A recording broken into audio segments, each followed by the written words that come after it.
A single failure of mission has returned Han Feng to the time before the apocalypse commenced. Astonishingly, the mechanical core he had fought so hard to acquire now resides within his mind.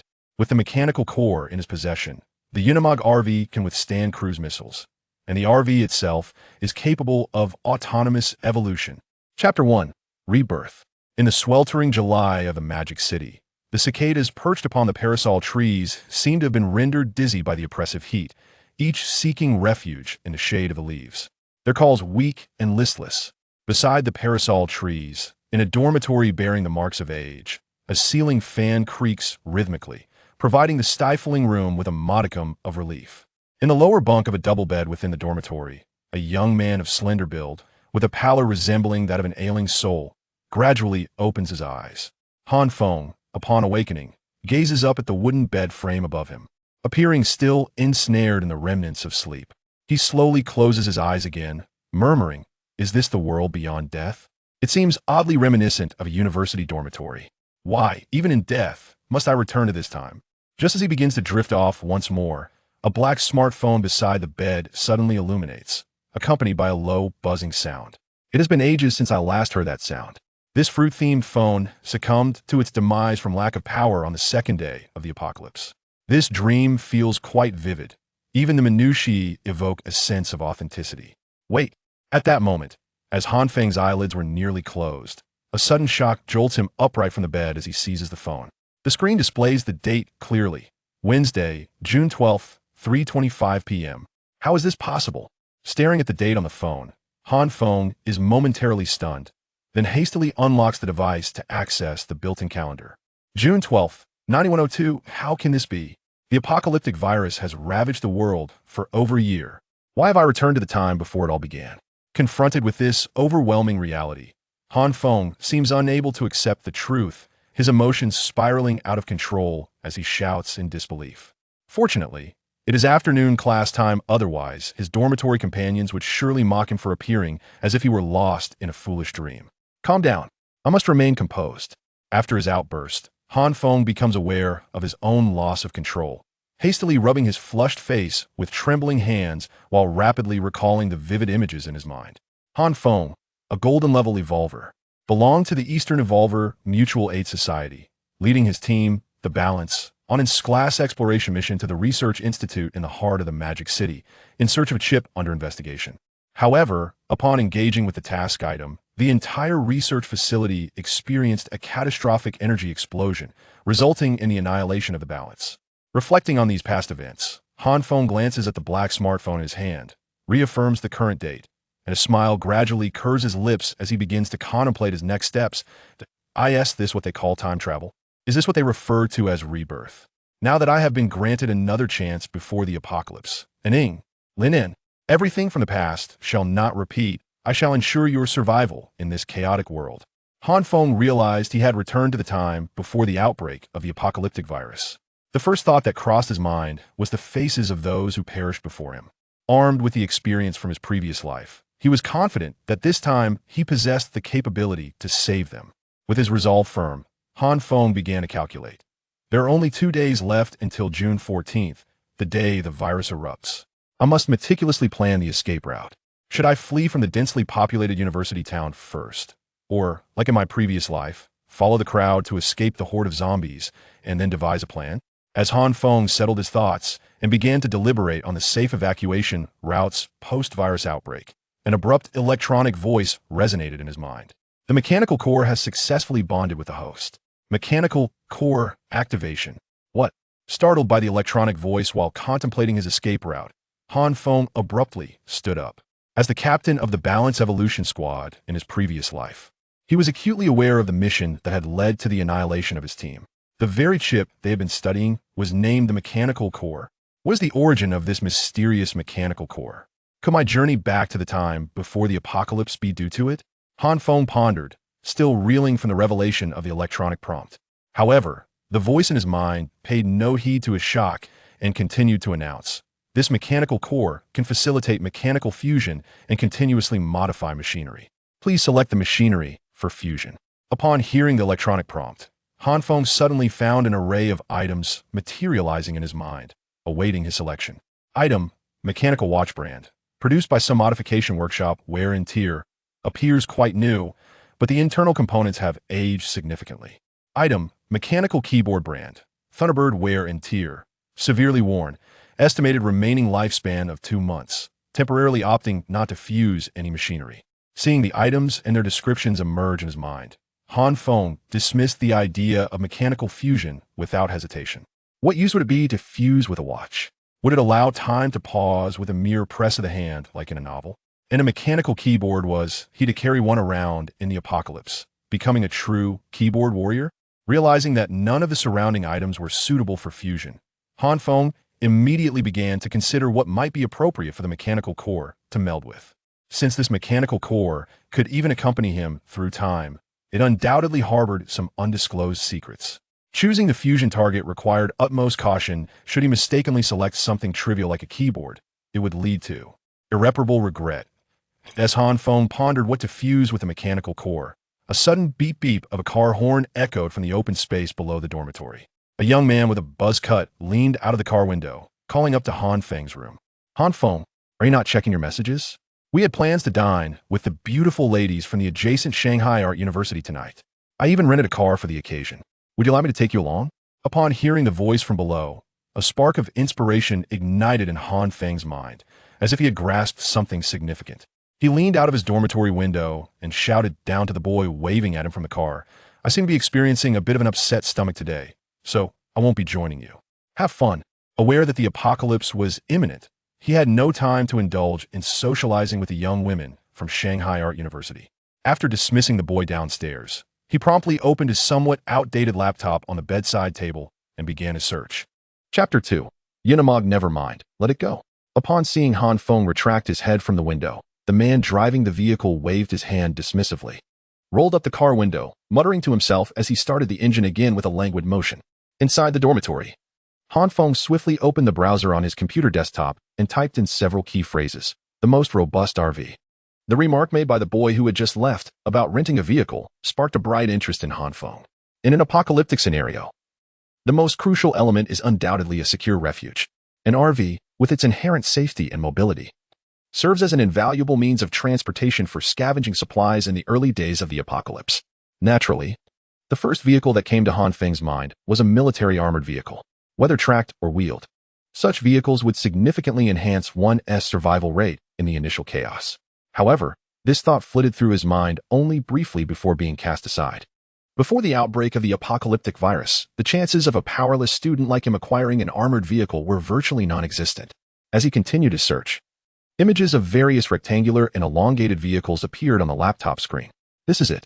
Once all the web pages had loaded, Han Feng's gaze became fixated on a sleek, black armored behemoth, the Unimog RV. After clicking into the web page, all the vehicle's specifications filled the screen, and Han Feng grew increasingly convinced that this pitch-black Unimog RV was the epitome of suitability for the apocalypse, an impeccable match in every regard. Though the 6-meter-long body resembled that of a delivery truck, its imposing design instilled a profound sense of security. Moreover, the vehicle was equipped with 4-wheel drive and boasted an engine output of an impressive 160 kW, providing ample power that could allow it to transform into a 20-wheel flatbed truck under extreme conditions. Most importantly, its exceptional off-road capabilities, with a ground clearance of nearly 500 millimeters, a climbing angle of 42 degrees, and a fording depth of 1,500 millimeters, enabled it to traverse rugged terrains with ease, making it a pinnacle of rugged off-road RVs. After perusing the RV's introduction, Han Feng unhesitatingly picked up his black smartphone from the bedside and dialed the sales and rental hotline displayed at the bottom of the webpage. Beep. Hello, this is Modu Zhonghao Automobile Sales and Rental Company. Limited Customer Service Representative 231 is honored to assist you. The call was promptly answered, and a gentle female voice resonated through the phone. Without any hesitation, Han Feng immediately stated, I would like to rent an Unimog RV from your company tomorrow. Could you please provide me with the specific rental prices? Although Han Feng had no clear understanding of the rental costs, he knew he possessed only a little over 30,000 yuan, of which more than 10,000 was painstakingly saved for his upcoming semester's tuition. However, with the impending apocalypse, if this money remained unspent, it would soon become nothing more than a pile of worthless paper. The rental price for the Unimog motorhome stands at 25,800. Our company has a fully equipped Unimog available at our rental location on Ningyi Road, which can cater to your requirements. Upon hearing Han Feng's request, the woman on the other end of the line appeared noticeably more enthusiastic. In this day and age, renting luxury motorhomes is relatively rare due to their high costs and limited usage, rendering them seldom sought after by clients. Han Feng's rental marks the first transaction of the month, and she is determined to make the most of it. Is it true that I can simply come over, sign the agreement, and collect the vehicle after payment? Upon learning of the rental price, Han Feng exhaled a sigh of relief. The total cost was within his acceptable range. Should he fail to secure the vehicle, he would have to explore alternative options. After confirming the time for vehicle collection tomorrow, Han Feng ended the call and immediately bent down to reach beneath his bed. Moments later, a black suitcase was dragged out from under the bed. Old friend, I did not expect to see you again. As he opened the suitcase, Han Feng gazed nostalgically at its contents. Inside lay a pitch-black compound pulley bow, which, under the sunlight streaming through the window, occasionally reflected a chilling glint, exuding an aura of menace. This bow had been pivotal for Han Feng in his previous life, enabling him to escape during the early days of the apocalypse. As an amateur archery enthusiast, he had carved a bloody path through the zombie horde with this very pulley bow. He needed to acquire additional hunting arrowheads and spiral points. As his stock of carbon arrows was insufficient, he had to purchase more. Drawing from the experience of his past life, Han Feng scrutinized the 6 shafts and 2 hunting arrowheads lying in the black suitcase, his brow furrowing deeply. In his previous life, during the early outbreak of the apocalyptic virus, he had narrowly escaped death multiple times due to a lack of arrows and the inability to recover them. This time, armed with experience, he was determined not to let such a situation arise again. With this thought in mind, Han Feng wasted no time and hurried downstairs, making his way to a sporting goods store specializing in archery that he frequently visited. Phew. Thankfully, they haven't closed yet. He glanced up at the sign of the Wolfbow store, letting out a long breath. With less than 48 hours remaining until the outbreak of the apocalyptic virus, every moment was of utmost importance to him. Ah, little Han, what brings you here this time? As Han Feng pushed open the door to the Wolfbow archery supply store, a shrewd-looking old man with a couple of wispy mustache hairs spotted him and called out, Uncle Wong, I plan to take my bow out for some practice. Have you received any good stocks recently? Han Feng casually responded, glancing at the other customers in the store while discreetly signaling to the elderly man who had greeted him. Of course, I've saved something good for you. Uncle Wong glanced around to ensure no one was paying attention before beckoning Han Feng to follow him behind the counter. What are you looking to get this time? Uncle Wong inquired as he led Han Feng to the back of the counter, lowering his voice after confirming their privacy.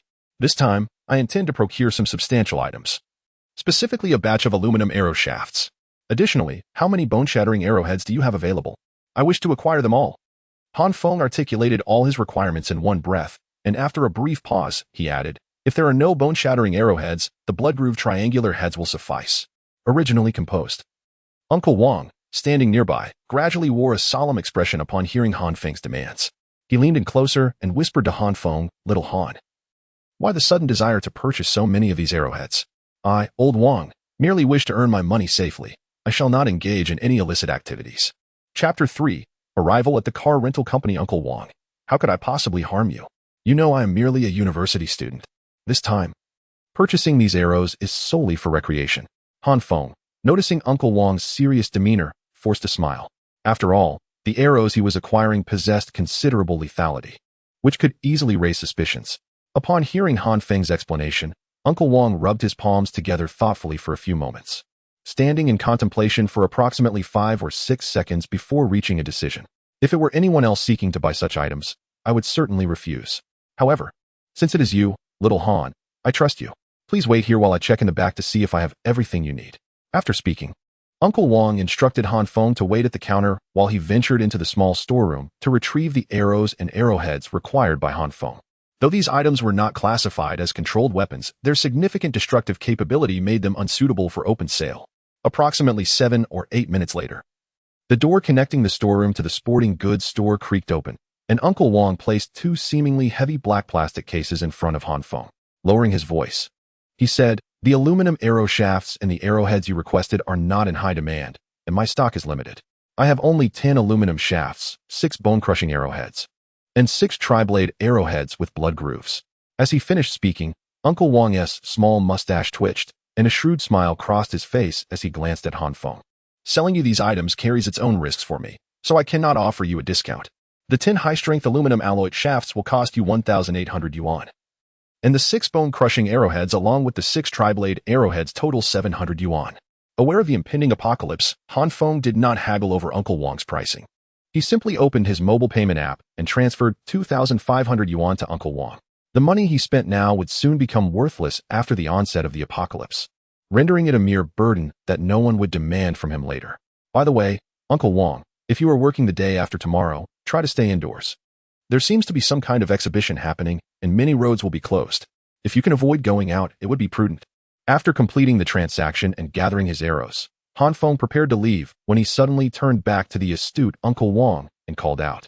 Though he could not explicitly state that an apocalyptic crisis would erupt the following day, out of gratitude for Uncle Wang's provision of the arrows, Han Feng chose to offer a warning, hoping it would afford the older man a greater chance of survival. Once he had spoken, he did not elaborate further. Merely waving goodbye to Uncle Wang, who was still lost in thought about the upcoming exhibition, Han Feng then pushed open the store's door and stepped outside. Having secured the arrows, Han Feng did not linger on the street but returned directly to his dormitory. These next 2 days were of utmost importance to him, as he needed to prepare thoroughly for the impending arrival of the apocalypse. That night, Han Feng was unaware of how he eventually drifted off to sleep. Only a single map adorned with vibrant red and green markings lay on the table, delineating evacuation routes of varying degrees of peril. These paths were, of course, derived from Han Feng's experiences and inquiries from his previous life, serving merely as a rough reference. Ding, ding, accompanied by a melodious chime. Han Feng's black smartphone beside his bed suddenly erupted into sound. Startled awake by the ringing, Han Feng sprang to his feet, swiftly grasping the device. Upon noticing the time display read 9:25, he exhaled a sigh of relief. Once fully awake, Han Feng promptly slapped his face with his palm and set off towards the car rental company located on Ningyi Road, intending to retrieve the Unimog camper as swiftly as possible. Fortune favored him, as he managed to evade the exceedingly congested morning rush hour. The traffic was relatively smooth, and after approximately an hour, he found himself standing before the rental company's entrance. This car rental agency on Ningyi Road boasted a larger area compared to its counterparts. With an opulent interior, the showroom showcased several high-end sports cars available for rent, each undeniably luxurious in appearance. Upon stepping through the grand entrance, Han Feng was greeted by a striking young woman behind the reception desk, adorned in the rental company's uniform, who stood up with a gentle smile. Welcome to the Ningyi Road branch of Mo Du Zhonghao Automobile Sales and Rental Company. How may I assist you today? Although her smile bore a hint of commercialism, it nevertheless provided Han Feng with a sense of comfort. Hello, I called your customer service yesterday about renting a Unimog camper. The representative directed me here. He promptly conveyed his purpose to the receptionist. Sir, please take a seat over there. Someone will be with you shortly, she gestured, guiding him to a conference room, where she poured him a glass of water before departing. As Han Feng settled into his seat and took a sip of water, the sound of clicking high heels echoed from the entrance. As the rhythmic tap-tap drew nearer, the door to the conference room swung open once more. Hello, I am Zhang Ying, the manager of the customer rental department. It is a pleasure to serve you. Upon the door's opening, Han Feng was immediately captivated by a pair of long legs clad in glossy high-heeled shoes.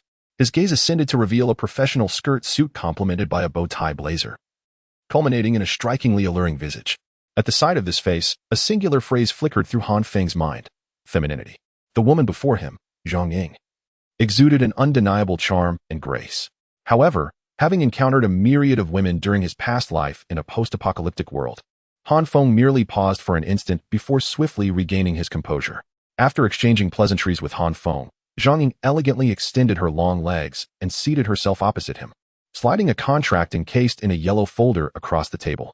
This is our company's vehicle rental agreement. You may peruse it at your leisure.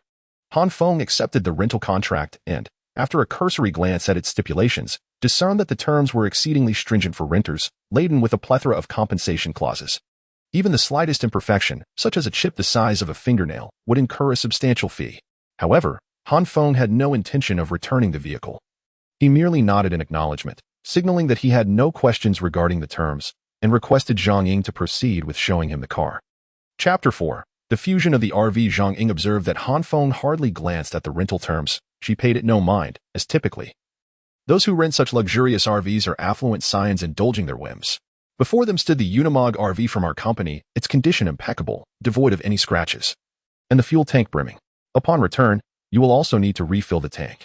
Noticing Han Feng's lack of objections to the rental agreement, Zhang Ying promptly led him to the showroom and approached the Unimog RV. This is the vehicle a man ought to drive.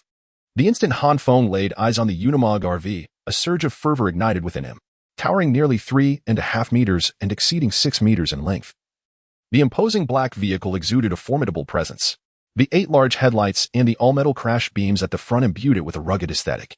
Observing the admiration etched on Han Feng's face, Zhang Ying recognized that this deal was all but secured. She sauntered closer and smiled, saying, "If you have no further questions, we can proceed to sign the contract and complete the payment, allowing you to drive this magnificent vehicle away." After settling the payment and providing a deposit of his identification, Han Feng eagerly approached the Unimog RV, climbed into the driver's seat, and ignited the engine. The moment he turned the key, an electronic voice echoed in his mind. "Mechanical core has detected a fusion-capable machine. Unimog RV, proceed with fusion, yes, no." Without hesitation, Han Feng opted for no. Uncertain of what the fusion might entail, choosing instead to procure essential survival supplies during the day. Exhaling deeply, he reflected on the exhausting day. Surveying the vehicle laden with supplies, he twisted his wrist to alleviate the fatigue that had accumulated from the day's shopping. As the sun dipped below the horizon, he finally concluded his procurement efforts. It was not that he lacked the desire to continue shopping. Rather, all his credit cards and borrowing options had been maxed out. Apart from the rented vehicle and its cargo, he found himself utterly penniless. As the moon ascended and the streets grew increasingly desolate, Han Feng parked the RV in an open space adjacent to the school, gripping the steering wheel tightly with both hands. He closed his eyes and summoned the mechanical core in his mind. Selecting the Unimog RV beneath him, he initiated the fusion process. No sooner had Han Feng confirmed his choice than an image materialized in his mind. It was akin to a divine perspective. His hands firmly grasped the steering wheel, and his view rapidly ascended until the entirety of the Unimog RV came into sight. Was this a holographic scan, or something else entirely? As he pondered the fusion method of the mechanical core, he was astonished to find that the entire RV had already completed the fusion process. With detailed information about the vehicle now accessible in his consciousness. Model, Unimog U4000 RV brand. This time power, gasoline-powered engine. OM 924 LA V2 engine fuel tank. Main tank, 340L auxiliary tank, 180L water tank. 200L mechanical core fusion modification. Protection modification. The outer shell has been transformed into specially crafted homogeneous steel plates, providing protection against ordinary bullet fire and impacts. Special modification, 10L extra-dimensional storage space. After witnessing the fusion of the Unimog RV, Han Feng felt an exhilarating thrill. The results of the amalgamation far exceeded his expectations. Regarding its defensive capabilities, the vehicle's outer shell, now composed of specialized homogeneous steel plates, has elevated its protection level from civilian to military standards. What particularly captivated him was the 10L extra-dimensional storage space resulting from the special modification. According to the description, this extraordinary storage space could preserve the exact appearance of any items placed within it at the moment of insertion.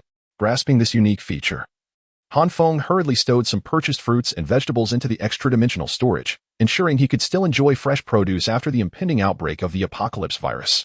With the mechanical core fusion of the Unimog RV completed, Han Feng inspected the vehicle's current condition as the dawn light began to illuminate the sky. Figures preparing for work appeared on the roads. Observing the increasing number of pedestrians and vehicles, Han Feng felt a profound sense of reflection. Those still engaged in the daily grind of life were likely unaware that today would mark the final day for the vast majority of them. After today, most would transform into emotionless, thoughtless zombies, driven solely by instinct, while a minuscule fraction that evaded the apocalypse virus would struggle to survive amidst the chaos. Han Feng was uncertain of the exact hour the virus would erupt, but he vaguely remembered it was between 9 and 10 in the morning. Thus, as the sun climbed higher and the streets filled with more people, the tension within him steadily escalated. Ding, ding. The sudden ring of his phone jolted Han Feng. Already on edge, but he quickly composed himself, realizing it was merely his phone. Glancing at the unfamiliar number, he hesitated momentarily before answering. "Hello, is this Mr. Han Feng? This is Zhang Ying, the client manager at the luxury auto sales and rental company in the Magic City. I wanted to remind you that the rental period for the Unimog RV you leased yesterday is nearing its end. May I ask what time you plan to return the vehicle? Please be advised that, according to Clause 3, Item 12 of the rental agreement, if you return the vehicle more than 10 minutes late, our company will charge a half-day rental fee as a late fee." Zhang Ying's voice on the other end was captivating, yet her words were strictly formal and prompt. After listening to her, Han Feng calmly replied, "Rest assured, I will return the vehicle on time," before hanging up the phone, even if the car rental company were to remotely lock the vehicle at this moment. Han Feng would remain unperturbed. Ever since the RV merged with the mechanical core last night, the control of the Unimog RV beneath him no longer resided with the rental company. Ding, ding. Shortly after Han Feng hung up the phone, the device he had tossed aside began to ring once more, likely indicating the other party's growing anxiety upon realizing they could not locate the rented Unimog RV.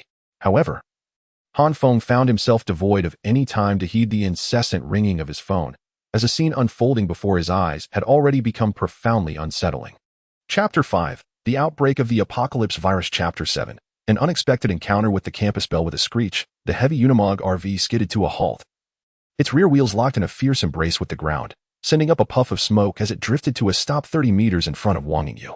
Han Feng, who had been seated in the driver's cabin, leaned halfway out of the RV's sunroof, a dark triangular composite bow gleaming menacingly in his grasp. Getting quickly, he shouted urgently to Wang Yingyu, his grip tightening on the bow. Wang Yingyu gazed at the robust RV before her, her heart racing with excitement. If she could just make it aboard, survival would be within her grasp. However, before she could approach the vehicle, a gust of wind whipped past her. Oh no! The VE caught up. A chilling realization struck her as she heard the unmistakable sound of air being sliced. The two zombies pursuing her had closed the distance. The sound was a clear signal of their intent to attack. So unfair. She shut her eyes in despair, awaiting the inevitable arrival of death. Yet, instead of the anticipated pain in her back, she felt a rush of wind brush past her cheek, sharp enough to make it sting. What the hell are you doing standing there? Run! The unexpected roar jolted Wang Yingyu from her stupor, and instinctively, she glanced toward the source of the voice. There stood the tall figure of Han Feng on the roof of the RV, his eyes filled with urgency. Han Feng, witnessing Wang Yingyu's moment of panic, felt a mix of exasperation and concern. She had allowed herself to be paralyzed by fear at the sight of the pursuing zombies, closing her eyes as if accepting her fate. Fortunately, his reflexes were swift. Years of practice had honed his skills, and he released a deadly arrow from the bow with remarkable speed. The zombie that had nearly reached Wang Yingyu, poised to attack, was instantly struck by the black arrow, which pierced through its skull with tremendous force, sending the creature soaring through the air. With a draw weight of 60 pounds, the triangular composite bow could penetrate even the thick hide of a wild boar at 30 meters, making it nearly impossible for an ordinary zombie to survive a shot to the head. Summoning all her strength, Wang Yingyu finally dashed toward the RV. As the door slammed shut behind her, the other zombie that had been on her heels was left outside, and she was momentarily stunned by the close call. Meanwhile, Han Feng, who had returned to the driver's seat, said nothing further. He pressed down on the accelerator, sending the zombie that had been clawing at the door tumbling away. Thank you so much. Thank you. Thank you. Wang Yingyu, her emotions settling slightly, lifted her head and expressed her gratitude to Han Feng with fervent sincerity. You're welcome, he replied curtly. Han Feng lifted his gaze to the rearview mirror, ensuring that the zombie which had pursued them had not followed, before responding in a subdued tone. After a brief respite, Wang Yingyu, her voice trembling, inquired of Han Feng, "Do you know what is happening?" Just as I was about to step outside, I felt a sharp headache.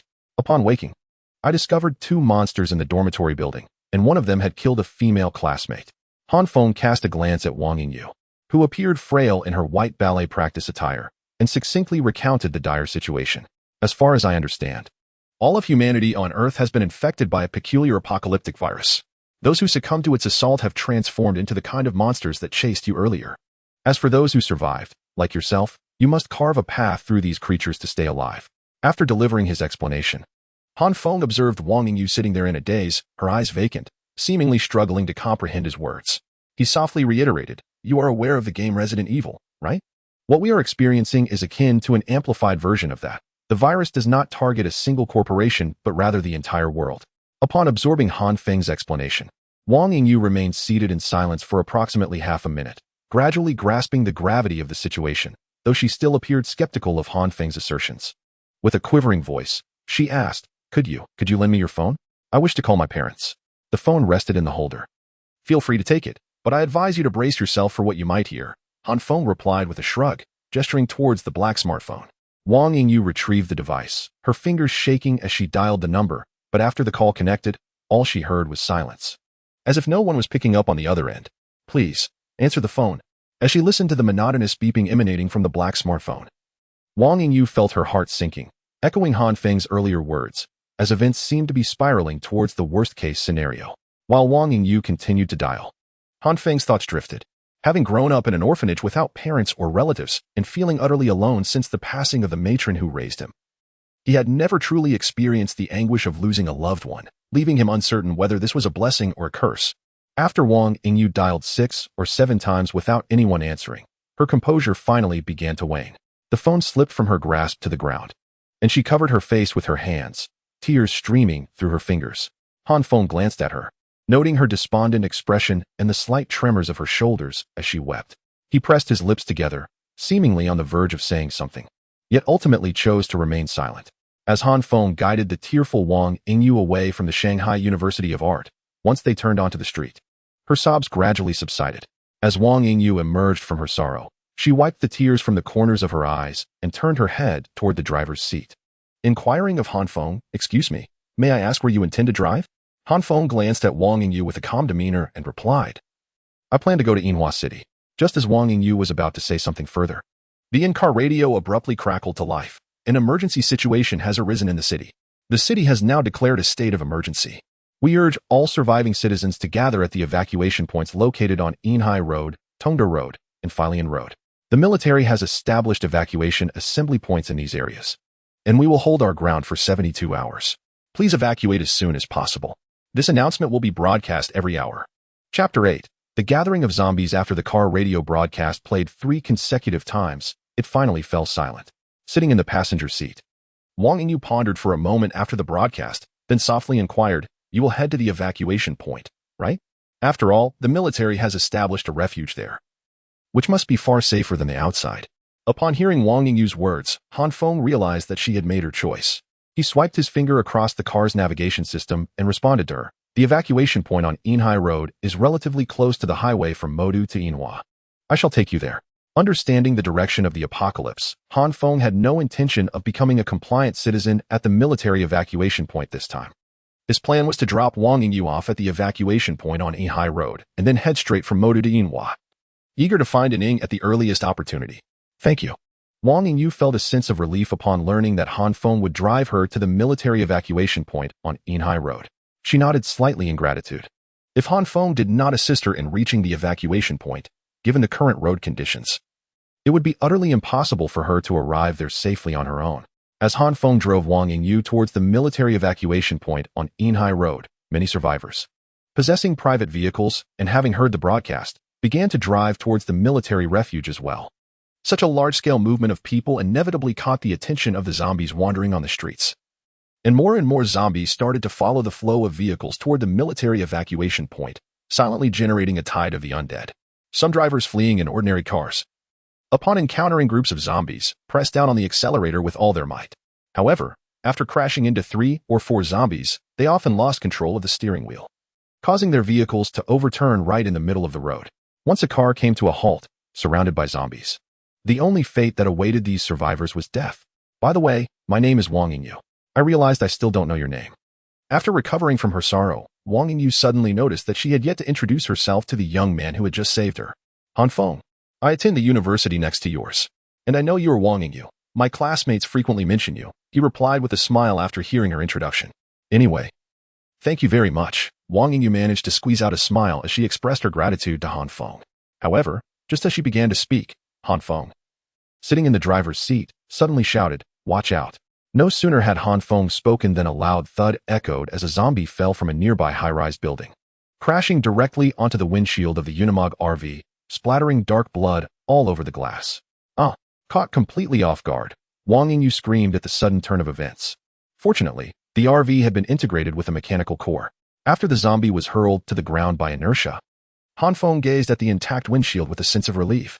If it were an ordinary car subjected to such a blow, the windshield would have shattered into countless shards, leaving the occupants within utterly defenseless. Up ahead, there are numerous zombies. The wipers in front have just managed to scrape away some of the dark, viscous blood left by the undead, and Wang Yingyu, peering through the windshield, exclaimed loudly. A mere 100 meters ahead, several overturned vehicles lay strewn across the road, their windows completely shattered. At this moment, over 100 zombies were converging around the wrecked cars, with those closest to the windows reaching inside to claw out chunks of flesh. Once these morsels were extracted, they incited a frenzied competition among the nearby zombies. Ugh!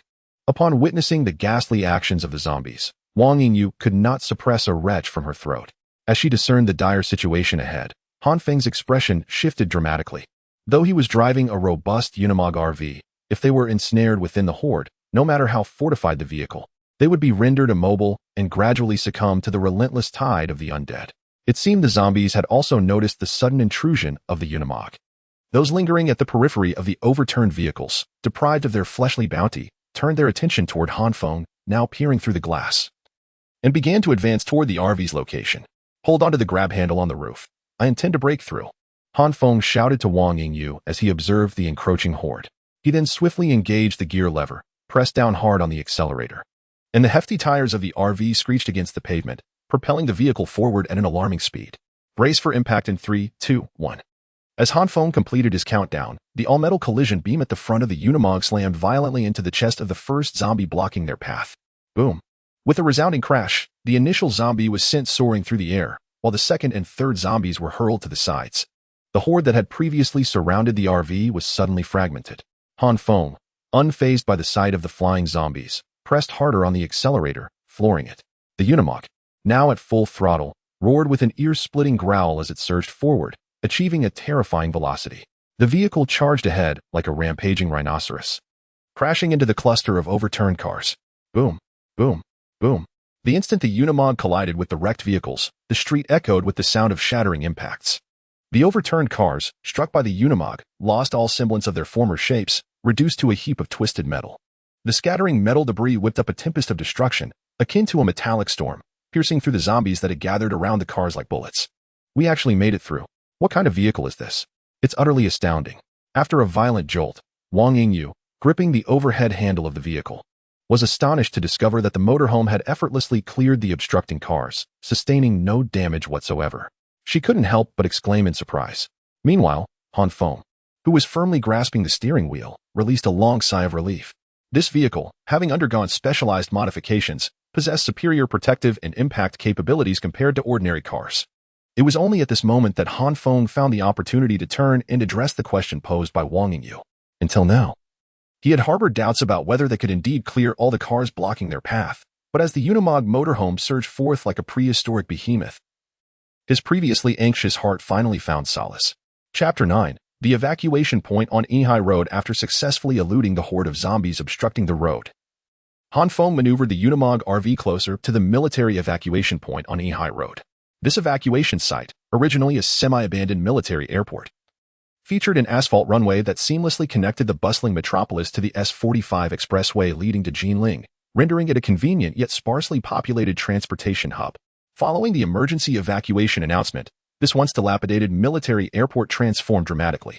A contingent of soldiers armed with automatic rifles had seized control of the sole access point to the airport, surrounding it with an array of armored vehicles and military trucks. Machine guns and rapid-fire cannons atop these vehicles were meticulously aimed at the entrance, while fully equipped soldiers patrolled the area with palpable tension. At this juncture, a considerable number of vehicles, having responded to the evacuation broadcast, congregated at the entrance. The cacophony of revving engines, the authoritative shouts of soldiers, frantic screams, and sporadic gunfire reverberated throughout this confined space. When Han Feng and Wang Yingyu arrived at the military evacuation point, they encountered a middle-aged man, presumably an officer, standing atop a dark green infantry fighting vehicle, wielding a megaphone as he addressed the throng below. Listen carefully. All individuals wishing to enter the evacuation point must disembark for inspection. If you bear any wounds, I advise you to leave immediately. Should you be discovered, you will face immediate execution. Upon concluding his warning, the officer, seemingly to enhance his message's gravity, drew a black sidearm from his waist and executed a comatose man at his feet with a single shot to the head. How can they do this? This is sheer brutality. Wang Yingyu exclaimed in shock as she witnessed the gruesome scene, the man's head exploding into a grotesque display, leaving behind a headless corpse. He was not in the wrong, Han Feng remarked, observing the bloody spectacle with an air of detachment. In this apocalyptic world, the prevailing principle dictated that it was better to mistakenly execute the innocent than to let any potential threat slip through. Those exhibiting signs of zombie-inflicted injuries who dared to return to the settlement would find only bullets awaiting them. The horrific scene that had just unfolded at the entrance seemed to momentarily silence the clamorous crowd intent on forcibly breaching the evacuation point. The uproar diminished significantly in an instant. However, this intimidation tactic proved effective only against those lacking influence. the more powerful individuals remained undeterred in their pursuits. One such figure was a young man clad in a white silk shirt and black and white pointed leather shoes, seated in a red Ferrari positioned ahead of Han Feng's vehicle. Upon learning that everyone was required to exit their vehicles for inspection, he flung open the door and stepped out. "Where's your superior? Go fetch your superior. Do you have any idea who my father is? He is the director of the urban management office in the metropolis. And you dare to make me wait in line with these paupers?" The young man had just alighted from the vehicle when, brimming with arrogance, he pointed his finger at a soldier wielding a firearm and shouted vehemently. The soldier, who had been urging others to disembark with his automatic rifle in hand, was taken aback by this sudden outburst. Unconsciously, he raised his rifle, aiming it at the boisterous young man. "How dare you point a gun at me? Be careful, or I shall have your skin." The young man, incensed by the audacity of an ordinary soldier daring to aim a firearm at him, charged forward, pressing his chest against the muzzle, seemingly confident that the soldier would not dare to pull the trigger. Meanwhile, the soldier appeared flustered by the unfolding situation, gripping his weapon tighter and stammering, "Why you? Step back. Return to the vehicle. Quickly, summon your superior. I need to rest." Observing the soldier's anxious demeanor, the young man became increasingly brazen. However, just as he faced off against the soldier, hurling insults, a middle-aged officer, who had earlier been standing atop an infantry fighting vehicle, approached his side. "Sir, please wait a moment," the officer said, placing a hand on the young man's shoulder. "Ah, finally, someone in charge has arrived. Hurry and let my vehicle through. Stop dawdling." Recognizing the officer, who had recently taken a life, the young man's bravado diminished slightly. The officer, ignoring the young man's arrogance, turned to the soldier holding the rifle with a stern expression. "Xiao Lu, have you forgotten the orders given before departure? How are we to handle those who intentionally disrupt and disturb order? When encountering such deliberate disruptions, we first attempt to dissuade them. If they refuse to listen, we are to execute them on the spot. Have you made an attempt to dissuade him?" The officer's tone was increasingly severe. The soldier, as if realizing the gravity of the situation, responded with a glint of determination in his eyes. "I have attempted to dissuade him, but he refuses to return to the vehicle. Then what are you hesitating for? Execute the orders immediately," the officer barked. The young man, who had been waiting for the officer to grant permission, sensed the shift in the atmosphere and immediately sprinted towards his vehicle, shouting, "Everyone, come and see. These armed soldiers are about to kill." Just as he dashed a few steps away, the unmistakable sound of a bullet being chambered echoed behind him. At that moment, the once arrogant young man felt a surge of fear, but before he could plead for mercy, the soldier who had been confronting him raised his rifle, aiming at the back of his head. Bang! A flash of fire erupted from the soldier's rifle, followed by the deafening crack of a gunshot. After the gunshot rang out, the young man, who had just reached the front of the car, froze in place. His head exploded like a rotten watermelon, and his body lurched forward, collapsing onto the fiery red hood of the Ferrari. Witnessing the young man's demise, the middle-aged officer, filled with fury, raised the megaphone in his hand and shouted to the surrounding crowd, "I reiterate, we are in a state of emergency. Anyone who deliberately disrupts or disturbs the order shall face immediate execution by the military without trial. I urge everyone to maintain order." Lowering the megaphone, he noticed something amiss with the Unimog RV that was originally positioned behind the Ferrari, furrowing his brow as he made his way towards the vehicle. Chapter 10. The Zombie Onslaught. "What are you two still doing in the car? Hurry up and step out for inspection." The middle-aged officer briskly approached the driver's side and rapped on the window. "Excuse me. Could you please inform us of the specific direction we should take once we reach the evacuation point?" Wang Yingyu inquired sweetly, her expression one of pitiful innocence as she rolled down the window. Upon seeing the delicate visage of Wang Yingyu, the officer's stern demeanor softened. "Survivors from the Silver Sea Road evacuation point will likely be directed towards Jinling City. Please, do hurry." After delivering his message, the officer swiftly moved towards the red Ferrari in front of Han Feng's vehicle, seemingly intent on clearing it from the main thoroughfare. Upon learning that the military's evacuation route led to Jinling, a conflicted expression crossed Wang Yingyu's face. As the officer approached the red Ferrari, she resolved firmly, turning to Han Feng with a serious countenance, "I no longer wish to follow the military's evacuation. Since you are headed to Yinhua, could you find a place to drop me off when we pass through Hangcheng? I need to check on my parents and see if they are still alive." "Are you truly certain you want to forego the military evacuation and have me drop you off in Hangcheng?" Han Feng regarded her with a mixture of surprise and concern. "Yes, regardless of whether my parents are alive or dead, I must confirm their fate." Wang Yingyu's tone was resolute, her expression unwavering. After a moment of contemplation, Han Feng nodded in agreement. In the early days of the apocalypse, gathering resources and striving to survive remained paramount. With Wang Yingyu as an ally, he could conserve considerable energy. Upon receiving Han Feng's consent, Wang Yingyu expressed her gratitude. "Thank you so much." However, as Wang Yingyu made her decision to abandon the Silver Sea Road evacuation point and accompany Han Feng, circumstances outside the evacuation site shifted dramatically. The previously subdued crowd, quelled by the officer's show of force, suddenly erupted into chaos. Panic surged through the rear of the line as terrified screams erupted from the throng. Those waiting for inspection surged towards the military-controlled passage, while others still in their vehicles hastily started their engines, plunging the scene into disarray.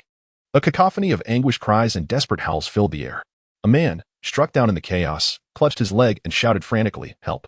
My leg is broken! Someone please assist me, even just a hand. I'm begging you." Meanwhile, a stout middle-aged woman, having pushed her way to the front of the passage, shouted in terror. Spittle flying as she shoved at the soldiers, "The monsters are coming. Let us in, quickly." Han Feng opened the sunroof and stood atop the driver's seat, scanning the tumultuous scene behind him. Finally, he discerned the source of the uproar. Approximately 700 or 800 meters from the Silver Sea Road evacuation point, a dark line was slowly advancing toward the evacuation site, comprised of grotesque figures, reeking of death, the zombies. "All members of the Guard Regiment, take your positions. Prepare for the assault." The middle-aged officer had just moved the Ferrari from the center of the passage when he noticed the approaching horde of zombies, prompting a sudden change in his expression. Grabbing a megaphone, he shouted urgently to those around him. Upon receiving the command, the Guard Regiment sprang into action. The armored vehicles that had been stationed at the entrance of the passage roared to life, while the soldiers stationed beside them swiftly climbed aboard. The armored vehicles formed a straight line, readying their rapid-fire cannons. "Gunners, prepare." The remaining personnel took cover behind the armored vehicles, remembering to aim for the heads of the creatures. Only by shattering their skulls would they be effective. After issuing the assembly order, the middle-aged officer leapt onto the roof of an armored vehicle that passed by him, glancing at the surging tide of zombies before promptly declaring the attack order. "Open fire. Hit them hard." With his command, the line of armored vehicles opened fire first, accompanied by a plume of blue smoke. The rapid-fire cannons atop the vehicles unleashed a series of dull booms, as palm-sized shells soared into the heart of the zombie horde, igniting explosions that illuminated the area. Following the cannon fire, the gunners crouched on the roofs of the armored vehicles squeezed the triggers of their weapons, unleashing an unrelenting barrage upon the zombies. The zombies, now aware of the peril they faced, began to quicken their pace, attempting to close the distance between themselves and the armored vehicles.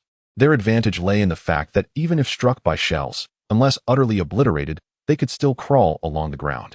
As for those zombies riddled with bullet holes in their chests, they appeared undeterred, charging towards the armored vehicles with relentless speed.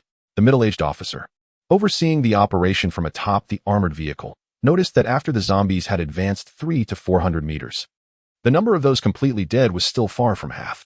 Panic gripped him, and he shouted to the soldiers beside him, "Snipers, target the heads of those creatures. Fire." Other combatants, engage freely once they are within 200 meters.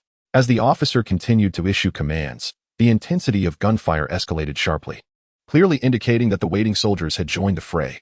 With the Guard Regiment intensifying their offensive, the rate at which zombies fell lifeless began to accelerate. However, at this pace, they could not avoid close combat with the zombies. The horde advanced at a speed that outstripped the Guard Regiment's ability to eliminate them. And as the zombies neared, a soldier, holding the rank of Private First Class, found himself in a nightmare. After blasting a zombie's head with his rifle, he was suddenly seized by a subsequent zombie, its filthy maw lunging toward his throat. Standing atop the vehicle, the middle-aged officer, witnessing the pandemonium that had erupted around him, shouted with urgency, "Infantry, retreat immediately. Do not engage with those monsters. Armored vehicles, provide cover and fall back to the second defensive line. Move quickly." Upon receiving the command, the formation of armored vehicles shifted dramatically. They aligned themselves end to end, resembling the Great Wall, thus creating an impenetrable barrier of steel. Despite the officer's prompt orders, within less than a minute of fierce combat, over 60 soldiers clad in uniforms lay lifeless on the ground, leaving only a grim tableau of severed limbs before the steadfast line of armored vehicles. Chapter 11. The commanding zombie cursed beast. The middle-aged officer stood atop the armored vehicle, his eyes quickly reddening as he beheld the ground strewn with dismembered limbs. He vociferously cursed at the zombies below.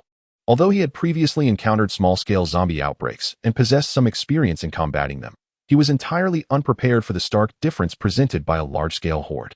In the brief span of a minute, the Guard Regiment had lost half a company of brothers in arms. Roaring, the zombies, obstructed by the armored vehicles, let out a couple of growls before astonishingly splitting into two groups. It appeared they intended to circumvent the armored formation from both the front and rear to launch an assault on the soldiers retreating behind. The guards were in dire straits. Upon witnessing the zombies' coordinated maneuver, Han Feng's pupils constricted. Ordinary zombies lack any form of intelligence, acting solely on instinct. When confronted with an obstacle, they instinctively seek to eliminate it rather than circumvent it. The fact that these zombies were now organizing themselves indicated that an evolved zombie was controlling their movements specifically. A commanding zombie retaining some memories from its former life. This newly evolved commanding zombie, at most, possessed the strength of a novice at the bronze level. Unable to stray far from the horde it directed. Thus, the commanding zombie must be lurking among the throng. Where could it be? Realizing the presence of a commanding zombie nearby, responsible for orchestrating the horde, Han Feng began to scan the surroundings intently, hoping to spot this particular creature. The commanding zombie emerging near the Silver Sea Road evacuation point represented both a risk and an opportunity for Han Feng. He understood that each evolved zombie harbored a crystal core within its cranium, a form of currency in this apocalyptic world. Ordinary survivors who endured the viral outbreak could consume a zombie's crystal core, offering them a chance to evolve into extraordinary beings endowed with remarkable powers. Thus, each crystal core was immensely valuable, undoubtedly one of the most sought-after commodities in this new world. Moreover, the commanding zombie present near the Silver Sea Road evacuation point was precisely within Han Feng's capacity to confront. Should he face a strength or defense-evolved zombie? The only recourse for those evolved creatures would be to rely on military numbers and equipment to overwhelm them, leaving Han Feng with no opportunity. However, the commanding zombie was different. Its physical strength was merely slightly superior to that of a regular zombie. Even though Han Feng had yet to evolve, as long as he could accurately strike the zombie's head with his triangular compound bow, he would undoubtedly inflict severe damage upon the commanding zombie. Han Feng, what are you searching for? Wang Yingyu inquired, noticing Han Feng's restless head movements as he scanned the area since the zombies launched their attack. Her curiosity piqued. I am in search of a special zombie, its eyes crimson as blood. It should be among the horde. After contemplating for a moment, Han Feng resolved to share the characteristics of the commanding zombie with Wang Yingyu, enlisting her assistance in the hunt for this elusive creature. I shall assist you in your search, Wang Yingyu replied from within the vehicle, suppressing a wave of discomfort as she began to sift through the grotesque horde of zombies. Some of which were missing limbs, while others had their innards grotesquely exposed, in search of the red-eyed zombie Han Feng had described. Red-eyed zombie, red-eyed zombie. Wang Yingyu muttered softly to herself, her gaze sweeping over the bizarre forms of the undead. As her eyes shifted away from a female zombie with a gaping wound in her abdomen, revealing a tangle of colorful intestines, she let out a faint exclamation. Have you found something? Han Feng inquired, noticing her reaction. Wang Yingyu extended her black-polished finger, pointing towards a nearby cluster of zombies. Look over there. Could that be the red-eyed zombie you seek? Following her, Han Feng beheld a young boy, perhaps 7 or 8 years of age, standing beside a female zombie whose abdomen had been ravaged by gunfire, intestines strewn across the ground. The boy zombie, presumably the offspring of the female, cowered beside her, his eyes emitting a sinister crimson glow. That's it. You've been incredibly helpful, Han Feng exclaimed, a spark of realization lighting up his eyes, a smile gracing his face. He swiftly shifted the gear lever and pressed down hard on the accelerator. With a thunderous roar, the massive Unimog RV surged forth into the throng of zombies, akin to a wild beast unleashed. What is that vehicle doing? Are they out of their minds? A middle-aged officer commanding from the top of an armored vehicle exclaimed, his expression shifting to one of alarm as he witnessed the black Unimog plunge into the horde. The soldiers, who had retreated behind the armored vehicle, were equally taken aback by the audacious maneuver. At the helm of the Unimog, Han Feng had no time to ponder the reactions of others. As the vehicle collided with 2 zombies that obstructed its path, it came to a halt a mere 5 meters from the commanding zombie. He gripped the steering wheel tightly, executing a sharp turn that sent smoke billowing from the tires as the massive vehicle came to a sideways stop. With his dark, triangular compound bow in hand, Han Feng propelled himself from the rooftop through the sunroof, confirming the position of the commanding zombie with a quick glance upward. In an instant, he drew the bowstring taut, forming a perfect arc. With a swift motion, a silver streak shot forth from his hand, aimed directly at the commanding zombie, which lurked behind the female undead. For this assault, Han Feng deliberately replaced the arrow shafts with heavier aluminum ones and switched the arrowheads to bone-crushing types. Under normal circumstances, a zombie's head, when struck at close range by such weaponry, would result in a catastrophic explosion, akin to that of a rotten watermelon. The defensive capabilities of the commanding zombie, however, aligned with Han Feng's expectations, proving to be only marginally superior to those of an ordinary zombie. This slight enhancement in defense merely allowed its head, which should have burst forth like a shattered watermelon, to remain intact. Nevertheless, the formidable impact of the aluminum shafts coupled with the bone-crushing arrowheads swiftly penetrated the skull of the commanding zombie, leaving behind a gaping triangular wound upon its cranium. Chapter 12. Seizing the crystal core as the hardened bone arrow pierced through the cranium of the commanding zombie, a gaping wound, roughly the thickness of an adult's arm, appeared on its head. The horde of zombies, which had intended to flank the armored vehicle from both sides, suddenly halted. The once orderly procession became a chaotic mass, filled with incomprehensible growls that echoed from both ends of the armored line. Die. At that moment, Han Feng let out a thunderous roar. Leaping from the top of the mobile home, he swiftly unsheathed the tactical military knife, forged from carbon steel, strapped to his waist, and charged directly at the gaping-headed commanding zombie.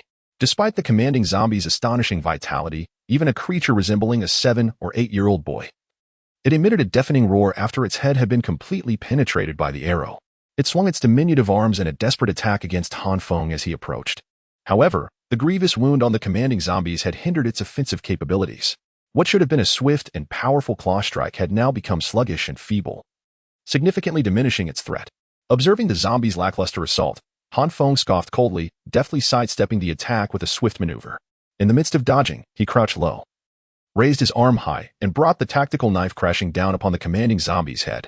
The force behind this strike was a culmination of all his strength, and the carbon steel knife cleaved through the zombie's skull, slicing down to its chin, nearly bifurcating its head entirely. With its head already severely damaged by Han Feng's arrow, the commanding zombie let out a desperate howl as it endured yet another lethal blow, the crimson light in its eyes gradually dimming. Upon witnessing the commanding zombie's collapse, Han Feng felt a surge of elation. However, he refrained from hastily collecting his spoils, instead twisting his body and retreating a few steps. Just as he stepped back, within a second, a female zombie, previously acting as a shield beside the commanding zombie, lunged forward. Though the female zombie bore a gaping wound from explosive shrapnel, exposing her intestines and internal organs, and emanating a putrid stench, it did not impede her movement. Unfazed by her grotesque condition, she continued her relentless assault on Han Feng. Zombies are truly troublesome. Faced with the foul smell and as the female zombie's outstretched arm loomed perilously close, Han Feng's pupils constricted. Yet, within his heart, an unwavering calm prevailed. The moment he severed the right arm of the female zombie, he had meticulously calculated every outcome. Had an onlooker witnessed Han Feng's audacious assault, they would have gasped in disbelief. This man seemed utterly reckless. Rather than retreating from the impending threat, he advanced boldly, as if entwined in a fervent romance, his body pressing directly against the female zombie. With a sudden, forceful step forward, he reduced the distance between them to nearly non-existent, allowing him to discern the faint freckles and the delicate wrinkles at the corners of her eyes. At that juncture, Han Feng experienced no hesitation. He thrust his tactical combat knife forward with swift precision, driving it directly into the zombie's eye socket. The blade penetrated deeply, piercing through the skull, its tip emerging from the back of her head. In that instant, as the female zombie's brain was impaled, her left arm, which had nearly grasped Han Feng's back, froze in place before it limply fell. Without a moment's delay, Han Feng turned and strode toward the corpse of the commanding zombie. Within its nearly bifurcated head lay a small, translucent orb emitting a faint glow. This was the crystal core, the source of power for evolved zombies, an unassuming yet potent entity. Approaching the commanding zombie, Han Feng exhibited no reluctance, disregarding the filth, as he plunged his hand into the gory remnants of the head, seizing the glowing crystal core and yanking it free. Satisfied with the orb now shimmering in his grasp, he nodded in approval, surveying the surroundings. He noted that the horde of zombies, now devoid of direction, was acting on instinct, with some attempting to topple the armored vehicle through sheer force. At that moment, the middle-aged officer who had been directing from atop the armored vehicle recognized the shift in the zombie swarm's behavior. Those zombies intending to circumvent the vehicle to attack the soldiers hiding behind it abruptly ceased their advance, instead pushing against the armored vehicle itself. Observing this development, the officer wasted no time in issuing commands. Armored unit, advance. Crush these monstrosities. Infantry, provide fire support. Remember, do not break formation. With the command delivered, the armored unit's commander, whose eyes were bloodshot with vengeance for his fallen comrades, shouted into the microphone at the command post, "Armored unit, full-speed assault." As the armored commander's furious roar echoed, the tank drivers accelerated, flooring the gas pedals with determination. The engines roared to life, propelling them forward. As the engine of the armored vehicle roared to life, billows of black smoke erupted from its rear. The formation of armored vehicles, arranged in a serpentine line, surged forward with great haste towards the throng of zombies crowded before them. During this assault, Han Feng swiftly returned to the Unimog RV, glancing through the rearview mirror. He caught sight of the swirling black smoke and the sudden flare of flames, raising an eyebrow slightly. Following his elimination of the commanding zombie, the response from the guard unit was remarkably swift. Given their current offensive momentum, it was estimated that they would eradicate all the zombies within 5 minutes. However, if the RV remained stationary at that juncture, it would undoubtedly draw too much attention. Chapter 13. Obstruction. At the toll booth, Han Feng gazed upon the fierce clash between the guards and the undead. The thunderous roar of gunfire resonating alongside the fiery explosions and the rumbling of armored vehicles. He understood that this battle had reached its conclusion following his annihilation of the commanding zombie. The victory of the guards was now an undeniable certainty. Hold on to the door handle. We are ready to depart. With preparations made for their exit, Han Feng turned to remind Wang Yingyu, who was leaning against the passenger seat. At that moment, Wang Yingyu was lost in a daze, staring at Han Feng's bloodied hands. Upon hearing his voice, she snapped back to reality and responded, her voice trembling. All right, okay. Boom. Just as Wang Yingyu placed her hands on the door handle, the vehicle beneath them roared to life. The tires of the Unimog RV screeched against the asphalt, emitting a plume of smoke before the entire vehicle surged forward like an arrow released from a bow. Commander, that RV that just charged into the horde is now accelerating away from the scene. Should we pursue?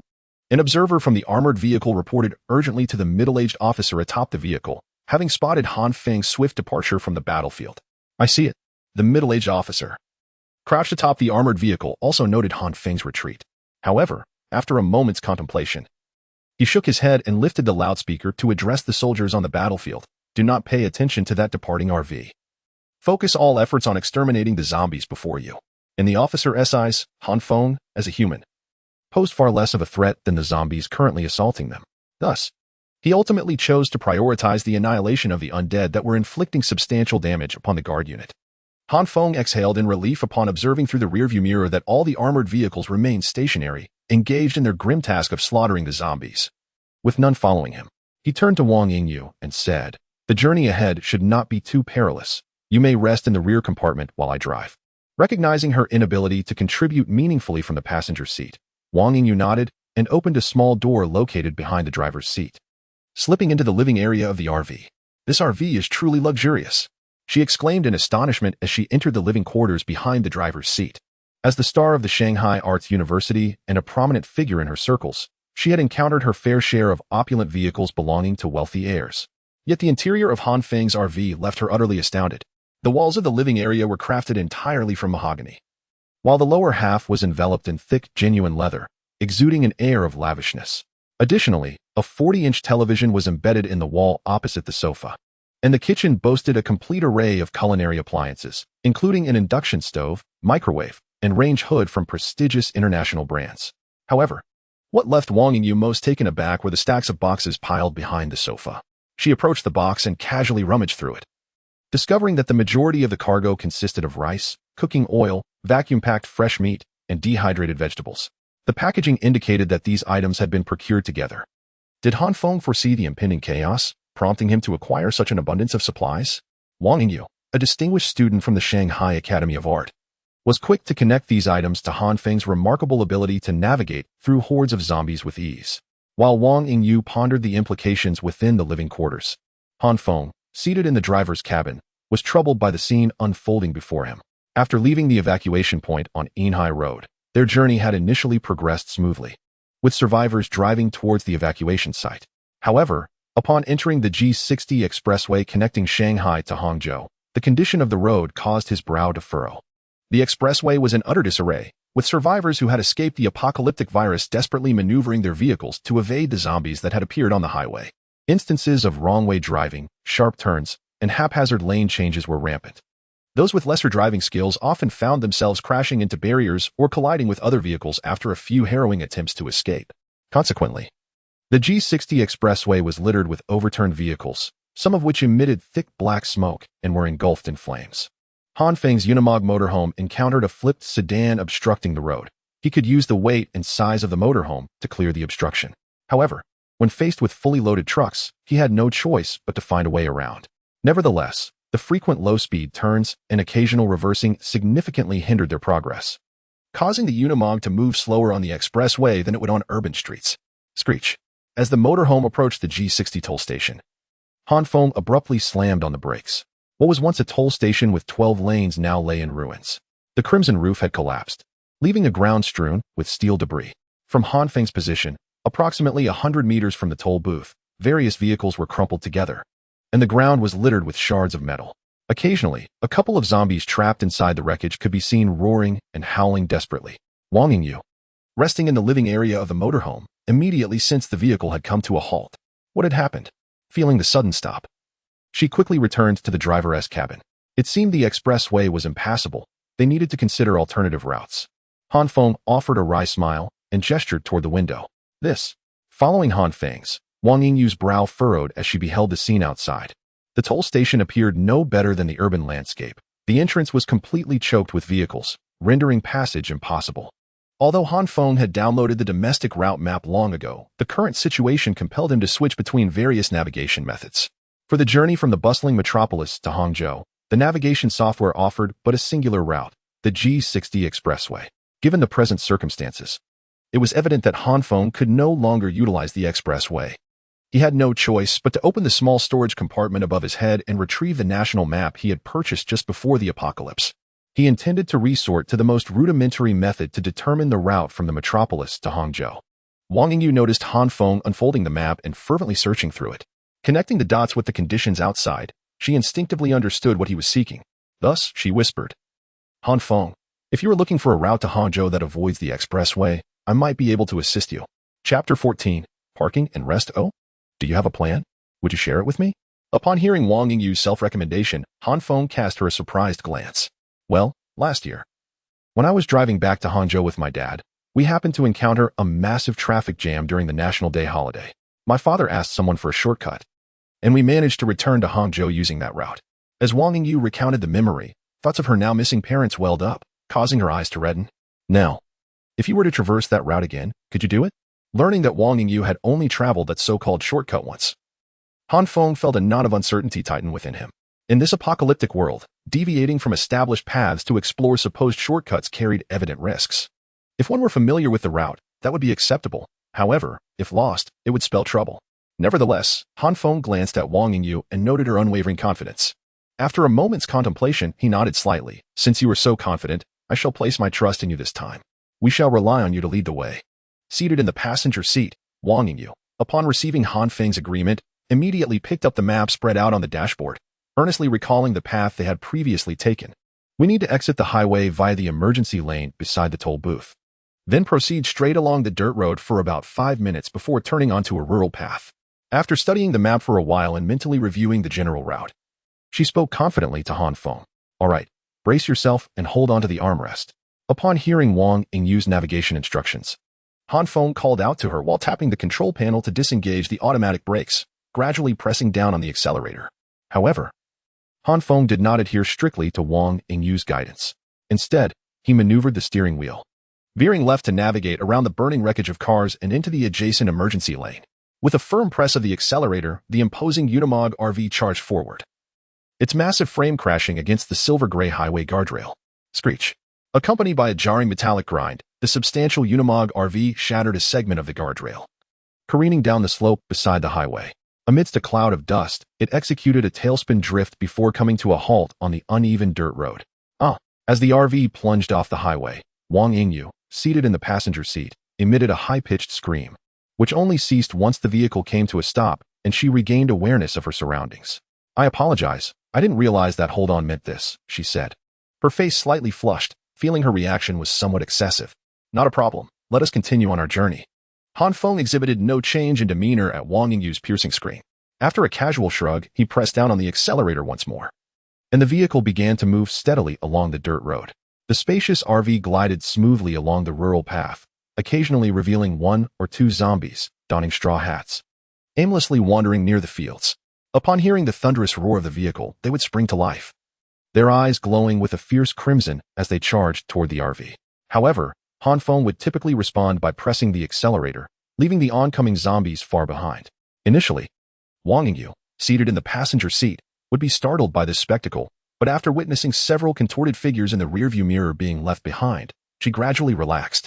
As we turned left onto the small road ahead, we anticipated reaching Linxia village in about 10 minutes. I recalled dining at a restaurant nearby with my father during a previous visit, where the proprietress showcased commendable culinary skills. After the RV had traveled for over an hour, Wang Yingyu, her initial tension dissipated, began to reflect on the situation ahead with a hint of nostalgia. "Let us rest here for the night and not proceed any further," she suggested. Upon hearing that we would soon encounter a village, Han Feng glanced at the sun, now positioned to the west. After a moment of contemplation, he gradually decelerated the RV and brought it to a halt by the roadside. Drawing from experiences of his past life, Han Feng understood all too well the perils of remaining in populated areas after dark. Due to the limitations imposed by light and environmental factors, normal humans could only operate at a fraction of their capacity during the night, at most, 50 of their usual strength. In stark contrast, the zombies remained unaffected by these changes, often gaining an advantage. Thus, survivors in this apocalyptic world would invariably refrain from nighttime excursions unless absolutely necessary. "Let us settle for some frozen dumplings for dinner," Han Feng proposed, feeling overwhelmed by the events of the day.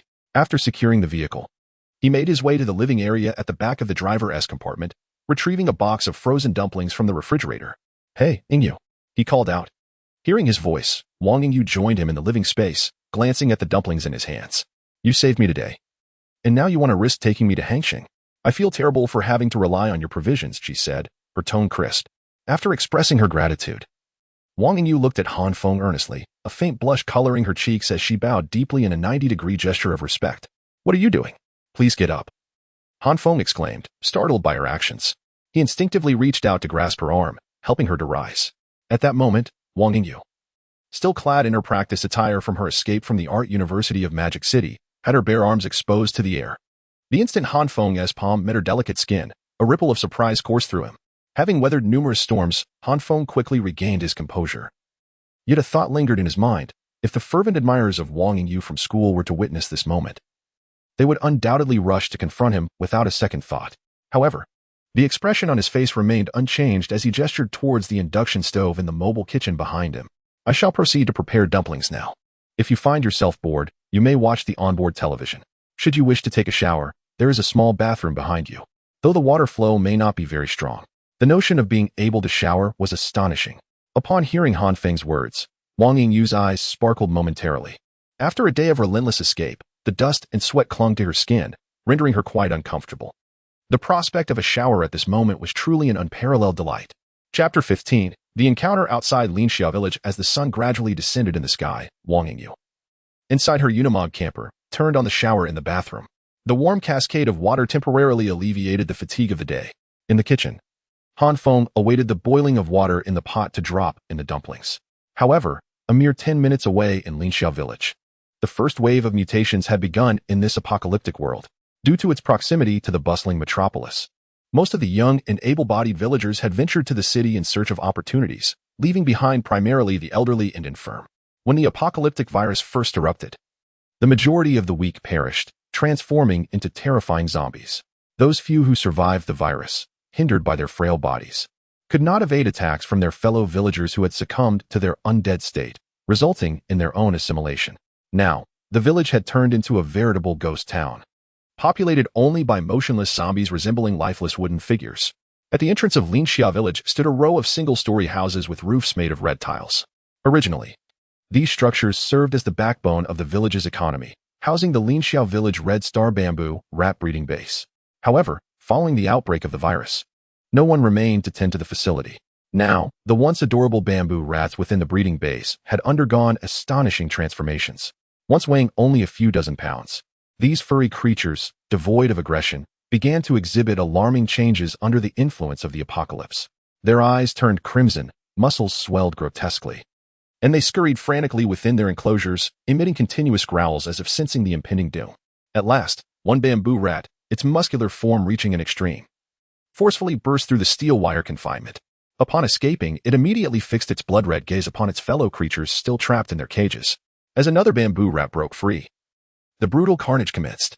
The two liberated rats fixated on each other, relentlessly colliding their bodies while their elongated incisors tore into one another. In a frenzy, flesh and blood were scattered, with shredded muscle tissue littering the ground, transforming the two bamboo rats into monstrous, bloody fiends. As the third and fourth bamboo rats escaped their confines, the once orderly breeding, however, what truly astonished everyone was the pair of tusks protruding from its mouth, which had now grown to over a meter in length. In the moonlight, these tusks emanated a metallic sheen, with a faint glimmer dancing across their surfaces.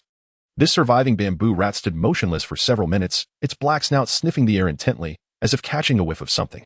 The whiskers at its mouth twitched slightly, and then a flash of red light sparkled in its eyes. With a mighty crash, its massive body lunged toward the heavy iron gate of the breeding facility. Bang! The seemingly formidable iron gate of the breeding facility emitted a resounding clang as the bamboo rat collided with it, accompanied by a spine-chilling creak. The entire gate thunderously toppled to the ground, kicking up a colossal cloud of dust.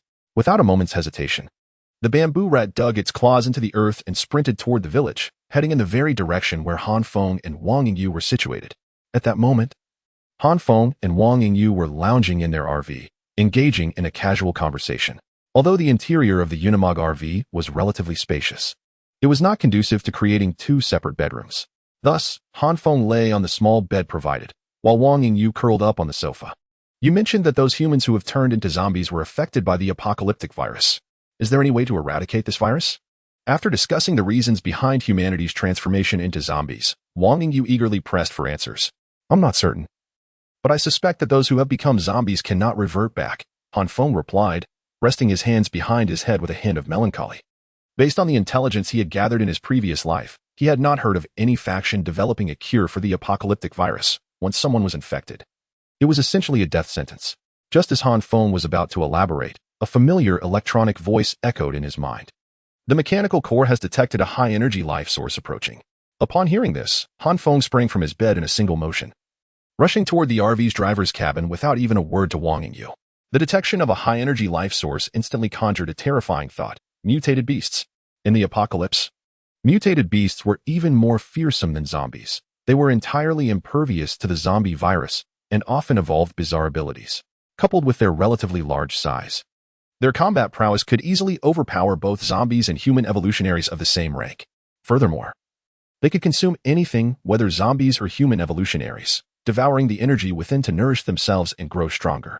Thus, Han Feng would much rather face a bronze-level mutated zombie than encounter a similarly ranked mutated beast. Yet, regardless of his reluctance, with a mutated beast now at his doorstep, he had no choice but to fight for his life. Creak. As Han Feng settled into the driver's seat, an eerie, strange shriek resonated from the darkness, sending chills down his spine. Seated in the driver's seat, Han Feng gazed toward the source of the piercing sound. In the inky darkness of the night, two crimson orbs suddenly illuminated the surroundings, fixated directly on the location of the Unimog camper. Han Feng, what's wrong? Is something amiss? Wang Yingyu inquired as she observed Han Feng hastily rush to the cockpit, sensing that something unexpected had transpired. She quickly followed suit, her urgency matching his. Silence. Upon hearing Wang Yingyu's pressing question, Han Feng swiftly placed a hand over her mouth, while his other hand pointed toward the flickering lights outside the window. Chapter 16. A direct collision. What on earth is that? Wang Yingyu nearly gasped in astonishment. Following Han Feng's pointed finger, she gazed into the distance, spotting two lantern-sized crimson orbs swaying back and forth not far from the front of the vehicle. Those flickering red lights must belong to the eyes of a mutated beast. Let us hope it has detected our presence. Han Feng, fixated on the pair of glowing eyes, felt a surge of anxiety. Even the most rudimentary mutated beasts possessed terrifying strength, and encountering them now left him with no assurance of victory. However, Han Feng's hopes were destined to be dashed. The creature fixated on their Unimog RV was none other than the bamboo rat that had emerged victorious from a recent bloodbath at the Hongxing bamboo rat breeding base in Linxia village. After devouring its fellow rats, it had been drawn to the RV by an unusual aura. Suddenly, from the perspective of the driver's seat, Han Feng noticed that the two crimson orbs, which had only been observing the RV, emitted a shrill cry and charged toward their location. This is bad. It seems the beast has indeed sensed us. Han Feng's heart raced. This mutated creature was clearly targeting the RV. Although the vehicle's defenses had been enhanced to the level of an armored car through mechanical integration, the impact from such a massive beast would undoubtedly be catastrophic. If the RV were to be overturned by this creature, it would surely become a metal coffin. With that thought in mind, Han Feng hesitated not a moment longer and activated the 8 powerful headlights mounted at the front of the Unimog RV. As the lights illuminated a vast area ahead, the surroundings transformed into a daylight-like brilliance. The mutated bamboo rat, which had been charging towards them, seemed momentarily stunned by the sudden brightness, halting its advance. Seizing this opportunity, Han Feng slammed the accelerator, propelling the RV forward like an arrow released from a bow. In that instant, aided by the headlights, he finally caught a clear glimpse of the mutated beast. It stood slightly shorter than the RV, approximately 3 meters tall, its body covered in steel-like black fur, which was marred by numerous dark red stains. Yet, what was most shocking was the pair of enormous canines protruding from its mouth, each over a meter long, glinting like swords and exuding an icy menace. Is this truly a species from Earth? Wang Yingyu stammered, her voice trembling as she beheld the monstrous creature before them.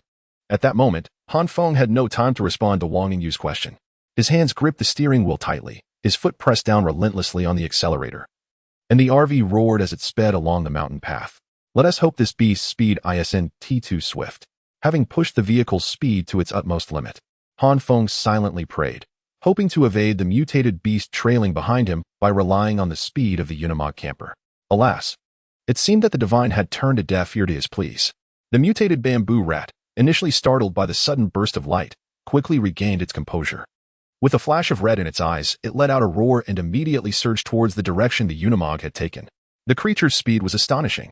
As Han Feng glimpsed the mutated bamboo rat's rapid pursuit in the rearview mirror, a chill ran down his spine. Its small, clawed limbs moved with an unearthly swiftness, propelling its massive body forward with an eerie grace, undulating as it closed in on the camper's rear flank. Observing through the rearview mirror, Han Feng noticed the creature's form gradually enlarging, a clear indication that its velocity surpassed that of the camper, rapidly diminishing the distance between them. There was no escape. Realizing he could not shake off the mutated bamboo rat, panic surged within Han Feng. At their current speeds, the creature would likely catch up to the camper within 6 or 7 seconds, colliding with its rear and risking a complete overturn of the vehicle.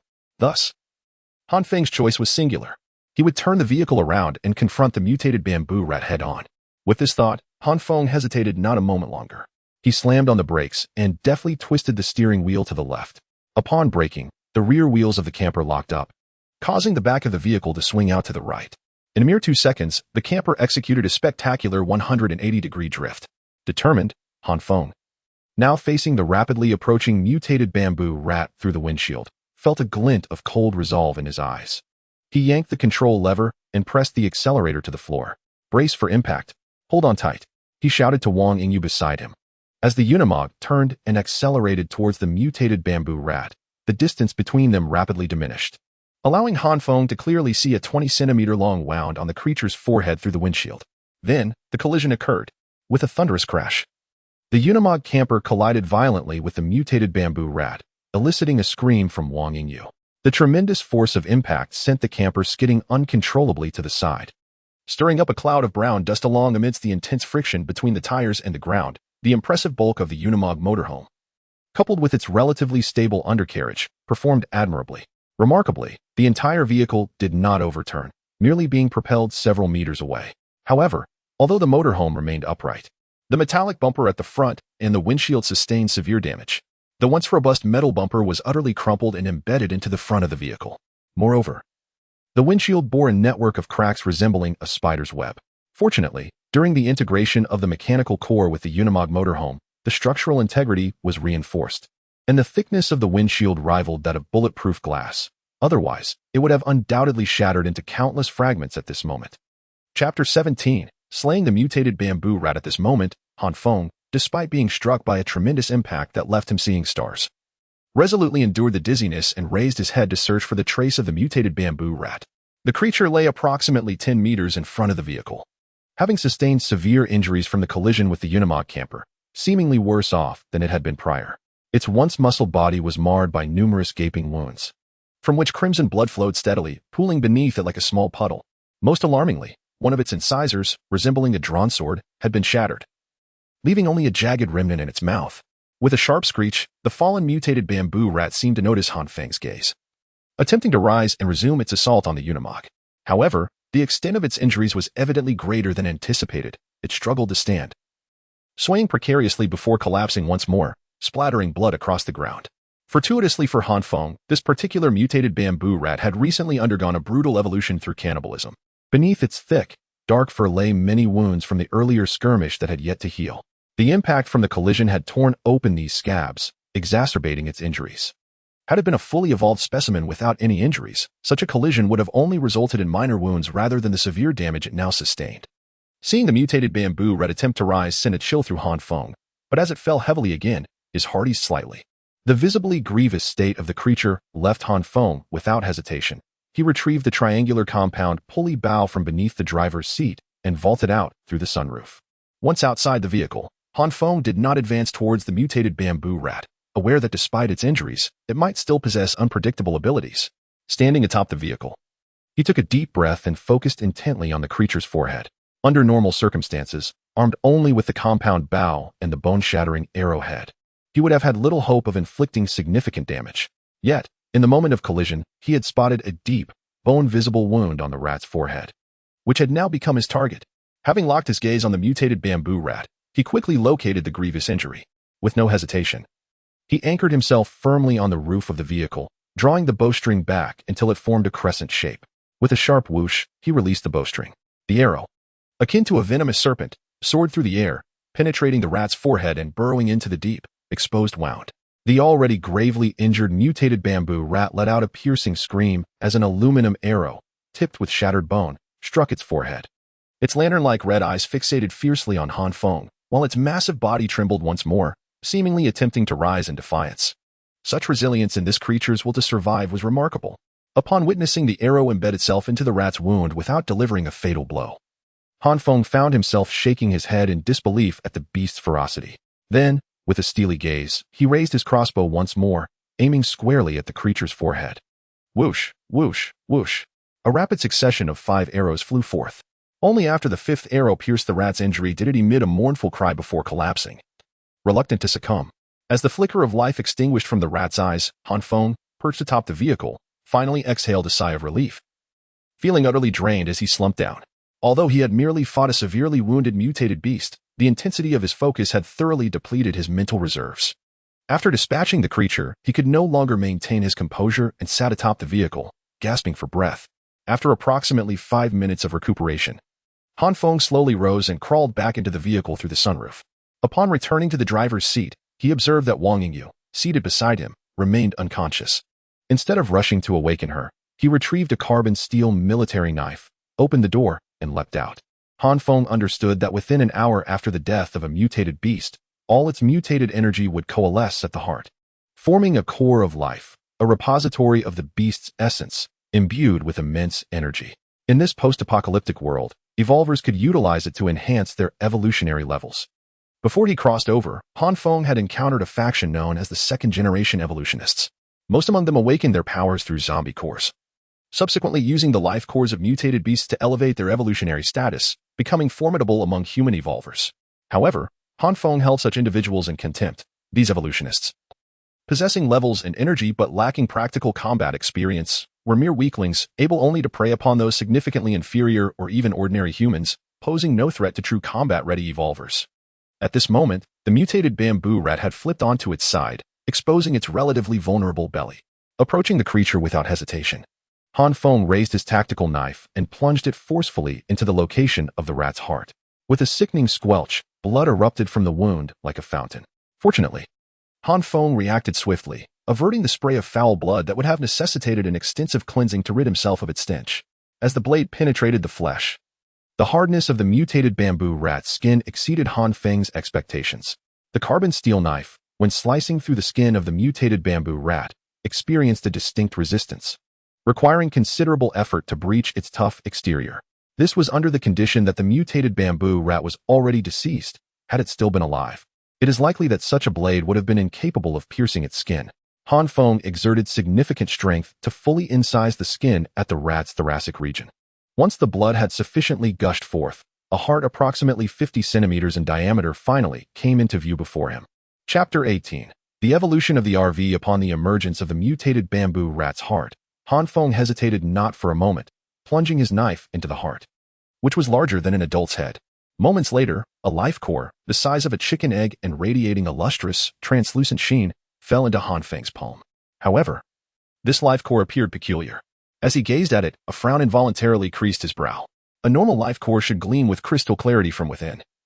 Yet the one he held was marred by a web-like network of cracks. Did this mutated creature not fully complete its evolution? Seeing the life core as a defective product, Han Feng could only shake his head in resignation. In truth, after observing the Unimog RV severely injure the mutated bamboo rat, he began to doubt the true level of this aberrant beast, and the transformation of the life core only served to validate his suspicions. After securing the life core, Han Feng hastened to the front of the Unimog RV. What a catastrophic collision! As he approached the vehicle's front, the sight of the damage filled him with dismay. The metal bumper had completely caved in, creating a V-shaped indentation, and above it, the windshield was riddled with a spiderweb of cracks. Yet the most grievously injured component appeared to be the right front tire, where the mutated rat's formidable tusk, over a meter long, was firmly lodged, having nearly cleaved the robust tire in two, rendering it beyond repair. At that moment, an electronic prompt echoed in Han Feng's mind. The mechanical core detected a high-energy life source. Please place it in the absorption chamber. Following this announcement, a cylindrical metal slot emerged from the main control panel of the driver's cabin. Should he retain the life core? This thought flickered briefly in Han Feng's mind, but he swiftly dismissed the impractical notion. For now, he had yet to become an evolved being. The life core would serve no purpose in his possession, and even if he were to succeed in his evolution, he would disdain using such a means to enhance himself. Gaining strength through battle was far more reliable. Resolving this, Han Feng took his seat in the driver's position and carefully placed the egg-sized, translucent life core into the cylindrical metal slot. Click. As he set the life core inside, a soft mechanical sound resonated, and the cylindrical slot began to retract slowly. Once the metal slot had fully closed, the electronic prompt echoed again in Han Feng's mind, and darkness enveloped his vision before the holographic image of the Unimog RV reappeared in his consciousness. The mechanical core successfully absorbed the high-energy life source. The evolution of the mechanical core has commenced. Please select the direction of evolution. Subsequently, a series of texts manifested before Han Feng's eyes. As his gaze lingered on the words, the holographic display of the vehicle automatically marked the results of the enhancements. Option 1. Upgrade the vehicle's armor, enhancing its protective strength to that of alloy-grade armor. Option 2. Upgrade the fuel tank, increasing its capacity by 180 liters while also fortifying its structural integrity. Option 3. Upgrade the engine, elevating its RPM while reducing fuel consumption. Option 4. Upgrade the 10L hyperdimensional storage space, adding an additional 10 liters. Option 5. Upgrade the tires, replacing them with puncture-resistant variants that will not burst, regardless of damage. Option 6. Add a vehicular weapon system, including a celestial high-energy electromagnetic cannon module, which consumes 200 liters of fuel per shot to unleash high-energy electromagnetic waves, inflicting extensive damage, with a cooldown period of 1 hour. Option 11. Activate the equipment manufacturing workshop, adding a workspace at the rear of the vehicle capable of assimilating most materials, enabling the direct crafting of equipment via an automated manufacturing device. As Han Feng perused the evolution paths of the mechanical core, he felt an overwhelming surge of excitement. Each enhancement option promised to significantly bolster his survival capabilities in the apocalypse. However, his primary focus lay on two specific upgrades: the vehicular weapon system and the equipment manufacturing workshop. During his recent skirmish with a mutated bamboo rat, he had acutely sensed the inadequacy of his current offensive capabilities, particularly against mid to large-sized mutated creatures. Had that bamboo rat not yet completed its evolution, he would surely be the one lying defeated today. Thus, the vehicular weapon system was an urgent necessity to address his current shortcomings. Moreover, the equipment manufacturing workshop piqued Han Feng's interest immensely. He had witnessed numerous evolutionists in the apocalypse who, despite possessing high levels of evolution, suffered from a dire lack of suitable weaponry. In battles against zombies or mutated beasts, they often found themselves one straw short of breaking the camel's back. And having access to effective weapons was undoubtedly that crucial straw. A workshop capable of automatically customizing and manufacturing equipment was, from any perspective, a dreamlike treasure. Yet at this moment, Han Feng could only wear a bittersweet smile, forcing himself to divert his gaze from these alluring options. The reason was starkly clear. All the options he had observed were grayed out and thus unavailable for selection, each accompanied by a supplementary note stating, insufficient high-energy life source. Unable to activate option. This felt akin to returning empty-handed from a treasure trove. Focusing intently on the conclusion of the mechanical core's evolution options, Han Feng noticed that the final choice was illuminated, indicating it was available for selection. He exhaled deeply in relief. The last option was as follows: repair the fusion of the mechanical core, restoring its damaged state. Once repaired, any remaining energy would be automatically stored. Upon seeing this option, Han Feng scarcely hesitated before decisively selecting it. At this moment, the paramount task for him is to successfully repair the Unimog camper. Abandoning the vehicle on this desolate rural road, devoid of any nearby village or shop, would render his future journey exceedingly arduous. As Han Feng opted to restore the mechanical core fusion, a wave of luminescence rippled through the holographic image of the Unimog in his mind. Remarkably, the previously dented front of the vehicle began to gradually revert to its original shape. The windshield, once marred by a spiderweb of cracks, now showed signs of restoration as the fissures receded, allowing the glass to regain its clarity. Even the tires, which had been nearly cleaved in two, appeared to possess a life of their own, slowly extricating the lodged rodent tooth trap between them as the two halves began to merge and the tread patterns re-emerged. Chapter 19. Wang Yingyu's confusion. The holographic image in Han Feng's mind revealed that the Unimog camper had been successfully repaired. With a sudden awakening, he opened his eyes. The mechanical core was simply marvelous. The entire vehicle appeared as though it had never been damaged. Upon regaining consciousness, Han Feng rushed to the front of the vehicle and pressed the newly restored metal bumper, discovering that it was indistinguishable from its original state. Evoking a sense of wonder within him, his gaze then fell upon the broken tusk of the mutated bamboo rat that lay on the ground, prompting a thought. This tusk, being one of the most distinctive materials from the mutated creature, might prove useful in the future. Thus, he painstakingly transported the broken tusk onto the camper. After securing the bamboo rat's tusk, Han Feng suddenly remembered that Wang Yingyu inside the vehicle was still unconscious. He hurriedly climbed into the passenger seat, cautiously lifted her eyelid, and noted that her pupils had not dilated. She had merely been knocked out. He exhaled in relief. Ouch, my head hurts. After approximately an hour, Wang Yingyu gradually regained consciousness. Upon awakening, she instinctively clutched the back of her head, clearly still feeling the effects of the earlier impact. However, as soon as she touched her head, the memory of the collision with the mutated bamboo rat rushed back to her, and she sprang up. Her face pale as she exclaimed, "What happened to that enormous creature? Are we alive?" Han Feng pointed out the window towards the corpse of the mutated bamboo rat, saying, "The creature you mentioned is lying outside, but it is now utterly lifeless." The vehicle's headlights illuminated the scene as brightly as day. From her position in the passenger seat, Wang Yingyu looked out and saw the once monstrous creature, whose eyes had been as large as lanterns and whose body resembled a small mountain, now motionless in a pool of blood. "Did you kill that beast? How did you manage to do it?" Observing the inert, mutated bamboo rat, Wang Yingyu's beautiful eyes widened in astonishment. "The creature was already gravely injured before our collision. It simply collapsed afterward. I hardly did anything." Han Feng casually recounted the encounter with the mutated rat, keeping the details of the mechanical core, his greatest secret, entirely to himself. After briefly summarizing the encounter, Han Feng shifted the topic. "How is your head? The world is in such turmoil. If you're injured, it could be a significant problem. Competent doctors are a rarity these days." Hiss. Wang Yingyu touched the large bump on her head and inhaled sharply. After a moment, she assessed that it was likely just a superficial injury and should not pose any serious issues. She then turned to Han Feng and said, "Since we were just attacked by that creature, should we continue moving forward or adhere to our original plan and stay here for the night before departing tomorrow?" "Let us stick to the original plan. We will remain here for the night and set off again in the morning." Han Feng had already made a rough arrangement for the journey, and even if unforeseen circumstances arose tonight, he would not alter his plans or recklessly proceed into the potentially perilous night. After confirming the itinerary, Han Feng turned to Wang Yingyu and said, "You are injured.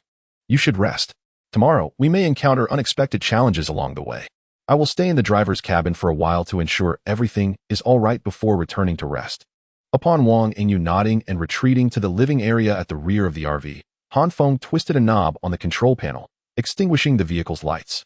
The rural path, devoid of illumination, was enveloped in darkness once more, except for Han Feng in the driver's cabin, whose eyes flickered in the dim light, seemingly deep in thought.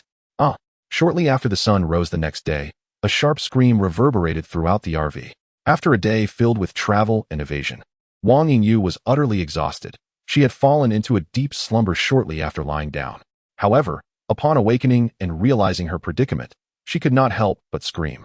She discovered her hands and feet were tightly bound by a nylon rope, the other end of which was affixed to the bathroom's drainage pipe, rendering her completely immobile.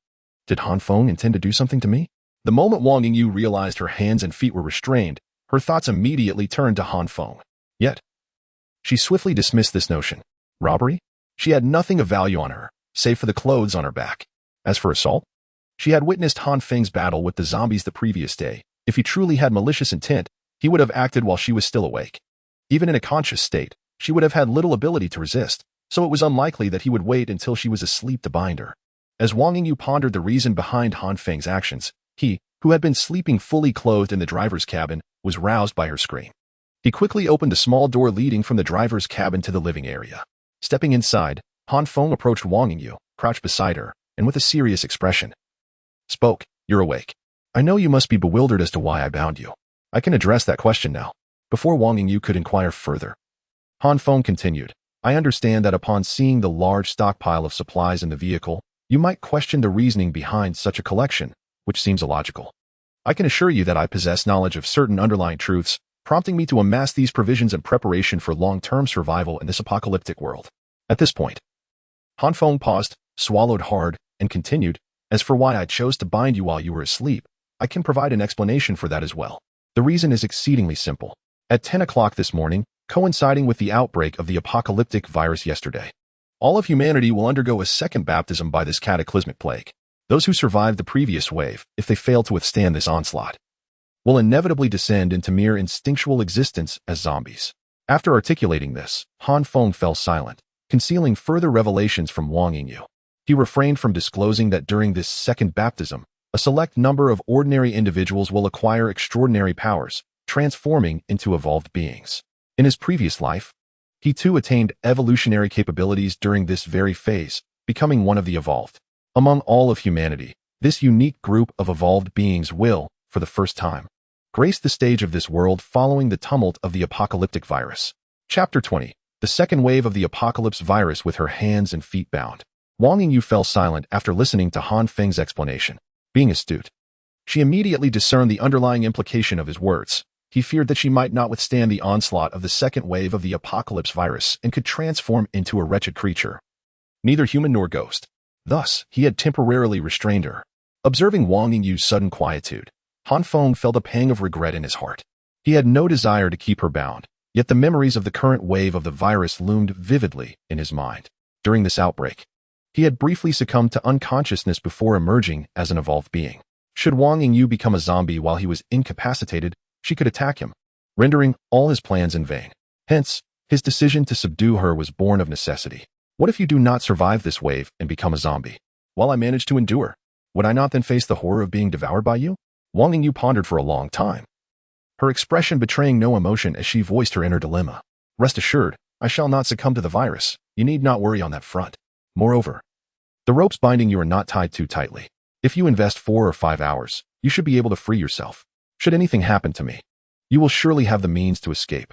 After speaking, Han Feng rose and exited the living area of the RV, the sound of the door locking echoing behind him. Having concluded his conversation with Wang Yingyu, Han Feng took his place in the driver's seat, fastening his seatbelt securely. His gaze fixated on the clock displayed on his phone. The digits on the screen flickered, inching closer to 10 o'clock with each passing second. 9:59:57, 9:59:58, 9:59:59. It was time. As the clock struck 10, a sudden haze enveloped Han Feng's vision, and a searing pain shot from the back of his head, radiating throughout his entire being. The agonizing sensation, as if it penetrated to his very bones, surged through him. Simultaneously, in the living area of the RV, the bound Wang Yingyu let out a piercing scream. As the excruciating pain she had endured the previous day returned, waves of intense discomfort coursing through her body. In the driver's cabin, Han Feng heard her cries from the living area, yet he could not afford to concern himself with her plight at that moment. The overwhelming pain consumed him entirely. As the agony reached a critical threshold, he could bear it no longer. Darkness enveloped him, and he fainted. Approximately 5 minutes later, the intense pain began to subside, and he gradually regained consciousness. Once fully awake, he managed a bitter smile, reflecting, "Ah, that truly hurt. I cannot believe I have once again endured this unbearable ordeal." After regaining clarity, Han Feng attempted to stretch his arm forward, and to his astonishment, the fabric of his clothing rustled with a swift motion. Indeed, even after being reborn, my evolutionary capacity remains unchanged, albeit the pace of progression is rather sluggish. It appears that frequent practice is imperative. Upon hearing the sound of my sleeve brushing against the air, I, Han Feng, finally nodded. This evolution aligns perfectly with my expectations. My evolutionary trajectory mirrors that of my previous life, still focused on enhancing agility. However, my current level of evolution is merely at the threshold of bronze. an inconsequential comparison to the golden tier evolvers of my past existence. At this juncture, my abilities and evolutionary status likely fall short of even a mere fraction of what I once possessed. After confirming my state, I unfastened the safety belt that secured my body and approached the small door leading to the living quarters. Extending my left hand, I tentatively knocked on the door. Tap, tap, tap. Following the crisp sound, I pressed my ear against the metallic surface, straining to hear any activity within. Yet, the living area remained eerily silent, offering no response to my knocks. Noticing the absence of any reply from Wang Yingyu, I felt a slight sense of relief. No response indicated that she had not succumbed to zombification. Had she transformed, the atmosphere would surely not be so tranquil. When I opened the small door connecting the cockpit to the living area and beheld Wang Yingyu sprawled on the floor, I was momentarily taken aback. She was drenched in perspiration, her ballet practice attire clinging to her body, accentuating her alluring curves. As I gazed at her, I was struck by an almost imperceptible allure that stirred a primal desire within me. A voice echoed in my mind, urging me to abandon restraint and act upon my instincts. Fortunately, my previous life endowed me with ample combat experience. After a brief lapse of 1 or 2 seconds, I forced myself to regain composure and averted my gaze from her direction. Once I distanced myself from the temptation emanating from Wang Yingyu, I was internally alarmed, gasping in astonishment. What is happening here? This could not merely be a consequence of my own body. The source of this anomaly must lie with Wang Yingyu. After carefully examining my own body and finding no abnormalities, I swiftly pinpointed the root of the issue. I surmised that Wang Yingyu had undergone an evolution of her own after resisting the latest wave of apocalyptic viruses, transforming into an evolver. I pondered the nature of her evolution and why her body radiated such primal allure. Having confirmed that Wang Yingyu had indeed become an evolver, I was left perplexed. In my previous life as a golden tier evolver, I had never encountered one possessing such a peculiar ability. Han Feng stood still, deeply pondering the evolutionary direction of Wang Yingyu in his mind. Meanwhile, Wang Yingyu, bound by nylon ropes, felt her eyelashes flutter slightly as her once tightly shut eyes began to slowly open. Upon awakening and catching sight of Han Feng at the entrance of the living area, his head bowed in contemplation, a sense of relief washed over her. In a soft voice, she addressed him. It seems I have successfully weathered this wave of apocalyptic virus. Could you assist me in untying these ropes now? Chapter 21. Primitive allure, of course. Han Feng had no reason to refuse Wang Yingyu's request. After all, the initial act of binding her was merely a precaution to prevent her from becoming a zombie. As Han Feng crouched down to untie the nylon ropes binding Wang Yingyu's delicate wrists, there was inevitably a fleeting contact with her exposed skin. Each time his hands brushed against her tender flesh, a wave of primal desire surged within him, electrifying his senses. Realizing the peculiarity of his reaction, Han Feng pondered to himself, what ability has Wang Yingyu evolved to elicit such sensations? Meanwhile, Wang Yingyu seemed oblivious to the unusual state of her body. After Han Feng released her from her restraints, she shot him a glance of annoyance before rubbing her wrists, which were slightly bruised from the prolonged binding. Please don't rush to stand. Take a moment to sense if there are any changes in your body, Han Feng advised, gently halting her attempt to rise. What changes? Wang Yingyu paused, glancing at her hands, momentarily taken aback by his suggestion. I do feel somewhat different. I thought it was just from being tied up for too long. With a hint of confusion, she examined her hands. Although she sensed a difference, she struggled to articulate the specifics of her transformation. Don't be anxious. Just relax and attune yourself to your inner self. You should be able to perceive something. Han Feng encouraged, kneeling beside her and beginning to guide her in awakening her latent abilities. Thanks to his experiences from a previous life, Han Feng understood that certain evolutionary powers are triggered from within, unlike the more easily discernible enhancements of strength or agility. Many elemental and psychic evolvers from his past life remained unaware of their evolution until they faced life and death situations, their powers only emerging in moments of extreme tension. Now, Wang Yingyu was evoking that same feeling in him. I can feel it. I sense it. Under Han Feng's guidance, Wang Yingyu truly felt an extraordinary energy swirling within her. Upon realizing this, she exclaimed in excitement. As she shouted, Han Feng, who was crouched beside her, instantly perceived the change. A faint glow suddenly manifested on Wang Yingyu's skin, closely adhering to her form and gradually seeping into her pores. As the luminescence permeated her being, Han Feng felt a jolt in his heart, overwhelmed by an irresistible allure emanating from her. This potent allure stirred within him a myriad of desires, the most primal of which was that of carnal longing between man and woman. However, Han Feng, drawing upon the experiences of his past life, managed to quell the stirring desires within him in an instant, restoring tranquility to his heart. The potency of this effect was indeed astonishing. Han Feng was genuinely taken aback by the evolved abilities exhibited by Wang Yingyu. Even a seasoned survivor like him, prepared for the apocalypse, found himself momentarily tempted. Had those unprepared souls encountered such a lure from Wang Yingyu, they would likely have lost all reason and rushed towards her without hesitation. Yet, Wang Yingyu's transformation lasted only about a minute before it abruptly ceased. Her previously normal complexion faded, rendering her pale, and she appeared somewhat weakened, her body beginning to tremble slightly. "How do you feel now?" Han Feng inquired. Wang Yingyu, seated and using her hands to prop herself up to prevent collapsing, took a moment to gather her thoughts before responding. "Just now, based on your suggestion, I sensed an energy coursing through my body. When I grasped this energy, internal changes began to manifest. I believe my body emanates a peculiar hormone that can attract the attention of a specific target. However, after harnessing this energy, I felt an overwhelming surge of fatigue, as if I had just run a marathon in that brief moment." As Wang Yingyu elaborated on her evolutionary effect, Han Feng fell into silence. The rapid increase in her fatigue levels was easily explicable. Any evolutionary ability emanating from within the body fundamentally draws upon its energy. Prolonged activation of such abilities would undoubtedly lead to significant depletion. However, Han Feng found himself perplexed regarding the application and effectiveness of her ability. Wang Yingyu's current evolutionary power could essentially be classified as a charm ability, designed to redirect a target's attention towards her. To illustrate, it resembled a skill in certain games that transfers a monster's aggro from its current target to the user of the skill. Yet, this effect posed a rather awkward predicament for Wang Yingyu, as her combat capabilities were virtually non-existent, compounded by her lack of battle experience. Should she recklessly deploy this skill, it was conceivable that she would be quickly overwhelmed by adversaries. "I have a preliminary understanding of your evolutionary ability. Let us tentatively name it Primitive Charm. The primary effect of your ability is to capture the enemy's attention, so you must exercise great caution when employing it," Han Feng advised. He emphasized the importance of restraint, lest she inadvertently unleash her power in a moment of panic when faced with danger. Upon receiving Han Feng's counsel, Wang Yingyu nodded solemnly. After enduring the trials of 2 waves of apocalyptic viruses, she was determined not to lose her life so easily now that she had transformed into an evolved being. After confirming Wang Yingyu's evolutionary abilities, Han Feng pointed casually at the sofa. "You overexerted yourself while utilizing your powers just now. It would be wise for you to rest for a moment. Perhaps I should take the passenger seat instead, to help guide you." Although Wang Yingyu still felt somewhat weak, she firmly declined Han Feng's suggestion to rest, eager to set off as soon as possible. Having endured the trials of the apocalyptic virus, her primary concern was for her parents in Hangzhou, and she longed to ascertain their safety.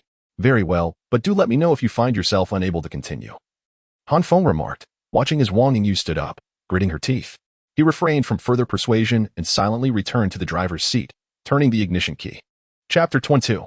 Entering Hangzhou as Han Feng drove the Unimog camper away, he cast a final glance at the now rigid mutated bamboo rat. The demise of this aberrant creature not only yielded a valuable life core but also offered materials such as its hide and bones, which possess considerable worth in the post-apocalyptic world. The hide can be fashioned into protective gear, while the bones can be crafted into weapons. However, Han Feng opted to forego these spoils this time. The bamboo rat had not fully evolved, significantly diminishing the value of its materials. Additionally, dismantling these components would consume an inordinate amount of time, given that it was merely the second day of the apocalypse. It was likely that survivors remained engulfed in the panic of their new reality, disinterested in trading materials requiring further processing. After departing from the battlefield of the previous night and re-entering the dust-laden rural path, the duo soon arrived at Linxiao village, which Wang Yingyu had mentioned the day before. The rural road they traversed would weave through the entirety of Linxiao. Under normal circumstances, numerous amiable villagers would greet passing vehicles, inviting them to dine at local eateries. Now, however, only a few forlorn signs advertising roadside meals and self-produced agricultural goods stood desolately along the roadside, and the once vibrant villagers had vanished. As the engine of the camper roared to life, the zombies lurking in the eateries and agricultural sales outlets flared into action, clawing and lunging towards the swiftly moving Unimog. In the face of this chaotic onslaught, Han Feng's countenance remained unchanged. He pressed down on the accelerator, and the camper surged forward, plowing through the zombies like mere debris. Wang Yingyu, glancing in the rearview mirror at the zombies being crushed in half beneath the camper, spoke with a hint of melancholy. "Are there truly no living souls left in this village? We pass through so conspicuously, and yet not a single person cries out for help, only countless grotesque zombies." In villages such as this, often inhabited by elderly individuals and young children, the resistance to the apocalyptic virus is virtually non-existent, leaving them vulnerable to being swept away by the undead. Han Feng was acutely aware of this grim reality. After an hour's drive beyond Linxia village, the camper finally emerged from the dust-choked rural paths and onto the ring road connecting to Hangzhou. Although the highway was littered with wrecked vehicles, the camper's pace had significantly increased compared to the previous rural roads, bringing the main city of Hangzhou tantalizingly close. I reside on Qingtai Road in the upper city. If we continue along Zhanghe Road, we shall reach my residential community, Han Feng remarked. Upon entering the main urban area of Hangzhou, Wang Yingyu's demeanor visibly shifted, her anxiety apparent as she seemed eager to return home. Upon entering the main urban area of Hangzhou, Han Feng no longer relied on Wang Yingyu's guidance. The vehicle's navigation system was fully operational once more. As he entered Qingtai Road into the software and observed the specific location, he cast a surprised glance at Wang Yingyu. The Shangqing district of Hangzhou could be described as the most refined area of the city, with Qingtai Road being the epitome of this refinement. This thoroughfare faced the bustling commercial center while being backed by the picturesque Westlake scenic area. Those who could afford to invest in such a prime location were undoubtedly affluent individuals, and Han Feng was taken aback to discover that Wang Yingyu was among them. However, as Han Feng drove the Unimog RV swiftly towards Wang Yingyu's residence, a nearby building housed an individual peering through a telescope, inadvertently scanning the speeding vehicle. Boss Wu. Someone is approaching from the direction of Zhanghe Road. Their vehicle appears quite luxurious. Should we make a move? A young man in a blue striped shirt, grinning broadly, inquired of a towering figure beside him. Oh, a vehicle is coming? The man referred to as Boss Wu stood nearly 6 feet tall. Clad only in a sleeveless fitted vest, his well-defined muscles exposed to the open air, giving an immediate impression of his formidable presence. He took the telescope from the young man and gazed at the imposing Unimog RV. Well, your eyesight is commendable. This vehicle is worth at least $1 million. Satisfied, Boss Wu nodded to the young man and commanded, that hefty pig is passing through our territory. It would be a disservice to my brothers not to take a cut. Gather the brothers and prepare to move out. At the sound of Boss Wu's order, the young man in the blue striped shirt retrieved a black wireless intercom from his waist and began shouting into it. Ma-san, we're on the job. A vehicle is approaching from the direction of Zhanghe Road. You and your crew need to intercept it. The boss and I will be there shortly. The intercom crackled with a somewhat noisy background response. Below the building, 2 white vans roared to life, setting off in tandem toward Han Feng's location. Han Feng. There are vehicles coming towards us, Wang Yingyu alerted him, noticing the 2 vans approaching their RV for the first time since they had entered the main urban area. However, as the white vans neared, they unexpectedly positioned themselves one to the left and one to the right, blocking the road entirely with their broad bodies. It was evident that their intentions were far from benign. Realizing the gravity of the situation, Han Feng understood they were facing an attempted robbery. Since the onset of the apocalypse, the social order had essentially collapsed, and the nefarious elements that had survived the viral catastrophe had emerged, ready to prey on the unsuspecting. Robbery and murder have become commonplace, yet Han Feng was taken aback to witness organized bandits emerging on the very second day of the apocalypse in Hangzhou. 2 vans flanked Zhanghe Road, effectively blocking it, from which emerged 7 or 8 young men, each wielding a pipe as thick as a bowl. The leader among them brandished a massive machete, nearly as tall as himself. As he stepped out of the vehicle, he raised the machete, angling it toward the direction of the motorhome, and bellowed, "Listen up, everyone inside the vehicle. Our boss has taken a liking to your car and has decided to requisition it. Now all of you step out." Chapter 23. Establishing authority through violence. Seated within the confines of the vehicle, Wang Yingyu had never encountered such a situation. Upon noticing that the group had effectively blocked the road, she felt a sudden surge of anxiety. What should we do now? Should we exit the car? Remain in the vehicle and do not move, Han Feng instructed, his demeanor unchanged as he observed the robbers outside, who resembled nothing more than a troupe of incompetent clowns. To him, these assailants appeared amateurish, relying solely on their bluster to intimidate their victims. He surmised that should they confront a true adversary, they would flee like frightened animals.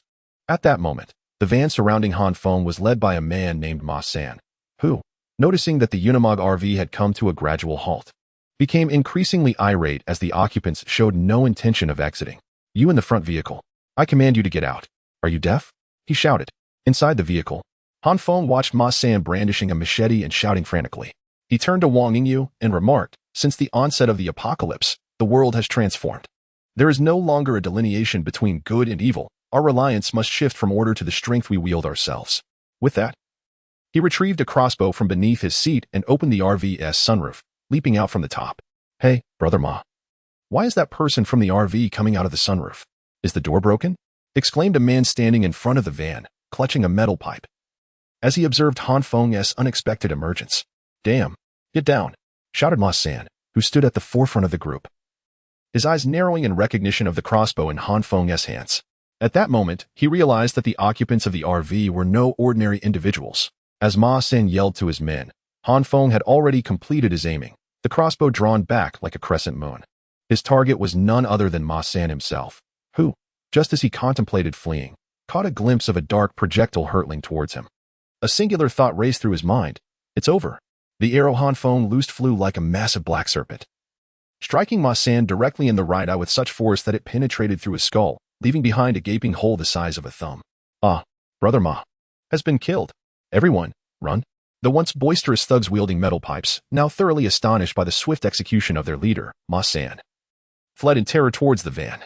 As they scrambled into the vehicle, eager to escape, the sudden screech of brakes echoed from the rear of the van. Have you finished so soon? Came a voice over the walkie-talkies in the thug's hands, accompanying the sound of the abrupt stop.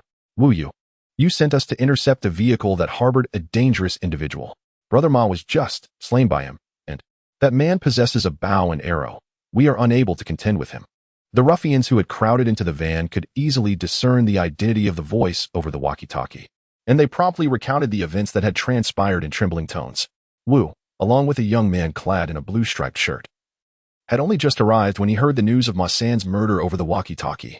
Initially taken aback, his expression swiftly transformed into one of fury as he coldly commanded into the device, your leader has been killed, and you intend to flee like cowards? Get out of the vehicle, all of you. Yes, we are getting out now? It seemed that Wu commanded considerable respect. Those who had intended to drive away abandoned their plans upon hearing his chilling voice and reopened the doors of the van. Standing atop the RV, Han Feng observed a red car arriving at the scene. To his surprise, the ruffians who had planned to depart were now descending from the van, wielding metal pipes. His eyes narrowed slightly. It appeared that the situation had become quite intriguing. Although Wu was engulfed in a raging inferno of anger upon learning of Ma San's demise, he refrained from acting impulsively and instead instructed the young man in the blue striped shirt to roll down the window, calling out to Han Feng, friend across the way. I am unaware of your affiliations, but our leader, Wu Li, serves under Brother Liu. After killing Ma San, do you have nothing to say? Oh, so it is indeed a structured organization. They resort to violence at the slightest provocation and now seek to interrogate me. Han Feng instantly grasped their intentions and chose not to respond, instead returning to the driver's seat of the RV. As Han Feng settled into the driver's seat, Wang Yingyu, seated beside him, exclaimed in disbelief, how could you just kill someone? This is unacceptable. Wang Yingyu seemed unable to reconcile Han Feng's decisive action without a word. In her view, all criminals deserved a trial. I shall reiterate, in this world, when faced with those with ill intentions, you must strike first, otherwise, it is you who will perish. Han Feng expressed his discontent towards Wang Yingyu, feeling that she remained too naive, still believing in the power of order amid chaos. After delivering his admonishment, he commanded, buckle your seatbelt and hold on tight. With that, he pressed the accelerator, and the entire Unimog RV surged forward, emitting a thunderous roar. The ruffians clutching metal pipes, upon realizing that Han Feng was driving straight towards them, were momentarily stunned and hastily scrambled to the sides of the road, fearful of being struck by the speeding vehicle.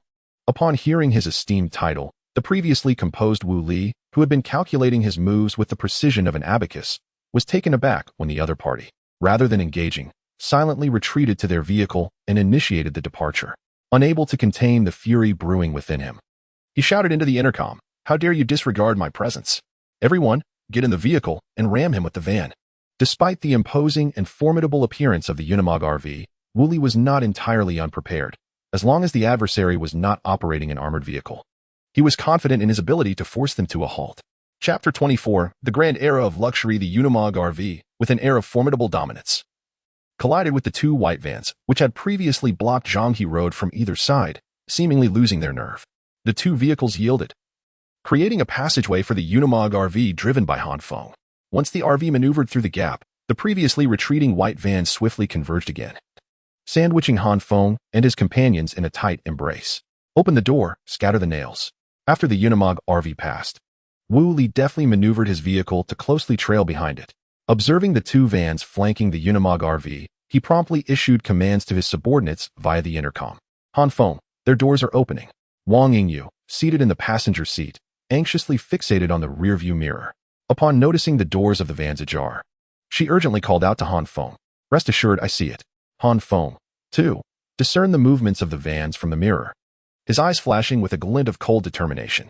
His initial display of violence was intended to convey a message of intimidation to the thugs blocking their path, compelling them to retreat. However, he had not anticipated their relentless adherence, akin to stubborn gum. With a resolute glint in his eyes, Han Feng abruptly slammed on the brakes, simultaneously executing a swift maneuver to the right. The RV's front tilted, and like a brazen giant, it barreled directly toward the van closely aligned on its right side.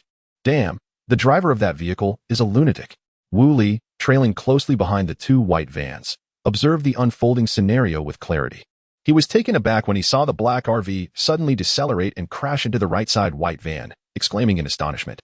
In Wu Li's understanding, a collision at high speed between two vehicles would invariably yield devastating consequences for either party involved. Hence his alarm upon witnessing the Unimog RV initiate the impact against the van. However, the aftermath of the collision utterly shattered his previous assumptions. Upon colliding with the white van, the Unimog RV, rather than exhibiting any tremor or sustaining damage, remained remarkably unscathed. In stark contrast, the white van, struck by the robust side of the Unimog, appeared as though a monstrous entity had taken a bite out of it, leaving a massive gash along its side, with shards of twisted metal cascading onto the roadway like a torrential downpour. The occupants within the white van erupted in cries of panic, losing control of their speeding vehicle, which spun wildly toward a nearby lamppost. As the out-of-control van hurtled directly into the lamppost, a more horrifying spectacle unfolded. The zombies, initially standing idly by the houses lining the street, were abruptly roused by a sudden cacophony. One by one, they staggered out of their doorways, drawn to the source of the commotion. Wu Li, upon realizing that one of his subordinates had collided with the roadside, inadvertently attracting a horde of zombies, inhaled sharply. He swiftly seized the walkie-talkie and exclaimed, "Do not pursue that frenzied RV any longer. We must retreat." Observing the emergence of the undead, he understood that the occupants of the van were beyond salvation. Any rash attempt to rescue them would likely cost him his life as well. It was evident that the RV ahead posed a formidable challenge. It would be wiser to forego this vehicle, conserve their strength, and seek assistance from Brother Liu. Meanwhile, the ruffians in another white van, having received the evacuation order, collectively exhaled in relief, hastily braking to slow down as they watched the imposing Unimog RV disappear from their sight. Finally, they felt a sense of safety. Wang Yingyu, noticing that the vehicle that had been pursuing them had come to a halt, let out a gentle sigh. In this apocalyptic world, one must never exhibit any weakness before such individuals, lest they be devoured whole. Han Feng cast a glance into the rearview mirror and, still brimming with menace, remarked. At this juncture, the RV had left Zhanghe Road and turned onto Qingtai Road. Wang Yingyu, recognizing the familiar streets nearby, felt a surge of excitement. "Turn right ahead. My home is in the third building on the left after entering the neighborhood." Han Feng couldn't help but exclaim, "Indeed. This girl must have been quite affluent before the apocalypse." The entrance to the community was marked by a grand archway, flanked by a massive granite stone, upon which the characters Shinshi Haoyuan were elegantly inscribed. Upon entering the neighborhood, the surrounding environment was nothing short of breathtaking.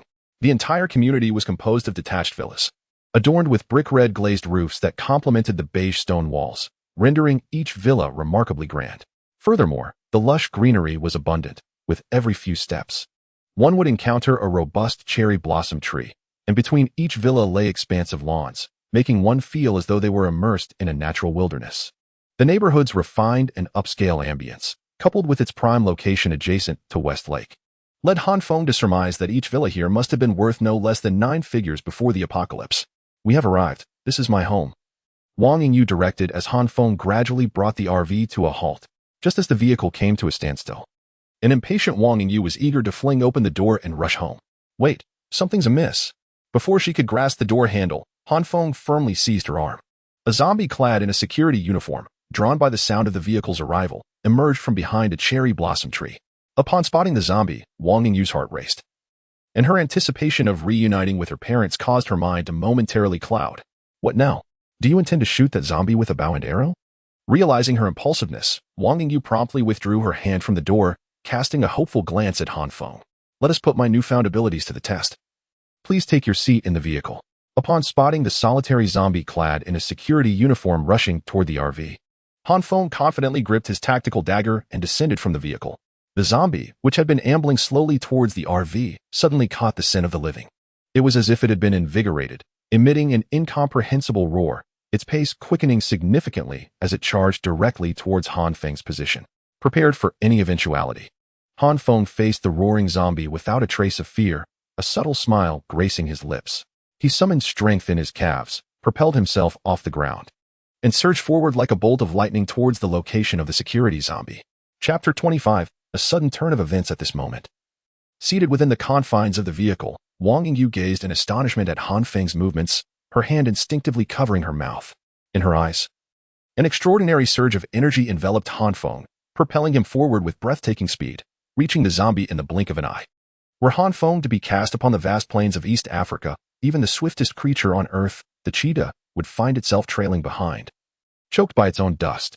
In truth, Han Feng's agility enhancement did not merely amplify his speed of movement, it elevated all aspects of his nimbleness, encompassing the swiftness of his strikes, the flexibility of his body, and even his reflexes.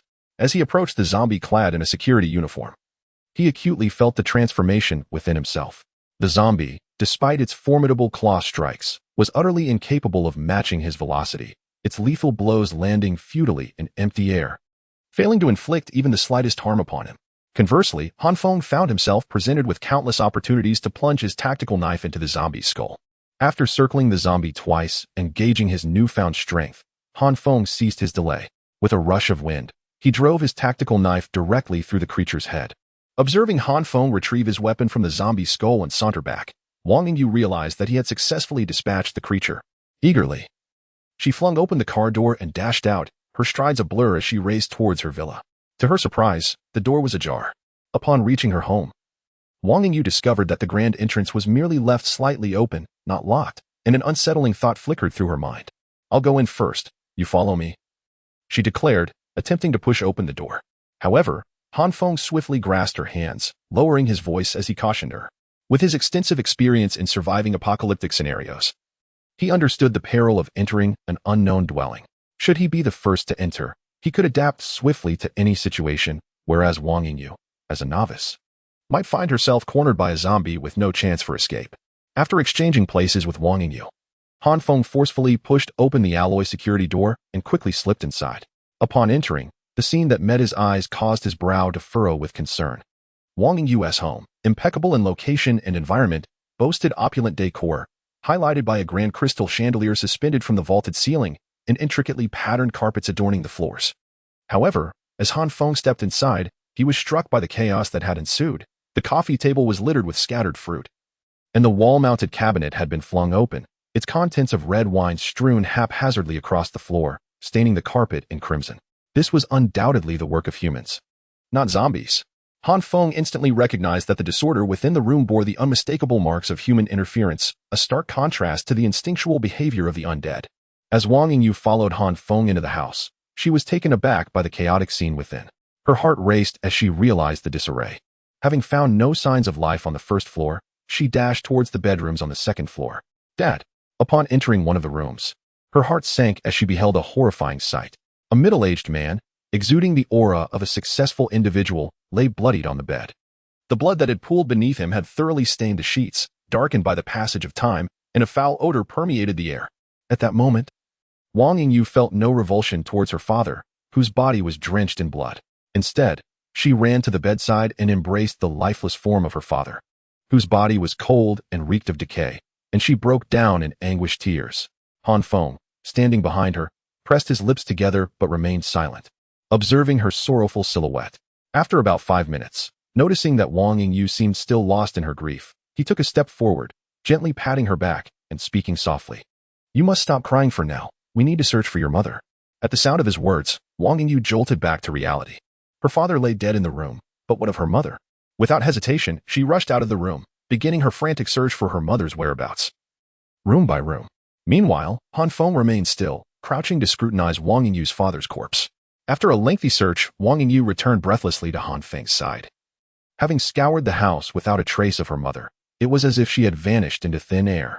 As Wang Yingyu hurried back, Han Feng had completed his examination of the body and stood up. "Your father was not killed by a zombie. He was murdered by a person." Han Feng's piercing gaze fixed on Wang Yingyu as he delivered this shocking revelation. What? She exclaimed, her eyes widening in disbelief. Han Feng gestured towards the body on the bed, explaining, first, a human killed by a zombie would also turn into one. Do you see any signs of zombification on your father? Secondly, would a zombie use a weapon to kill him? With that, Han Feng lifted the shirt of Wang Yingyu's father, revealing a horrifying wound on his chest. Wang Yingyu gasped, covering her mouth in shock. It was clear that the intruder had not intended to spare anyone in that house. The gruesome wound on her father's chest was surrounded by torn flesh, revealing glimpses of fractured ribs, indicating that the assailant had struck with lethal intent, showing no mercy. Why did they resort to murder? Why did they take my father's life? Wang Yingyu, seemingly unable to accept the grim reality of her father's senseless demise, stood to the side, her head bowed as she murmured to herself. The intruders who entered had a singular, nefarious intent, the wealth of her family. Han Feng approached Wang Yingyu, gently placing a hand on her shoulder. Our family's money? She asked, a look of confusion crossing her face as she raised her gaze. Han Feng nodded, gesturing toward the already open safe in the bedroom. Although the outbreak of the apocalyptic virus has rendered paper currency useless, precious metals like gold and silver still retain their value. Thus, those who entered this house and took your father's life must have been aware that your family possessed valuable assets. Chapter 26. The witness concerning the reason behind her father's tragic demise. Wang Yingyu remained in a state of disbelief. It seemed that such despicable acts would not even cross the realm of her worldview. Observing Wang Yingyu's flustered demeanor, Han Feng spoke up. Our foremost task now is to ascertain the identities of those who invaded your home and their current whereabouts. Only then can we hope to uncover your mother's fate. Yes, I must find those individuals. At this moment, Wang Yingyu lifted her head, a flicker of animosity crossing her face. Han Feng approached the staircase and glanced at the corners of the ceiling. Does your home not have a video surveillance system? If it does, the chances of finding them would be significantly enhanced. Wang Yingyu shook her head.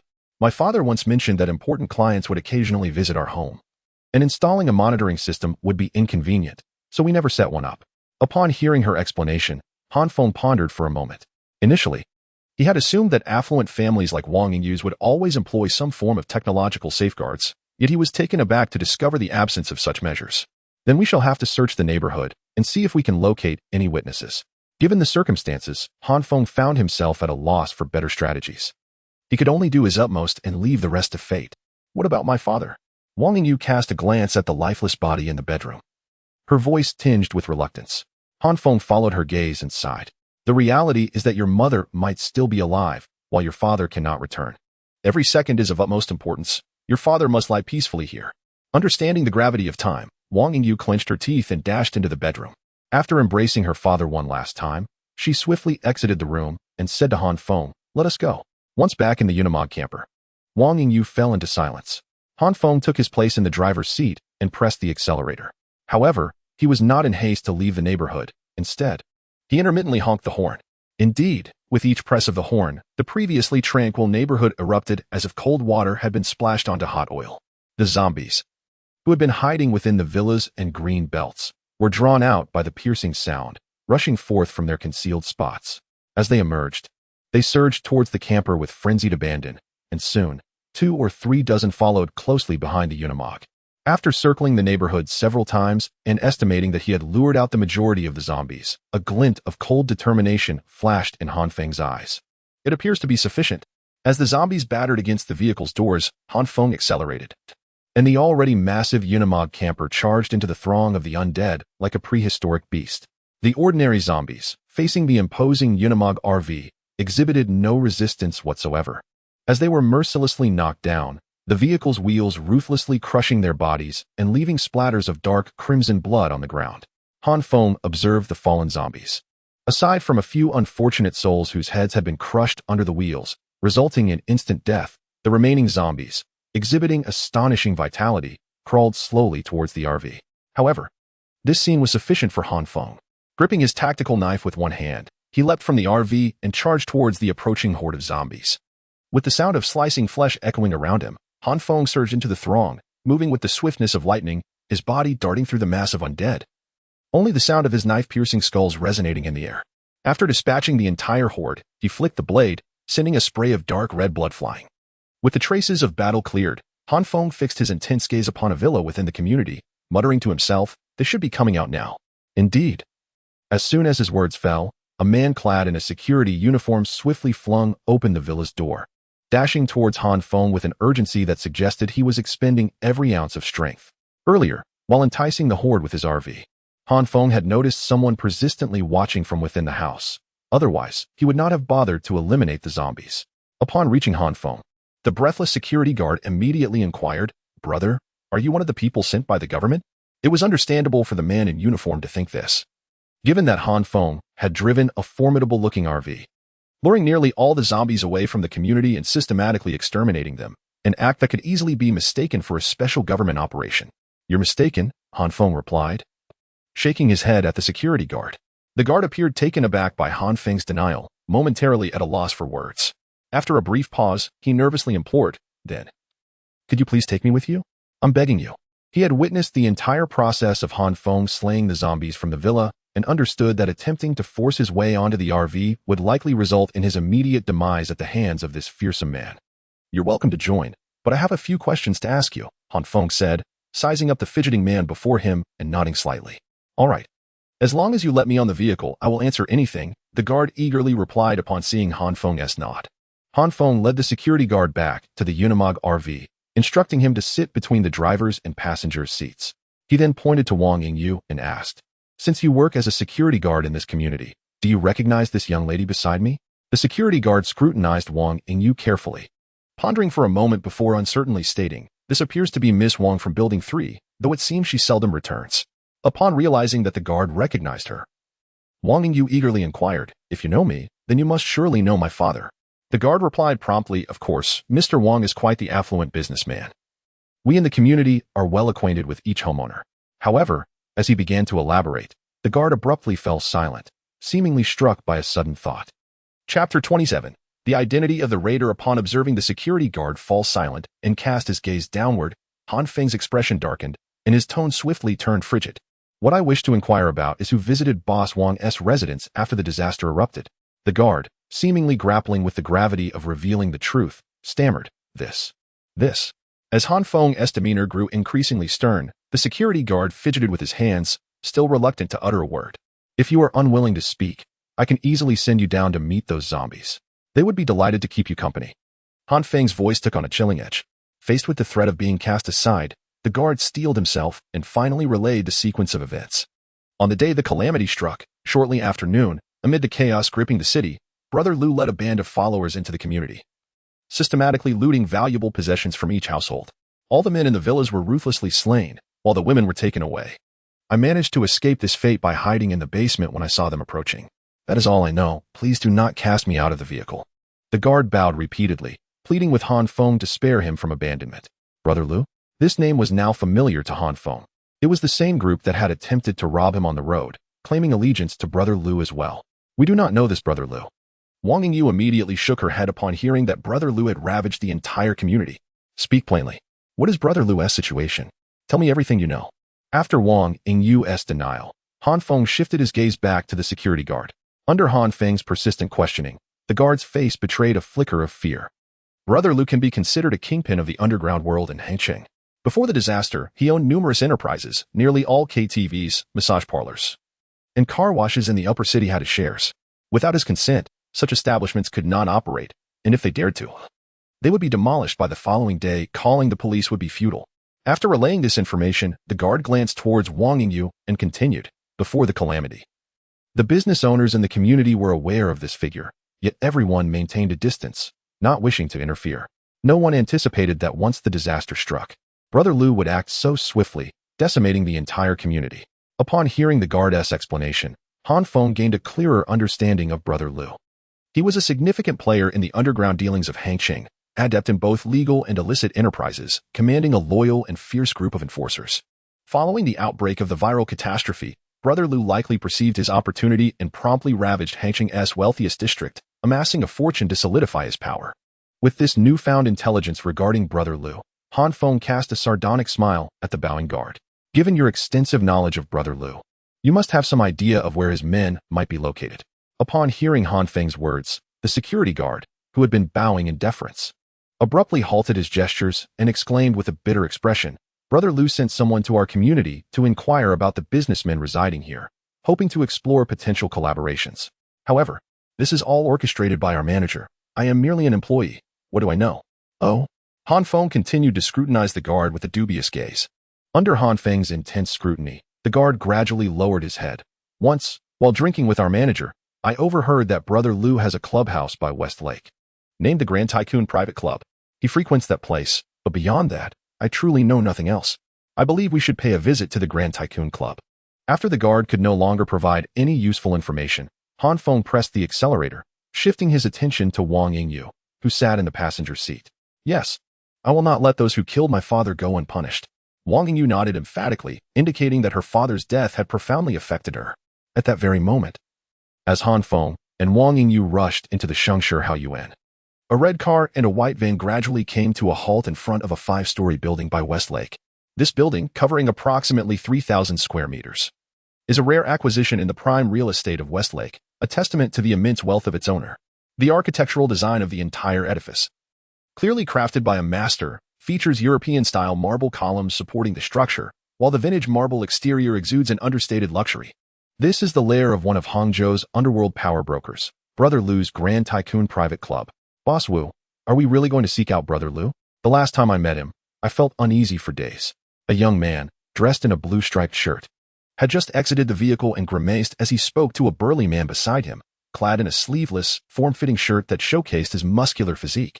The group disembarking was none other than Wu Li and his entourage, who had recently suffered a setback at the hands of Han Feng. Rest assured, Brother Lu is far too busy to meet with someone of your stature. If anyone goes, it will be me.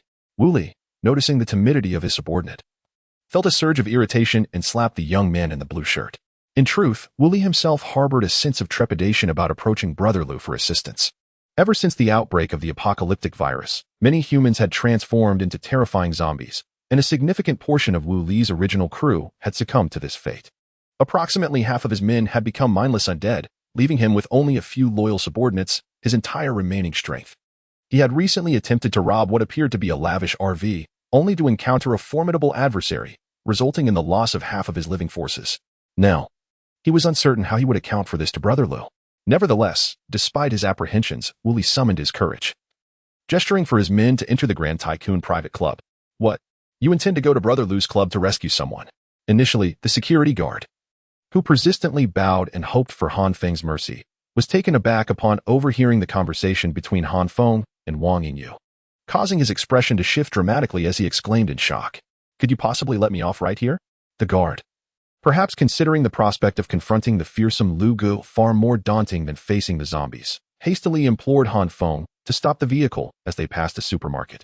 Yearning for an escape, Han Feng cast a glance at the visibly anxious guard and, with a resigned sigh, opened the car door, allowing him to disembark.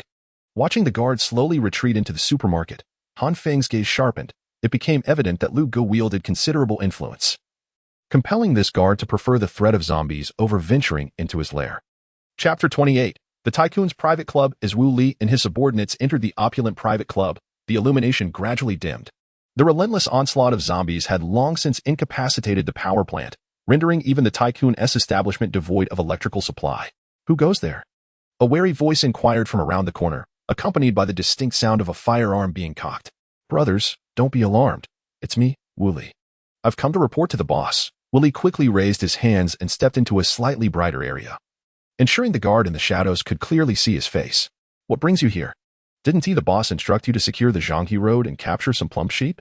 The guard, having recognized Wu Li, emerged from the shadows, his tone laced with irritation. Oh, so it's you, Brother Li, on duty today. Wu Li's face broke into a smile upon recognizing the figure emerging from the corner. He promptly retrieved a cigarette from his pocket and offered it to his counterpart. However, the man known as Brother Li declined the cigarette, scrutinizing Wu Li with a skeptical gaze before slowly responding, "The boss is out on business today. If you have something to say, convey it to me, and I'll see if I can assist." Those left behind at the main base by Brother Lu were all trusted confidants, endowed with a degree of authority over minor matters. Wu Li observed the man before him, clad in a white shirt and sporting a crew cut, with a simulated Type 64 pistol holstered at his waist. Swallowing hard, he stammered. "It's like this. Today, I stumbled upon a luxurious RV and intended to procure it for the boss, but an unexpected incident occurred." Before Wu Li could finish his sentence, the man with the pistol interrupted him with a wave of his hand. "I don't want to hear the backstory. Get to the point." Well. Wu Li hesitated momentarily, then continued, albeit with some difficulty, While seizing the RV, I lost 5 brothers. I was hoping to procure some firearms from Brother Lu. In these times, encountering tough adversaries without weapons is quite perilous. He gestured towards the pistol at the man's waist. You're really regressing. I instructed you to secure Zhanghe Road, and you've lost 5 brothers in the process. Brother Li's expression darkened upon learning the reason for Wu Li's return. Disregarding the presence of Wu Li's subordinates, he kicked the seemingly robust Wu Li, sending him sprawling to the ground. Boom. Just as Brother Li intended to reprimand Wu Li, a deafening sound erupted from outside the private club. Startled by the sudden noise, Brother Li trembled, swiftly drawing his simulated Type 64 pistol and pointing it at one of Wu Li's unruly subordinates. Get out there and find out what's going on. Such a commotion could attract those zombies. As the ominous sound echoed from outside, a chilling thought crossed Li Ji's mind. What if it had attracted the wandering zombies? The mere remembrance of witnessing a comrade transform into one of those monstrous beings during the onset of the apocalypse sent shivers down his spine. He had been fortunate then. A single shot had struck the zombie squarely in the forehead, or else he would not be standing here now. The underling whom Li Gu had summoned trembled slightly. Swallowing hard. Li Gu, could we send someone else? I'm feeling weak. Stop your nonsense. If I say you go, then you go. Keep talking, and I swear I'll put a bullet in you. Li Ji's temper flared as he observed the insolent henchman bargaining instead of complying. He stepped forward, pressing the barrel of his imitation Type 64 pistol against the man's forehead. I'll go.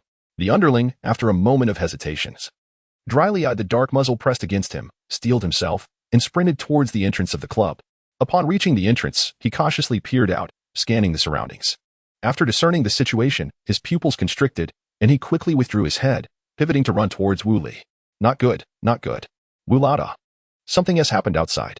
Just as he reached Wu Li's side, he was met with a sharp slap. Do you not know the rules? Can't you see Li Gu is here? Speak to him if there's an issue. Wu Li remarked, shooting a conciliatory glance at Li Gu. Stunned by the slap, the underling quickly regained his composure upon noticing the pistol in Li Gu's hand. Li Gu, I think I've figured out what that loud noise was. Our vehicle has been crashed into. What? How dare someone smash our car right in front of the Defuhua Club? Upon hearing this, Wu Li immediately shouted and began to rush towards the entrance. Boss, wait. The car that hit us is the very one we were planning to intercept on Zhanghe Road. As Wu Li turned, a voice from behind froze him in place. A hand gripped Wu Li's shoulder, and the ominous voice of Li Gu whispered in his ear, if I heard correctly, after your botched robbery, you've brought trouble right to Lu Gu's doorstep. Upon hearing Li Gu's words, beads of sweat began to form on Wu Li's forehead as he hurriedly defended himself. Li Gu, listen to me. Those people weren't brought here by me. I would never have the audacity to lead them to the Lu Gu's lair. Just as he finished his explanation, he caught sight of Li Gu's gun-wielding hand and quickly added, Right, Li Gu, you have a gun. Even if the Lu Gu isn't here, there are surely a few brothers left behind. If you are willing to act, I believe those people in the car cannot possibly turn the tide. Upon hearing Wu Li's explanation, Li Gu nodded thoughtfully, contemplating to himself. Although Brother Lu has taken the majority of the team away, our stronghold still retains 4 individuals for defense, each wielding a firearm.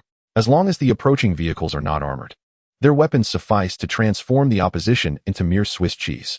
However, before he could voice his thoughts, the underling who had just stepped out to assess the situation called out, Boss, you need not lead anyone outside. There is no one in that vehicle. What? No one. Chapter 29.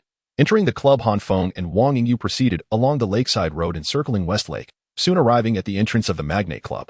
Upon reaching the entrance, Han Feng immediately recognized the car parked at the door alongside a white van. These were the vehicles belonging to the group he had previously expelled. It appeared that their claims were not mere bravado. They indeed had significant ties with the so-called Brother Lu. Upon seeing the 2 vehicles, a thought struck Han Feng's mind. He instructed Wang Yingyu to disembark and stand by the wall at the entrance while he started the RV, aiming it directly at the white van. With a deafening roar, the Unimog RV, enhanced through the fusion with a mechanical core, crashed into the van, reducing it to a heap of scrap metal. Seeing that the van was beyond any hope of repair, Han Feng closed the door and dashed towards Wang Yingyu. He felt no concern that the Unimog RV might be driven away, since its integration with the mechanical core. There was no one in this world who could open its doors without his consent. In fact, on their way, Han Feng and Wang Yingyu had formulated a rough plan for the rescue. With Wang Yingyu's mother held captive by the adversaries, a direct confrontation was dismissed as an option. The only feasible alternative was to infiltrate the Magnate Club amidst the ensuing chaos, seizing the opportunity to rescue her. The earlier collision of the Unimog RV with the van was also intended to divert the attention of the guards within the club, providing them with a suitable moment to infiltrate. Han Feng quickly reached Wang Yingyu's side, pointed towards the second-floor window, and whispered, "Hold on to me. I will take you up." Confronted with the death of her father and the capture of her mother, Wang Yingyu cast aside any lingering shyness, spreading her arms wide to embrace Han Feng tightly. As she clung to him, she suddenly felt a firm grip around her slender waist, and in less than a second, she was lifted by Han Feng to the edge of the second-floor window. Once they reached the window, Han Feng gestured for Wang Yingyu to remain quiet. After a brief observation from the outside, confirming the absence of guards, he deftly climbed through the half-open window. Meanwhile, on the first floor of the Magnate Club, two men in black, armed with handguns, hurried to Wu Li and Brother Li's side, urgently inquiring, "What is happening outside?" Brother Li, who had just realized the car was empty, was startled to see the two individuals who were supposed to be guarding the third floor had descended. "Weren't you supposed to keep an eye on things? Why are you down here?" The two men exchanged glances, and the shorter, stockier one nonchalantly replied, "The women upstairs have been thoroughly entertained by the brothers all day. They have no strength left to escape." Another individual nodded in agreement. "Indeed. Besides, isn't Xiao still on the third floor? Are we really afraid those women might escape?" After the outbreak of the virus in this apocalyptic world, Brother Lu seized the opportunity, resorting to heinous acts of arson and plunder. Those women who survived the viral onslaught, particularly those with a modicum of beauty, found themselves captured and ravaged in extravagant establishments. Within a mere day, they had seized over 10 women. Enough with the idle chatter. I suspect someone has infiltrated the club. Quickly, follow me upstairs, Li commanded the two armed men in black. He then turned sharply to Wu Li, warning him with a fierce tone. "You and your men must keep a tight watch on the first floor. Not a single fly is to pass by you. Should I discover any discrepancies, beware of the consequences." Without waiting for Wu Li's response, he hastily led the two gunmen toward the staircase. "Han Feng, how do we find anyone in such a vast space?" Wang Yingyu lamented as she entered the club through a second-floor window, realizing the interior was indeed immense, with numerous rooms partitioning the area. Locating an individual swiftly would prove exceedingly difficult. Silence. Listen. Just as Wang Yingyu began to speak, Han Feng gestured for her to be quiet. Soon, faint cries of a woman reached their ears. Upstairs. Upon hearing the cries, Han Feng quickly pinpointed the source of the sound. Wang Yingyu's countenance paled upon hearing the cries. Her heart sank as she feared for the fate of the captured women. "Be cautious, someone is approaching." As they prepared to move toward the sound, they suddenly heard a flurry of footsteps on the staircase. Han Feng pulled Wang Yingyu into an unlocked room. There were 3 men, each wielding a handgun, yet lacking any evolved abilities, posing minimal threat. Hidden in the room, Han Feng observed the trio hastily rushing past in the corridor. After assessing their strength, he felt a sense of reassurance. With a swift motion, he exited his temporary refuge, focusing on the retreating figures of the 3 men. He propelled himself forward with incredible speed. "Watch out, someone is behind us." Li, the leading figure among the 3, heard the sound of rushing wind and shouted alertly.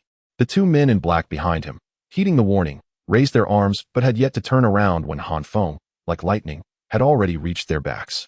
With a swift and deadly precision, the sound of blades piercing flesh echoed as Han Feng did not grant the 2 men any chance. As he ran, his tactical knife struck with blinding speed, severing their throats effortlessly. Just as Li turned to raise his gun, he found a figure standing before him. However, this time, Han Feng did not choose to kill. Instead, he aimed for Li's wrist with his tactical knife and delivered a powerful upward slash. With a piercing scream, Brother Li, who was originally wielding a replica Type 64 pistol in his right hand, found his wrist severed by Han Feng's strike. His trembling right hand, drenched in blood, dropped heavily onto the thick carpet. Just as he let out a cry of agony, a forceful blow struck his abdomen, stifling his voice completely. His body was then forcefully kicked to the ground, a slick military knife pressed against his throat. A cold voice whispered menacingly in his ear, "Tell me, where are those people you abducted from Shinshi Haoyuan yesterday?" Chapter 30, Coercion. At this moment, with his wrist brutally severed, Brother Li had no time to respond to Han Feng. The excruciating pain radiating from his wrist elicited a series of anguished cries from his lips. Just then, Wang Yingyu approached Brother Li, crouching beside him, and swiftly inquired, "Is the person you captured from the Shinshi Haoyuan yesterday locked upstairs?" Lying on the ground, Brother Li offered no reply to Wang Yingyu's question, growing increasingly frustrated at his silence. Wang Yingyu's eyes caught a glimmer of opportunity as she noticed a dagger embedded in the waist of a black-clad man slain by Han Feng. Without a moment's hesitation, she seized the dagger and plunged it into the palm of Brother Li's left hand. "Tell me quickly, where is the person you captured yesterday?" With his palm pierced, Brother Li let out a piercing scream, the intense agony causing his entire body to writhe and struggle. However, Han Feng firmly pressed his knee against Brother Li's back, rendering his thrashing futile, akin to a dying fish flopping on dry land. Wang Yingyu's actions caused Han Feng's pupils to constrict, and he glanced at her in astonishment. Typically, individuals undergo drastic personality shifts in the face of significant upheaval. Some may swing from one extreme to another. Wang Yingyu's current demeanor exemplified this transformation. Once a seemingly harmless student, she now dared to drive a dagger into another's hand in pursuit of information. Yet, Han Feng felt no dissatisfaction with Wang Yingyu's metamorphosis. Instead, he regarded it with a hint of admiration.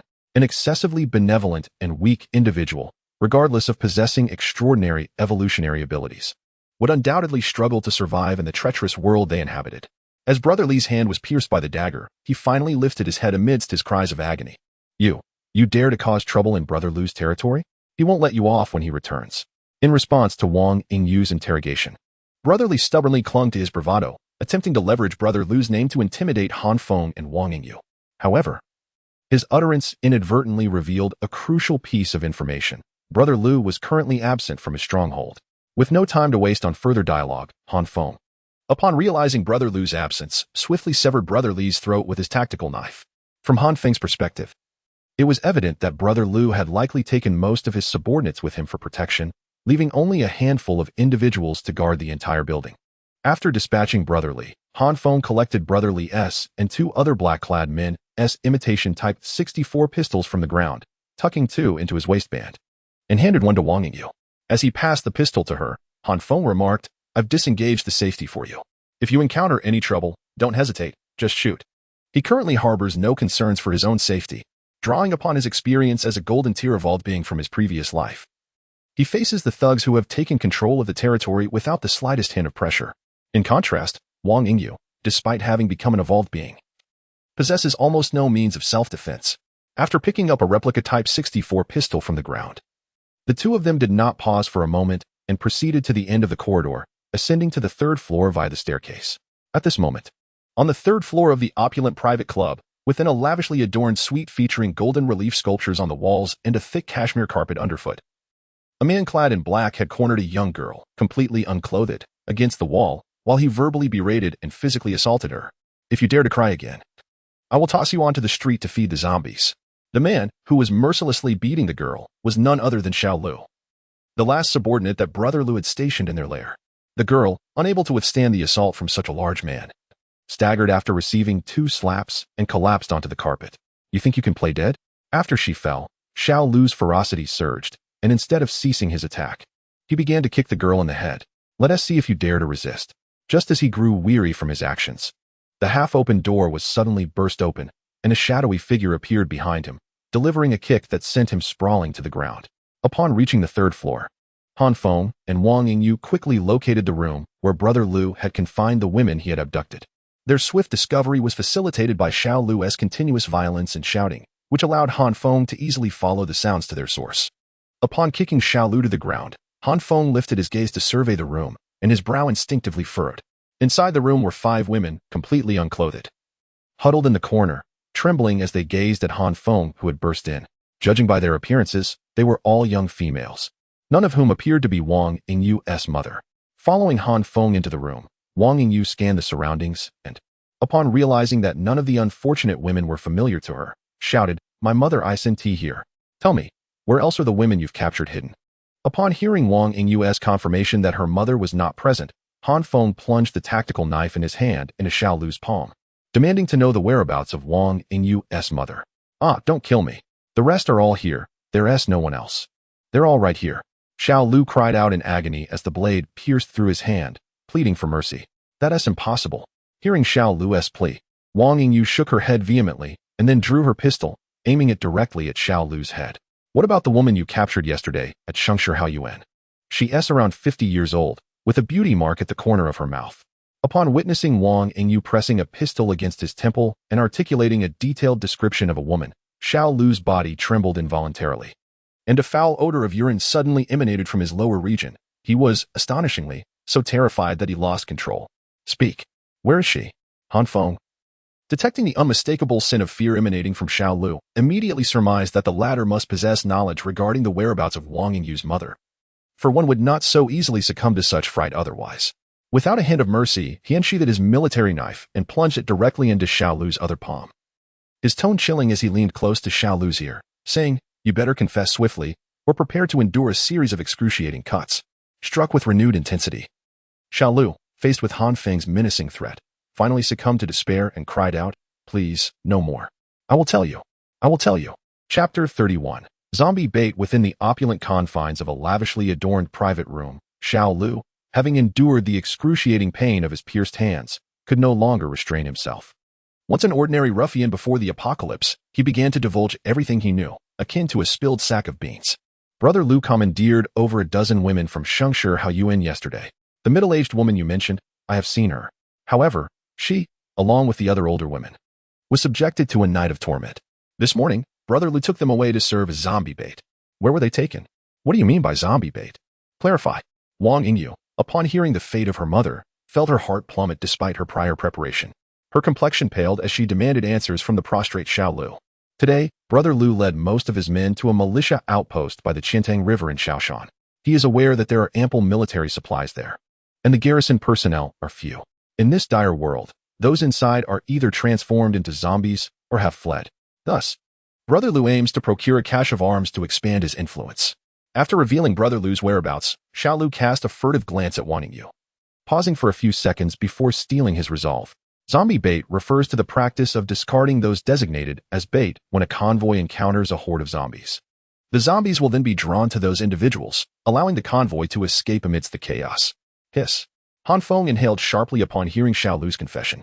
It was evident that Brother Lu was a ruthless individual, resorting to inhumane tactics in his quest for power. The notion of using the living as bait was not unfamiliar to him. He had heard of a similar occurrence involving a certain organization of evolved beings in the north. Their inhumanity had ultimately led to their downfall, as several factions banded together to obliterate them, and the organization's silver-tier leader was fed to the zombies. Yet, he had not anticipated encountering such barbarity so swiftly in this lifetime. Meanwhile, Wang Yingyu, upon learning that her mother had been made into zombie bait, felt the world around her darken, nearly losing grip on her imitation-type 64 pistol. However, her resolve had significantly strengthened. After retreating a few steps, she lifted her head, her gaze fixed intently on Han Feng. Han Feng, I realize my request may be excessive, but if you would be willing to assist me once more in pursuing Brother Lu's main force to rescue my mother, I would comply with any demands you have. At that moment, Wang Yingyu understood that the only person in this world who could possibly save her mother was the slender, seemingly frail man before her. Han Feng contemplated her plea briefly before slowly nodding. I can accompany you to rescue your mother, but considering the time at which Brother Lu's group departed, it is highly probable that your mother has already been discarded as zombie bait. Even if we catch up, our efforts may be in vain. Upon seeing Han Feng nod, Wang Yingyu's expression darkened, and with a frigid tone, she declared, even if I cannot save my mother, I will ensure that Lu Gu and his gang perish. The emergence of Lu Ji's group had shattered Wang Yingyu's once happy family. Her father was brutally slain by them, and her mother was transformed into a zombie bait. Consequently, the love she once harbored for her parents now morphed into an equal measure of hatred for Lu Gu and his cohorts. Han Feng, agreeing to assist Wang Yingyu in pursuing Lu Ji's group, had his own considerations. Firstly, Wang Yingyu had become an evolver. Although her current abilities were not particularly useful, Han Feng foresaw her potential for future development. Regardless of whether she succeeded in rescuing her mother, this incident would likely bind her to their team. Secondly, Han Feng was intrigued by the military supplies Lu Gu sought at the militia's outpost. In the early days of the apocalypse, firearms and ammunition were perpetually in high demand, whether for personal use or for trading. After resolving to pursue Lu Ji's team, Han Feng retrieved a map of Hangzhou from his waist and tossed it to the wounded Xielu, who lay groaning on the ground. Mark the location where Lu Gu is headed, and I may spare you. Should I discover any deceit in your markings, do not expect my mercy. Hearing Han Feng's threat, Xielu, drenched in cold sweat from his pain, trembled as he raised his blood-stained palm. After a prolonged gaze at the map, he marked a spot with his blood, exclaiming, Lu Gu and his men went here. I swear I am not deceiving you. Spare me. Han Feng bent down to examine the marked location, discovering that it was indeed near the Qian'ang River in Shaoshan, and not far from the airport. He nodded in acknowledgement and called out to Wang Yingyu. I have the specific address. We must depart immediately. Upon hearing Han Feng's words, Wang Yingyu glared furiously at the struggling Xiaolu on the ground, a glint of malice flashing in her eyes as she raised her handgun. However, Han Feng seized her right hand, which held the weapon, shaking his head. I understand your intense hatred for him, but to end his life with a single shot would be too merciful. Initially relieved by Han Feng's intervention, Xiaolu's relief quickly turned to dread upon hearing his words. Ignoring the excruciating pain in his hands, he desperately scrambled to his feet and dashed toward the door. Han Feng, observing the bloodied Xiaolu making a frantic escape, remained impassive. In an instant, he appeared behind Xiaolu, his tactical knife slicing through the air to sever Xiaolu's Achilles tendon. With a cry of agony, Xiaolu collapsed, unable to run any longer, and fell directly onto the carpet. As he lay on the ground, he turned to face Han Feng, who approached him steadily and began to scream, I don't want to die. I've told you everything I know. Please spare me. Han Feng replied, very well. I shall spare you. Unexpectedly, Han Feng did not continue his assault on Xiaolu. Instead, he stepped over his prostrate form and walked towards the door, beckoning to Wang Yingyu, who stood within the room. However, Han Feng's subsequent words plunged Xiaolu into despair. Though I have spared you, I cannot determine whether the women you have tormented and abused within this room will choose to show you mercy. Upon hearing Han Feng's declaration, Wang Yingyu finally grasped his intent, allowing those women, who had been cruelly captured and mistreated by Brother Liu, to decide Xiaolu's fate was indeed the wisest course of action. Just as Han Feng and Wang Yingyu exited the room, the women who had previously cowered in the corners began to rise, converging upon the wretched figure of Xiaolu, who lay on the ground like a mass of discarded flesh. Chapter 32. Taking matters into one's own hands in the grand hall of a luxurious private club. Wu Li was engaged in a lackadaisical conversation with his subordinates. Boss, it seems there has been some commotion upstairs. Should we go investigate? One of Wu Li's henchmen, stationed at the staircase, had caught a faint sound emanating from above. Don't even think about it. Didn't you hear what Brother Li said? We're to stay right here. No wandering off. Wu Li shot a menacing glance at the subordinate who had suggested the idea, signaling him to refrain from any reckless actions. Deep down, Wu Li was acutely aware of his peripheral status within Big Lu's gang. Big Lu barely acknowledged his existence and certainly did not consider him one of his own. In such chaotic times, with zombies rampant in the streets, Big Lu had yet to equip him with even a firearm for self-defense. Boss, someone is coming down the stairs. Just as Wu Li was quietly cursing Big Lu, the henchman at the staircase whispered urgently, everyone, focus. Secure the staircase. We're indoors now. Their bows and arrows won't be of much use. If we capture them, Brother Li will surely reward us handsomely. Upon hearing this, Wu Li gestured for his men to huddle together, drawing a spring knife from his waist, his gaze fixed intently on the staircase.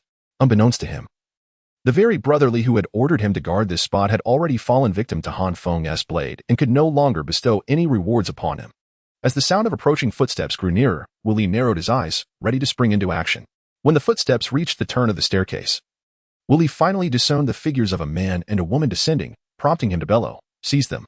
Eager to impress Brother Li, Wu Li charged up the staircase, hoping to use his robust physique to subdue Han Feng at the first opportunity. However, just as he leaped forward, he noticed Han Feng, standing calmly at the staircase, raising his arm with deliberate ease. No. Upon recognizing the object in Han Feng's hand, Wu Li let out a horrified cry and instinctively attempted to retreat. In Han Feng's grip was the recently confiscated imitation Type 64 pistol. And upon realizing that the first to charge up the stairs was the leader of the bandits who had just robbed him, Han Feng did not hesitate to pull the trigger. Bang! As the gunshot rang out, Wu Li, who had just turned to flee, felt a gaping hole appear at his temple, crimson blood spraying across the wall in an instant. Run! The henchmen who had followed Wu Li up the stairs fell into a momentary silence upon witnessing their boss's demise. Then, someone shouted, and the groups surrounding the staircase scattered like startled birds. However, Han Feng seemed intent on not letting them escape, and after a series of gunshots, those fleeing towards the exit collapsed to the ground. Why did you not kill them? All the bullets hit their legs. After Wang Yingyu descended the stairs following Han Feng, she discovered that the thugs lying on the ground were not dead. Instead, they writhed in agony, clutching their legs, temporarily incapacitated. Han Feng cast a glance at Wang Yingyu, his tone frigid as he remarked, the reason for not killing them is quite simple. You shall do it. Without regard for her feelings, he forcefully handed her the replica Type 64 pistol he held. Me? Do it? Hearing Han Feng's words, Wang Yingyu's eyes widened in disbelief as she turned her head to fixate on him. These thugs are incapacitated. They pose no threat, do they? Pose no threat. Han Feng shook his head, a hint of derision curling his lips. I have merely broken one of their legs. They have not completely lost their ability to move. If those poor women on the third floor come down, do you still believe they pose no danger? After finishing his statement, Han Feng took a step closer, his body invading Wang Yingyu's personal space as he enunciated each word with deliberate intensity. Consider this. The individuals who invaded your home, murdered your father, and abducted your mother could very well be among this group. If you cannot bring yourself to eliminate them, then there is no need for you to rescue your mother. For even if you attempt it, your compassion will hinder you from being of any assistance. Han Feng's decision to compel Wang Yingyu to take a life was born out of desperation. Her transformation was merely a fleeting response to the murder of her father and the abduction of her mother. This rage would inevitably wane with time. Once the surge of anger subsided, it was likely that she would revert to her previous, harmless self, bound by the constraints of her former existence. By forcing her to commit murder, Han Feng aimed to liberate her from these confines, enabling her to embrace a mindset suited for a post-apocalyptic reality, thereby increasing her chances of survival. With each word Han Feng uttered, Wang Yingyu's complexion grew paler. After he concluded his harrowing speech, she stood there, nearly unsteady on her feet. Turning her gaze to the writhing thugs on the ground, she instinctively raised the gun, only to lower it again, the immense psychological pressure causing her to bite her lip without even realizing it. After grappling with her turmoil for a considerable time, the desire for vengeance ultimately prevailed. In her heart, she silently proclaimed, "Father, Mother, this is for you." With trembling hands, she raised the pistol, aiming at the head of a thug crawling on the ground, desperately attempting to escape from the lavish club. Bang! The gunshot rang out, but it was evident that this was Wang Yingyu's first experience with firing a weapon. Initially aimed at the thug's head, the bullet struck him in the back instead. Nevertheless, this shot seemed to unlock a mental barrier for her, as she swiftly redirected her aim towards another thug lying on the ground. Bang! Bang! Bang! Bang! The series of gunshots echoed until the pistol in her palm was devoid of ammunition. Only the sound of the firing pin clicking against an empty chamber remained as she slowly lowered her arm, her fingers trembling with the weight of what she had just done. Wang Yingyu gazed upon the multitude of lifeless bodies strewn across the ground, seemingly struggling to come to terms with the sight before her. She stood there, murmuring to herself, "Could this truly be my doing?" Behind her, Han Feng observed this poignant scene, shaking his head in helplessness. He took a step forward and gently patted Wang Yingyu's back. Such is the law of the apocalypse. The weak are devoured by the strong, and only the fittest survive. Everything Wang Yingyu endured today, he himself had faced in a previous life, a reality far more brutal and heartless than the one unfolding before her. Chapter 33. The militia's outpost outside a vast warehouse by the Qiantang River in Shaoshan, Hangzhou. Two men, armed with handguns and clad in black vests, sat in a black SUV, their expressions tense as they surveyed their surroundings. "Hey, Blackie, do you think Brother Lu has been inside for too long? What if something went wrong?" The man in the passenger seat, Xiaohu, said nervously to the one gripping the steering wheel. "Don't worry, it should be fine." Blackie replied hesitantly. "What if there are hordes of zombies inside, like before?" Xiaohu recalled the terrifying scene they had encountered earlier when they arrived. Over 300 zombies had besieged their convoy, clawing at the car windows, sending adrenaline surging through everyone involved. It was unimaginable for an ordinary person to fathom the horror of disheveled, bloodied zombies reaching into the vehicle. Fortunately, their leader had brought women as bait. Otherwise, they surely would have lost at least one vehicle. Blackie shuddered at the thought of those women being tossed from the car. When their convoy was encircled by the zombies, Brother Lu had decisively ordered the zombie bait to be discarded. The screams of the naked women as they were thrown from the vehicle sent chills down the spine of every occupant. The zombies, drawn by the scent of living flesh, swarmed around the women like sharks to blood, allowing the convoy to escape. Those women truly suffered, Xiaohu thought, grappling with the disturbing image of the undead piling upon them, tearing at their bodies. "Enough talking, Brother Lu is coming out," Blackie said sharply, silencing Xiaohu with a swift slap as he leaped from the car and hurried over to a man in his 40s, dressed in a white long-sleeve shirt. Bowing slightly, he reported, "Brother Lu, everything outside is normal, not a single zombie in sight." "Good, very good," Brother Lu responded, feeling a measure of relief wash over him. Earlier, while searching for weapons and ammunition in the militia's warehouse, he had unexpectedly encountered two zombies lurking in a corner, resulting in the loss of 4 of his brothers. "Boss, have they upgraded from birdshot to cannon?" Blackie, after reporting the outside situation, was taken aback by the sight of their brothers emerging from the warehouse, each carrying various items. "If I hadn't known there was so much inside, I would never have taken such a risk to traverse half of Hangzhou to this desolate place," Brother Lu mused, satisfied with the haul from this venture. This time, he discovered 7 Type 81 semi-automatic rifles, a Type 56 light machine gun, 2 Type 79 police submachine guns, 11 grenades, and even an RPG-7 rocket launcher in the warehouse, marking a bountiful haul. Moreover, the warehouse contained numerous military rations. Although their taste left much to be desired and were rather oily, in this world, having even a morsel to eat was a blessing. And one could hardly complain about the flavor. Brother Lu gestured behind him, urging everyone, hurry up and load the cans and ammunition onto the vehicles. We are preparing to leave. Understood, we'll get right on it. His subordinates responded promptly. Despite their substantial gain in supplies, the recent encounter with the zombies indoors left them eager to vacate the premises swiftly. Boss, should we take a different route back? After all, we left all those women to the zombies. Blackie, who remained by Brother Lu's side, inquired instead of assisting with the loading. Yes. Let us change our route for the return, Brother Lu replied, the exhilaration of acquiring such a plethora of weapons and ammunition dissipating considerably. Although he had anticipated some losses on this outing, he hadn't expected that a single trip would result in the complete consumption of all the women they had brought along, several of whom had been quite appealing. And he had intended to bring them back for further enjoyment. Brother Lu's men swiftly loaded the firearms, ammunition, and cans from the malicious stronghold into the trunks of 4 parked SUVs. Seated in the driver's seat of the lead vehicle, Blackie, upon seeing that everything was loaded, opened the window, waved to the vehicles behind him, and called out, "Let us go, let us go." He then turned the key in the ignition and started the car. However, just as he ignited the engine, a thunderous roar erupted from behind. Who was revving the engine and slamming the brakes? Blackie thought the vehicles behind were merely showing off, and he poked his head out, ready to reprimand the reckless drivers. Yet, as he turned his head, he noticed that the tires of the SUVs trailing him had not moved at all. His curiosity was abruptly interrupted by a shout from Little Tiger beside him. "Blackie, look ahead." A black RV crashed through the barricade at the militia's base, forcefully entering Brother Lu's line of sight. This black RV was the Unimog driven by Han Feng, who, after dealing with the thugs at the wealthy private club, had hastily arrived at the location provided by Little Lu.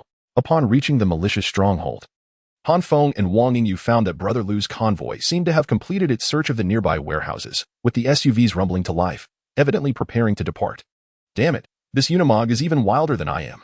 Brother Lu, seated in his SUV, quickly recognized the model of the RV that had intruded into the malicious base, far surpassing the understanding of his less experienced subordinates. The intrusion of the Unimog camper incited a wave of irritation in Brother Lu.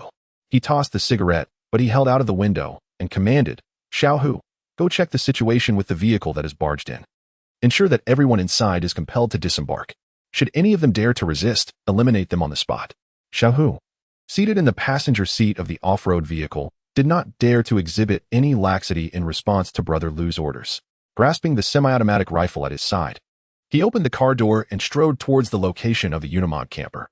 "Everyone in the vehicle, get out. Do not think I am denying you a chance. Disembarking now could spare your lives." With his automatic rifle held high, Xiao Hu confidently approached within several meters of the camper, raising his weapon and shouting loudly towards it. Chapter 34. Proactive Assault. Seated in the driver's cabin, Han Feng disregarded the threats posed by the small tiger blocking the vehicle's path. His gaze transcended the small tiger, fixating directly upon the convoy of Brother Lu. Han Feng meticulously scanned Brother Lu's fleet 3 times, only to discover that the occupants of the rugged vehicles were all robust men. He did not see a single woman among them, those whom Xiao El had referred to as bait for the undead. The absence of women in those vehicles suggested that perhaps his mother had already been utilized as bait. Although this outcome was somewhat difficult to accept, Han Feng believed that Wang Yingyu must have been prepared for such a revelation. Wang Yingyu, too, observed the silhouettes within the off-road vehicles, yet the figure she yearned for was conspicuously absent from any of them, though she had long steeled herself for this possibility. The painful confirmation compelled her to bite her lip fiercely. In a hoarse voice, she addressed Han Feng.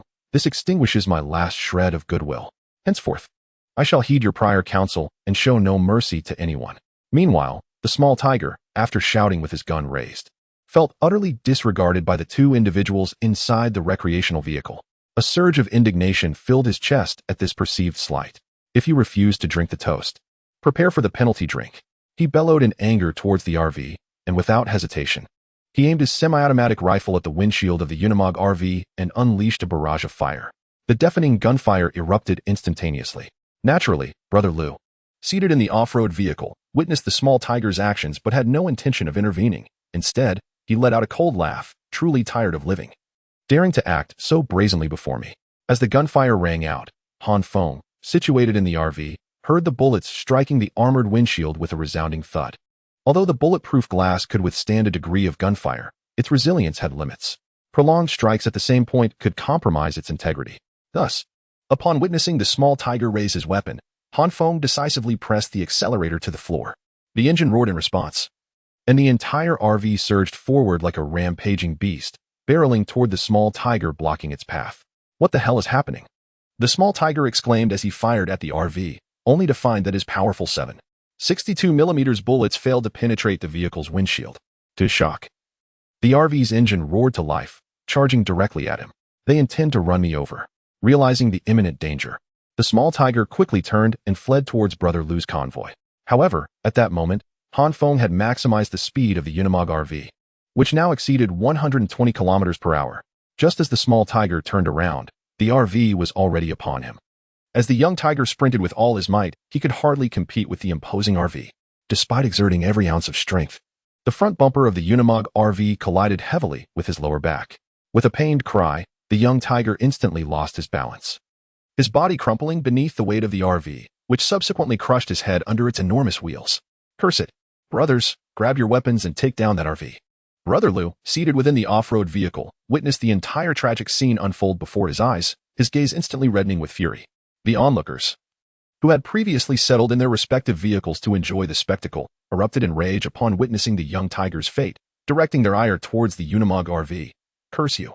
You better hope for a swift death. If you fall into my hands, I will skin you alive to avenge the young tiger. They shouted vehemently as they hurled insults. The stationary off-road vehicles roared to life, their windows rolling down to reveal an array of firearms poised to strike. The weapons procured by Brother Lu in the warehouse unleashed a torrent of orange flames, filling the air with the cacophony of gunfire. Faced with such overwhelming firepower, Han Feng dared not underestimate the situation. The ability of the bulletproof glass to withstand such a barrage was uncertain. Thus, he sharply turned the steering wheel, positioning the side of the RV to absorb the onslaught. Various calibers of bullets, propelled by formidable energy, struck the steel plating of the RV's side, producing a series of explosive sounds akin to popping beans. Sparks erupted from the metal upon impact, yet the Unimog RV, akin to an armored vehicle, rendered those bullets ineffective, leaving only superficial scratches even from powerful rifle rounds. Damn it, is the body of this RV made from solid steel? How can it withstand such fire? Brother Lu, observing the lack of damage from their assault, wore an expression of incredulity. Nevertheless, he was not one to relent easily. Glaring at the speeding Unimog RV, he bellowed, "Stop wasting bullets. Switch to grenades. I refuse to believe this vehicle can withstand them." Recognizing the RV's armor-like exterior, Brother Lu resolved to conserve ammunition and opted for grenades, convinced that the chassis could not be as resilient as the body. Meanwhile, Han Feng was not idle during the ceasefire. He had managed to latch onto the rear of an off-road vehicle. With the Unimog RV's immense horsepower, a collision with the vehicle's rear would surely reduce it to scrap metal. However, just as Han Feng was about to ram into the off-road vehicle ahead, his pupils constricted in alarm. From the window of the approaching vehicle, a round object was hurled forth. A grenade. Brother Lu's crew possessed grenades as well. Upon spotting the grenade, Han Feng did not hesitate. He deftly maneuvered the steering wheel to the left, relinquishing the opportunity to collide with the off-road vehicle. Although the Unimog RV boasted a level of defense akin to that of an armored vehicle due to its mechanical core integration, Han Feng was not inclined to simply roll over the grenade. If it were an anti-personnel grenade, the risk would be manageable. However, if it were an anti-tank grenade, the consequences could be dire. Grenades, while rather ineffective against zombies, who remain unscathed even when blasted in half, proved to be remarkably effective in human conflicts. A direct hit from a grenade could severely injure even a bronze-tier revolver, leaving them on the brink of death. Chapter 35. The unexpected guest. Upon the sighting of the grenade, Han Feng's mind raced with numerous thoughts. The opposing party had been circling in their Unimog RV, resulting in a stalemate. Yet their fervent gunfire, coupled with the thunderous explosions of the grenades, would inevitably attract the nearby zombies, complicating matters further. Realizing this, Han Feng called out to Wang Yingyu beside him, "In a moment, you shall take the wheel. Just avoid those grenades, and if the opportunity arises, ram into those SUVs. I will disembark and confront those individuals." With the wisdom gleaned from two apocalyptic experiences, Han Feng possessed unwavering confidence in his abilities. He resolved to rely on his evolutionary powers to engage with the adversaries, thereby creating 2 points of attack alongside Wang Yingyu, making it easier for them to confuse Brother Lu and his crew. Understood. I shall show no mercy. Wang Yingyu, faced with the enemies who had slain her parents, was resolute and climbed from the passenger seat to take control of the steering wheel. Seizing this opportunity, Han Feng opened the door and leaped out. As he descended from the RV, he did not pause. He instantly unleashed all the energy within him and sprinted forward. Behind the wheel, Pei Zi, who was maneuvering the SUV to evade the oncoming Unimog, was taken aback by Han Feng's sudden leap. The subsequent scene widened his eyes in disbelief as he exclaimed, "Boss, someone just jumped from that vehicle. He runs so fast. I can't aim my gun at him." After Zi's shout, another thug, armed with a semi-automatic rifle aimed out the window, involuntarily echoed his astonishment. However, just as Han Feng intended to rely on his evolutionary prowess to engage with Brother Lu's group, a horde of unexpected guests surged through the military militia's gate. The moment Han Feng beheld this unexpected influx, his eyes narrowed in alarm. His fears had materialized with alarming swiftness. The intruders were not mere men, but over 200 zombies, presumably drawn by the cacophony of gunfire. They swayed unsteadily as they pushed aside any obstacles before them, charging into the militia's compound. While Han Feng was uncertain of his ability to eliminate such a horde, the prospect of escaping their clutches was still considerable. Yet, amidst the throng, one zombie, towering above the rest, captured Han Feng's attention. This exceptionally large creature stood approximately 4 meters tall, entirely naked, its body marred by numerous visible scars. A gaping wound, the size of a wheel, marred its abdomen, and the singed skin surrounding it suggested it had been inflicted by a weapon of substantial power, such as a rocket launcher. Such grievous injuries would spell certain doom for any ordinary person, yet they seemed to have no effect on this gigantic zombie. Its immense form covered 2 to 3 meters in a single stride as it thundered toward the open ground where Han Feng and Brother Lu were engaged in combat. Brother Lu, a horde of zombies has surged through the entrance, and among them is a monstrous creature, focusing intently on maneuvering the off-road vehicle. He deftly changed lanes in a bid to shake off the pursuing Unimog motorhome. Suddenly, a horde of zombies materialized before him, among which lurked a creature he had never encountered before, sending a jolt of fear through him that rendered him momentarily speechless. His hands trembled on the steering wheel, and the vehicle, once speeding ahead, veered sharply, causing the passengers inside to tumble chaotically. "Idiot, drive properly. If you can't handle this minor issue, I'll make sure you regret it," bellowed Big Lou from the back seat, as the vehicle's sudden loss of control sent him sprawling. He quickly regained his composure, drawing the pistol strapped to his waist and pointing it menacingly at the driver. I will be careful," the driver stammered, drenched in cold sweat as he faced the gun. With a shaky hand, he restarted the vehicle. However, this delay relegated their off-road vehicle to the rear of the convoy, while the Unimog hurtled towards them at a speed exceeding 140 kilometers per hour. "Damn it, fatty.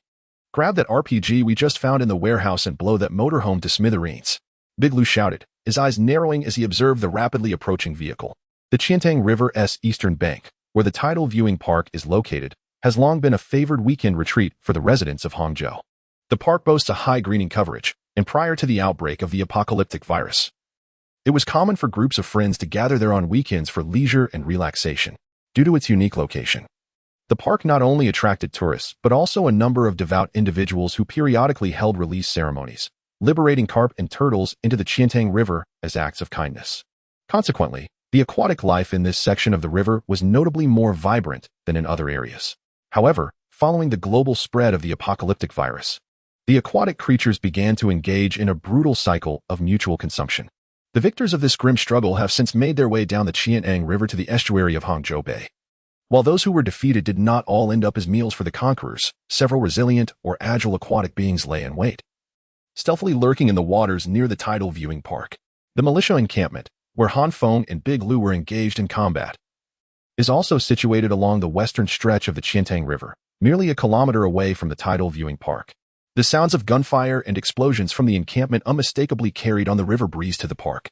A colossal figure, resting atop the flood control embankment of the park, was roused by the distant explosions.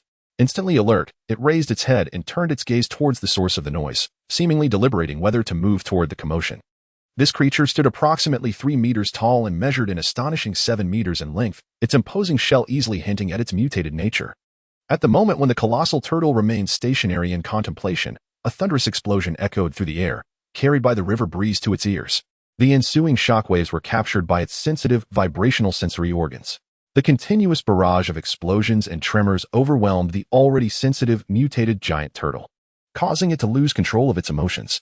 With its 4 stout legs, adorned with numerous wrinkles, it forcefully propelled itself towards the flood control levee. its massive form swiftly plunging into the tumultuous waters of the river, racing towards the militia encampment.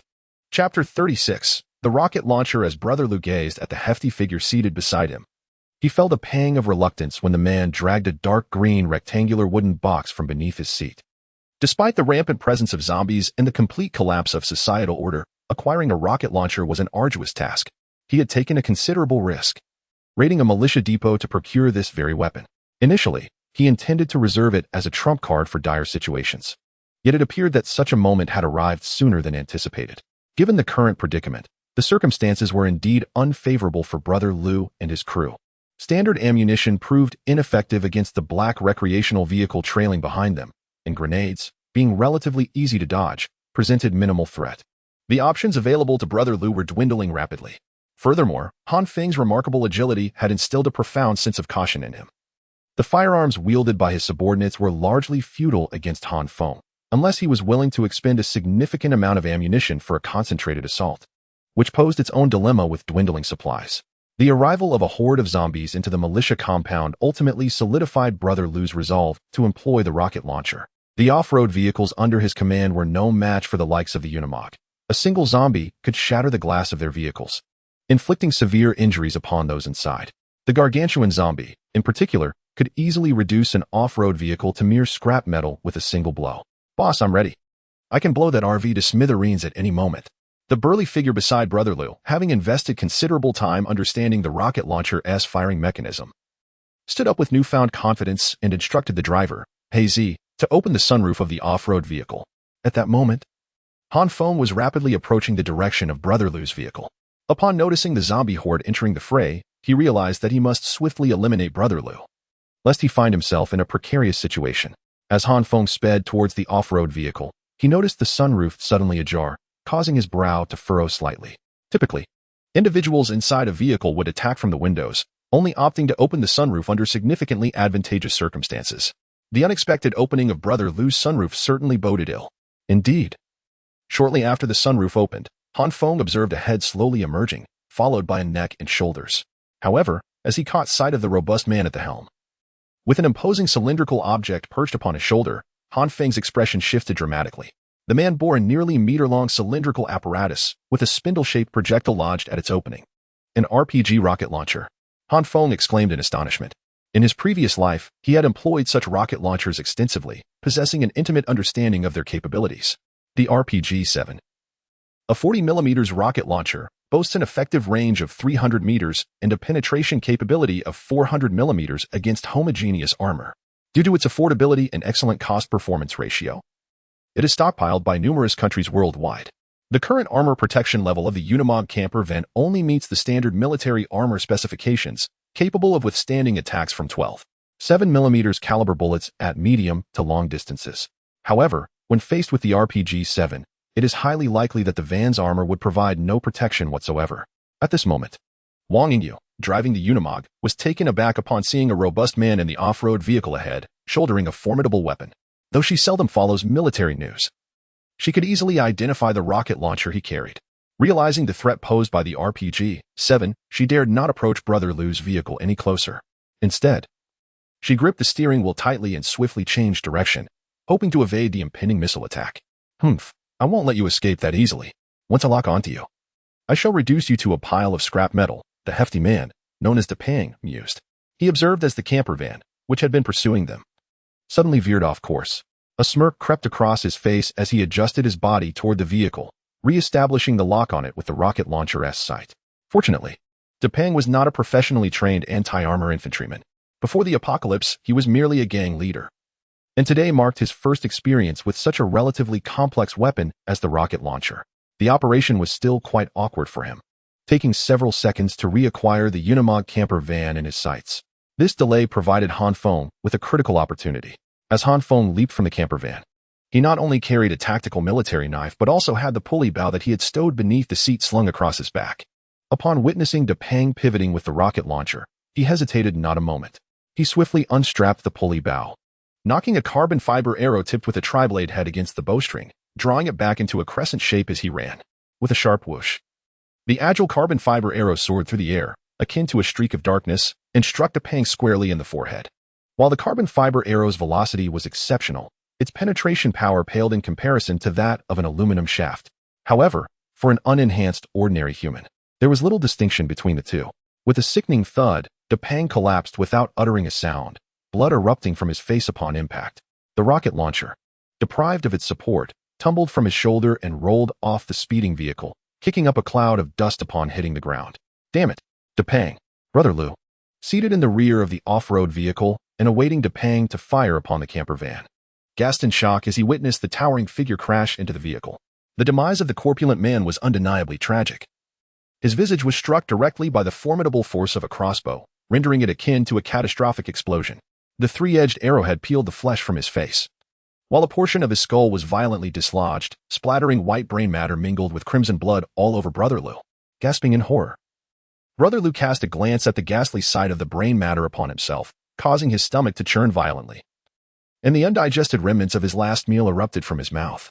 Although Brother Lu was a formidable figure in the underbelly of Hangzhou prior to the apocalypse, having taken several lives and possessing a resolute spirit, the gruesome spectacle of the corpulent man's death shattered his psychological fortitude, leaving him unable to restrain his body's instinctive reaction. Meanwhile, in the driver's seat, He Zi, upon witnessing the remnants of the corpulent man through the rearview mirror, felt a surge of panic. His grip on the steering wheel faltered, and the vehicle unexpectedly veered towards the horde of zombies. Chapter 37. Gathering as Brother Lu's vehicle careened towards the horde of zombies. The mass of undead that had previously clustered at the militia outpost's entrance had already infiltrated the compound. The densely packed throng of zombies made it increasingly challenging for the two off-road vehicles under Brother Lu's command to maneuver. Damn it, turn right. If we go any further, we'll crash right into them, cried the driver of the lead vehicle in alarm. I too wished to turn, but at such a high speed. A sharp turn would surely result in a rollover. Gripping the steering wheel, Brother Lu's subordinate shouted nervously to those beside him, aware that not everyone possesses the skill of a race car driver capable of executing a near 90-degree turn at high velocity. Oh no, we're going to crash. Everyone hastily rolled up their windows, desperate to prevent the zombies' claws from reaching inside. The thugs in the vehicle, witnessing their inability to steer away, erupted in panic, frantically pressing the window buttons. The zombies, seemingly incensed by the roar of the off-road vehicle's engine, howled as they obstructed the vehicle's path. Crash, we've hit something, exclaimed the driver as he realized the zombies were blocking the way.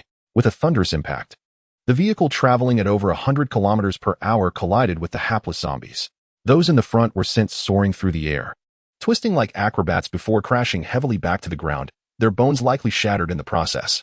While a normal human would have succumbed to internal injuries from such a collision, the zombies merely lay on the ground, shaking their heads before launching another assault. Despite having cleared the immediate obstruction, the situation for the off-road vehicle worsened. The tremendous force had completely shattered the windshield, scattering shards of glass across the front row of seats. Furthermore, the impact triggered the deployment of the vehicle's airbags, bringing the once speeding off-road vehicle to an abrupt halt. Damn it! Run! Don't stay in the car! The occupants, realizing the driver was pinned helplessly in his seat by the inflated airbag, shouted in panic. Armed with semi-automatic rifles, they flung open the car doors and made a desperate bid for escape. Rat-a-tat-tat! Rat-a-tat-tat! As Brother Lu's subordinates emerged from the vehicle, they found themselves encircled by over 100 zombies. In their moment of despair, they began to fire frantically, hoping to carve out a path through the relentless horde. Yet, the zombies were not like ordinary humans. They were devoid of emotion and pain. When the 7.62mm bullets pierced their bodies at close range, they would often tear away large patches of flesh and spurt dark blood. Nevertheless, the zombies continued to close in inexorably, their relentless advance unimpeded. Click-click. After a mere few seconds of firing, Brother Lu's subordinates quickly discovered that their rifles emitted only the sound of mechanical clicks as they pulled the triggers, having exhausted their ammunition in that brief interval. Cover me while I reload.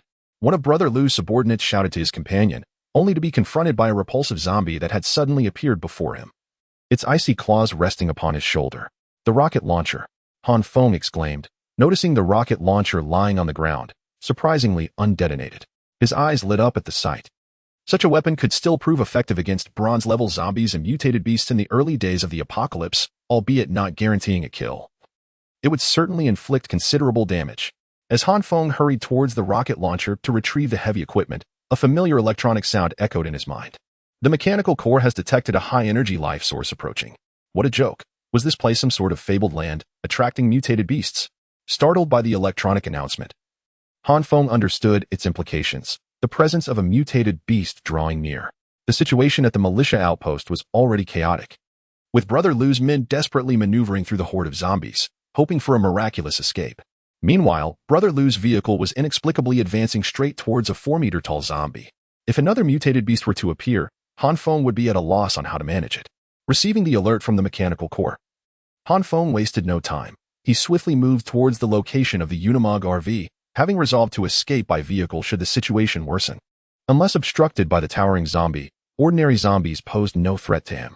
Just as Brother Lu's subordinate was surrounded by the horde, Han Feng picked up the undetonated rocket launcher, while Haizi, recovering from the shock of Depang's demise, noticed that the off-road vehicle was hurtling towards the colossal zombie.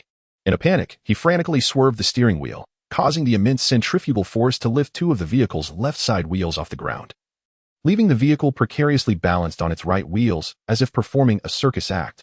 Roar!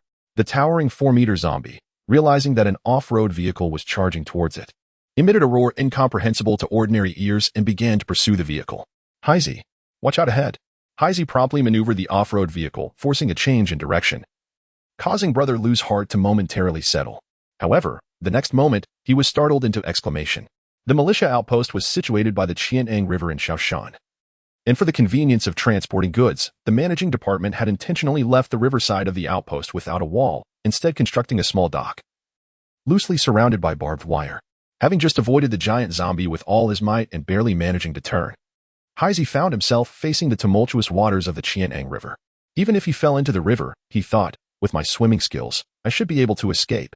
As Brother Lu, seated in the off-road vehicle, witnessed the inevitable plunge of the uncontrollable vehicle into the river, he promptly prepared for the worst-case scenario. He pressed the button for the window beside him, intending to rely on his swimming skills to escape as the vehicle descended into the depths. However, just as Brother Lu was formulating his escape plan, a colossal shadow gradually emerged from the Qian'an River, its powerful forelimbs ascending onto the dock of the militia station. Chapter 38, The Death of Brother Lu. Boss, ahead. As Brother Lu's vehicle crashed through the barbed wire and surged toward the Qian'an River, Haizi in the driver's seat screamed with all his might. Initially, Brother Lu believed that Haizi was merely startled by the prospect of plummeting into the river. However, as he raised his head and beheld the sight before him, his eyes widened in terror, a shuddering sensation coursing through his very soul, causing his body to tremble involuntarily. The Han Feng, who had been running towards the Unimog camper, had now returned to the vehicle.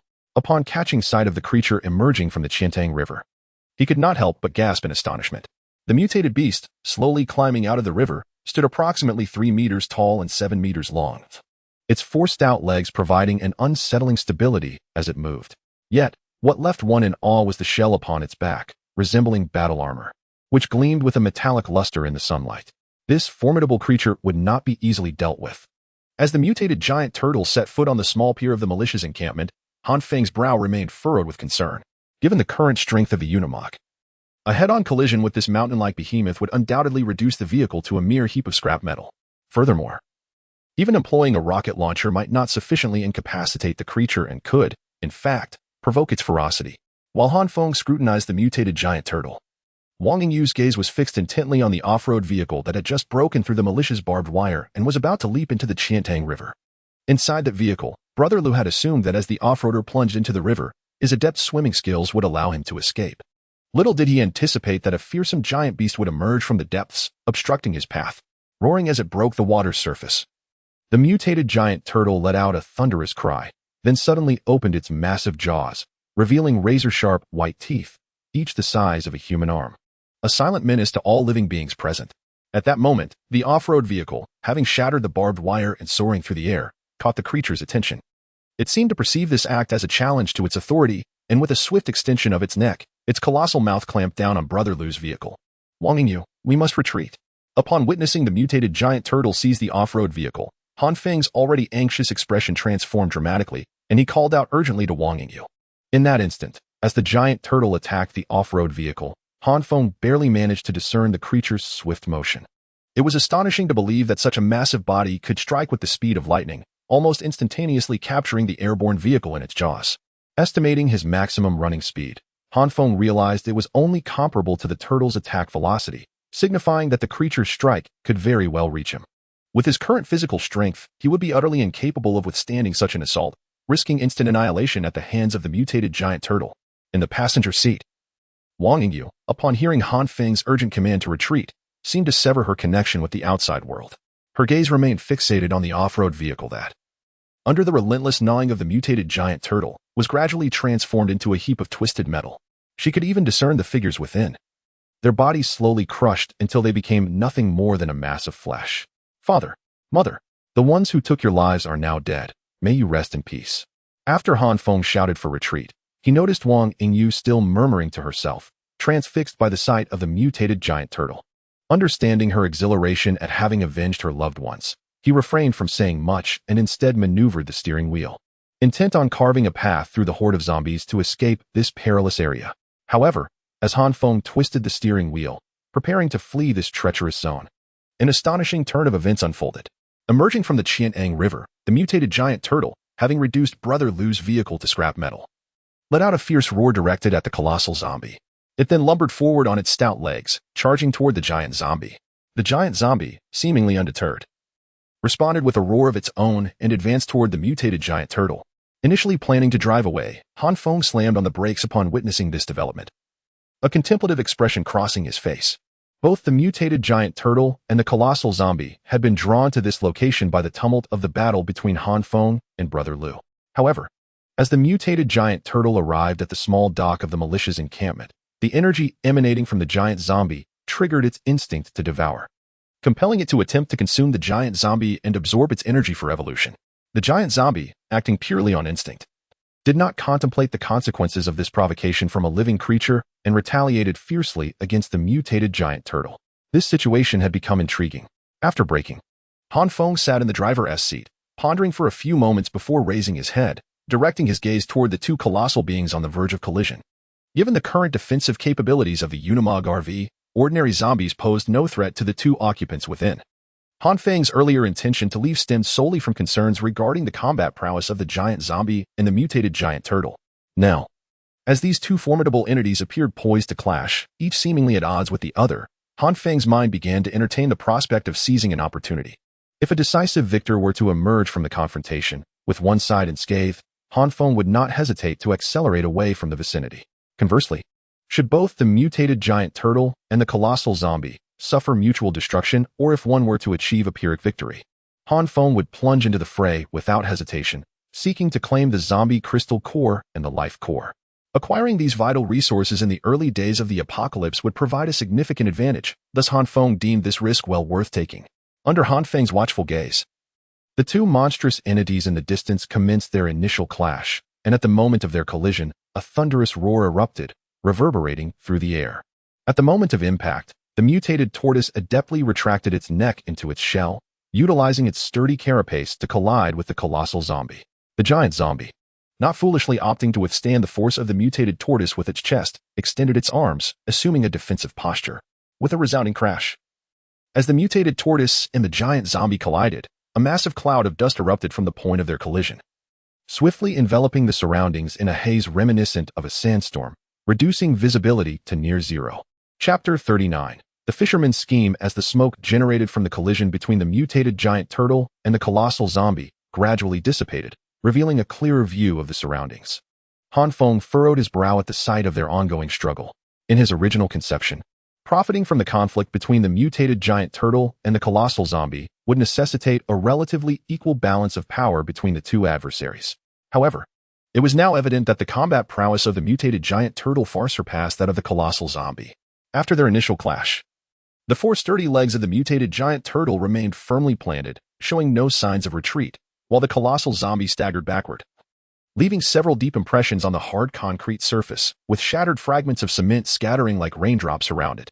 Han Feng, weren't you planning to withdraw? Why have you suddenly halted? At this moment, Wang Yingyu emerged from her vengeful mindset, her heart racing as she observed the titanic struggle not far away.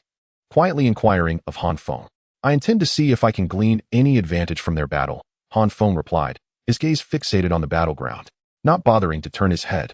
Just as Han Feng answered Wang Yingyu, the dynamics of the battlefield shifted once more. Seizing the initiative, the mutated giant turtle pressed its advantage, its powerful legs moving forward with surprising swiftness despite its massive size. In mere seconds, it reached the unsteady colossal zombie.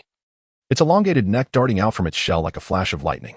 With serrated teeth, it tore a substantial chunk of flesh from the enormous wound in the zombie's abdomen, the sound echoing ominously. At this rate, the demise of the colossal zombie seemed inevitable. The mutated giant turtle appeared to sustain little harm. From the brief encounter, Han Feng discerned the disparity in their strengths. The colossal zombie was being thoroughly dominated, with no opportunity for retaliation. Its defeat was merely a matter of time. However, this outcome did not align with Han Feng's interests. He had taken the risk of remaining here for the sake of the zombie crystal cores and life cores. If the mutated giant turtle swiftly vanquished the colossal zombie, he would be left with nothing to gain. With this thought, Han Feng's mind raced. A multitude of ideas flashing through as he contemplated how to bridge the power gap between the mutated giant turtle and the colossal zombie without endangering his own safety. Han Feng, those zombies have surrounded the RV and are desperately pounding on the windows. Is it really safe to stay here? Wang Yingyu, seated beside him, noticed that after dealing with the two off-road vehicles belonging to Big Lou's men, the horde of zombies had staggered towards the Unimog RV. Some of the zombies, getting closer, began to pound on the windows with their claws, attempting to shatter the glass.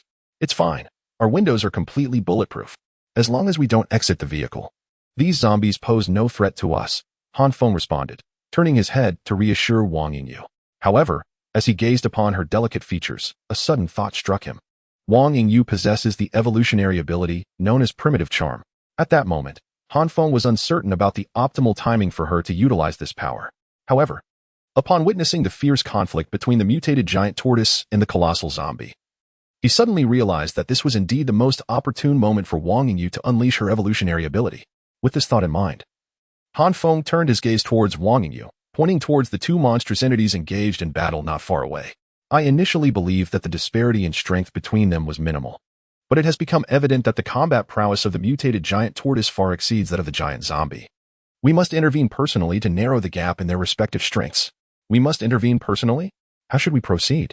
Wang Yingyu inquired, her eyes fixed on the fierce struggle between the mutated tortoise and the giant zombie, struggling to conceive a strategy that could diminish the strength differential. Actually, the success of our next move hinges primarily on you. Han Feng gradually articulated his plan. Focus your attention on the mutated giant tortoise, keeping the primitive charm at the ready. When the tortoise prepares to launch an attack, I will instruct you to activate the charm, drawing its attention towards you. However, once it notices you, you must cease the activation of the charm. Do you understand? In his previous life, Han Feng had wielded the power of a golden evolutionary. Although his current capabilities did not match the grandeur of his former self, his keen insight remained intact, allowing him to accurately predict the timing of a bronze-level mutated beast's assault. The most challenging aspect of this plan to attract the attention of the mutated giant tortoise lay in Wang Yingyu's ability to halt the activation of primitive charm at the right moment. Should she maintain the charm indefinitely, there was a genuine risk that the tortoise would abandon its pursuit of the giant zombie and charge recklessly towards her. I will do my best. After hearing Han Feng's plan, Wang Yingyu nodded hesitantly, lacking any combat experience. Facing a formidable bronze-level mutated beast for her first battle was daunting. Yet, after a series of events over the past few days, she had come to understand that in this apocalyptic world, one could rely solely on their own strength. Thus, despite her fears, she resolved not to retreat easily. Very well. Then await my command. Upon receiving Wang Yingyu's confirmation, Han Feng refrained from further elaboration, redirecting his focus once more to the tumultuous scene of battle between the mutated giant tortoise and the colossal zombie. In the brief span of time, just a few seconds during which Han Feng had conversed with Wang Yingyu, the mutated giant tortoise had executed another round of assault. Its neck, retracted within its shell, suddenly shot forth like lightning, its sharp teeth once again sinking into the giant's abdomen, tearing away a substantial portion of flesh. Simultaneously, the colossal zombie retaliated during the tortoise's attack, delivering a powerful punch to the tortoise's shell. The tremendous force of the blow caused the tortoise to slide nearly a meter, and the impact resounded like a metallic clash. Although the colossal zombie successfully struck the mutated giant tortoise, the ultimate impact proved rather unsatisfactory. It appeared that the tortoise, hit by the forceful blow, sustained no harm. Instead, blood erupted from the zombie's right fist, a dark crimson liquid dripping from its palm onto the concrete floor before it, swiftly pooling into a small puddle. At that moment, Han Feng, who was intently gazing at the mutated giant tortoise, suddenly shouted, "Now, cast the primal enchantment." Chapter 40. The enchanting mutant giant tortoise. Wang Yingyu, fully engrossed in observing the mutant giant tortoise, felt a surge of urgency upon hearing Han Feng's command. She swiftly began to channel the energy within her, Han Feng, intently focused on the tortoise's movements, suddenly noticed a gentle white light emanating beside him, indicating that Wang Yingyu had commenced her casting of the primitive enchantment. Now, the question remained, how significantly would this enchantment affect the mutant tortoise? Uncertainty gnawed Han Feng. He had never encountered this evolutionary ability in his previous life and was unaware of its potential influence on zombies and mutated beasts. Furthermore, even if it did have an effect, the duration of the primitive enchantment and Wang Yingyu's stamina posed further questions. However, it soon became apparent that Han Feng's concerns were somewhat unwarranted. As the light surrounding Wang Yingyu receded into her being, she directed the primitive enchantment towards the mutant giant tortoise. The tortoise, which had previously extended its neck with lightning speed, revealing its jagged teeth, abruptly twisted its head. Its wheel-sized eyes fixated blankly on the location of the Unimog RV, emitting a guttural roar that was difficult to comprehend. Just as the tortoise's robust legs lifted off the ground, preparing to charge recklessly towards the Unimog RV, Wang Yingyu severed the energy supply fueling the enchantment, and her brilliance dimmed correspondingly. The tortoise's legs, which had just begun to rise, froze mid-motion, its doubtful gaze sweeping the area of the Unimog RV. It had felt an overwhelming desire, a yearning that had surged from the depths of its very soul, compelling its body to move. Yet, the source of that desire had suddenly vanished. At that moment, as the mutant giant tortoise, influenced by the primitive enchantment, raised its formidable legs to approach the Unimog RV, it was still engaged in combat with a colossal zombie, which maintained its relentless assault. As the tortoise turned its gaze towards the Unimog, the giant zombie swiftly raised its skeletal fist, striking with ferocity at the tortoise's enormous eye. The tortoise, entirely captivated by Wang Yingyu's enchantment, was caught off guard by the zombie's assault. Its relatively vulnerable eye was struck directly by the zombie's spiked fist. The impact elicited a heart-wrenching roar from the mutant giant tortoise, as the damage inflicted was unimaginable, causing its cry to generate a shockwave. The zombie's spiked fist shattered the tortoise's eye, sending fragments flying. In an instant, the eye was obliterated, leaving a gaping, bloody cavity from which crimson liquid gushed forth like a bursting faucet. The severely injured mutated giant turtle, having lost one eye, was utterly enraged. It took a heavy step forward with its 4 legs, its neck extending like lightning, and its mouth, filled with jagged teeth, fully opened as it lunged towards the arm of the colossal zombie that had just shattered its eyeball. With a rush of wind, the giant zombie, caught off guard by the swift counterattack, had barely retracted its arm when it was bitten. The mutated giant turtle, now unmistakably incensed, chose not to tear away a chunk of flesh from the giant zombie, but instead increased the pressure of its bite, its sharp teeth resembling a saw as they sank deeper into the zombie's arm. Ordinary mutated beasts and evolved beings would likely be incapacitated by excruciating pain if their torso was bitten and continuously shredded. However, as the mutated giant turtle attacked a zombie, an entity characterized by its complete lack of emotion and pain, it did not retreat. Instead, the giant zombie raised its other arm and tightly encircled the turtle's neck, seemingly intent on constricting it. Observing the standoff between the mutated giant turtle and the colossal zombie from within the Unimog RV, Han Feng, feeling tense, finally exhaled in relief, silently acknowledging that the outcome would depend on who could endure longer. Realizing that neither the mutated giant turtle nor the giant zombie would reach a conclusion in the immediate future, Han Feng shifted his gaze to Wang Yingyu, who sat in the passenger seat. However, as he turned his attention to her, his brow furrowed. Was it too much to ask her to charm the mutated giant turtle? Wang Yingyu appeared unwell, her pale face resting against the passenger seat, her entire form drenched as if she had just emerged from water, her figure unmistakably accentuated by her soaked attire. Are you all right? Han Feng inquired with genuine concern, his focus on her well-being rather than her appearance. I'm fine, just feeling a bit exhausted, Wang Yingyu replied weakly.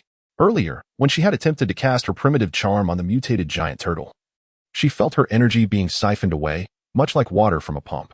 When charming Han Feng, she had managed to last nearly a minute, but facing the giant turtle, she could only sustain it for just over a second, leaving her feeling as if she had run a marathon, utterly drained. It appeared that the energy expenditure of Wang Yingyu's evolutionary ability was contingent upon the energy disparity between her and her target.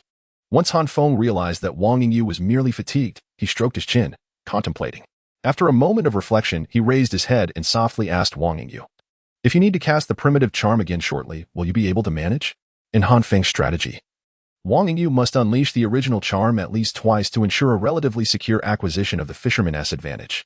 Should Wang Yingyu manage to cast the original charm only once, the subsequent risks for Han Feng would escalate by at least threefold. It should be possible, but I cannot ascertain how long I can maintain it, Wang Yingyu replied. her voice tinged with uncertainty after taking a moment to gather her thoughts in light of Han Feng's inquiry. The energy she expended in enchanting the mutated tortoise left her reserves nearly depleted, rendering her unsure of her ability to cast the original charm once more. Then wait for my command. Regardless of whether you succeed in casting the original charm, I shall not hold it against you. Han Feng acknowledged Wang Yingyu's demeanor with a nod. As a novice evolver facing a mutated beast for the first time, her performance was already commendable. Chapter 41. Intervention. After ensuring that Wang Yingyu was fully prepared to unleash her primal allure once more, Han Feng redirected his gaze towards the two monsters locked in a stalemate. The mutated giant turtle and the colossal zombie had remained in a deadlock for approximately a minute, but the tension was finally on the verge of being broken. As the mutated giant turtle clamped down on the giant zombie's arm, its jagged teeth gradually penetrated the resilient skin of the zombie. With a final, agonizing grind, the giant zombie's sturdy bone was ultimately severed, and the entire arm was wrenched free by the mutated giant turtle. As torrents of dark red blood gushed forth, the giant zombie's body unexpectedly lost its balance and staggered. Seizing the opportunity, the mutated giant turtle let out a fierce roar, retracting its neck as if attempting to extricate itself from the giant zombie's grasp. However, despite the giant zombie's momentary stumble, the hand that restrained the turtle's neck merely loosened for an instant. This fleeting moment allowed the turtle to withdraw only a portion of its neck, failing to completely escape the giant zombie's control.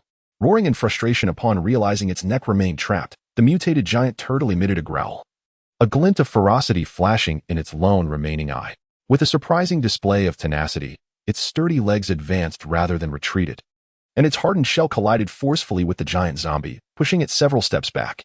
Simultaneously, the turtle's maw, lined with sharp teeth, clamped down on the zombie's head. What a clever creature! It seemed that a victor was about to emerge.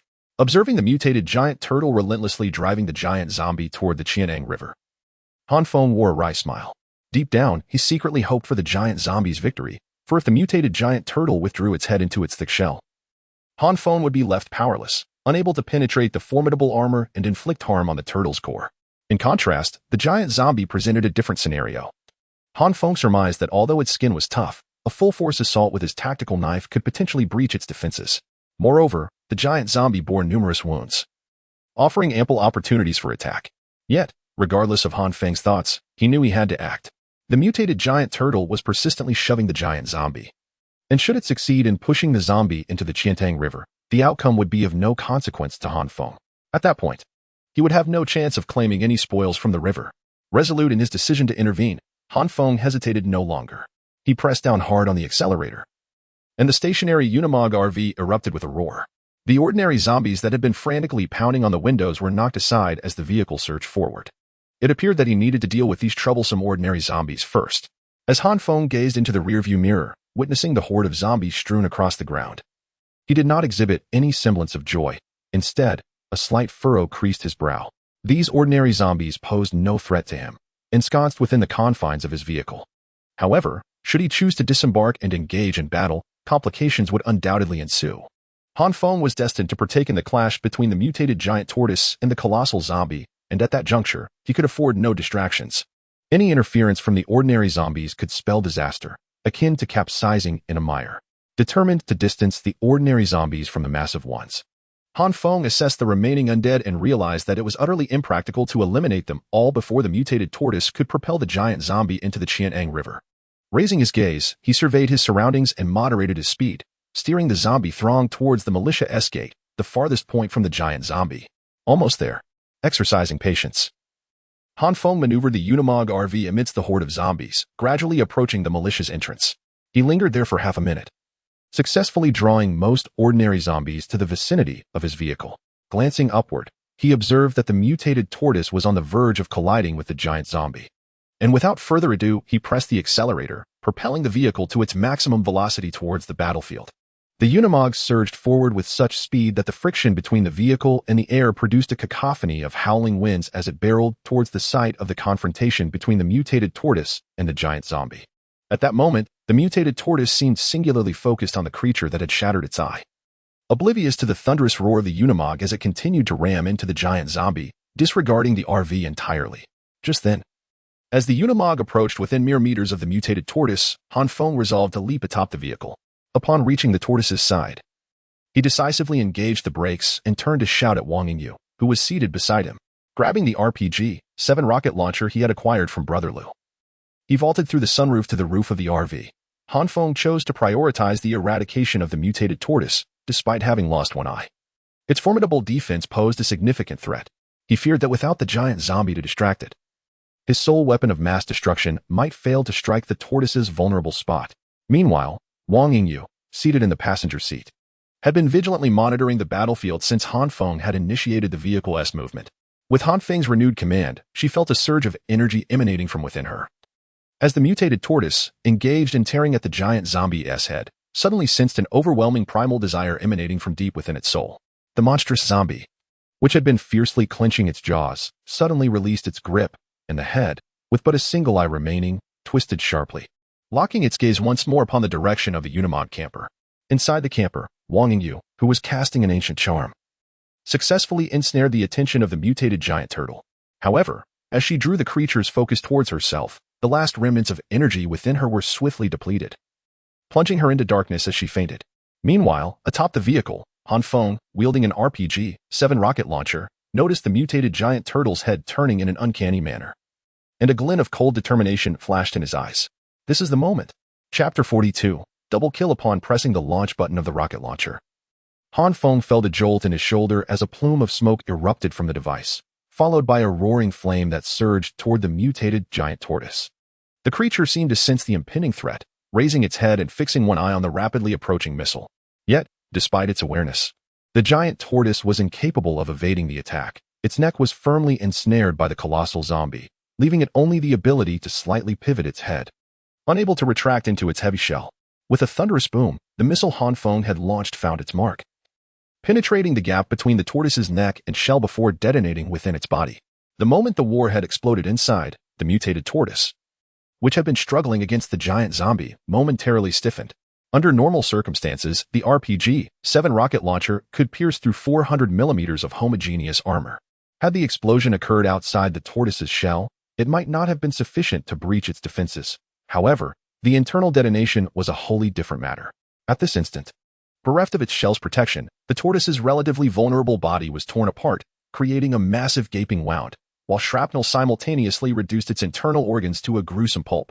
Following the internal explosion, the mutated tortoise's body went rigid, its nervous system convulsing for a brief moment before its once proud head slumped down, lifeless and still. Without a moment's hesitation after firing the rocket, Han Feng propelled himself forward with a vigorous push of his legs, his body bursting forth with the force of a howling gale, racing toward the colossal zombie. This was a singular opportunity, and it had to succeed. As he approached the giant zombie, his gaze remained fixed on a bleeding hole atop its head. Knowing the mutated tortoise was undoubtedly doomed, he devoted all his focus to striking the giant zombie. Should this assault fail to either slay or severely wound it, the encroaching horde of ordinary zombies would soon encircle him, jeopardizing all his carefully laid plans. The colossal zombie, sensing a living target rapidly approaching, flung aside the limp neck of the now defeated tortoise and turned its head to lunge at Han Feng. Now was the moment. As the zombie charged, Han Feng's eyes brightened with determination. Previously, the giant tortoise had torn off one of its arms, leaving its attack somewhat distorted. The intact arm dangled limply at its side while the vacant shoulder was raised high, rendering its movements awkward. Seizing this opportunity, as the giant zombie swept its massive hand downward, Han Feng deftly dodged, springing onto the giant's arm with remarkable agility. The colossal zombie discovered Han Feng daring to leap onto its body, seemingly enraged, emitting a series of guttural growls. However, with only one arm remaining, the mutated zombie could only open its mouth to bite at Han Feng, who was sprinting atop its arm. Closer. Just a bit closer. Faced with the foul breath emanating from the giant zombie's maw, Han Feng exhibited no signs of retreat. As he moved swiftly, his gaze was already fixed on a row of fine wounds adorning the creature's head, gifts from the previously encountered mutated giant turtle. When the fetid wind from the zombie's mouth reached Han Feng, he sensed the moment had arrived. Just as the giant zombie was about to snap its jaws around him, Han Feng nimbly evaded the attack, pushing off with his legs against the zombie's arm. He soared into the air, executing a perfect 180-degree turn. His tactical combat knife aimed at the wounds on the mutated zombie's head, plunging it forcefully into the gaping injury. With a roar, Han Feng's all-out assault drove the tactical knife deep into the giant zombie's skull, nearly embedding it entirely. As the colossal zombie bellowed in agony, its fatal weakness struck. The crimson light in its eye sockets dimmed instantaneously, and its massive form lost control, slowly collapsing and stirring up a cloud of dust. Han Feng, however, had already leapt down before the giant zombie hit the ground. Finally, it was over. After defeating the giant zombie, Han Feng gazed at the two enormous corpses before him and exhaled heavily. With these two immense carcasses, he would possess a significant advantage over other evolved beings in the early days of the apocalypse. Having vanquished the mutated giant turtle and the colossal zombie, he noticed that the ordinary zombies he had earlier lured away were now slowly approaching the giant zombie. With no worries lingering in his mind, Han Feng showed no mercy towards these zombies. In a flash, he vanished from his position, plunging into the horde, his tactical knife dancing with precision, leaving those who dared to attack him with shattered bones and severed limbs. It took Han Feng approximately 5 minutes to eliminate all of the 100-plus zombies that had surrounded him. After dispatching them, an unexpected sensation of emptiness surged within him, prompting a self-deprecating chuckle. It seemed his current strength was still lacking, as merely slaying a handful of ordinary zombies left him feeling utterly drained. After taking care of all the zombies, Han Feng steeled himself and approached the mutated giant turtle. He examined the massive carcass, then slowly began to slice through its neck with his tactical knife. The still-warm blood gushed forth from the incision, quickly engulfing his ankles. After a considerable amount of time, he realized that he had only managed to cut halfway through the thick neck of the giant turtle.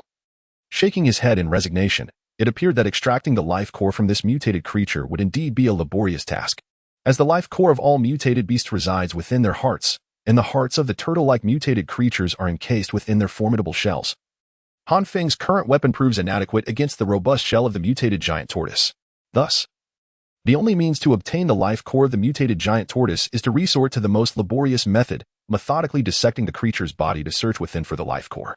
After successfully acquiring the life core of the mutated giant tortoise, Han Feng hastened to the side of the colossal zombie to extract its crystal core.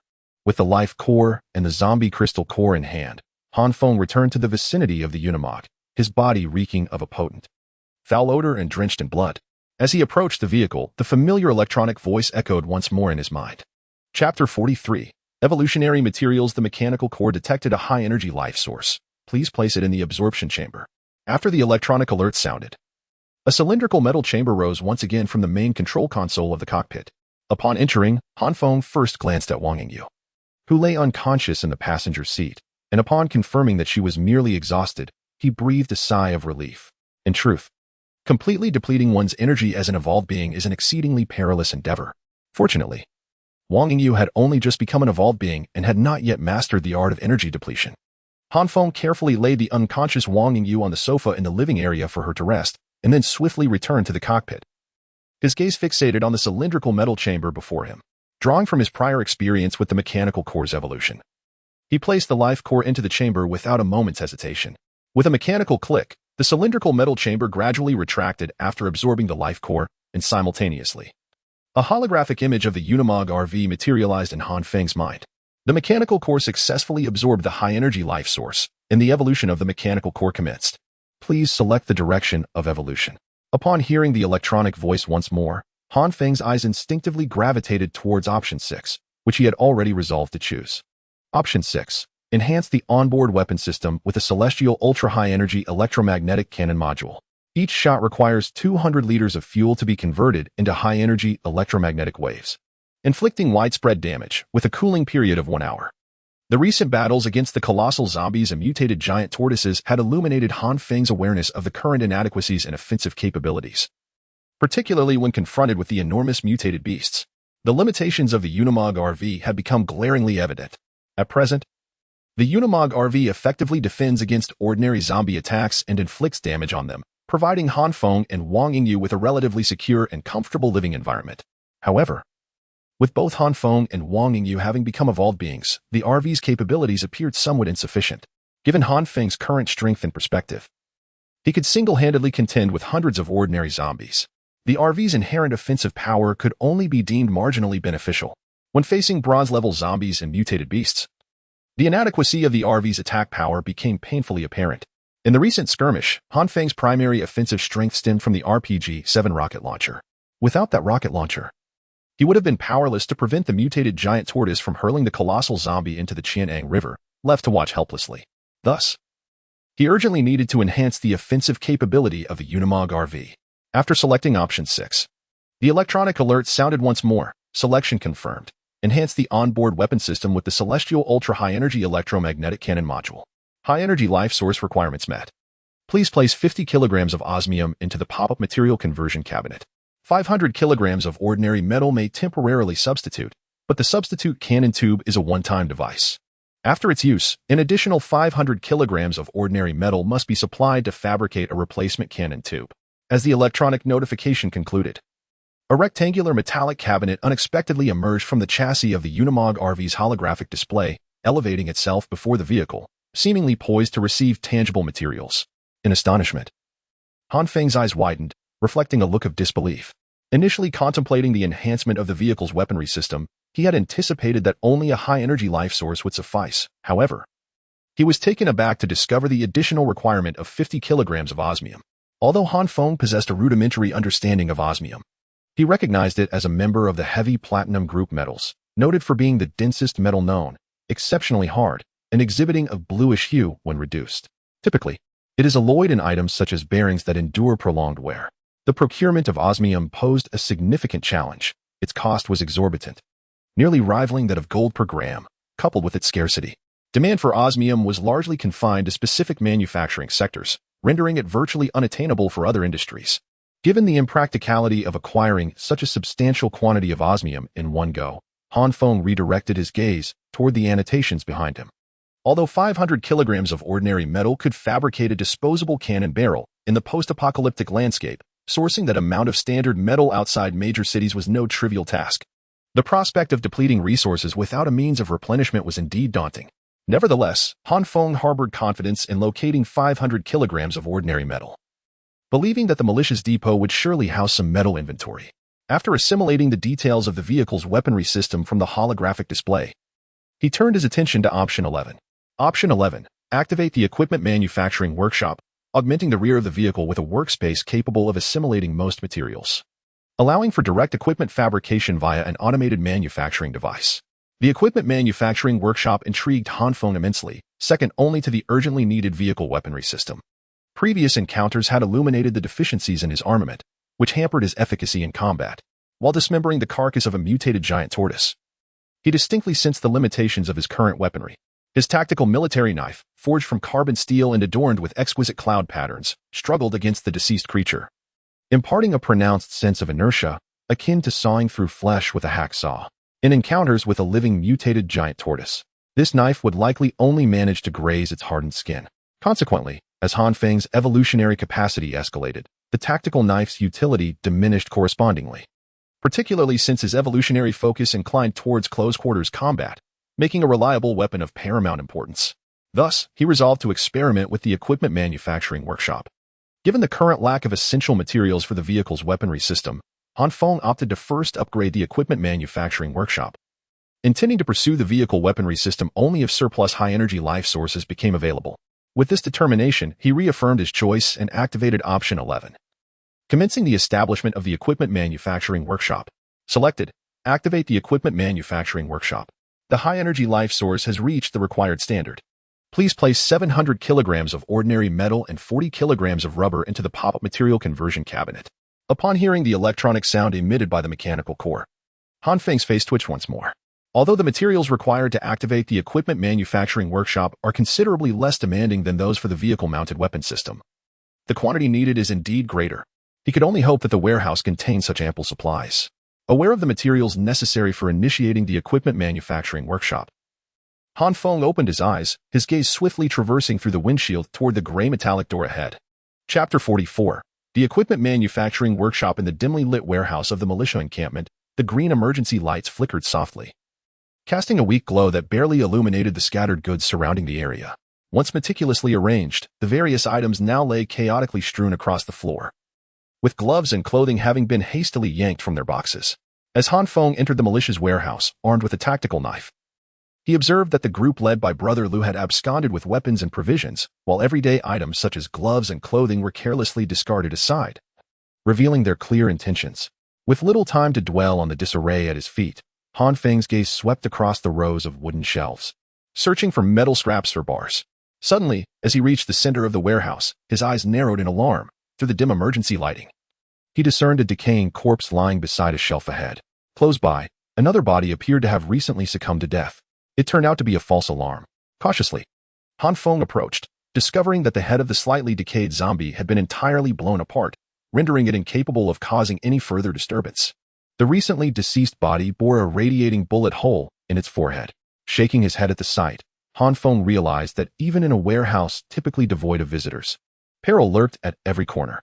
In this apocalyptic world, even the most secluded places harbored unforeseen dangers, compelling humanity, desperately striving for survival, to remain ever vigilant. As Han Feng moved past the two bodies and ventured deeper into the warehouse, his eyes lit up upon spotting the third-to-last shelf.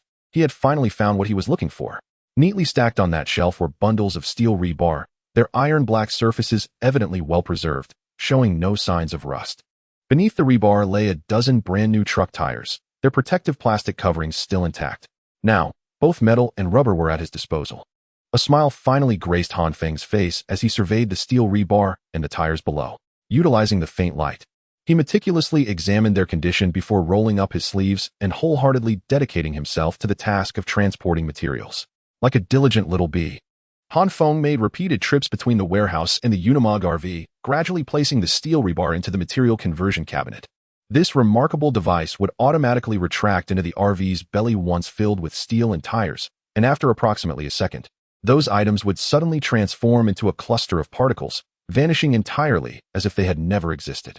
After numerous exhausting attempts at transporting, Han Feng finally heard that familiar electronic tone resonate once more. Initiating equipment manufacturing workshop. High-energy life source criteria met. Materials in the conversion cabinet are sufficient. Equipment manufacturing workshop is now opening. Equipment manufacturing workshop has been successfully activated. The control console for the workshop is situated on the central dashboard of the Unimog RV, while the material absorption device is located beside the tires of the workshop. Following the electronic announcement, a ripple suddenly emerged in the space behind the Unimog RV as a small black structure, approximately 1 meter in length and equal in height and width to the RV, slowly materialized from the air. Upon realizing that the equipment manufacturing workshop had been activated, Han Feng promptly opened his eyes and indeed noticed a silver-gray metallic button newly appeared to the right of the RV's dashboard. After pressing this button, the LCD screen that previously displayed the vehicle's speed, engine RPM, and other information instantly dimmed, replaced by an ominous black void. However, after a brief moment, a line of text appeared on the screen. Insufficient materials for equipment manufacturing workshop. Unable to produce equipment. Upon reading this notification, Han Feng began to grasp the basic functionality of the console. It was evident that the workshop required adequate material absorption to become operational. With a newfound understanding of the console's purpose, Han Feng eagerly exited the driver's cabin and moved to the rear of the Unimog RV. He gazed at the suddenly manifested component, exclaiming in awe, "The exterior of this equipment manufacturing workshop is strikingly minimalistic." This workshop resembled a miniature shipping container, entirely black in hue, with only a remarkably simple door adorning its facade, devoid of any other embellishments. The bottom of the container is equipped with a pair of wheels, matching the size of the Unimog RV, enabling the vehicle to tow this external component. The connection between the RV and the workshop is secured by a hook-like apparatus, reminiscent of train carriages, appearing remarkably sturdy. As Han Feng approached the entrance of the equipment manufacturing workshop, he noticed an approximately 30-centimeter protrusion near the tire, which he deduced to be the material absorption device. Upon opening the large door of the workshop, he was taken aback by the interior scene. The structure within the workshop diverged drastically from its simplistic exterior. The first thing that caught Han Feng's eye was an octagonal base that filled nearly the entire floor of the workshop, evoking a somewhat altar-like ambience. Above this base, numerous metal pipes of varying sizes descended from the ceiling, connecting to the sides of the base, functioning like conduits for nutrient delivery, supplying all necessary sustenance to the octagonal foundation. After conducting preliminary research on the equipment manufacturing workshop, Han Feng returned to the driver's cabin. Upon activating the workshop, he discovered that the button for upgrading the onboard weapon system was still illuminated, indicating that he could enhance the ARC's ultra-high-energy electromagnetic cannon module even after initiating the workshop. Han Feng attributed this phenomenon to the abundant high-energy life source within the life core of the mutated giant turtle, which allowed the Unimog RV to evolve consecutively. Without a moment's hesitation, Han Feng settled into the driver's seat, and the holographic image of the Unimog RV emerged vividly in his mind. He pointed decisively at the still-lit option 6, upgrade the onboard weapon system. Chapter 45. The celestial ultra-high-energy electromagnetic cannon, the vehicle-mounted weapon system, has been enhanced, and the high-energy life source has reached the required standards. The materials in the matter conversion cabinet are now adequate, and the loading of the vehicle-mounted weapon system is in progress. The celestial ultra-high-energy electromagnetic cannon module has been successfully loaded. The control module for the cannon is situated on the central dashboard. As the electronic voice resonated in Han Feng's mind, he felt a slight tremor in the Unimog RV. To the right of the central dashboard, above the silver-gray metallic button in the equipment manufacturing workshop, a new red button appeared. Suddenly, the ceiling of the living area in the Unimog RV began to rise, elevating approximately 30 centimeters, revealing a semicircular black metallic shield atop the previously square roof. What kind of operational mode could this possibly entail? Upon opening his eyes, Han Feng, filled with curiosity, pressed the red button with a firm finger. As the red button was engaged, the LCD screen above the central dashboard, which previously displayed vehicle speed and engine RPM, dimmed once again, replaced by a virtual three-dimensional image of the Unimog RV. This virtual depiction manifested two lines at an angle of 120 degrees from the roof of the living area, extending toward the front of the Unimog RV into the distance. Simultaneously with Han Feng's press of the red button, the semicircular black metallic shield on the living area's roof began to unfurl like a blooming flower, gently splitting from the center and spreading outward. At last, the true form of the celestial ultra-high-energy electromagnetic cannon was revealed. The appearance of the electromagnetic cannon atop the living area closely resembled a satellite receiver from the era before the apocalypse, commonly referred to as a satellite dish. The entire cannon appeared remarkably compact, standing at only about 20 centimeters tall, with a straightforward structure, a semicircular base embedded with a 20-centimeter-long metallic bar shaped like a three-dimensional triangle, at the apex of which rested a black spherical metal ball. Is this the celestial ultra-high-energy electromagnetic cannon module? How could such a diminutive object possess immense power? Upon seeing the miniature cannon on the LCD screen, Han Feng's expression turned incredulous. Just then, the screen displayed an explanation. The celestial ultra-high-energy electromagnetic cannon converts the vehicle's fuel into ultra-high-energy electromagnetic pulse waves. With a range of 1,000 meters, capable of executing indiscriminate ultra-high-energy electromagnetic pulse attacks on objects within a 120-degree field ahead of the vehicle. Electromagnetic pulse attack? The term jolted Han Feng momentarily. He possessed a basic understanding of electromagnetic pulses, which are generated by explosions, lightning, and electrical sparks, resulting in electromagnetic radiation that can irreparably damage various types of electronic materials and microchips. In simpler terms, it is an EMP attack. Han Feng understood that EMP attacks typically only affect electronic materials and microchips, possessing little lethality against biological entities. In a post-apocalyptic world, the prevalent threats are primarily zombies and mutated beasts, creatures that wreak havoc solely through their brute biological strength. Could EMP attacks truly inflict harm upon them? Now that the ultra-high-energy electromagnetic cannon module had been installed, perhaps it would be worth experimenting when the opportunity arose. Regarding the electromagnetic cannon, Han Feng remained somewhat skeptical about its power. However, having already installed it, there was no room for regret. Instead, securing the spoils before him became the most pressing matter. Previously, when he had slain the mutated bamboo rat, Han Feng had refrained from harvesting its various materials, as the creature had not yet fully evolved into a bronze-level mutant beast. The mutated giant tortoise, however, was a different matter altogether. It was a bona fide bronze-level mutant beast, and the materials it possessed undoubtedly held significant value, particularly its shell, which boasted exceptional defensive capabilities. Without the Unimog RV and the equipped manufacturing workshop, Han Feng might have found himself helpless against the tortoise's shell, resembling a small mountain. Yet, with the material absorption device of the workshop at his disposal, relocating this colossal shell was hardly an insurmountable challenge. Activating the equipment manufacturing workshop, Han Feng set it to material absorption mode. He maneuvered the Unimog RV beside the tortoise's mountainous carcass, pressed the silver-gray button on the right side of the control panel, and tapped the LCD screen several times to switch the workshop to the designated mode.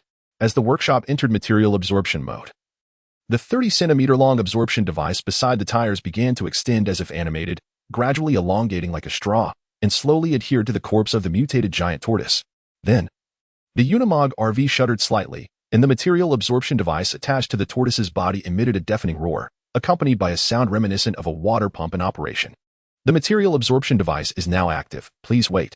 As the prompts on the LCD screen flickered incessantly, the once mountainous form of the mutated giant tortoise began to undergo astonishing transformations.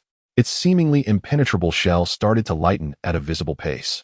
The deep green hue gradually fading to a pale green, and then to an almost translucent state, as the color of the tortoise's shell became nearly indistinguishable. The once formidable shell suddenly shattered, disintegrating into countless fragments. The intact shell, transformed into shards, did not cease to crumble, but instead continued to fracture until it ultimately disintegrated into a fine powder, dissipating into the air, leaving only the giant tortoise's carcass upon the ground. Yet, this was not the end. After absorbing the tortoise's shell, the material absorption device extended further, adhering to the relatively soft body of the mutated giant tortoise, continuing to emit the resonant sounds reminiscent of a water pump in operation. The once normal physique of the mutated giant turtle gradually collapsed as the material absorption device operated, as if all its bones had suddenly vanished, transforming the colossal carcass into a mere heap of decaying flesh.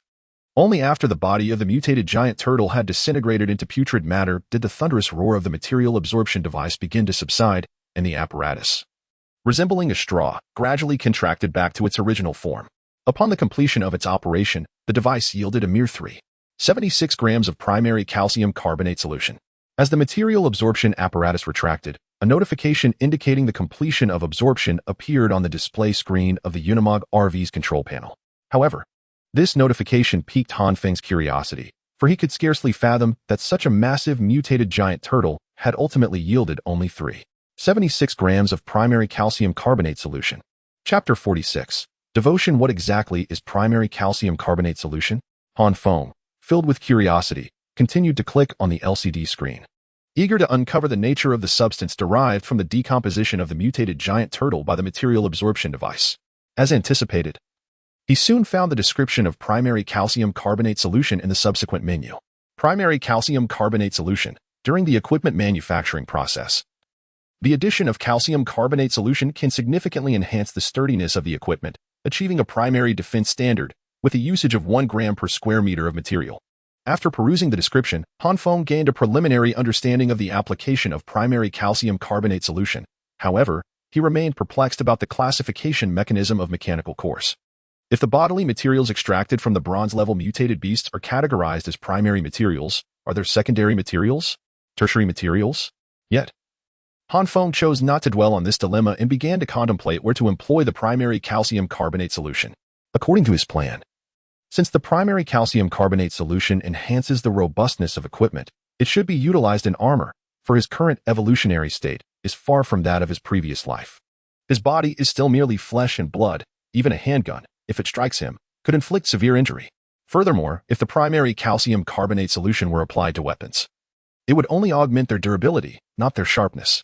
Against the tough-skinned zombies or mutated beasts, a more resilient weapon would still fail to pierce their armor. Before Han Feng could finalize the type of equipment to craft, a commotion erupted from the living area behind the cockpit. Wang Yingyu, who had previously succumbed to unconsciousness from excessive use of her evolutionary abilities, slowly regained consciousness and emerged through the small door connecting the living area and the cockpit. "How are you feeling? Is everything all right?" Han Feng asked, raising his head with concern as Wang Yingyu stepped out. Clutching the doorframe weakly, Wang Yingyu replied, "I believe I'm fine, just feeling quite weak. Did you manage to kill those 2 monsters?" "Yes, your evolutionary abilities were immensely helpful," Han Feng said with a smile, nodding at Wang Yingyu before gesturing toward the 2 corpses outside.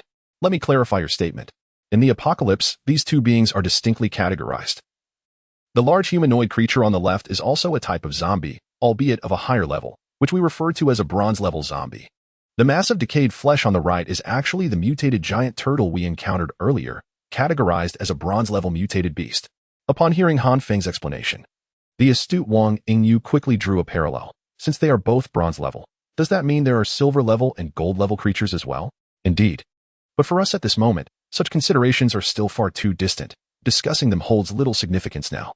With that, Han Feng shifted the conversation. "We initially came to rescue your mother, but as you are aware, the outcome was not what we hoped for. However, the one who drove her to her demise, Brother Liu, has met a gruesome fate at the jaws of a mutated giant turtle. Your mother's vengeance has been avenged. What do you intend to do next?" Upon hearing Han Feng's inquiry, Wang Yingyu leaned against the door frame, her eyes gradually welling with tears. She remained silent for a considerable time before finally responding in a hoarse voice, "You promised me at the Grand Tycoon private club that you would save my mother." She paused, inhaling deeply, her trembling fingers gently tracing the hem of her ballet practice attire. Or, if you can help me eliminate Brother Liu and his gang, I shall be yours. You may do as you wish. Han Feng regarded Wang Yingyu, who appeared resolute and seemingly prepared to sacrifice herself, and awkwardly covered his forehead with his hand. I believe there may be a misunderstanding. While you are indeed strikingly beautiful and a goddess in the eyes of many men, my intentions do not extend in that direction. My assistance is solely to recruit you into my team. Having endured the apocalypse once before, Han Feng was well aware of the fleeting nature of life. In his previous existence, he had succumbed to depravity, exploiting beauty for mere sustenance. Yet, in the aftermath, he was left with nothing but an overwhelming void. In this life, he refused to repeat past mistakes, having been granted a second chance. His aim was not to languish aimlessly through the apocalypse, but to strive for strength, to grow ever stronger.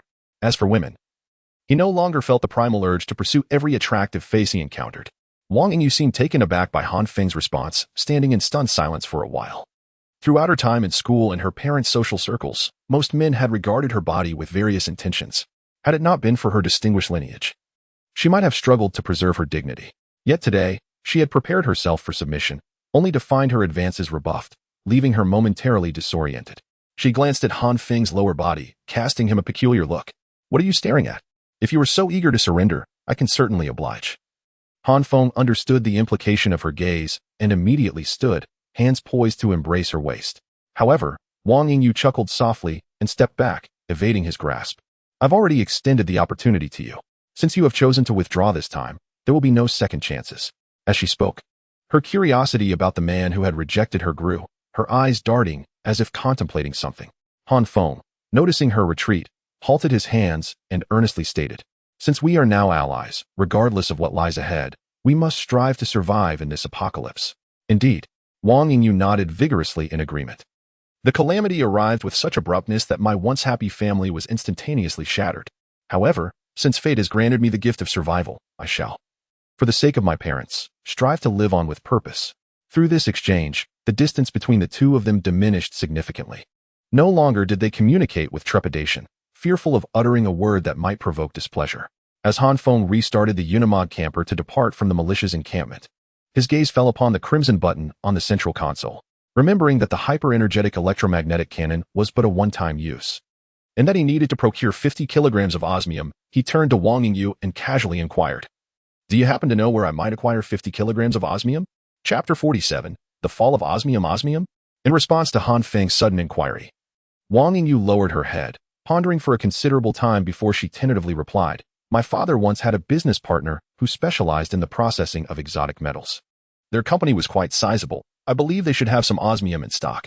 Although Wang Yingyu was studying at the Shanghai Art University, her exemplary academic performance marked her as a near scholar. After a brief contemplation, she recalled what osmium was. Oh, is that specialized metal processing company far from Hangzhou? Han Feng had initially posed the question casually, but to his surprise, Wang Yingyu provided precise information, eliciting a bright smile on his face. It's not too far, actually. It's all within the province. I think the company is called Hongda Special Metal Manufacturing Company, Limited. Its headquarters and factory are located in Wushu City, though I'm not quite sure of the exact address. After straining her memory, Wang Yingyu could only offer the company's name and a rough location, lacking the specifics of the factory's address. Wuxiao, a place renowned before the apocalypse, was familiar to nearly every citizen. The small commodity wholesale market there had garnered international acclaim, becoming a dream starting point for countless ambitious young individuals. Upon hearing that the specialized metal manufacturing company was situated in Wuxiao, and that no specific factory address was provided, Han Feng began to deliberate. Typically, the emergence of advanced zombies follows a certain pattern, closely linked to the population density of the area. For instance, in Shanghai or Beijing, the occurrence of golden-level zombies is virtually guaranteed. Generally speaking, the more populous a place was before the outbreak of the apocalyptic virus, the higher the probability of high-grade zombies manifesting. However, Wuxiao presented a somewhat awkward scenario. Its land area was extensive, yet prior to the apocalypse, countless merchants flocked to the small commodity wholesale market, artificially inflating the population density several-fold. Thus, it was certain that bronze-level zombies would arise, with a reasonable probability of silver-level zombies as well. After much contemplation, Han Feng glanced at the map and took a deep breath. Then let us proceed to Wuxiao. A company of that size should have its precise address known among any survivors in the area. Initially reluctant to venture to Wushu due to the potential for silver-level zombies, Han Feng discovered upon reviewing the map that the original destination, Yinhua City, was directly south of Wuxiao. Consequently, traveling from Hangzhou to Yinhua City would inevitably lead them through Wuxiao. Thus, since they would be passing through Wuxiao, seeking out Hongda Special Metal Manufacturing Company, Limited, would be a feasible endeavor. Han Feng restarted the Unimog RV, crashing through the off-road vehicle left by Brother Liu and his crew at the militia outpost, and returned to Hangzhou's Binjiang Road. After turning onto Binjiang Road, Han Feng casually retrieved a map from the storage compartment next to the RV's control stick and tossed it to Wang Yingyu, who was seated in the passenger seat, saying, "Please plan the route from Hangzhou to Wuxiao, and remember to avoid the highways." Handing the map to Wang Yingyu to act as a temporary navigator was a reluctant decision. Although the navigation app on his phone indicated the quickest route to Wuxiao, all paths necessitated traversing the G60 highway. Han Feng had previously witnessed a horrific pileup on the G60, rendering the entire highway impassable. Thus, he opted to navigate through remote rural roads to avoid being trapped in traffic.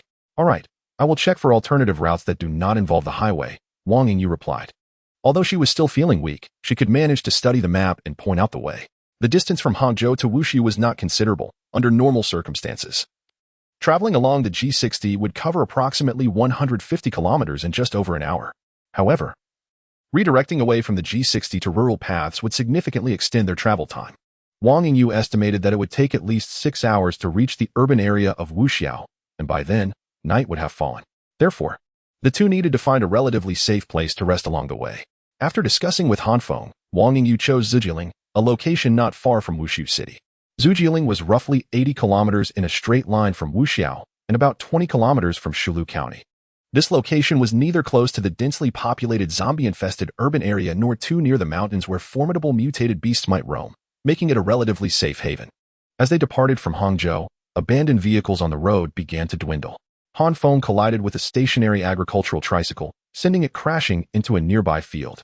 In the rearview mirror, he spotted a corpse, now darkened, crawling out of the tricycle and howling furiously in the direction of their departing Unimog RV. Such scenes had become all too familiar for Han Feng. The sight of solitary zombies no longer stirred any interest in him, and he had no intention of wasting precious time battling these emotionless creatures. For those residing in rural areas, the apocalypse brought both advantages and disadvantages. The positive aspect was that if one managed to evade the zombies, the likelihood of encountering them or mutated beasts subsequently would be relatively low. The downside, however, was the significantly diminished chances of finding essential survival supplies. Once the vehicle turned onto the rural dirt road, Han Feng began to engage in casual conversation with Wang Yingyu. This was an inevitable situation. Every matter possesses duality.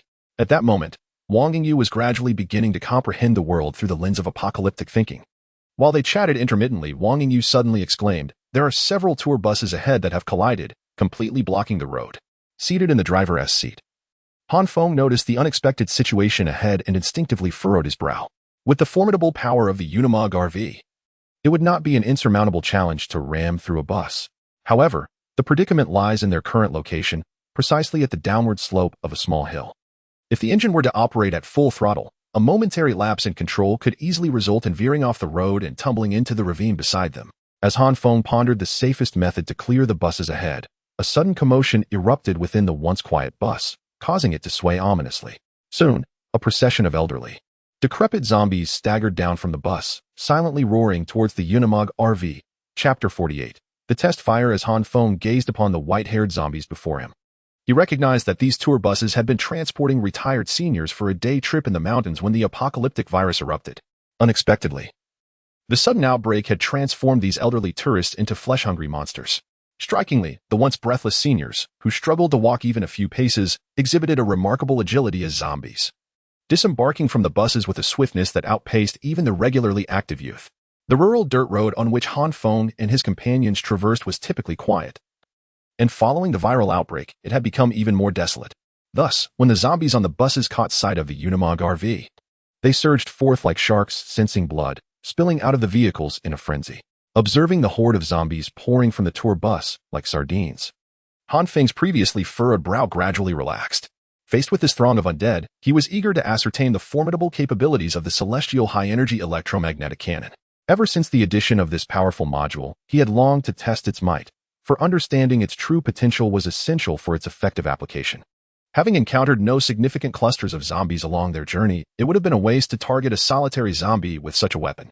With his decision made, Han Feng firmly pressed the red button on the right side of the central control panel. As he did so, the black metallic dome atop the living area of the RV slowly split open, revealing the celestial high-energy electromagnetic cannon in its full glory. Han Feng's fingers deftly maneuvered across the LCD screen, locking in the launch angle of the cannon before once again pressing the launch button. As he did, the cannon, resembling a satellite receiver atop the vehicle, began to illuminate gradually. Countless white light particles suddenly manifested on its semicircular base. The cannon initiated its charge, the countdown commencing. 5, 4, 3. It became evident that this weapon required a charging period before firing, a consideration that raised questions about its effectiveness. If its power merely equaled that of a standard smoothbore cannon, it would be somewhat superfluous, as smoothbore cannons do not necessitate charging. As Han Feng observed the fluctuating numbers on the display, he pondered the implications. Meanwhile, the brightness of the light particles on the cannon's base intensified, resembling a miniature sun, becoming nearly unbearable to behold. When its luminosity peaked, the multitude of particles flowed through the triangular metallic conduits to the black spherical metal orb perched atop. Curiously, rather than glowing brighter, the orb absorbed the light, growing darker, akin to a black hole consuming all surrounding illumination. The countdown continued. 2, 1, 0. The black spherical metal orb, having consumed an innumerable amount of light particles, finally reached its culmination on the central control panel's LCD screen. The orb, which had been voraciously devouring light, abruptly ceased its actions. A blinding white beam became enveloped in a shroud of black light, shooting directly towards the horde of zombies not far from the RV. A piercing metallic screech resonated in Han Feng's ears at the moment the electromagnetic cannon discharged, compelling him to instinctively cover his ears. As the black and white beam traversed above Han Feng's head, the surrounding air appeared to cleave apart, creating a vacuum-like state around the Unimog RV. This striking black and white light was but a fleeting moment, vanishing from Han Feng's line of sight. Why did the zombies remain unaffected? Could it be that this celestial high-energy electromagnetic cannon was of inferior quality? After the disappearance of the black and white light, Han Feng's gaze returned to the zombies, and his expression darkened immediately upon witnessing the scene before him. The zombies that had disembarked from the tour bus seemed utterly unscathed by the baptism of the celestial high-energy electromagnetic cannon, continuing to stand in clusters without any apparent harm. The tour buses behind the horde remained intact, perplexing Han Feng further. However, as he stood there in bewilderment, contemplating the situation, the horde of zombies that had been targeted by the celestial high-energy electromagnetic cannon began to undergo a remarkable transformation.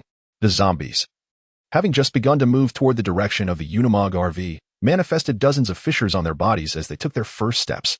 With their second step, these cracks became increasingly pronounced, and patches of skin fell away from their forms.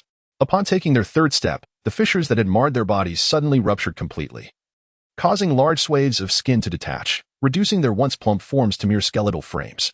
In addition to the severely damaged zombies, the tour buses that had once formed a solid blockade also began to change. The once pristine paintwork of the buses began to peel away layer by layer from their steel frames, exposing the metallic skeletons beneath. The black and gray steel frames, once coated in paint, quickly became brittle when exposed to the air, their surfaces yellowing as if aged by time, with a thin layer of rust rapidly enveloping the entire structure. This display of power, Han Feng, who had previously harbored doubts about the efficacy of the celestial high-energy electromagnetic cannon, was astounded by the sudden turn of events. The cannon's demonstrated potency far surpassed his expectations, revealing its capacity not only to inflict harm upon various electronic materials and microchips, but also to wreak havoc upon the zombies to such a devastating extent. Sitting beside him in the passenger seat, Wang Yingyu gasped in astonishment as she beheld the horde of zombies transform into mere skeletal remains. What just happened? Why did that blinding light cause all the zombies to transform into mere skeletons? Oh, it's nothing to worry about. That flash was merely a test of my newly acquired weapon. After Han Feng observed the results of the Jinxian ultra-high energy electromagnetic cannon, his gaze shifted to the LCD display on the central control panel. At that moment, the screen displayed a message. Jinxian ultra-high energy electromagnetic cannon has completed its firing. As the barrel is a one-time use component, it has entered a state of obsolescence.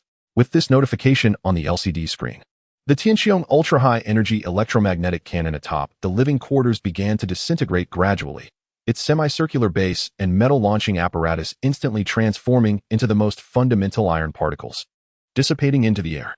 Chapter 49. Zhejiaping. Indeed, it was a single-use cannon barrel. It appeared imperative to procure 50 kilograms of osmium from Hongda Special Metals Manufacturing Company Limited. If one shot necessitated the replacement of the barrel, the cost-effectiveness in this apocalyptic world was exceedingly poor. Furthermore, in the desolate wilderness, where would one find 500 kilograms of ordinary metal for barrel replacements? Han Feng gazed at the LCD display, letting out a sigh. The once functioning Tianqiang ultra-high-energy electromagnetic cannon was now indicated as damaged and in need of a new barrel. Overall, he was relatively content with the results of this test and had garnered a rough understanding of the cannon's formidable power. However, aside from osmium, it was essential to store additional gasoline within the RV. While the power of the Tianqiang cannon was immense, it was also a substantial fuel guzzler. After switching the LCD display on the central console back to normal, Han Feng noticed the yellow light illuminating the fuel gauge, causing his brow to twitch involuntarily. Although the main fuel tank of the Unimog RV, combined with the auxiliary tank, had a total capacity of 520 liters, the Tianqiang cannon required 200 liters of fuel to convert into high-energy electromagnetic waves upon firing, depleting nearly half of the RV's fuel reserves. To call it a fuel guzzler was an understatement. Seated in the passenger seat, Wang Yingyu's captivating eyes frequently darted toward Han Feng. She increasingly sensed that he harbored remarkable secrets, though her high emotional intelligence prevented her from broaching the subject. Since the Tianqiang cannon had demonstrated its might by annihilating the obstructive zombies, their journey had been remarkably tranquil, save for a few scattered zombies that had emerged from the roadside. The Unimog RV arrived at Zhejiaping smoothly before nightfall. "We're almost at Zhejiaping. Let's prepare to park and rest," Han Feng announced, spotting a large sign by the roadside indicating their current position, merely 1 kilometer from Zhejiaping. Wang Yingyu nodded from the passenger seat, her eyes unconsciously drifting toward the window. The setting sun outside appeared no different from usual. Yet only the survivors understood that this world had irrevocably changed. Upon reaching Zhejiaping, Han Feng parked the Unimog RV beside a crystal-clear stream. He pulled out a transparent hose from the side of the RV and placed it into the stream. Subsequently, he activated the RV's automatic water replenishment system, allowing the engine to power the onboard water pump, which gradually drew water from the stream to fill the water tank until it reached capacity. Meanwhile, he retrieved a prepared backup fuel barrel and added the supplementary fuel to the tank. Wang Yingyu ventured into the small kitchen area of the living quarters. She selected 2 tomatoes from a basket of vegetables that Han Feng had set aside, placed them on the countertop, and sliced them open. She then retrieved 3 eggs from the onboard refrigerator, skillfully activated the induction cooker, and began sauteing the ingredients in the pan. As Han Feng stood by the stream, observing the water extraction process, the enticing aroma wafting from the RV made him swallow involuntarily. As Han Feng returned the water pipe used for hydration to the storage compartment on the side of the camper, Wang Yingyu brought the dishes she had just stir-fried to the coffee table in front of the sofa. "My culinary repertoire is rather limited. Today, I prepared a simple dish of scrambled eggs with tomatoes, a leafy green vegetable, and opened a can of luncheon meat. This shall be our dinner for the evening."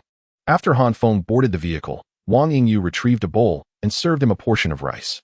Han Feng was pleasantly surprised by Wang Yingyu's willingness to cook. He had assumed that a young lady of her stature would be completely unaccustomed to any form of household labor. Yet she managed to whip up several dishes that were quite palatable.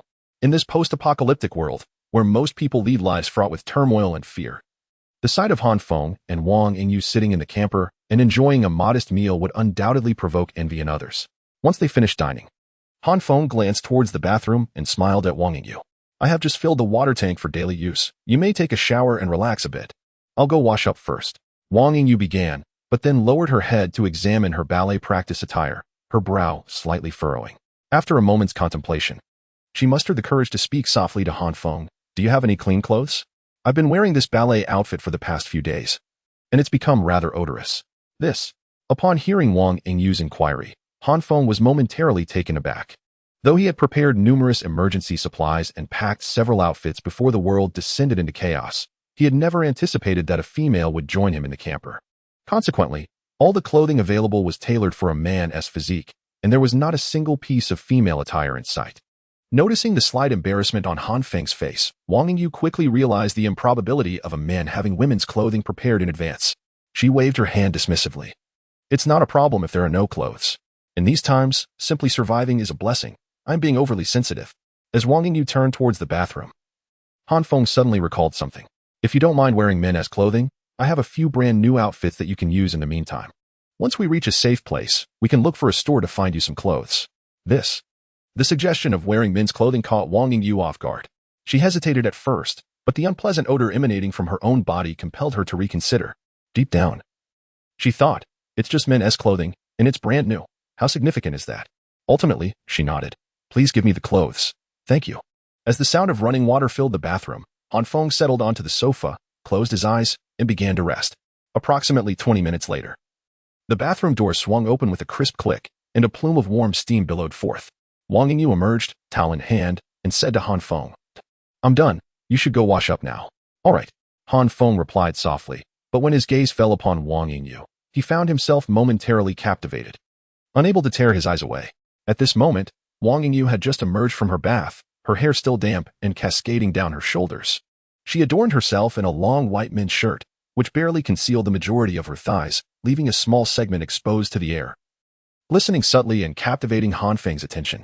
Fortunately, having endured numerous trials in his past life, Han Feng was momentarily taken aback by the scene before him, but swiftly regained his composure, grasped a fresh set of clothes, and promptly retreated into the bathroom.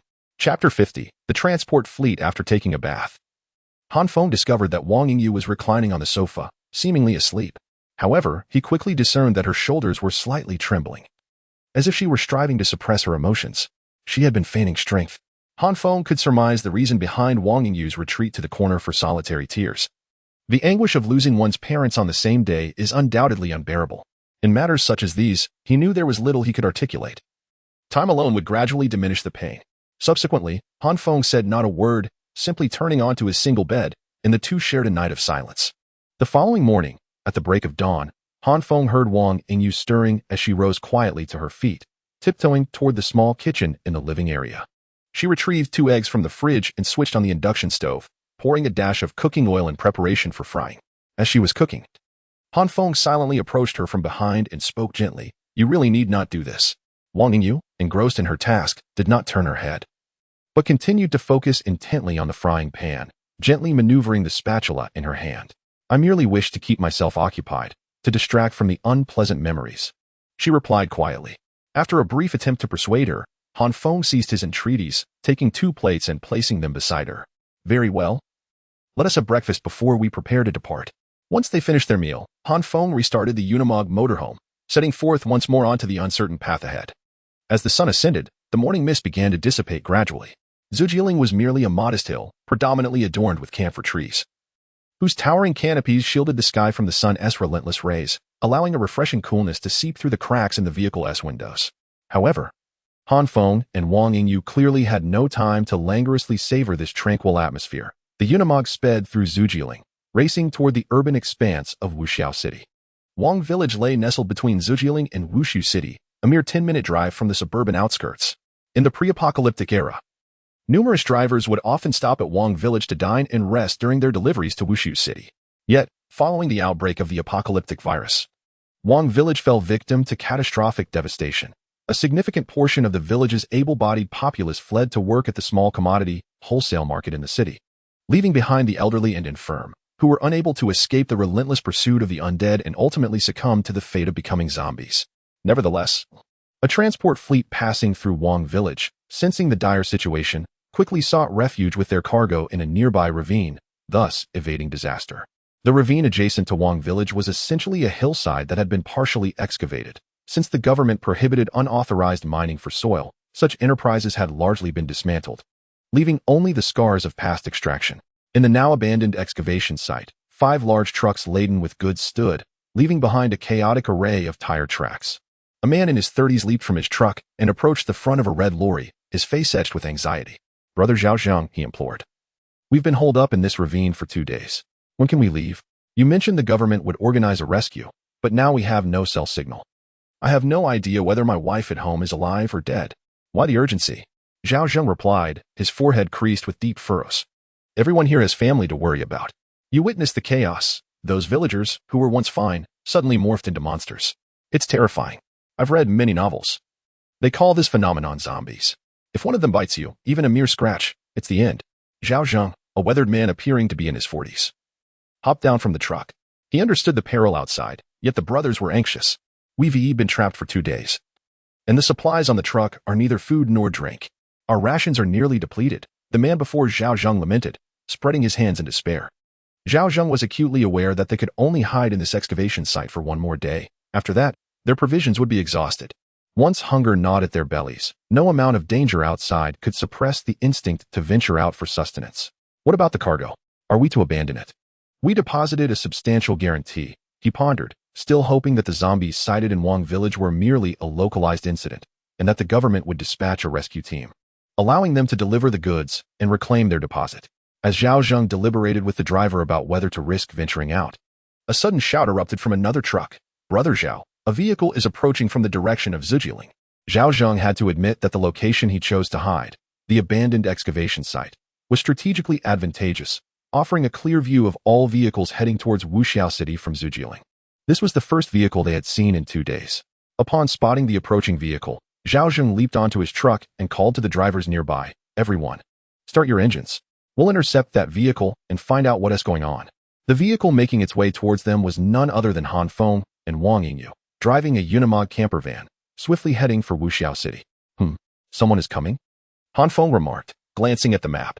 They were roughly half an hour away from reaching Wuxiao City. Just then, he suddenly heard the thunderous roar of engines ahead. 5 flatbed trucks emerged slowly from a nearby ravine, completely blocking the road. Wang Yingyu, upon witnessing the colossal flatbed trucks completely obstructing the road, was instantly reminded of her previous encounter in Hangzhou, where she had been ambushed and robbed. A cold scoff escaped her lips. Could it be another robbery? In this world, there are far too many deserving of death. Subsequently, she withdrew the imitation Type 64 pistol from her waist, seemingly poised to fire at any moment. "Hold your horses. Let us first assess the adversary's approach," Han Feng interjected, halting Wang Yingyu's intention to raise her weapon. He observed that after emerging from the mountain ravine, the flatbed trucks did not advance any further. Instead, a figure clad in green camouflage leapt from one of the trucks and sprinted towards the direction of the Unimog camper van. Chapter 51. The guide with a hint of excitement. Zhao Zheng hurried to the front of the Unimog RV, noticing a man and a woman inside, their windows firmly shut, seemingly disinterested in any interaction. However, seasoned by the trials of life and the vicissitudes of human experience, Zhao Zheng remained unfazed.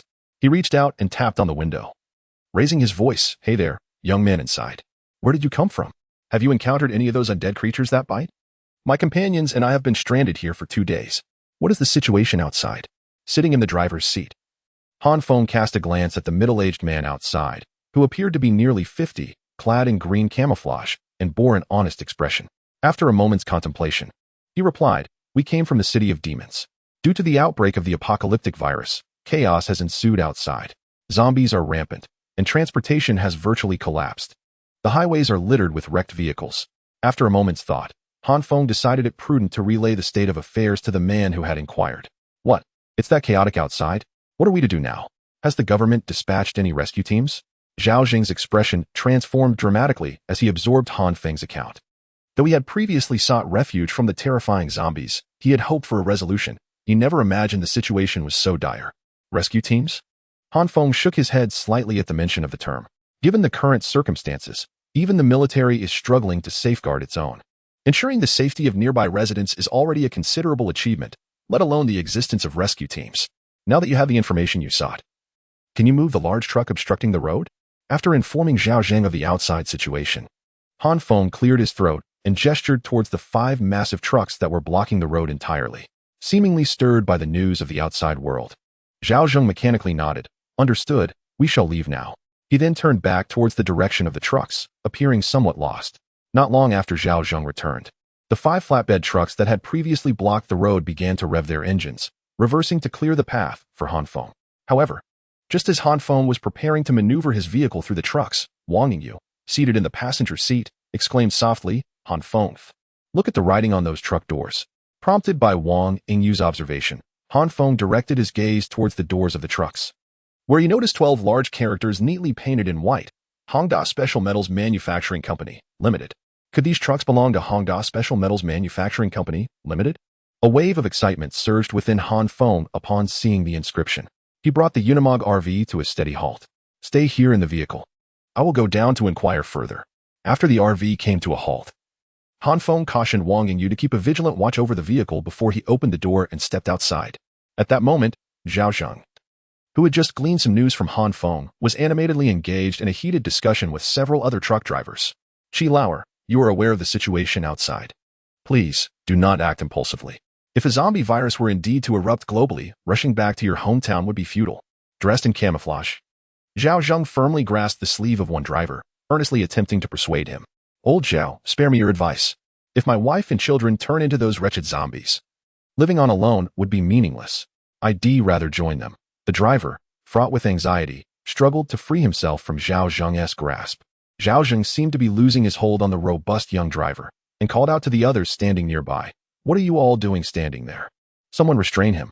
If he charges out alone, it would be tantamount to signing his own death warrant. Zhao Zheng appeared to hold some sway among the drivers. For upon his command, the other three drivers united to pin the increasingly frantic individual to the ground, temporarily subduing him. However, they cast questioning glances at Zhao Zheng, seemingly awaiting his next decision. Just as a frown of concern settled upon Zhao Zheng's face, he suddenly heard approaching footsteps. Looking up, he was met with the sight of Han Feng, his expression shifting to one of curiosity. Ah, young brother, we cleared the way for you. Why have you come down? Before Han Feng could express his intentions, Zhao Zheng's eyes narrowed, and a flicker of tension crossed his otherwise honest face. He had noticed the handgun, reminiscent of the Type 64, holstered at Han Feng's waist. In the eyes of the average person, anyone bearing such an item was not to be trifled with. Realizing that Zhao Zheng was fixated on his waist, Han Feng felt a wave of nervousness wash over him. After swallowing hard a few times, he inferred the situation but chose not to confront it directly. Instead, he gestured towards the parked trucks and remarked, I see that your vehicles are emblazoned with the logo of Honda Special Metals Manufacturing Company. Are you working for them? Yes. We typically transport goods for Honda Special Metals Manufacturing Company, delivering various products to the Hangzhou port. Is there a problem?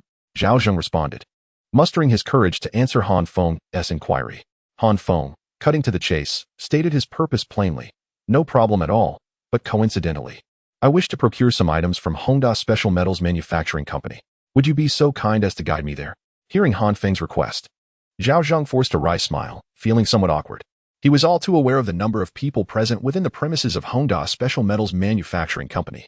If the external circumstances were indeed as Han Feng had previously described, returning to the company now would be akin to courting disaster. Han Feng could easily discern the look of reluctance on Zhao Zheng's face. After a moment's contemplation, he pointed to his waist. How about this? If you take me back to Honda Special Metals Manufacturing Company, Limited, I shall provide you with a firearm for self-defense. Given the current circumstances outside, possessing a means of protection makes a significant difference. Prior to leaving the militia's encampment, Han Feng thoroughly scoured the battlefield, transferring all firearms and ammunition to the RV. As for this imitation Type 64 pistol, it was merely a convenient item. For Han Feng, it held little value. Bestowing one upon Zhao Zheng posed no dilemma whatsoever. Chapter 52, the Wushu City Small Commodities Wholesale Market. The vast and expansive Wushu City Small Commodities Wholesale Market is situated within the International Trade City Complex. Comprising 5 enormous market zones, it boasts a total construction area of 2,600,000 square meters. The market attracts a staggering daily footfall of approximately 200,000 visitors, and when accounting for the employees of the merchants and the logistics personnel, the total influx can reach 500,000, a number that rivals the population of some small prefecture-level cities. During the outbreak of the apocalyptic virus, numerous merchants engaged in their daily transactions within the colossal structure. When the zombies emerged, many merchants and customers found themselves trapped within the confines of the building, where the narrow spaces offered little opportunity for escape, leading to their tragic assimilation into the undead. However, amidst such vastness, some fortunate individuals managed to evade the onslaught by taking refuge in sealed warehouses. On the 3rd floor of Zone 4, the merchants primarily dealt in small knitted items such as ribbons, ties, yarn, and towels. The clientele here typically consisted of purpose-driven bulk buyers, which allowed a few lucky souls to survive the initial waves of the undead, scattering throughout the 3rd floor. Xiaoqin, we have been holed up here for 3 days now. I am starting to feel quite hungry. When do you think we can venture outside? A middle-aged woman, elegantly attired in a white knitted shirt and sporting a ponytail, softly inquired of a young man clad in a black t-shirt, who appeared to be in his early 20s. The woman, named Yang Jin, had previously operated a yarn business on the 3rd floor. Upon sensing the impending danger of the viral outbreak, she promptly sought refuge in the monitoring room. The young man, Qin Diyu, was a sales representative for a textile company, having recently graduated. He was in Wuxiao City to promote new products to merchants when the outbreak occurred, fortuitously arriving at Yang Jin's stall just before she fled to the monitoring room. Are you hungry again? Did I not give you 2 biscuits yesterday?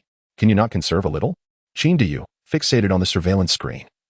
Frowned upon hearing the woman's plea for food once more. Noticing Qin Deyu's reluctance, Yang Jin retorted, "How dare you mention those 2 biscuits?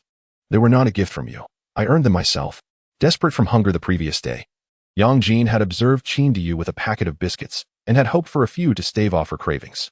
However, he had proposed an outrageous condition that left her incredulous. She would have to strip bare and offer herself to him. Initially, she vehemently refused. But as night fell and her hunger became unbearable, she ultimately succumbed to her shame for the sake of 2 biscuits. "I feel cheated, to be honest. I hardly have any biscuits left. I must ration them," he lamented.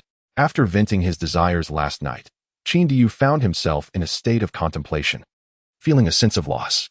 Although Yang Jin could be deemed a somewhat alluring middle-aged woman, she paled in comparison to the youthful students he had previously courted at school. Moreover, he was uncertain how long he would be trapped in this predicament. The remaining biscuits were his only means of survival. "So you just pull up your pants and deny everything? Do you think I am so easily bullied? With my looks, am I worth merely 2 biscuits to you?" Yang Jin's fury ignited at Qin Deyu's dismissal, prompting her to strike out at him. "Damn you, woman. Our arrangement yesterday was a clear transaction. I owe you nothing. Let go of me. Do you really think I wouldn't strike a woman?" After receiving a slap from Yang Jin, Qin Deyu's anger flared, and he swiftly retaliated with a resounding slap that sent her crashing to the floor. As the two grappled, a shadow flickered across the monitor in the surveillance room, positioned conveniently near a corridor not far from the control center. "If you dare to strike me again, remember, I was generous yesterday by giving you biscuits. Today, I shall give you nothing. Let us see how you fare." After knocking Yang Jin to the ground, Qin Deyu did not relent but instead tore open her shirt. "Help! Help me!" Struck, and now having her clothing ripped, Yang Jin struggled and cried out desperately. "Call all you like. Outside there are creatures that are neither human nor beast. Even if you scream until your throat is raw, no one will come to your aid." The towering Qin Deyu soon stripped Yang Jin of her clothing entirely, his face flushed with an unnatural hue. Meanwhile, the 2 combatants remained oblivious to the subtle tremors of the surveillance room door, which began to quiver during their struggle. Outside stood a bloody little girl, her clothes stained crimson, her eyes devoid of color as she fixated on the door. Why are the eyes of this middle-aged woman so red? Did I burst a blood vessel?" After pinning Yang Jin to the ground, Qin Deyu noticed her eyes had turned a vivid crimson, a sudden change that startled him. However, from Yang Jin's perspective, Qin Deyu's eyes were also rapidly transforming, becoming similarly red, and his fingernails began to elongate ominously. Just as Qin Deyu prepared to pounce on Yang Jin, their bodies stiffened, their violent motions freezing in place. Slowly, Yang Jin rose from the ground, momentarily stiff but gradually regaining her fluidity after a few steps. Remarkably, she strode directly to the surveillance room door, and with a click, she unlocked the previously secured entrance. The bloody little girl, her eyes now solely whites, entered the room in tandem. 2 more toys have been added. You are now Toy 255 and Toy 256. The little girl, devoid of any scare, who entered the room, unexpectedly emitted a sound that resembled the abrasive friction of 2 pieces of sandpaper, quite unpleasant to the ear. Moments ago, Yang Jin and Qin Deyu, who had been engaged in a fierce struggle, upon hearing the sound from the girl, stood with their hands raised, obediently positioning themselves to the side. They then nodded, pushed open the door to the monitoring room, and briskly exited, one following the other. Chapter 53. The military rescue team as Qin Deyu and Yang Jin encountered unforeseen circumstances in the small commodity wholesale market of Wushu City. A convoy was simultaneously entering the urban area. This convoy consisted of a dark green camouflage-painted Type 62 light tank and 3 Type 77 armored personnel carriers. Although several zombies attempted to launch suicide charges against the convoy along the way, they were ruthlessly crushed by these iron behemoths. "Captain Jinxian, what exactly is the mission that the commander has assigned us?" A young man, adorned with a single stripe and star on his shoulder, inquired of the officer seated beside him, who was clad in a captain's uniform, from within a Type 77 armored personnel carrier numbered 00. Captain Jinxian shot a fierce glare at the questioning officer, hissing under his breath, "Wang Weiqing, have you forgotten the regulations of the unit? There are questions that should remain unasked." However, upon uttering these words, he sensed a slight misstep. Wang Weiqing was no longer the previous squad leader, but had been elevated to the position of deputy company commander after several officers in the company had succumbed to the fate of becoming zombies. Realizing his error, Jinxian glanced around and noticed that most of the soldiers in the personnel carrier were dozing off, oblivious to his conversation with the now embarrassed officer. His tone softened slightly as he continued, "Since you have been promoted to be my deputy and we have arrived here, I shall divulge a bit of information to you." With that, he produced a photograph from his pocket and handed it to Wang Weiqing. "This is our target for this mission." "Oh?"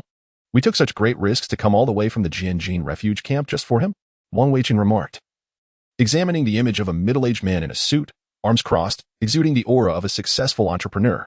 He doesn't seem to be a military figure, rather. He resembles those successful individuals frequently featured in the news. After Wang Weiqing inspected the photograph, Li Qian reclaimed it while stating, indeed, this man is named Sun Liqing, a renowned entrepreneur from Jiangnan province, the founder of Hongda Special Metal Manufacturing Company, Limited, and a major taxpayer in the province. So we risked so much just to rescue this businessman, Wang Weiqing mused, his expression illuminating with understanding. However, he quickly added, given the current situation outside, is it truly necessary to deploy so many of us to save an entrepreneur? The chaos outside renders business a distant concern. Even if we manage to rescue these entrepreneurs, what value will it bring? In Wang Weiqing's view, dispatching a significant portion of the company's soldiers to save a businessman who was incapable of bearing arms in such perilous circumstances was a disproportionate risk compared to the potential rewards. After all, it was Sun's distress signal that had reached the commander's office. Li Qian, realizing he had misspoken, discreetly glanced around before lowering his voice to continue. Moreover, our purpose in coming here is not solely to rescue Sun Liqing. Our primary objective remains the Hongda Special Metals Manufacturing Company, Limited. Under the current circumstances, the Jinxian refuge camp is facing a severe shortage of various metal materials, to the extent that ammunition cannot even be produced. We brought 3 armored personnel carriers to transport more rare metals back. Just as Li Qian finished speaking, the armored personnel carrier, which had been moving smoothly, suddenly emitted a sharp screech as it braked abruptly, causing the vehicle to jolt slightly. Why have we stopped? What is happening? Li Qian, seated in the personnel carrier, called out to the driver in the front cabin. The driver of the 77-style armored personnel carrier responded promptly, no worries, Commander. We just passed through the Wuxiao City small commodity wholesale market, where an overturned truck has blocked the road. We are currently preparing to nudge it aside slowly. Hearing that it was nothing serious, Li Qian let out a sigh of relief and gradually settled back into his seat. The leading 62-style light tank awaited the other 77-style armored personnel carriers to a line parallel before simultaneously revving their engines. The vehicles, adorned with dark green camouflage, belched forth a plume of black smoke from their exhausts, effortlessly pushing the overturned truck blocking the road aside as if it were a mere toy. As the convoy led by Li Qian rumbled past the obstructive truck, a small figure behind a glass curtain wall on the 3rd floor of the Wuxiao small commodity wholesale market was intently watching the departing vehicles, emitting a tinkling laugh. Hee. I've spotted many toy materials again. Should I chase after them? After her laughter, she placed her thumb in her mouth and began to suck on it. Moments later, she lifted her head slightly, just as a line of individuals, dressed in various attires but with distinctly red eyes, appeared orderly behind her, resembling regular humans in every aspect apart from their eyes. After negotiating with Han Feng, Zhao Zheng instructed the drivers to wait in place while he drove the truck with Han Feng to the entrance of the Hongda Special Metals Manufacturing Company, Limited. My young friend, the factory area of Hongda Special Metals Manufacturing Company, Limited lies just ahead, with the warehouse situated on the far right. Are you truly certain about entering? There were quite a number of people in the factory during the outbreak of the apocalyptic virus. Upon reaching the factory gate, Zhao Zheng observed the desolate entrance and, with a hint of tension in his voice, attempted to persuade Han Feng inside the Unimog camper. All right. If you do not wish to enter, I shall not press you. Here is your reward for guiding me. Take it. Noticing Zhao Zheng's anxious tone, Han Feng remained unfazed. Instead, he rolled down the car window, retrieved a replica Type 64 pistol from his waist, and tossed 2 magazines of ammunition onto Zhao Zheng's truck. Seeing Han Feng fulfill his promise by handing over the pistol, a flicker of delight crossed Zhao Zheng's face. I wish you success in finding what you seek. I shall take my leave now. After receiving his remuneration, Zhao Zheng rolled down the car window and exchanged a few words with Han Feng. He then abruptly spun the steering wheel several times, reversing the vehicle's direction and departing from Hongda Special Metal Manufacturing Company. Han Feng glanced at Wang Yingyu beside him and inquired, Are you certain this company deals with osmium? Indeed, it's this very company. I recall seeing that logo before. It left quite an impression on me. Wang Yingyu surveyed the company's grand entrance, pointing at the emblem intricately carved into the wall, nodding confidently. Very well, let us proceed. With Wang Yingyu's confirmation, Han Feng exhaled softly, pressed the accelerator, and the imposing body of the Unimog RV gradually glided into Hongda Special Metal Manufacturing Company. Chapter 55. Rescue within the vast warehouse of Hongda Special Metals Manufacturing Company, Limited. The space is divided into 2 primary sections, the raw materials area and the finished products zone. Each section is meticulously organized according to the name and characteristics of the materials. As the Unimog RV enters the warehouse, it feels akin to stepping into a metallic kingdom, where various metals reflect the external light, creating a kaleidoscope of glimmers. Gazing at the warehouse filled with gleaming metal ingots, Han Feng is instantly resolved to seize them all.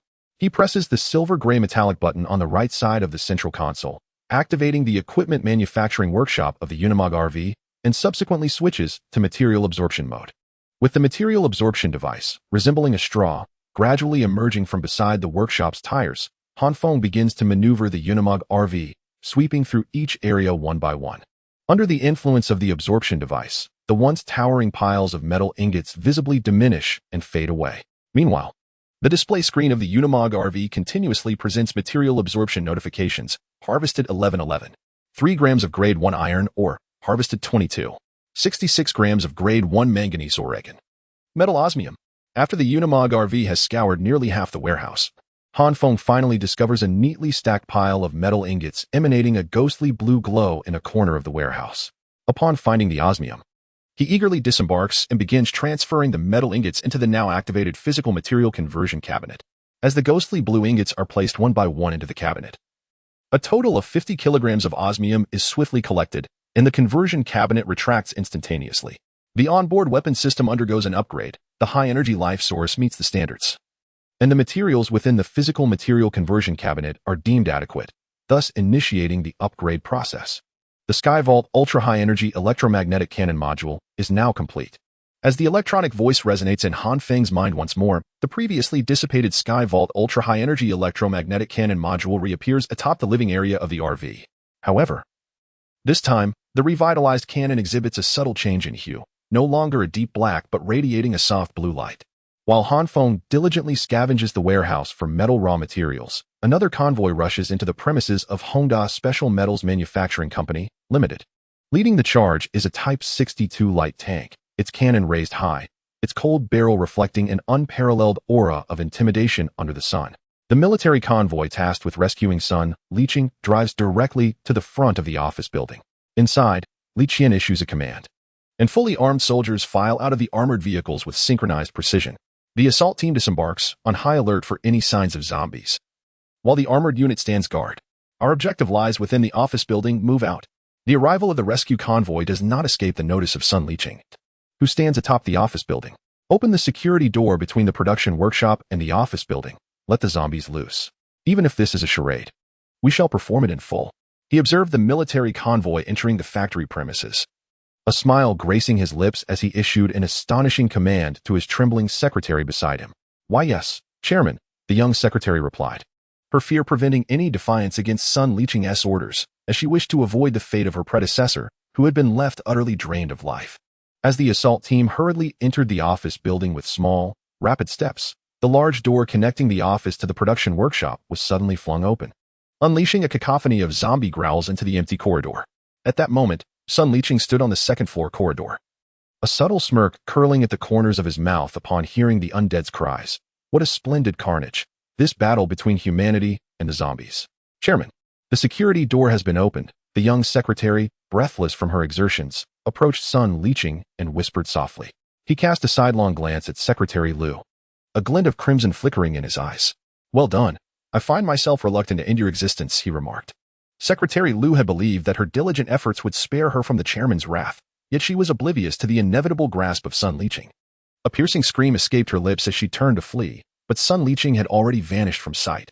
In an instant, he reappeared behind her, his elongated fangs piercing her delicate neck. Ah, still a tender young maiden, quite delectable, he murmured, as Secretary Liu's body gradually succumbed to his embrace, her once proud head drooping limply. Assault Team 1, we have entered the building. No enemies detected.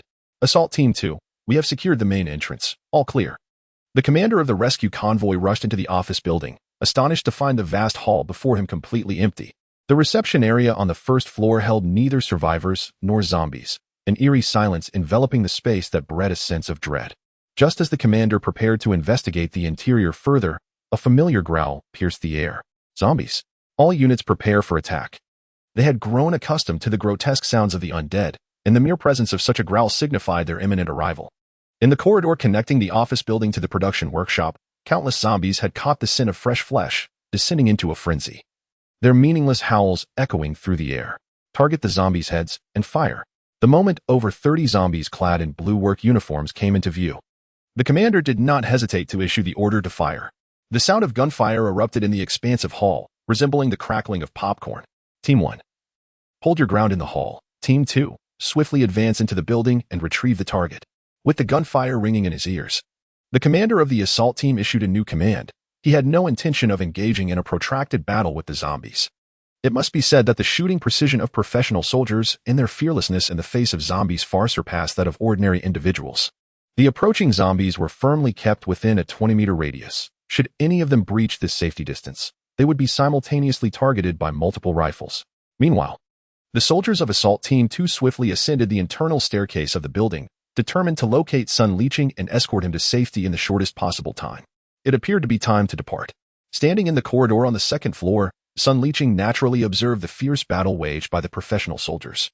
He then released the lifeless body of Secretary Liu, as the two canine-like fangs retracted into his mouth. Once he confirmed the retraction of his fangs, he immediately donned a panicked expression and shouted loudly, "I am Sun Liqing. I am here. Hurry and rescue me." Chapter 56. Evacuation of the office building. As the deafening gunfire erupted within the office building, Han Feng, who was inspecting the condition of the Unimog RV, instinctively lifted his head. The intensity of the gunfire suggested a considerable number of assailants. From the cacophony, Han Feng could easily gauge the approximate number of armed individuals nearby. Wang Yingyu also heard the distant gunfire and, feeling a touch of anxiety, drew her sidearm. "Han Feng, should we investigate?" "No," Han Feng replied, his focus solely on the towering piles of metal ingots before him. "Once we finish with these ingots, we'll withdraw immediately." "Are you Sun Liqing?" The leader of Assault Team 2, upon reaching the second floor, recognized Sun Liqing's call. The team quickly approached his side. "Yes, I am Sun Liqing, the chairman of Honda Special Metals Manufacturing Company, Limited. I sent a telegram to your commander, Zhou," Sun Liqing exclaimed, rushing to the assault team with a look of panic etched across his face. The assault team member scrutinized Sun Liqing, noting he appeared far younger than his photograph, his skin bearing a subtle sheen likely attributed to his affluent lifestyle. However, he dismissed any further speculation. "Are there any surviving employees? Are you the only one left?" The leader of Assault Team 2 scanned the vicinity but found no other survivors. "There were a few alive just a couple of days ago, but they didn't survive until today," Sun Liqing replied, a look of sorrow crossing his features. "Then come with us, stay in the middle, and we will provide cover for your retreat." The assault team leader decided against lingering on the matter, recognizing that their primary objective had been secured, rendering any other survivors inconsequential. The hall on the first floor was ablaze with orange flames. The assault team engaged in a fierce battle against the encroaching zombies. Assault Team 1 was nearing their breaking point, as an ever-increasing horde of zombies surged forth from the corridors. The safe distance they could maintain had dwindled from 20 meters to a mere 5. Soldiers wielding semi-automatic rifles could now read the names on the identification tags pinned to the zombies' chests. "Everyone, slowly fall back. We only need to hold the area near the stairs, maintain shooting intervals, and ensure mutual protection," the team leader lamented, feeling the weight of the situation. Their entry into the hall had inadvertently stirred a nest of zombies, with at least 200 now pouring from the passage, and the flow showed no signs of abating. "We have located the personnel and are preparing to evacuate." Just as sweat beaded on his forehead, and exhaustion threatened to overwhelm him, the figures of Assault Team 2 reappeared on the staircase, accompanied by a distinct figure clad in a suit. "Steady. All units prepare for evacuation." The leader of the assault team, relieved to see reinforcements, issued the evacuation order, only for an unforeseen turn of events to occur in an instant. The once steadily advancing zombies, upon encountering the figure in a suit, caught between Assault Team 2, inexplicably plunged into a frenzied state. The zombies at the forefront charged forward, while those behind leaped high into the air, lunging toward the sniping position of the assault team. "Damn it! Everyone, retreat immediately." The leader of the assault team, sensing the accelerated onslaught of the zombies, felt a surge of dread emanating from the depths of his soul. At that moment, he was certain that some members of the team would inevitably fall here. Now, every second spent in retreat counted. The fully armed soldiers of the assault team, upon realizing the zombies had suddenly closed in around them, were taken aback. The once tightly knit formation instantly fragmented. Several soldiers, who were in the midst of firing their rifles, found themselves unable to redirect their aim before being overwhelmed by the leaping zombies. Boom, boom, accompanied by a series of deafening explosions. Those soldiers, aware of the grim fate awaiting them, ceased firing. Instead, they reached for the grenades strapped to their waists, pulling the pins without hesitation. The grenades, specially issued by the Jinxian refuge camp prior to departure, were intended to spare those struck by zombies some measure of suffering. Xiao Zhang, the leader of the assault team, stepping out of the office building, involuntarily called out as he witnessed the fiery explosions. Fire the troop carriers. Support the assault team. Inside the armored personnel carrier, Li Qian, responsible for the command, issued orders in rapid succession as he observed the relentless tide of zombies pouring from the office building. Accompanied by bursts of flame. Tat. The 12, 9mm machine guns mounted on 3 Type 77 armored personnel carriers had already been aimed at the building's exit. Upon Li Qian's command, the gunners, poised and ready, pressed the triggers. A tempest of metal swept toward the encroaching zombies. With the support of the 12, 9mm machine guns on the armored vehicles, the pace of the assault team's retreat accelerated dramatically. Soon, the team members rushed onto the armored personnel carriers. Hasten the withdrawal from the office building. After the leader of the assault team was the last to board the armored personnel carrier, Li Qian swiftly issued the evacuation order. As the command was given, black smoke erupted from the rear of the 3 Type 77 armored personnel carriers and the station Type 62 light tanks. As the vehicles roared to life and sped away from the office building area. Damn it, we lost 8 brothers in this operation. Once aboard the troop carrier, the leader of the assault team could no longer contain his emotions. He removed his tactical vest and threw it forcefully to the ground. Meanwhile, Li Qian approached Sun Liqing, the man in the suit, and scrutinized the seemingly spirited middle-aged gentleman before him. Clearing his throat, he stated, "Chairman Sun, our mission not only involves rescuing you, but also securing and protecting some of your company's rare metal materials. I would appreciate it if you could inform me of their storage location." As Sun Liqing entered the armored vehicle, he surveyed the interior and noticed Li Qian, clad in a captain's uniform. He surmised that this individual must be the highest commander of the rescue convoy. Instantly, he donned a beaming smile and warmly grasped Li Qian's hands, exclaiming, "Of course, it is no problem at all. Your esteemed unit has taken such great risks to come for me, and several brave soldiers have even sacrificed their lives in the process. For this, I am profoundly grateful. The rare metallic materials you seek are located in the comprehensive warehouse at the far right of the factory premises. It is my honor, Sun Liqing, to contribute to Commander Zhou." Li Qian regarded Sun Liqing's mercenary demeanor with a hint of disdain, furrowing his brow. He had always held a distaste for such opportunistic merchants who believed that money could buy loyalty. However, given that this was the individual specifically requested by Commander Zhou for rescue, he felt compelled to comply with orders. "Very well, I understand. Please take a seat beside me for now. Once we arrive at the Jinxian refuge camp, I will escort you to meet Commander Zhou." With a wave of his hand, Li Qian signaled the entire convoy to alter its course toward the comprehensive warehouse on the far right of the factory grounds. Chapter 57. Infighting within the rescue team were preparing to withdraw. Han Feng called out to Wang Yingyu, who was seated in the passenger seat. As the thunderous roar of a 12, 9mm machine gun erupted in front of the office building, Han Feng had already completed a thorough sweep of the integrated warehouse. The once overcrowded warehouse, filled with countless metal ingots, now stood desolate, having been transformed into various raw materials by the Unimog RV. However, just as Han Feng started the Unimog and was about to exit the warehouse, he spotted a dark green tank and 3 armored vehicles approaching from a distance. Why were military personnel here? Shouldn't they be organizing the evacuation of survivors to the refuge camp? The appearance of the tank and armored vehicles left Han Feng utterly perplexed. If there had been only one tank or armored vehicle, it might have been scavengers, but the coordinated movement of the tank alongside the armored vehicles clearly indicated military involvement. From his past experiences, Han Feng understood that by this time, the military forces in both the Jiangnan and Jiangbei regions should have retreated to Jianjin and Tuzhong, the latter two being close to Rongqing and Jinling, where the respective military command centers were located before the apocalypse. Squad leader, a civilian vehicle is exiting the integrated warehouse. Should we intercept? The driver of the transport vehicle quickly reported to Li Qian upon spotting the Unimog slowly emerging from the warehouse. Should we?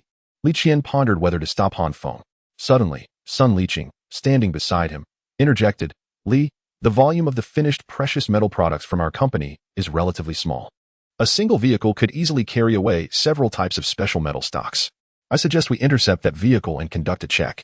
Sun Liqing was genuinely curious to discover who dared to intrude upon the Grand Special Metal Manufacturing Company. Notify ahead to intercept that civilian vehicle and have the occupants disembark for inspection. Li Qian initially thought it prudent to avoid unnecessary trouble, but after hearing Sun Liqing's suggestion, he deemed it safer to stop the civilian vehicle for a check. Han Feng, the armored vehicle ahead seems poised to intercept us. Wang Yingyu, in the passenger seat, noticed a change in the formation of the armored convoy. The convoy, which had been advancing in a V shape, suddenly altered its formation, with the two armored personnel carriers on either flank accelerating, while the central armored vehicle and tank began to decelerate, transforming the V-shaped formation into a pocket that appeared intent on ensnaring the Unimog. They truly intend to intercept us. A cold glimmer flashed in Han Feng's eyes. He had initially planned to pass by the military convoy without incident, but now it seemed they were actively seeking confrontation. We are the forces from the Jinxian refuge camp. The vehicles ahead are to stop and submit to inspection. A rugged voice called from the leading armored personnel carrier. Stop for inspection? Absolutely not. Han Feng disdainfully curled his lip at the parking demand relayed by the military convoy. If he were to stop and submit to an inspection, it would be tantamount to surrendering his fate into the hands of others. Squad leader, the vehicle ahead shows no signs of slowing down. The driver of the transport vehicle shouted upon spotting the Unimog RV, unyielding in its speed. Humph. A mere civilian vehicle dares to act with impunity before us. There are indeed far too many reckless individuals willing to gamble with their lives. Upon hearing the driver's report, a surge of anger ignited within Jinxian, who promptly communicated via the vehicle radio to the nearby units. Vehicle 1, Vehicle 2, close in on that car and force it to stop. If it does not comply, ram it. Tanks, target that vehicle. If it attempts to flee, engage it directly. Following Jinxian's orders, the tanks and armored personnel carriers began to execute his commands. Within the Type 62 light tank, the gunner swiftly maneuvered the cannon control lever, causing the 115mm smoothbore tank gun to slowly pivot towards the location of the Unimog RV. Meanwhile, the Type 77 armored personnel carrier altered its path, intending to obstruct the RV's escape. Humph. Do they truly think me a pushover? Han Feng's expression darkened as he observed the military convoy's series of maneuvers. His already poor impression of the military was now thoroughly incited to fury by their unfriendly display. It seemed the time had come to demonstrate the formidable power of the sky-high energy electromagnetic cannon. As the Type 62 light tank's cannon began to rotate, Han Feng resolved to strike first, his finger hovering over the red button on the central console. However, just as he prepared to take action, the previously speeding tank came to an abrupt halt, the movement of its cannon ceasing as well. Tank squad, what is your status? Have you broken down? Upon noticing the sudden stillness of the Type 62, Jinxian immediately inquired about the situation, dismissing it as a mechanical failure of the aging tank. Tank squad, respond. Tank squad, respond. After calling twice with no reply, the radio remained eerily silent. What are they doing? Return to the command vehicle and inform them that their lack of response will lead them to confinement.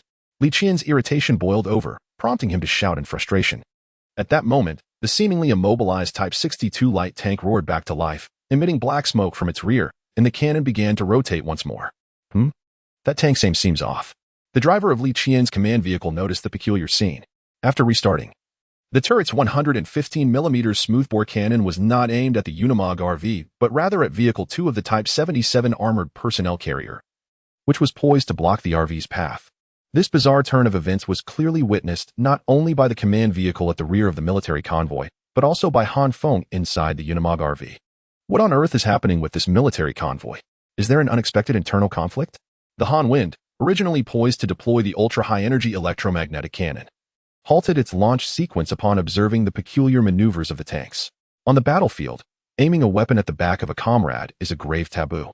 Such an act, if discovered, could result in a severe beating or, at worst, a court-martial. Yet, the enigmatic actions of the Type 62 light tank persisted. After targeting the Type 77 armored personnel carrier, it abruptly paused. However, moments later, the 115mm smoothbore cannon of the Type 62 light tank trembled slightly, and the cannon's muzzle erupted in a blaze of orange light.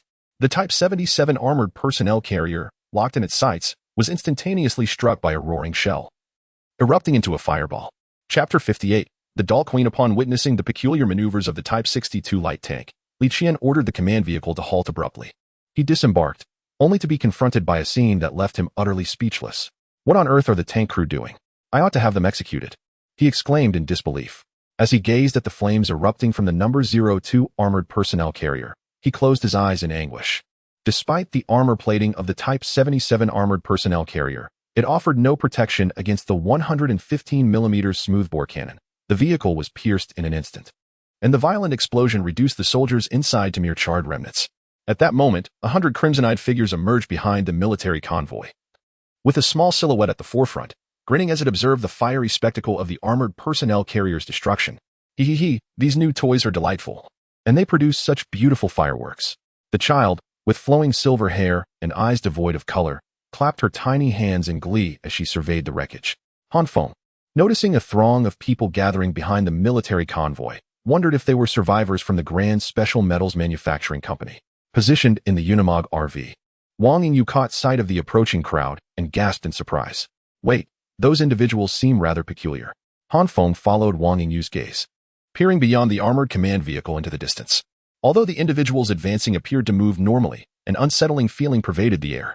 The more he scrutinized them, the more disconcerted he became, until he ultimately discerned the anomaly.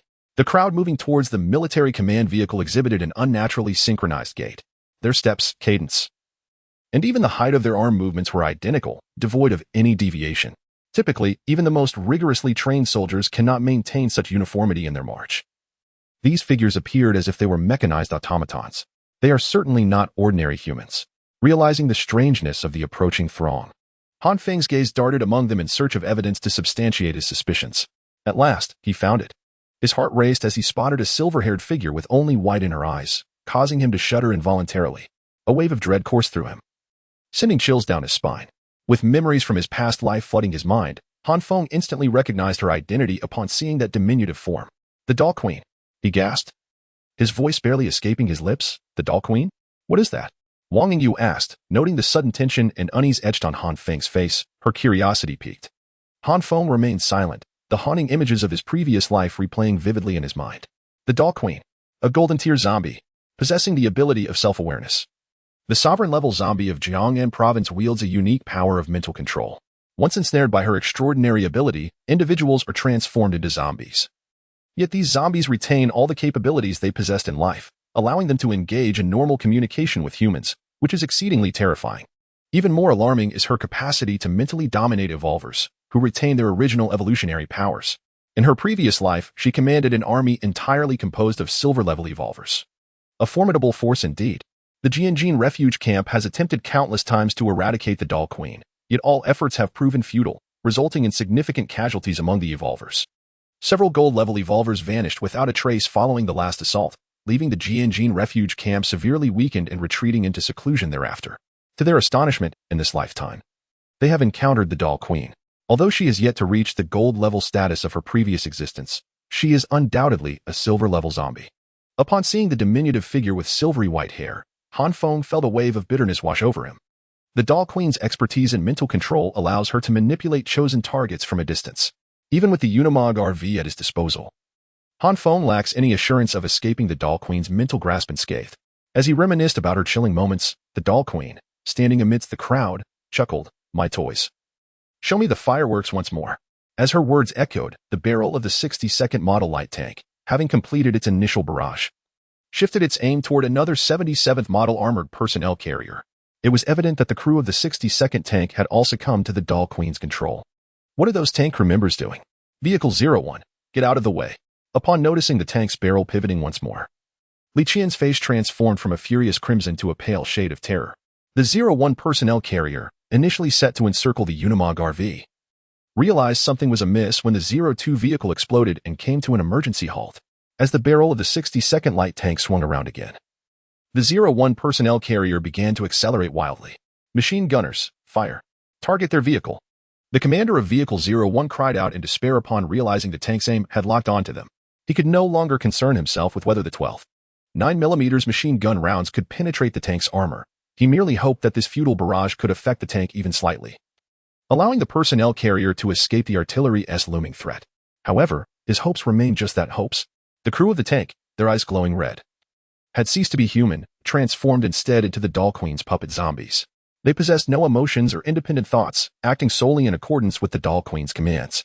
Ultimately, the 115mm smoothbore cannon of the 62nd light tank locked onto the second 77th model armored personnel carrier, and with a deafening roar, it was engulfed in a ball of fire, flames surging from within the vehicle. What has happened to that tank of the military, Han Feng? Upon witnessing the 62 type light tank obliterating two friendly armored vehicles in succession, Wang Yingyu, seated in the passenger seat of the RV, could not help but exclaim in bewilderment.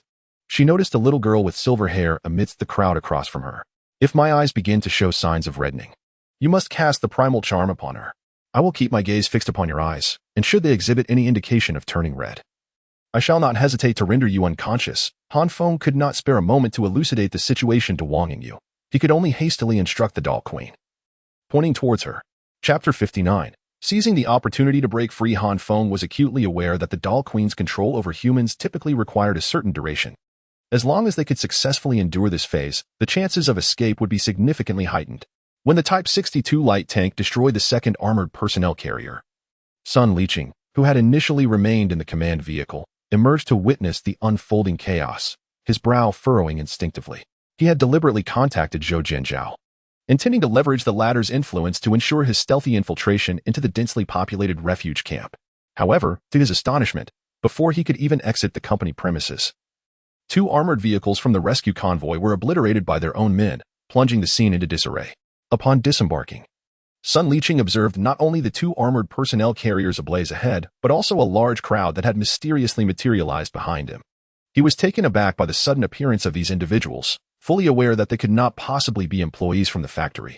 The few survivors remaining in the facility were either victims of his own machinations, having been fed to zombies, or had perished from his bloodsucking, rendering it impossible for such a multitude to be concealed within.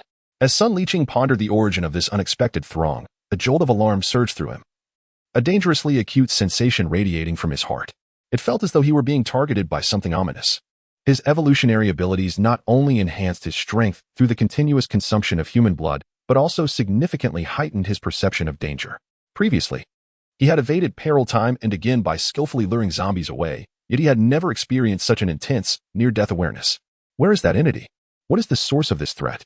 With his instincts in overdrive, Sun Liqing began to scrutinize his surroundings, searching for the origin of the imminent danger. At last, amidst the crowd gradually encroaching upon the command vehicle, he discerned a diminutive figure. When his gaze locked with the creature's unsettling eyes, which were devoid of color, an overwhelming sense of suffocation coursed through him, rendering his limbs icy. Run! I must flee. This being is surely not human, too terrifying to comprehend. After exchanging glances with the doll queen, the specter of death looming over him, Sun Liqing disregarded any concern for Li Qian witnessing his transformation. He knew that if he did not depart immediately, he would surely perish. Chairman Sunday, please return to the vehicle swiftly. Li Qian, noticing Sun Liqing's reckless exit from the personnel carrier, attempted to pull him back inside. However, Sun Liqing's face contorted abruptly, causing Li Qian's hand to freeze mid-motion. Before him, Sun Liqing's previously genteel visage morphed grotesquely, sprouting a pair of sharp fangs reminiscent of canines, while his once dark irises began to glimmer ominously red. What manner of monstrosity are you? Li Qian, as the commander of the rescue convoy, possessed a remarkable mental fortitude. Recognizing the gravity of the situation, he instinctively reached for his sidearm. However, after transforming, Sun Liqing's movements were significantly swifter than Li Qian's. With hands as swift as lightning, he seized Li Qian's right hand, which was reaching for the gun, and with a forceful twist, Li Qian's wrist was abruptly snapped, exposing the stark white bone to the air. Not content with merely breaking Li Qian's hand, Sun Liqing then raised his right leg and delivered a powerful kick to Li Qian's abdomen, sending him flying several meters through the air. As Li Qian soared, he coughed up a mouthful of crimson blood. The events unfolded in a heartbeat. Sun Liqing's intention was unmistakably clear, to use Li Qian as a scapegoat, delivering him to the silver-haired girl in hopes of capturing her attention, thus securing his own chance to escape. The Queen of Dolls, standing amidst the crowd, completely disregarded the incoming Li Qian, her curious gaze fixated solely on Sun Liqing. Just as Li Qian was about to collide with the doll queen, the throng under her control erupted into a frenzy. Those with glowing red eyes leaped forward, intent on intercepting Li Qian midair to protect their mistress. After propelling Li Qian towards his demise, Sun Liqing swiftly unfolded his form, akin to a bat. And with just a few swift movements, he flew a considerable distance away. Fortunately, he had successfully cast the wretched company commander to his fate. Yet his plans to infiltrate the Jianjin refuge were likely dashed. Just as frustration began to swell within him, his body suddenly stiffened and his mind dulled, as if something were erasing all memories from his consciousness. Meanwhile, the doll queen remained motionless among the crowd, her pure white eyes intently fixed on Sun Liqing's retreating figure. A faint yet palpable energy emanating from her petite frame. Opportunity. Inside the Unimog RV, Han Feng observed the unfolding chaos before the military command vehicle. Realizing that Sun Liqing had completely diverted the doll queen's attention, his eyes brightened with hope. Without a moment's hesitation, he pressed the red button on the right side of the central console, and the Skyvault ultra-high-energy electromagnetic cannon prepared for deployment. As it charged, a countdown began. 5, 4, 3. When the white particles of light reappeared, gathering into a luminous sphere above the living area of the Unimog RV, the Doll Queen, who was on the verge of completing her control over sun leeching, abruptly shifted her gaze towards the RV. Her instincts warned her that ignoring this apparatus would pose a lethal threat. "You shall become my plaything too." The Doll Queen's expression grew serious for the first time as she withdrew her mental control over sun leeching, redirecting her entire focus towards Han Feng. As the spirit control of the Doll Queen descended upon him, Han Feng was abruptly enveloped in darkness, his thoughts seemingly freezing in their tracks. Unconsciously, his grip on the steering wheel slackened, causing the Unimog motorhome's wheel to begin rotating autonomously. However, just as his consciousness was on the brink of vanishing, Han Feng summoned his last vestiges of strength and shouted towards Wang Yingyu, "Primitive allure." Having been forewarned by Han Feng, Wang Yingyu was already prepared. Upon noticing Han Feng's eyes gradually turning crimson, she did not hesitate to cast primitive allure upon the Doll Queen. Alas, the moment Wang Yingyu's spiritual energy made contact with the Doll Queen, she let out a piercing scream. The disparity in levels between Wang Yingyu and the Doll Queen was far too great. As soon as they connected, she was struck by the Doll Queen's spiritual force, her head feeling as though it had been struck by a heavy hammer. Nevertheless, this momentary disruption did succeed in interrupting the Doll Queen, allowing Han Feng's vision to clear instantly. It was at that precise moment that the high-energy electromagnetic cannon completed its countdown, and a beam of black and white light shot forth from the front of the Unimog motorhome. Chapter 60. A successful escape. The Unimog RV unleashed its formidable celestial ultra-high-energy electromagnetic cannon, sweeping through the Doll army controlled by the Doll Queen with an utterly domineering force. The devastating power of the cannon was self-evident. Those humanoid zombies, once under the Doll Queen's control, found their skin rapidly cracking and peeling away in chunks as the black and white beam passed over them. Curse it, the Doll Queen was not struck. As the light of the electromagnetic cannon dissipated, Han Feng realized that the Doll Queen had fortuitously positioned herself outside the path of the beam, sending a chill through his heart. He had locked onto her location when firing the cannon. Had she been directly hit, she would certainly have faced severe injury or even death. Yet, the Doll Queen's mental control had momentarily severed Han Feng's grasp over the Unimog RV. In that fleeting second, the trajectory of the electromagnetic cannon shifted ever so slightly, allowing the powerful blast to narrowly miss her. Fortunately, while Han Feng's hands released the steering wheel, his right foot remained firmly pressed on the accelerator. In the instant the beam faded, the Unimog RV surged past the Doll Queen and crashed into the ranks of the Doll army. Those dolls, already ravaged by the electromagnetic assault, were met with a second wave of destruction. The humanoid zombies, with their skin continually fracturing, were obliterated upon impact with the massive RV, disintegrating into a cloud of yellow dust. My toys. The Doll Queen sensed the rapid depletion of her doll army, as clouds of yellow smoke erupted around her. A heart-wrenching scream escaped her lips. Her once white eyes transformed rapidly, revealing orbs as black as ink, devoid of any trace of scara. Mental shock. With the Doll Queen's furious roar, an invisible shockwave emanated from her position, instantly affecting all living beings within a 200-meter radius. The military rescue convoy, seated within their armored vehicles, found their soldiers overwhelmed. Blood poured from their eyes, ears, mouths, and noses as the shockwave obliterated their neural functions, rendering them mindless vegetative states. Sun Leeching, who had intended to continue his escape, was also struck by the shockwave.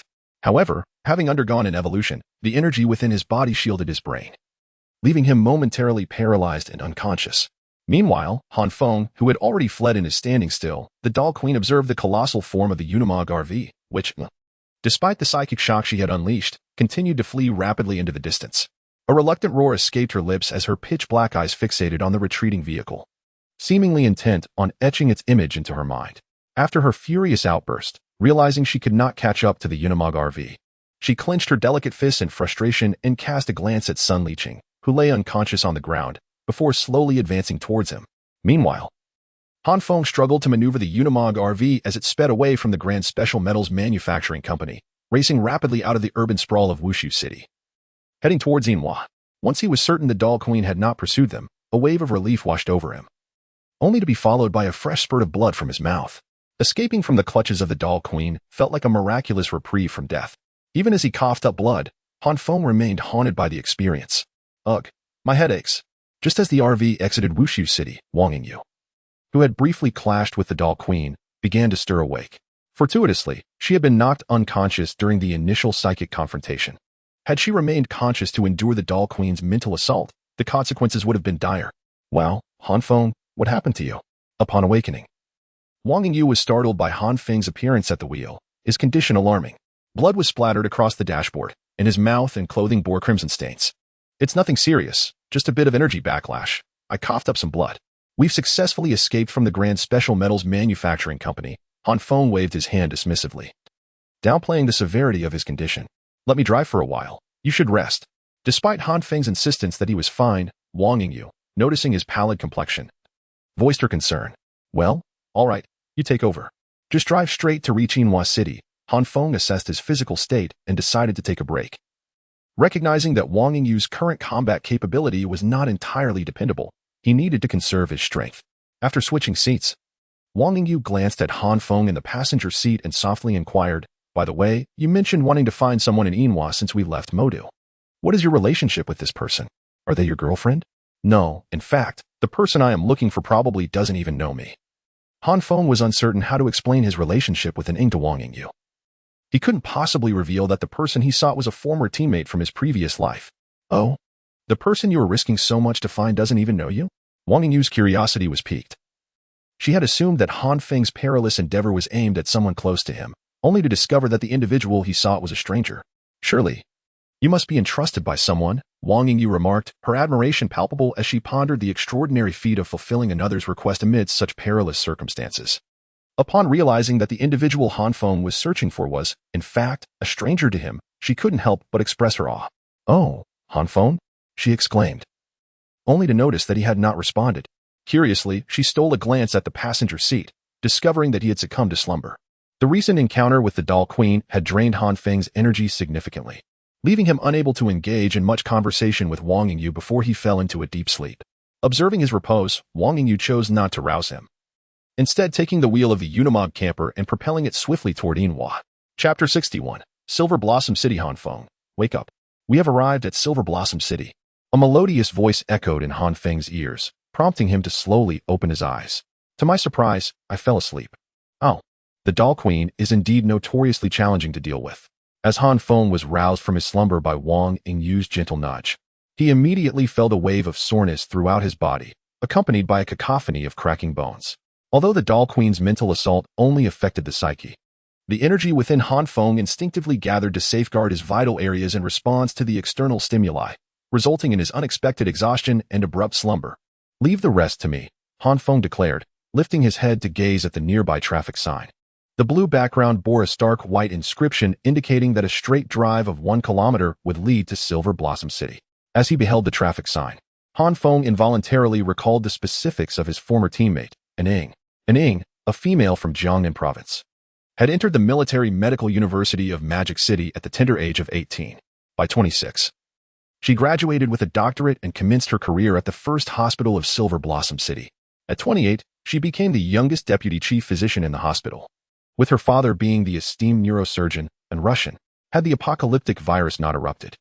It is likely that An Ying would have returned to Magic City around the age of 30, leveraging her father's influence and connections to ascend to chief physician, emerging as a rising star in the medical field. However, this world is devoid of what-ifs. In his previous life, Han Feng encountered An Ying at the Jinxian refuge camp, where both had evolved into enhancers and were assigned to a specialized combat unit within the camp. Their friendship had gradually blossomed through countless battles. Han Feng, why are you lost in thought? After exchanging positions with Han Feng, Wang Yingyu noticed him staring blankly at the sign above and curiously gave him a gentle push. Nothing, just pondering some matters, Han Feng replied, shaking off the reverie with a smile as he turned the key and started the RV. Where might An Ying be now? Upon entering Silver Blossom City, Han Feng began to contemplate An Ying's potential whereabouts. In his previous life, they had met at the refuge camp, leaving him uncertain of An Ying's current location. After much deliberation, Han Feng resolved to visit her workplace, the first hospital of Silver Blossom City, hoping to encounter her there. As the massive Unimog RV appeared on the streets of Silver Blossom, the zombies lurking in various corners surged forth like sharks sensing blood. Fortunately, the Unimog was sufficiently robust. The claws of the undead left no mark upon its armored surface. Conversely, those assailing the RV were swiftly caught by the patterned wheels, which left behind a gruesome pool of blood on the ground. However, The condition of the roads in Yinhua City pales in comparison to the bustling metropolises of Modu and Hangqing. Within the urban area of Yinhua City, aside from a few principal thoroughfares that boast spacious four-lane layouts, the majority of the streets are mere two-lane paths. Navigating through these tight confines with the imposing bulk of the Unimog RV, akin to a robust giant, is already a formidable challenge. The presence of numerous abandoned vehicles only exacerbates the situation, causing Han Feng's progress to resemble that of a tortoise. As the Unimog RV forcefully collided with a red Japanese sports car blocking the way and veered to the right, Han Feng spotted a building approximately 300 meters ahead, adorned with a striking red and white paint job. A surge of joy filled his heart upon recognizing that it was a petrochemical gas station. Although Han Feng had set off from Modu with a full tank and had even stored several barrels of gasoline for emergencies, the advent of the high-energy electromagnetic cannon had drastically increased the fuel consumption of the Unimog RV. The fuel he had carefully stored was nearly depleted, and after deploying the cannon against the Doll Queen, only 200 liters remained in the main fuel tank. Should he fail to procure sufficient fuel in Yinhua City, the ensuing journey would become quite precarious. As the massive Unimog RV entered the gas station, it inadvertently crashed into a vehicle stationed at the entrance, simultaneously sounding the horn. Beep, beep. To Han Feng's astonishment, a cacophony of commotion emanated from within the gas station. Within mere seconds, dozens of zombies, clad in a variety of garb, surged forth, encircling the Unimog RV. Indeed, the gas station harbored a considerable number of undead. Observing the throng of zombies clawing desperately at the vehicle, Han Feng's expression remained utterly unmoved as he pressed down on the accelerator. These creatures, reliant solely on their claws, stood no chance against the formidable Unimog RV. After circling the area a few times, he crushed the majority of the zombies beneath the massive wheels, leaving only 3 or 4, their legs shattered and movement sluggish. Upon seeing the remaining slow-moving zombies, Han Feng swiftly flung open the car door and descended from the RV, dispatching the crawling undead with remarkable efficiency. Meanwhile, Wang Yingyu, seated in the passenger seat, was not idle. She approached the fuel pump, removed the nozzle, and inserted it into the Unimog RV's fuel tank. As Han Feng and Wang Yingyu replenished their fuel at the gas station, a group of over a dozen men and women, armed with an array of weapons, emerged briskly from an alley on a nearby street. Leading them was a young man wielding a slender water pipe, the end of which was bound with hemp rope to 3 gleaming kitchen knives, resembling a rather outlandish 3-pronged spear. Despite its seemingly ludicrous appearance, this makeshift weapon proved effective in dispatching zombies while maximizing the wielder's safety. As the group of over a dozen men and women emerged from the alley, the leader, wielding a weapon, surveyed the street's surroundings. After swiftly crossing the road and confirming the absence of zombies, he gestured rapidly to the larger contingent waiting across the street. The objective of these individuals was unmistakably clear, the small supermarket adorned with a herbal tea advertisement on the side of the young man. These survivors, remaining in the city after the outbreak of the apocalyptic virus, faced the peril of zombie attacks as they navigated through various locations in search of essential supplies and sustenance necessary for their survival. Chapter 62. Survivors of Yinhua City. The supermarket had already been thoroughly searched yesterday. Today, you are to examine it once more to see if there is anything of use, and bring everything back. The man wielding a trident stood guard at the entrance, waiting for everyone to arrive before stepping inside. This group of individuals had all resided in the same neighborhood before the apocalypse. After the outbreak of the virus, the survivors banded together, scavenging food and daily necessities from nearby grocery stores and small shops to sustain their lives. The supermarket they found was modest in size, merely 30 to 40 square meters. A typical private establishment with limited stock. They had already transported all the food back to their temporary refuge yesterday, and today's visit was merely to check for any overlooked items. The young man guarding the entrance noticed an elderly woman, around 60, clutching a pile of toothpaste, seemingly intending to take them away. He could not help but scold her softly. "Auntie, what do you need toothpaste and toothbrushes for? All we require now are food, water, and anything that can serve as a weapon. Toss aside all this useless stuff." Lu Weiping, "It's not like there's anything left to take.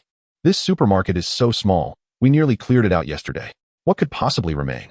I suggest we check the gas station across the street. That supermarket is considerably larger than this pitiful shop," the elderly woman muttered under her breath after being reprimanded. "You're really in no position to criticize." Lu Weiping shot a glare at her. He had previously surveyed the gas station from a distance, and, upon spotting dozens of motionless zombies there, had dismissed the idea of approaching it altogether. Wait, it seems there's a vehicle at the gas station, and someone is actually filling it up. After being retorted, Lu Weiping raised his head and glanced at the gas station across the street, his eyes widening in surprise. The gas station, once guarded by a throng of zombies, now appeared devoid of them, with living individuals present. Enough of this. We won't find anything more in this rundown shop. It seems someone has ventured to the gas station across the street. Let us hurry over and take a look. Lu Weipeng noted that the few items his group had scavenged could barely fill a single backpack, and he shook his head in resignation. After ushering the remaining individuals still rummaging through the supermarket outside, he gazed towards the gas station, pondering. I wonder what force managed to lure away the zombies from there. As long as it's not one of the major factions, we should still be able to seize a share. As Lu Weipeng cautiously led his small group to the entrance of the gas station, he looked up to see a tall man and an attractive young woman by the fuel pumps, observing their approach with keen interest.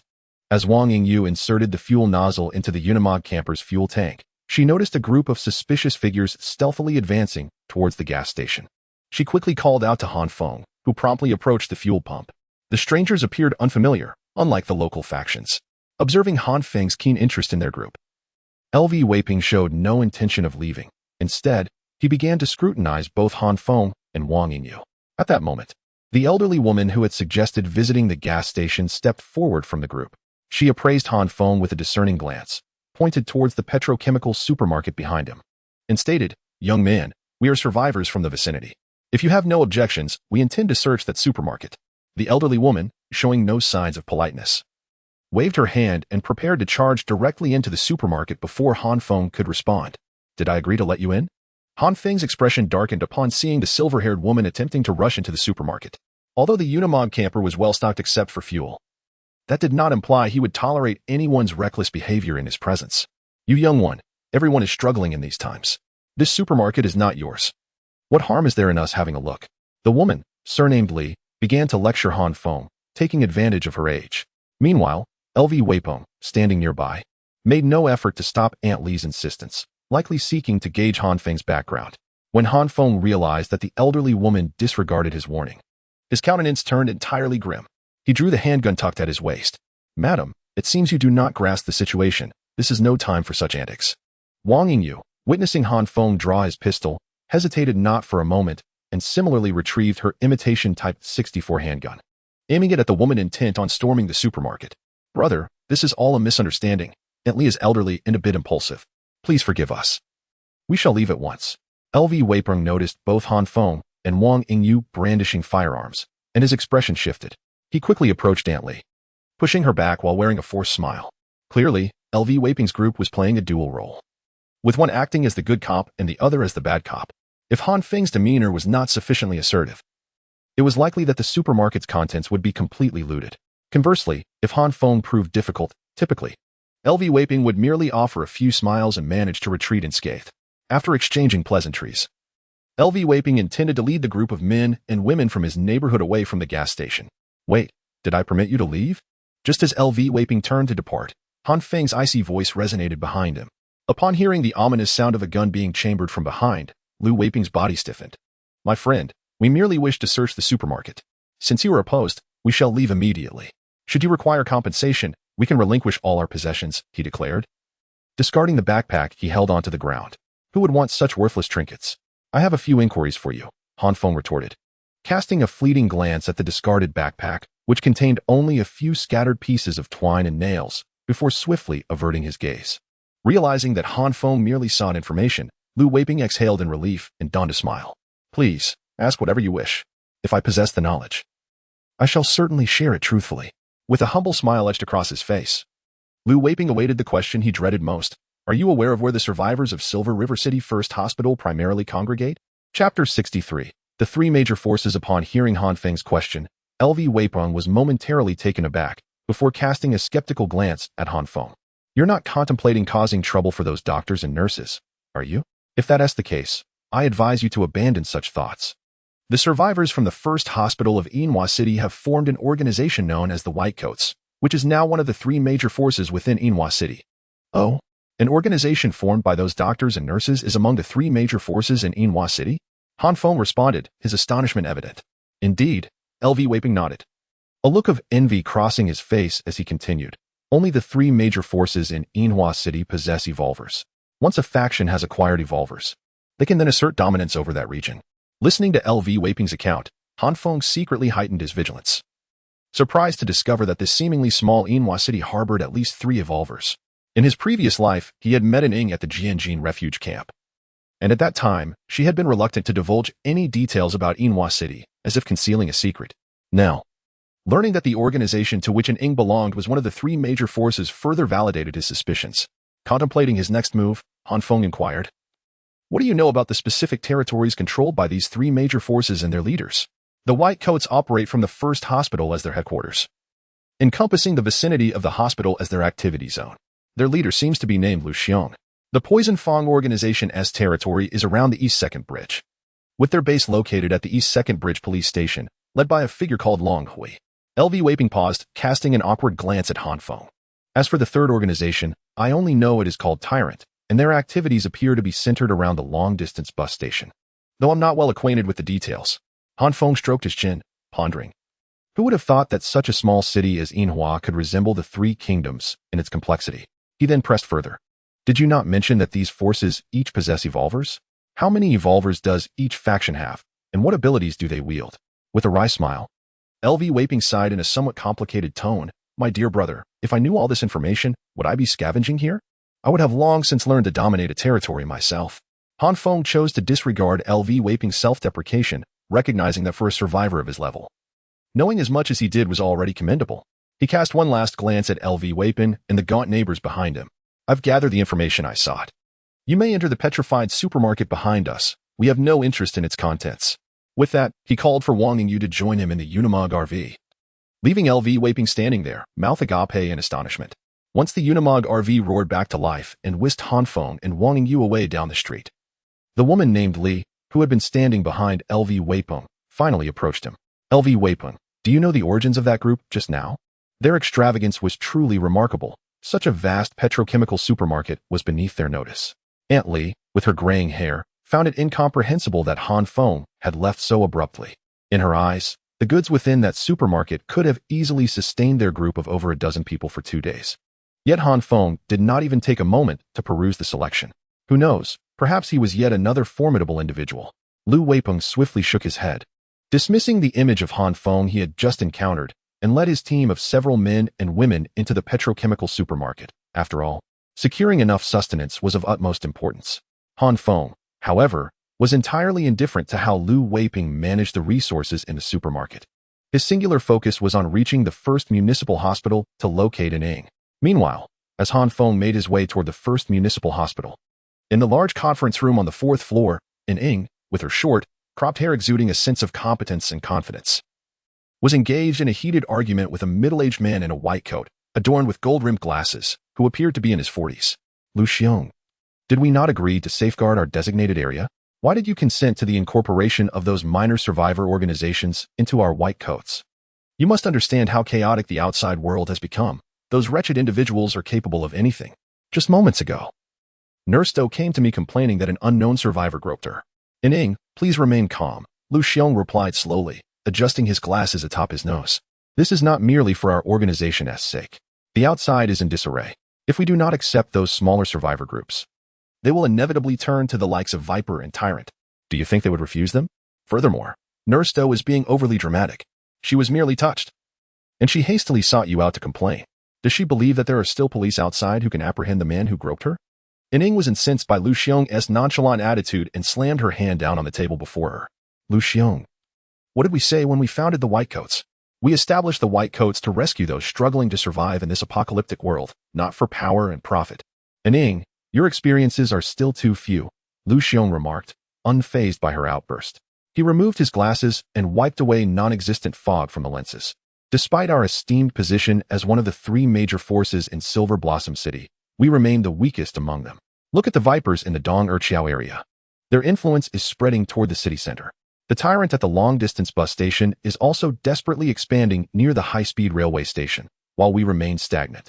That does not justify recklessly expanding our ranks by admitting every miscreant. Those individuals only seek to exploit our reputation if trouble arises. It would be fortunate if they do not turn against us. As Ing and Lu Xiong engaged in a heated debate about the future plans of the individual in white within the conference room, their argument was abruptly interrupted by the sound of hurried footsteps.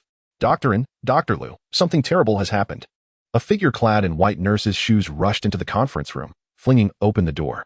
Nurse Do, Are you not aware that I am discussing important matters with Dr. In? How can you burst in like this? Lu Xiong's expression darkened upon realizing that it was Nurse Do, the same one who had previously reported the matter.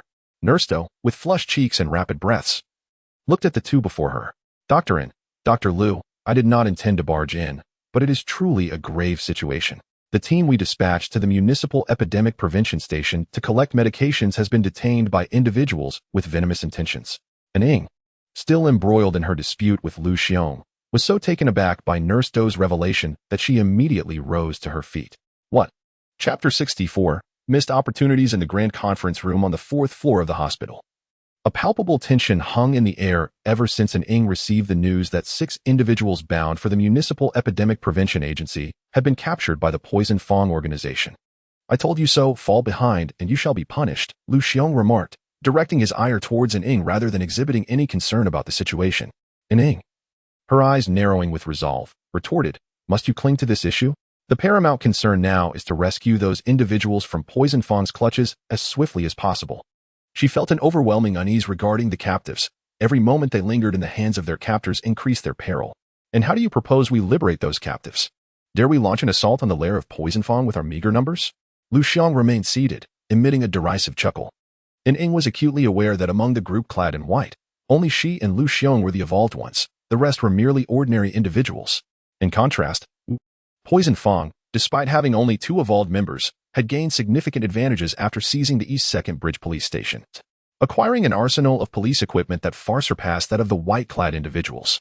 As Ying pondered the dilemma of rescuing their comrades, a young man with a buzz cut, clad in torn jeans and adorned with multiple ear piercings, entered the conference room.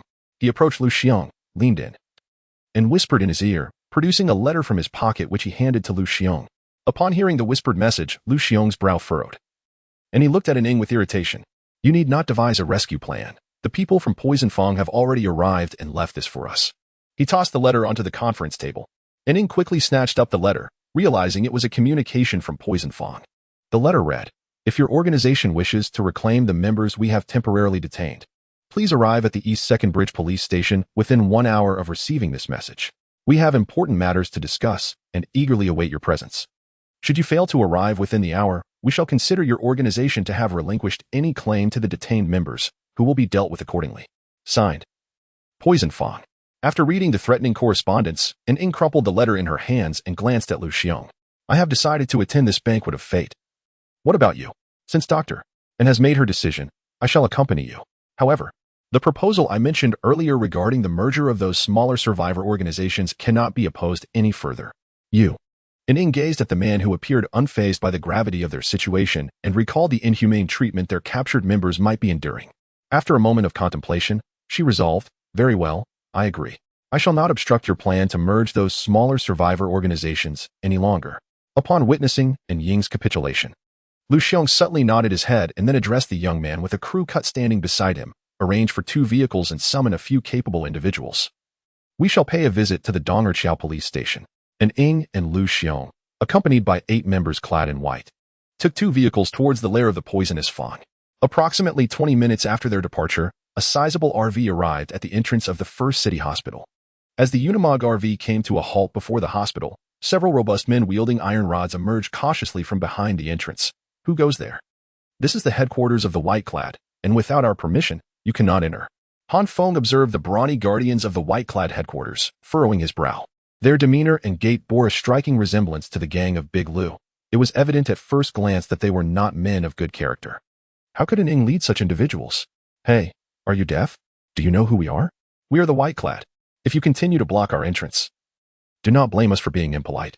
Upon noticing that the RV remained stationary, one of the gatekeepers, cursing under his breath while brandishing his iron rod, stepped forward and heftily swung it towards the front of the Unimog.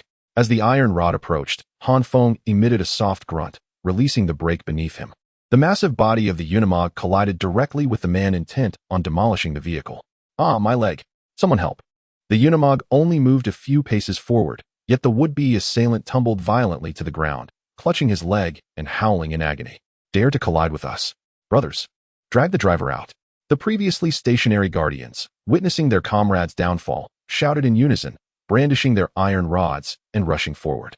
At that moment, The doors of the Unimog swung open simultaneously, and Han Feng and Wang Yingyu emerged from either side. How dare you get out? The brawny men charging towards the RV found their threatening words lodged in their throats upon seeing what Han Feng and Wang Yingyu wielded. Both stepped out, each brandishing a Type 81 semi-automatic rifle, the ominous barrels aimed directly at the muscular men. With a series of crisp gunshots, Han Feng raised his weapon and fired a few rounds into the air, bellowing at the gathered crowd. Everyone freeze. Uncertain whether these individuals were indeed Ying's subordinates, Han Feng opted for a more tempered approach to intimidate them rather than resorting to outright violence. The robust men, seemingly startled by the sudden gunfire, stood frozen in place like wooden statues, paralyzed by fear. I ask you, is Ying inside the building? Upon witnessing these individuals shivering like quails, Han Feng lowered his firearm and inquired. However, after he posed his question, the robust men exchanged glances, remaining silent, and an oppressive stillness enveloped the surroundings. No one dares to speak? Then I shall not hold back. Han Feng cast a glance at the taciturn sturdy men, raised his Type 81 semi-automatic rifle once more, and aimed it at one of them. The man targeted by the weapon immediately paled and hastily gestured. Don't shoot. Dr. Yin is not at headquarters. She just left with Boss Liu. Oh, she has actually gone out? A tinge of regret washed over Han Feng for missing Ying, yet he skeptically scrutinized the sky, noting that dusk would soon descend. Under normal circumstances, a rational person would not venture out at such an hour. Thus, he extended his gun forward again and demanded, Speak. Where did she go, and what is her purpose? Chapter 65. East 2nd Bridge before the 1st Municipal Hospital, the sturdy guards, confronted by Han Feng wielding a semi-automatic rifle, promptly divulged everything with the rapidity of spilled beans. It was revealed that they had ventured to the headquarters of the Poison Tooth organization. Upon learning that Ying had embarked on this perilous journey with no more than 10 individuals to the stronghold of a rival faction, Han Feng's eyes narrowed with apprehension. A sense of unease crept into his heart, leaving him to ponder whether this incident was somehow linked to Ying's reluctance to speak of her experiences in Silverhua City in his previous life. With this thought weighing on his mind, he dismissed the terrified men, acknowledged Wang Yingyu with a brief nod, and swiftly took his place in the driver's seat. Find the quickest route to the East 2nd Bridge police station. Be swift, he commanded. Wang Yingyu noticed the grave demeanor etched across Han Feng's face. Realizing that circumstances had likely shifted dramatically, she immediately set about locating the nearest path to the police station. The East 2nd Bridge police station, conveniently situated near the city center, was backed by the tranquil Bow River, with the Southeast 2nd Bridge towering over the riverbank. The local residents fondly referred to this bridge as the East 2nd Bridge. Once a bustling thoroughfare, the area had succumbed to desolation following the outbreak of the apocalypse virus, leaving only members of the Poison Tooth organization scouring for any resources they could find. Ahead lay the East 2nd Bridge police station.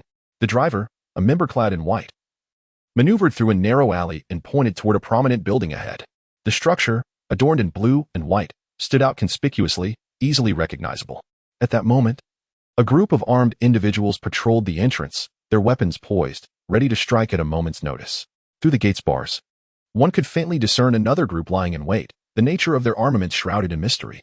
As the two vehicles of the white-clad members approached the vicinity of the police station, they were promptly spotted by the patrolling Poison Tooth members, who swiftly advanced, weapons drawn. Who are you? Halt, they demanded. Ying and Lu Xiang, having been intercepted, maintained their serious expressions. Lu Xiang shouted to the armed white-clad member in the vehicle. Exit the vehicle with your weapons at the ready. With that, he was the first to push open the door and alight from the car.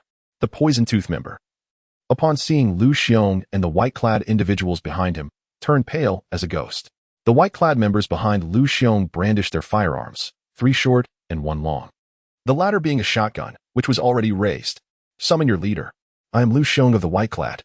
Lu Xiang paid no heed to the ashen face of the Poison Tooth member and declared his identity with conviction. I will notify the leader immediately, the patrolling lackey responded, recognizing that this matter was beyond his jurisdiction, and hurried off into the police station, while Lu Xiang and Ying awaited at the police station's entrance. A group of survivors laden with various bags approached, announcing, Brother Zhu, this is our haul for today. A group of survivors, led by a man in his 50s, approached with a smile, presenting a large bundle encased in a snake-skin bag before the members of the Venom faction stationed at the police station entrance. The member known as Brother Zhu, a rough and imposing figure, brusquely shoved the smiling elder aside, opened the snake-skin bag, and upon a cursory inspection, his demeanor darkened as he remarked, Old Zhang, we permit you to scavenge for supplies on our territory, but this is not what we expected in return. He cast a glance at a small pack strapped to Old Zhang's back, and reached out to seize it. The real treasures must lie within this. Let me see what you have procured. Brother Zhu, we truly found nothing of value. These are merely our rations for today, old Zhang pleaded, panic rising as he clutched the straps of his backpack tightly. How dare you resist? Attack him. With a flash of malice crossing his face at old Zhang's defiance, Brother Zhu shouted to his companions behind him. The members of the Venom faction swiftly rushed over, delivering a flurry of punches and kicks to old Zhang, while Brother Zhu seized the opportunity to snatch the backpack from his back. TCH, I expected something worthwhile. Turns out it's just 5 packets of instant noodles. Disappointment washed over Brother Zhu's face as he discovered the meager contents. He tossed the noodles to the members standing behind him, saying, "These 5 packets are for the brothers' meal." Old Zhang, battered and bruised, could only watch helplessly as the scant food he had managed to acquire was taken away, leaving the group of survivors facing yet another night of hunger. Ning, witnessing the theft of old Zhang's provisions, turned to Lu Xiong with a pained expression and remarked, "This is the true nature of the Venom faction. If you continue to indiscriminately recruit survivors, we, the Whitecoats, shall become the second Venom.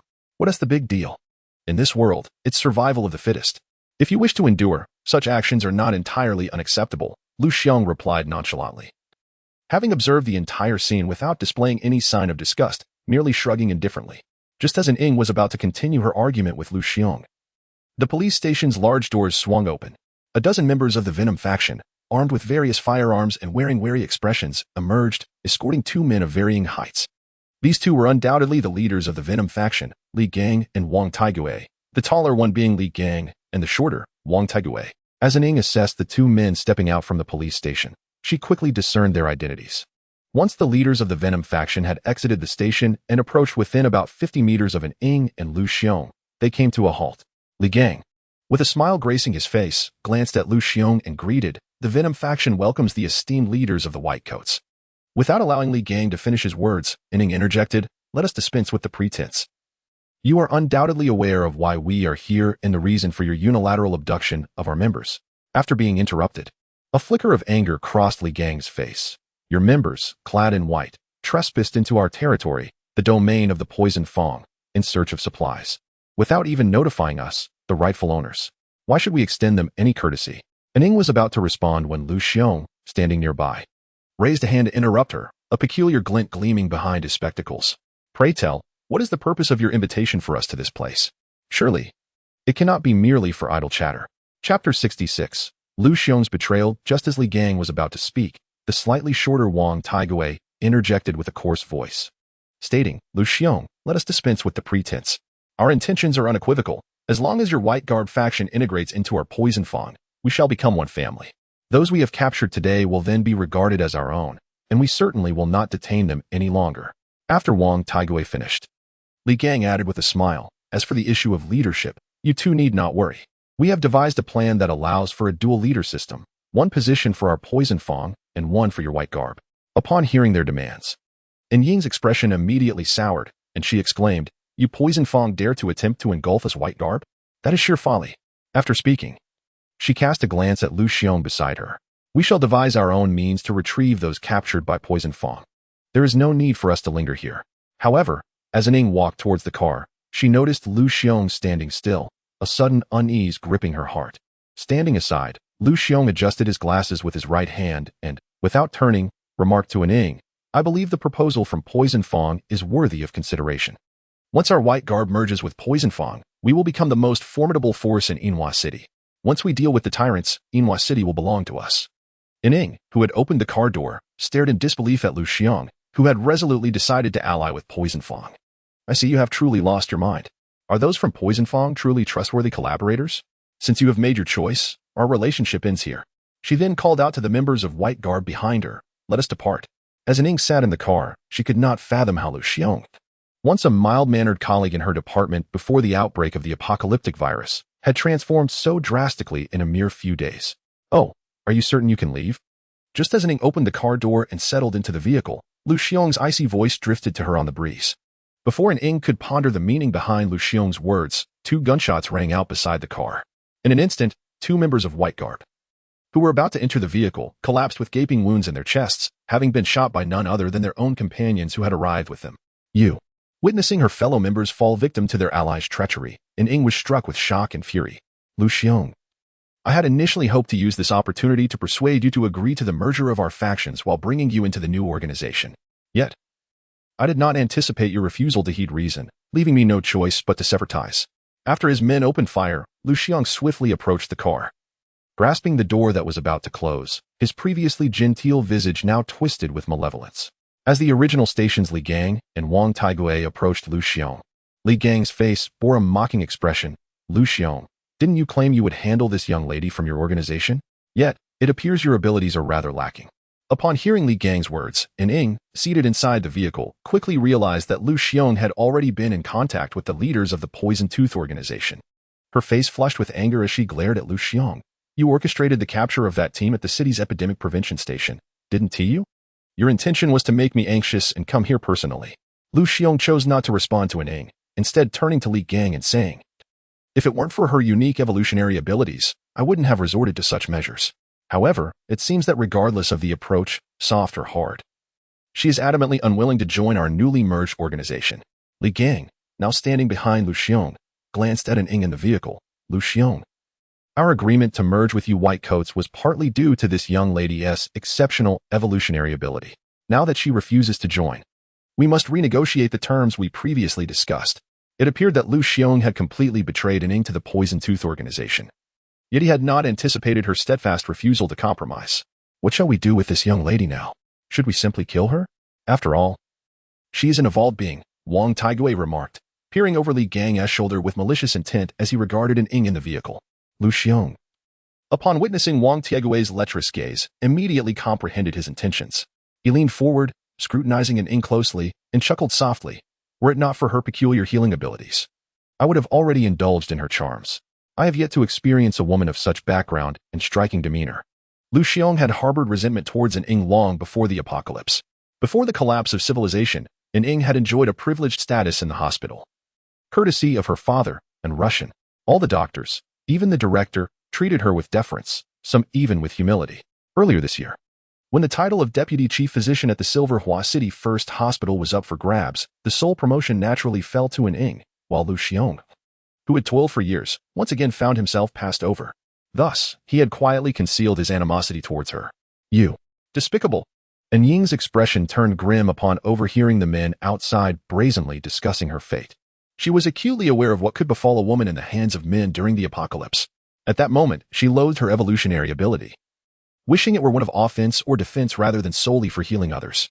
Seeing Ying's panic-stricken face, Lu Xiong displayed a sinister smile, reaching out to seize her from the vehicle while saying, rest assured, we will take good care of you tonight. Prepare yourself to enjoy. Boom, boom. Just as Lu Xiong had pulled Ing from the car onto the street leading to the East 2nd Bridge police station, a thunderous roar of an engine suddenly erupted as a massive RV careened around the corner. All units, be on high alert and prepare to fire. Li Gang, who had been standing behind Lu Xiong, intending to witness the spectacle, immediately grasped the gravity of the situation upon seeing the aggressive RV barreling down the street.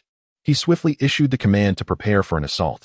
Lu Xiong, too, hastily pressed Ing against the car's hood, issuing a similar alert to the remaining members clad in white. Chapter 67, The Rescue of Ing on the somewhat desolate streets of Dong Erqiao.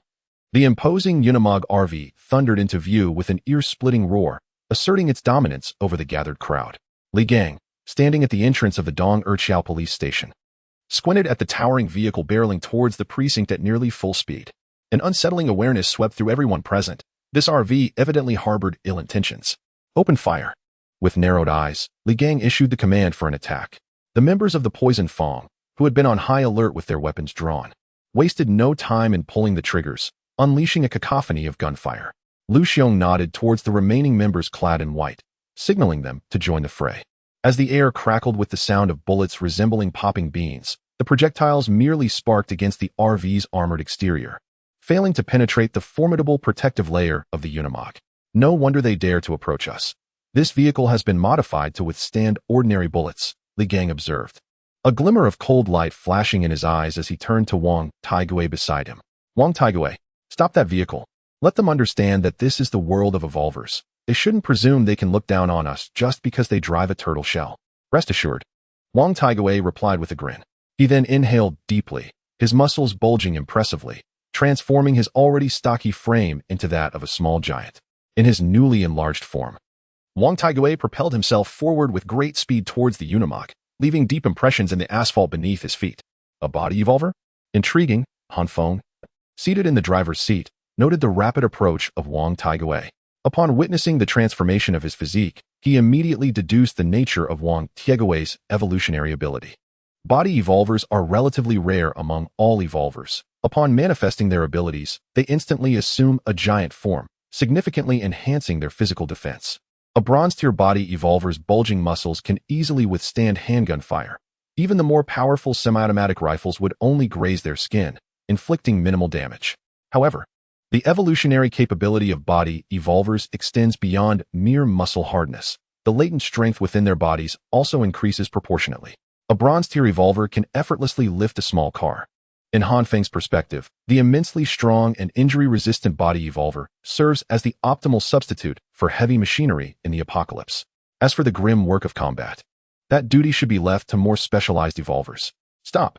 Wang Taiguei charged a few steps forward, arriving before the Unimog, raising his hands in a defiant stance, ready to withstand the impending confrontation.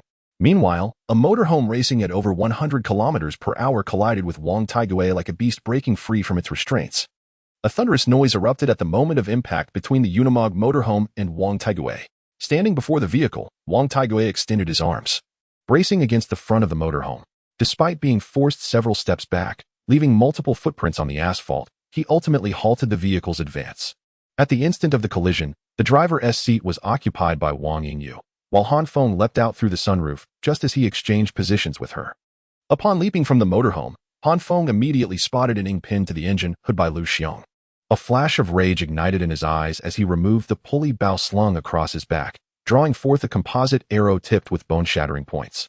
Aiming directly at Lu Xiong, who restrained an ing, Li Gang and Lu Xiong, initially spectators to the unfolding drama, recognized the imminent threat as a figure emerged from the sunroof, charging toward them with the speed of an evolved being. In an instant, as Lu Xiong held an ing against the engine hood, a layer of dark, velvety fur sprouted across his skin, his face elongating into a sharp visage. His hand, once a palm, transformed into a menacing claw. As Lu Xiong underwent this transformation, Han Feng inhaled deeply, his arm tensing as he drew the pulley bow taut, resembling a crescent moon. With a whoosh, the composite arrow sliced through the air, propelled by a sharp whistle. Its formidable force brought it before Lu Xiong in the blink of an eye. Just as Lu Xiong had activated his evolutionary abilities, the heat surged in his right eye socket, rendering him completely senseless as he collapsed to the ground. The arrow, endowed with bone-shattering tips, surpassed the power of ordinary bullets. Striking Lu Xiong's significant vulnerability, the eye directly, the arrow shattered his glasses and penetrated his right eye, swiftly reducing his brain to a pulpy mass. Lightning strike hit him. At that moment, Li Gang, situated at the rear of the crowd, realized Han Feng was an evolved being and promptly unleashed his own abilities. A surge of blue electricity manifested in the air, targeting the rapidly approaching Han Feng. An unusually rare elemental evolutionist, Han Feng displayed an uncommon seriousness as he faced the almost instantaneous current. With a sudden burst of force, he kicked his left foot with his right, causing his body to momentarily hover in an uncanny manner. Due to this peculiar suspension, the blue electricity emitted by Li Gang barely grazed Han Feng's nose before dissipating into the atmosphere. Upon witnessing the thwarted attack, Li Gang immediately sensed the imminent danger. He executed a swift roll, leaping into the vehicle, hoping that the car's exterior would provide some measure of protection against Han Feng's onslaught. Meanwhile, Wang Taiguei, who had been obstructing the Unimog camper, abandoned his stubborn resistance upon noticing a series of unforeseen developments behind him, rapidly retreating.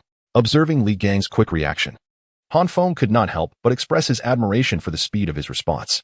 Had Li Gang reacted even a moment later, Han Feng, having evaded the lightning strike, could have surged forward to eliminate him.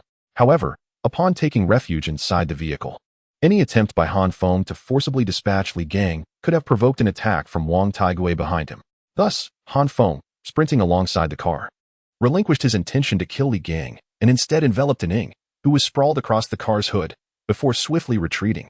Chapter 68, Silver Blossom Long-Distance Bus Station. As Han Feng swiftly retreated, clutching an ing, Wang Taiguei, who had initially braced himself against the Unimog RV, quickly moved to stand beside Li Gang, his face etched with vigilance as he scrutinized the direction of Han Feng's withdrawal.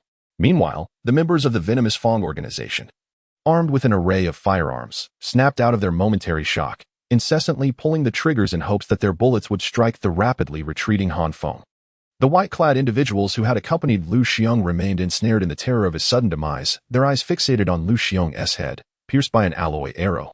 The unexpected emergence of a third hidden evolved being within their ranks left them in disbelief.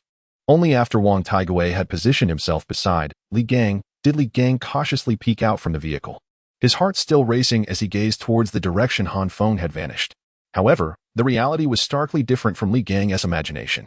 Ning, caught in the embrace of Han Feng, was equally bewildered by the recent events. The white-clad leader Lu Xiong, who had been holding her hostage, had been inexplicably struck down by the very man who now held her. She did not recognize this tall figure who had whisked her away. Bang, bang, bang.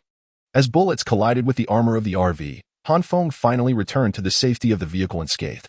Inside, Wang Yingyu observed as Han Feng entered. Cradling a remarkably composed woman, she slightly pursed her lips but remained silent, instead turning the steering wheel to maneuver the vehicle away from the entrance of the Dong'erchu police station. Upon returning to the RV, Han Feng had the opportunity to deploy the Sky Dome high-energy electromagnetic cannon to eliminate the formidable members of the venomous Feng organization. However, he chose to leave the scene hastily. Firstly, the two evolved beings from venomous Feng did not instill a sense of formidable threat in him, and their occupation of Silver Blossom was of no concern to him. Secondly, even though he had narrowly escaped the clutches of the Doll Queen the previous day, the proximity of Wu Xia to Silver Blossom stirred a sense of unease within him. He resolved to vacate Silver Blossom as swiftly as possible to avoid any unforeseen complications. As Ning was embraced by Han Feng and brought into the Unimog RV, she regarded him with curious eyes. Once seated, she promptly voiced her inquiries. "You are also an evolved being, aren't you? But who are you, and why did you come to rescue me?" Han Feng's display of capabilities during her rescue clearly indicated that he was an evolved being, and given the limited number of evolved beings in Silver Blossom, it was evident that this man driving the Unimog was not a local. Faced with Ying's probing questions, Han Feng paused, contemplating how best to respond. Unable to divulge the entire truth, he opted for a benevolent falsehood to allay her worries. "I was entrusted by your father, in Russian, to come from the Magic City to escort you away." "Oh, my father arranged for you to come? How is he now? Did he mention where you were taking me?" Upon hearing the name in Russian, Ying's eyes sparkled with surprise. Since the outbreak of the apocalyptic virus, she had lost contact with her father, and now, suddenly hearing his name caused her heart to race uncontrollably. "Apologies." At that moment, Han Feng shook his head. "I am unable to reach Professor in Russian either. Shortly after the virus outbreak, we lost all communication, and given the dire state of the outside world, our plans to return to Modu must be entirely abandoned." After deflecting Ying's inquiry with the poor communication excuse, Han Feng began to describe the current external conditions, leaving Ying's brows furrowed in concern. From his account, the situation beyond the confines of safety was far graver than she had imagined. She was also acutely aware that, in addition to the zombies roaming the city, there existed terrifying mutated beasts outside the city, and safety within the city was not guaranteed. The longer they remained, the greater the danger as the zombies gradually evolved. The long-distance passenger transport terminal of Inhua City, located on the outskirts, which once bustled with crowds, now lay desolate, temporarily occupied by the tyrant organization, serving as their stronghold. Inside a long-distance bus parked at the terminal, a man with a face full of pockmarks was quietly reporting to a middle-aged man reclining in the driver's seat. His eyes closed in rest.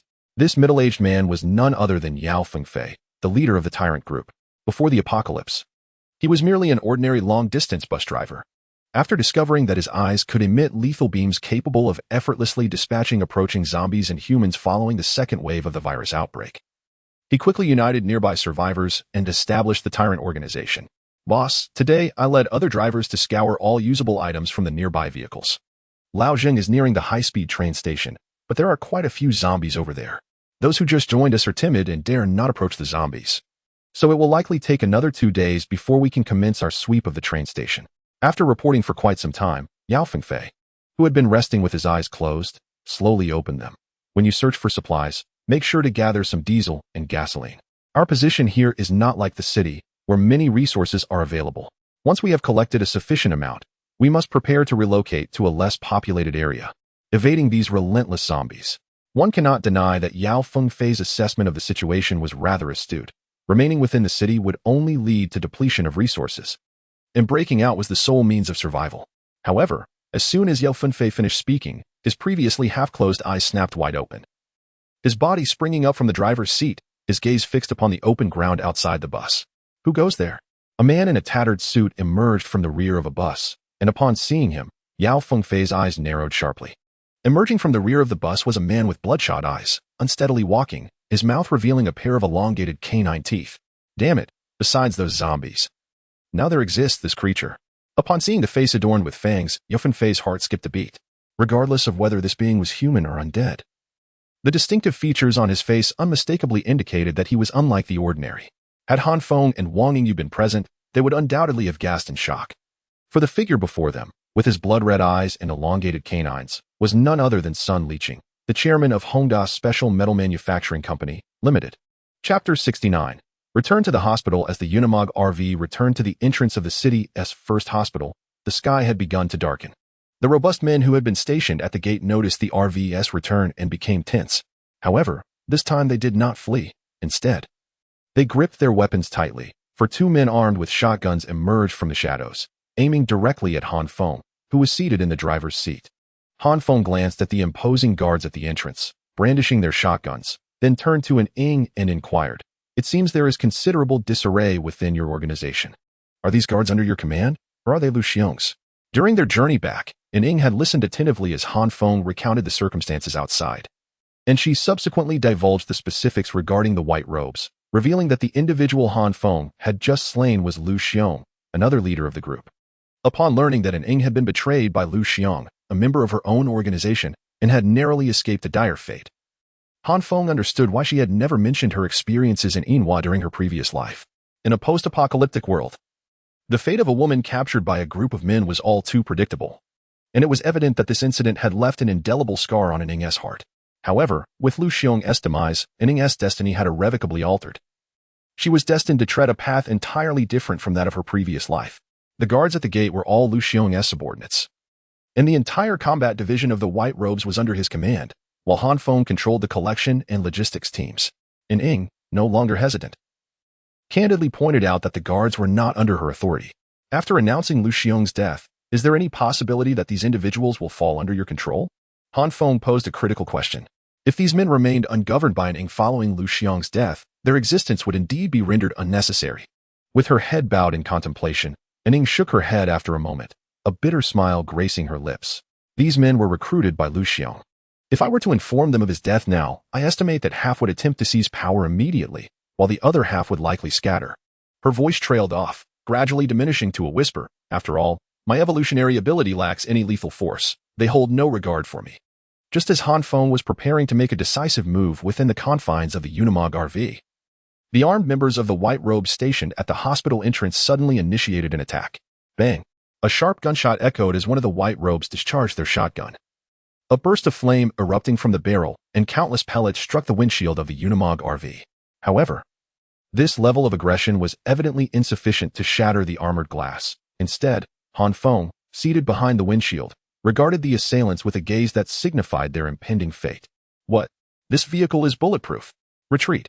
After the gunshots rang out, the group of white-clad guardians stationed at the hospital entrance were taken aback to discover that the Unimog RV, targeted by the shotgun, showed no signs of having been affected. Its surface remained unscathed. Their expressions shifted instantly. However, Han Feng, at the wheel of the Unimog, paid no heed to their changing countenances. The massive vehicle violently crashed through the hospital's gates, colliding with two unsuspecting members of the white-clad group, reducing them to a gruesome pulp beneath its wheels. Unperturbed by this brutal act, Han Feng commanded Wang Yingyu, who sat beside him, to cast a primal charm on the fleeing individuals to control them. Understood. Wang Yingyu, seated in the passenger seat, executed Han Feng's orders without hesitation. Her body was suddenly enveloped in a radiant glow, compelling those white-clad members who had distanced themselves to turn back uncontrollably, launching a suicidal assault on the Unimog. Let us eliminate them all at once, Han Feng mused, observing the remaining members of the group, whose faces bore expressions of sheer shock as they mindlessly rushed toward the Unimog, using their flesh to impede its advance. It became evident to An Ing that the seemingly exquisite girl beside her was also an evolved being. She had mistakenly believed Wang Yingyu to be merely a beautiful ornament belonging to Han Feng. With a series of sickening crunches, the white-clad members, under Wang Yingyu's primal charm, were effortlessly crushed into a meaty paste by the Unimog. Upon reaching the entrance of the city's first hospital, Han Feng opened the vehicle's doors and called out to An Ing. All of Lu Xiong's subordinates at the entrance have been dealt with. Now we must address those inside the building. As Ning disembarked and gazed up at the sign of Yinhua City as first hospital, a wave of emotions washed over her. Lu Xiong, who had once been her ally in rescuing ordinary people from becoming zombies, had succumbed to the corrupting influence of power in just a few short days.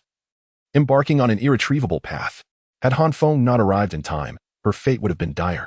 Meanwhile, as Han Feng cleared Lu Xiong's henchmen from the hospital entrance and advanced into the building, Yao Fenfei, who had completely taken control of the long-distance bus terminal and was expanding toward the high-speed rail station, lay on the ground in a starfish position, his eyes vacant. Two clearly visible wounds marred the side of his neck. Several buses parked at the terminal ignited spontaneously, engulfed in flames and spewing thick black smoke. The survivors, once stationed at the long-distance bus terminal and loyal to the tyrant, now lay scattered within, their bodies transformed into desiccated husks. The entire terminal had become a desolate specter, leaving only Sun Liqing, with bloodshot eyes and elongated canines, standing amidst the chaos. The blood of these vile men is truly repugnant. How revolting. After draining the lifeblood of the members of the tyrant gang near the bus station, Sun Liqing emitted a hoarse sound, subsequently spitting several mouthfuls of blood onto the ground in dissatisfaction. Then, as if suddenly recalling something, his eyes flashed a fierce red, and he mechanically recited, in accordance with the master's command, I must locate that enormous RV. Sun Liqing's arrival at Yinhua was no mere coincidence. Rather, the doll queen harbored a lingering grudge against Han Feng for annihilating most of her toys, and she had dispatched several subordinates to search far and wide. Sun Liqing's search, fortuitously, was directed towards Yinhua, which was situated perilously close to Wushao. Chapter 70. The intent to establish a faction in the conference room on the 4th floor of the first hospital of Yinhua City. After resolving the issue of Lu Xiong's remaining personnel among the white robes, Han Feng, under the guidance of Ning, entered the meeting room. The pair exhibited no semblance of pleasantry, diving straight into the matter at hand, Han Feng's intention to depart Yinhua with Ning. However, Ning did not respond to Han Feng's proposal. Instead, she expressed her desire to remain in Yinhua with the white robes. Yet, Han Feng's subsequent remark plunged her into contemplation. After losing Lu Xiong, do you truly believe that a single healer among you can defend against an assault from the Poison Fang organization? Should they launch an attack on your headquarters? Do you possess any contingency plans? We can resist with the weapons at our disposal, Ning argued softly after a prolonged silence.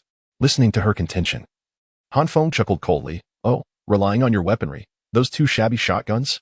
Or perhaps the frail nurses? Ning discerned the heavy sarcasm in Han Feng's tone. Yet she could not deny the validity of his concerns. The young doctors and nurses, who had graduated from reputable medical schools, remained unflinching in the face of death in their daily lives, but when confronted with aggressively hostile zombies, they would succumb to panic. The only survivors within the white robes who could maintain composure and return fire were the combat teams from Lu Xiong's side, all of whom had been thoroughly eradicated by Han Feng, leaving none behind. What suggestions do you have, then? Ning inquired, her eyes reflecting her concern for the white robes amidst the obstructed path of remaining in Yinhua. My advice would be to evacuate the white robes from Yinhua to a less populated county, where you can attempt to cultivate some crops. Under the premise of ensuring your survival, you can gradually develop, Han Feng proposed, drawing from experiences of his past life. The global outbreak of the apocalyptic virus had only affected humanity and certain animals. The plants and crops in the soil remained untouched by the virus. If you can successfully cultivate the first season's harvest, the crisis of food scarcity can be significantly alleviated. Moreover, Han Feng harbored his own ulterior motives. Given the current combat capabilities of the white robes, it would be impossible for them to withdraw from Yinhua solely on their own strengths. They would undoubtedly require external assistance, and the only source of such aid available to them was Han Feng. Additionally, he harbored ambitions of establishing his own faction. In this apocalypse, relying solely on solitary efforts without subsequent resources would preclude one from reaching the pinnacle of evolution. In his previous life, the success of several renowned evolvers hinged not only on their innate talent and strength, but also significantly on the resources provided by the factions backing them. Furthermore, among the remaining white robes were skilled doctors and nurses, individuals with specialized expertise, which were exceedingly valuable in the apocalypse. The presence of such a substantial team of medical professionals before Han Feng was too enticing for him to disregard.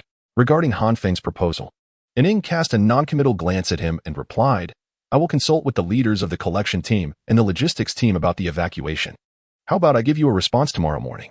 Aside from the question of whether to evacuate, so much had transpired throughout the day that she needed to carefully sort through everything before arriving at a final decision. Very well. I shall retire to my camper for some rest. Please take some time to think it over, she added. Upon hearing that Ning needed to confer with the other two leaders, Han Feng refrained from undue pressure, waved her off, indicating she need not see him out, and departed the conference room. Inside the Unimog camper, Wang Yingyu was gripping a handgun, somewhat restlessly watching a film while awaiting Han Feng. Upon hearing the click of the door, she quickly stowed the handgun at her waist and donned a bright smile. Han Feng. That short-haired lady with an air of confidence. She's the one you traveled such a distance to rescue, isn't she? What is your relationship with her? After posing her question, she fixed her sparkling eyes on Han Feng, as if attempting to unveil all his secrets. All right, enough with the gossip. Ning and I were not previously acquainted. I came here merely to fulfill a request. You should hurry and prepare dinner. Han Feng discerned Wang Yingyu's thoughts with ease. He pretended to flick her forehead, prompting her to sidestep before he seized the opportunity to retreat to the resting area of the camper. Realizing she had been playfully outmaneuvered by Han Feng, Wang Yingyu pouted and pursued him with playful persistence. After a brief bout of jesting, Wang Yingyu took the initiative to head to the small kitchen to cook, leaving Han Feng to recline alone on the sofa.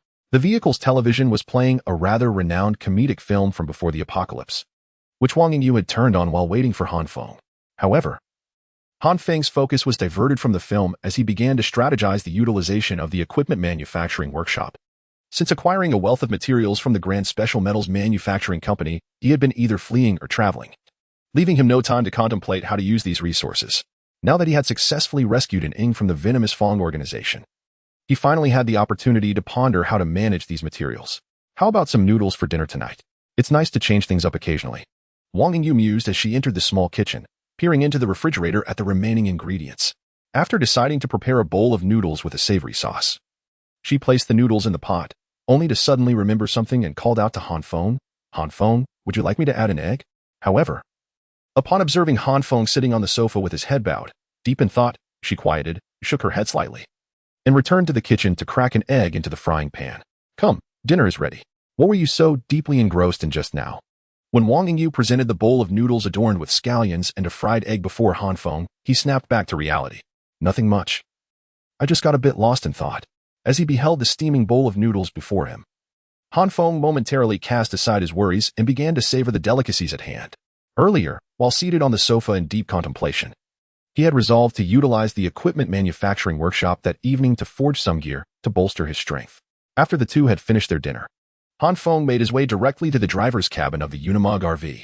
There, he activated the equipment manufacturing workshop via the central control panel and, drawing upon the memories etched in his mind, commenced the creation of his first piece of equipment.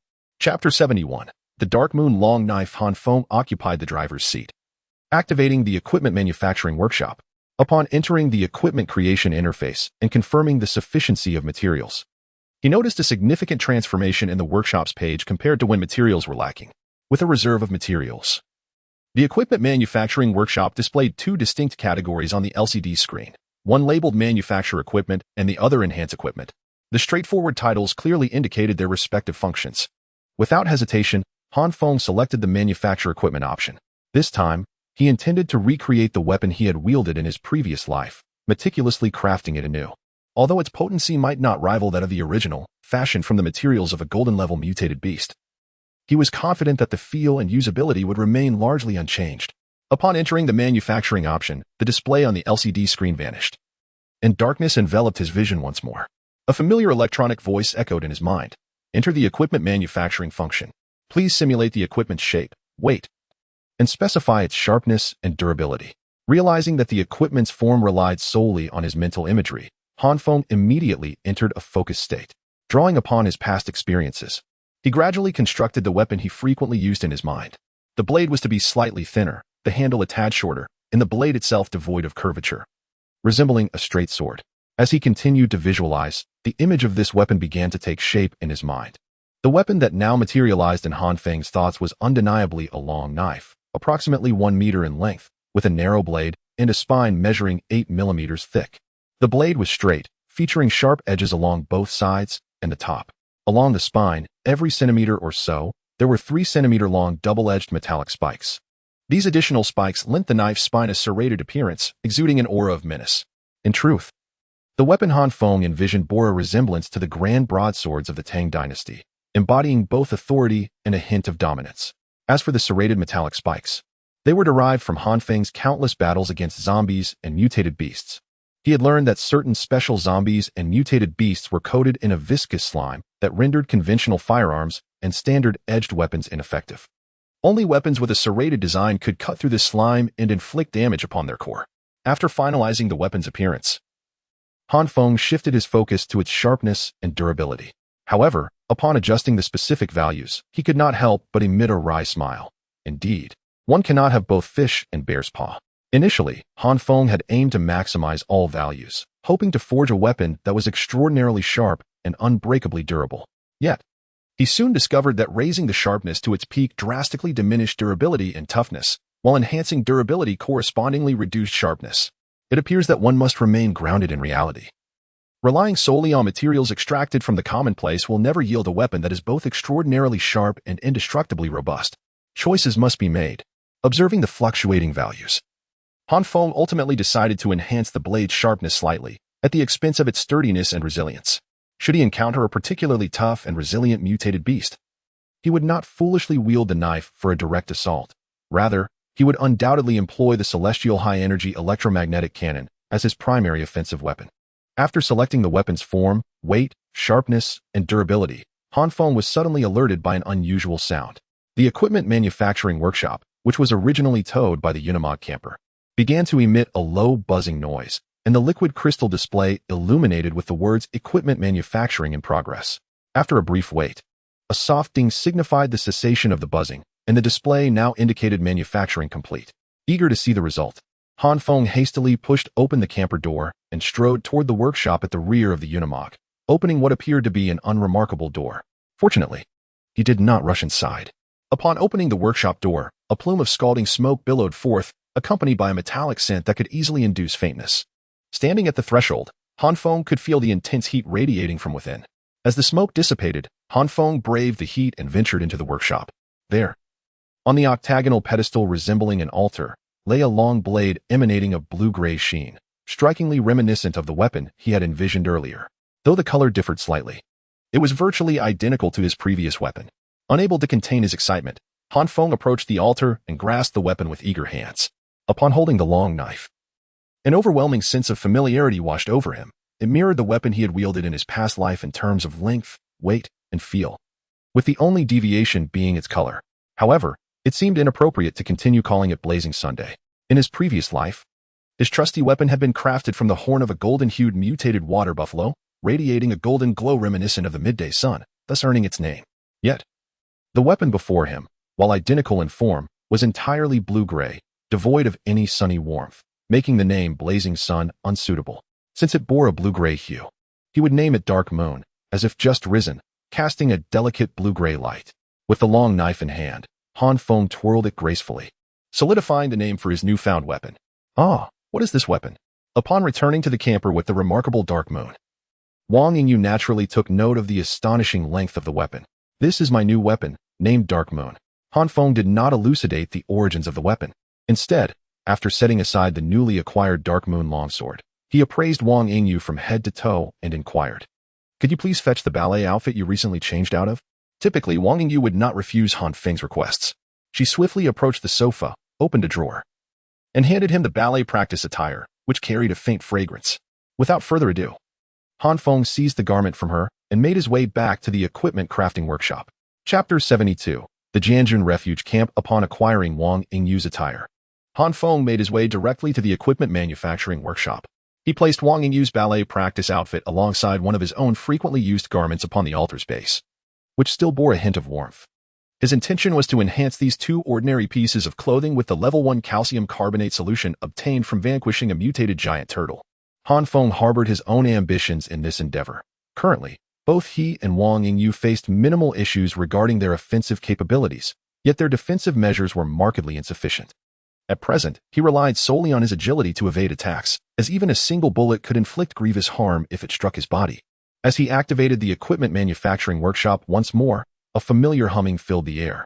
A minute later, a soft ding echoed, and Han Feng, stationed at the workshop's entrance, swiftly opened the door. As the steam dissipated, the two garments resting on the altar appeared to have undergone a subtle transformation. The once unremarkable clothing now exuded a faint sheen.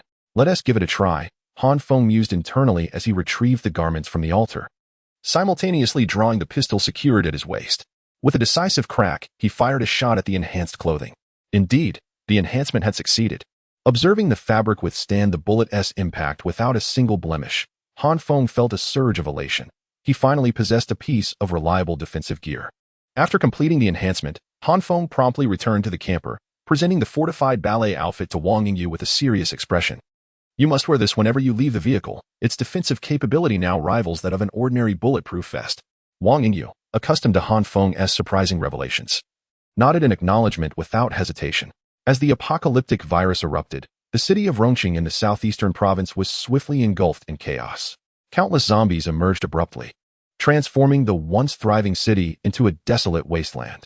The two army groups stationed in Rongqing under the southeastern military district were not spared from the onslaught of the apocalypse. Numerous soldiers and officers succumbed to the virus, becoming mindless zombies attacking their comrades indiscriminately. In this turmoil, the two army groups suffered significant casualties, leaving the surviving soldiers barely able to form a single regiment. Yet, it was this very regiment that escorted a large number of civilians fleeing from Rongqing, establishing the Jinxian refuge camp. Within a central tent of the Jinxian refuge camp, an elderly man adorned with 2 stars on his shoulder listened intently to his subordinate's report. Commander Zhou, according to the current reconnaissance, there have been virtually no sightings of formidable mutated beasts or zombies in the vicinity of the Jinxian refuge camp. Upon hearing this news, the elder's previously furrowed brow relaxed slightly, but the next statement from his aide caused his brow to furrow once more. The rescue team dispatched to Wuxiao has not communicated since last night. According to the assessment of the command room, it is highly likely that they have all perished. As the operations officer finished speaking, Commander Zhou, seated at the center of the tent, lifted his head and remarked in a somewhat resonant voice. I recall that this rescue team was specifically equipped with a shortwave radio. How is it possible that not a single message has been received? The last report received by the command room indicated that they were approaching Wuxiao and were about to enter the city, but communication subsequently ceased. All right, you may take your leave to rest. Have Xiao Lu at the entrance prepare me a cup of tea. I wish to be alone for a moment. Upon learning that the rescue team had lost contact after nearing Wuxiao, Commander Zhou waved his hand to dismiss the reporting officer, subsequently falling into deep contemplation. The primary issues facing the Jinxian refuge camp at present are the shortages of food and ammunition. Although the camp has implemented military control and a fixed rationing system, the total number of military personnel and civilians evacuating from Rongqing has exceeded 100,000. The daily consumption of food for this vast number is astronomical, with countless soldiers suffering casualties from zombie or mutated beast attacks while in search of sustenance. Moreover, the inventory of various ammunition and weapon components is rapidly depleting. Despite the military successfully bringing a few highly skilled technicians to safety at Jinxian, the age-old adage holds true: a skilled craftsman cannot make bricks without straw, without materials. They are unable to conjure equipment from thin air. Thus, in Commander Zhou's vision, the rescue team heading to Wuxiao bore the crucial responsibility of sourcing and transporting materials. Should there be a lack of regenerative capability, the day when the equipment fails or ammunition runs out would herald the true end for the Jinxian refuge camp. Commander, your tea is ready, though there is little tea left, so I only added a few leaves. Just as Zhou Jinxiao was deeply engrossed in thoughts about maintaining the operation of the Jinxian refuge camp, a voice suddenly resonated in his ear, followed by the quiet appearance of a ceramic cup, barely containing a few tea leaves, on the table. Wait, Xiaolu. Upon hearing this voice, Zhou Jinxiao, who was seated upright in his chair, suddenly recalled something and called out to the diligent young soldier, who was about to exit the tent. Commander, do you have any further orders? The young man, dressed in camouflage, halted in his tracks and immediately turned to stand at attention. Do not be alarmed. Zhou Jinxiao gestured for Xiaolu to approach, then inquired with a hint of curiosity, I have heard that you have awakened some ability. Do you know how many soldiers in our unit have such abilities? Standing straight, Xiaolu saluted and promptly replied, reporting to the commander, as far as I know. Aside from myself, there are 2 soldiers from the 121st Division, 1 soldier from the 25th Division, and 1 soldier from the 14th Independent Brigade who possess evolutionary abilities. I am unaware of any other circumstances. Xiaolu promptly conveyed all that he knew in response to Zhou Jinxiao's inquiry. Convey my orders to those soldiers endowed with evolutionary capabilities. They are to convene in my tent an hour hence. It appears that Zhou Jinxiao has thoroughly clarified his thoughts and commenced issuing commands. Ensure the mission's completion.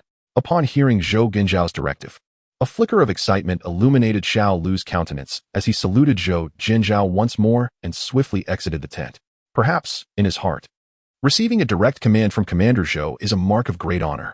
Meanwhile, seated at the center of the tent after delivering his orders, Zhou Jinzhao gazed at the lowered tent flaps, lifted the teacup from the table, took a gentle sip, and slightly closed his eyes, allowing his mind to wander back to the pressing issues that required resolution at the Jinxian refuge camp. Chapter 73. The plan to leave Silverhua within the Jinxian refuge camp.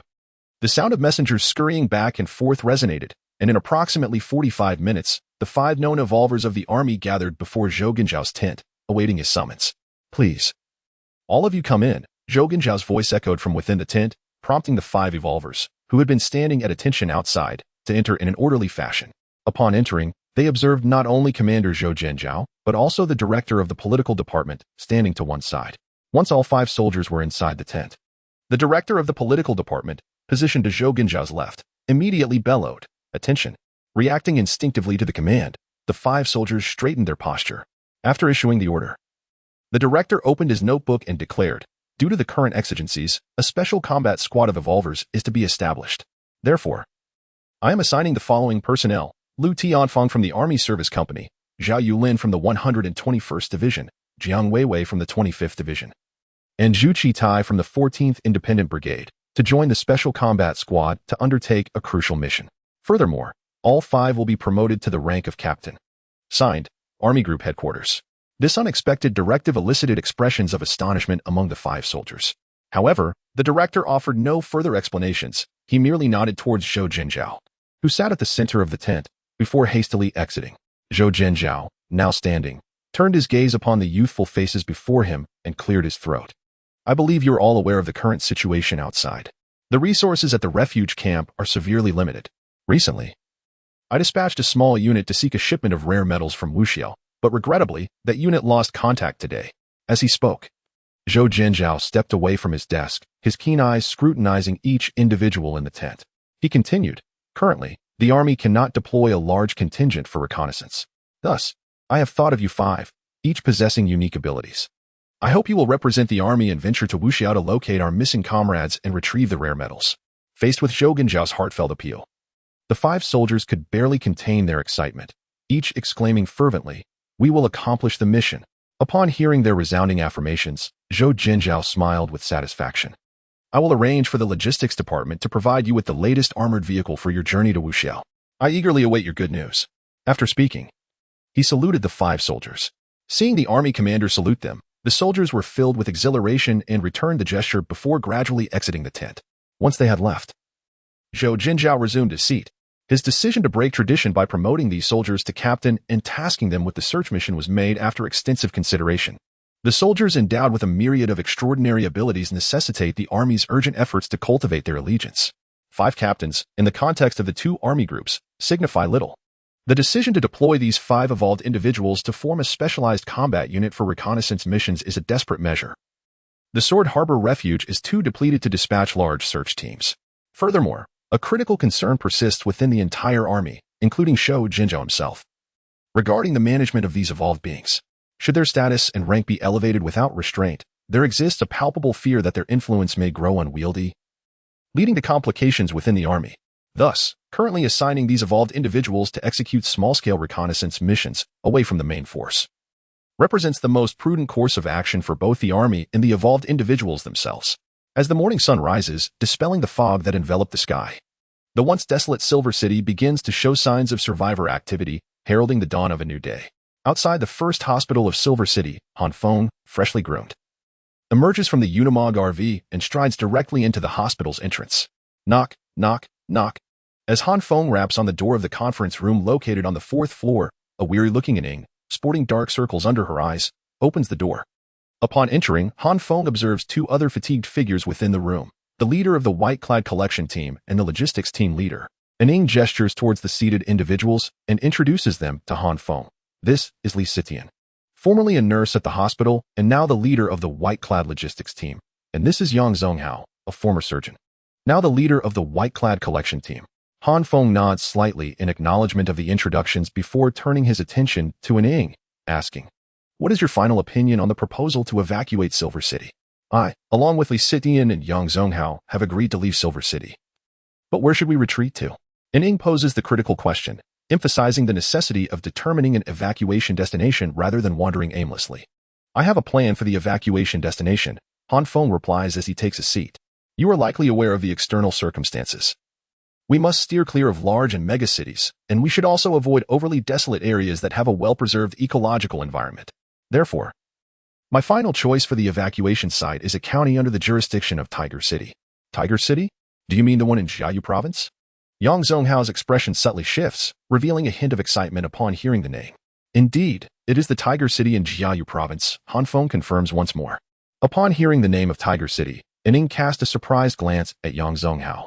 Inadvertently revealing the source of his excitement, Yang Zhonghao hailed from Tiger City in Jiayu province, and thus, upon learning that the evacuation point was a county under the jurisdiction of Tiger City, he felt a surge of exhilaration. It was no wonder that his demeanor was tinged with enthusiasm. Following in Ying's elucidation, Han Feng lifted his gaze to regard Yang Zhonghao, equally taken aback to discover that among their quartet, one was indeed a native of Tiger City. After this brief interlude, Han Feng cleared his throat and resumed discussing the advantages of relocating to Tiger City. Chapter 74. A dispute in the conference room. Tiger City has historically been a battleground for military strategists, a fact dictated by its geographical significance. Han Feng commenced a detailed exposition on the merits of retreating to Tiger City. Firstly, the geographical position of Tiger City is noteworthy, within a radius of 500 kilometers. There lie three major metropolises, Yang City, Rong City, and Hongdu. Whether one ventures south to Yang City, north to Hongdu, or east to Rong City, the distances remain manageable and acceptable. Secondly, although Tiger City is not far from these three colossal urban centers, it maintains a sufficient buffer of safety, shielding it from sudden onslaughts of zombie hordes. Furthermore, there are no extensive ecological reserves in the vicinity, alleviating concerns about encountering formidable mutated beasts. Thirdly, Tiger City is situated at a prudent distance from several critical refuge camps, minimizing interactions with a myriad of survivors. You are likely aware, through the recent incident involving Lu Xiong, that in this apocalyptic era, the most unpredictable element is indeed the human heart. Upon Han Feng's conclusion regarding the advantages of Tiger City, Li Sitian, who had been seated on the left side of the conference room, interjected immediately. We have no objections to the evacuation from Yinhua. However, how do you intend to ensure safety during the withdrawal? What if we encounter a large group of zombies? Do you have contingency plans in place? In response to Li Sitian's inquiry, Han Feng rose and approached her, articulating each word with precision. Miss, I believe you may not fully grasp the gravity of the situation. We are in the midst of an apocalypse. Your very presence here is a stroke of fortune.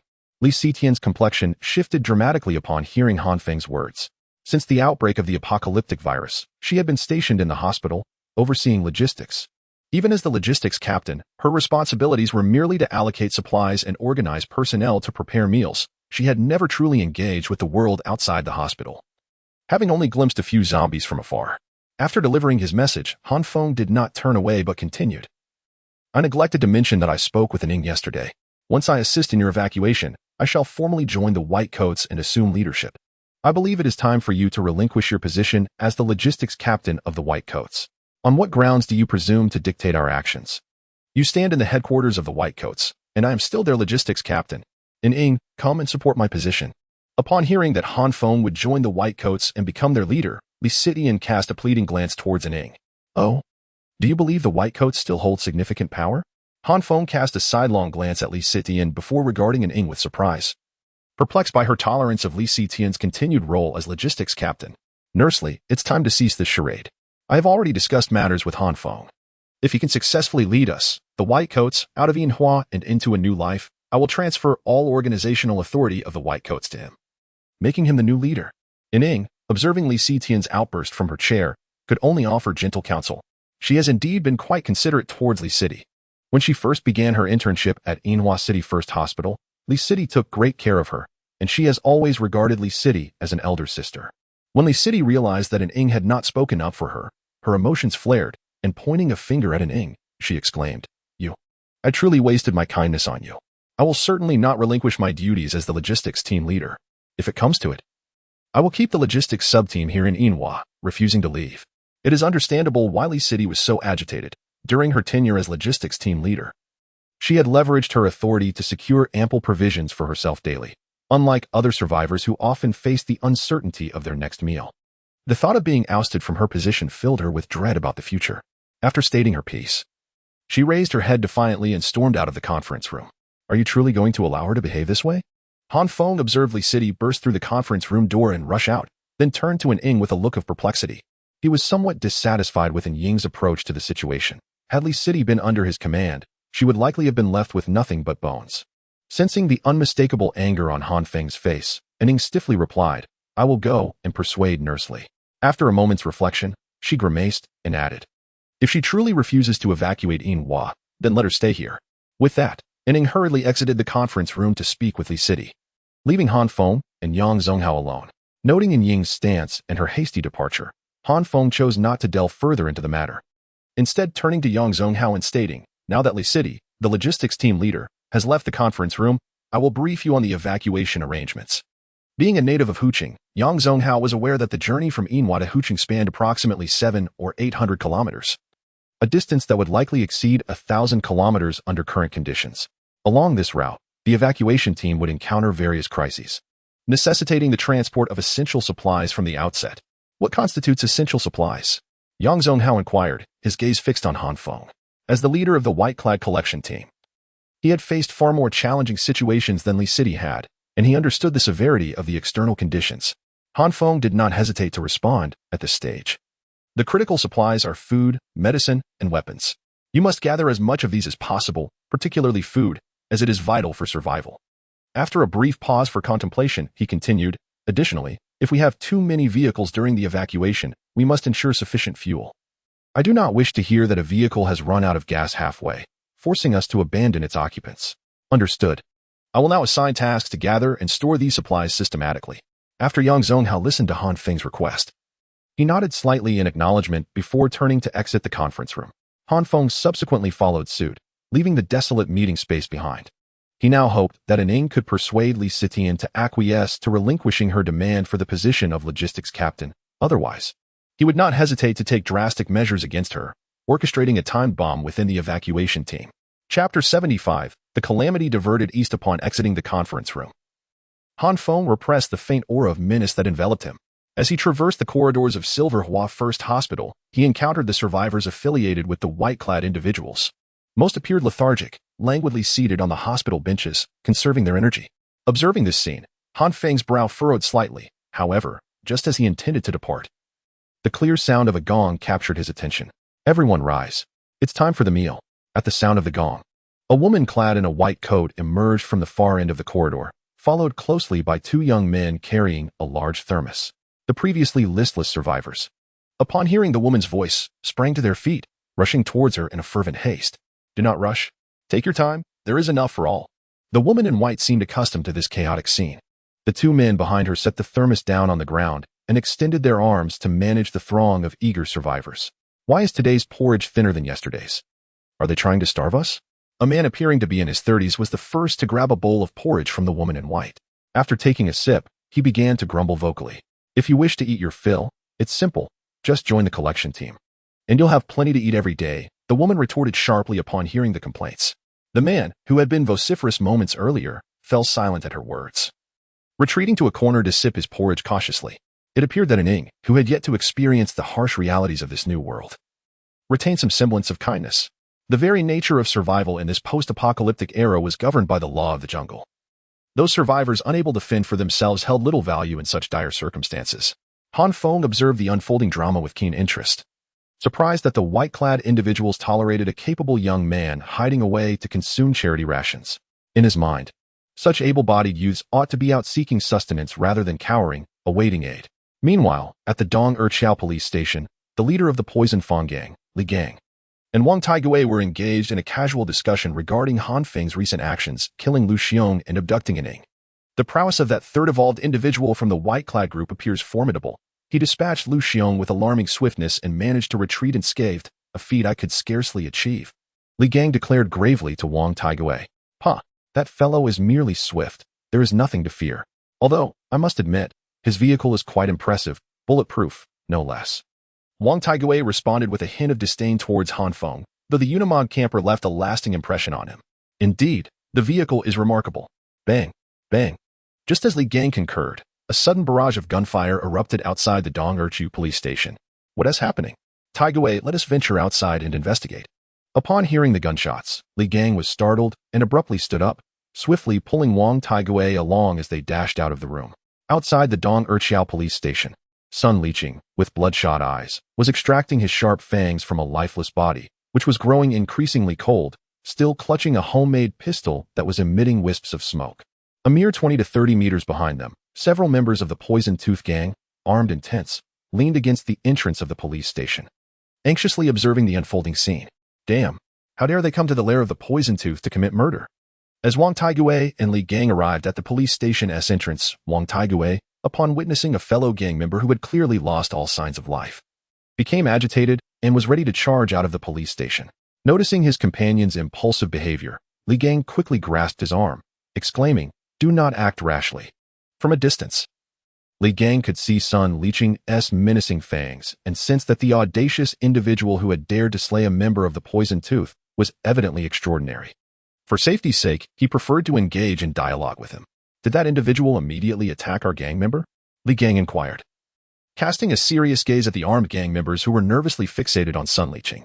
That monster didn't he initially assault Brother Zhu? He seemed to inquire about something. But Brother Zhu ignored him and was subsequently bitten to death. Moreover, that creature moves with remarkable speed.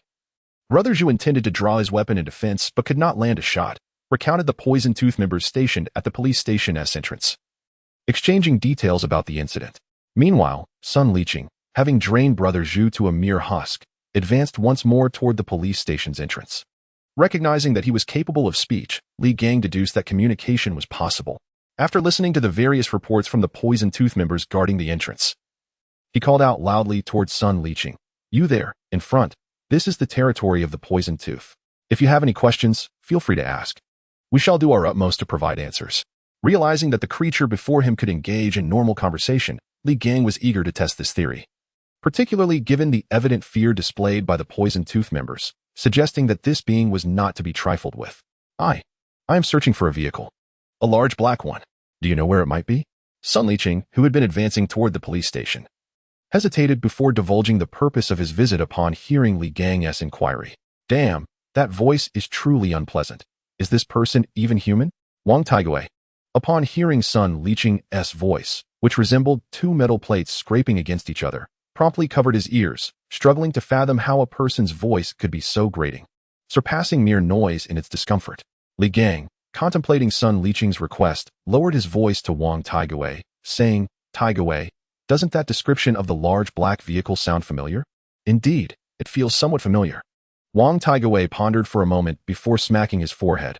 Wasn't the third evolved being of the white-clad individuals accompanied by a large black vehicle yesterday?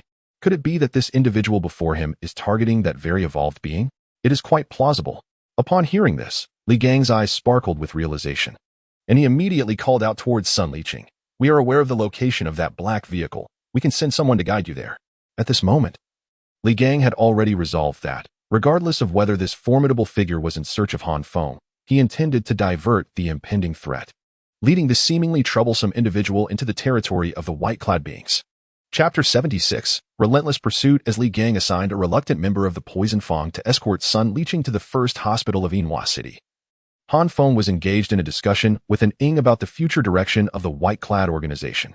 Has Li Sitian consented to relinquish her position as the logistics team leader? Han Feng inquired, recalling the somewhat arrogant demeanor of Li Sitian during their recent meeting. Upon hearing Li Sitian's name, and Ying's expression momentarily stiffened. Nurse Li's nature is not inherently malevolent. She simply struggles to accept the sudden removal from her post. I shall attempt to persuade her again tomorrow. I believe I can convince her. Recognizing the futility of Ying's efforts, Han Feng waved his hand dismissively. Do not pursue her further. Since she refuses to cede her position, let her remain in Yinhua as you suggested earlier. He paused, then added, moreover, I have discovered that the white-clad organization is distributing relief food at no cost. Is your food supply so abundant that you can afford such extravagance? These individuals are ordinary people who have barely survived the viral apocalypse. We distribute relief food to prevent them from starving to death, Ying explained. Han Feng's ire flared further at her response. If your beneficiaries were elderly, I would say little more. However, the inclusion of able-bodied individuals in their 30s on the relief list raises serious concerns. Do these young adults lack the capability to join the gathering teams? Just as Ying was about to respond, the radio attached to Han Feng's waist crackled to life. Han Feng, Come downstairs quickly. A particularly troublesome individual has arrived. The voice of Wang Yingyu conveyed a sense of urgency, indicating her current state of unease. I'll be right there, Han Feng replied, his heart sinking at Wang Yingyu's tone. Without a moment to spare for pleasantries with an Ying, he hurriedly exited the hospital building. As he stepped outside, Han Feng spotted a red-eyed figure intently staring at the Unimog RV not far ahead, accompanied by a young man whose body trembled incessantly. Inside the RV, Wang Yingyu immediately seized the radio upon noticing Han Feng's presence. I recognize those two outside the hospital. The young man shaking uncontrollably was seen at the Poison Fang's lair last night, and the one with the red eyes and pronounced canines resembles Sun Liqing, the chairman of Honda Special Metals Manufacturing Company. As Wang Yingyu's voice echoed through the radio, Han Feng also caught sight of Sun Liqing, his eyes ablaze and canines bared. It was shocking to realize that the doll queen had indeed sent her minions to pursue him. Upon recognizing Sun Liqing, Han Feng discerned from his features that this individual was unmistakably one of the doll queen's subordinates. Before the front of the first hospital of Yinhua City, Sun Liqing, having laid eyes on the Unimog RV, wore an enigmatic smile. Once ordinary humans fall under the mental control of the doll queen, they transform into her loyal playthings. Serving as her eyes, following her commands, they locate designated targets and relay their coordinates through their biological magnetic fields, enabling the doll queen to dispatch her forces for an assault. Upon seeing Sun Liqing standing outside the hospital, Han Feng realized that the position of the Unimog RV had been compromised. A wry smile crossed his face. He had initially intended for the white-cloaked individuals to gather additional supplies for evacuation, but it now seemed that immediate retreat was imperative. If they delayed any longer, a relentless army of dolls would encircle the area, leaving no escape. Despite recognizing the exposure of the Unimog's location, Han Feng observed Sun Liqing from a distance without a trace of anxiety. He offered a smile to Sun Liqing before slowly drawing his moonshadow long knife. Its bluish-gray blade emanating a chilling aura, the tip unwaveringly aimed at Sun Liqing. Sun Liqing, standing before the hospital, noticed Han Feng's movement. In a swift motion, he darted behind a member of the venomous Fang who guided him. With two sharp canines, he plunged into the trembling member's neck, blood erupting in a vivid spray.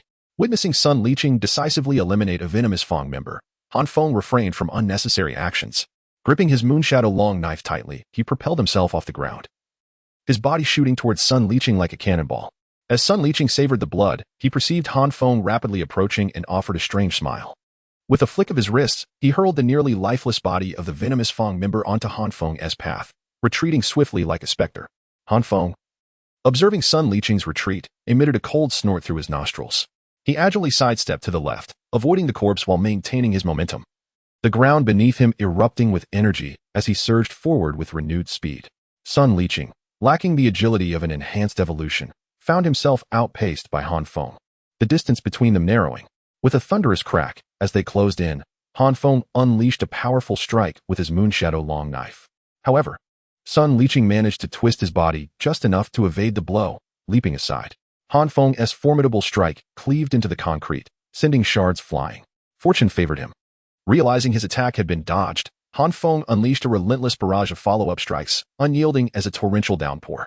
With each strike, 1 cut, 2 cuts, 3 cuts, and then 4, Han Feng unleashed a relentless torrent of slashes, leaving Sun Liqing with diminishing space to evade. It seemed as though each blow was poised to make contact with his form. Meanwhile, seated within the confines of the Unimog camper, Wang Yingyu observed with a hint of astonishment that Han Feng had yet to subdue Sun Liqing in such a short span of time. However, as she beheld Han Feng, who had already gained the upper hand and was merely a step away from victory, her eyes darted around, and an idea sparked in her mind, causing a faint luminescence to envelop her body. Chapter 77. The awakened intent to kill as a faint white glow emanated from Wang Yingyu. Sun Liqing, who had already been struggling to evade Han Feng's relentless assaults, found his body suddenly stiffened. His previously agile movements came to an abrupt halt, and his legs, seemingly possessed, surged uncontrollably towards the position of the Unimog RV, abandoning all semblance of defense. An opportunity. Han Feng's barrage of attacks had forced Sun Liqing into a precarious dance of evasion, but upon witnessing this peculiar shift in Sun Liqing's position, Han Feng's eyes gleamed with anticipation.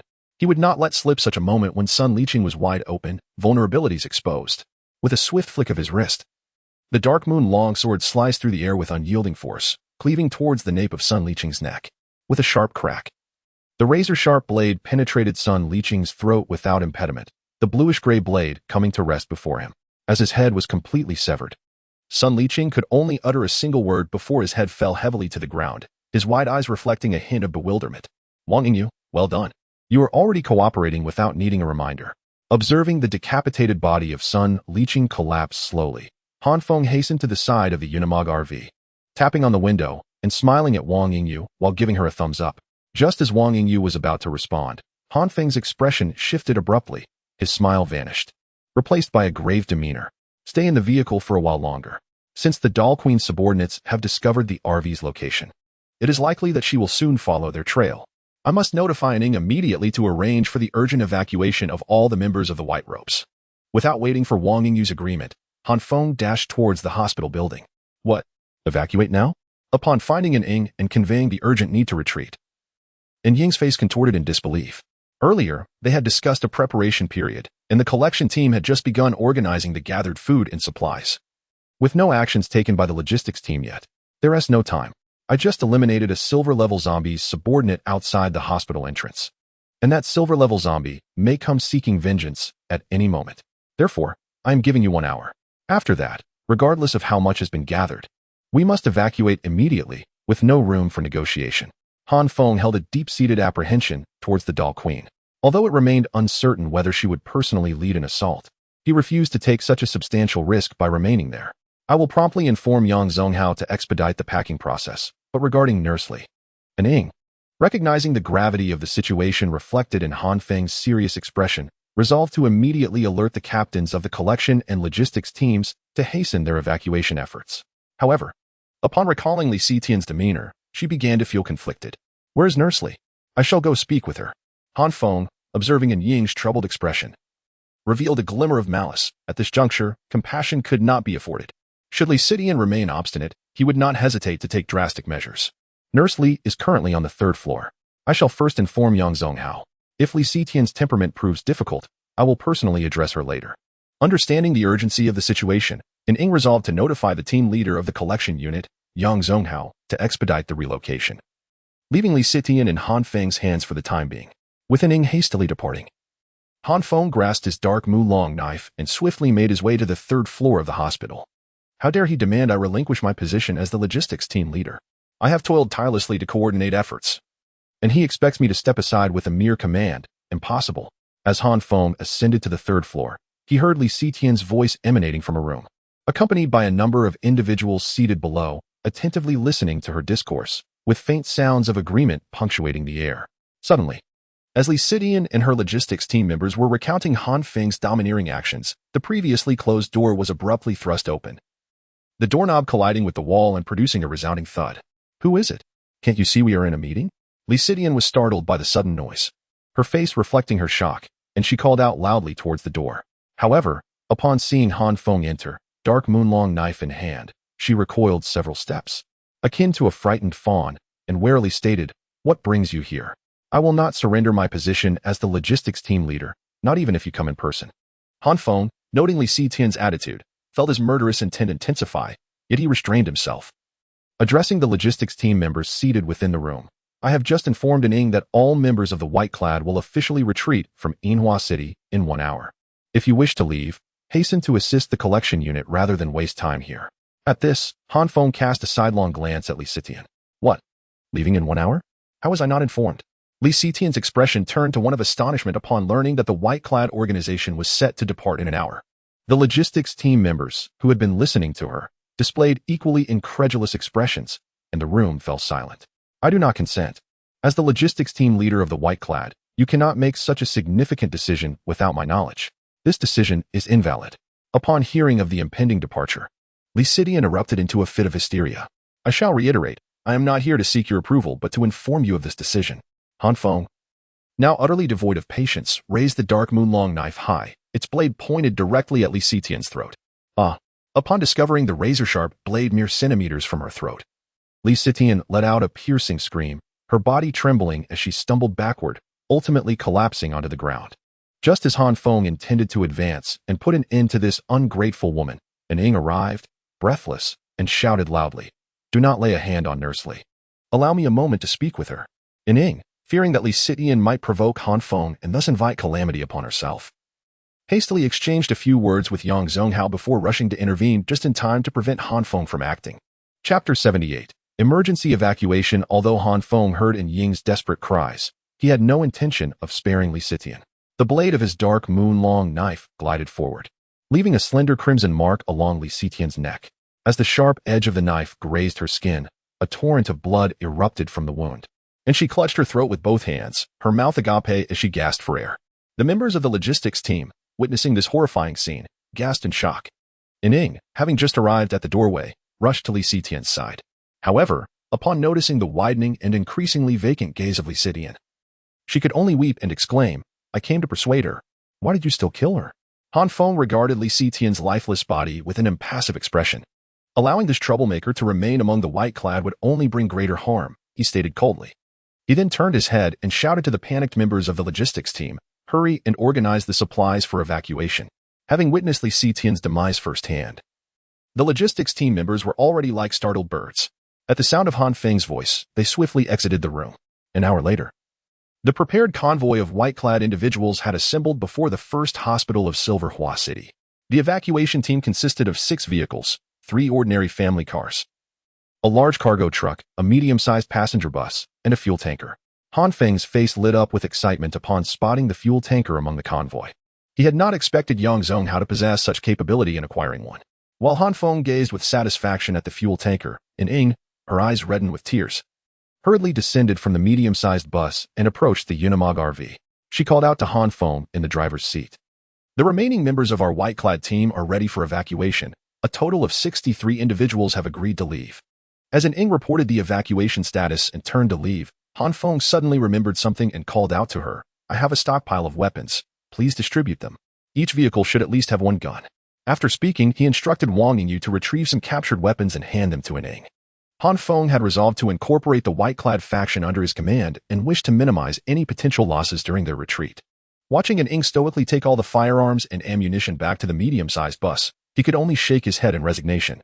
He had initially intended to place Ning in the Unimog RV, but she insisted on accompanying the main body of white-clad individuals in the bus. Noting her unwavering determination, he refrained from further persuading her to join him in the Unimog. Leading the evacuation convoy was the Unimog camper, which, upon exiting the gates of the first hospital of Inhua City, stirred the previously hidden zombies lurking in the shadows of the streets. They emerged en masse, launching relentless attacks on the convoy. Fortunately, the Unimog, positioned at the forefront, became the primary target for the horde of zombies, effectively absorbing their onslaught and safeguarding the vehicles that trailed behind. The subsequent cars, equipped with an array of weaponry, swiftly dealt with the stragglers that managed to evade capture. The sudden commotion startled the survivors, who had been huddled in various concealed spots. They cautiously poked their heads out to ascertain the source of the disturbance. "What? You mean the group of white-clad individuals abandoned their stronghold at the first hospital just an hour ago and fled Inhua?" It was only about an hour after the withdrawal that Li Gang of the Venomous Fong organization learned this news from one of his subordinates, his brow furrowing involuntarily upon hearing it. "Li Gang, what are you pondering? Isn't the departure of the white-clad individuals a boon for us?" With their exit, the only faction left in the city is our Venomous Fong. Once we deal with the tyrants in the suburbs, Inhua will be ours to command. Wang Tiegui's immediate reaction to the news was that the white-clad individuals were fleeing in fear of Venomous Fong, viewing it as an opportune moment for their organization to assert its dominance. However, unbeknownst to Wang Taigui, the formidable adversary he envisioned, the tyrant organization, had already been utterly eradicated by Sun Liqing and was no longer in existence. At the Jinxian refuge camp, the political officer, clad in a general's uniform, pointed to a green camouflage-painted armored vehicle before him, addressing the assembly: Lu Tianfang, Zhao Yulin, Jian Weiwei, Zhang De, Zhu Tai. This vehicle is the latest ZBL-09 infantry fighting vehicle assigned to you by the Jinxian refuge camp. Its armor provides ample protection against standard zombies. The 4 men and 1 woman standing behind him had discarded their original military attire in favor of matching captain uniforms, their spirits high as they gazed at the formidable war machine. The ZBL-09 infantry fighting vehicle met their expectations in both offensive and defensive capabilities, with its only notable drawback being higher fuel consumption, which was otherwise negligible. After completing his introduction of the infantry fighting vehicle, the political officer turned to the 5 young captains, his demeanor serious as he addressed them. "The special mission you are about to undertake has surely been thoroughly briefed by Commander Zhou. Are there any questions remaining?" The 5 captains exchanged glances, and ultimately, Han Feng, the aide-de-camp Jinxian, stepped forward. If we had not encountered the previous rescue team, would we still need to seek them out? Han Feng posed this question with a deliberate intent. In the context of the apocalypse, a disappearance signifies death. Any attempt to search would be akin to finding a needle in a haystack, with little hope of success. Your primary objective remains the acquisition of those rare metals, while the search for the previous rescue team is a secondary concern. The director of the political office, standing nearby, understood that the earlier rescue team dispatched to Wuxiao was likely facing dire circumstances. Thus, he could only entrust the newly formed special combat team of evolvers to do their utmost and leave the rest to fate. Chapter 79. Selecting Crystal Core users. The roar of the automobile engine echoed through the narrow streets as a formidable motorhome, akin to a beast, swiftly navigated the thoroughfare, leading a convoy away from the urban sprawl of Silver City. The stranded vehicles, powerless and obstructive, were sent careening aside like mere toys upon impact with the Unimog motorhome. Inside the vehicle, Han Feng surveyed the increasingly desolate streets, his expression gradually returning to normalcy. Initially, as he withdrew from the city, he harbored concerns that the Doll Queen might command her legion of puppets to obstruct the retreating convoy. However, as they ventured into the relatively spacious suburban area, his anxiety began to dissipate. At that moment, even if the Doll Queen were to confront him, he felt a measure of confidence in his ability to extricate himself unscathed. Our destination is Tiger City. How shall we proceed? Wang Yingyu inquired, glancing at the map in her hands, her brow furrowed in confusion. The distance from Silver City to Tiger City was nearly 1,000 kilometers, a considerable journey. The relocation of large groups during the apocalypse proved cumbersome, necessitating the avoidance of several critical locations to evade entanglement in unforeseen events. Let us designate Procuring in Southeast Province as our first stop, Han Feng replied. Casting a quick glance at the map, Procuring effectively served as the northern gateway of Southeast Province, bordering Jiangnan Province. The county boasted a moderate scale, primarily focused on agricultural production prior to the outbreak of the apocalyptic virus, with tea cultivation being its mainstay industry. Han Feng had a certain familiarity with Procuring, having once stationed there during the expansion of the Jinxian refuge camp. And he knew that the county's limited size meant it had not been plagued by silver-tier zombies or mutated beasts. As long as one refrained from recklessness and avoided the core area of Wugong Mountain nearby, significant troubles were unlikely to arise. As the convoy of the white-clad individuals departed the suburbs of Silver City en route to Procuring, Yang Zonghao, seated in the minibus, exchanged a knowing glance with Ning. Lowering his voice to ask, I heard that Li Sitian was killed by Han Feng. How could this happen? I had advised her to relinquish her power, yet she disregarded my counsel and incited her logistics team to oppose Han Feng. Ning was taken aback by the rapid dissemination of this information. It seemed that the news had spread almost instantaneously after their departure from Silver City. Nonetheless, she felt compelled to issue a mild warning to Yang Zonghao, having sensed that Han Feng was not one to be trifled with during their recent interactions. His decisiveness in matters of life and death had made a profound impression on her. Alas, one cannot wholly blame Han Feng, in truth. I find Li Sitian rather unsatisfactory, too self-serving. She was already forming factions in the hospital, and even with the outbreak of the virus, she persisted in such antics. Yang Zonghao remarked, appearing discontented with Li Sitian's usual conduct. However, given that her position was comparable to his own, he had refrained from voicing his discontent at the time. As Yang Zonghao and Ning engaged in a discussion about Li Sitian, Han Feng's mind began to wander, recalling the unused zombie crystal cores nestled within the Unimog RV. At present, Han Feng possessed 2 such cores. One was obtained from a commanding zombie at the evacuation point on Ehai Road, while the other was sourced from a colossal zombie that had attacked a group led by Brother Liu.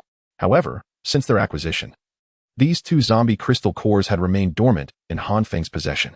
Both he and Wang Yingyu had already evolved, rendering the crystal cores unnecessary for further enhancement of their abilities. Thus, they had been stored away. Now, having taken control of the white-clad organization and gathered a small contingent of followers, Han Feng began contemplating the potential of utilizing the zombie crystal cores. Within the entire evacuation team, only he, Wang Yingyu, and Ning possessed evolutionary capabilities.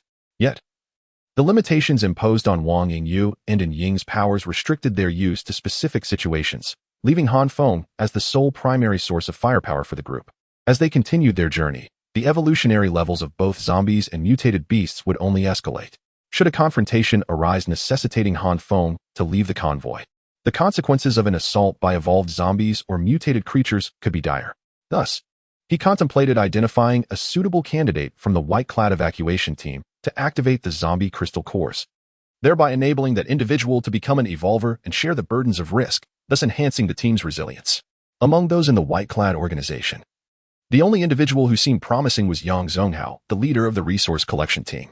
Prior to the outbreak of the apocalyptic virus, Yang was a surgeon, suggesting he possessed a commendable social standing and personal refinement. Furthermore, his willingness to venture forth in search of supplies amidst the chaos indicated he was not one to shy away from challenges. It appeared that upon reaching Puxian for rest, Han Feng would seek a conversation with him to ascertain whether he had any intentions of utilizing a zombie crystal core to evolve. After deliberation, Han Feng tentatively decided to allocate one of the zombie crystal cores to Yang Zonghao, contingent upon the latter's willingness. The process of evolving through a zombie crystal core starkly contrasted with the natural evolution experienced during the second wave of the viral outbreak. During that calamity, the majority of individuals gained their powers while in a state of unconsciousness, devoid of significant suffering. In contrast, forcibly utilizing a zombie crystal core to evolve was markedly different. The individual must be fully conscious during the process, as the energy within the core would induce excruciating pain as the body underwent transformation. This agony necessitated the user to grit their teeth and endure. Moreover, the duration of this suffering was not merely a fleeting few minutes, but rather an enduring hour. The depth of this torment was inconceivable for anyone who had experienced the process, likely constituting the most agonizing hour of their lives. Most crucially, utilizing a zombie crystal core did not guarantee success in becoming an evolver. There existed a tangible probability of failure associated with the process. Should one truly find themselves beset by ill fortune, experiencing the failure of evolution, they must resort once more to a zombie crystal core, reliving that harrowing ordeal. A solitary individual possesses but 3 opportunities in a lifetime to utilize the zombie crystal core, should all 3 endeavors culminate in failure. No matter how fervently one aspires to become an evolved being, surrender becomes inevitable. Should one attempt a 4th use of the zombie crystal core, the user will be irrevocably infected by the energy contained within, transforming into a mindless zombie devoid of consciousness. Chapter 80. Devouring the crystal core. On a hilly path leading from Jiang'an province to Southeast province, a convoy of vehicles, diverse in type, raced towards Puxian County, stirring up clouds of dust. Occasionally, a few zombies would leap from the thickets by the roadside, only to be ruthlessly struck down and crushed by the speeding vehicles. The vehicles trailing behind hastily followed suit. If any driver grew weary, they would swap out without pausing, for there was no time to rest. As Han Feng gazed at the sun gradually sinking in the west, a sense of urgency began to swell within him. He called out to the large contingent of white-clad individuals through the loudspeaker. Should the evacuation team fail to reach Puxian before sunset, it would likely draw the attention of mutated creatures lurking in the forest, potentially igniting a fierce battle. Let all vehicles of the white-clad personnel stay close. We must reach Puxian before darkness falls. Ning, nestled within a medium-sized coach, understood Han Feng's anxiety. She too recognized that if they remained in the mountains after nightfall, they would find themselves in dire straits. Perhaps Han Feng's insistence bore fruit, for just as the last rays of sunlight faded from the sky, the evacuation convoy finally glimpsed the streets and shops emerging before them. Survivors with keen eyesight could still discern slogans printed on the brick walls flanking the roads, such as to become prosperous, first build the roads, and to work outside, one must complete junior high. As Han Feng observed the frequent appearance of boundary markers for Southeast Province outside the window, his heart gradually settled. That evening, under Han Feng's guidance, the white-clad evacuation team checked into a moderately sized hotel in Puxian County. Before entering, Han Feng, as was his custom, used the horn of his Unimog RV to lure the zombies hiding in the building out, turning them into a mere pulp. However, he cautioned the members of the white-clad organization, assuring them that although he had cleared the hotel, he could not guarantee complete safety, advising them to remain in their rooms and refrain from wandering. Once he had settled the panicked members of the white-clad organization, Han Feng pulled Wang Yingyu aside and approached Ning and Yang Zonghao. Yang Zonghao, may I have a moment of your time? We wish to discuss something with you. Initially, Ning intended to attend to the anxious members of the organization, but upon hearing Han Feng request Yang Zonghao's presence, she slowed her pace. Yang Zonghao halted at the sound of Han Feng's voice, turning his head in confusion. We wanted to confirm whether you have an interest in becoming an evolver. Wang Yingyu spoke first, standing beside Han Feng. What? Is it possible to choose to be an evolver instead of it being an innate trait? As soon as Wang Yingyu finished speaking, Yang Zonghao's eyes widened in disbelief. After the second wave of the apocalyptic virus outbreak, only Ning and Lu Xiong from the first hospital of Yinhua City had become evolvers. To say that Yang Zonghao felt no jealousy would be a lie. Who would he desire greater power in this dystopian world? Yet, as a surgeon, his willpower was commendable, and within a day, he cast aside this jealousy. However, He never anticipated that Han Feng and Wang Yingyu would seek him out this time, granting him the autonomy to choose whether to become an evolver. Naturally, the prospect of becoming an evolver thrilled him. Were there any conditions or requirements? After a brief moment of shock, Yang Zonghao eagerly nodded in agreement, recognizing that the opportunity to evolve was nothing short of extraordinary. Very well, let me elucidate the process of becoming an evolver and what it entails. Han Feng remarked, taking a step forward after observing Yang Zonghao's excited affirmation. He proceeded to elaborate on the implications of utilizing a zombie crystal core. Standing beside Yang Zonghao, Ning watched Han Feng with a curious gaze as he detailed the usage of the zombie crystal core, puzzled as to how Han Feng, also an evolver, possessed such extensive knowledge. Once Han Feng had thoroughly discussed the advantages and disadvantages, he quietly awaited Yang Zonghao's final decision. After a brief pause, Yang Zonghao lifted his head, gazing earnestly at Han Feng. I understand. I have decided to become an evolver. Recognizing the uniqueness of this opportunity, Yang Zonghao was resolute in not letting it slip away. The pain associated with the evolution process, in his view, was entirely worth it. As long as he could become an evolver, such discomfort was insignificant. Seeing that Yang Zonghao had made his decision, Han Feng produced the faintly glowing zombie crystal core and placed it in the palm of his hand. You must dissolve this crystal core in your mouth, he instructed. In truth, Han Feng was uncertain who had first discovered the method of utilizing the zombie crystal core. The thought of placing a core excavated from a zombie's brain in one's mouth for gradual absorption was, upon reflection, quite revolting. Yet, for every survivor aspiring to become an evolver, this step was indispensable. Yang Zonghao gazed at the baby fist-sized zombie crystal core resting in his palm, its surface glimmering softly, and involuntarily swallowed. Nevertheless, his desire to become an evolver overpowered the fear and disgust within him. He opened his mouth and placed the still-glowing crystal core inside. Upon entry, the overwhelming stench of decay nearly induced him to vomit. Nonetheless, he held his breath, suppressing the urge to retch, and kept the zombie crystal core in his mouth. Moments later, as he endured the nausea, his eyes widened in astonishment. He could feel the surface of the crystal core slowly secreting a viscous substance, which slid down his throat with his saliva. As the crystal core released this fluid, its size began to diminish gradually. When the viscous secretion reached his stomach, a sensation akin to flames ignited within him. As time passed, the searing heat from his stomach spread throughout his body, making him feel as though he were being roasted over an open flame. A sharp, stabbing pain stirred within his innards, causing beads of sweat to form on his forehead. This was it. The determination of whether he could become an evolver hinged on this moment. Standing beside Yang Zonghao, Han Feng noticed the sudden change in his complexion, realizing that the pivotal moment of evolution had arrived. If Yang Zonghao could endure this trial, his chances of becoming an evolved being would soar dramatically. At this moment, the sweat pouring from Yang Zonghao had pooled into a small puddle, and the intense pain had caused him to bite his lips, blood trickling slowly down the corners of his mouth. With a muffled groan, Yang Zonghao, pushed to his limits, spat out a mouthful of blood. Yet his eyes sparkled with newfound light, and a look of joy spread across his face. The onlookers, witnessing this scene, instinctively understood that Yang Zonghao had successfully evolved, emerging triumphantly as an evolved being. Chapter 81. The side of Wugong Mountain. Yang Zonghao, what evolutionary ability have you acquired? The first to inquire was Ning, who had been a colleague of Yang Zonghao for several years. I'm not quite sure what this evolutionary ability is. Let me give it a try. With a pale complexion, Yang Zonghao smiled as he rubbed the back of his head. He quickly composed himself, closed his eyes, and took a deep breath, focusing his attention inward. As Yang Zonghao calmed himself, Han Feng, standing beside him, emitted a soft gasp. He sensed that the air near Yang Zonghao's fingertips seemed to warp slightly, and a faint ripple appeared at the tip of his right hand. Just as Han Feng gasped, Yang Zonghao suddenly opened his eyes and forcefully swept his right hand forward. With a faint crackling sound, 3 holes, each the size of an adult's finger, abruptly appeared in a thick concrete wall, 50 centimeters wide, situated over 20 meters in front of him. Han Feng swiftly approached the concrete wall to examine it closely.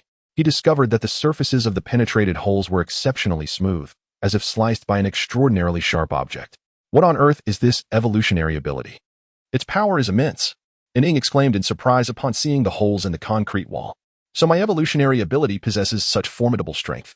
Yang Zonghao, in a moment of realization, approached the wall and observed it for a while, displaying his astonishment.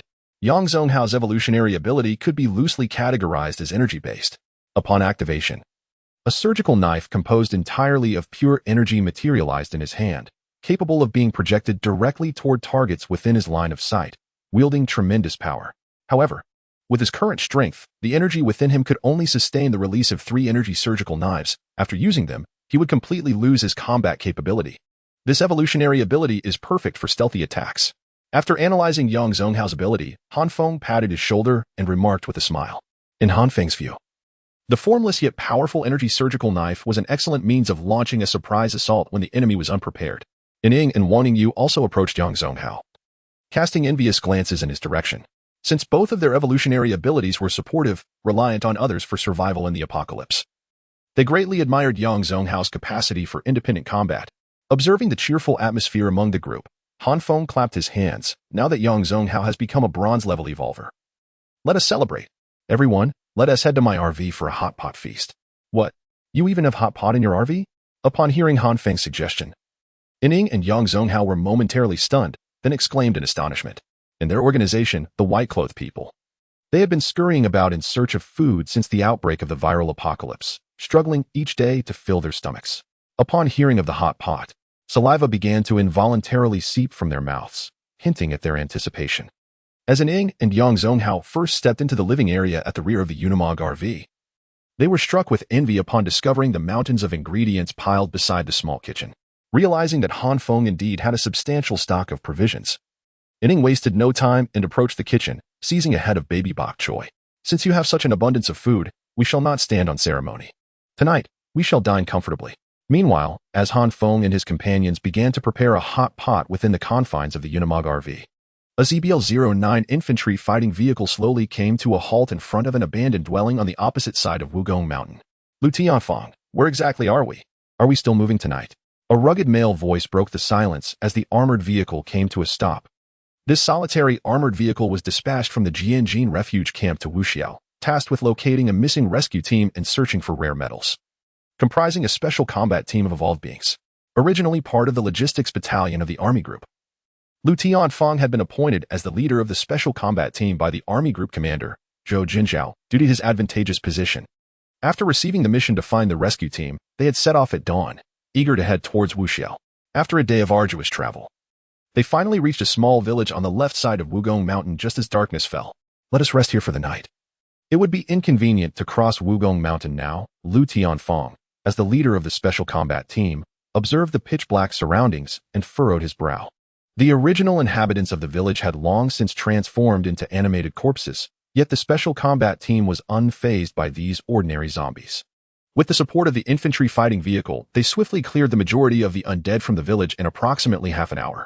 Once they had eliminated their immediate concerns, the special combat team returned to the interior of the vehicle, taking their seats on benches crafted from iron rods and beginning to rest.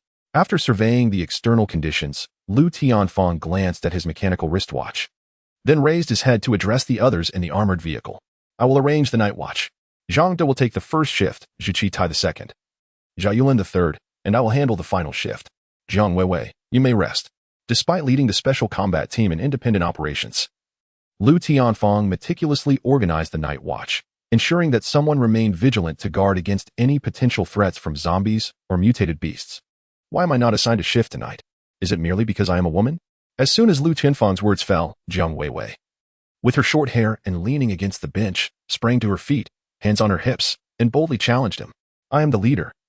My arrangements do not require justification. Regardless of your dissatisfaction, you must follow orders. Upon witnessing Jiang Weiwei stand up in a state of agitation, Lu Tianfeng felt a pang of discomfort within himself. Initially, he had contemplated offering her some consideration, yet he was taken aback by her blatant defiance. When Lu Tianfeng, under the guise of authority, forcefully declared the arrangement, Jiang Weiwei, despite her dissatisfaction, resignedly sat back down, pinching her nose in irritation. Following this brief interlude, the interior of the ZBL-09 infantry fighting vehicle was enveloped in an abrupt silence. The 5 members of the special combat team, known as the Evolvers, remained mute, quietly retrieving the instant rations they had brought from the Jinxian camp and began to nibble on them in solemnity. Chapter 82. The Special Combat Team under pursuit. The specialized combat team of Evolvers dispatched from the Jinxian refuge was mostly in slumber when a figure, marred by a multitude of wounds, gradually emerged from the darkness on Wugong Mountain. 8 razor-sharp claws silently sank into the earth beneath it, while its massive form snapped branches with a resounding crack. With 6 pairs of compound eyes blinking, it began its slow descent towards the valley. heading directly for the small village where the Evolver combat team was resting. Lu Tianfang, wake up. It's your last watch. Zhao Yulin, standing the third watch, called to Lu Tianfang, who was reclining in a chair, fully clothed and resting. He lifted his head and peered through the observation hole, only to see an expanse of darkness outside. All right, you can go rest now, he replied after surveying the situation outside, rubbing his cheeks vigorously. He then allowed Zhao Yulin to return to rest, while he remained focused at the observation post, meticulously monitoring every movement in the external environment. I have to wake them up in an hour, Lu Tianfang mused, gazing at the sky, which was beginning to lighten with the first hints of dawn. Shaking his head slightly, suddenly, as he turned, his peripheral vision caught a fleeting figure darting past. Realizing the potential danger, he pressed his eyes tightly against the observation hole, searching for the shadow that had vanished. Enemy attack. Wake up. Upon finally discerning the true form of the fleeting shadow through the observation hole, Lu Tianfang shouted in alarm. To his astonishment, a gigantic spider loomed before the infantry fighting vehicle, towering as high as a 3-story building. What is going on? The other 4 military evolvers, jolted awake by Lu Tianfang's shout, grasped their weapons tightly and stared at him, bewildered. A mutated spider has appeared, circling in front of our infantry fighting vehicle. Lu Tianfang explained, stepping aside from the observation post. It's just a spider. As long as we stay inside, it shouldn't be able to harm our vehicle. Zhu Qitai remarked dismissively, casting a glance at the observation hole. However, upon seeing the spider's immense size, he was rendered speechless by shock. What do we do now? Are we just going to hide in the vehicle? The expressions of the others darkened as they realized the magnitude of the mutated spider outside. Faced with such a colossal mutant beast, the infantry fighting vehicle became a liability. Its dimensions were precisely suited to be the ideal prey for the enormous spider, which continued to circle menacingly around it. As the military evolvers inside the vehicle debated their course of action against the mutated spider, the creature, unable to restrain its bloodthirsty instincts any longer, struck fiercely at the infantry fighting vehicle with its massive claws. Boom! As the mutated spider launched a probing attack with its legs, the entire specialized combat unit of evolvers inside the vehicle was caught unprepared. The immense force of the impact sent everyone tumbling within the confines of the vehicle. Lu Tianfang, struck by the shockwave from outside, was knocked over and fell heavily. Upon rising, he disregarded the bruising on his forehead and shouted urgently, "Start the vehicle, we must retreat." The recent strike from the mutated spider left him in a state of dread. The 20-ton infantry fighting vehicle was shaken violently by a mere tentative assault. The ZBL-09 infantry fighting vehicle, an ordinary wheeled model, had its side wheels lifted off the ground due to the spider's assault. Should the mutated spider succeed in overturning the vehicle, all military evolvers inside would essentially be trapped in an iron coffin, awaiting their fate. Zhangda, who had fallen near the driver's seat, promptly responded to Lu Tianfang's call. He leapt into the driver's seat and pressed down hard on the accelerator, causing a plume of black smoke to erupt from the exhaust pipe at the rear of the infantry vehicle. With a thunderous roar from the engine, the formidable ZBL-09 lurched forward erratically, akin to a drunken giant, veering towards the left front. The mutated spider, realizing its prey was escaping, emitted a fierce hiss. All 8 of its spiny legs propelled it swiftly in pursuit of the fleeing infantry fighting vehicle. Meanwhile, on the opposite side of Wugong Mountain in Puxian, as dawn broke, Han Feng led the evacuation team of the white-clad individuals away from the hotel where they had spent the night. They hastily gathered essential supplies such as food and gasoline. Subsequently, they navigated the winding mountain roads around Wugong Mountain, aiming to circumvent the peak and head towards Qingkong County in the southeastern province. Fortunately, the bypass road was situated at a safe distance from the core protected area of Wugong Mountain. Had it been necessary to traverse through this core zone, Han Feng would certainly have chosen another route. Given the ecological preservation in the mountain, it was nearly guaranteed that silver-tier mutated beasts would inhabit the core area. Attempting to force a passage through would pose insurmountable risks, and even if Han Feng managed to escape in the Unimog RV, the evacuation team would likely not survive the ordeal. Once the convoy of white-clad individuals entered the winding mountain road, they slightly adjusted their formation, with the Unimog RV leading the way to clear the path for the vehicles behind. A medium-sized bus, also carrying 2 evolvers, was positioned second to last to protect the smaller cars in the middle. The fuel tanker remained at the rear of the convoy, as Han Feng feared encountering an unbeatable enemy and wanted the option to detonate the tanker to facilitate the retreat of the other vehicles. Han Feng, do you hear anything?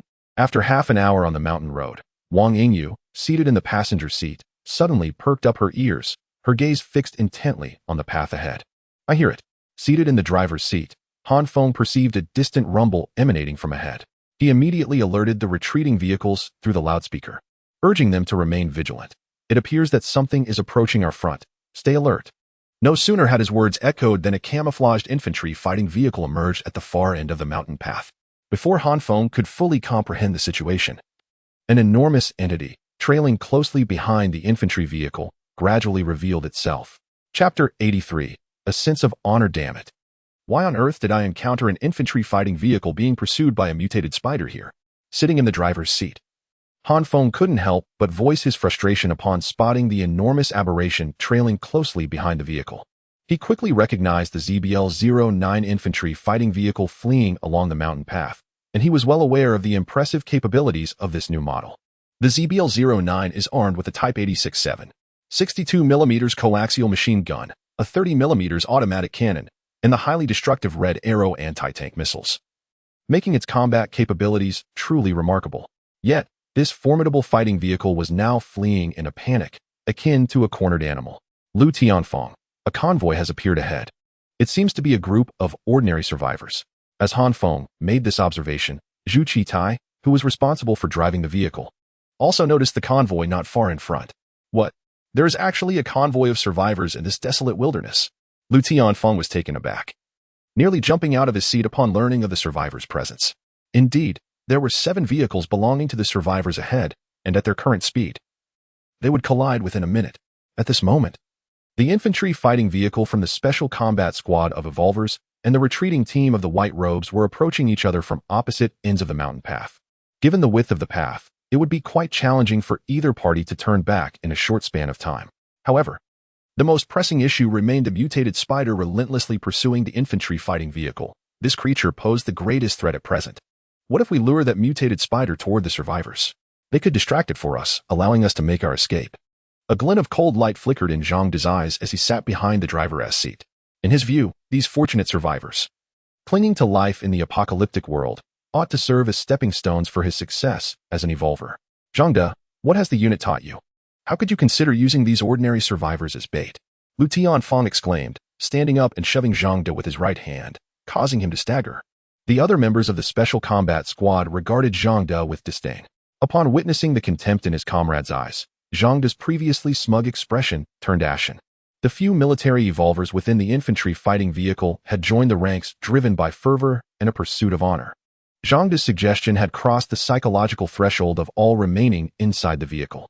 I command, the infantry fighting vehicle shall turn around and launch a full-scale assault on the mutated spider, striving to attract its attention and ensure the safety of that suddenly appeared survivor convoy. After reprimanding Zhang De, Lu Tianfeng issued the order to engage the enemy as the captain. Understood. I shall execute a U-turn at the upcoming bend, allowing us to confront that formidable spider lurking behind us. Zhou Qitai, seated in the driver's seat, promptly responded to Lu Tianfeng's command, focusing intently on maneuvering the infantry fighting vehicle in preparation for a sharp turn. Meanwhile, Zhao Yulin, responsible for operating the Red Arrow anti-tank missiles and the machine gun, had already activated the fire control system on board the infantry vehicle. The machine gun, mounted atop the vehicle, swiftly rotated backward, evidently preparing to engage the mutated spider. This armored vehicle has unexpectedly reversed its direction, heading straight towards the position of the mutated spider. Wang Yingyu, seated in the passenger seat of the Unimog motorhome, noticed with astonishment that the infantry fighting vehicle had executed a sharp turn at the curve, charging directly towards the spider's location. Han Feng, initially poised to unleash the super high-energy electromagnetic cannon for indiscriminate bombardment, retracted his finger from the launch button upon witnessing the ZBL-09 armored vehicle pivot to confront the mutated spider.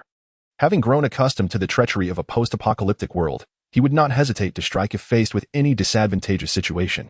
As the ZBL-09 infantry fighting vehicle surged towards the mutated spider, Lu Tianfeng's gaze sharpened, and he commanded, "Fire."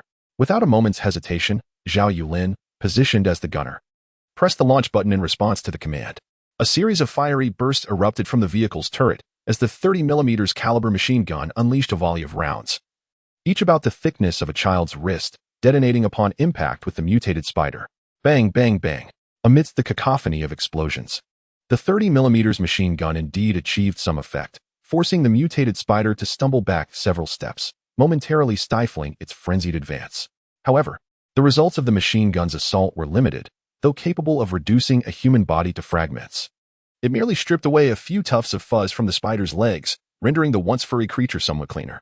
Upon hearing the report of results from Jiang Weiwei, Lu Tianfeng inhaled deeply. While he acknowledged that the machine gun alone could not vanquish the mutated spider, the dishearteningly meager outcome heightened his sense of urgency considerably. The Red Arrow anti-tank missile was now prepared for launch, with the machine gun's assault proving ineffective. Lu Tianfeng had no choice but to deploy the most formidable weapon aboard the infantry fighting vehicle. In actual combat, the Red Arrow anti-tank missile could penetrate 200 millimeters of homogeneous steel plate. Even older models of tanks stood no chance of survival once struck, with no hope of escape. Whoosh!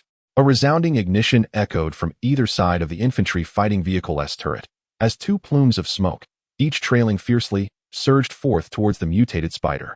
The mutated spider, continuously retreating from the relentless barrage of artillery, seemed to sense the threat posed by the two billows of smoke. With a fierce screech directed at the sky, it swiftly pivoted its body, unleashing several strands of white silk from the spinnerets at its rear. In an instant, these strands wove together in the air to form a web, obstructing the trajectory of the Red Arrow anti-tank missile. Bang! Bang! Two resounding explosions erupted. The missile was halted by the spider's web, and the ensuing flames generated an intense heat that enveloped the surrounding air. After detonating the missile with its web, the colossal creature once again approached the infantry fighting vehicle, this time devoid of any semblance of courtesy. It leapt high into the air, its 8 legs tipped with barbs, suddenly lunging towards the vehicle, as if intent on eviscerating it. Chapter 84. A helping hand on the winding mountain path of Wugong Mountain. The body of the mutated spider rose high, its drool dripping from its mandibles, causing the earth below to emit a plume of white smoke. With a forceful strike, the mutated spider aimed to penetrate the armored shell of the infantry fighting vehicle, transforming it into a heap of scrap metal. Inside the vehicle, the special combat team from Jinxian Refuge was seemingly doomed.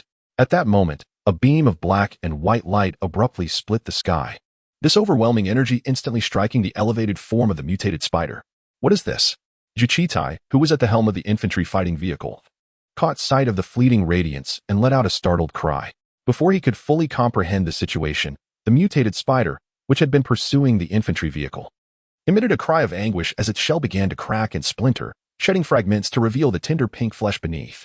Not far behind the infantry vehicle, within the Unimog RV, Han Feng observed the battle unfold and gently released the trigger of the Jinxian ultra-high-energy electromagnetic cannon. Although not a paragon of virtue, Han Feng was certainly not malevolent. When the infantry vehicle, upon spotting the retreating white-clad figures, bravely turned to confront the mutated spider, he resolved to lend his assistance.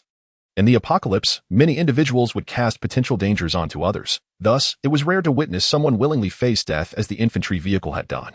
Though Lu Tianfeng was perplexed by the unfolding events, he recognized the rare opportunity and shouted to Zhao Yulin inside the vehicle, "Fire!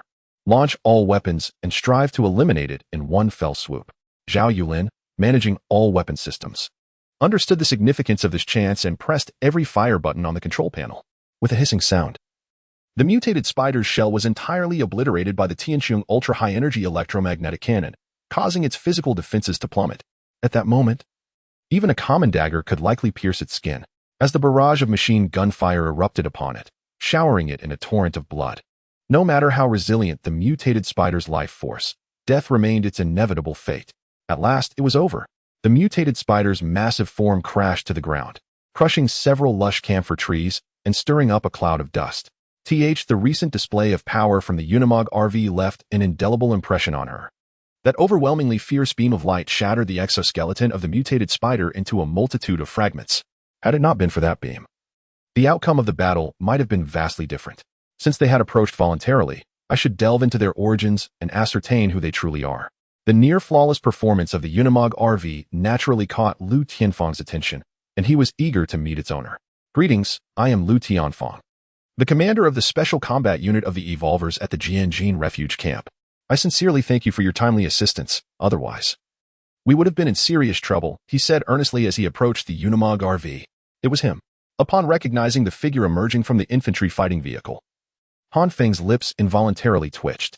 Having once been a member of the Jinxian Refuge Camp, he readily recognized Lu Tianfeng and recalled him vividly. In his previous life, Lu Tianfeng had also been the commander of the Special Combat Unit at the Jinxian Refuge Camp. Yet his strong principles and unwavering sense of justice often drew criticism from Han Feng. Why was Lu Tianfeng here? Why had the Special Combat Unit been established prematurely?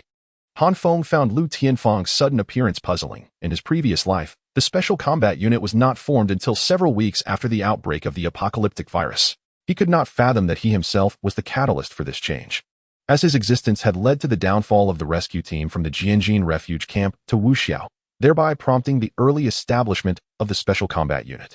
Hello. Allow me to introduce you to our Jinxian refuge camp. Located on the western side of Jinxian City, the camp houses numerous survivors, most of whom are citizens that fled from Rongqing. Its core strength comprises 2 army groups from the Southeast Military District, boasting formidable combat capabilities. If you are seeking a place to settle, the Jinxian Refuge Camp is undoubtedly your best choice. As Han Feng lifted his head, Lu Tianfeng began to extol the virtues of the Jinxian Refuge Camp. According to his description, entering the camp and making a certain contribution would ensure safety, marking it as the finest sanctuary in this apocalyptic world. Apologies, but we have no intention of heading to the Jinxian Refuge Camp, Han Feng replied, waving his hand at Lu Tianfeng's overtures.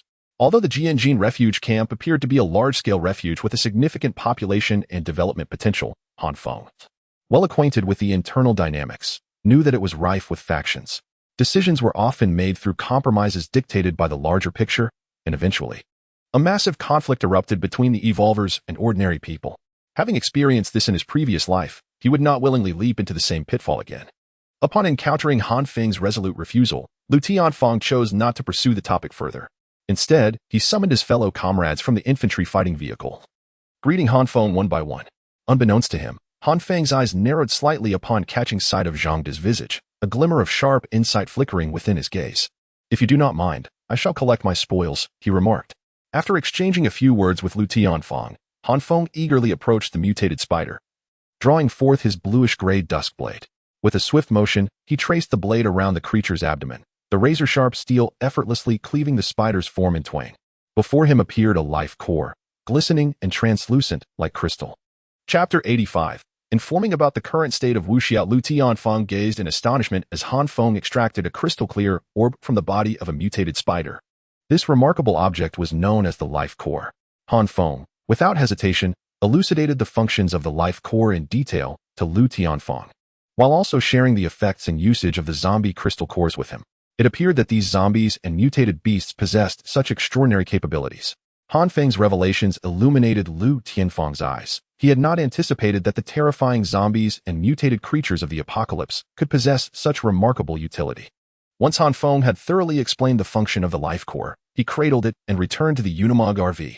Just as he was about to board the vehicle and prepare to depart, a breathless voice called from outside, "Please wait a moment." Lu Tianfeng approached the RV's cabin, cradling a square device in his hands. "This is a 100-watt shortwave radio. Since you do not wish to proceed to the Jinxian refugee camp, I cannot compel you. But I implore you to accept this shortwave radio. I hope we can maintain communication through it in the future." Han Feng's eyes brightened at the sight of the shortwave radio. Shortwave radio communication, reliant on the transmission of shortwaves reflected off the ionosphere, could potentially reach distances of over 10,000 kilometers, enabling nearly global communication under optimal conditions. "Very well, I shall accept this radio. If the need arises, we can reach out to one another." Han Feng, appreciating Lu Tianfeng's gesture, accepted the shortwave radio graciously. Upon seeing Han Feng accept the device, Lu Tianfeng beamed with a cheerful smile. "By the way, where did you come from?" "We are headed to Wuxiao City. I wonder if there are any precautions we should take along the way." "You are going to Wuxiao?" Han Feng's heart sank at the mention of Wuxiao, as he quickly grasped the implications regarding the special combat team of evolutionists assigned to the Jinxian refugee camp. Although he found Lu Tianfeng's principles somewhat rigid, he did not wish to see him walk into danger without forewarning. After a moment of contemplation, he decided to carefully describe the current situation in Wuxiao City to Lu Tianfeng. "I advise against proceeding to Wuxiao. We have just traveled from Wuxiao City step by step to reach here. If you go now, it would be tantamount to signing your own death warrant." "Oh, could you elaborate? What exactly is the situation in Wuxiao?" "Wuxiao City is currently under the control of a terrifying silver-tier zombie, capable of manipulating the thoughts of ordinary people. I witnessed this zombie annihilate a military rescue convoy within mere minutes, commandeering both tanks and armored personnel carriers from that unit. With only an infantry fighting vehicle at your disposal, you would undoubtedly stand no chance against that zombie." As Han Feng depicted the situation, he deliberately included the military rescue convoy he had previously encountered. aiming to make Lu Tianfeng aware that the rescue team dispatched from the Jinxian refuge camp to Wuxiao for materials had offered almost no resistance before being subdued by the puppet queen. What was the composition of that convoy? Hearing that the military rescue team in Wuxiao had been entirely annihilated, Lu Tianfeng's demeanor shifted to one of urgency, his face revealing a sense of anxiety. When Han Feng accurately reported the makeup of the military rescue convoy, Lu Tianfeng's expression darkened significantly. He understood all too well that this convoy, decimated by zombies, was the very team that Zhou Jinzhao had mentioned, the one that had lost communication. I have disclosed all the information I possess. If you still insist on proceeding to Wuxiao, then do as you wish. We intend to depart now. Han Feng gestured towards the evacuation team stationed on the mountain path, signaling them to start their vehicles. Today, he needed to lead the evacuation team of the White Coats through Wugong Mountain, ensuring they reached their next destination, Qingkong County, before nightfall. He could not afford to spend more time pondering Lu Tianfeng's fate. His efforts to clarify the current situation in Wuxiao had been benevolent enough. If Lu Tianfeng and his party were determined to march towards demise under such circumstances, there was little he could do. As the last fuel tanker of the White Coats evacuation team slowly passed in front of the special combat unit of evolvers, Zhang De, who had remained silent until now, suddenly spoke up. Lu Tianfeng, how could you let them leave just like that? The life core extracted from the mutated spider was evidently of great value. We should demand its return, especially since we were the ones who personally dispatched that spider. Why not prevent their departure? Without their support, our infantry fighting vehicle stands no chance against that mutated spider. Lu Tianfeng swiftly countered Zhang De's remarks. Moreover, we have more pressing matters to address regarding our journey to Wuxiao. According to Han Feng, heading to Wuxiao now equates to a direct suicide mission. What if that kid is just spouting nonsense? We cannot solely rely on his account, Zhang De remarked, seemingly still resentful about Han Feng taking the life core. Just as the two were embroiled in their debate, Zhao Yulin, who appeared quite earnest, chimed in, I believe Han Feng's claims are likely true. He has no reason to deceive us. Furthermore, given the current state of our infantry fighting vehicle, we are ill-equipped to proceed. As a weapon operator, Zhao Yulin was acutely aware of the vehicle's armament systems. During the recent encounter with the mutated spider, the 4 Red Arrow anti-tank missiles mounted on the armored vehicle had been entirely expended, and the 30mm cannon was left with only a handful of rounds. Only the ammunition for the 86 Type 7, 62mm coaxial machine gun remained at a relatively safe level. However, its lethality against mutated beasts and zombies was somewhat inadequate. Upon learning about the current ammunition reserves, Zhang De fell silent. Although he felt some discontent over Han Feng's appropriation of the mutated spider's life core, he understood more profoundly that if the Evolver Special Combat Team were to forcibly advance towards Wuxiao under such circumstances, it would be tantamount to courting death. Let us first contact the camp via radio and gauge their opinions, suggested Lu Tianfeng. After receiving the disheartening news of the complete annihilation of the rescue convoy, he began to contemplate a strategic retreat. Yet, he was acutely aware that the mission to search for the rescue team heading to Wuxiao in pursuit of rare metals was a directive established by the Jinxian refuge camp and was, indeed, a military order. Should he decide to return to the camp, he would require a compelling justification.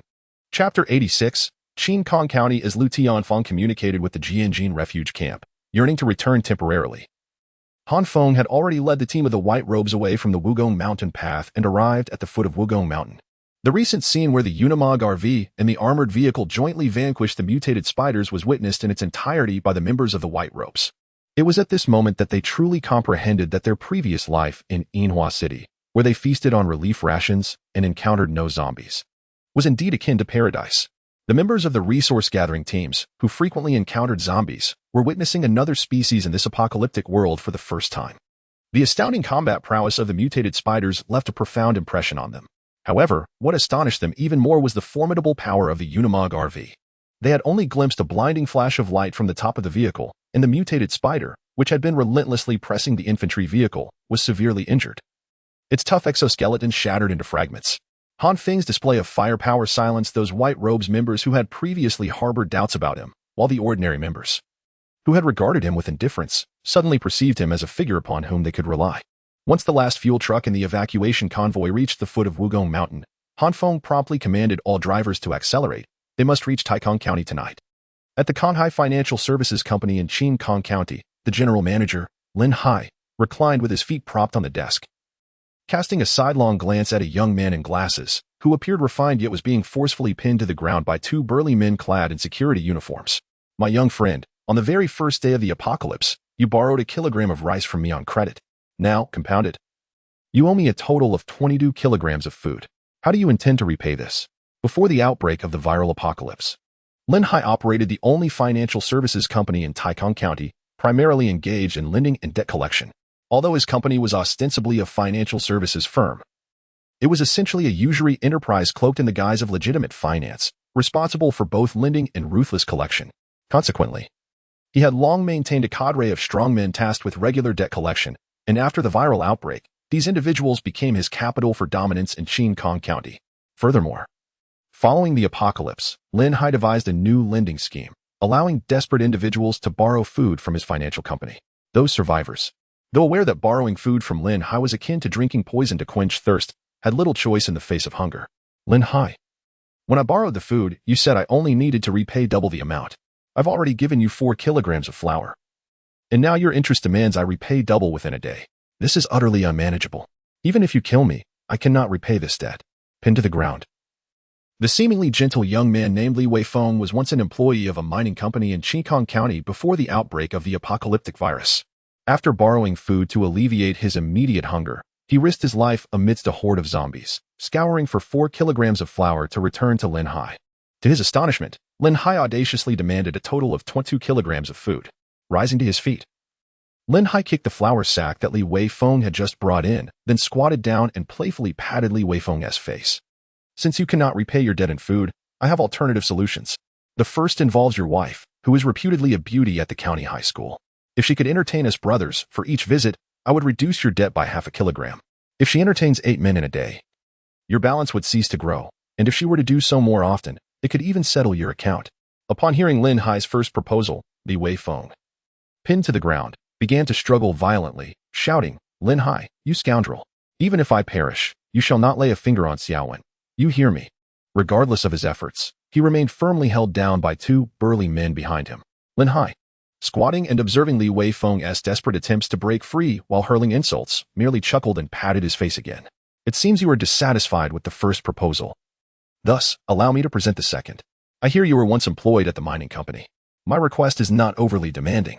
If you could return to your former workplace and procure 10 kilograms of blasting powder for me, we could consider this debt settled. Lin Hai had meticulously calculated this scenario before lending food to Li Weifeng. Even if Li Weifeng had arrived with 22 kilograms of food, Lin Hai would have contrived various reasons to detain him, compelling him to procure the black powder from the mining company. Very well, I shall choose the second proposal. Upon hearing the details of the second option, Li Weifeng realized that Lin Hai had orchestrated everything, his true intention being to send him after the black powder. Release him. Lin Hai commanded the 2 men restraining Li Weifeng. Freed, Li Weifeng scrambled to his feet, his bloodshot eyes fixed intensely upon Lin Hai. Lin Hai approached him slowly, gently smoothing down Li Weifeng's wrinkled clothing from his struggles, and whispered near his ear, do not entertain thoughts of escape, even if you manage to flee. Your wife will not be so fortunate. Should anything happen, her fate would extend far beyond merely entertaining my brothers. In response to Lin Hai's threat, Li Weifeng's face paled, and he nodded gravely. Rest assured, I will not flee. I will certainly bring back the black powder. As Li Weifeng exited the doors of Kong Hai Financial Services, one of the burly men who had restrained him glanced at Lin Hai and chuckled, Manager, are you truly going to let that kid's wife go? I've heard she is renowned for her beauty at the county high school. How can you simply let her off? Lin Hai chuckled as he kicked the burly man lightly, saying, what I previously mentioned was that if Li Weifeng could procure 10 kilograms of black gunpowder for us, then we would consider his previous debts settled. However, this pertains only to debts incurred before today. I made no promises regarding any debts arising thereafter. Once we retrieve the gunpowder, whether we choose to flatten it or shape it to our liking will ultimately be at our discretion. Ah, I see there is indeed such an understanding. It is truly a clever notion of yours, Manager. The burly man exclaimed, showering Lin Hai with flattery upon grasping his explanation. Chapter 87. The ambush at the county gate. Having just assigned Li Weifeng to procure black powder from the mining company, Lin Hai's office door was abruptly knocked upon, and a man entered, shouldering a shotgun. Manager, the brothers we stationed at Xiling have just relayed news that a convoy is heading towards the county city of Jinxian. They are expected to arrive before nightfall. Oh, what is the origin of this convoy?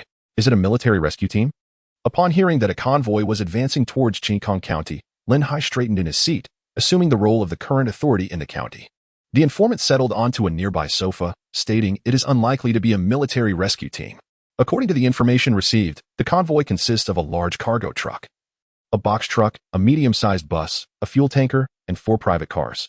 It appeared that those who had spotted the white-clad individuals fleeing had mistakenly identified the Unimog camper as a standard box truck, failing to discern the difference. They seemed to be quite a catch, with both large cargo trucks and a fuel tanker in their midst. Once they reach Jinxian County, we shall seize them. Lin Hai felt a surge of delight at the thought of so many transport vehicles in the fleeing group, a smile creeping onto his face. Manager, I haven't finished. The man with the shotgun, noticing Lin Hai's immediate decision, grew anxious and quickly added, the brothers keeping watch also mentioned that the convoy approaching Jinxian County is heavily armed. From a distance, he could hear gunfire, as if every vehicle had its own weapon station. Why didn't you mention this sooner? Lin Hai's expression darkened. The previous joy swiftly replaced by a frown. Initially, he had perceived the convoy as an easy target, but now it seemed that their audacity to travel in such conditions indicated they possessed some degree of strength. Send men to guard the entrance to the county. As soon as the convoy nears the city, inform me immediately. I shall personally assess the situation and discern their true capabilities. After a moment of contemplation, Lin Hai resolved to investigate the approaching convoy himself. Meanwhile, the white-clad retreating group, oblivious to the fact that they had been detected, continued their rapid journey towards Jinxian County. Inside the Unimog camper, Han Feng, having secured another life core, promptly placed it into the cylindrical metal slot on the camper's central console, preparing to enhance the mechanical core's capabilities further. He had long envisioned the upgrades for this occasion. Currently, the Unimog camper's offensive power was sufficient to contend with bronze-level mutated beasts, which was quite commendable. However, its defensive capabilities remained somewhat lacking. While it could withstand direct fire from standard rifles and even machine guns, the passage of time since the outbreak of the apocalyptic virus meant that more military equipment would inevitably surface on the market.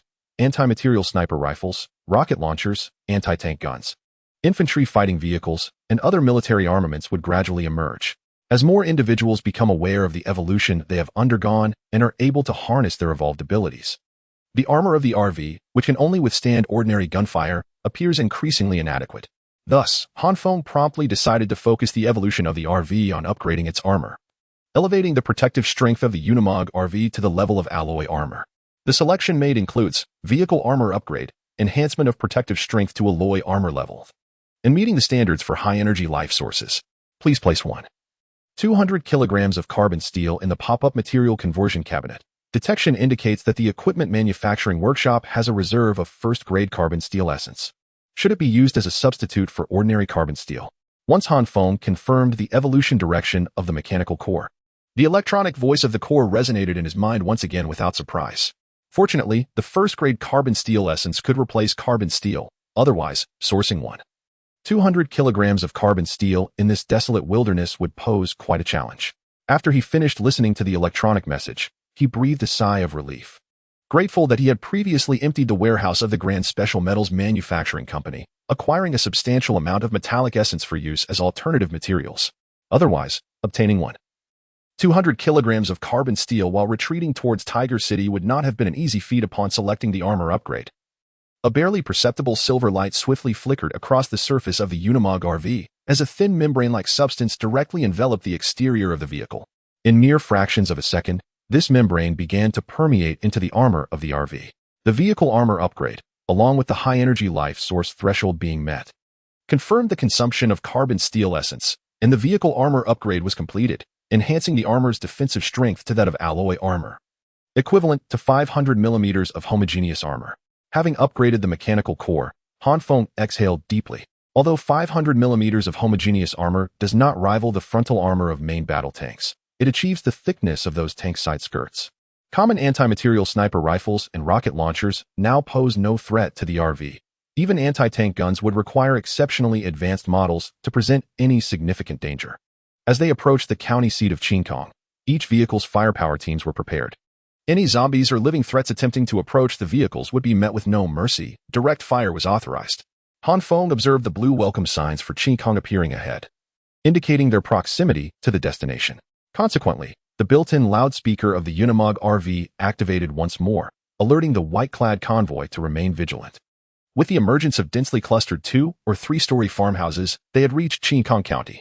Just as the white-clad convoy entered the county, Han Feng's gaze narrowed.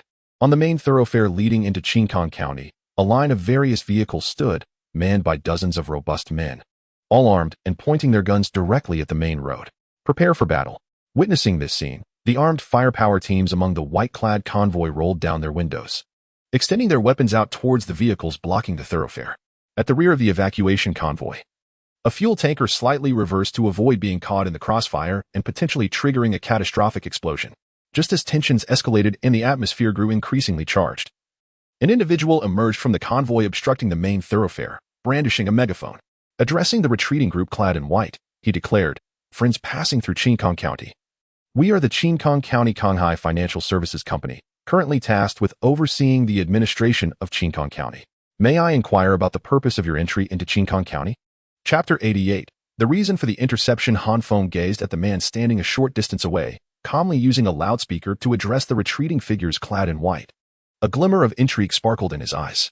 The apocalypse had unfolded for some time now, and the survivors who endured had come to comprehend the movements and vulnerabilities of the zombies. Across various regions, these survivors had formed one or more oligarchic factions, exercising authority over their respective territories, whether through voluntary allegiance or coercion.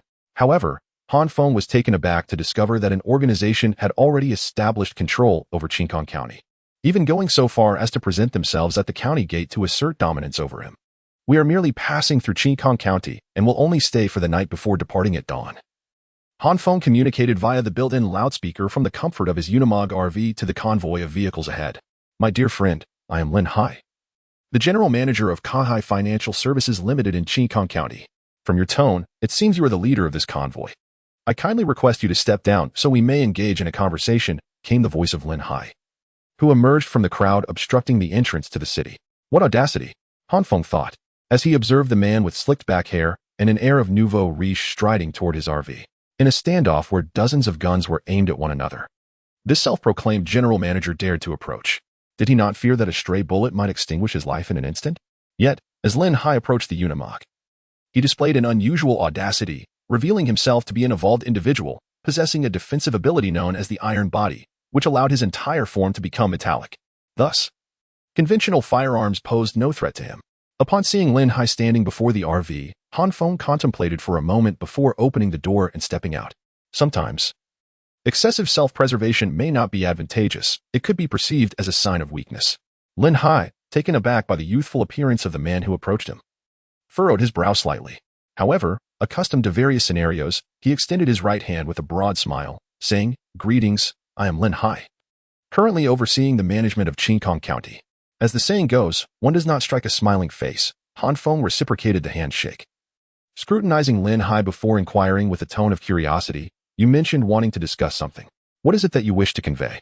"Well," Lin Hai replied, casting a glance at the large truck within the ranks of the white-clad individuals, "there is no need for me to elaborate on recent events. Since the emergence of those zombies, the available resources have dwindled rapidly. Therefore, tomorrow, our county will collaborate with Wubao Town, Kongrong Town, and Binchi Town to hold a trading conference, facilitating an exchange of goods." As he spoke, he pointed towards the large truck within the convoy of individuals clad in white. "I see your group is well equipped with supplies. Might you be interested in participating in this trade fair?" It became evident that the reason for their interception was to invite them to this so-called trade fair.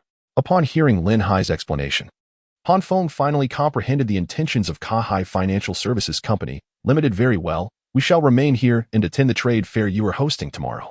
After a moment of contemplation, Han Feng nodded in acquiescence to Lin Hai's proposition. He harbored a modicum of interest in the trade fair organized by the three towns under the jurisdiction of Jinxian County, for it was clear that no matter how diligently one might strive, it was impossible to gather all the necessary resources for survival. Sometimes, mutual exchange was indeed essential. "Xiao Ma, escort this gentleman and his convoy to the Ronghua Grand Hotel," Lin Hai declared, visibly exhilarated by Han Feng's agreement to partake in the trade fair. He waved his hand towards his followers and then turned to Han Feng with a reassuring smile. "Rest assured, the Ronghua Grand Hotel has been thoroughly prepared by Conghai Financial Services Company Limited. It is now immaculate and free from any of those chaotic undead creatures." "Very well. I shall leave the way to your people," Han Feng replied, merely nodding in acknowledgement of Lin Hai's warm invitation before returning to the Unimog RV. As Han Feng settled back into the vehicle, Lin Hai gradually made his way back to the team he led. The sounds of several car engines roaring to life echoed as the vehicles that had been stalled on the main road of Jinxian County began to depart one by one. leaving behind only a solitary black domestic SUV. Shortly thereafter, the driver of the black SUV poked his head out and called towards the Unimog RV. "I will take you to the Rongwa Grand Hotel. Please follow closely. This county appears rather desolate," Wang Yingyu remarked, gazing at the streets that seemed to recede rapidly through the window. Indeed, this area is quite close to Jiaoyu Province, and its economic strength pales in comparison to the affluent counties of Jiangnan Province, Han Feng noted, observing that most structures in Qingkang County were single-story homes, with only a scant few mid to high-rise buildings surpassing 6 stories. The leading black SUV sped ahead, guiding Han Feng to a 6-story edifice, where the driver rolled down the window and announced, "This is the Rongwa Grand Hotel. You may disembark now." With that, he pressed the accelerator and drove away. Han Feng surveyed the somewhat dilapidated hotel before him and shook his head in dismay. From the exterior, it was evident that the establishment had been in operation for over 15 years. The paint on the outer walls was extensively cracked and peeling. The aging glass windows bore the marks of time, and even the large sign hanging at the entrance showed signs of rust. Although the hotel appeared somewhat dilapidated, Han Feng, after meticulous searching and investigation, discovered that the zombies within had indeed been thoroughly eradicated. In a post-apocalyptic world, a relatively secure environment holds far greater significance than any opulent decor. After half of the survivors from the white-clad organization entered the hotel to rest, Han Feng deliberately called upon An Ing and Yang Zonghao, who were preparing to enter. The organization controlling Qingkang County, Konghai Financial Services Company, Limited, has invited us to participate in a trading conference they are hosting tomorrow. I have already consented to this, so we shall remain in Qingkang County for an additional day. As for the trading conference, Wang Yingyu and I will attend in person, so I hope you will stay behind to safeguard the premises. Chapter 89, The Trading Conference Manager. I have discerned that not all members of that convoy are residing at the Rongwa Grand Hotel. A portion still sleeps in their vehicles. I understand now. Please instruct the brothers to withdraw. As the sun descended, Lin Hai, seated in his office, waved his hand dismissively after hearing his subordinates report, signaling them to depart. He retrieved a cigarette from his drawer, lit it slowly, and took a deep drag, releasing a smoke ring before shaking his head in contemplation. Indeed, there are no fools in this era. Lin Hai had prepared for 2 contingencies regarding Han Feng's accommodation at the Rongwa Grand Hotel. Had Han Feng and his entourage entered the hotel without caution, the personnel stationed nearby from Konghai Financial Services would have demonstrated to the white-clad individuals the harsh realities of a collapsing world. However, Lin Hai's aspirations were ultimately unfulfilled. Upon realizing that not all white-clad members had entered the hotel, he chose to withdraw his ambushing subordinates, abandoning the operation.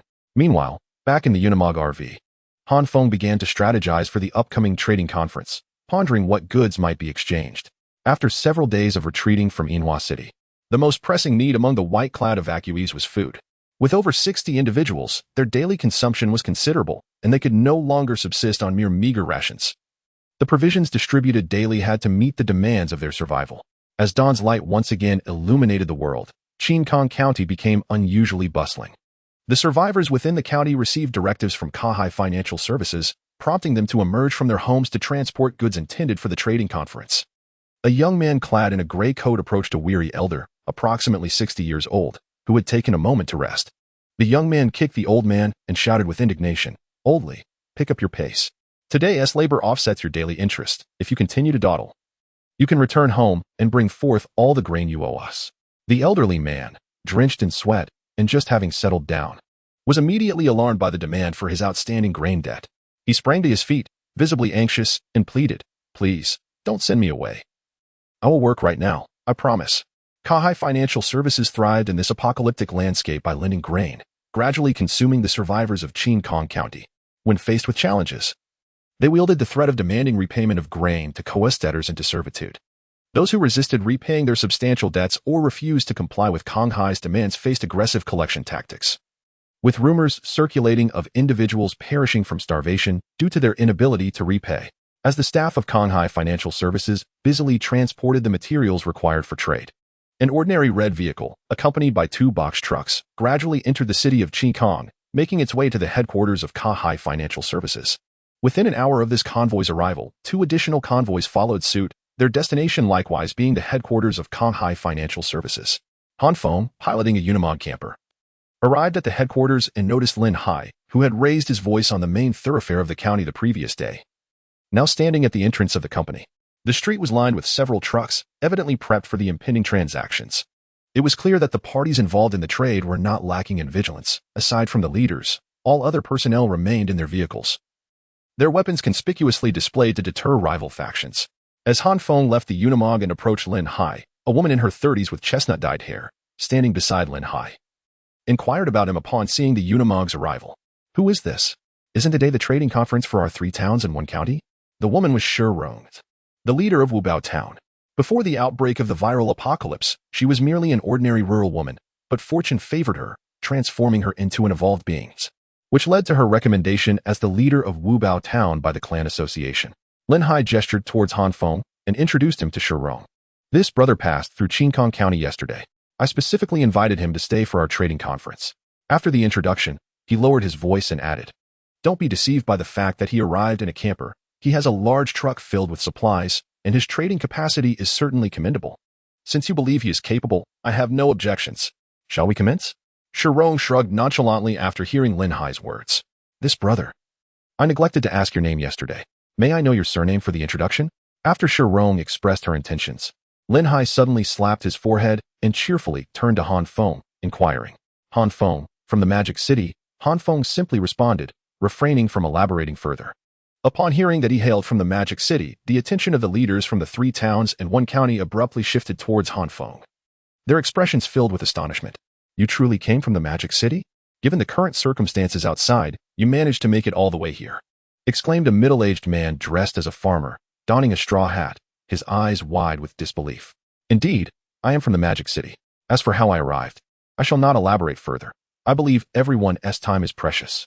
Let us begin the trade," Han Feng replied succinctly, gesturing towards the scattered box trucks with an inquiring expression on his face. "Very well, since everyone is eager to commence, I shall not delay your precious time any further." The trading conference is now officially underway. Upon hearing Shirong and Han Feng express their desire to begin the transactions promptly, Lin Hai dispensed with pleasantries and declared the commencement of the conference. As Lin Hai's words echoed in the air, Shirong, with her chestnut-colored hair cascading elegantly, stepped forward a couple of paces, surveyed the assembled leaders, and spoke. "I observe that the esteemed leaders present are all formidable gentlemen, so I humbly request your indulgence. Let this trading conference commence with this little woman." Chapter 90. The emergence of the core of life. Han Feng gazed at the woman in her 30s before him, who stood there with an affected tone, indulging in her coyness, and felt a wave of revulsion wash over him. However, he remained silent, choosing instead to observe Shirong as she continued to flaunt her charm. "I believe everyone present is quite familiar with the circumstances of Wubao Town, so I shall refrain from extensive introductions. My purpose in attending this trade conference is to procure more weapons for our town. As for the items I have brought for trade," Shirong said, clapping her hands. At the sound of her applause, the rear doors of the 2 cargo trucks that had entered Qingkong County with her swung open. Neatly stacked within the truck were white woven bags, and the leaders attending the conference, due to their proximity, could discern the thick layer of white powdery substance atop the bags. "The goods I am offering for trade consist of 1 ton of high-gluten flour. Our Wubao Town intends to exchange all of this flour for various weapons." Wubao Town, under Shirong's jurisdiction, lies at the westernmost edge of Southeast Province, historically recognized as a major grain-producing area. Thus, sourcing food supplies is relatively convenient for her. This ton of high-gluten flour was procured from a flour processing factory within the town, with the aim of trading it for weaponry at this conference. In these times, possessing a firearm is essential for one's peace of mind. Weapons are indeed necessary. Lin Hai, upon discerning the nature of Shirong's goods, shook his head. Although food is a scarce commodity in the apocalypse, something no one would refuse, reliable armed forces are the true foundation of power for those in authority. The absence of food may lead to the dire fate of survivors perishing from hunger, yet losing weapons would jeopardize their very positions of power. Standing among the leaders, Shirong, who had initially worn a slight smile, suddenly noticed the leaders from the neighboring county casting their eyes away from the flour in the truck, displaying no intention to make a purchase. Her expression drained of color. Currently, Wubao Town frequently experiences zombie attacks on ordinary survivors, with casualties occurring daily as individuals succumb to bites and transform into new zombies. The town's armaments are scarce. The total number of weapons is insufficient even for a 10-person patrol team. The survivors she had brought for security represent the entire armed force of Wubao Town. Is there truly no one in need of food? If there is no interest, we shall simply take the flour back for our own consumption. Shirong, sensing the silence among the leaders, felt a flicker of anxiety cross her pale face. Although she was the leader of Wubao Town, She lacked the autonomy that Lin Hai possessed over Qingkong County. The armed forces under her command did not belong to her personally, but rather to the clan association of Wubao Town. Failing to execute this task effectively would result in a loss of trust from the association, rendering her position as leader untenable. Just as Shirong's anxiety escalated, Han Feng cleared his throat. How many weapons do you intend to exchange for this ton of high-gluten flour? Please provide a price. Dear sir, might you have an interest in this batch of flour? Upon finally encountering someone willing to engage, Shirong instantly adorned her face with a radiant smile and swiftly approached Han Feng's side. Do hasten to propose a price. It is your offer that shall determine my decision. As Shirong drew nearer, a pungent scent of cheap perfume assailed Han Feng's nostrils, causing a slight itch that compelled him to wave his hand before his face. You are well aware of the preciousness of food in these times. Our town of Wubao intends to exchange this ton of high-gluten flour for 5 semi-automatic rifles, with each rifle accompanied by 100 rounds of corresponding ammunition. It seemed that Shirong had predetermined the price of this flour prior to the trading event, as she expressed the figure without the slightest hesitation. Then perhaps it is best that you keep this flour for your own consumption, Han Feng replied, his brow furrowing in response to Shirong's quoted price. As he promptly rejected the offer, accepting such a price would necessitate reallocating firearms that had already been distributed, leading to a precipitous decline in the combat strength of the evacuation team. Should they encounter a large-scale zombie assault, this would undoubtedly result in significant casualties within their ranks. Dear sir, if you find the price unsatisfactory, we can certainly negotiate further. Do not rush to decline. Observing Han Feng's retreat from her initial price, Shirong took a step closer and playfully cast him a flirtatious glance. In response to Shirong's proximity, Han Feng discreetly stepped back, maintaining a serious demeanor as he stated, I can only offer one Type 81 semi-automatic rifle, 200 rounds of ammunition, along with 1 military grenade. If this price does not meet your approval, I must kindly ask you to take the flour back. The flour was not an essential commodity for Han Feng. Possessing this ton of high-gluten flour would alleviate concerns about sustenance along their journey, while lacking it would not pose an insurmountable problem. Just 1 semi-automatic rifle and a grenade. Faced with Han Feng's proposed price, Shirong felt a pang of internal conflict. The price he had offered diverged significantly from her expectations, and accepting such an offer would undoubtedly result in a loss. However, observing Han Feng's demeanor, she surmised that should she attempt to negotiate for a higher price, this ton of flour might genuinely be returned. Resolving to push forward, she bit her lip and declared, We are indeed in dire need of weapons. But your offer is simply too low. Allow me to add this. Let us see how much more we can negotiate. As she spoke, Shirong produced a translucent orb from her waist, cradling it delicately in her palm. The core of life. Han Feng nearly gasped upon seeing the orb in Shirong's hand. However, he quickly suppressed his astonishment, inwardly questioning, how is it possible that they, a mere small town, could have slain a bronze-tier mutated beast? Meanwhile, Shirong continued unabated. This orb was extracted from the body of an enormous rabbit to bring down that creature. Our town lost over 40 souls. Furthermore, when I keep this orb close, I can feel the energy within me gradually augmenting each day. So it is undoubtedly a valuable item. After listening to Shirong's description, Han Feng realized that the energy emanating from the life core had indeed been partially absorbed by her, allowing her to draw such conclusions. Given the current circumstances, now that Shirong was aware of some of the life core's functions, it was unlikely that she would sell it at a low price. However, this item was of paramount importance to the mechanical core. Each upgrade of the mechanical core could bring about a qualitative leap for the Unimog RV. After contemplating for a moment, Han Feng finally spoke up and inquired, How do you intend to sell this item? Chapter 91. The tripartite transaction. This item, combined with the previously mentioned ton of high-gluten flour, remains at the same price. I require 5 semi-automatic rifles, along with 100 rounds of corresponding ammunition for each rifle. It appears that acquiring these 5 semi-automatic rifles is a non-negotiable objective for Shirong in this transaction. After the proposal for the ton of high-gluten flour was rejected, she reluctantly resorted to offering the life core. However, in response to Shirong's demands, Han Feng could only let out a slight sigh. Normally, trading 5 semi-automatic rifles and 500 rounds of ammunition for a life core and a ton of flour would indeed be a lucrative deal. Yet, due to the current exceptional circumstances, Han Feng found himself unable to part with these rifles. Consequently, the negotiation reached an impasse. Brother Han, why don't you first share what you have available for sale? Perhaps we can find something of mutual interest. It's not productive for you both to remain at a standstill, suggested Lin Hai, who had been observing the stalemate between Han Feng and Shirong. He approached to mediate the situation, prompting Han Feng to disclose what he could offer. Lowering his head, Han Feng pondered for a few moments before responding. I can offer a portion of medical supplies and some gasoline. Upon hearing this, the leaders from the 3 towns and 1 county present furrowed their brows. In the apocalypse, medical supplies are undoubtedly in high demand, but without skilled doctors, most medications cannot provide timely relief. Moreover, in these dire times, survivors are far more likely to fall victim to zombie attacks than to succumb to illness. Thus, the appeal of medical supplies pales in comparison to that of weapons. Similarly, for those who have already established their territories, gasoline cannot be considered a scarce commodity. Even a small town typically boasts several gas stations, rendering it not particularly rare. As the host of this trading conference, Lin Hai, witnessing the renewed silence in the room, stepped forward once more. Brother Han, if you truly have an interest in this, I am willing to part with these 5 semi-automatic rifles and the ammunition. Oh, you are offering these weapons? What are your terms? Han Feng regarded Lin Hai with suspicion as the latter advanced. It was well known that weapons hold paramount importance in the apocalypse. Lin Hai would not simply relinquish 5 semi-automatic rifles without a significant demand in return. As anticipated, when Han Feng inquired about Lin Hai's specific terms, Lin Hai broke into a grin. He then placed his right hand on Han Feng's shoulder and said, Brother Han, you are straightforward. You must understand that if I, Lin, were to give away these weapons for free, you would surely not believe me, nor would I be so generous. Your team has managed to traverse from the Demon City to this small place, Jinxian, which indicates that you possess considerable strength. Now, let us cut to the chase, state your requirements, and I will assess their feasibility. Han Feng promptly interrupted Lin Hai's flattery, urging him to articulate his demands swiftly.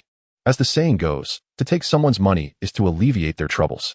Approximately 40 kilometers northeast of our Jinxian County lies the Jinxian Chemical Park, which hosts a multitude of chemical enterprises. My request is rather simple. I do not require you to procure any highly dangerous chemical materials, but rather to assist me in obtaining 10 sets of protective suits. On average, this would equate to trading 1 rifle for 2 suits. After listening to Lin Hai's account, Han Feng instinctively furrowed his brow, deep in contemplation. In an ordinary county, it would indeed be challenging to find even a single specialized protective suit. However, it is reasonable to assume that those chemical enterprises would possess such suits for safety and inspection purposes. Yet, Lin Hai's willingness to spend a substantial sum on 10 protective suits struck Han Feng as peculiar. It is essential to note that weapons are a necessity in the apocalypse. Thus, parting with 5 semi-automatic rifles for merely 10 suits is an apparent loss for him. Could it be that there is something amiss within this chemical park? Han Feng could not help but speculate the worst regarding Lin Hai's invitation. While Han Feng pondered, Shirong, standing nearby, anxiously observed him. If Han Feng were to agree to this tripartite transaction, she would have a satisfactory report for her clan upon her return. Very well, I consent to this transaction. After considerable deliberation, Han Feng ultimately nodded in agreement to seek the protective suits at the Jinxian Chemical Park. For the allure of the life core in Shirong's possession was too great to resist. All right, once this trading conference concludes, I shall provide you with the pertinent information regarding the Jinxian Chemical Park. Lin Hai, receiving this affirmative response, could not help but smile. Shirong, why don't you and your subordinates remain in Jinxian County after the trading conference? Once Brother Han retrieves the protective suits, we can proceed with our transaction. Understood. Shirong replied, conceding to the situation. Lin Hai, the cunning old fox, would certainly not engage in any transaction until he had secured the protective suits. Once the tripartite transaction between Han Feng, Lin Hai, and Shirong was completed, the pace of the trading conference hastily accelerated. Since your business has concluded, allow me to present what I have brought. The middle-aged man wearing a straw hat, who had been quietly listening to the negotiations, approached the delivery truck he had come with and swung open its rear doors. Upon seeing the cargo within the truck, Han Feng could not help but shake his head. Meanwhile, Shirong, filled with excitement, exclaimed, Chu Rongjuan, is this your cargo, these wretched women? Chu Rongjuan was indeed the middle-aged man in the straw hat, and within the truck, nearly 30 pallid-faced women were crammed together like sardines. As sunlight streamed into the vehicle, the women huddled inside instinctively shielded their eyes. Shirong, I have provided them with a means of escape. Why are you so agitated? None of them are your relatives, Chu Rongjuan proclaimed, drastically embellishing his actions while retorting in response. Simultaneously, he approached the car door, extending his right hand to pull out a girl who appeared to be merely 15 or 16 years of age. He loudly inquired of her, speak for yourselves. Were you sold willingly? Come, be honest. The youthful countenance of the girl, seemingly quite innocent, revealed a look of panic as Chu Rongjuan grasped her by the neck and extracted her from the cargo van. Nevertheless, she quickly stammered that she was indeed willing to be sold, asserting that no one had coerced her. Upon hearing her response, Chu Rongjuan, standing beside the girl, nodded in satisfaction and proclaimed, "Did you all hear that? I am not a trafficker. Each of them came willingly. I am merely performing an act of kindness." Chapter 92, The Conflict at the Trading Convention. Humph. Upon hearing Chu Rongjuan's almost shameless self-praise, Shi Rong emitted a cold snort from her nostrils. "Do you not feel any shame in embellishing your own image so blatantly?" Shi Rong regarded Chu Rongjuan with disdain, her expression betraying her contempt. At that moment, Lin Hai and Yang Xinfeng, the leader of Binshi Town, approached Chu Rongjuan. Lin Hai, visibly displeased, remarked, "Chu Rongjuan, I believe you are aware of the circumstances in Qingkong County. Do you think we lack women that you must specially transport them from your Kongrong town?" In Lin Hai's mind, human life in this post-apocalyptic world was already deemed cheap, and food was a precious commodity. By bringing a throng of women, Chu Rongjuan was effectively siphoning off resources from Qingkong County, thereby hindering its development, a notion Lin Hai could not accept. However, Chu Rongjuan appeared entirely unfazed by Lin Hai's admonitions.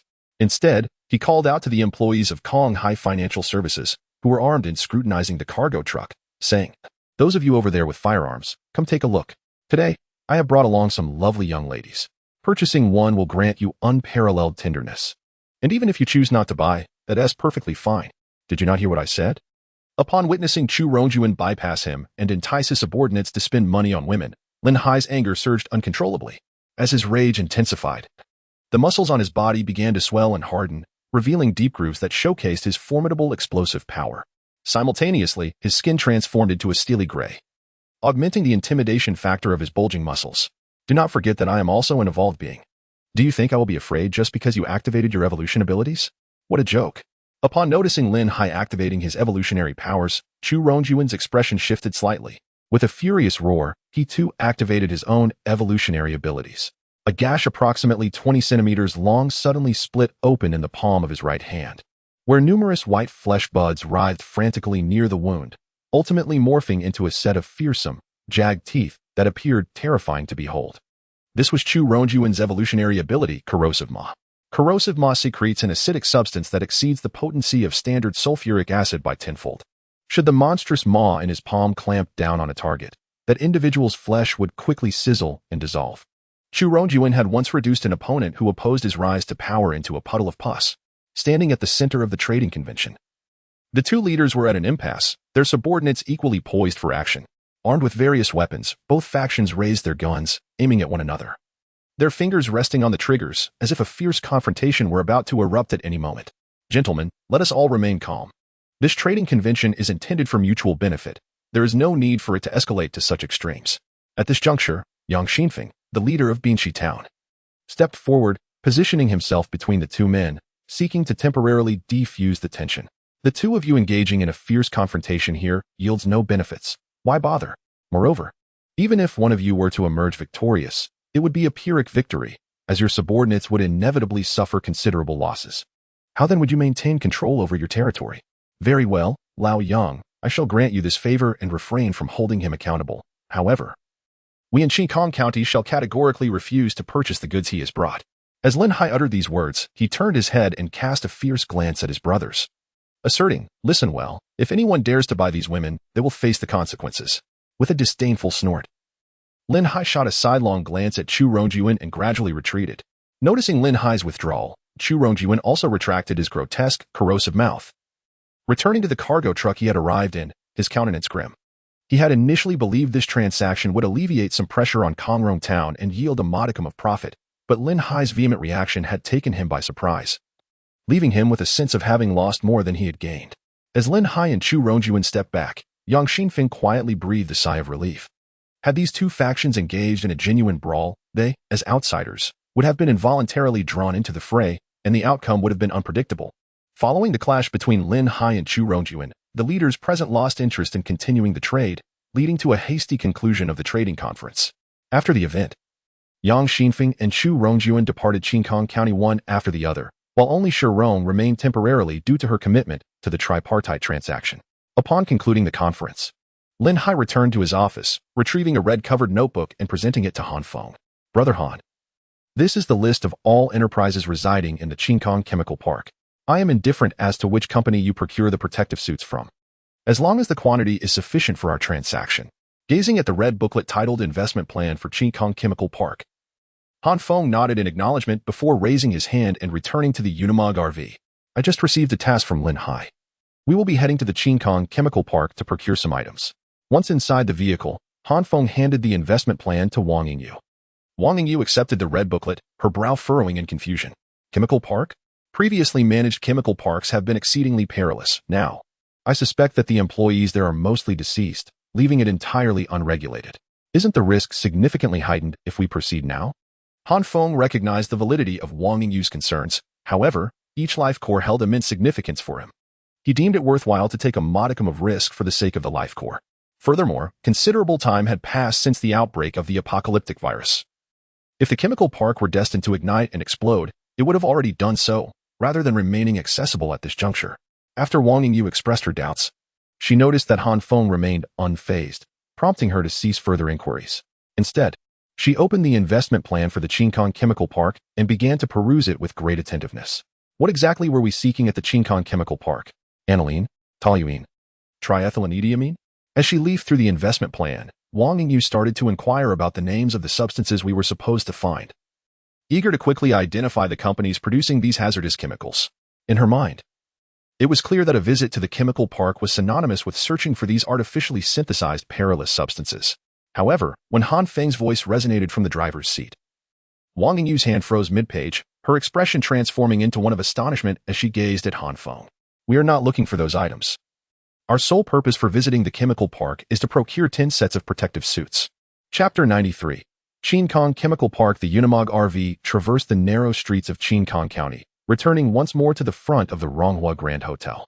The members clad in white who had checked into the hotel the previous night had all returned to their vehicle. They had initially planned to depart along their predetermined route after Han Feng concluded his attendance at the trading conference. However, Han Feng's sudden decision to head to the chemical park for a mission disrupted their plans. Ning, Yang Zonghao, Wang Yingyu, and I were to venture into the Jinxian Chemical Park to search for certain items, and we would return no later than sunset. Therefore, the safety of the evacuation team until then would rest in your capable hands, Han Feng instructed. Upon returning to the Ronghua Grand Hotel, Han Feng immediately sought out Ning and Yang Zonghao to inform them of his and Wang Yingyu's impending journey to the chemical park, entrusting them with defense responsibilities in the meantime. Very well, we shall vigilantly safeguard the evacuation team, and Ning replied, albeit with uncertainty regarding Han Feng's sudden quest for materials at the chemical park. Nevertheless, she nodded in agreement. As for Yang Zonghao, since Han Feng had appointed him as an evolver, his respect for Han Feng had notably escalated. While he had not yet reached the point of unwavering loyalty, he executed general commands with meticulous diligence. Additionally, remain alert to the surroundings. Although we currently reside within the confines of Jinxian County, you must be equally wary of the living as well as the undead. Should anyone attempt to approach before my return, do not hesitate to eliminate them. Han Feng's tone grew grave as he uttered the last phrase. Although he had been commissioned by Lin Hai to procure protective suits from the chemical park, he did not fully trust Lin Hai. Thus, he deemed it prudent for Ning and Yang Zonghao to be prepared for any eventuality. After arranging the evacuation team of the white-clad individuals, Han Feng maneuvered the Unimog RV back onto the road, racing towards the Jinxian Chemical Park. Despite bearing the name of Jinxian County, the chemical park was situated at a considerable distance from the county seat. This separation was particularly strategic, as environmental considerations had dictated that a mountain stand between the park and the county, thus mitigating resistance during its establishment. Moreover, the taxes paid by the entire chemical park accounted for nearly 2/3 of the total revenue for Jinxian County, leading to well-developed supporting infrastructure. The road leading from the county to the chemical park was a straight, asphalt concrete surface, both aesthetically pleasing and exceptionally durable, capable of withstanding the weight of heavy freight trucks without cracking or warping.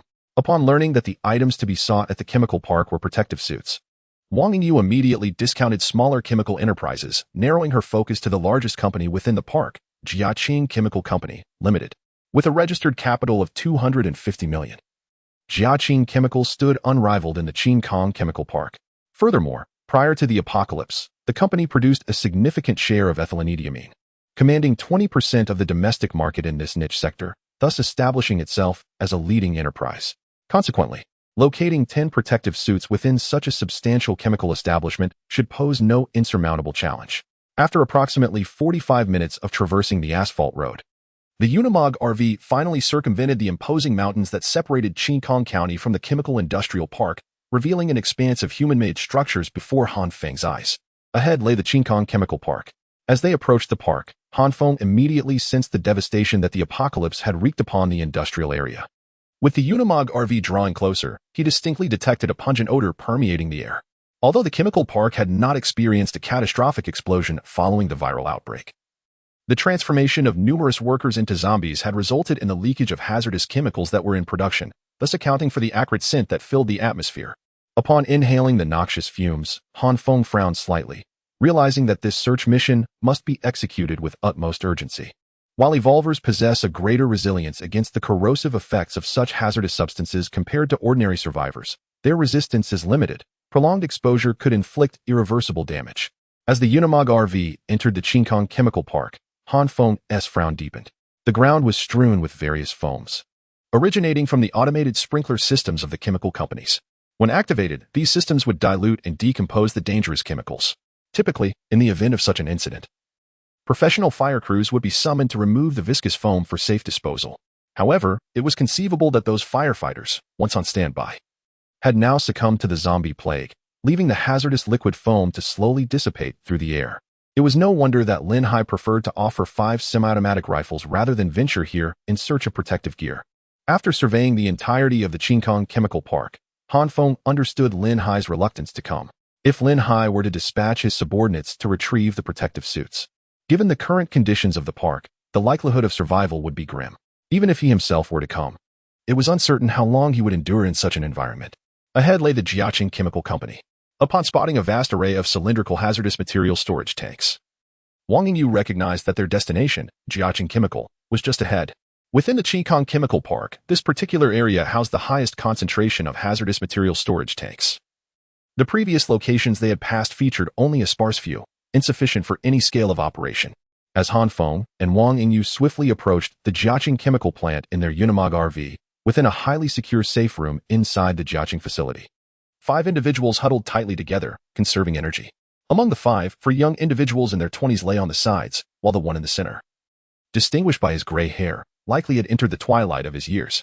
The young man sleeping on the far left, his voice tinged with a husky timbre, inquired of the elderly gentleman in the center, Professor Zhang. Do you believe we can still survive this ordeal?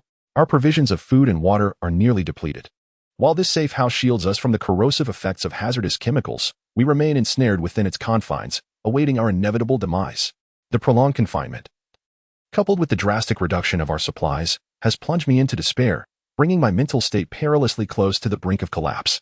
Chapter 94. The research team of Hucking University. What are you shouting about?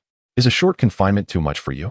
In my day, I endured being trapped in a coal mine for over 10 days, surviving solely on my own urine. It has barely been a while, and you are already crying for help. The elderly man lying in the center of the room, upon hearing the youthful lament, was immediately incensed and began to reprimand the young man sternly. The young man, feeling a tinge of shame from the elder's admonishment, lowered his head, lost in thought. However, once the elder concluded his tirade, perhaps overwhelmed by his own emotions, he experienced a fit of violent coughing, his chest heaving intensely. The group trapped within the safe house consisted entirely of individuals from Hucking University. The elder in question was Professor Zhang Dongpei of the Department of Chemistry, specializing in organic chemistry. He held dual titles as a professor at Hucking University and an academician of the National Academy of Sciences, enjoying a prestigious status within the chemical engineering community. This time, he led a team of 8 doctoral candidates to conduct specialized experiments at the facilities of Jiaqing Chemical, only to be caught off guard by the sudden outbreak of a viral apocalypse, resulting in 4 of his students transforming into zombies. The remaining 4 students forcibly ushered him into this safe haven. After a prolonged coughing fit, a demure young woman approached with a small paper cup containing a modest amount of water. Professor, we do not have much water left. Please drink this to soothe your throat, she whispered softly. With a face slightly flushed from coughing, Professor Zhang accepted the cup and consumed its contents in one gulp, which alleviated his cough somewhat. After finishing, he gazed at the empty cup and sighed. From now on, do not waste these on this old man. I am already aged and have little time left. You should preserve what you can for yourselves to endure a bit longer. Professor, how can you speak like that? We will surely find a way to escape from here.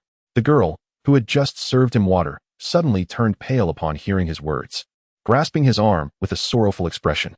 In response to her comforting gesture, Professor Zhang said little, gently patting her head. Enough of that. Do not waste your strength on conversation. Rest and conserve your energy. With that, he closed his eyes, retreating into silence, while the other 4 doctoral candidates, fortunate enough to have survived the viral catastrophe, exchanged glances before lying down in turn. The safe house was enveloped in silence, save for the sound of their collective breathing. Amidst the somber atmosphere within the safe house, Han Feng parked the Unimog RV in the unloading area of Jinxian Chemical Company and disembarked with Wang Yingyu. At that moment, several large trucks awaited unloading in the area, but the drivers had been replaced by mindless zombies. The arrival of the Unimog RV had stirred them from their stupor. And as Han Feng and Wang Yingyu stepped out, the trapped zombies in the cabs descended into a frenzy. They incessantly clawed at the car windows with their sharp talons, attempting to exit the vehicle and attack Han Feng and Wang Yingyu. The stench was unbearable. At this moment, Wang Yingyu had become entirely immune to these zombies. Upon encountering the grotesque figures, she merely covered her nose with her hand to shield herself from the foul odor emanating from the undead. The two paid no heed to the zombies trapped inside the cargo truck, flailing and gnashing their teeth, and directly made their way to the safety door connecting the unloading area to the main factory. Upon opening the safety door, they swiftly stepped into the interior of the factory. Once inside, they were greeted by a long corridor, illuminated by a row of automatic sensing lights installed on the ceiling. However, due to a complete power outage, the lights that should have been aglow had now become mere decorations. Only sporadic beams of sunlight managed to filter through a few small windows in the walls, providing a modicum of illumination. At the end of the corridor stood an office. Let us venture inside. Through the dim light, Han Feng discerned a small room at the corridor's end. Lowering his voice, he instructed Wang Yingyu and quickly made his way toward the office. As Han Feng turned the doorknob of the office, a zombie lurking within sprang at him with a rush of wind. Yet, this ordinary zombie posed no threat to him, with lightning speed. He drew his dark moon-long knife and swiftly slashed upwards. With a dull thud, the charging zombie's head was cleaved in two by the exceptionally sharp blade. The creature, now with a severed cranium, stumbled forward a few paces before collapsing onto the ground. Having dealt with the zombie, Han Feng activated his high-powered flashlight and began a meticulous search of the entire room. This office appeared to belong to the unloading area's management, as the desk was cluttered with a variety of documents, unloading slips, transfer forms, and scrapping notices, all present in disarray. However, these documents held no relevance for Han Feng. He sought clues regarding the protective suits. Following closely behind Han Feng, Wang Yingyu witnessed his brief encounter with the zombie. She cast a casual glance at the decapitated creature on the floor and joined the quest for clues. Found it, she exclaimed softly after rummaging through the papers for about 2 minutes. The production safety brief she held mentioned that Jinxian Chemical had recently purchased a new batch of protective suits to enhance production safety, stored in the security room for disaster preparedness drills. The location of the security room was clearly indicated on the large factory schematic affixed to the office wall. Let us proceed to the security room. We must act swiftly. Upon learning that a new stock of protective suits awaited in the security room, Han Feng tore the factory schematic from the wall and hurriedly beckoned Wang Yingyu. The two hastily exited the office. As Han Feng disembarked, he instantly sensed a noxious gas permeating the air within the confines of the Jinxian Chemical Company, an insidious substance that was steadily eroding his physical well-being. He estimated, based on the rate of the gas's corrosive effect, that he could endure for approximately 15 more minutes. Conversely, Wang Yingyu, whose resilience was slightly inferior, would be able to withstand even less, should they exceed this critical time frame without returning to the safety of their mobile home. The leaked toxic gas could inflict irreversible harm upon them. Thus, Han Feng and Wang Yingyu were pressed for time, necessitating a swift search for protective gear and a timely retreat to the Unimog camper within the fleeting span of 15 minutes. Chapter 95. The Rescue of the Research Team. A beam of flashlight pierced through the darkness, illuminating the nearby walls. The silhouette holding the bright flashlight gradually emerged from the shadows, and the initially dazzling light ascended, finally resting upon the brass nameplate of the door, halting its upward journey. With the aid of the flashlight, Han Feng easily discerned the word security room inscribed on the brass plaque. Following the map they had found in the unloading area administrator's office, he and Wang Yingyu jogged for about 3 minutes and arrived at the security room of Jinxian Chemical Company, Limited. Upon reaching the security room, Wang Yingyu pushed against the imposing metal door, only to find it utterly immovable. It's locked and won't budge. Step back a bit. Let me try? As Wang Yingyu exerted her strength on the door, Han Feng's ears perked up. He thought he heard footsteps suddenly echoing from within. In that sealed room, the abrupt sound of footsteps immediately conjured images of the zombies trapped inside. After signaling Wang Yingyu to step aside, Han Feng raised his arm, brandishing his dark moon blade. He thrust it into the gap of the security room door. The blue-gray blade sliced through the locked mechanism like a hot knife through butter, severing the lock in an instant. With a decisive downward strike, he cleaved the blade, and with a resounding thud, 3 steel bars, each as thick as an adult's fingers, snapped under the force. The lock, now devoid of support, fell to the ground, and the security room door swung open. With a guttural roar, 2 decaying zombies, their skin marred by gaping wounds, lunged out from the security room, aiming for Han Feng. Yet, faced with the sudden assault, Han Feng remained astonishingly calm. His figure shifted. The dark moon blade arced upward before descending with precision. As he emerged behind the 2 grotesque creatures, they were cleaved in half, their forms collapsing lifelessly. I found it. As Wang Yingyu stepped into the room, her gaze was drawn to a prominent display of nearly 20 orange hazmat suits hanging conspicuously, far exceeding Lin Hai's task requirements. While Han Feng and Wang Yingyu busied themselves collecting the protective gear, the trapped research team from Hucking University suddenly awakened, their eyes wide with surprise. Professor Zhang. Is there commotion outside? That noise doesn't seem like the zombies. It resembles signs of human activity. Some male students, who had previously lost hope, perked up at the sound, their eyes widening as they strained to hear the slightest rustle from outside. Coincidentally, the location where the research team was trapped was adjacent to the security room, protected by a steel door that had spared them from the zombies' onslaught. Is anyone there? Can you hear us outside? Please help us. As Han Feng tidied up his protective suit, he was momentarily startled by faint cries that reached his ears. Beside him, Wang Yingyu paused in surprise and suggested, "It seems someone nearby is calling for help. Should we go to their aid? Let's first ascertain their situation." Han Feng set aside his chemical protective gear and followed the sound, arriving next to the security room, from where the pleas emanated through a heavy iron door. "Who are you?" A voice from within the room inquired, filled with a mixture of hope and desperation. The research team from Hucking University, trapped inside, erupted in a chorus of joyful exclamations. "There are 5 of us, a team from the Department of Chemistry at Hucking University. A few days ago, we were forced to take refuge in this room to escape the zombies, but we were unaware that it was equipped with an electronic automatic lock. Once we entered, the entire facility lost power, leaving us stranded." A composed female voice, articulate and clear, explained their predicament.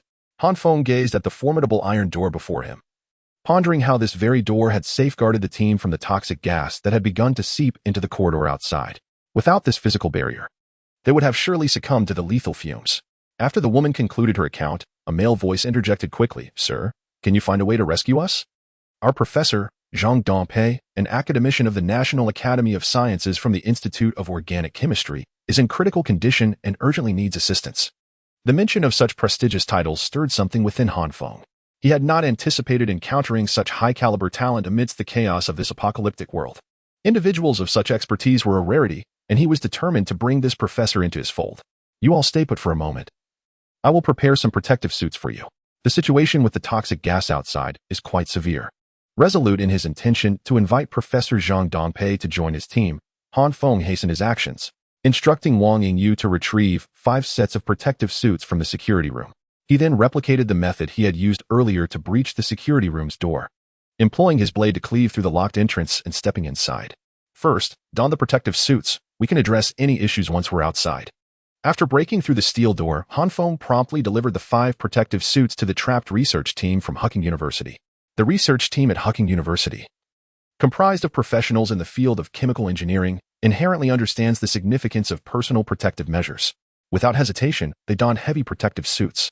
Simultaneously, several male doctoral students assisted the somewhat weakened Professor Zhang Dongpei in putting on the appropriate gear to shield him from the potential onslaught of toxic gas. Observing that everyone present had equipped themselves with protective suits, Han Feng and Wang Yingyu swiftly seized the remaining suits, urging the male doctoral students to carry Professor Zhang as they hastily departed the room, accelerating towards the direction of the Unimog vehicle. Chapter 96. The failure of recruitment. As Han Feng rushed towards the unloading area with the research team from Hucking University, a small figure appeared beside the Unimog RV.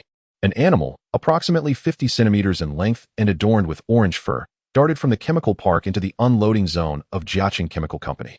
With agility, it leaped over several obstacles and directly approached the left side of the Unimog RV. If Han Feng had been standing by the RV at that moment, he would have easily recognized this creature as a common orange cat, a familiar sight before the apocalypse. After wandering beneath the Unimog for a while, the orange cat positioned itself under the vehicle's chassis. With a powerful push from its hind legs, it leapt gracefully into the air, landing securely on the auxiliary fuel tank of the Unimog. Adjusting its posture to find a more comfortable angle, the cat settled down. Approximately a minute later, the safety gate connecting the unloading area to the main factory was reopened. Han Feng, accompanied by the team from Hucking University, sprinted out from the main factory and quickly reached the Unimog RV. Everyone get on board, head straight to the living area. I will drive, Han Feng instructed. He and Wang Yingyu dashed into the driver's cabin, after which Han Feng swiftly disengaged the safety lock on the living area door, allowing the Hucking University team to board the RV. Once he saw through the rearview mirror that everyone was on board, he promptly locked the safety door again, pressed the accelerator, and the Unimog RV roared to life, gradually exiting the unloading zone of Jinxian Chemical Company. As the Unimog slowly departed from the factory premises, Han Feng lowered his voice and advised Wang Yingyu, "Go and gauge the sentiments of that research team. Do not conceal the external circumstances. Convey the true situation to them. Inquire if they are willing to join my team. The doctoral students may leave, but we must retain Professor Zhang Dongpei." Wang Yingyu nodded slightly in acknowledgement of Han Feng's directive, opened the small door connecting the driver's cabin to the living area, and attempted to communicate with the distinguished students from Hucking University. Upon entering the living area of the RV, she noticed that the doctoral students had already removed their protective gear and were diligently assisting their professor in shedding his suit. What? The situation outside has deteriorated to such an extent that order has completely collapsed. After Wang Yingyu explained the external circumstances, gasps of astonishment erupted from the students seated on the floor, while Zhang Dongpei, resting on the sofa, bore an expression of profound distress. The collapse of external orders signified that all the accomplishments, accolades, and intricate relationships he had cultivated throughout his life had become utterly worthless. Everything would need to be rebuilt from scratch. "Young lady, your extensive explanation must carry a deeper intention," he remarked. Zhang Dongpei, a man seasoned by experience, could easily discern that Wang Yingyu's prior introduction leaned heavily towards the most unfavorable perspective. He was also well aware of her underlying intentions. Wang Yingyu, eschewing any pretense, nodded and directly addressed Zhang Dongpei. "What I articulated previously was primarily to represent Han Feng's desire to invite your esteemed research team to join our ranks. I wonder what your thoughts on this matter are." No sooner had Wang Yingyu finished her statement than a rather outspoken male student from the living area of the carriage exclaimed, "Our Professor Zhang Dongpei is an esteemed academician of the National Academy of Sciences and a professor at the Institute of Organic Chemistry. How absurd it is for you two to think you can persuade him to join your cause." "Oh, I am inviting Professor Zhang, am I not? Why the agitation? Moreover, I have already briefed you on the external circumstances. In light of such conditions, do you possess a better alternative?" Wang Yingyu cast a puzzled glance at the boisterous student, unable to comprehend the basis of his vehement opposition. "The wealth of knowledge residing in our professor's mind is not something your makeshift assembly can afford. Furthermore, you find yourselves devoid of resources, lacking even a laboratory for experiments, yet you dare to solicit Professor Zhang's involvement. Since you have liberated us, it would be only fair to assist us in returning to the capital. Rest assured, we shall reimburse you for all related expenses upon our arrival."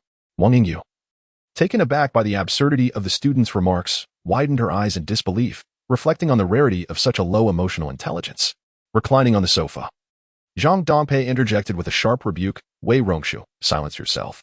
He then turned to Wang Yingyu with an apologetic tone, "My dear, I sincerely apologize. As you are aware, chemistry is a discipline necessitating extensive research and experimentation.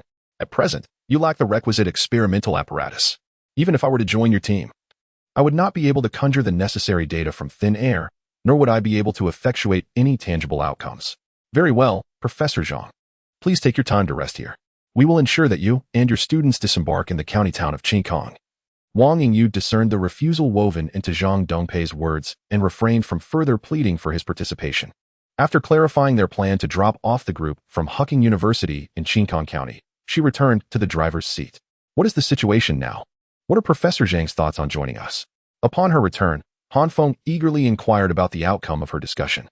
"They regard us as too impoverished, lacking the necessary equipment for experimentation, thus I encountered a setback. I made it clear to them that we will drop them off in Qingkong County, allowing them to find their own way."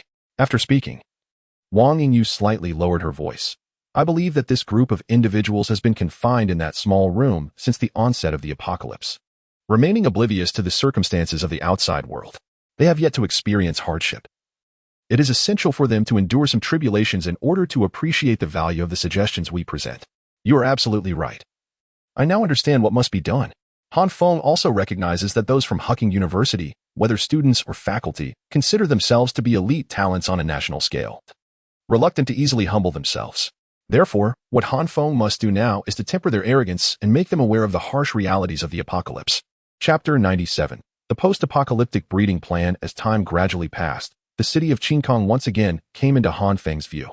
The wheels of the Unimog RV, which had been spinning rapidly, slowly began to decelerate, and the massive vehicle came to a steady halt in front of a somewhat dilapidated hotel in Jinxian.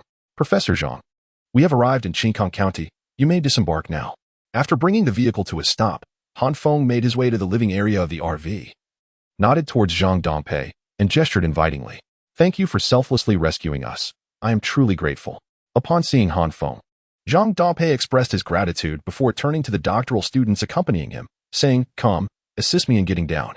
As the doctoral candidates from Hucking University helped their mentor exit the Unimog, they lifted their heads and immediately spotted the 3-story old hotel beside the RV. Together, they supported Professor Zhang Dongpei and slowly entered the establishment. Watching their figures fade from view, Han Feng narrowed his eyes slightly and called out to them. If you change your minds in the next couple of days, feel free to find me at the Ronghua Hotel. Do you think these stubborn intellectuals will change their minds? Wang Yingyu, standing beside Han Feng and watching the research team from Hucking University disappear, voiced her doubts. Of course, they have yet to experience the harsh realities of the apocalypse. If they remain utterly unyielding, I shall ensure they encounter the brutal truths of this world. As he spoke, a tempest of emotions flickered across Han Feng's face. Suddenly, a faint sound reached Han Feng's ears while he was conversing with Wang Yingyu. The noise seemed to emanate from beneath the vehicle. Reacting immediately, he crouched down and peered under the chassis of the Unimog. Just then, a fluffy creature darted out from beneath the RV, its shiny black eyes fixated on Han Feng. Mutant beast. Wang Yingyu, standing beside Han Feng, caught sight of the furry animal emerging from under the Unimog and was instantly struck with fear, exclaiming in alarm. The little creature that had just emerged was equally startled by Wang Yingyu's scream. Its back arched instinctively, and its fur bristled in response. Calm down. This is not a mutant beast. It is merely an ordinary orange cat.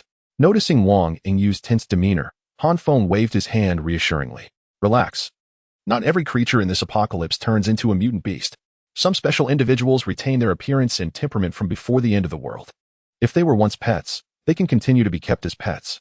What? Is it not true that all beings will turn upon one another and become mutant beasts? Wang Yingyu now finds herself increasingly perplexed about the mutated beasts. Previously, the few she and Han Feng had hunted were exceptionally ferocious and incredibly difficult to deal with. Yet, the orange cat before her appears to be tame enough to be kept as a pet. Indeed, Han Feng remarked, extending his right hand slowly towards the wary feline. As the orange cat noticed that Han Feng's hand was not advancing any further, it gradually relaxed its vigilance. Leaning forward with its moist nose inching closer to Han Feng's outstretched palm. Once it ascertained that Han Feng bore no hostile intentions, it abruptly dashed forward, circling excitedly around Han Feng's feet while meowing incessantly. It seemed to be hungry.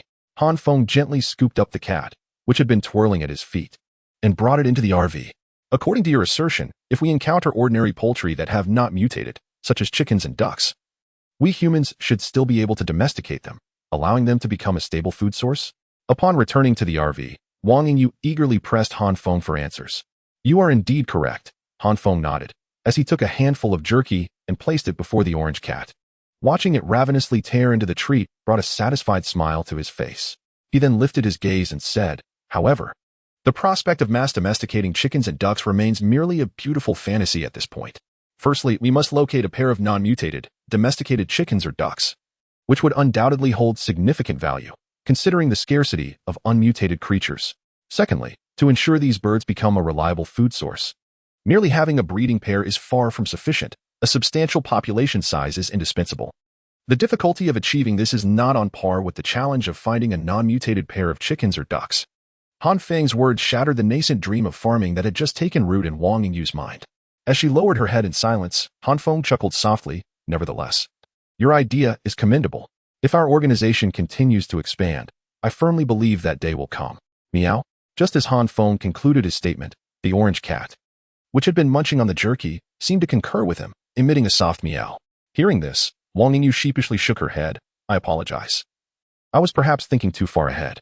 Just discovering a non-mutated animal made me dream of becoming a farming tycoon. as Han Feng shared insights on domestication. He had already activated the Unimog RV. The vehicle swiftly retreated past the desolate streets, and before long, they arrived at the entrance of Kong Hai Financial Services Company. Limited inside one of the offices, Lin Hai was contemplating the next steps of their plan when a hurried footfall interrupted his thoughts. Boss. The RV that attended the trading conference this morning has returned. They are currently parking. With a loud commotion, a man bearing a shotgun rushed into Lin Hai's office. Panting heavily. You've returned so swiftly. Lin Hai was taken aback upon learning that Han Feng had made the journey back from the Qingkong Chemical Park in such a short time. Previously, he had attempted to send his subordinates to the park, but they had barely entered before one by one they began to complain of headaches and struggled to breathe. Recognizing the severity of the situation, he had to hastily withdraw, abandoning the plan to search for protective suits. However, he had not anticipated that Han Feng, having struck a deal with him just hours earlier, could procure the protective gear so quickly, excluding the time spent on the round trip. Such swiftness seemed almost improbable. Chapter 98. The backup plan as Lin Hai hurriedly exited the premises of Kong Hai Financial Services. He was greeted by the sight of a dozen sets of orange-yellow protective suits piled in front of the Unimog camper. He had truly acquired them. Eagerly, Lin Hai reached out towards the suits, only to have a slender hand obstruct his grasp. I have already secured the protective suits. You may now inform Shi Rong to come over, and we shall expedite the transaction. Lin Hai's expression flickered with a hint of anger at Han Feng's intervention. Yet he quickly composed himself, donning a smile as he replied, Of course, I will send someone to notify Shi Rong to finalize the deal. Upon receiving the news that the transaction could proceed, Shi Rong hastily made her way from her temporary quarters. Before her arrival, Lin Hai had already instructed his subordinates to present 5 semi-automatic rifles, neatly arranged on a table before him. It was evident that the quality and maintenance of these firearms left much to be desired. Han Feng furrowed his brow upon witnessing Lin Hai's men emerge with the rifles. The condition of the weapons suggested neglect. One particular Type 56 semi-automatic rifle bore unsightly patches of rust on its barrel. As Shi Rong arrived at Kong Hai Financial Services and laid eyes on the rifles, her expression darkened immediately. Lin Hai, although you have produced 5 semi-automatic rifles, the quality is utterly subpar. Just look at this barrel. Who would dare use such a weapon? Do not fret. I am aware of the rifle's poor condition. Thus, I propose to compensate you with a bayonet as well. Does that suffice? If you still find it unacceptable, then perhaps we should consider canceling this transaction altogether. Lin Hai was acutely aware that Shi Rong was desperate to secure these rifles for her report, and he had her firmly in his grasp. While Shi Rong recognized that Lin Hai was attempting to extort her, she could only raise a finger in indignation, angrily pointing at him and voicing her complaints. Yet she dared not annul the deal. Despite her evident reluctance, she gritted her teeth and completed the transaction, acquiring the 5 semi-automatic rifles offered by Lin Hai. Han Feng, in turn, successfully obtained the life core along with a ton of high-gluten flour. After concluding the deal, he accompanied Shi Rong to load the flour onto the truck belonging to the white-clad ones, nodding in satisfaction. Seeing that there was still some time before dusk, Shi Rong bid farewell to Han Feng and hastily departed from Qingkong County, speeding towards Wubao Town. Inside the Unimog camper, Wang Yingyu was meticulously grooming the orange cat, affectionately named Big Orange. Noticing Han Feng return after concluding the transaction, she set the cat beside her and whispered, What are your plans regarding Professor Zhang Dongpei? Are you truly going to leave them in that decrepit hotel? I have just provided Yang Zonghao with the address of the inn. He should be en route to the establishment now, and I believe he will evoke some sentiment in that elderly gentleman. Upon returning to the camper, Han Feng did not conceal anything from Wang Yingyu, revealing his entire plan. After arriving at the Ronghua Grand Hotel, Han Feng's first order of business was to locate Yang Zonghao and instruct him to proceed to the inn where Professor Zhang Dongpei was staying, keeping an eye on the research group from Huaqing University. Of course, Han Feng is not a saint. He did not send Yang Zonghao to actively protect the group from Huaqing University. On the contrary, his intention was to allow the intellectuals from Huaqing University to grasp the harsh realities of the apocalypse. Han Feng knew that if he could hold the group of scholars in a stalemate for a few days, they would inevitably succumb to the weight of reality and surrender. However, what he lacked was time. He needed to subdue these arrogant intellectuals within a day, resorting to some unconventional methods. Thus, when Yang Zonghao set off for the inn where the Huaqing University research team was lodged, Han Feng granted him ample authority. As long as the pivotal figure, Professor Zhang Dongpei, remained unharmed, Han Feng would not concern himself with the specifics of the situation or the methods employed. Even if all those doctoral candidates perished, as long as Zhang Dongpei could join the ranks of the white-clad individuals, Yang Zonghao's mission would be deemed accomplished. After hearing Han Feng's explanation, Wang Yingyu once again picked up the orange cat she had set aside, remarking, "Since you have made arrangements, all the better. If they were to escape, would we not have exerted ourselves in vain to rescue them?" Wang Yingyu's character had undergone significant transformation in the days following the apocalypse. Previously, she would not have made such a choice. At that moment, within the dilapidated inn, the sole female member of the Huaqing University Research Group, Jiang Jingyu, expressed her concerns to Professor Zhang Dongpei in a hushed tone. "Professor, are we truly to remain here? There is no water or food, and just a moment ago, while standing by the window, I noticed signs of zombies lurking across the street. What nonsense are you speaking? Do you wish to seek refuge with the very couple who rescued us moments ago?" Before Zhang Dongpei could respond, Wei Rongshu, who had just complained about the unbearable conditions at Huajing Chemical Company, interjected. He adjusted his black-framed glasses perched on his nose and continued, "Jiang, although the world outside is in chaos, filled with monsters and mayhem, we scholars must uphold the integrity of our intellect. We cannot, for the sake of trivial benefits, rashly seek refuge with others. That would render our knowledge quite cheap." Upon hearing Wei Rongshu's words, Jiang Jingyu's face flushed with anger. "What do you mean by rashly seeking refuge with others? That couple just saved us, and I never suggested we must go to them. Enough of this bickering. We ought to contemplate our next course of action. To survive, we need water and food, and currently, we have nothing. Shouldn't we venture nearby to seek sustenance?" As Jiang Jingyu and Wei Rongshu were embroiled in a heated argument, Jiang Liuma interjected to quell their dispute. As the eldest disciple of Zhang Dongpei, Jiang Liuma had always assumed the role of the elder brother within the group. Regardless of whether the disagreement stemmed from academic differences or trivial disputes in daily life, he would always step in to mediate. The other students of Zhang Dongpei typically afforded Jiang Liuma a modicum of respect. When he spoke, they would generally heed his words and temporarily set aside their grievances. Indeed, upon seeing Jiang Liuma take a stand, both Jiang Jingyu and Wei Rongshu fell silent, though they turned their heads away from one another, clearly still dissatisfied with the other's remarks. Chapter 99, The Human Heart. At this moment, Yang Zonghao stood in the shadow of a building, gazing at a dilapidated inn across the road, its sign precariously hanging. After receiving an order from Han Feng, he pondered briefly before acquiescing to the request. In the short span of a few days as the leader of the white-clad collection team, Yang Zonghao had witnessed a myriad of treacheries. He had even encountered survivors who, driven by hunger, resorted to violence over a mere piece of bread. Blood had stained his hands in the struggle for scarce resources, and after one or two such incidents, his heart had gradually hardened. Han Feng had remarked that no provisions had been left for the intellectuals from Huqing University. They would soon emerge in search of sustenance. As these thoughts coursed through his mind, Yang Zonghao occasionally cast furtive glances toward the inn's entrance, ensuring he would be the first to notice any movement from within. Indeed, after patiently waiting for an hour, he detected a stir at the inn's entrance. 3 young men stealthily emerged from the inn. The eldest among them cautiously peered around, and upon confirming the absence of zombies on the street, gestured to the 2 behind him. They swiftly made their way toward Yang Zonghao's side. These 3 were male doctoral students from the research team at Huqing University, driven by insatiable hunger to send the sole female member, Jiang Jingyu, to care for Professor Zhang Dongpei while they ventured out in search of food.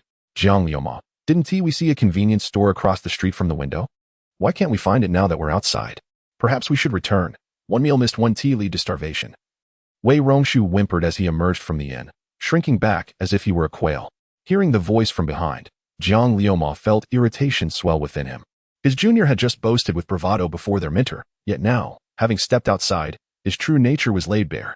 Nonetheless, Jiang Liuma maintained his composure, lowering his voice to reply, "Wei, while missing one meal is not catastrophic, we must seek food in the coming days. It would be prudent to venture out while we still possess strength, lest we find ourselves weak and unable to act when the need arises. Senior brother, look, ahead." Just as Jiang Liuma was imparting his counsel, Wei Rongshu's voice broke into a startled cry, instinctively sensing trouble at the sound of his shout. Jiang Liuma turned swiftly. "Run! Quickly!" Upon turning, Jiang Liuma beheld 2 zombies fixated upon them from approximately 50 meters away. As Wei Rongshu's exclamation pierced the air, the zombies, seemingly provoked by his cry, lunged toward the trio, one veering left and the other right. Having moved to the 2nd floor of a residential building, Yang Zonghao quietly observed the actions of the 3 individuals, emitting a faint cold snort. The 2 zombies were deliberately lured by him, with the objective of depleting the living forces of the research team from Huqing University. He intentionally attracted only 2 zombies to ensure that one among the trio could successfully flee to deliver a warning. Yang Zonghao was acutely aware that Han Feng was primarily concerned about the elderly professor, a member of the National Academy of Sciences. While the potential recruitment of the young doctoral candidates was considered inconsequential, we must separate to survive. If we stick together, none of us will escape. Jiang Luimo, trailing at the back, realized that if they did not split up, they would all be doomed, especially with the two pursuing zombies drawing ever closer. Wei Rongshu, you go left, and I'll go right. As the three hastily reached a crossroads, a man in a white t-shirt, running alongside Wei Rongshu, shouted out and immediately veered to the right. Please don't follow me. Please don't follow me. Wei Rongshu muttered anxiously as he turned left, clearly terrified of the zombies pursuing him.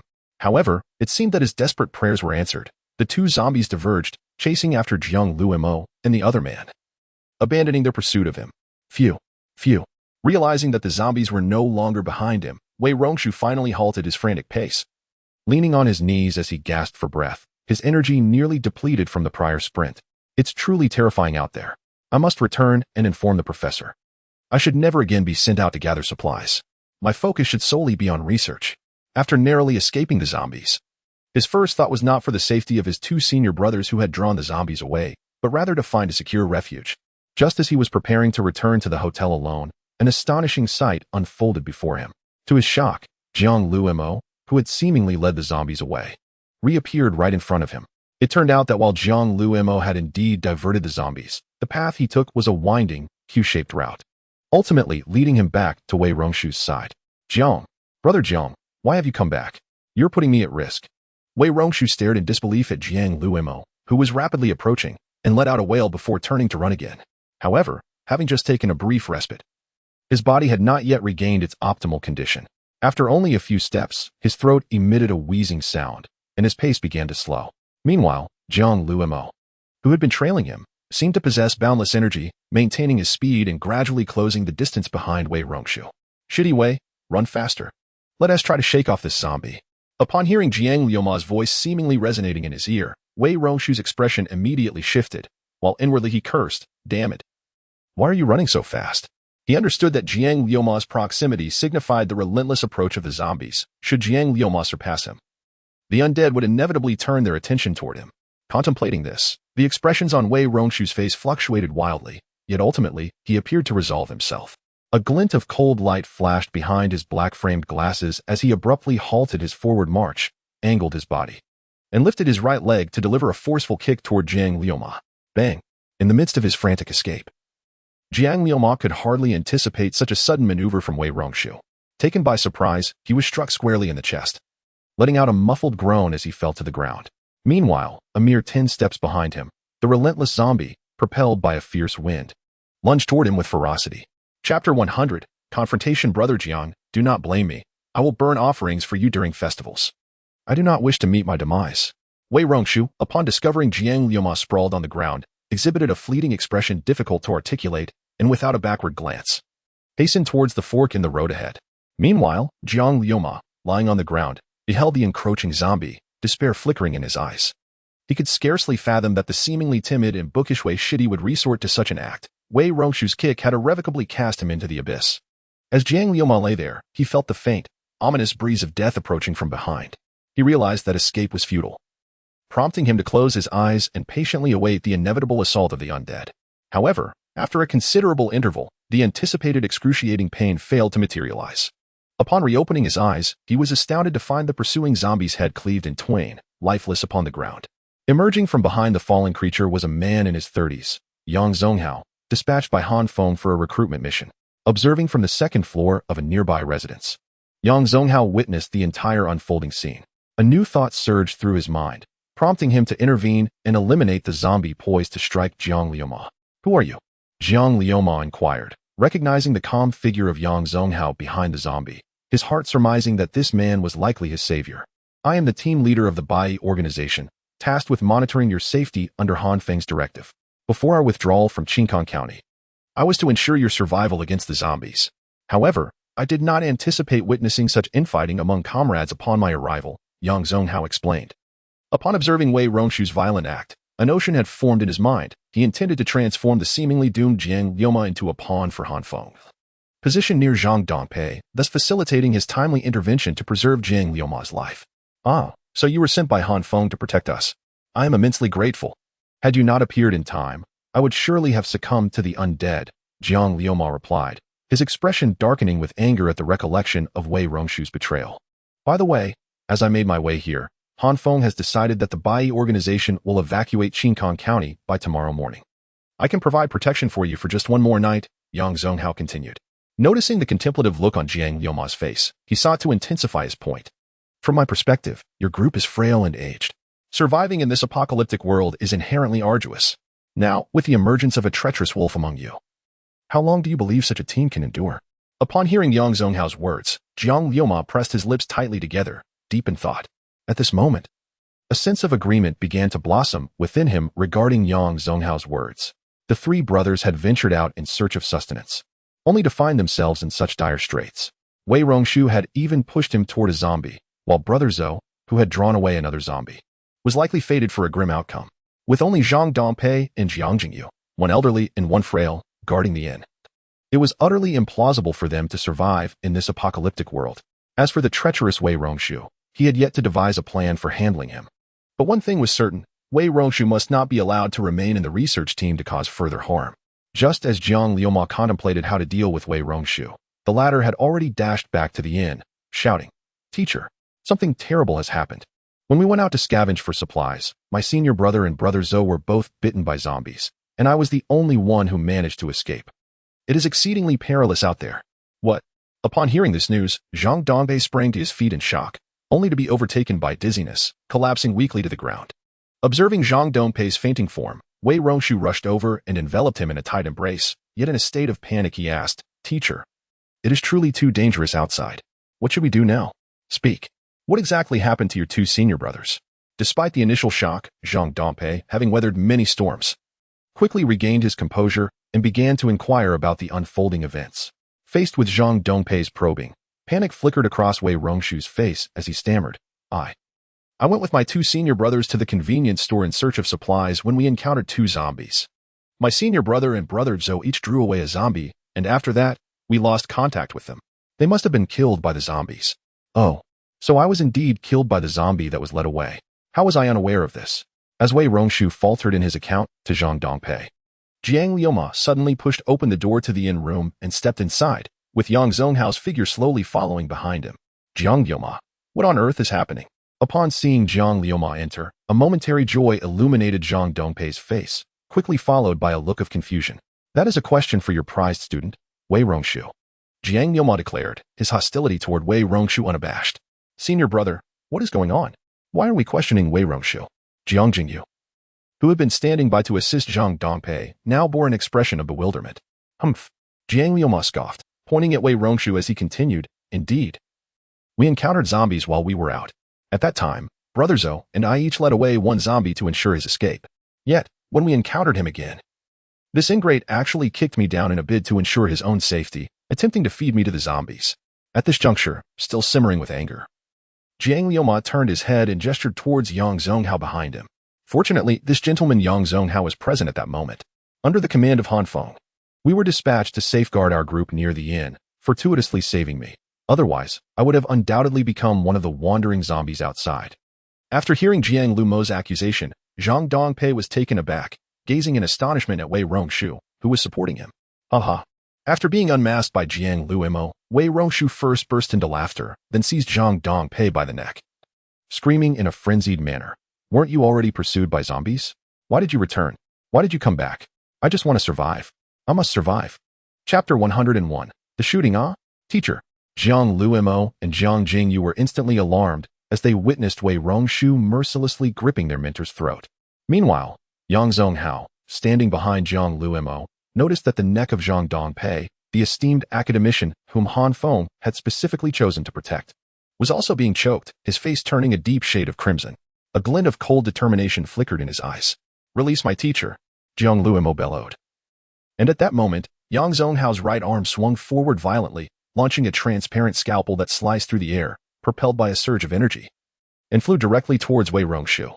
Just as Wei Rongshu was about to utter a threat while grasping Zhang Dongbei's neck, he suddenly felt a searing pain in his head, and his world plunged into darkness. The others in the room, fixated anxiously on Wei Rongshu, erupted into sharp cries. Upon impact, the energy scalpel struck Wei Rongshu's head, cleaving it asunder with an invisible force, sending fragments of brain matter and a portion of his skull flying, while his body crumpled to the ground lifelessly. Witnessing this gruesome scene, Jiang Jingyu let out a piercing scream, her eyes rolling back as she fainted, clearly overwhelmed by the brutality that exceeded her capacity to endure. Sighing deeply, Jiang Lu Mo acknowledged the reality of Wei Rongshu's demise. Although the man had nearly brought about his end, the sight of such a violent death rendered him speechless.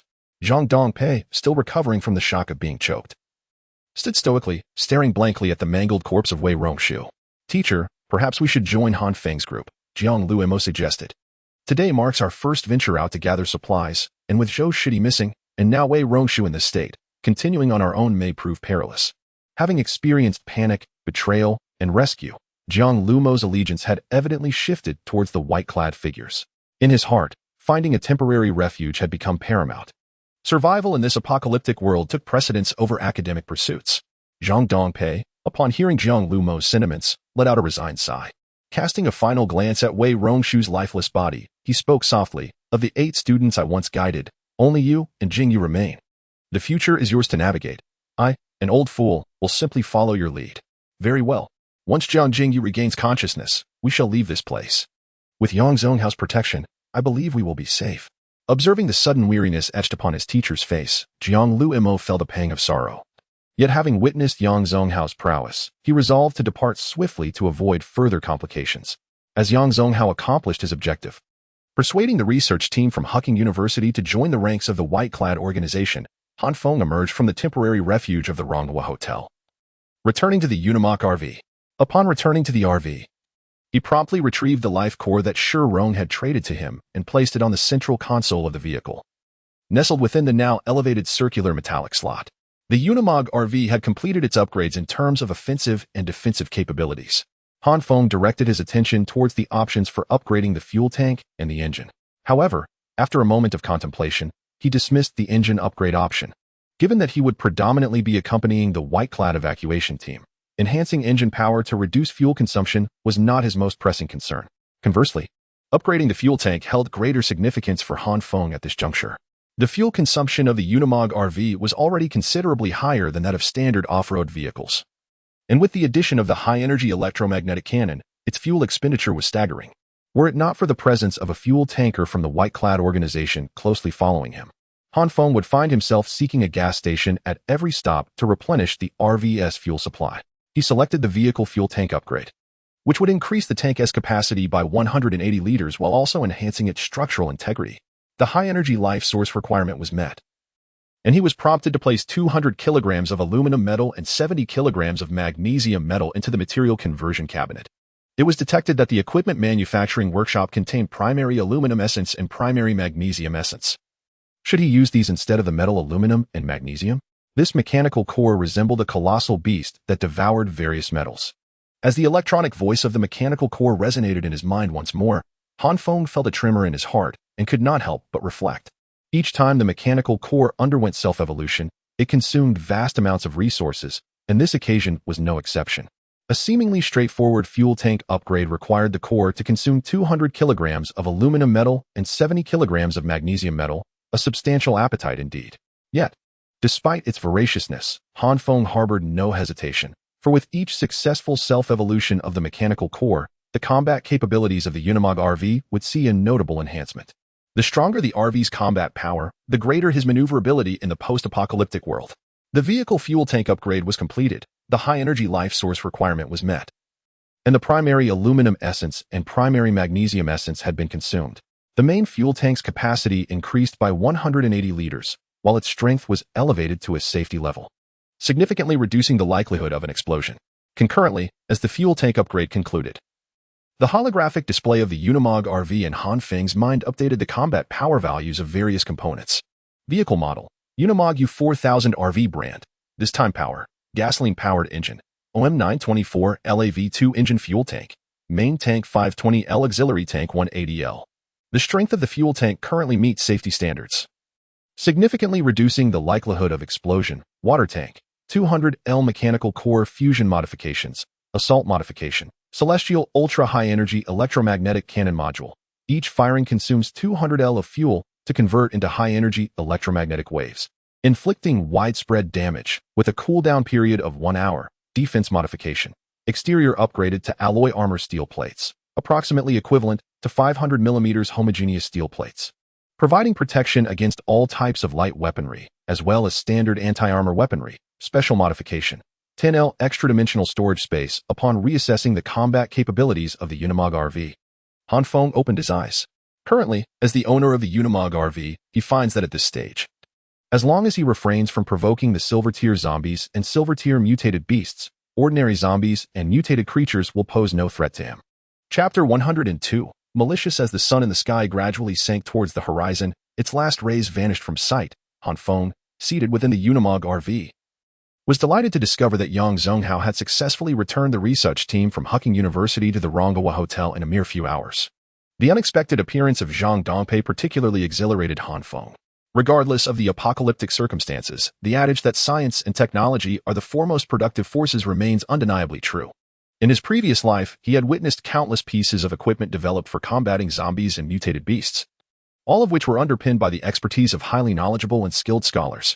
It was these individuals, along with the evolved beings, who enabled humanity to survive in such dire times. Professor Zhang, I am truly elated to have you join my team. However, due to the current scarcity of experimental apparatus, you will have to temporarily assume the role of an ordinary individual, Han Feng expressed cheerfully as he approached Zhang Dongpei, extending his hand with a broad smile. You are overly courteous. I am merely assisting you young folks, and without any experiments to conduct, I am just taking up space, Zhang Dongpei replied, his demeanor reflecting both humility and wisdom. Upon learning from Yang Zonghao that Han Feng was the leader of the White Robes organization, his tone shifted to one of greater politeness, while he maintained a relaxed and unpretentious attitude. As Han Feng escorted Zhang Dongpei to the Rongwa Hotel for rest. Not far from the hotel, in a thoroughly sealed room adjacent to Kanghai Financial Services, Lin Hai was clad in a chemical protective suit, rendering him impervious to the outside world. Behind him stood 7 or 8 subordinates, all dressed similarly, their gazes fixed intently on 2 hospital beds positioned side by side within the room.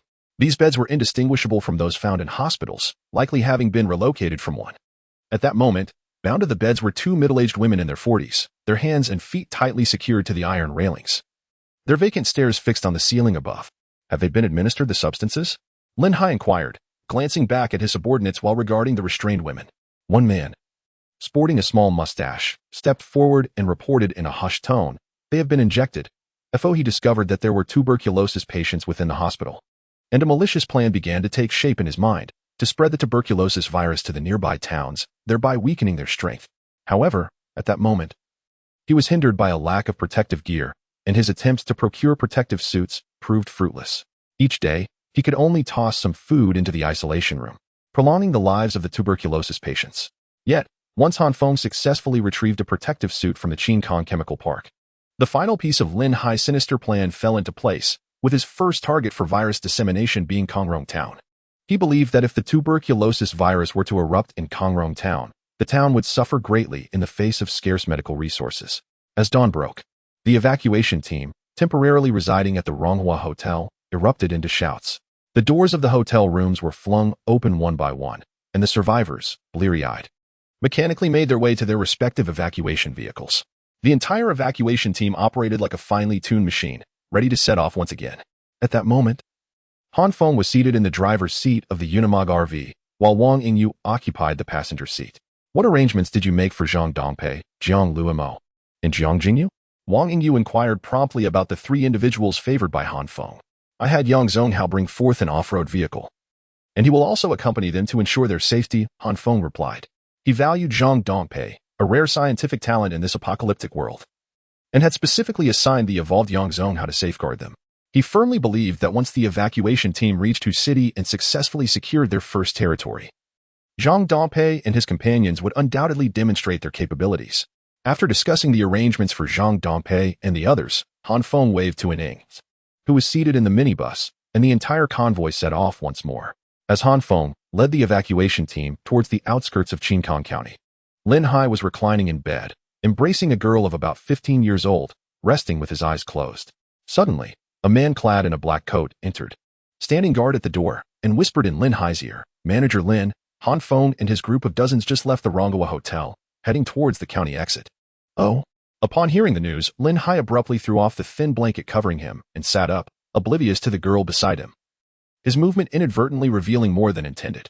The girl, initially indifferent to the presence of a third party in the room, noticed Lin Hai sitting up and, remaining bare, reached for a cigarette from the bedside table, lighting it, and offering it to Lin Hai. Lin Hai took a deep drag from the cigarette offered by the girl beside him, exhaling a ring of smoke. After closing his eyes and pondering for a moment, he finally spoke in a measured tone. Forget it. Those individuals are merely transient figures, and their strength is not to be underestimated. There is no need to engage in a life and death struggle over trivial matters. Send someone to follow them, and once we ascertain that they have departed from our territory, we shall withdraw our people. Lin Hai harbored some reservations regarding the strength of the individuals in white. In the absence of any substantial conflict of interest between the two parties, he was reluctant to recklessly take action over a mere supply, risking mutual destruction. In his mind, unifying the 3 towns and 1 county surrounding Jinxian County was the most pressing matter at hand. Chapter 103, the city of Fufu City. One of the gateway cities of Jiangyu Province, holds a strategically significant position. To the east lies Jinxian County of Southeast Province. To the south is the Tiger City of Shixing County, and to the north, the provincial capital of Jiangyu, Hongdu City. It is, without a doubt, a vital transportation hub. Moreover, Fu City was the only mid-sized city that could not be circumvented when Han Feng retreated towards Tiger City. Presently, the evacuation team clad in white has already departed from the jurisdiction of Jinxian County, rumbling along the road toward Fu City. Han Feng harbors an ineffable sentiment towards Fu City. Just 2 days after the outbreak of the apocalyptic virus, the authorities managed to regain control and successfully established a safe zone, safeguarding numerous ordinary survivors. Indeed, a veritable paradise amidst the apocalypse. The management model of Fu City is distinct from that of the Jinxian refugee camp. The highest governing body within Fu City is the Survivor Alliance, predominantly led by officials who held certain positions prior to the apocalypse, thus possessing rich administrative experience and fostering a relatively harmonious environment within the city. In contrast, the Jinxian refuge camp is managed by the military, which inevitably employs some militarized management tactics. Although the internal stability is commendable, the atmosphere remains persistently tense. After a day of travel, Han Feng recognized that they had arrived at the outskirts of Fu City, with small shops and grocery stores increasingly appearing along the roadside. At this moment, 2 police vehicles, previously stationary along the road, suddenly roared to life, swiftly surging onto the pavement toward the direction of the Unimog RV. The lead convoy pulled over, announcing, "We are the mobile inspection unit of the Fu City Survivor Alliance. Please inform us of your destination and purpose." As the vehicles approached the Unimog RV, the windows were rolled down, and one individual inside leaned out, waving at Han Feng. Han Feng glanced at the uniformed man in the police vehicle, his brow slightly furrowing. However, understanding that Fu City is the domain of the Survivor Alliance, he opted to avoid any unnecessary conflict, gently steering the Unimog RV toward the roadside. The evacuation team following Han Feng, upon noticing that the leading Unimog RV had pulled over, also came to a gradual stop. Seeing the convoy comply, the uniformed man breathed a sigh of relief. He had previously encountered numerous vehicles that recklessly charged toward Fu City, only to be intercepted at the checkpoint, with their occupants apprehended and facing severe penalties. "Remain still and await our inspection," commanded the uniformed man, Jinxian, the captain of the 2nd Mobile Inspection Unit.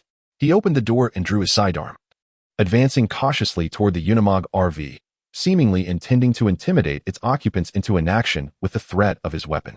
Originally intending to show some consideration to the Mobile Inspection Unit of the Survivor Alliance, Han Feng, who was waiting in his vehicle, darkened at the sight of a man emerging from a police vehicle, gun in hand, exuding a subtle threat. "All armed personnel, disembark at once." Han Feng, feeling disgruntled, activated the internal loudspeaker of the RV and called out. Jinxian, who was nearing the Unimog RV, instinctively sensed trouble as the loud voice erupted from the vehicle and immediately raised his service pistol. However, as soon as he lifted his gun, the ensuing scene nearly left him paralyzed with fear. The convoy that had swiftly parked on the left side of the road suddenly had all its doors flung open, and a dozen men wielding various rifles descended, their barrels all aimed squarely at him. Jinxian glanced at his small handgun, then at the array of semi-automatic rifles and submachine guns facing him, and promptly fell silent. He understood that any sudden movement on his part would surely result in his transformation into a sieve. Meanwhile, members of the Mobile Inspection Unit in uniform from another police vehicle, witnessing the unfolding scenario, obediently exited with their hands raised over their heads. Seeing the 2 uniformed men crouching and discarding their pistols, Han Feng slowly descended from the Unimog. Looking down from his elevated position, he inquired, "Now, what do you wish to inspect?" "We are the Mobile Inspection Unit of the Survivor Alliance, here to scrutinize individuals intending to enter the safe zone of the city. To identify any potential threats that warrant special attention," Jinxian, crouching with his hands on his head, realized that Han Feng was likely the leader of these men and quickly began to explain. "Oh, and do you consider us to be dangerous individuals?"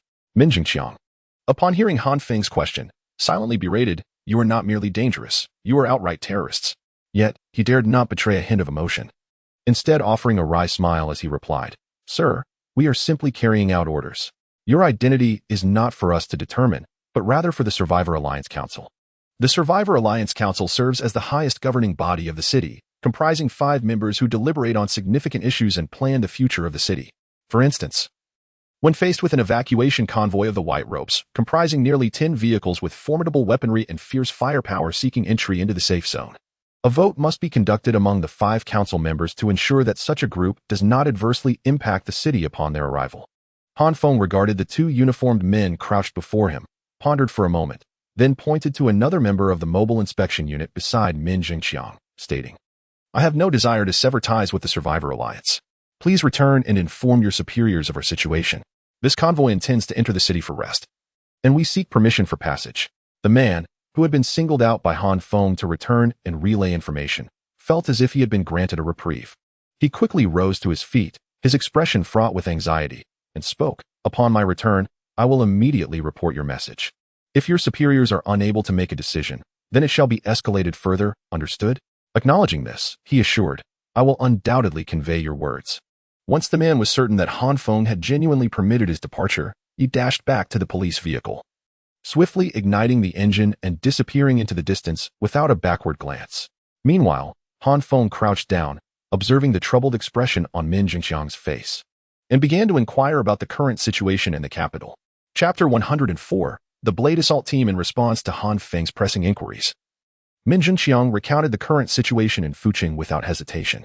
The city is currently divided into 3 major sections: the safe zone, the area awaiting clearance, and the danger zone. The safe zone spans approximately 2 square kilometers, where the Survivor Alliance has successfully eradicated all zombies, rendering it akin to a sanctuary amidst the apocalypse. Furthermore, the Survivor Alliance has assigned errant survivors to labor as they dismantle inconsequential structures within the safe zone. The salvage materials are being utilized to construct a fortified wall, reminiscent of ancient city walls, designed to physically repel any zombie incursions. As for the area awaiting clearance, it covers around 8 square kilometers, where some zombies have been lured away or exterminated. However, occasional zombie sightings still occur. This area serves as the primary source of supplies for all survivors in Fucheng. Each day, the Survivor Alliance calls upon the city survivors to venture into this region in search of any useful items to exchange for essential survival provisions. The remaining territories are classified as the Danger Zone, which remains entirely unscathed by clearance efforts, infested with zombies. Only those with vehicles and a strong sense of self-assurance, as well as personnel from the Alliance's combat units, dare to enter this perilous area. Yet, those who manage to return alive from the Danger Zone often reap significant rewards. While Jinxian candidly disclosed the state of Fucheng, a member of the Mobile Inspection Team, recently released by Han Feng, hurried back to the unit's base. Upon disembarking, he rushed to the office of the highest commander of the Mobile Inspection Team, Zhang Kai. "Captain, we have a serious situation. During an inspection with team leader Min today, we encountered a well-equipped convoy that detained him." Zhang Kai, a man with a square face and an air of righteousness, sprang to his feet upon hearing this news. "What? How dare anyone detain a member of our Mobile Inspection Team?" "Indeed, Captain, that group was formidable, with 7 or 8 vehicles and at least a dozen rifles. Our handguns paled in comparison to their firepower," the messenger reported, effectively relaying Han Feng's concerns and the strength of the opposing group. As Zhang Kai processed this information, his expression darkened considerably. The capabilities of the white-clad retreating team had surpassed the threshold of his authority, rendering the Mobile Inspection Unit powerless against them. "I will report this immediately," Zhang Kai declared, waving off the messenger before hastily grabbing his hat from the desk and exiting his office in a flurry. 15 minutes later, Zhang Kai stood at the headquarters of the Survivor Alliance in Fucheng, facing Commissioner Qiao Dongliang, responsible for the city's security and defense. "I understand. I will delegate this matter to the Blade Assault Team. You may return and await further updates." Upon receiving news, Qiao Dongliang, after hearing the details of the situation, casually gestured towards the doorway. In his eyes, the retreat of the white-clad individuals led by Han Feng and the capture of a member of the mobile inspection unit was hardly a significant issue. Very well. I shall return and wait for news, Zhang Kai replied, saluting promptly before slowly exiting the room. In his heart, he believed that if even the Blade Assault team could not rescue Min Jinxian, then no better solution could be found in the entire city. Currently, the official defense forces of the city are divided into three main factions. The first is the Mobile Inspection Unit, led by Zhang Kai, whose duties closely resemble those of pre-apocalyptic patrol officers, primarily targeting individuals posing little threat. When confronted with zombies, they would retreat rather than engage. The second faction consists of the city's garrison forces, comprised mainly of military personnel stationed in the city, totaling about 300 soldiers organized into a single battalion. Their primary responsibility is the defense of the safe zone.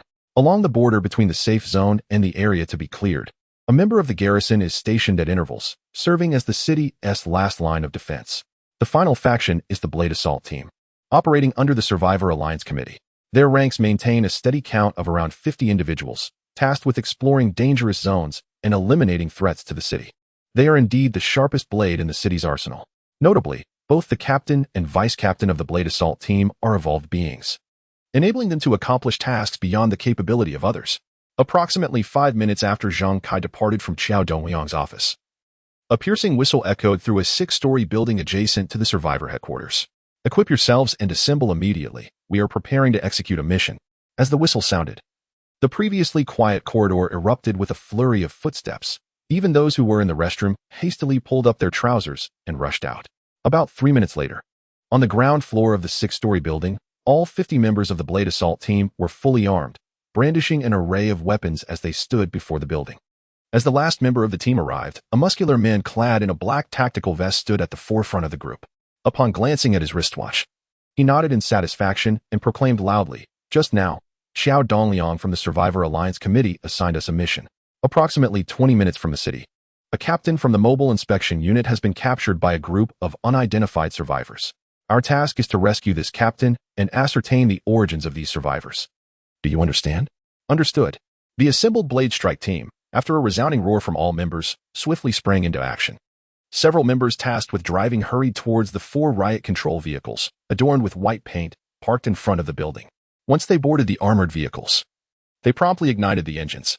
Meanwhile, the remaining members of the Blade Strike team ascended the riot control vehicles from the rear hatches.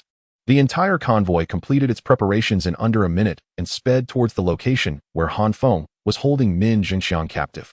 Chapter 105. Startling the snake with a series of jarring screeches, Han Feng, seated within the Unimog RV, witnessed 4 riot armored vehicles, adorned in stark white paint, halt approximately 200 meters from the retreating group clad in white. A man, muscular and donned in a black tactical vest, emerged from one of the armored vehicles, revealing himself to be Li Chao, the captain of the Blade Assault team. "Attention, you are surrounded. Release the hostages immediately, or you shall bear the consequences."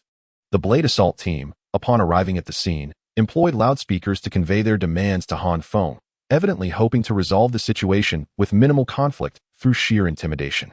Observing the dual machine guns mounted on the riot armored vehicles, Han Feng shook his head in disbelief. He had not anticipated such an overwhelming display of force. Should the machine guns unleash their fury, it would undoubtedly jeopardize the safe evacuation of the white-clad individuals, an outcome Han Feng was keen to avoid.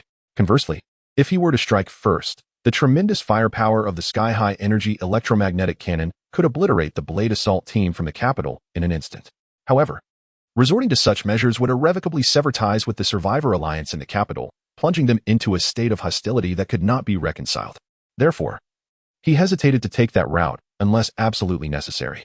What if I use my evolutionary abilities to control the man in the black tactical vest, inadvertently alarming the snake? Suggested Wang Yingyu, seated in the passenger seat, perceiving Han Feng's turmoil.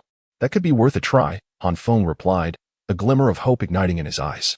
The most effective means of communication at this moment would indeed be a display of strength. Only by demonstrating their capabilities could the Blade Assault team be dissuaded from a reckless assault. Otherwise, should a confrontation ensue, Han Feng would find it impossible to hold back. Upon receiving Han Feng's agreement, a soft, ethereal white light enveloped Wang Yingyu, her focus honing in on the man clad in the black tactical vest. As an evolved being, Li Chao possessed an unwavering confidence in his abilities, having emerged from the second wave of the apocalyptic virus with a remarkable plasma shield that manifested in critical moments, safeguarding his body from harm by knives, guns, or bullets. This evolutionary power had undoubtedly cemented his position as the captain of the Blade Assault team, allowing him to navigate perilous situations unscathed, thus elevating his standing within the ranks. Yet, as Wang Yingyu's subtle allure enveloped him, compelling him to leap from the armored vehicle towards the Unimog RV, a sudden alarm rang in his mind. Not good. Faced with the assault of primal allure, Li Chao's plasma shield remained unresponsive. It was only when his body involuntarily leapt from the armored vehicle that he actively activated the shield, enveloping himself in a radiant blue glow. It turned out that he was an evolver, presumably the captain of the Blade Strike team, Li Chao. Upon witnessing the blue light emanating from Li Chao, Han Feng immediately recognized the identity of the figure before him, correlating it with the information previously provided by Jinxian. Wang Yingyu did not intend to draw Li Chao entirely to the front of the Unimog RV. Her aim was merely to stir the waters. Thus, she released her primal allure for only a fleeting moment before retracting it. Once Wang Yingyu ceased her energy output, Li Chao instantly felt the strange impulse dissipate, allowing him to swiftly retreat into the shadow of the armored vehicle, quickly finding refuge inside one of the units.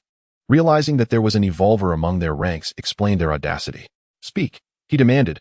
"What is your true intention?"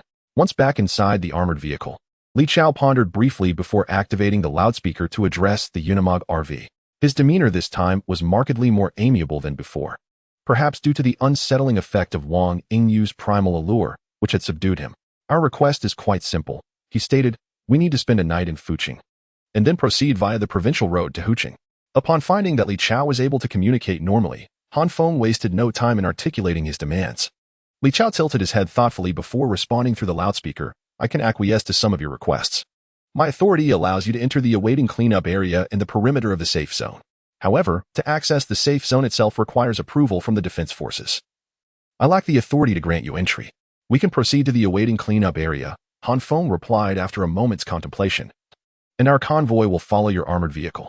Once we reach the boundary of the awaiting cleanup area and the safe zone, we will halt our progress." Agreeing with Li Chao's arrangement, Han Feng recalled from Jinxian that the main defensive forces in Fuching were divided into 3 sections, with the Blade Strike team primarily tasked with exploring hazardous areas and neutralizing threats to the city. This led him to believe that Li Chao's assertions were credible, and he did not dwell on the inability to enter the safe zone, even if they encountered small-scale zombie hordes. The current strength of the white-clad evacuation team could easily repel them. "Then keep close," Li Chao responded upon hearing a male voice from the Unimog RV. Feeling a sense of relief, the primal allure Wang Yingyu had unleashed earlier had indeed taken him by surprise. Allowing Han Feng and his companions into the awaiting cleanup area was well within his authority. Even if others learned of it, there would be no issue. As the vehicles in the white-clad personnel's evacuation team roared to life, closely trailing behind the riot control vehicle of the Vanguard Assault Team, Wang Yingyu, seated in the passenger seat of the RV, winked at Han Feng and, with a pleading tone, inquired, "Han Feng, once we arrive in Fuching, may we take a stroll in the safe zone? Though the vehicle is indeed secure, I yearn to witness the semblance of order in this apocalyptic world." "Very well. Tomorrow I shall accompany you for a brief exploration of the safe zone in Fuching," Han Feng replied, nodding in agreement to Wang Yingyu's modest request without much contemplation.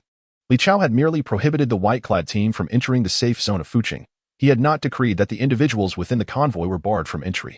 Furthermore, both he and Wang Yingyu were evolved beings. If they could not even gain access to the safe zone of Fuching, it would indeed be a dismal failure. Upon receiving Han Feng's affirmative nod, Wang Yingyu excitedly flashed a thumbs-up gesture and, as if suddenly recollecting something, hurriedly opened the small door connecting the driver's compartment to the living area and swiftly slipped inside. Chapter 106. Sparring as a wall constructed of bricks and various construction debris came into view. Han Feng recognized that he had reached the boundary between the cleanup zone and the safety zone of the city. To Han Feng's eyes, this wall, which delineated the safe area from the one needing clearance, appeared woefully inadequate. The average height of the wall was merely 2 meters, and due to its makeshift composition, both sides exhibited a gentle slope of 30 degrees. Any determined individual seeking to breach this incline into the safety zone would find it hardly a strenuous endeavor. However, the solitary redeeming feature in Han Feng's observation was the presence of the guard troops stationed atop the wall, who exuded a semblance of combat readiness. At intervals of several hundred meters along the 2-meter-high barrier stood figures clad in camouflage, each brandishing a variety of firearms. their vigilant gazes fixed on the area beyond the wall where clearance was required, approximately 200 meters from the convoy of individuals in white. A 10-meter gap marred the center of the wall, an intentional opening designed to facilitate the passage of survivors from the safety zone to the cleanup and danger zones. Flanking this gap were the most fortified sections of the wall, should a handful of zombies attempt to surge through this area into the safety zone. They would face insurmountable odds. The towering sandbags, the caltrops, and the heavy machine guns mounted atop the sandbags indicated that what appeared to be a vulnerability was, in fact, the most fortified point of defense. When the Blade Assault team, escorting the convoy of individuals in white, arrived at the wall, the guard troops stationed at the passage exhibited a moment of tension, their machine guns slightly elevated in readiness. However, upon realizing that the armored vehicles of the Blade Assault team had halted in the cleanup zone beyond the wall, they exhaled a collective sigh of relief.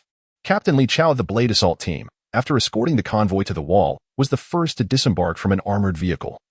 Calling out to the position of the Unimog RV, "My authority extends only to bringing you this far. Upon returning to the safety zone, I shall report your situation to the committee. Whether you are permitted entry into the safety zone will be determined by them." After issuing his statement, his gaze sharpened as he continued, "To the evolutionary individual in the vehicle, might you be interested in engaging in a sparring match? I wish to experience the prowess of an outside evolutionary." At this juncture, Li Chao found himself virtually unmatched within the city, with only the vice captain of the Blade Assault team able to offer him a worthy challenge. Having recently shed the ominous feeling imposed by Wang Yingyu's control, he was eager to gauge his abilities against the evolutionary who had previously dominated him, seeking to ascertain whether any disparities in strength existed between himself and the external evolvers. "Oh, he proactively seeks a sparring match?" Han Feng mused, his eyes narrowing as he observed Li Chao approaching the Unimog RV. Confronted by the muscular figure clad in a black tactical vest, Han Feng realized he could not allow Wang Yingyu, with her merely supportive abilities, to engage in battle. He now pondered whether he should personally enter the fray. Having arrived in the capital, it would be prudent to showcase a modicum of strength, lest one attract the unwelcome attention of lesser beings. Han Feng hesitated for a brief moment before ultimately deciding to confront Li Chao.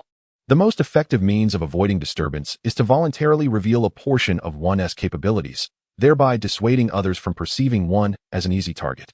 Right for the picking. By showcasing a fragment of his prowess, Han Feng could compel those of relatively inferior strength to reassess their own abilities, while simultaneously conserving considerable energy to deal with any ill-intentioned individuals. "Since you wish to engage in a sparring match, I shan't refuse, but do exercise caution." With his decision to spar with Li Chao made, Han Feng promptly opened the door of his Unimog RV and stepped out. Upon seeing Han Feng, Li Chao's expression shifted slightly, the long blade in Han Feng's grasp, nearly as tall as a person and exuding a bluish-gray hue, instilled a sense of threat within him. As Han Feng descended from the Unimog, members of the white-clad organization, who had been quietly waiting within the evacuation vehicle, crowded to the windows. Most of them had only heard tales of Han Feng's formidable strength but had never witnessed his prowess firsthand. This public display of his abilities was indeed a rare occurrence. Likewise, members of the Blade Assault team emerged from their armored vehicle, as Li Chao's proactive declaration of war was a rarity. The commotion between the white-clad organization and the Blade Assault team caught the attention of the guards stationed atop the walls, who turned their gazes towards Li Chao and Han Feng, eager to discern the unfolding situation.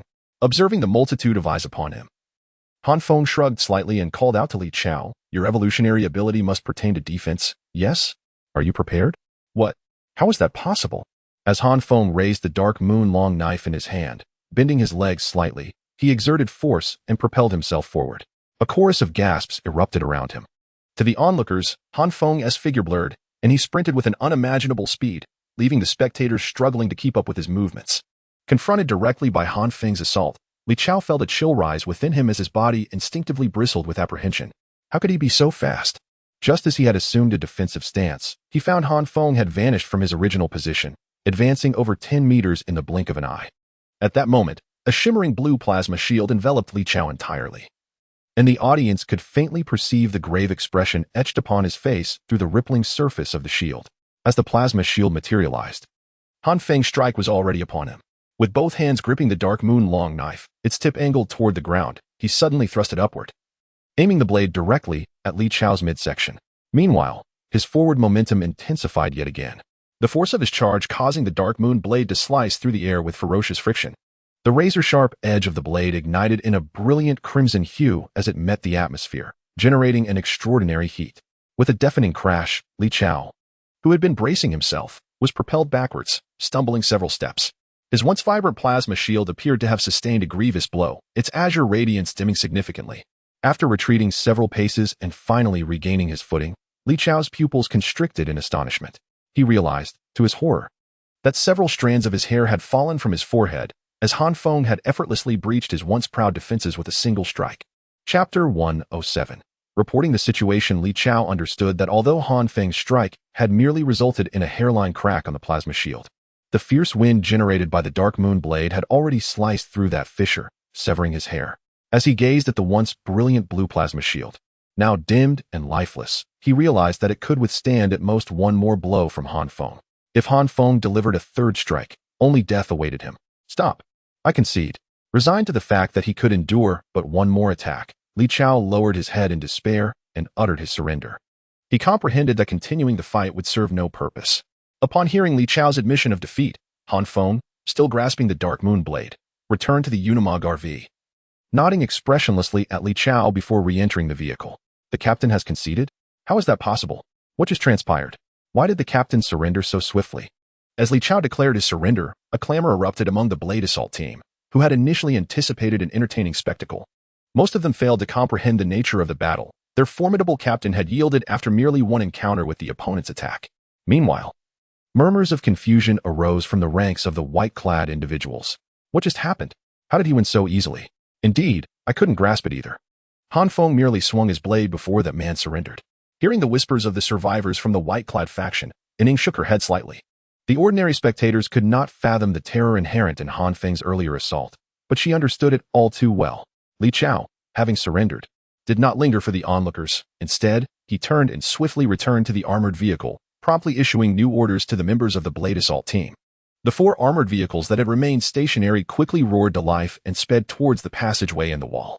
Back in the Unimog RV, Han Feng felt a twinge of headache as he glanced at Wang Yingyu, who was seated in the passenger seat. Upon learning that they could explore the safety zone in the capital city the following day, Wang Yingyu eagerly retrieved several outfits from the living area, insisting that Han Feng critique them one by one. Having just accompanied the Blade Assault team to the area designated for cleanup, he had already evaluated 3 outfits. To his surprise, upon returning to the vehicle, Wang Yingyu had donned a 4th ensemble. Han Feng, I knew you would win. Now tell me, which outfit looks better? This one or the previous? I think this outfit is much more alluring than the last, although it seems a touch too mature. What do you think? Observing Wang Yingyu's exuberance, Han Feng couldn't help but cover his forehead in exasperation. For him, offering fashion advice to Wang Yingyu was far more exhausting than his recent battle with Li Chao. Yet, seeing her eager expression made it difficult for him to refuse. Thus, he steeled himself and began to critique each outfit in turn. As Han Feng pondered how to comment on Wang Yingyu's attire, Li Chao, who had reluctantly conceded defeat in a recent exchange with Han Feng, arrived at the headquarters of the Survivor Alliance and stood before Xiao Dongliang's office. Initially engrossed in paperwork, Xiao Dongliang lifted his head upon hearing the commotion at the door. A smile immediately illuminated his face as he greeted Li Chao with warmth. Ah, I thought you were off on a mission. Back so soon? What can you tell me about the survivors who captured the members of the mobile inspection unit? Xiao Dongliang held unwavering confidence in Li Chao, believing that any crisis that emerged in the capital could be resolved with Li Chao's direct intervention. However, upon hearing the inquiry, Li Chao's expression darkened. He took a few steps forward, seized the water jug from Xiao Dongliang's desk, and gulped down several mouthfuls of cool water. Wiping the droplets from his lips, he finally spoke. Chairman Xiao, the task you assigned me was truly a trap. I suffered a great loss today. Oh? What happened? Xiao Dongliang's expression shifted to one of seriousness as he straightened in his chair, eager to hear more. The strength of those survivors is unfathomable. Among them are also evolved beings. I must admit, I engaged in a spar with one of the evolved, and given my current abilities, I could only withstand a single strike from him. After his encounter with Han Feng, Li Chao had gained a newfound understanding of the formidable capabilities of the white-clad individuals, particularly the terrifying prowess of Han Feng. Reflecting on the experience while returning to the armored vehicle, he discerned a crucial detail. The extraordinarily swift Han Feng could not possibly be the same individual who had previously used a peculiar ability to ensnare him. There was a second evolved among that group of survivors, and upon realizing this, he felt compelled to report his findings to Xiao Dongliang without delay. After Li Chao's analysis of the strength of the white-clad survivors, Xiao Dongliang gravely inquired, if the city's defense forces were to engage the evolved being you faced, what would be the cost to eliminate him? Li Chao, upon hearing Xiao Dongliang's question, furrowed his brow and stood in contemplation for a considerable time before shaking his head. Relying on the defense forces to kill him? That's rather unrealistic. The evolved being's enhancement leans towards agility. Attempting to overwhelm him with a crowd of ordinary people would not be effective. I am familiar with the defense forces' weaponry and even their most powerful arms, such as heavy machine guns and rocket launchers, require skilled operators, and I doubt they would be able to aim accurately. Pausing for a moment, Li Chao continued, pointing at the desktop. If we wish to rely on the strength of ordinary individuals to kill that evolved being, we would need heavy artillery, like a large-caliber howitzer, to conduct carpet bombardments. Beyond that, I cannot conceive of any other methods. Listening intently to Li Chao's assessment, Xiao Dongliang rested his chin in his hands, closing his eyes as he contemplated how to address the situation with Han Feng. I shall personally pay him a visit. You shall accompany me on the way back later. Moments later, Xiao Dongliang opened his eyes and spoke in a calm tone. Given that Han Feng's current strength is unmatched within the entire city, the only viable approach to address him is to cultivate a favorable relationship, steering clear of any conflict.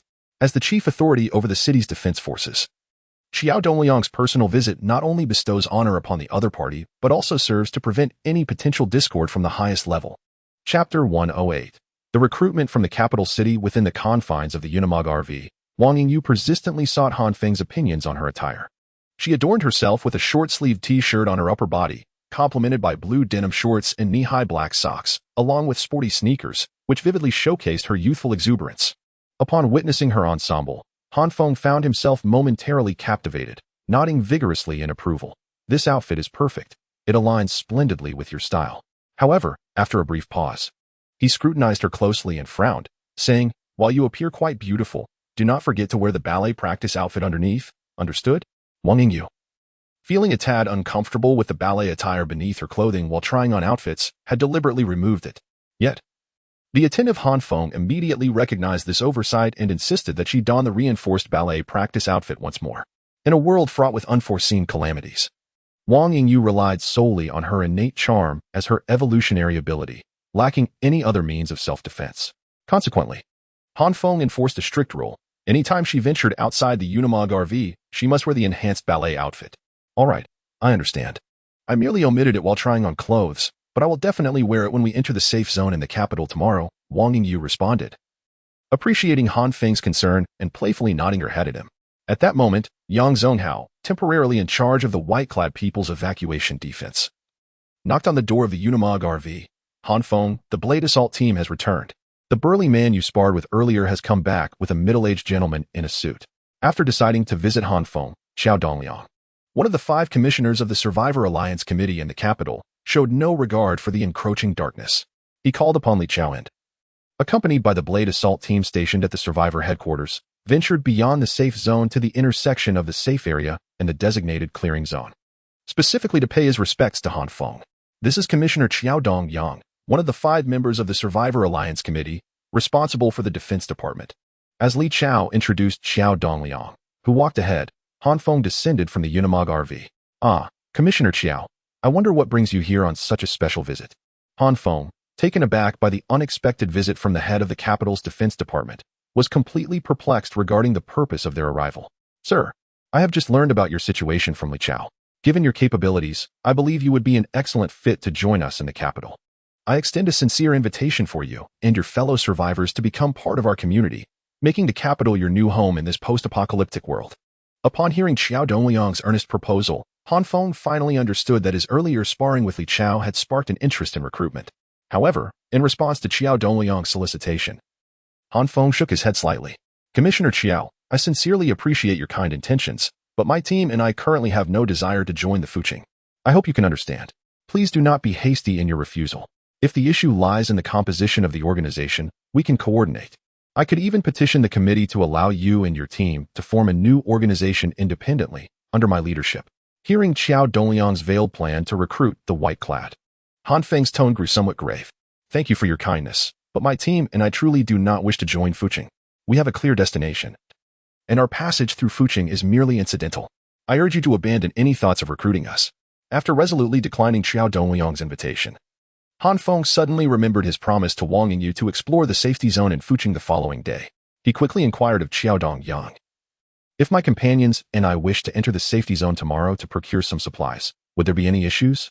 Xiao Dongliang, taken aback by Han Feng's mention of entering the safety zone immediately after his rejection, found himself momentarily at a loss for words.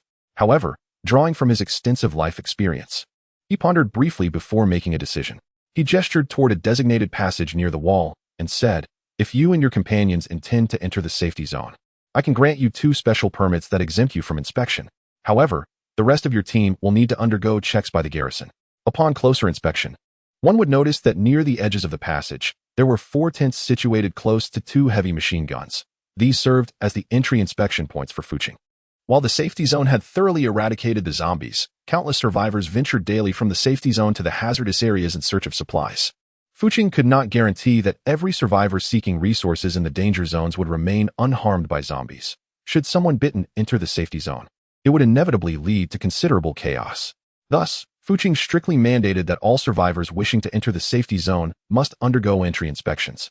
Nonetheless, where there are people, there exist hierarchies and privileges. As a member of the Fuching Survivor Alliance Committee, Xiao Dongliang possessed a few exemptions for direct entry without inspection. In light of Han Feng's request to enter the safety zone, he was more than willing to bestow these 2 permits as a gesture of goodwill, hoping to foster a favorable impression. "Thank you." With Xiao Dongliang's generous offer of 2 exempt entry permits, Han Feng accepted graciously, nodding in appreciation. After bidding farewell to the solicitous Xiao Dongliang, Han Feng turned to find a young boy of about 10 years standing transfixed, gazing longingly at the walls of the Fuching safety zone. Observing the scene, he surmised the reason behind the little boy's gaze fixed intently upon the safe zone of the city. Since the outbreak of the apocalyptic virus, every member of the evacuation team clad in white attire had endured a life of relentless turmoil. It was a remarkable feat if they could manage even a meager bowl of thin porridge each day, let alone a proper meal. Upon hearing of a sanctuary devoid of zombies manifesting before them, it was only natural for them to yearn to experience this paradise, if only to behold it from afar. Han Feng stood in contemplation for a considerable time, enveloped in silence. After a prolonged pause, he lifted his head and altered his intention of returning to the Unimog camper, instead setting his course towards the medium-sized bus where Ing resided. Chapter 109. Arrival at the city. Han Feng, what brings you here? Do you have any plans? Ing, who was resting inside the passenger bus, promptly stood up upon noticing Han Feng's entrance. It was no wonder that the boy had been staring at that wall with such intensity. As Han Feng surveyed the cramped interior of the medium-sized bus, he couldn't help but furrow his brow. Every available space was occupied by the survivors in white attire, each curled up in their seats, creating a remarkably confined environment. Only the armed members of the firepower team had a slightly better arrangement, as they could rest on the floor of the central aisle, finally able to lie down. Ing, shortly you will announce to the members of the white-clothed group on the bus that our evacuation team will be resting in the city for 3 days. During this period, every member will have half a day to relax in the city. What? Is this true? And Ying's expression turned incredulous upon hearing Han Feng's decision. And the individuals curled up in their seats also opened their eyes in surprise. Indeed, starting tomorrow, you will organize them to enter the city in batches. 20 people a day, allowing each person to take a stroll. After speaking, Han Feng noticed the white-clad members on the bus beginning to whisper among themselves, and suddenly remembered something. He quickly added, "Those who are arranged to enter the city for rest can collect 2 pounds of flour from Ing on the day of their departure. They can use this flour to trade for whatever they desire in the city." Han Feng understood that food was a valuable currency in this post-apocalyptic world, and no survivor faction would refuse it. Food could effectively serve as money. Wonderful. Long live Han Feng. The members of the white-clothed group, seated on the bus, erupted in enthusiastic cheers upon hearing Han Feng mention that each individual would receive 2 pounds of flour. Their excitement was palpable, and they began to implicitly acknowledge Han Feng's leadership. Little did Han Feng realize that this seemingly small gesture would significantly elevate his standing among the white-clothed community. As the first rays of morning sunlight streamed through the bus window and illuminated Han Feng's face, he slowly awoke, observing Wang Yingyu setting the table with fried eggs and bread. "Wow, you're up so early today," Han Feng remarked, rubbing his eyes and greeting Wang Yingyu with a smile. Truth be told, he had grown accustomed to enjoying the breakfast she prepared each morning, marking the start of a new day. "Don't forget, we plan to explore the safe zone of the city today," Wang Yingyu reminded him as she busily arranged the tableware. "Rest assured, I have it all noted down. After breakfast, you should change and prepare," Han Feng replied, picking up a piece of bread while shaking his head in amusement at Wang Yingyu's eager demeanor. When Wang Yingyu and Han Feng arrived at the passage connecting to the safe zone, they discovered that over 100 people were already queuing to leave the safe area, awaiting inspection by the guarding troops. These survivors from the capital's safe zone intended to venture into the contaminated area in search of any usable supplies. It was astonishing to see so many people lined up, all adhering to the order, especially after the outbreak of the apocalyptic virus. This was the first time Wang Yingyu witnessed such compliance. As they stood at the passage, soldiers from the capital's guarding force noticed them. "You too. Do not linger here. Proceed to the isolation room for inspection," commanded a soldier dressed in black-green camouflage. His feet clad in black military boots and a micro-submachine gun slung over his shoulder. He gestured towards a tent on the left, indicating that Han Feng should go for inspection. At the same time, a middle-aged woman, appearing to be in her 50s, approached Wang Yingyu, signaling her to head to the tent on the right. Upon observing this scene, Han Feng realized that they were to undergo an entry inspection. Ordinary survivors had to endure the discomfort of being thoroughly searched like livestock by the inspection personnel. However, Han Feng, at that moment, produced a red-covered document from his belongings and raised it before the soldier guiding him. "Entry permit." The soldier, upon seeing the red document, took it with a skeptical expression, flipping it open to verify its authenticity. To his surprise, it was indeed an official document issued by the Evolutionary Alliance Committee of the Capital, guaranteed by Qiao Dongliang, the head of the defense forces. "Since you possess an entry permit, you are exempt from inspection. You may proceed directly," the soldier declared, raising his hand to grant them passage into the safe zone. Upon entering the capital's safe zone, Han Feng noted the considerable efforts made by the Survivor Alliance to ensure internal security. The entire area near the perimeter wall had been cleared, replaced by a vast open space. The closest building stood 50 meters away from the wall. Even if someone were to breach the contaminated area's boundary and enter the safe zone, the soldiers patrolling the wall would easily spot any intruders and eliminate them without difficulty. Along the streets within the safe zone, most establishments had their doors wide open at this hour, with shopkeepers eagerly stepping out to attract the attention of hurried passers-by, hoping to entice them into their shops. It appeared that business was not thriving for these merchants. Han Feng observed the shopkeepers returning with expressions of disappointment as the pedestrians continued their brisk pace towards the passage leading to the contaminated area, prompting a heartfelt sigh from him. The quality of life for the survivors within these safe zones is, in fact, rather poor. Most of them must perilously traverse between the clearance zones and the safety zones daily, in search of usable supplies to exchange for food. At that moment, as Han Feng surveyed the surroundings, a sweet, youthful voice chimed beside him. A charming little girl, seemingly around 6 or 7 years old, appeared next to Wang Yingyu. With her delicate hand, she gently tugged at Wang Yingyu's clothing and pointed towards a modest shop by the roadside, which appeared to measure no more than 10 square meters. Wang Yingyu, glancing at the adorable child holding on to her corner, offered a slight smile to Han Feng. She then gestured towards the tiny shop, indicating her intention to follow the little girl and explore the offerings within. Chapter 110, The Arrogant Uncle. Dear child, is this shop owned by your family? With a cheerful smile, Wang Yingyu inquired about the relationship between the adorable little girl and the store as they strolled towards it. "This shop belongs to my aunt. She said my parents have gone to a faraway place and won't be back for a long time. She came to take care of me." Upon hearing the girl's response, Wang Yingyu's heart quivered, and she gazed at the innocent child with a surge of compassion. Simultaneously, a slight pang of pain pierced her heart. As the girl's predicament reminded her of her own plight, the cursed apocalyptic virus had robbed her of everything in an instant. Nevertheless, Wang Yingyu swiftly regained her composure and asked, "Since your parents are temporarily absent, is your aunt kind to you?" "My aunt is very good to me. She makes sure I am well fed every day. However, it seems my new uncle does not like me." The Navi little girl responded to Wang Yingyu's inquiry just as they arrived at the entrance of the shop. A young woman in her 20s, noticing the girl had brought guests, hurriedly emerged from the store with an angry expression. She admonished the child, "Tong Tong, didn't I tell you not to greet people outside? What if you encounter a bad person who intends to take you away?" After speaking, she cast an apologetic glance at Han Feng and Wang Yingyu. "Welcome to our little shop. However, we do not have much stock, so please feel free to look around." Upon entering the shop, Han Feng casually surveyed his surroundings and discovered that the young woman's statement was indeed accurate. The inventory was painfully sparse, consisting merely of a few scattered condiments and a handful of cooking utensils on the shelves. Given the current circumstances, it was already commendable for survivors in the safe zone to find food, who had the luxury to barter for these seasonings and utensils. It was no wonder that business was so lackluster. As the proprietor of the establishment, Yin Ruoyu was well aware of the shop's situation. However, she was unable to make any adjustments to the items for sale. In truth, this shop was not hers at all. Following the outbreak of the apocalyptic virus, while caring for little Tong Tong, She had gone days without finding food to sustain them. In order to survive, she had to set aside her pride and became the mistress of a powerful figure within the Survivor Alliance of the capital, with the shop serving as her temporary residence, the contents of which belonged entirely to him. To put it bluntly, Yin Ryu had exchanged her body for the right to reside in this space, constantly having to navigate the whims of others. We could use these bags of white pepper. How much do they cost? Wang Yingyu, perhaps feeling pity for the little girl, casually picked up several bags of white pepper from the shelves and inquired of Yin Ryu. Standing within the shop, Yin Ryu's face brightened at the prospect of a sale. If this transaction were to succeed, it would mark her first income. We only accept food as payment. 1 bag of white pepper can be exchanged for 2 pounds of grain. Either rice or flour will do. Without a moment's hesitation, Yin Ryu stated her price.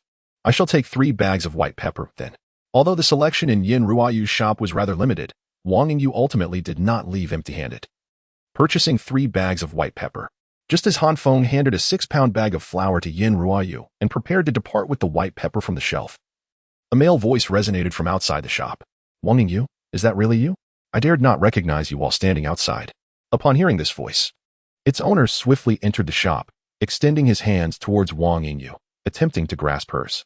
Upon realizing the man's intent, her expression shifted dramatically as she quickly withdrew her hands behind her back. When she finally discerned the identity of the man before her, her brows furrowed slightly. So it is you, Li Songhang. It must be noted that Wang Yingyu and Li Songhang were not particularly familiar with each other. Their acquaintance was merely superficial. The only reason she knew Li Songhang was that his father had once been a supplier for her father's company.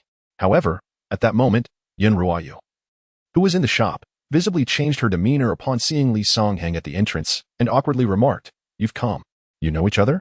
Wang Yingyu asked, casting a surprised glance at Li Songhang upon hearing Yin Ryu's faint voice from behind her. Meanwhile, Tong Tong, who had been previously pushed aside by Yin Ryu, immediately tensed up and hid behind Wang Yingyu, her previously cheerful expression replaced with anxiety as she muttered, "Uncle is here. Uncle, please don't hit Tong Tong. I'm scared." Seeing Tong Tong tremble in fear behind her, Wang Yingyu shot a look of disdain at Li Songhang, thinking to herself how despicable he was for intimidating such an adorable little girl. "What nonsense are you spouting, you little brat?" Li Songhang, noticing Wang Yingyu's contemptuous gaze, became enraged and shouted at Tong Tong. After his outburst, he cast a dissatisfied glance at Yin Ryu, his tone frigid as he declared, "Don't think that just because we slept together, I owe you anything. You can't even manage a little child. I command you to throw her out this instant. Please don't be angry. I will take good care of Tong Tong. My sister and brother-in-law are both gone. She is their only child, and I will ensure she does not speak out of turn again." Upon hearing Li Songhang's command to throw Tong Tong out, Yin Ryu's expression changed drastically. She tightly embraced Tong Tong, shaking her head vigorously at Li Songhang. Upon hearing the exchange between the two, Han Feng and Wang Yingyu quickly grasped the nature of their relationship. Li Songhang was not Yin Ryu's husband. Rather, he had lured her into this house to serve as an outlet for his desires. Li Songhang, it seems you have truly sunk lower than ever. Though the circumstances now differ greatly from the pre-apocalyptic era, your actions are utterly repugnant. Upon discovering the relationship between Li Songhang and Yin Ryu, Wang Yingyu's contempt for Li Songhang transformed into a visceral disdain, prompting her to take a step back in revulsion. The blatant discrimination exhibited by Wang Yingyu ignited a furious response from Li Songhang. He advanced a step forward, his gaze fixed intently on Wang Yingyu, and exclaimed loudly, "Wang Yingyu, the times have changed. By what right do you presume to dictate to me? Do you still fancy yourself the pampered heiress of a grand conglomerate? Take a good look around. This is Fuching, and here, my word holds sway." Chapter 111, The Consequences of Provoking a Woman in the Face of Li Songhang's Bluster. Wang Yingyu merely smiled, remarking, "This is the safety zone of the capital city.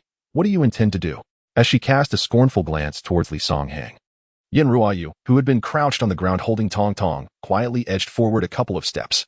In a hushed tone, she advised Wang Yingyu, "Miss, I suggest you leave swiftly. You cannot contend with him. His uncle is Li Ju, a member of the Survivors Alliance Committee in the capital. Before the outbreak of the apocalyptic virus, Li Ju held a prominent position in the capital as the head of the Business Administration Department. However, after the viral catastrophe, the city's leadership succumbed to the infection, transforming into the undead, while Li Ju survived 2 waves of the virus's onslaught. Unscathed by the infection, he seized the opportunity presented by the demise of the upper echelon, becoming one of the 5 members of the Survivors Alliance Committee. With Li Ju in command of the Survivors Alliance, Li Songheng found himself elevated in status, using his uncle's influence to seize several properties, of which this particular storefront was the smallest. Upon hearing Yin Ruoyu's warning from behind, Wang Yingyu began to grasp the source of Li Songheng's arrogance, her heart filled with contempt. She beckoned to Han Feng, who stood nearby with white pepper in hand, saying, "Today has truly disgusted me. I have lost all desire to shop. Let us depart." Han Feng, noticing Yin Ruoyu crouched behind Wang Yingyu, clutching Tonggong with a terrified expression, could only shake his head in resignation. He and Wang Yingyu were not saints. Yin Ruoyu had made her own choice to become Li Songheng's mistress in exchange for shelter, and the consequences were hers to bear. At that moment, Li Songheng, standing at the entrance of the shop, coldly declared, "I told you to leave." As he spoke, he drew a pistol from his waist and aimed it menacingly at Wang Yingyu. "I remember when my father took me to Hangxing for business. You were like a lofty princess. Even my father had to bow to you. I extended my greetings, yet you pretended I was invisible. But the world has changed. My family no longer needs to flatter you." A flash of madness flickered across Li Songheng's face as he continued, "I never imagined you would come to the capital. And now you dare to disregard me. Here, I have the authority, and I will make you experience humiliation. I want you to crawl around the capital in your bare skin. Now, strip off your clothes." At that moment, Han Feng, standing beside Wang Yingyu, let out a soft chuckle. Seeing the smile on Han Feng's face ignited a surge of rage in Li Songheng, who, without a second thought, disengaged the safety on his gun, exclaiming, "Damn it, you pretty boy, laughing at me. Do you think I wouldn't dare to pull the trigger? Even if I shot a few people, my uncle would cover for me." As Li Songheng disengaged the safety on his pistol, Han Feng's figure shifted. The dark crescent blade, initially merely gripped in his hand, was directed at Li Songheng's right hand holding the gun, and with a fierce strike, it descended. Li Songheng, who had intended to threaten Han Feng with the firearm, was met with a flash before his eyes as Han Feng vanished from his sight, only to be met moments later with a searing pain erupting from his shoulder. "Ah, my arm." The blow from Han Feng had severed Li Songheng's right arm at the shoulder, and a torrent of crimson blood gushed forth from the wound, staining the surroundings with dark red splatters. "I will make you pay. I will have my uncle kill you all." Li Songheng clutched his injury, howling in agony while intermittently issuing threats. His incessant curses sparked a flicker of murderous intent in Han Feng's eyes, prompting the dark crescent blade to shift once more, seemingly poised to sever Li Songheng's head. "Han Feng, don't kill him yet." Just as the blade was about to descend, Wang Yingyu's voice rang out. Upon hearing her cry, Han Feng's right wrist subtly flicked to the left, the tip of the dark crescent blade halting just against Li Songheng's neck. The force from the blade had already lightly grazed his throat, leaving a line of crimson blood in its wake. To kill him like this would be too lenient, Wang Yingyu remarked, stepping forward after noticing the confusion in Han Feng's gaze. She observed the nearly paralyzed Li Songheng and, with a slight smirk, lifted her right leg and delivered a powerful kick to his knee. The impact caused Li Songheng to scream in anguish, rendering him unable to maintain his stance, and he crumpled to the ground. Wang Yingyu, undeterred by his fall, followed up with another swift kick that sent him sprawling onto his back. "Did you not wish for me to feel humiliation? Did you not intend for me to crawl naked through the city? Did you not relish in tormenting women? I now return everything you desired." With her face flushed with rage, Wang Yingyu approached the incapacitated Li Songheng, rebuking him as she lifted her right foot once more, targeting a particularly sensitive area of his body with a forceful stomp. Crack! Accompanied by a sharp sound and the unmistakable sound of something shattering, Li Songheng's cries abruptly ceased, his eyes rolling back as the sudden agony rendered him unconscious. Han Feng, witnessing Wang Yingyu's actions, felt a slight twitch at the corner of his eye, a gasp escaping his lips in shock. Yet, even after delivering that blow, Wang Yingyu's fury seemed unquenched as she ground her foot against him before stepping away. "Let us depart. Such scum deserves this fate. To end him swiftly would be too merciful." Having concluded her actions, Wang Yingyu grasped Han Feng's arm and led him out of the shop. Halfway through her journey, she suddenly recalled something and turned to Yin Ruoyu, who stood dazed within the shop. "If you feel frightened, then you should go to the designated clearing area beyond the wall. Our convoy is stationed there. We can take you with us when we depart from the capital." After Wang Yingyu and Han Feng exited the shop, Yin Ruoyu gazed at Li Songheng, who was drenched in blood and excrement, and a sense of foreboding washed over her. Given Li Songheng's current state, his uncle, Li Juk, would not easily forgive anyone present. Contemplating this, Yin Ruoyu's expression darkened as she seemed to resolve herself. She hastily gathered a few essentials and, without delay, hurriedly made her way toward the passage leading to the clearing area, accompanied by Tonggong. Chapter 112. The capture in the opulent office located on the top floor of the headquarters of the Survivor Alliance in the capital, Li Ju, with his meticulously cropped hair, was sternly reprimanding the middle-aged man standing before him. What have you done? According to the spirit of the committee's meeting, regardless of the methods employed, the wall between the safe zone and the area to be cleared must be raised by an additional meter within this week. In response to Li Ju's admonition, the middle-aged man hesitated, his confidence wavering. Commissioner Li, you must be aware that most of the buildings around the safe zone have already been demolished. The remaining structures are owned by individuals, and it is rather difficult for us to proceed. What do you mean by difficult? Li Ju slammed a document onto the desk, creating a resounding thud, and fixed the middle-aged man with a fierce glare, exclaiming, "Deploy the garrison troops immediately. Those buildings marked for demolition, regardless of ownership, must be razed to the ground. If anyone dares to resist, treat them as rebels and execute them on the spot." Just as Li Ju was issuing his menacing orders, a sudden knock echoed through the office. Upon hearing the knock, Li Ju cleared his throat, tempering his demeanor slightly. "Come in." Entering the office was a young man in his 30s, formerly a section chief in the city's business administration department, who had become Li Ju's secretary following the outbreak of the viral apocalypse. However, the moment he stepped into the office, his expression was fraught with tension as he hurried to Li Ju's side and whispered urgently, "What?" Upon hearing his secretary's whispered words, Li Ju's eyes widened in shock, and he shouted.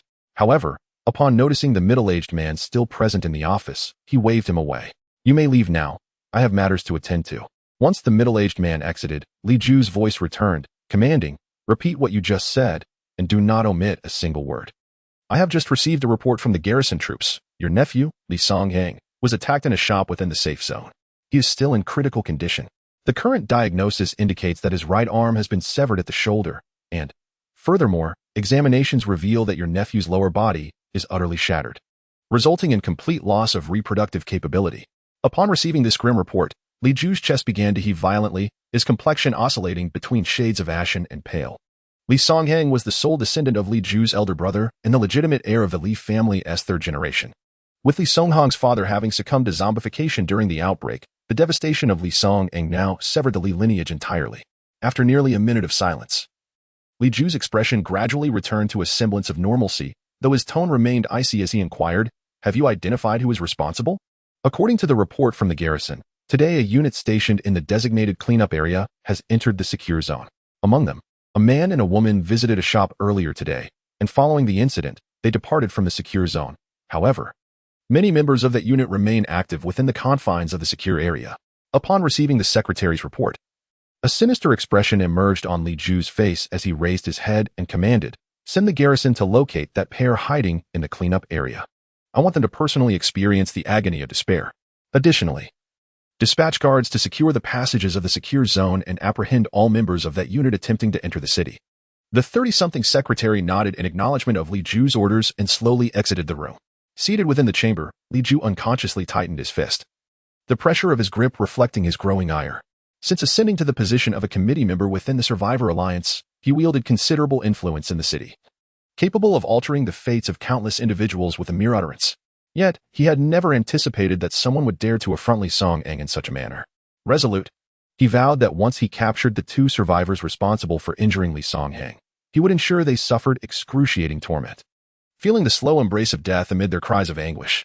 Meanwhile, within the confines of the Unimog RV, Wang Yingyu, clutching 3 packets of white pepper, stormed into the living area. Her earlier encounter with Li Songheng had thoroughly dampened her spirits for what she had planned to be a leisurely shopping excursion, leaving her feeling as though she had swallowed a green-headed fly, a sensation both nauseating and vexing. "Enough of your sulking. That brat is incapacitated, and even if he survives, he will lack the ability to cause trouble," Han Feng consoled, though he too felt a twinge of apprehension at the memory of her earlier kick.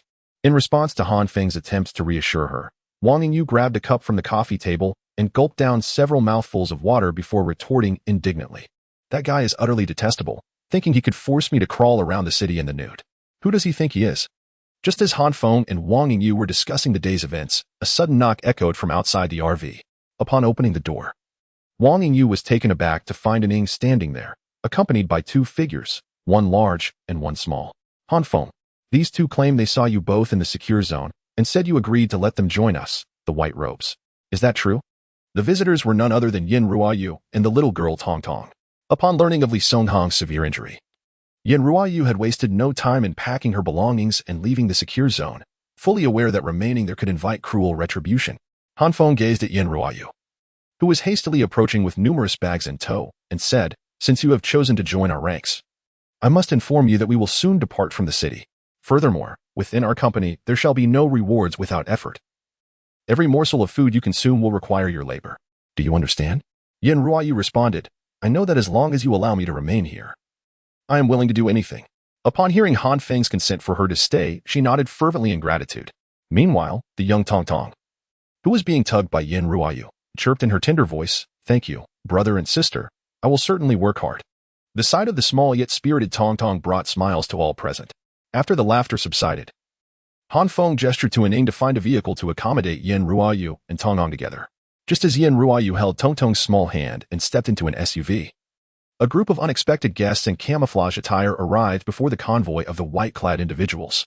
Chapter 113, The Wrath of Han Feng. Listen closely.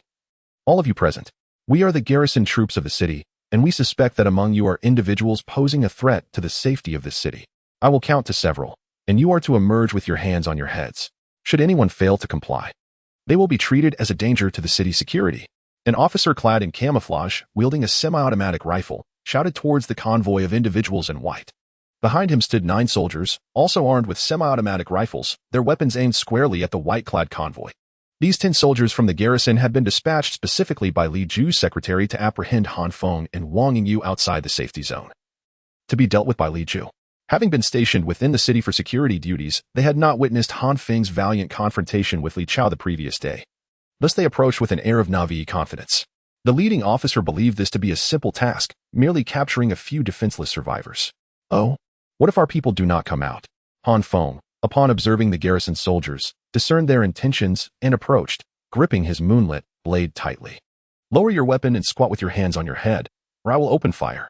The officer, noticing Han Feng's advance with the blade, swiftly redirected his weapon. The ominous barrel of his semi-automatic rifle now aimed directly at Han Feng. "Humph." In response to the officer's threat, Han Feng let out a disdainful snort. Simultaneously, the windows of the white-clad convoy descended, revealing a multitude of rifles, already chambered, extending from various vehicles, all aimed unwaveringly at the garrison troops. Are you attempting to revolt?" The officer's face paled at the sight of the numerous firearms, his voice faltering as panic spread among the soldiers accompanying him, their aim wavering in uncertainty. Should a gunfight erupt at that moment, the white-clad convoy, standing boldly without any cover, would undoubtedly be mercilessly decimated. The officer at the forefront of the garrison, with an air of forced authority, shouted, You need to think this through. If you fire a shot, the reinforcements rushing in response to the gunfire will annihilate every last one of you." Meanwhile, a soldier from the garrison, who had been patrolling the walls, witnessed the unfolding scene in the clearing, his heart racing. He had personally witnessed the fierce clash between Han Feng and Li Chao the day before and understood all too well the dire consequences should these garrison comrades engage Han Feng in conflict. Thus, he hastily descended from the wall, determined to report what he had just observed. Han Feng regarded the garrison personnel before him, who were clearly at a loss, a mocking smile gracing his lips. "You stand there, paralyzed with fear. Is this amusing to you? Why don't you hurry and leave?" You, the commanding officer, taken aback by Han Feng's words, flushed a deep crimson, the barrel of his semi-automatic rifle subtly rising. Yet, he ultimately lacked the courage to pull the trigger. His finger lingering on the trigger for an extended moment, unable to muster the resolve to fire a bullet that might lead to the annihilation of his entire battalion. Realizing his own cowardice, he could only seethe with anger, raising his semi-automatic rifle and bellowing to the soldiers behind him, "Retreat. All of you fall back." Upon witnessing the defensive troops preparing to withdraw, the members clad in white from the vehicle erupted into mocking laughter. "You lack the guts to capture anyone, and yet you come here. Hurry back and drink your milk," they jeered. Among the departing soldiers of the defensive force, one youthful soldier, unable to contain his frustration upon hearing the taunts from behind, turned and shouted at the retreating white-clad figures, "Don't get too cocky. We have other brothers on the lookout for those entering the city. Once they are all captured, let us see if you dare to be so arrogant." Han Feng, who had been standing still, quietly observing the defensive troops' departure, suddenly changed expression upon hearing the soldiers' words.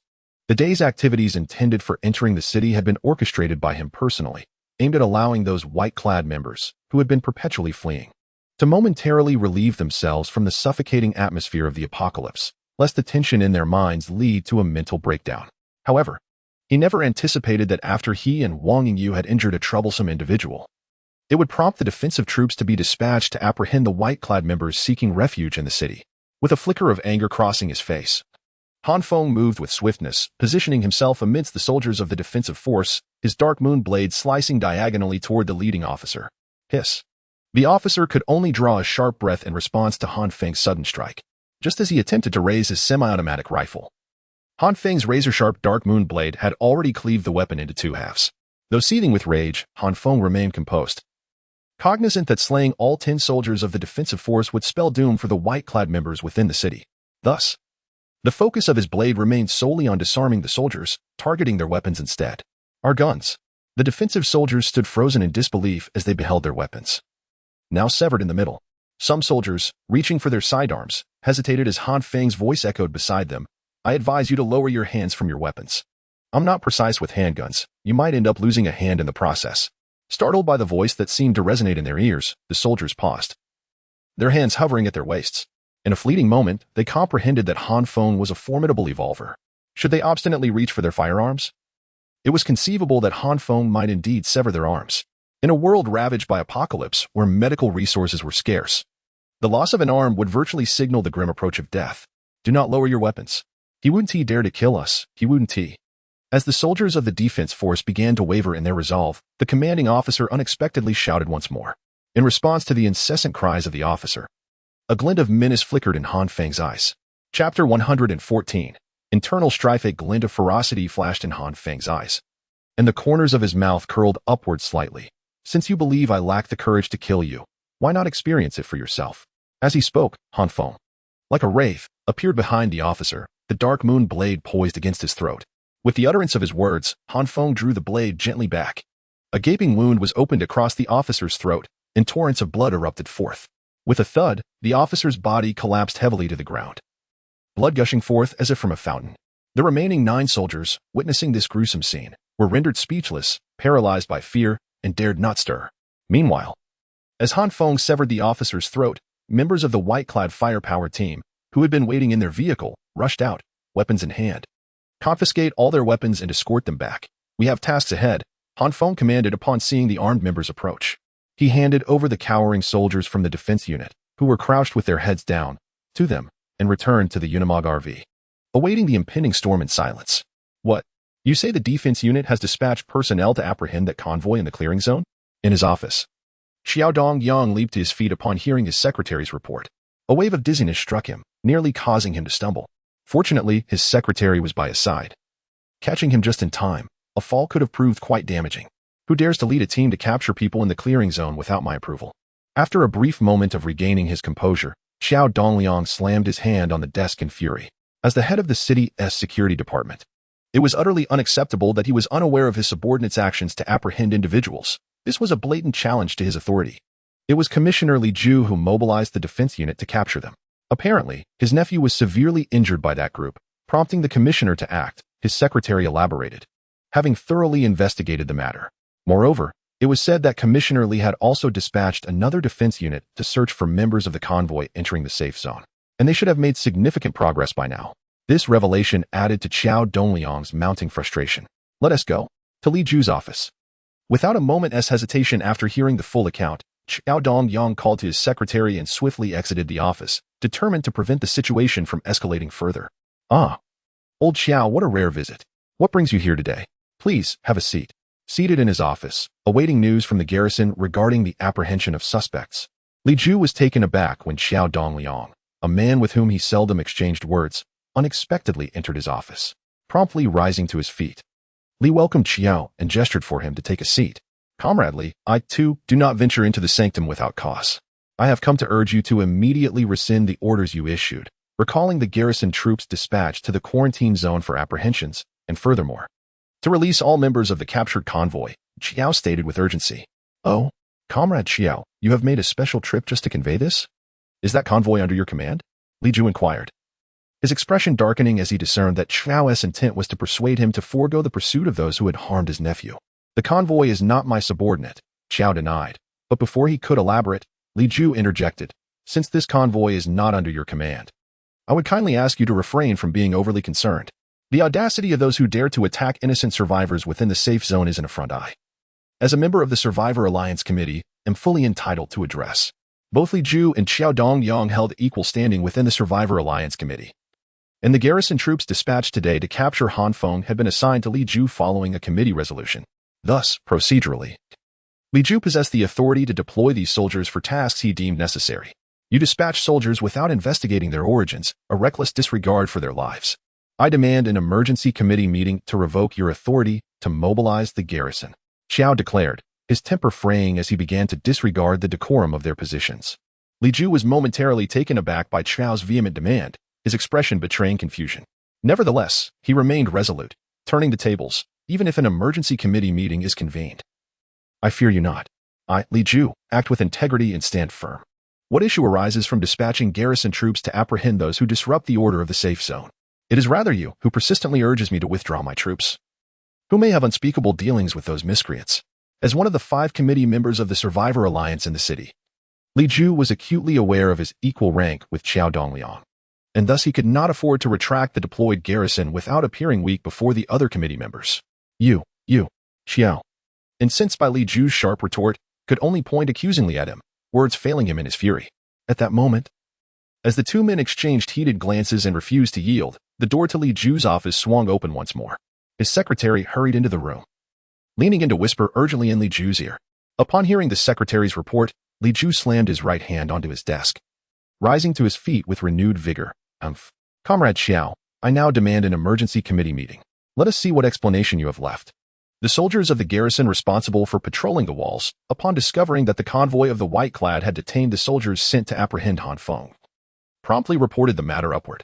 Li Ju, a member of the Survivor Alliance Committee in the capital, soon received this news and immediately began to confront Xiao Dongyang. What?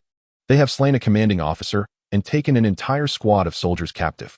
Upon learning of the white-clad convoy's actions, Xiao Dongyang could not help but cradle his head in despair. His initial hope of downplaying the situation had utterly crumbled after Han Feng killed the leading officer. The entire affair was plummeting rapidly into an uncontrollable abyss. Chapter 115. The sudden turmoil in Hongdu, in the provincial capital of Jiangyu, Hongdu. Atop the iconic Twin Towers, a zombie covered in a coat of green fuzz stood at the pinnacle, its emotionless gaze surveying the entire urban expanse. Moments later, this creature raised its head and emitted an unintelligible roar. At the instant of this cry, the previously tranquil Hongdu urban area erupted as if a bomb had been detonated. Hundreds of thousands of zombies within the city, regardless of their activities, responded with their own incomprehensible howls. Even those in pursuit of human survivors halted their chase, lifting their heads to join in the cacophony. As the zombies responded, they surged toward the Twin Towers, creating a scene reminiscent of a congested tourist attraction during the Golden Week before the apocalypse. The streets leading to the Twin Towers became a mass of staggering zombies, with scarcely any space between them. In light of this unexpected turn of events, the survivors hiding near the Twin Towers found themselves in dire straits. The advancing zombies were indifferent to collateral damage, and the survivors, confronted with such a colossal horde, were powerless to resist. They were akin to a mere droplet in the ocean, swiftly engulfed and vanished without a trace. Meanwhile, those survivors outside the advancing horde, realizing that the streets had been cleared of zombies, quickly retreated towards the outskirts of the city. Some, seeking refuge, seized the opportunity to rush into stores stocked with food, scavenging for any consumables. Approximately an hour later, as more zombies converged upon the Twin Towers, the immense throng had completely surrounded the area, rendering it impassable. Beneath the Twin Towers, 3 distinct zombies stood resolutely before the structure. Despite the suffocating crowd of ordinary zombies surrounding them, a vacuum of several meters formed around these 3, deterring any from encroaching upon their space. Visually, it was difficult to believe that these 3 zombies once belonged to the same species. The one on the far left appeared incapable of standing upright, its limbs sprawled on the ground, its body nearly touching the earth. A long tail had sprouted from its rear, enabling it to scuttle across the ground like a large gecko. The one in the center, while still retaining a rough human outline, was a grotesque sight. Its body was devoid of any intact flesh, covered in a patchwork of decayed meat, with a yellowish-brown liquid oozing from its surface, occasionally dripping onto the ground. Each drop that landed on the asphalt created a small hole, releasing a wisp of acrid smoke as it met the surface. The zombie standing farthest to the right could be described as the most human-like among them, retaining much of its former appearance. However, anyone witnessing its actions would likely be overwhelmed with horror, for it was gnawing on its own fingers. It did not merely place its fingers in its mouth, rather, it gruesomely severed each digit from its palm, continuously chewing on them. What was most terrifying was that, after consuming its fingers, they would regenerate on its hand, which had seemingly lost them. Upon the convergence of these three zombies at the base of the Twin Towers, the green-haired zombie that had been roaring atop the structure began to descend, emerging at the forefront of the massive horde. The stationary zombies, upon noticing the green-haired creature, emitted anxious growls, causing the already disordered ranks to devolve into further chaos. The three distinct zombies leading the group appeared increasingly agitated. The one on the left, crawling on the ground, accelerated its pace, while the one on the right intensified its finger-biting. The green-haired zombie, observing the turmoil surrounding it, nodded in satisfaction before unleashing another roar. Following its vocalization, the horde of zombies lined up before the Twin Towers fell into a profound silence, enveloping the area in an eerie stillness. Only the three unique zombies at the forefront took a sudden step forward. Upon seeing these three distinct creatures, the green-haired zombie stepped forward as well, producing a deep, unintelligible sound from its chest. The three zombies, having taken a step forward, paused momentarily in silence before responding with a series of growls. After their response, they turned to face the motionless horde, resembling wooden stakes, and emitted incomprehensible roars. In an inexplicable turn of events, after the three zombies had finished their growls, the once orderly horde erupted into a frenzy. Ordinary zombies began to break away from their ranks, converging towards the three unique zombies. Gradually, the number of ordinary zombies surrounding them swelled, and when nearly 10,000 had gathered, no more zombies emerged from the horde, having completed a preliminary consolidation of their ranks. The three unique zombies directed a roar towards the green-haired creature before departing the group without looking back. As the three special zombies exited, the horde that had congregated at the base of the Twin Towers began to disperse, with the ordinary zombies instinctively resuming their scattered movements. Meanwhile, the green-haired zombie re-entered the Twin Towers. Not long after the three special zombies set forth, the trajectory of their advance shifted. The zombie, crawling on the ground, accompanied by nearly 3,000 ordinary zombies, arrived at the banks of Hongjiang River. Upon reaching the riverbank, they advanced against the flow of the water, heading towards the direction of Riejiang City. Meanwhile, the grotesquely decayed zombie, adorned with various forms of putrefaction, led over 4,000 ordinary zombies onto the bypass highway, making their way towards Guizhou City. As for the last group of zombies, the smallest in number, they were guided by a zombie incessantly gnawing on its own fingers, treading upon the dusty country roads, with their destination unmistakably being Fuqing, where Han Feng and the others currently resided. Chapter 116. Persuasion of Surrender. As the Survivor Alliance Committee convened an urgent meeting to deliberate on how to address the situation with Han Feng and his group, the white-clad individuals stationed by the walls of the designated cleanup area commenced their withdrawal. The vehicles within the convoy of white-clad figures roared to life one by one, swiftly departing from their original positions. Armed units, equipped with an array of firearms, maneuvered to positions beside the windows, their ominous muzzles protruding into the open air. Han Feng, do you believe the garrison forces will negotiate with us for a prisoner exchange? Asked Wang Yingyu, seated in the passenger seat of the Unimog RV, tilting her head inquisitively towards Han Feng. I cannot ascertain their intentions. We can only proceed step by step, he replied. If the Survivor Alliance was a singular voice under Qiao Dongliang's command, Han Feng would harbor confidence in resolving the matter with ease. However, should others intervene, the outcome would become uncertain. As the convoy of white-clad individuals executed a tactical withdrawal, the emergency meeting of the Survivor Alliance Committee, prompted by Li Ju's suggestion, reached its conclusion. Despite Qiao Dongliang's repeated assertions regarding the formidable strength of the white-clad convoy, the other committee members remained steadfast in their belief that maintaining control over the safety zone was paramount. Han Feng's audacity to act within the safety zone was a blatant disregard for the authority of the Survivor Alliance. To allow him to escape unscathed would set a perilous precedent, significantly diminishing the Alliance's deterrent power in the future. Nonetheless, due to Qiao Dongliang's insistence on the white-clad individual's formidable capabilities, the other four committee members ultimately conceded slightly, agreeing to mobilize the garrison forces and the Blade Assault team, while allowing some time for Qiao Dongliang to make a final attempt to persuade Han Feng to surrender. At this moment, the withdrawal of the white-clad convoy had already distanced itself from the walls of the safety zone and the cleanup area. The most vulnerable fuel tankers had retreated to the border between the cleanup area and the danger zone, while the Unimog RV positioned itself somewhat ahead, yet still maintained a full kilometer distance from the passage to the safety zone. Seated in the passenger seat, Wang Yingyu was observing the safety zone's passage through a high-resolution telescope. She noticed a minor commotion a few moments prior. The garrison forces stationed at the passage began to rotate. She could faintly discern a convoy of armored vehicles gathering in the rear of the passage. The assembly behind the passage continued, and soon, a convoy of 4 armored vehicles, painted white, emerged first from the passage, heading directly towards the Unimog RV's location. Han Feng. A convoy has exited the passage leading in and out of the safety zone, she reported. Understood. Let us observe the Survivor Alliance's intentions, Han Feng replied. Having taken the soldiers of the garrison forces as hostages, he sought a prisoner exchange with the Survivor Alliance. If they consented to such terms, Han Feng would forego further pursuit of the matter and advance directly towards Tiger City. However, this notion is destined to remain unfulfilled. Although Qiao Dongliang is responsible for the defense forces of the city, he must adhere to the committee's resolutions and cannot clandestinely negotiate with Han Feng. For armored riot vehicles gradually came to a halt, 400 meters in front of the Unimog RV. The loudspeakers of the riot vehicles blared to life, and a voice that was somewhat familiar to Han Feng reached his ears. Han Feng, this is Qiao Dongliang. We met just yesterday, and I hadn't anticipated our next encounter would be under such circumstances. I now represent the Survivor Alliance of the city to announce that, in light of your team's actions today within the safety zone, disregarding its regulations, injuring an individual severely, and subsequently detaining soldiers on duty, the Survivor Alliance has officially issued a warrant for you and your team. After delivering the warrant, Qiao Dongliang's tone softened somewhat. However, I have done all within my power. If you and your team were to surrender peacefully and return those soldiers, I can guarantee your safety before the other 4 committee members while explaining the entire situation. Seated in the Unimog RV, Han Feng raised the corners of his mouth slightly, a mocking expression playing across his face as he absorbed Qiao Dongliang's proclamation. The officials of the Survivor Alliance still viewed matters through the lens of pre-apocalyptic logic, believing it reasonable to sacrifice their soldiers to uphold their own authority.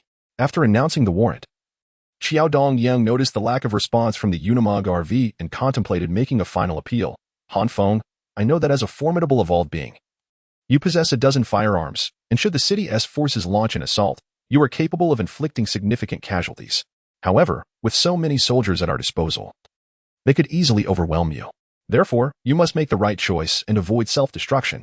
Following Qiao Dongliang's entreaty, Han Feng's voice emerged through the loudspeakers of the Unimog RV. Imbued with a haunting calm, initially, I considered resolving this matter amicably through a prisoner exchange, but perhaps I have underestimated your demands, which require me to relinquish all my power and submit to your whims. At this juncture, Han Feng's voice rose dramatically. If this is the decision of the Survivor Alliance, then allow me to convey my own. If you seek battle, then let us engage. Upon hearing Han Feng's resolute response, Qiao Dongliang sat in silence within the armored vehicle for a considerable time before gesturing for the Blade Assault team to return to the safety zone. Just before their return, Qiao Dongliang, with a hint of resignation, stated, as the head of the city's defense forces, I have no desire to engage in conflict with you. However, bound by the framework and orders of the Survivor Alliance, I am compelled to confront you. Let fate decide the outcome of our confrontation. With that, the 4 armored riot vehicles of the Blade Assault team swiftly turned and retraced their path back to the safety zone of the city. Upon the return of the strike team to the safety zone of the capital, the other members of the Survivor Alliance Council learned of the breakdown in negotiations with Han Feng. Li Ju, observing Qiao Dongliang as he disembarked from the armored riot vehicle, remarked with a hint of derision, I had anticipated the futility of negotiations for those audacious enough to challenge the order of the capital. A forceful response is undoubtedly the most prudent choice. Following the Council's directive for an offensive, the assembled defensive troops sprang into action.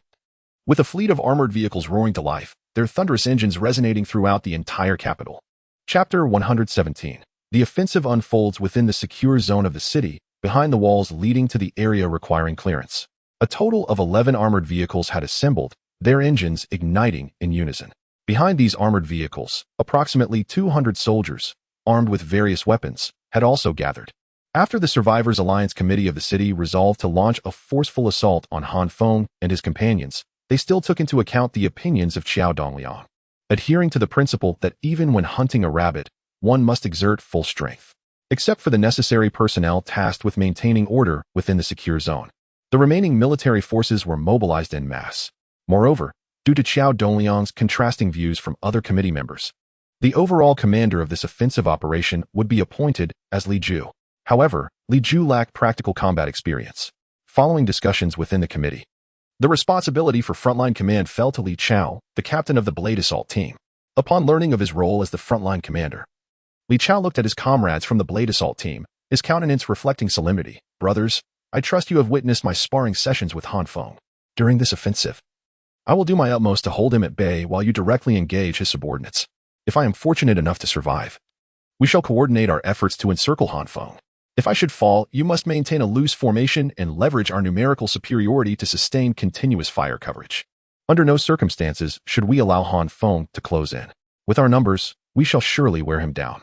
Having accepted the role of frontline commander, Li Chao was prepared to make the ultimate sacrifice. His previous encounters with Han Feng had revealed that he was the only one capable of stalling Han Feng, as others would fall swiftly in combat. Thus, he resolved to first eliminate Han Feng's support before encircling him, hoping to conclude the battle with minimal cost. However, this strategy would place him at the greatest risk. Captain, please reconsider. We could initiate fire coverage first. It would be unwise for you to risk confronting Han Feng directly. Urge the members of the Blade Assault team, all too aware of the peril involved should Li Chao choose this course of action. Yet, having made his decision, Li Chao leaned toward his deputy, Qin Haomin, and whispered, "If the plan fails and I do not return, you must ensure these brothers come back." With resolve, he raised his voice to the entire Blade Assault team. "I hereby declare the offensive operation officially commenced. All units, board the vehicles. Move out." Following his command, Li Chao ascended the foremost armored vehicle from the garrison, leading the charge into the fray. Following closely behind the armored vehicles of the garrison troops were 4 riot control armored cars from the Blade Assault team. Once all the riot control armored vehicles were deployed, the remaining armored cars of the garrison troops also sprang into action. Meanwhile, ordinary soldiers, burdened with an array of weapons, trotted along behind the armored vehicles, advancing towards the designated clearance zone. Upon the entire convoy of armored vehicles exiting the safety zone, under Li Chao's orders, the formation of the armored convoy was adjusted. The garrison's armored vehicles took the lead, creating a triangular formation that pressed forward towards the convoy of the white-clad individuals. Li Chao instructed the ordinary soldiers following the armored convoy to arrange themselves in a loose formation, advancing slowly. However, during the formation adjustment, Li Chao harbored a hint of self-interest, placing the 4 riot control armored vehicles of the Blade Assault team at the rear of the offensive force for relative safety, while pushing several of the garrison's armored vehicles further forward. Observing the movements within the safety zone of the garrison, Han Feng's expression turned grave upon witnessing the Blade Assault team re-emerge from the safety zone. He realized that the most significant battle thus far was about to unfold. As the garrison's armored vehicles entered the range of the Sky Dome's high-energy electromagnetic cannon, Han Feng's finger hovered over the red button controlling the cannon, resolving to utilize it as the first wave of attack to deplete the garrison's manpower. Closer, just a bit closer. Han Feng watched as the attacking force from the garrison approached, suppressing the urge to press the button, waiting for the garrison troops to enter the optimal range. Aiming to eliminate as many soldiers from the garrison as possible, the garrison's armored vehicles halted their advance 700 meters from the Unimog RV, and Li Chao swiftly exited the armored vehicle, dashing towards the RV. Meanwhile, the 7.62mm caliber squad machine guns mounted on the armored vehicles began to unleash a torrent of bullets in an effort to cover Li Chao. With the first armored vehicle opening fire, the vehicles behind it followed suit, unleashing a barrage of bullets that caused sparks to erupt from the surface of the Unimog RV. Remarkably, the RV managed to withstand the onslaught of machine gun fire. The gunner operating the squad machine gun was taken aback. Realizing that the bullets being expelled could not penetrate the front of the Unimog, they merely sparked without inflicting damage. Typically, a 7.62mm caliber machine gun could pierce through a 5mm thick steel plate at this distance. Such an inability to breach a civilian vehicle was a scenario one would expect only from a less powerful handgun. He could scarcely fathom that bullets capable of cleaving a person in two could prove utterly ineffective against the Unimog RV. As the sound of bang bang bang echoed from the windshield of the Unimog RV, Han Feng's fingers pressed firmly against the launch button of the crimson, high-energy electromagnetic cannon. The metallic cover atop the living area of the RV began to crack open, emitting a faint azure glow. On the cannon, reminiscent of a satellite receiver, white particles of light subtly emerged. At that moment, Li Chao, charging towards the Unimog RV beneath a plasma shield, felt a jolt of alarm. Upon witnessing the peculiar device atop the RV radiating white luminescence, an overwhelming sense of peril set off a cacophony of warnings within his sixth sense. Quickly disperse. Take your positions. However, when a small black hole materialized above the living area of the RV, he could no longer afford to hesitate. He swiftly darted into a nearly stripped-down residence, fervently alerting the armored convoy. Yet, it was already too late. A beam of black and white light surged forth from the top of the Unimog RV, targeting none other than the retreating armored convoy. Chapter 118, Ashes to Ashes on the armored vehicle of the garrison in the city. The soldier tasked with observation instinctively sensed trouble when he noticed a white light glowing atop the Unimog camper. He shouted urgently to the driver, "Move left quickly, seek cover." The light infantrymen stationed behind the armored vehicle, poised to accompany it in the assault, were taken aback by the blinding brilliance ahead. Some of those closely following the armored vehicle hastily took refuge behind its sturdy frame, hoping its armor would shield them from impending danger. Meanwhile, others, positioned farther from the vehicle, dashed towards nearby buildings, believing that any form of cover would significantly diminish the threat. Unbeknownst to them, the moment the celestial high-energy electromagnetic cannon illuminated, the Grim Reaper had already begun to beckon those within its range. A fan-shaped stream of black and white light shot forth from the top of the Unimog, instantly wreaking havoc on everything within 1,000 meters ahead of the camper. Amidst the advancing armored vehicles, a plethora of electrical sparks erupted. As the relatively fragile semiconductor components and secondary transistors within the war machines proved utterly incapable of withstanding the immense energy emitted by the electromagnetic cannon. These critical components were incinerated in an instant by the overwhelming surge of voltage, rendering them inoperative. The armored vehicles, once speeding forward, were abruptly transformed into iron coffins. The metal surfaces of those at the forefront began to corrode and rust rapidly, while the skin of the occupants started to peel away. The plight of the light infantrymen who had entered the range of the celestial high-energy electromagnetic cannon was even more dire. Those sheltered within the armored vehicle enjoyed a measure of protection from the electromagnetic waves, yet the unprotected light infantrymen found their blood heated to a boil in an instant, with clouds of blood mist erupting from their pores, rendering the scene akin to a hellish nightmare. However, these soldiers, whose blood was instantaneously boiled, met their demise almost immediately, spared the anguish of suffering. One soldier from the garrison fortuitously stood at the 1,000-meter limit of the electromagnetic cannon's range, with half of his body caught in its energy wave. His heart-wrenching screams instilled terror in the hearts of the soldiers behind him, taking refuge in a nearby building. Li Chao was shielded by a plasma barrier that protected him from all harm, but the once vibrant blue glow had dimmed significantly. At that moment, however, he could not afford to concern himself with the state of his plasma shield. His gaze was fixed, dazed, upon the attacking forces of the city. Damn it! How could this happen? The armored vehicles, which had been fiercely firing, fell silent, while the foremost vehicles began to emit sparks incessantly. The light infantrymen following closely behind the armored vehicles faced an even more tragic fate. A light infantry battalion of over 200 men found themselves ensnared within the lethal range of the Sky Dome's ultra-high-energy electromagnetic cannon. Those who dared to step into this perilous domain, regardless of whether they sought shelter, had their very blood instantaneously vaporized, leaving behind mere desiccated husks. The attacking forces of the city, upon making contact with Han Feng, suffered a staggering loss of 70% of their combat effectiveness. Only those lagging at the rear, fortunate enough to remain beyond the cannon's reach, stood aghast at the scene before them, unable to fathom that the majority of their military might have been so swiftly annihilated. Amidst the chaos, Li Chao, who had sheltered within the confines of a building and activated his plasma shield to survive the onslaught, felt a pallor wash over him. He realized that the city was doomed. The Survivor Alliance, having lost a significant portion of their military strength, would no longer be able to maintain control. When the hordes of zombies from the perilous zones surged towards the safe areas, it would herald the city's demise. As Li Chao gathered the courage to lift his gaze once more, the sight that met his eyes sent a chill through his veins. Han Feng, previously seated within the Unimog, had emerged wielding the Dark Moon longsword, swiftly advancing towards the remaining soldiers. Meanwhile, the convoy of the white-clad figures began to move forward, their fire teams extending their weaponry from the windows, now aimed at the surviving soldiers. Understanding their intent, Li Chao cast a glance at his dimming plasma shield, bit his lip in determination, and made his choice. We have a situation. Open fire. Within the white-clad convoy, a member of the fire team, armed with a Type 81 semi-automatic rifle, spotted a figure emanating a soft blue glow darting from behind a building. Without a moment's hesitation, he squeezed the trigger. Rat-a-tat-tat. The initial gunfire ignited a frenzy among the already tense fire team members, who swiftly redirected their weapons towards Li Chao. Rat-a-tat-tat. Countless bullets struck the plasma shield enveloping Li Chao, generating ripples akin to waves on a tranquil surface. Faster. Move faster. Feeling the ripples on his shield, Li Chao's resolve hardened, and he surged forward with renewed vigor towards the white-clad convoy. While the plasma shield could withstand the bullet's impact, such movements relentlessly drained his internal energy. Previously, the shield had consumed the majority of his energy to withstand the electromagnetic cannon's assault. If he endured a prolonged barrage, he would soon find himself devoid of strength, sealing his fate. Thus, Li Chao's imperative was to draw nearer to the convoy. His approach was strategic. If he could capture a few of the white-clad figures alive, perhaps Han Feng would hesitate, sparing the remaining soldiers from the city.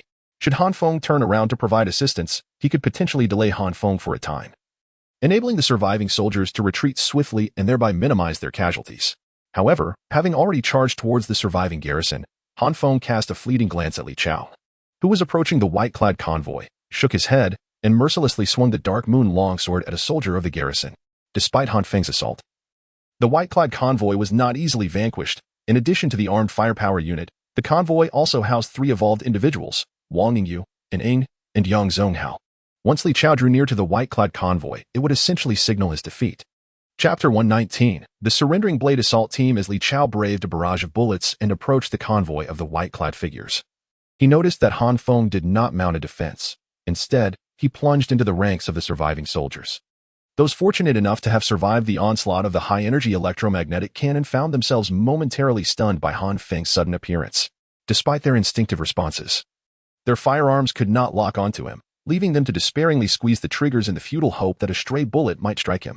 Han Feng, akin to a tiger among sheep, wielded his Dark Moon blade with lethal precision, severing heads with each swing, resulting in a rapid decrease in the number of surviving soldiers defending the city.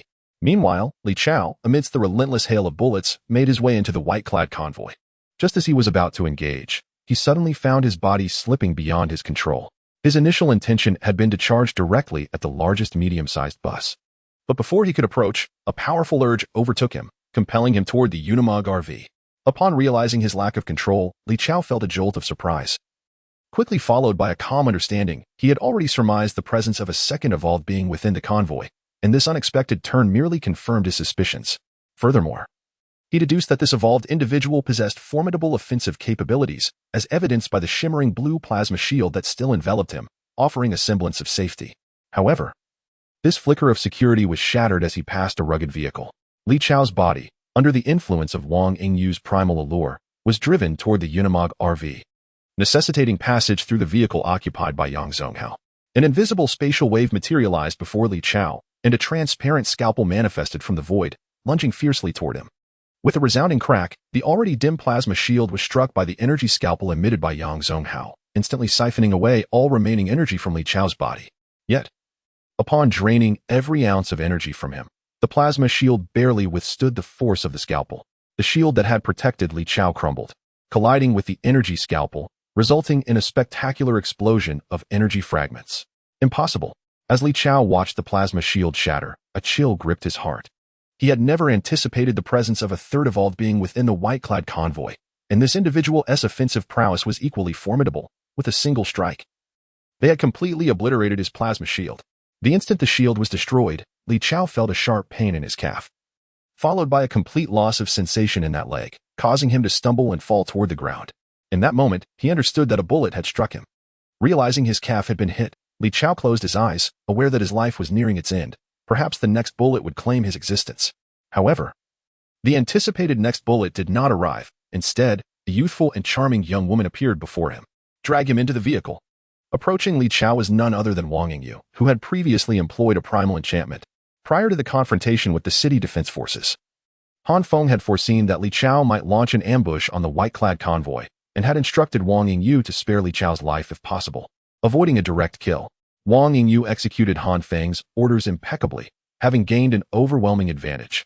She commanded the firepower team of the white-clad to target non-lethal areas when assaulting Li Chao, deliberately avoiding vital spots. As Li Chao was apprehended and forced into the Unimog RV by Wang Yingyu, Han Feng simultaneously completed the eradication of the city defense forces. Those soldiers who had narrowly escaped the onslaught of the sky-high energy electromagnetic cannon were swiftly dismembered by Han Feng in close combat, leaving behind a gruesome scene filled with headless corpses clad in camouflage. At that moment, the only survivors on the battlefield were the Blade Assault team, intentionally left to last by Li Chao, positioned at the rear of the formation. The Blade Assault team evaded the attacks of the sky-high energy electromagnetic cannon and witnessed firsthand the transformation of numerous defense troops into lifeless husks. Subsequently, they observed how the remaining soldiers, who had also survived, were effortlessly dispatched by Han Feng, as if he were crushing ants. They also witnessed Li Chao, engaged in battle among the white-clad, being shot and ultimately dragged into the Unimog RV. In light of these harrowing events, the vice captain of the Blade Assault team, Jinxian, found himself swallowing hard. The black and white beam emanating from the Unimog RV instilled a profound sense of dread within him. Had it not been for Li Chao's deliberate arrangement for them to remain at the rear of the attacking forces, the fate of the Blade Assault team would have mirrored that of the defense troops. "Do not harm our captain. We surrender?" After Han Feng had dealt with the defense forces and approached the Blade Assault team wielding the Dark Moon long knife, a voice suddenly emerged from the lead armored vehicle that left him astounded. The Blade Assault team had chosen to surrender. Upon announcing their capitulation, the Blade Assault team immediately opened the armored vehicle's tightly sealed doors, with the soldiers inside raising their hands as they emerged, the first being Vice Captain Jinxian. In truth, he had faced two choices: to execute the orders from the City Survivors Alliance and launch a desperate attack on the white-clad convoy, or to preserve their remaining strength and attempt to break through towards the city, salvaging whatever lives they could. However, Jinxian made an unexpected third choice: surrender. The catalyst for this decision was not merely the overwhelming circumstances, but the poignant moment he had witnessed when the white-clad captured Li Chao, igniting within him the desire to capitulate. As the vice captain of the Blade Assault team, Jinxian realized that with the complete annihilation of the garrison forces in the capital city, the Survivor Alliance's prospects were exceedingly bleak. He discerned that the white-clad individual's decision to capture rather than kill Li Chao indicated that Li Chao still held some value in their eyes. Thus, they spared his life. Similarly, the Blade Assault team, under Li Chao's command, possessed a certain worth. In the midst of the apocalypse, Jinxian, as the vice captain, could not afford to place his hopes in the precarious Survivor Alliance, which could collapse at any moment. He needed to forge a new path for his comrades. That path, it seemed, lay with the white-clad individuals led by Han Feng. Chapter 120, a twist of fate at that moment, within the safety zone of the city. At the headquarters of the Survivor Alliance, Li Ju, serving as the commander of the offensive operation for the first time, was anxiously awaiting news from the front lines. After Li Chao led the majority of the garrison troops into action, he urgently assembled 50 soldiers as a reserve force for the campaign under the name of the Survivor Alliance. Although Li Ju harbored considerable self-interest, he was not a fool. Having heard Xiao Dongyang repeatedly extol the formidable strength of Han Feng, he understood that these reserves were prepared in case the battle did not proceed as planned. Naturally, in his mind, it was preferable not to deploy these reserves at all. Meanwhile, the other members of the Survivor Alliance Committee, after witnessing the Blade Assault team and garrison troops depart the city, returned to their respective offices to address the mountains of bureaucratic tasks awaiting them. In their minds, Han Feng and his group were merely a larger band of marauders, and with the regular army dispatched from the city, such a band would surely crumble under a single blow, without any significant effort. "Come here. What is the situation outside? Why has the gunfire ceased so abruptly after only a short while?" Li Ju, having heard the thunderous gunfire outside the safety zone gradually diminish, summoned a soldier from the garrison and inquired with perplexity. The summoned soldier, equally baffled by the situation outside the safety zone, could only respond nervously. "The garrison troops have nearly all been dispatched. Aside from those stationed at critical points, the remaining personnel are all here. With so few of you, can't you coordinate? Are the mobile inspection teams merely idle? Have them send someone to scout?" The soldier standing before Li Ju couldn't help but flinch at the command. It was quite a notion from Li Ju to suggest sending the mobile inspection team for reconnaissance, akin to dispatching a patrol officer as a scout. Before the soldier could voice any objections, another soldier, hurriedly carrying a semi-automatic rifle, rushed over, exclaiming as he ran, "It's bad. The Blade Assault team has returned to the safety zone." The return of the Blade Assault team to the city should have been a normal occurrence. Why did the soldier seem so alarmed? Li Ju, having heard the soldier's frantic shout, displayed a look of confusion. However, upon hearing the next words from the soldier, his face turned ashen, and his legs trembled uncontrollably. "The Blade Assault team is all defected. They charged into the safety zone with that convoy, and not a single member of the garrison that went out has returned. This cannot be true. This cannot be true." As the commander of this offensive operation, Li Ju stood frozen in place, shaking his head repeatedly, utterly unable to believe that one unit of the Survivor Alliance had betrayed them while the other had been entirely annihilated. At that moment, several other committee members who had received the news rushed into Li Ju's office. Their expressions tense. "We have just received word that the garrison troops dispatched for the attack have been completely wiped out, and the Blade Assault team has defected." Is this true? Li Ju had just received this news, leaving him utterly bewildered. However, upon noticing Xiao Dongyang bursting into his office, a malicious thought surged within him. He pointed his right index finger directly at Xiao Dongyang and loudly proclaimed, "Seize Xiao Dongyang." He was responsible for the military forces within the city. And after leading the Blade Assault team out for negotiations, upon his return, he discovered that the entire team had defected. There was surely something amiss. Xiaodong, who initially intended to inquire about the situation, was taken aback by this sudden accusation, his demeanor shifting dramatically as he charged at Li Ju like a raging bull, shouting, "You're talking nonsense." Clearly enraged by Li Ju's words, he found it unfathomable that Li Ju, a fellow committee member of the Survivor Alliance, could stoop to such a despicable level, fanning the flames of discord amidst a military setback and making him a scapegoat. Just as Xiao Dongliang's fist was about to make contact with Li Ju's face, two soldiers, emerging from seemingly nowhere, restrained him, pinning him firmly against Li Ju's desk. In that moment, a calm voice resonated from behind Xiao Dongliang. "I must agree with committee member Li. Your actions raise suspicion. You led the Blade Assault team out for negotiations, and soon after, they defected. Even if you claim no involvement, you bear some responsibility for negligence." As this voice faded, another chimed in from behind him. Moreover, following the defection of the Blade Assault team, they launched a surprise attack on the garrison, leading to its complete annihilation. Even if you bear no personal fault, the issue of your lax command alone is enough to warrant execution.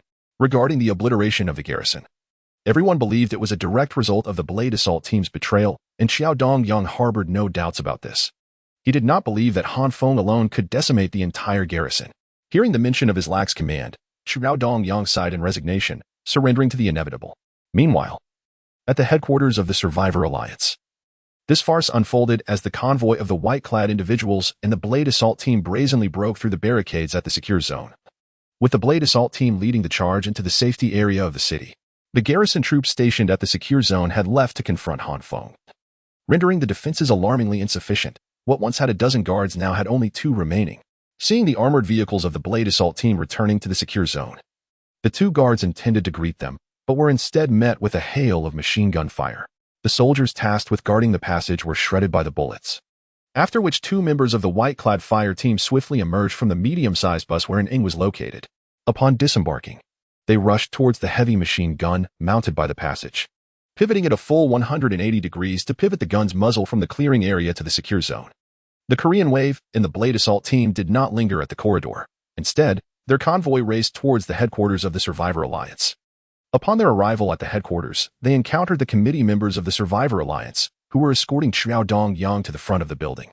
The first scene that greeted their eyes was that of a machine gun mounted on the armored vehicle of the Blade Assault team, aimed menacingly at the defense forces gathered at the headquarters of the Survivor Alliance. Chapter 121. The Massacre. What are they planning to do? Quickly search for any anti-armor weapons, as the machine guns from the Blade Assault team aimed at the assembled defense troops in front of the Survivors Alliance headquarters. A cacophony erupted among the ranks of the defenders. Han Feng, are we really going to do this? At that moment, Han Feng stood within the armored riot vehicle occupied by Qin Haomin, who was anxiously fixated on him. I have just slain so many soldiers from the defense forces. Do you believe these remaining soldiers will surrender at once and serve me? Han Feng cast a sidelong glance at Qin Haomin, waved his right arm, and commanded, engage. Having absorbed the Blade Assault team, Han Feng had already resolved how to deal with these soldiers from the defense forces. These soldiers represented the blood oath that the Blade Assault team was expected to deliver. Observing Han Feng's unyielding expression, Qin Haomin sighed, then steeled his gaze and shouted to the weapons operator, fire. Rat-a-tat-tat. The 4 armored riot vehicles, which had encircled the defense troops, simultaneously unleashed a fiery orange blaze. The rain of bullets from the machine guns atop the vehicles mercilessly reaped the lives of the defense soldiers as if cutting down wheat. Return fire. Quickly, return fire. As the machine guns roared to life, cries for counterattack erupted within the ranks of the defenders. Those soldiers who had not been torn apart by the hail of bullets instinctively raised their rifles and fired at the armored vehicles. However, the robust, homogeneous armor of the vehicles was impervious to ordinary rifles. The concentrated barrage of bullets merely left superficial scratches and sparked minor flames upon the armored surface. The soldiers' desperate struggle lasted mere seconds. The machine guns atop the armored vehicles roared for only a brief interval, and the once crowded expanse where the defense troops had gathered was now devoid of life, littered with the mangled remains of bodies, and a heavy stench of blood permeated the air. Their actions violate human rights treaties. These individuals are war criminals and must be apprehended and brought to justice. The committee members of the Survivors Alliance, who were escorting Xiao Dongliang to the open area, were stunned into exclamations as they witnessed the massacre unfold. In the blink of an eye, over 50 soldiers had been reduced to a gruesome array. However, regarding Xiao Dongliang, Han Feng decided to grant him a temporary reprieve. Han Feng sought to ascertain whether he could entice this military chief, who had long been responsible for the defense of the city. Following the annihilation of the Survivor Alliance, with control over the white robes and the blade assault team. Han Feng was virtually assured of becoming the city's ruler, yet lacking experience in managing a large number of personnel. He recognized the necessity of appointing a deputy to assist him in governing the entire city. Upon receiving Han Feng's orders, Qin Haomin glanced at the influential committee member outside the car window and once again issued the command to attack. The sound of gunfire erupted once more, as the bodies of those once exalted committee members who had ruled the city with impunity were riddled with bullets, reduced to mere fragments. Those who had once commanded the elements within the city met their ultimate fate as mere remnants of flesh scattered across the ground. Li Ju, who had instigated the conflict between the city and Han Feng, was swiftly consumed by the flames of gunfire, his body nearly obliterated by the relentless hail of bullets. Only Qiao Dongliang remained unharmed, standing in place, dazed as he beheld the scene before him, reminiscent of a hellish battlefield. His colleagues had all transformed into a gruesome mass of flesh, and even the soldiers tasked with escorting him fell victim to precise shots, splattering him with crimson and white fluids. Mr. Qiao, I presume you did not anticipate that our reunion would manifest in such a manner. Han Feng remarked as he approached Qiao Dongliang, flanked by the now subservient blade assault team after annihilating all the defensive troops present. Do you comprehend the magnitude of your actions? The obliteration of the defensive forces will inflict irrevocable harm upon the city. Qiao Dongliang exclaimed, his emotions surging as he rushed toward Han Feng. Two soldiers from the blade assault team seized Qiao Dongliang to restrain him, allowing Han Feng to approach leisurely, arms outstretched. I had intended to depart quietly. It was you who escalated matters to this point. Do not blame anyone else. Furthermore, should the exalted committee members dispatch troops to slay me, am I to submit willingly and forsake my resistance? Qiao Dongliang refrained from answering Han Feng's inquiries, instead fixing an accusatory gaze upon Qin Haomin, the vice-captain of the blade assault team, and shouted in indignation, Qin Haomin, how foolish of me to elevate you to this position. What benefits has Han Feng bestowed upon you to secure such unwavering loyalty? Are you oblivious to the repercussions of the total annihilation of the defensive forces upon the city? In response to Qiao Dongliang's furious reproach, Qin Haomin exhibited a resigned expression. Committee member Qiao, allow me to clarify. The extermination of the defensive forces has no bearing on us. Han Feng and his subordinates had already dealt with the defensive troops long before we, the blade assault team, chose to align ourselves with Han Feng in the wake of their demise. Enough. Spare me further explanations. With a swift motion, Han Feng halted Qin Haomin, who was poised to continue his explanation. Stepping forward, he addressed Commissioner Qiao. I believe you are well aware of the current situation. The Survivor Alliance has all but ceased to exist, and the city is practically within my grasp. I would like you to assist me in managing the city. Absolutely not. Qiao Dongliang exclaimed, struggling in anger, his face flushed with indignation. Having just witnessed Han Feng eliminate the city's defense forces in the upper echelons of the Survivor Alliance, the military-spirited Qiao Dongliang found it impossible to immediately align himself with Han Feng and become one of his subordinates. Take him away, Han Feng instructed.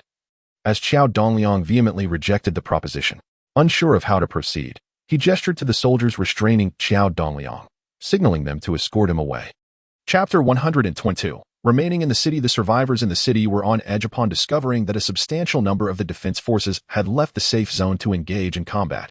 Their anxiety stemmed from the fear of an overwhelming horde of zombies. It was only after receiving the final report indicating that the defense forces were merely eradicating a band of marauders that the survivors within the safe zone began to relax. However, a subsequent series of unforeseen events jolted those ordinary survivors back into alarm. The collective massacre of the defense forces and the high-ranking members of the Survivor Alliance before the headquarters sent shockwaves through the relatively tranquil safe zone, akin to a deep-sea bomb detonating. The survivors currently within the safe zone understood that the situation had drastically changed. With Han Feng having obliterated the defense forces and eliminated the leadership of the Survivor Alliance, his control over the entire city was now a foregone conclusion. Yet, he found himself at a critical crossroads. His initial intention had been to transport the White Robes to Tiger City and build from the ground up. However, the conflict with the Survivor Alliance had inadvertently cleared away a significant portion of the military power in the city, positioning him as the most formidable force present. Consequently, the question of whether to continue towards Tiger City became pressing. To address this dilemma, he summoned 3 evolved individuals from his team, Wang Yingyu, Ning, and Yang Zonghao, along with the recently allied Qin Haomin, hoping to glean their perspectives. The summoned individuals gathered in a conference room on the top floor of a building that had previously belonged to the Survivor Alliance. After hearing Han Feng's query, they fell into contemplation. After a brief moment of reflection, Wang Yingyu smiled at everyone present before providing an answer that elicited resigned shakes of the head from her companions. I have no objections, I will defer to Han Feng on everything. What kind of answer is that? I'm not asking you to flatter me. Let us be serious. Han Feng chuckled, lightly tapping her forehead. Wang Yu's playful interruption eased the previously tense atmosphere slightly. I believe we should remain in the city. Ning stated after a moment of thought. From a governance perspective, you have dismantled all military forces in the city, and currently, the power to speak resides entirely with you. There is no opposing force. Regarding the sense of security for the survivors, the Survivor Alliance had already established a preliminary framework for you, and the city has become a relatively secure stronghold, allowing the survivors to rest without the fear of sudden zombie attacks. Thus, from this standpoint, staying in the city is the most sensible choice. Upon hearing Ying's reasoning, Yang Zonghao nodded in agreement.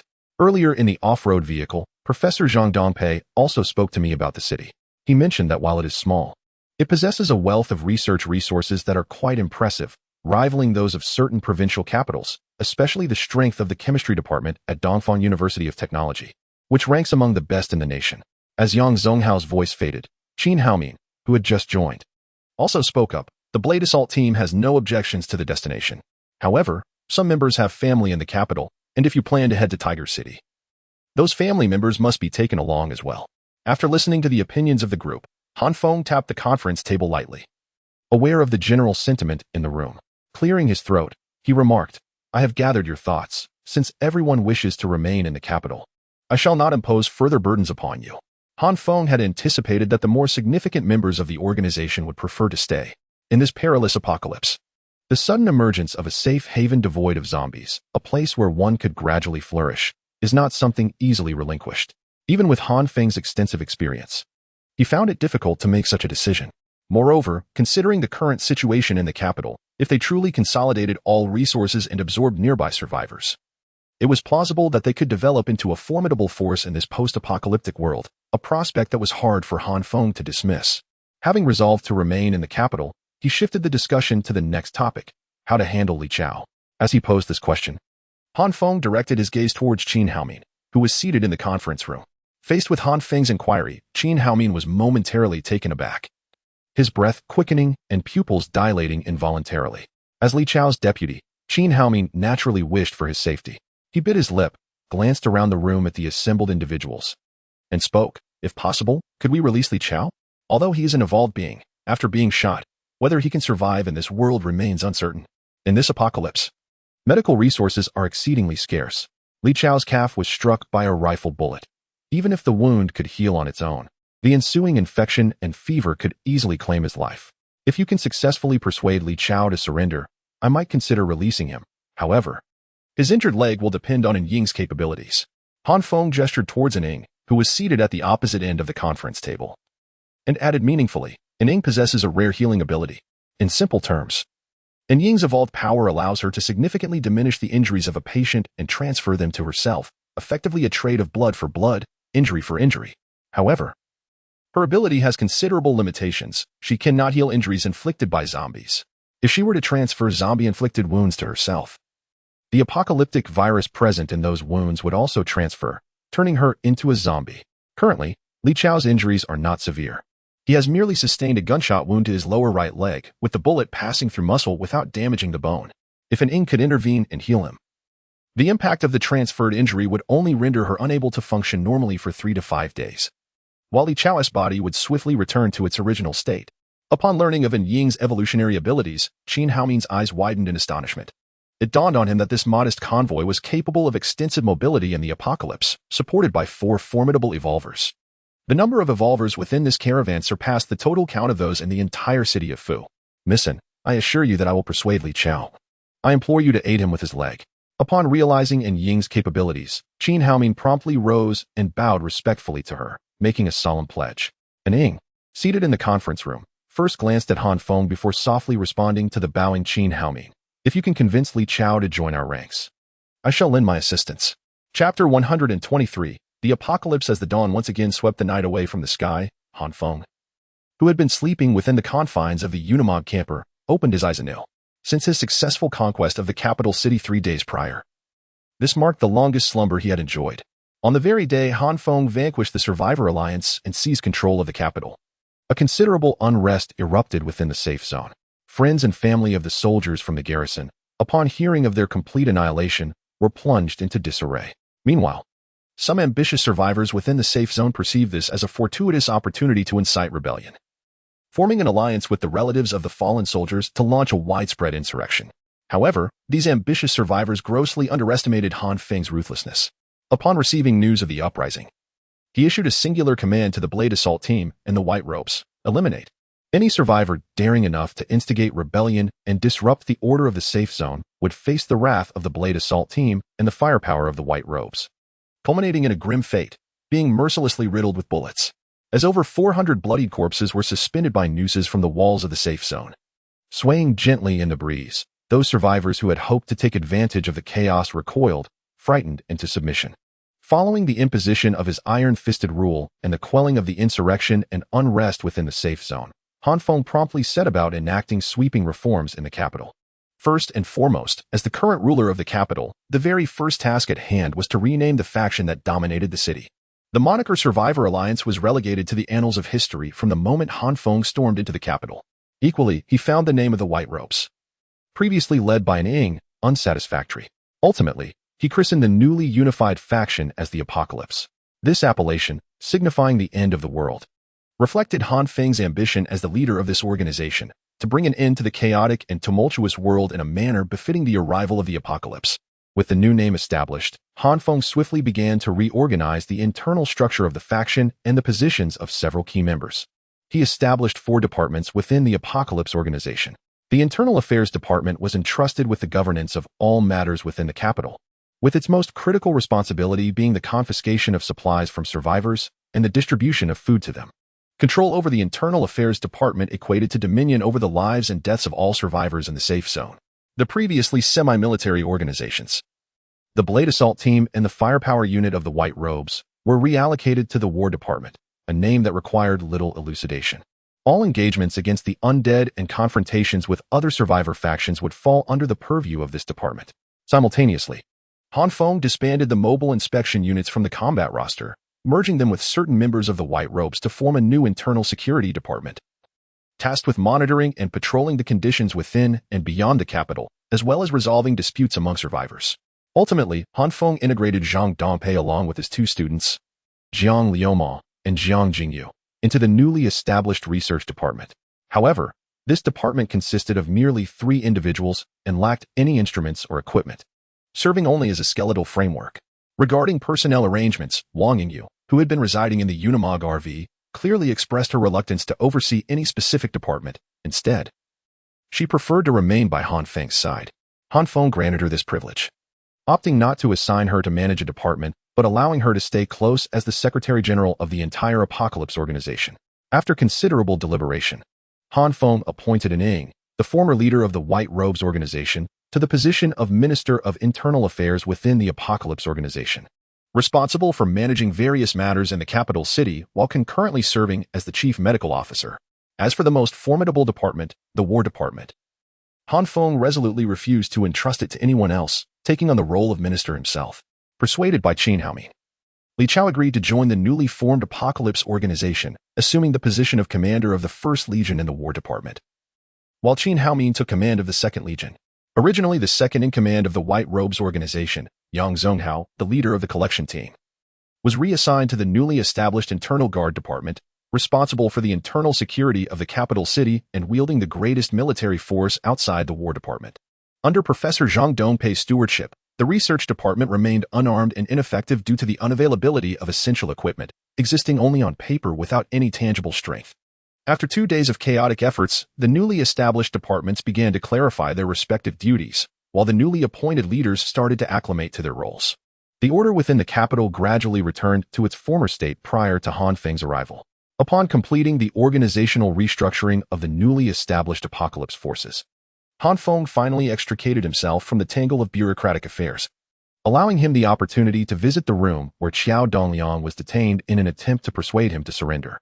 Having been incarcerated for 3 days, Qiao Dongliang appeared noticeably dispirited. However, upon hearing the door creak open and seeing Han Feng enter, he instantly regained his composure and shouted with a hint of fury, "If you intend to kill me, then do it. I will never serve you." Han Feng felt a twinge of helplessness at Qiao Dongliang's steadfastness. After 2 days of frenzied adjustments, he had just managed to delineate the functions and operational methods of these newly established departments. And he urgently needed a veteran with management experience to assist him. Yet, this seasoned veteran preferred death over offering his aid. "I will give you 5 more days to consider," Han Feng said, granting Xiao Dongyang additional time. If, by then, Xiao Dongyang remained obstinate, Han Feng would have no choice but to relinquish him. However, just as Han Feng was about to depart from Xiao Dongyang's holding room, a young man in a police uniform rushed into the chamber, exclaiming, "This is not good." During a reconnaissance of the danger zone, Minister Yang Zonghao discovered a significant accumulation of zombies, which were gradually coalescing into a formidable tide. It is anticipated that this surge will intensify, and judging by the trajectory of the undead, their intended destination appears to be the safe zone of Fuqing.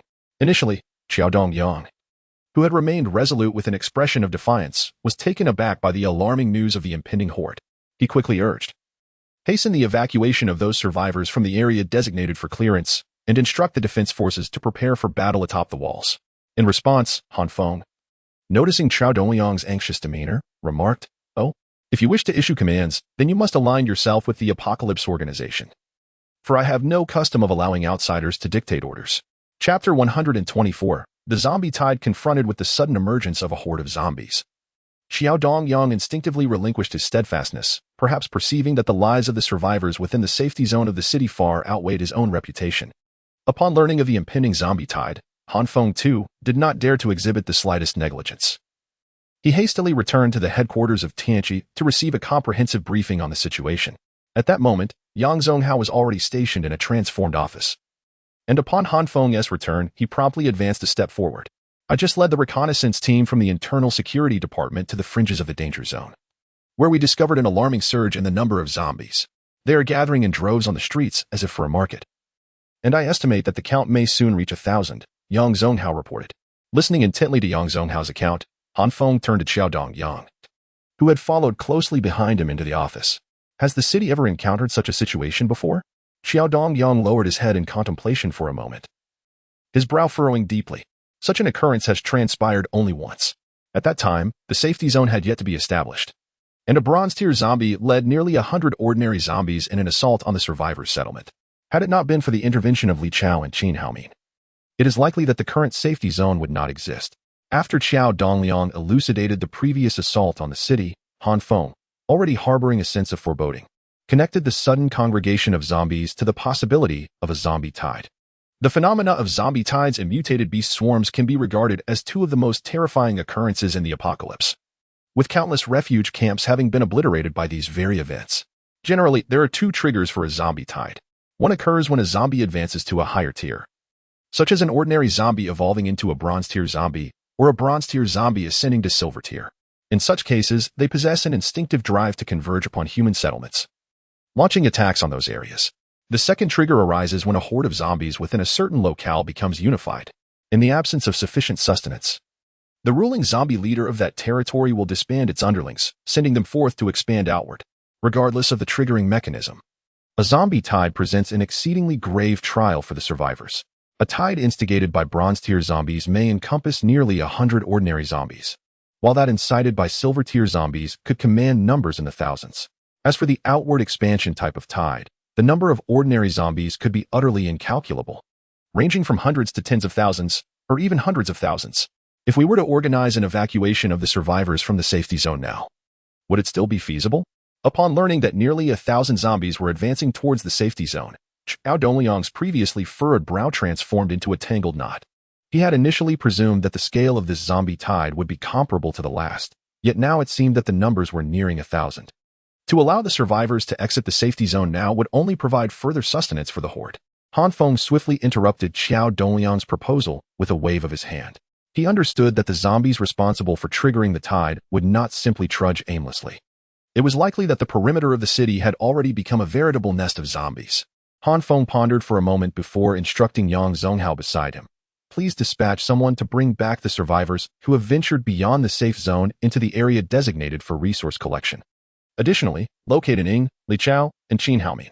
Given that over 1,000 zombies had amassed in the danger zone, the situation for the survivors scouring the area for usable supplies had become exceedingly perilous. Thus, the immediate priority was to ensure their swift return to the safety of the city. Upon receiving Han Feng's command, Yang Zonghao hurried back to the internal guard department, scarcely pausing to drink a sip of water before urgently ordering the entire department to mobilize and search for the survivors who had departed the safe zone, urging them to return to the city's secure confines as quickly as possible, as Yang Zonghao led a convoy of several vehicles racing out of the city's safe zone. Ning, Li Chao, and Qin Haomin had already arrived at the office, with Ning bringing Wang Yingyu along as well. Upon seeing everyone gathered, Han Feng wasted no time and swiftly conveyed the alarming news of the impending zombie horde.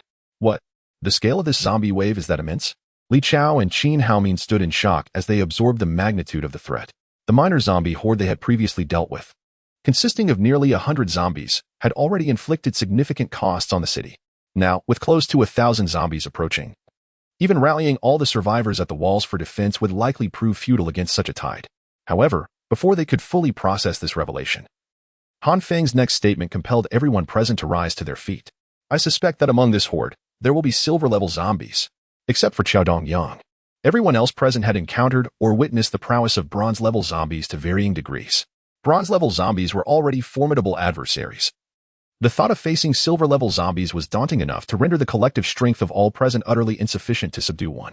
As Han Feng observed the shock etched on their faces, he continued, I trust everyone understands the implications of bronze-level zombies, but silver-level zombies represent an entirely different category. Bronze-level zombies generally retain a semblance of human form, and ordinary firearms can inflict some damage when aimed at vital areas. In stark contrast, silver-level zombies, upon their evolution, often abandon their human appearance to better adapt to the apocalypse. More critically, they exhibit complete immunity to attacks from rifles and light machine guns. Only heavy weaponry, like rocket launchers or anti-tank cannons, can inflict any significant harm upon them. Initially stunned by the mere possibility of silver-level zombies emerging from the horde, the crowd fell into a profound silence as they absorbed Han Feng's detailed description. They had never fathomed that silver-level zombies could be so terrifying. Their immunity to firearm attacks alone rendered the vast majority of the city's weaponry ineffective. The city is not devoid of heavy weaponry. Just as the crowd fell into silence, Xiao Dongliang, standing aside, suddenly spoke up. Previously, the Survivor Alliance possessed a clandestine armory containing some antiquated heavy firepower, the location of which was known only to the 5 members of the committee. Upon learning that there exists another secret armory within the city, Han Feng's eyes sparkled with excitement, and he eagerly addressed Xiao Dongliang, asking, where is this armory? Please, lead us there. Chapter 125. Antique goods within an unassuming warehouse in the safety zone of the capital city. Han Feng, having hastily arrived from the headquarters of the apocalypse, pried open the warehouse door and swiftly stepped back. As the door creaked open, it emitted a metallic screech, and a cascade of iron filings tumbled from the top.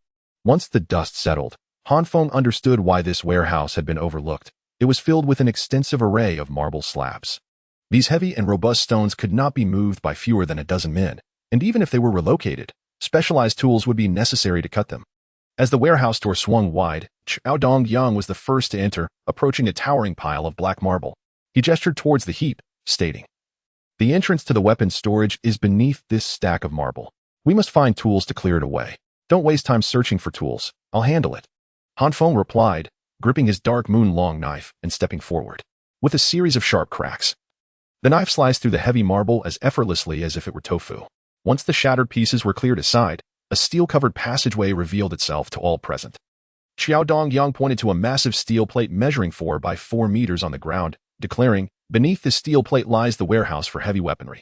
Let us descend and take a look. Li Chao, extending his plasma shield, lifted the steel plate and, armed with a powerful flashlight, ventured first into the dark corridor. As the others followed into the inky passage, they quickly grasped the rationale for storing weapons here. Although underground, the storage area for heavy artillery was devoid of dampness, exuding a remarkably dry atmosphere, with the internal temperature maintaining a near-constant state, ideal for weapon preservation. Navigating through a sloping corridor, the group emerged into an expansive underground space the size of a basketball court, where numerous pieces of equipment lay stacked, each meticulously covered in dark green waterproof tarpaulin, rendering the specific models indiscernible from mere appearance. The subterranean armory housed a total of 12 pieces of weaponry, categorized into 2 large for medium and 6 small units. As Li Chao, positioned at the forefront, ripped away the tarpaulin, Han Feng beheld the arsenal before him and finally comprehended what Xiao Dongliang had meant by old-fashioned heavy artillery at the rear of the collection.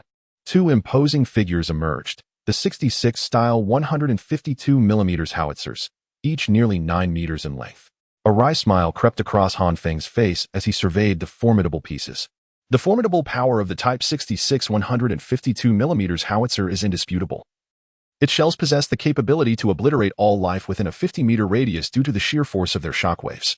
However, with a range spanning from 400 meters to 404 meters, its minimum range exceeds 4 kilometers, rendering it utterly ineffective against the undead.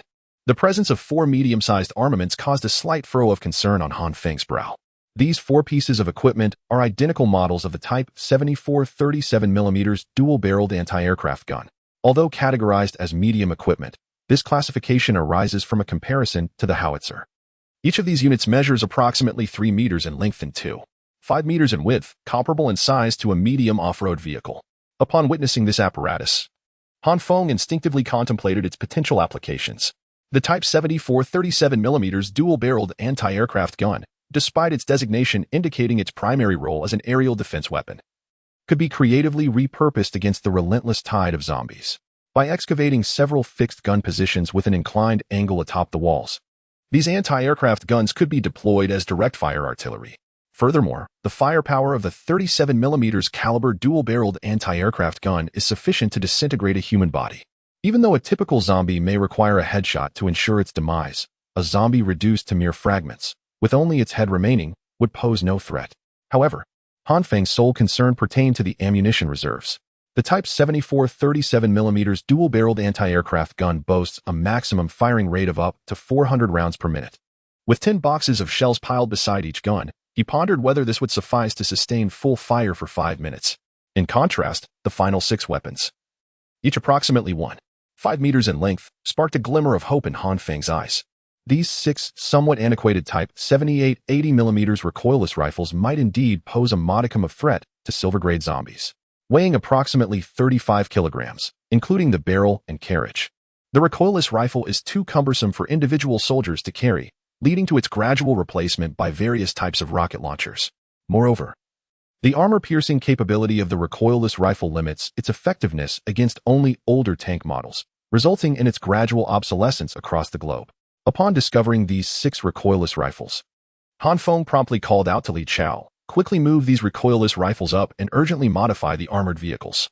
Remove all the machine guns from the armored vehicles and replace them entirely with recoilless rifles."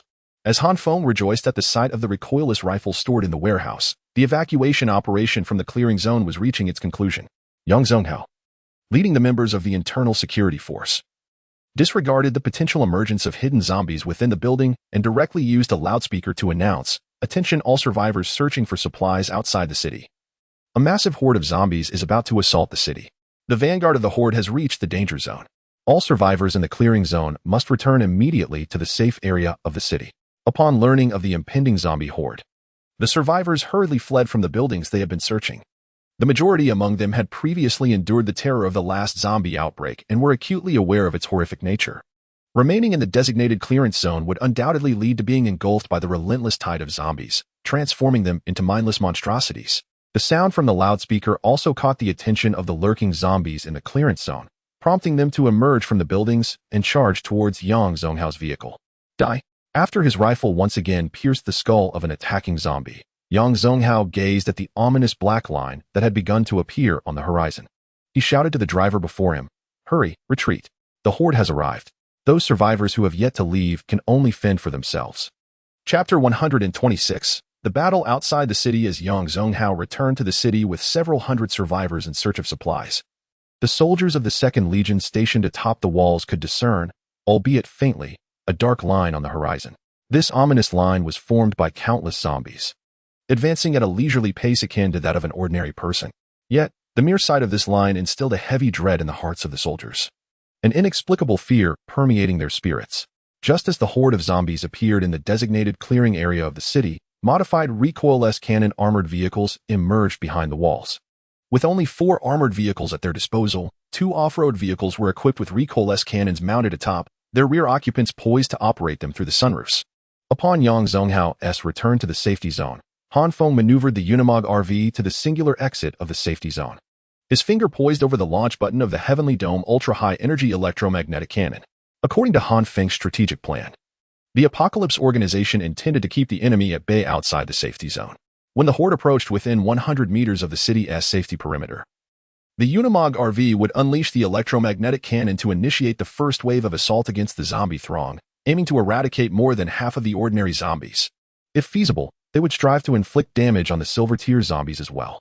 Following the Unimog's fire, the soldiers of the 2nd Legion would deliver follow-up shots against the ordinary zombies, while the majority of the 1st Legion would pilot the armored and off-road vehicles away from the safety zone in search of the Silver Tier zombies. A smaller contingent of the 1st Legion soldiers, alongside members of the internal guard, would conduct continuous patrols within the safety zone to eliminate any zombies that might breach their defenses. As Han Feng observed the encroaching horde, he silently counted down 200 meters, 150 meters, 120 meters. The moment the first zombie's left foot crossed the 100-meter firing line, Han Feng's gaze sharpened, and without a moment's hesitation, he pressed the red button on the control panel. Black and white particles of light reappeared atop the Unimog RV. Yet, after activating the electromagnetic cannon, Han Feng felt a twinge of regret. He had failed to spot the distinctly different Silver Tier zombie amidst the throng, which remained elusive. The soldiers of the 2nd Legion witnessed a blinding flash erupt from the city's exit, causing the advancing horde to halt abruptly. Within the electromagnetic cannon's range, the skin of the zombies began to disintegrate and fall away, with over 700 zombies reduced to ash in an instant. Splendid! Those wretched zombies finally faced their reckoning. As the soldiers on the wall observed the complete eradication of the zombies within a 1,000-meter radius, a resounding cheer erupted, their morale soaring to new heights. Meanwhile, a cacophony of furious roars erupted from the rear of the horde of corpses. Upon hearing the distant growls, Han Feng sighed inwardly, realizing that the earlier assault from the ultra-high-energy electromagnetic cannon had indeed failed to injure the Silver Tier zombie, which astonishingly lingered at the rear of the entire horde. After completing the initial barrage, the Unimog RV was the first to mobilize, departing from the city exit. Han Feng seized the moment to issue a command. 1st Legion, Armored Vehicle Squad, engage in combat outside the city.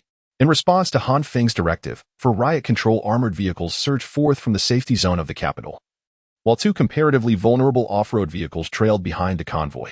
These unmodified off-road vehicles, even when confronted with ordinary zombies, risked being breached. Thus their purpose was merely to strike and retreat. Once all the combat vehicles had exited the safety zone, 2 heavy machine guns resumed their position at the city's entrance, with soldiers manning the guns fixated on the distant undead. As the horde surged forward in response to the enraged roars, their pace quickened. Some zombies, with significant wounds on their bodies, even expelled their decaying entrails as they ran, creating a grotesque spectacle. All units prepare to fire.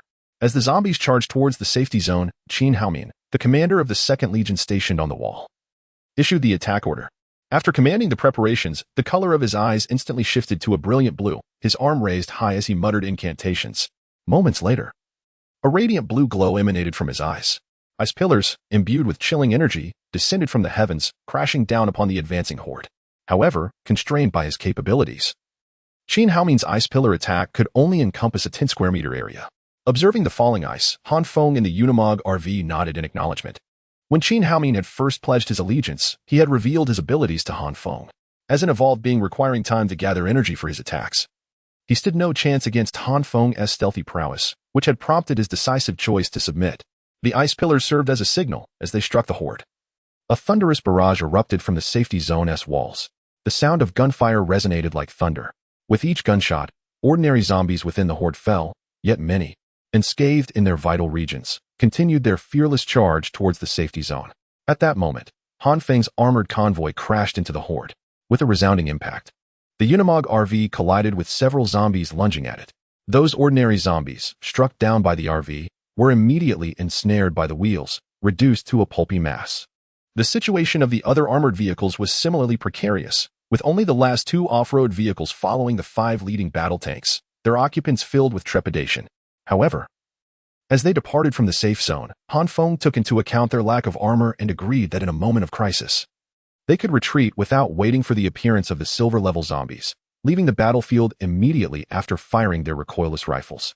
Brother Sun, it's no use. The zombies are gathering around us in ever-increasing numbers. There's no room left to evade. We must withdraw, shouted Zhuhaozha, the driver of a red-painted off-road vehicle.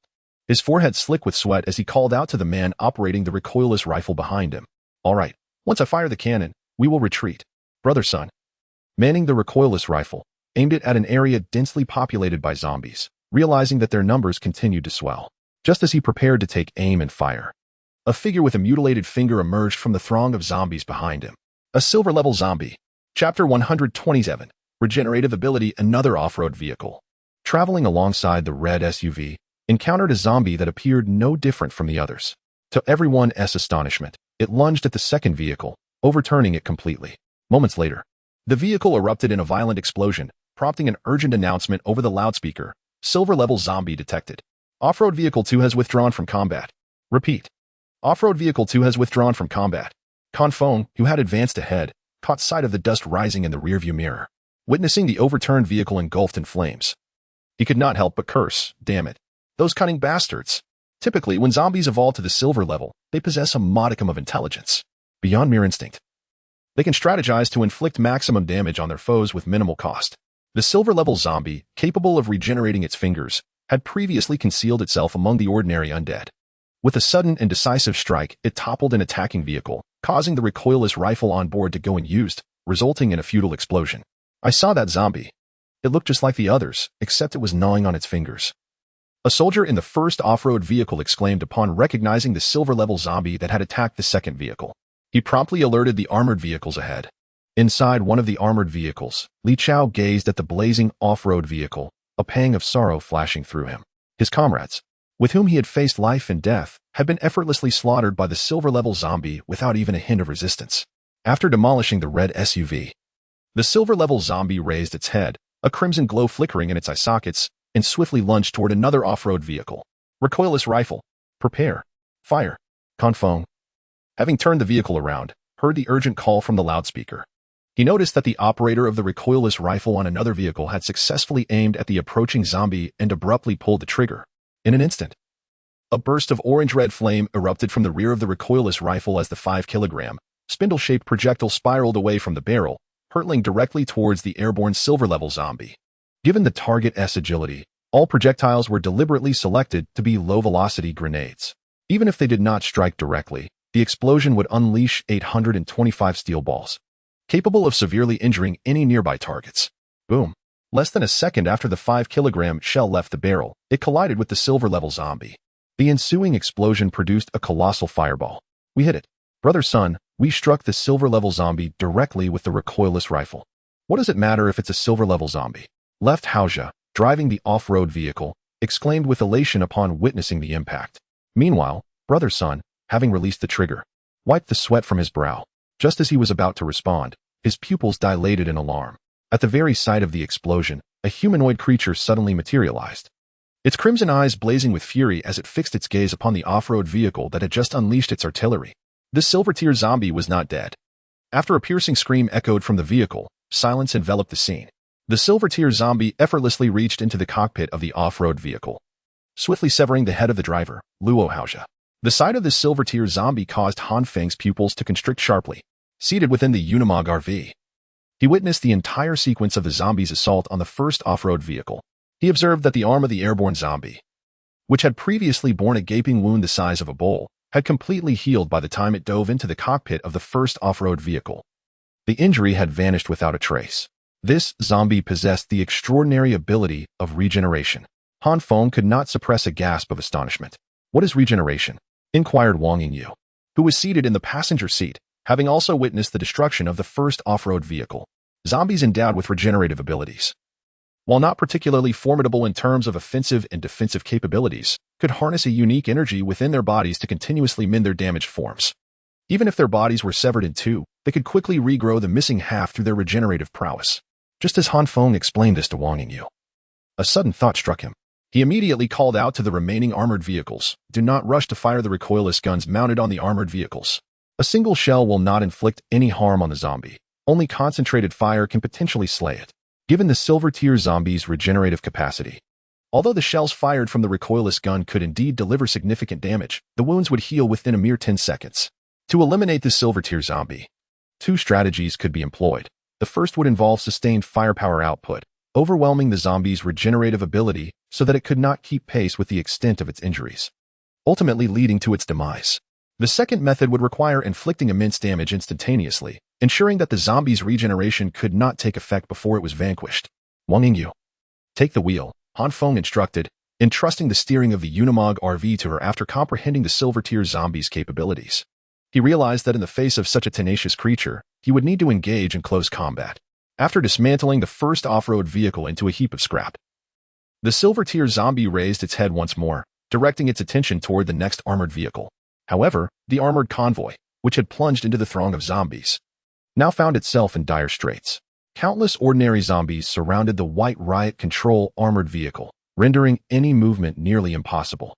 While the armored vehicle crushed several zombies with each advance, the relentless assaults from the horde undeniably impeded its progress.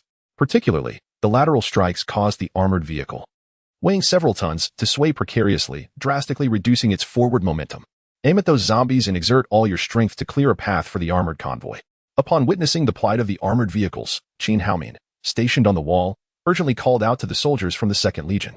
He hoped that a torrential downpour of bullets would eradicate as many of the zombies gathered around the armored vehicles as possible, allowing them to proceed normally and preventing them from becoming easy targets for the Silver-Tier zombies.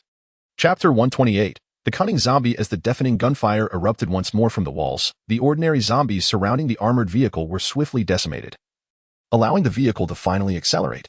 Step on the gas and charge forward without stopping, Li Chao shouted to the driver as the vibrations of the armored car began to subside.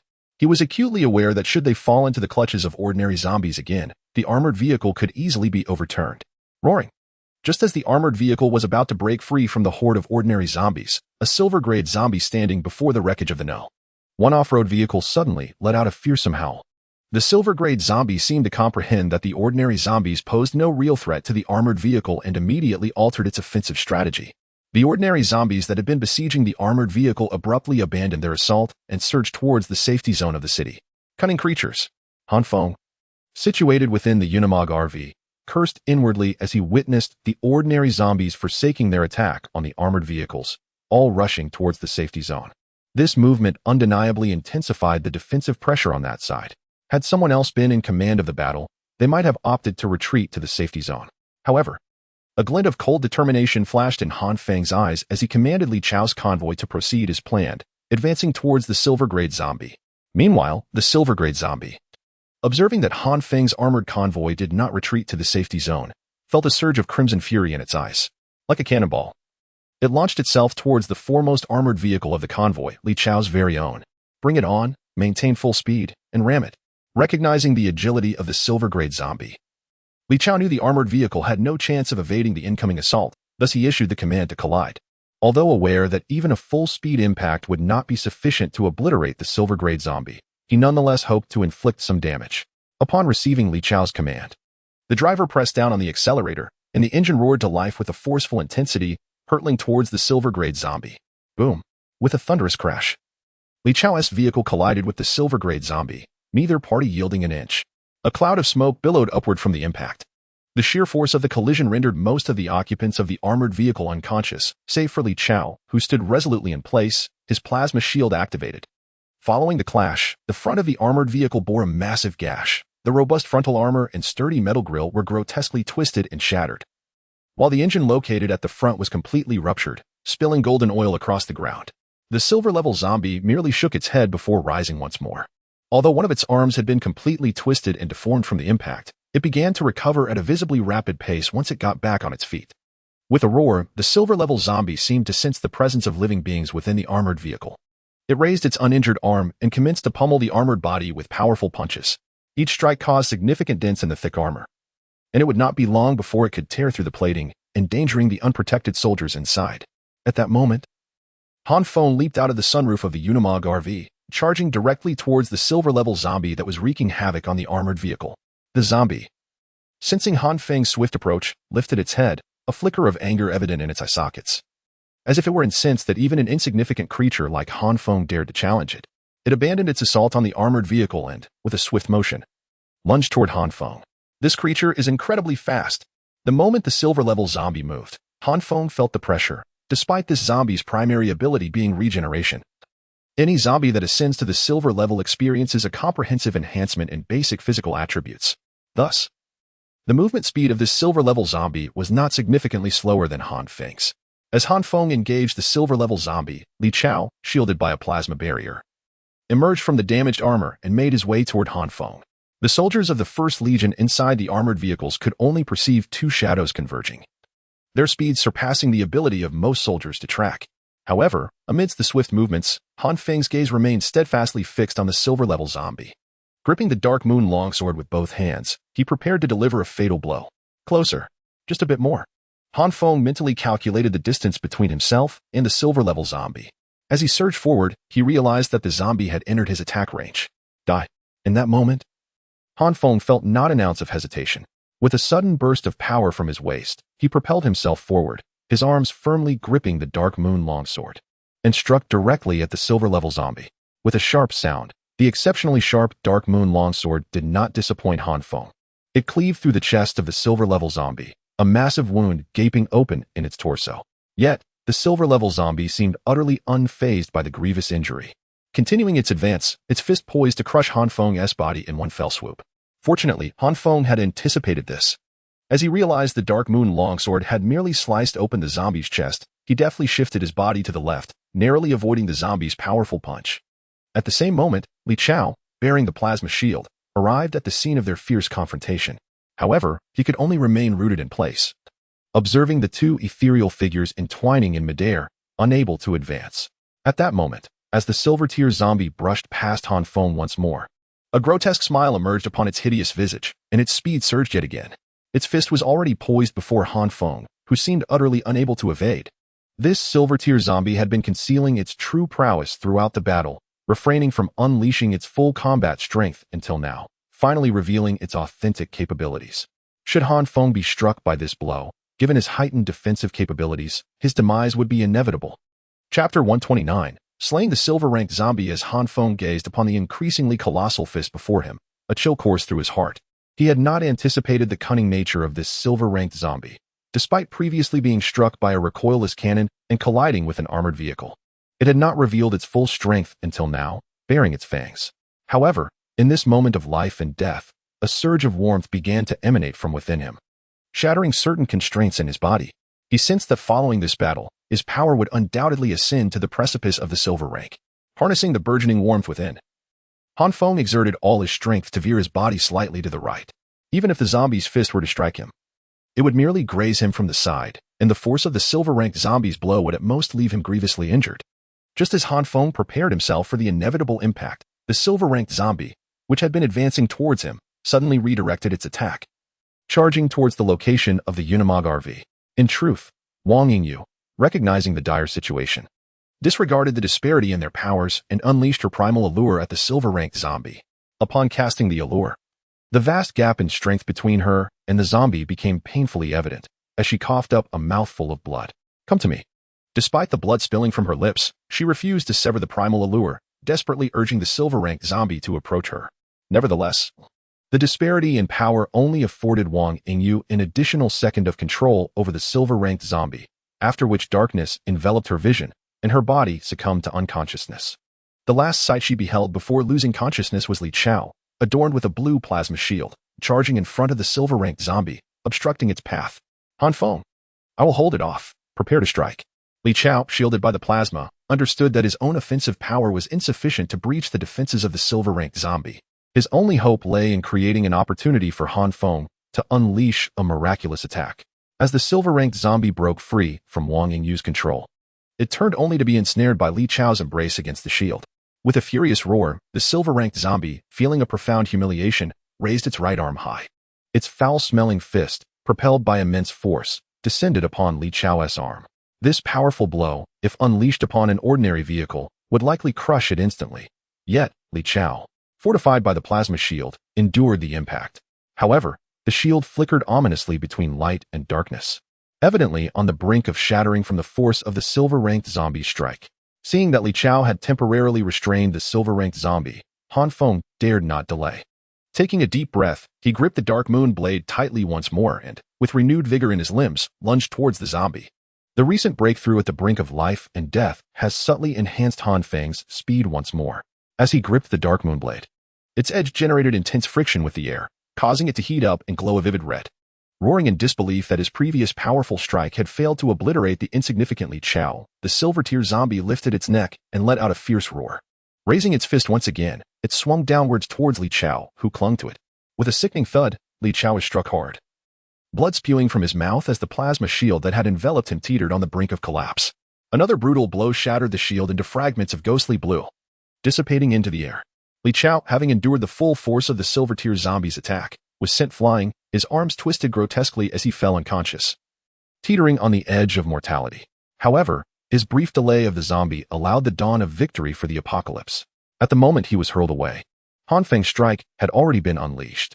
The dark moon blade, radiating high temperatures, sliced through the air like a crimson thunderbolt, targeting the head of the silver-tier zombie. Han Feng, pouring every ounce of strength into this blow, executed the strike with pinpoint precision, cleaving through the zombie's neck. With a sizzling sound, the blade pierced flesh and sinew, fulfilling Han Feng's expectations as it decapitated the silver-tier zombie, leaving the wound charred and blackened. Yet, despite this victory, Han Feng dared not relent. He launched a kick, propelling the severed head into the air, while shouting, "Recoilless cannon! Fire!" The zombie's head, though severed, was not yet entirely lifeless. Without external intervention, its formidable regenerative abilities would allow it to reconstitute a complete body in approximately half a minute, exemplifying the terrifying nature of regenerative zombies. Fortunately, the other armored vehicles present had been fixated on the battle between Han Feng and the silver-tier zombie. As Han Feng called for the recoilless cannon, the soldiers of the First Legion operating it had already aimed at the airborne severed head. Recoilless cannon! Fire! Recoilless cannon! Fire! After a brief moment of targeting, the remaining 3 armored vehicles simultaneously locked onto the floating head of the zombie, and without hesitation, the soldiers squeezed the triggers.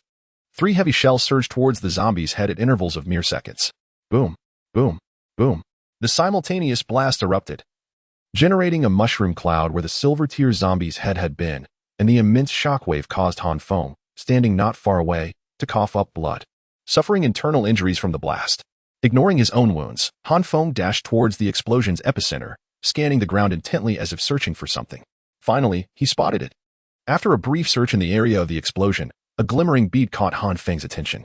He swiftly approached the bead and, without a moment's hesitation, picked up the radiant object. Upon discovering the bead, Han Feng let out a sigh of relief. This bead, with its translucent interior and subtle sheen on the exterior, was the crystal core from the head of a silver-grade zombie. Only upon finding this crystal core could one ascertain that the head of the aforementioned silver-grade zombie had been shattered into fragments by concentrated fire from the recoilless cannon, leading to the complete annihilation of the silver-grade undead. Chapter 130. After the battle, as Yang Zonghao eliminated the last zombie that had breached the safety zone of the city, he lifted his head, realizing that no more undead lurked nearby, and collapsed onto the ground in exhaustion. Meanwhile, Qin Haomin, tasked with the defense of the walls, gazed at a soldier who bore deep gashes inflicted by a zombie, shaking his head in resignation. The soldier, surveying the gaping wound on his arm, managed a grim smile and said to Qin Haomin, "I'll handle it myself." With that, he grasped his sidearm, his hands trembling as he aimed the barrel at his temple, followed by the resounding crack of a gunshot. Han Feng returned with the armored convoy that had ventured out to confront the horde, only to be met with the devastation of the city. He let out a heavy sigh. Each wave of undead was a formidable trial for any survivor enclave. Though the fledgling Apocalypse organization had weathered this onslaught, the toll it exacted was undeniably steep. Arriving at the headquarters, Han Feng brought the still unconscious Wang Yingyu and Li Chao to Ning, who oversaw medical care. Following the battle, the doctors and nurses from Silver City's first hospital, whom Ning had brought, were now exceedingly busy. The makeshift operating room was filled with injured individuals, their agonized moans and cries resonating throughout the confined space. Upon seeing Han Feng with the unconscious Wang Yingyu and Li Chao, Ning limped over, her previous use of healing abilities having left her with lingering effects. Wang Yingyu shows no external injuries, so I cannot ascertain her condition, she noted, her brow furrowing as she examined Li Chao. However, his situation is more complicated. Li Chao's primary issue stems from the shattering of his plasma shield by a silver-grade zombie, resulting in a nearly full-force impact to his body. Currently, he suffers from compound fractures in both arms, and his internal organs have shifted due to the violent shock. His condition is quite dire. What would happen if you were to treat Li Chao with your abilities? Han Feng asked, his brow knitted with concern as he regarded the unconscious figure of Li Chao. If I were to heal him, he might immediately regain consciousness. However, if the injuries in his arms were to transfer to me, I would be rendered immobile. Ning explained. Listening to her clarification, Han Feng glanced at the room filled with injured patients and sighed. Let us first address the displacement of his internal organs and manage the compound fractures conservatively. I will take Wang Yingyu with me for now. Although Ning's healing capabilities could entirely mend Li Chao's injuries, the pressing demands of other patients necessitated that they stabilize Li Chao's condition first before proceeding with treatment. Deep down, Han Feng was acutely aware of Wang Yingyu's predicament. Her temporary unconsciousness was evidently due to an overexertion of her evolutionary abilities, and he suspected she would awaken shortly. However, even upon regaining consciousness, she would be unable to utilize her powers for at least 10 days. Upon returning to the Unimog RV, Han Feng had just settled Wang Yingyu when Qin Haomin approached him. Although we have triumphed over the silver-tier zombies, the losses in the safe zone have been substantial. I propose we conscript soldiers from among the survivors. Upon seeing Han Feng, Qin Haomin promptly stated his purpose and handed him a casualty report. The extent of the losses was staggering. While Han Feng had anticipated a significant casualty count after witnessing numerous wounded at Ying's location, the sight of the report still sent a shiver through him. In the battle against the zombie tide, the 1st Legion lost 2 off-road vehicles, 1 armored vehicle, and a total of 14 soldiers perished. The 2nd Legion, tasked with defending the walls, suffered an even graver toll, with 23 soldiers lost. Coupled with the injured, the military strength of the Apocalypse organization was reduced by over 50%, a crippling blow indeed. Furthermore, among the evolved beings, Wang Yingyu would be incapacitated for at least 10 days, and Li Chao's recovery period appeared indefinitely prolonged. And Ying was not a combat-oriented evolved being, leaving only 3 capable evolved individuals in the entire city. Thus, it was decided to conscript soldiers from the survivors within the city. The proposed compensation for the recruits would be 70% of that of regular soldiers, with an increase to full pay upon successful training completion. Acknowledging the heavy losses, Han Feng nodded in agreement to the conscription plan. Joining the armed forces of a territorial power in a post-apocalyptic world was not a misfortune. Rather, it was an opportunity many sought after. The rationale was simple. Joining an armed force in such dire times guaranteed a meal, and with careful rationing, one could even manage to gather enough food for 2. This prospect was a tremendous boon for the precariously surviving populace. As the survivors, relieved by the annihilation of the zombie horde, emerged from their hiding spots, the news of the Apocalypse War Department's recruitment spread like wildfire, igniting an exuberant response. A throng of pallid young men and women surged toward the conscription site. However, this development held little relevance for Han Feng, who was preoccupied with a crystal-clear orb in his hand, the sole spoils of war obtained at a grave cost by the Apocalypse organization, a silver-tier zombie crystal core. This silver-tier zombie crystal core, when consumed, could enable a peak bronze-tier evolved being to directly ascend to the silver tier. Yet, those who ascended in such a manner would find the next evolutionary threshold exceedingly challenging, unless they possessed a gold-tier zombie crystal core to facilitate further breakthroughs. If Han Feng were to ingest this silver-tier zombie crystal core now, he could instantaneously transform into a silver-tier evolved being. However, after a moment's contemplation, he opted to store the core instead. The surge of heat he had experienced during the battle had already indicated to him that he was on the verge of breaking through the bronze tier. With a few more battles, he could potentially ascend to the silver tier. Thus, he had no desire to utilize the silver-tier zombie crystal core at this juncture. Moreover, prior to his ascension as a silver-tier evolver, he would not relinquish the silver-tier zombie crystal core for the use of others. In the apocalypse, trust among individuals is inherently fragile. It is precisely due to his unparalleled strength that he occupies the esteemed position of leader within the Apocalypse organization. However, should someone else attain silver-tier status, Han Feng cannot guarantee that this individual would not covet the leader-as position. Ultimately, Han Feng placed the silver-tier zombie crystal core into the transcendent storage space of the Unimog RV and resolved that until he himself ascended to the silver tier, this core would remain permanently sealed. Chapter 131. The food crisis. The afternoon sun blazed down upon the streets of the capital. As a group of newly inducted soldiers into the Apocalypse War Department marched under the relentless heat, learning the imperative of obedience and unwavering compliance with their commanding officers. The recent clashes against the Horde had inflicted severe losses on the 1st and 2nd Legions, prompting Qin Haomin to recruit 400 fresh recruits from the survivors in the capital to replenish the ranks of both legions. Following this recruitment, many seasoned veterans from the Horde battle were promoted, and the daily training of the 2 legions commenced with fervor. However, the rapid expansion of military strength brought forth new challenges for the safety zone managed by the Apocalypse organization. Previously, the survivors within the capital relied on venturing into cleared areas to gather supplies in exchange for food, maintaining a relatively balanced food supply. Yet, With a significant influx of younger survivors joining the 1st and 2nd Legions, the organization was now compelled to provide ample nourishment to sustain their intense training, resulting in a swift depletion of the food reserves. Upon discovering this situation, Ning promptly convened a meeting with the senior members of the Apocalypse organization to discuss countermeasures. The available food supplies were alarmingly insufficient. If the current consumption rate continued, the reserves would be exhausted in half a month. Ning, as the Minister of Internal Affairs, was acutely aware of the food consumption dynamics, and she presented a stack of records to the conference table alongside her proposed solution. However, as soon as she finished speaking, the military advisor, Xiao Dongliang, swiftly waved his hand. The combat capabilities of these new recruits are still in their embryonic stage. They do not yet meet the standards of the Survivor Alliance's defense forces. If we send them on a supply search, it could lead to unnecessary casualties. Beside him, Li Chao, swathed like a mummy, managed to twitch the muscles of his face. Within the areas accessible on foot in the capital, nearly all usable food has been thoroughly scavenged. Furthermore, the number of vehicles available within the safety zone is insufficient. To dispatch a significant number of soldiers beyond the controlled perimeter in search of food, we would require an adequate fleet of vehicles. It is impractical to expect those soldiers to forage on foot. Their limited manpower could scarcely carry back a substantial amount of food. Could we perhaps reduce the soldiers' food rations? Ning proposed. Currently, each soldier requires a kilogram of staple food daily, and combined with the internal consumption managed by my department and Yang Zhonghao's security department, the daily food expenditure has soared to 600 kilograms. Such a consumption rate is untenable. In response to Ying's reiteration of her concerns, Qin Haomin lifted his head. If we are to reduce the supply of grain, we must simultaneously diminish the training regimen of our soldiers. No one can train with vigor on an empty stomach. Should we proceed in such a manner, the formation of the 1st and 2nd Legions will be further delayed. If we encounter another tide of corpses, what means do we possess to defend ourselves?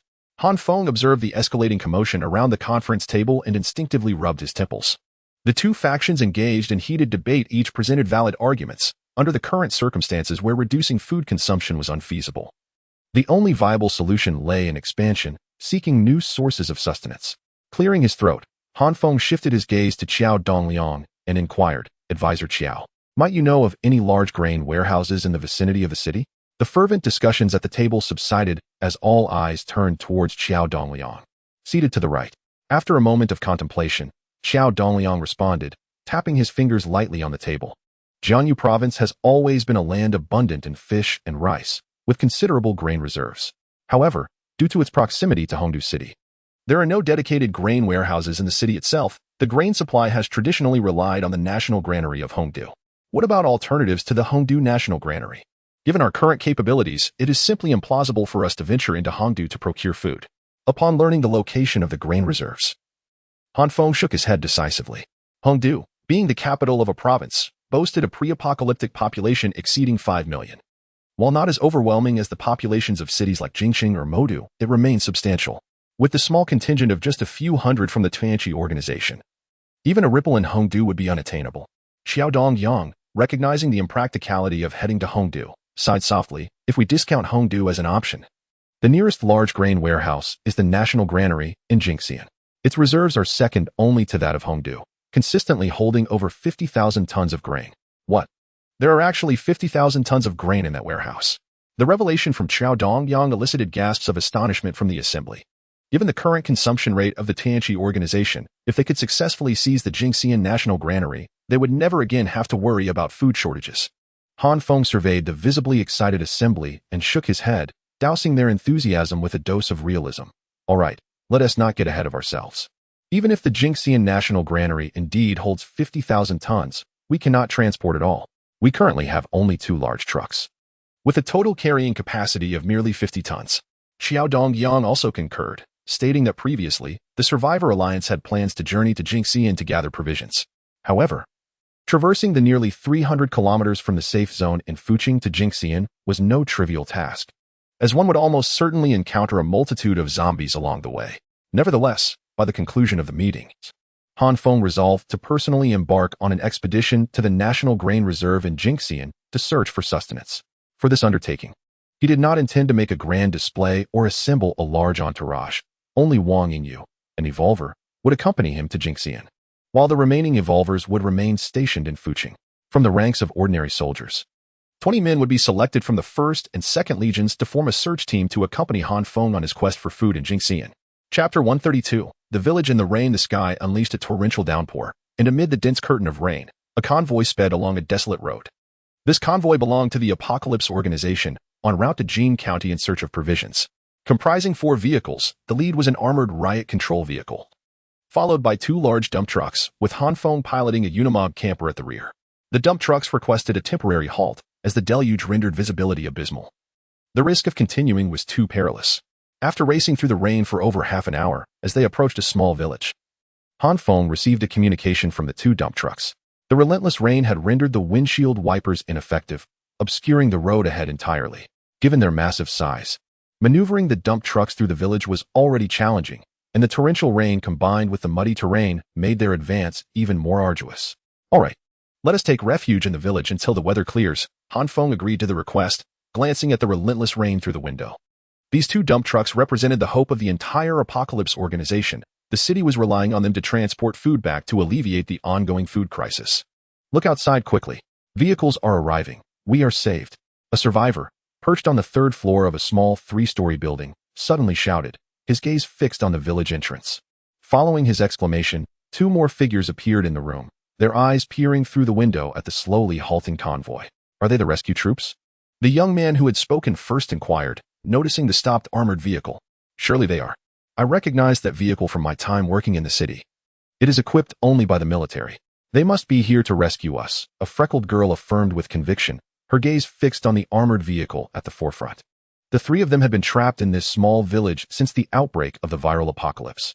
Fortunately, they had harvested a surplus of grain during the summer, which they had intended to use as seeds, and it was this very grain that had sustained them thus far. In the early days of the outbreak, there had been vehicles passing through the village seeking refuge, but in their panic, they had chosen to hide rather than call for help. However, as time passed, they recognized a troubling trend. For the past 10 days, no vehicles had traversed the village, leaving them stranded with no means of escape. The convoy collecting provisions was the first to arrive in the village in nearly 10 days. How can we attract their attention? The modest building where the trio resided was situated at a considerable distance from where Han Feng and his companions had halted. The torrential downpour outside was so intense that the sound of the rain, like a relentless drum, swallowed any cries for help. A young man, having spotted the convoy of the Apocalypse Organization, pondered how to capture the attention of the vehicles temporarily stationed in the village. His gaze fell upon the freckled girl's chest, and a sudden spark ignited in his eyes. Quickly, remove that garment. Your red attire is quite conspicuous. Let us see if they can notice us, he urged. The freckled girl instinctively covered her chest with her hands. However, after a brief moment of hesitation, she tore off her outer jacket, leaned out of the window, and fervently waved the vivid red fabric, shouting, "We are here. Please, help us." Yet, the downpour rendered her shouts almost inaudible, and her frantic gestures failed to attract Han Feng and his group's attention. Instead, a horde of zombies, previously standing still, became fixated on the girl at the window. The guttural roars of the zombies echoed from below, startling the girl as she continued to shout and wave her clothing. "Han Feng, do you hear anything unusual?" asked Wang Yingyu, resting in the passenger seat, seemingly discerning the girl's shrieks amidst the rain. "Indeed, something feels amiss," Han Feng replied. Although he had not heard any specific sounds, observing his surroundings, he noticed the zombies in the village had been stirred by something and were beginning to converge. Undeterred by the pelting rain, seeing the gathering of zombies, Han Feng, unsure of the cause, furrowed his brow and relayed a command through the intercom to the armored vehicle in the dump truck ahead. "I have noticed the zombies within the village are gathering abnormally. I fear a potential crisis may arise. Wang Yingyu and I will scout ahead. Ensure all weapons are loaded, remain vigilant, and prepare for combat." Armored vehicle acknowledges. Truck division acknowledges. Upon hearing the responses, Han Feng started the Unimog motorhome and slowly maneuvered towards the congregation of zombies. Meanwhile, on the 3rd floor of the building, the freckled girl, in a state of panic, called out to the young man before her. "Chao Gu, you asked me to wave the clothing to attract the convoy's attention. But now they haven't seen us. Instead, the zombies have fixated on us. What do we do?" Just as her words fell, the tightly shut iron door on the ground floor erupted with loud banging sounds, as the assembled zombies began their assault on the door, which, despite its sturdy construction, could only hold back the frenzied creatures for a mere 10 minutes. "I only instructed you to wave the clothing, not to shout. Now you've drawn the zombies to us." The young man, upon realizing the iron door was being battered, began to scold the freckled girl, acting as if he were a restless ant on a hot pan. Enough. Stop your bickering. Who will accompany me downstairs to secure the entrance? As the man observed the couple before him arguing in desperation, another man within the room rose and pointed towards the iron door downstairs, which had begun to tremble ominously. Upon hearing the proposal to descend and block the door, the arguing couple's expressions shifted dramatically, and in unison, they exclaimed, "I shall not go. Nor will I." Just as the occupants of the three-story building were embroiled in their heated dispute, a distant beam of light pierced through the darkness, abruptly silencing their quarrel. Han Feng had arrived, maneuvering his Unimog camper van. Chapter 133, The Wild Evolver. We are saved. The troops have indeed spotted us. They are coming to rescue us, exclaimed a freckled girl, her voice brimming with excitement as she noticed the distant lights illuminating the night. Tears of joy welled in her eyes. Conversely, the man known as Brother Chow, who had previously criticized the girl, experienced a complete turnaround in demeanor, now boasting, "It was my ingenious plan to have you wave that red cloth to attract their attention." He appeared to have entirely forgotten his earlier frustration. Standing before the three-story building, Han Feng finally discerned the cause of the zombies' unusual behavior within the village. There were survivors in the self-constructed building, and the zombies had been drawn by their presence. They were merely ordinary survivors. At that moment, Wang Yingyu spotted three indistinct figures desperately waving a red garment from the window of the three-story building, directing it toward the Unimog vehicle. Having hardened her heart against the brutalities of the apocalypse, Wang Yingyu glanced at the torrential rain outside the vehicle and shook her head. "I thought I heard something. It seems it was their cries for help. We should leave." Although she and Han Feng could effortlessly deal with the zombies, they were not philanthropists and saw no reason to expend energy rescuing unrelated individuals. What if they didn't TC us? Why are they leaving? The girl, who had been joyfully waving her red jacket at the window, gasped in shock upon noticing the military vehicle turning away. Are they not soldiers? Shouldn't they be saving the innocent from peril? Brother Chow murmured, unable to comprehend the scene unfolding before him. At that moment, the composed man at the rear of the trio inhaled deeply, watching the vehicle depart, and a flicker of flame suddenly ignited at his fingertips, soaring through the window into the air. Although the fire was extinguished shortly after by the downpour, Han Feng, preparing to depart, caught a glimpse of that fleeting spark in the rearview mirror. "Ah!" Han Feng exclaimed softly, pressing the brake. He had not anticipated that one of the survivors was an evolver, and this evolver was surrounded by ordinary zombies within a small building. It was this very evolver that prompted Han Feng to pause. Currently, there were only 6 evolvers within the Apocalypse organization, and excluding the 2 support evolvers, in Ying and Wang Yingyu, only 4 combat-ready evolvers remained. This apparent elemental wild evolver piqued his interest for potential recruitment. Meanwhile, inside the 3-story building, Brother Chow and the freckled girl gazed at the silent man before them with fear-stricken eyes. They could hardly fathom that the individual they had lived alongside was capable of producing flames at will, revealing a monstrous side to him. "I had refrained from speaking earlier, fearing it might startle you." Upon noticing the wary expressions of the 2 individuals before him, the man spread his hands in a gesture of explanation. However, his words did little to alleviate their apprehension, as they continued to regard him with suspicion. "You are not one of our village when the zombies appeared. We kindly allowed you to seek refuge here, yet we never anticipated that you would turn out to be such a monster." As the 3 upstairs began to argue, the roaring sound of the Unimog RV suddenly returned through the torrential rain. Approaching the small building, it knocked down several zombies that had gathered at the entrance. With a swift motion, Han Feng, wielding the gleaming dark moon blade, leapt from the vehicle. His sword, shimmering with a chilling light, resembled the scythe of death itself. Every zombie it targeted met a swift demise, their heads cleaved in 2 without exception. Within less than a minute, the throng of ordinary zombies surrounding the building was vanquished as effortlessly as one might slice through vegetables.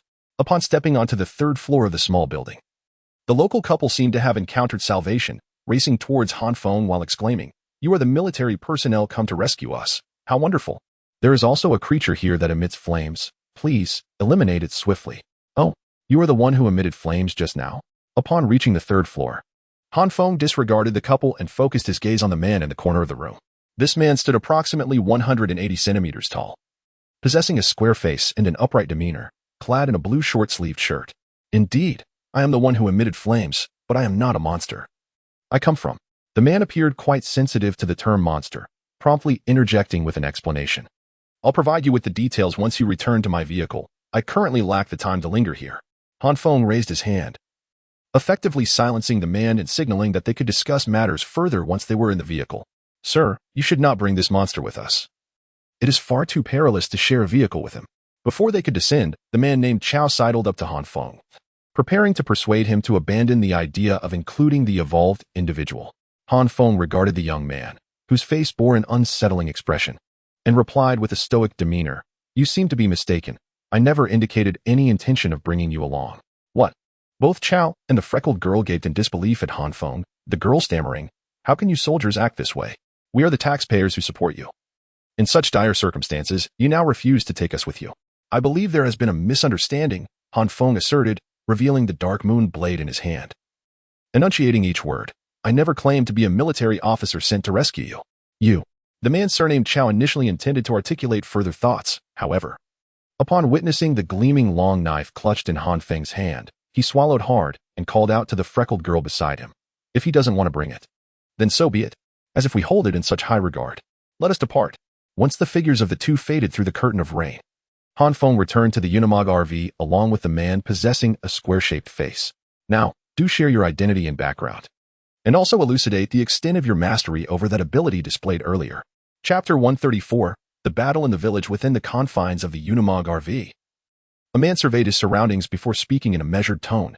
"My name is Zhang Guoyang, an inspector from the Supervision and Inspection Department of the Grain Bureau in Jiangsu Province. I had originally come to the countryside with several colleagues to inspect the grain procurement process and oversee the quality of the grain purchases. However, upon arriving in this village, my colleagues were transformed into zombies and launched a frenzied attack. Fortunately, I was quick-witted enough to escape unharmed." As he spoke, he noticed Han Feng casting a look of surprise in his direction, yet he did not interrupt, allowing Zheng to continue. "As for how I acquired the ability to emit flames, to be honest, I am not entirely sure myself. I only know that the day after my colleagues became zombies, I fainted and, upon regaining consciousness, discovered I possessed the ability to conjure fire from thin air. I have only used this power once, but fearing it might alarm the two villagers, I refrained from utilizing it until today, when I employed it to capture your attention." Once Zheng Guoyang had finished introducing himself, Wang Yingyu, seated in the passenger seat, leaned in to whisper to Han Feng, "This evolved individual is actually from the Jiangsu Province Grain Bureau. Doesn't he that mean we can inquire about the National Grain Reserve in Jinxian County?" "Indeed," Han Feng nodded. His curiosity piqued since learning of Zheng Guoyang's affiliation with the Grain Bureau. "As you claim to be from the Supervision and Inspection Department of the Jiangsu Province Grain Bureau, do you possess any knowledge regarding the National Grain Reserve in Jinxian County?"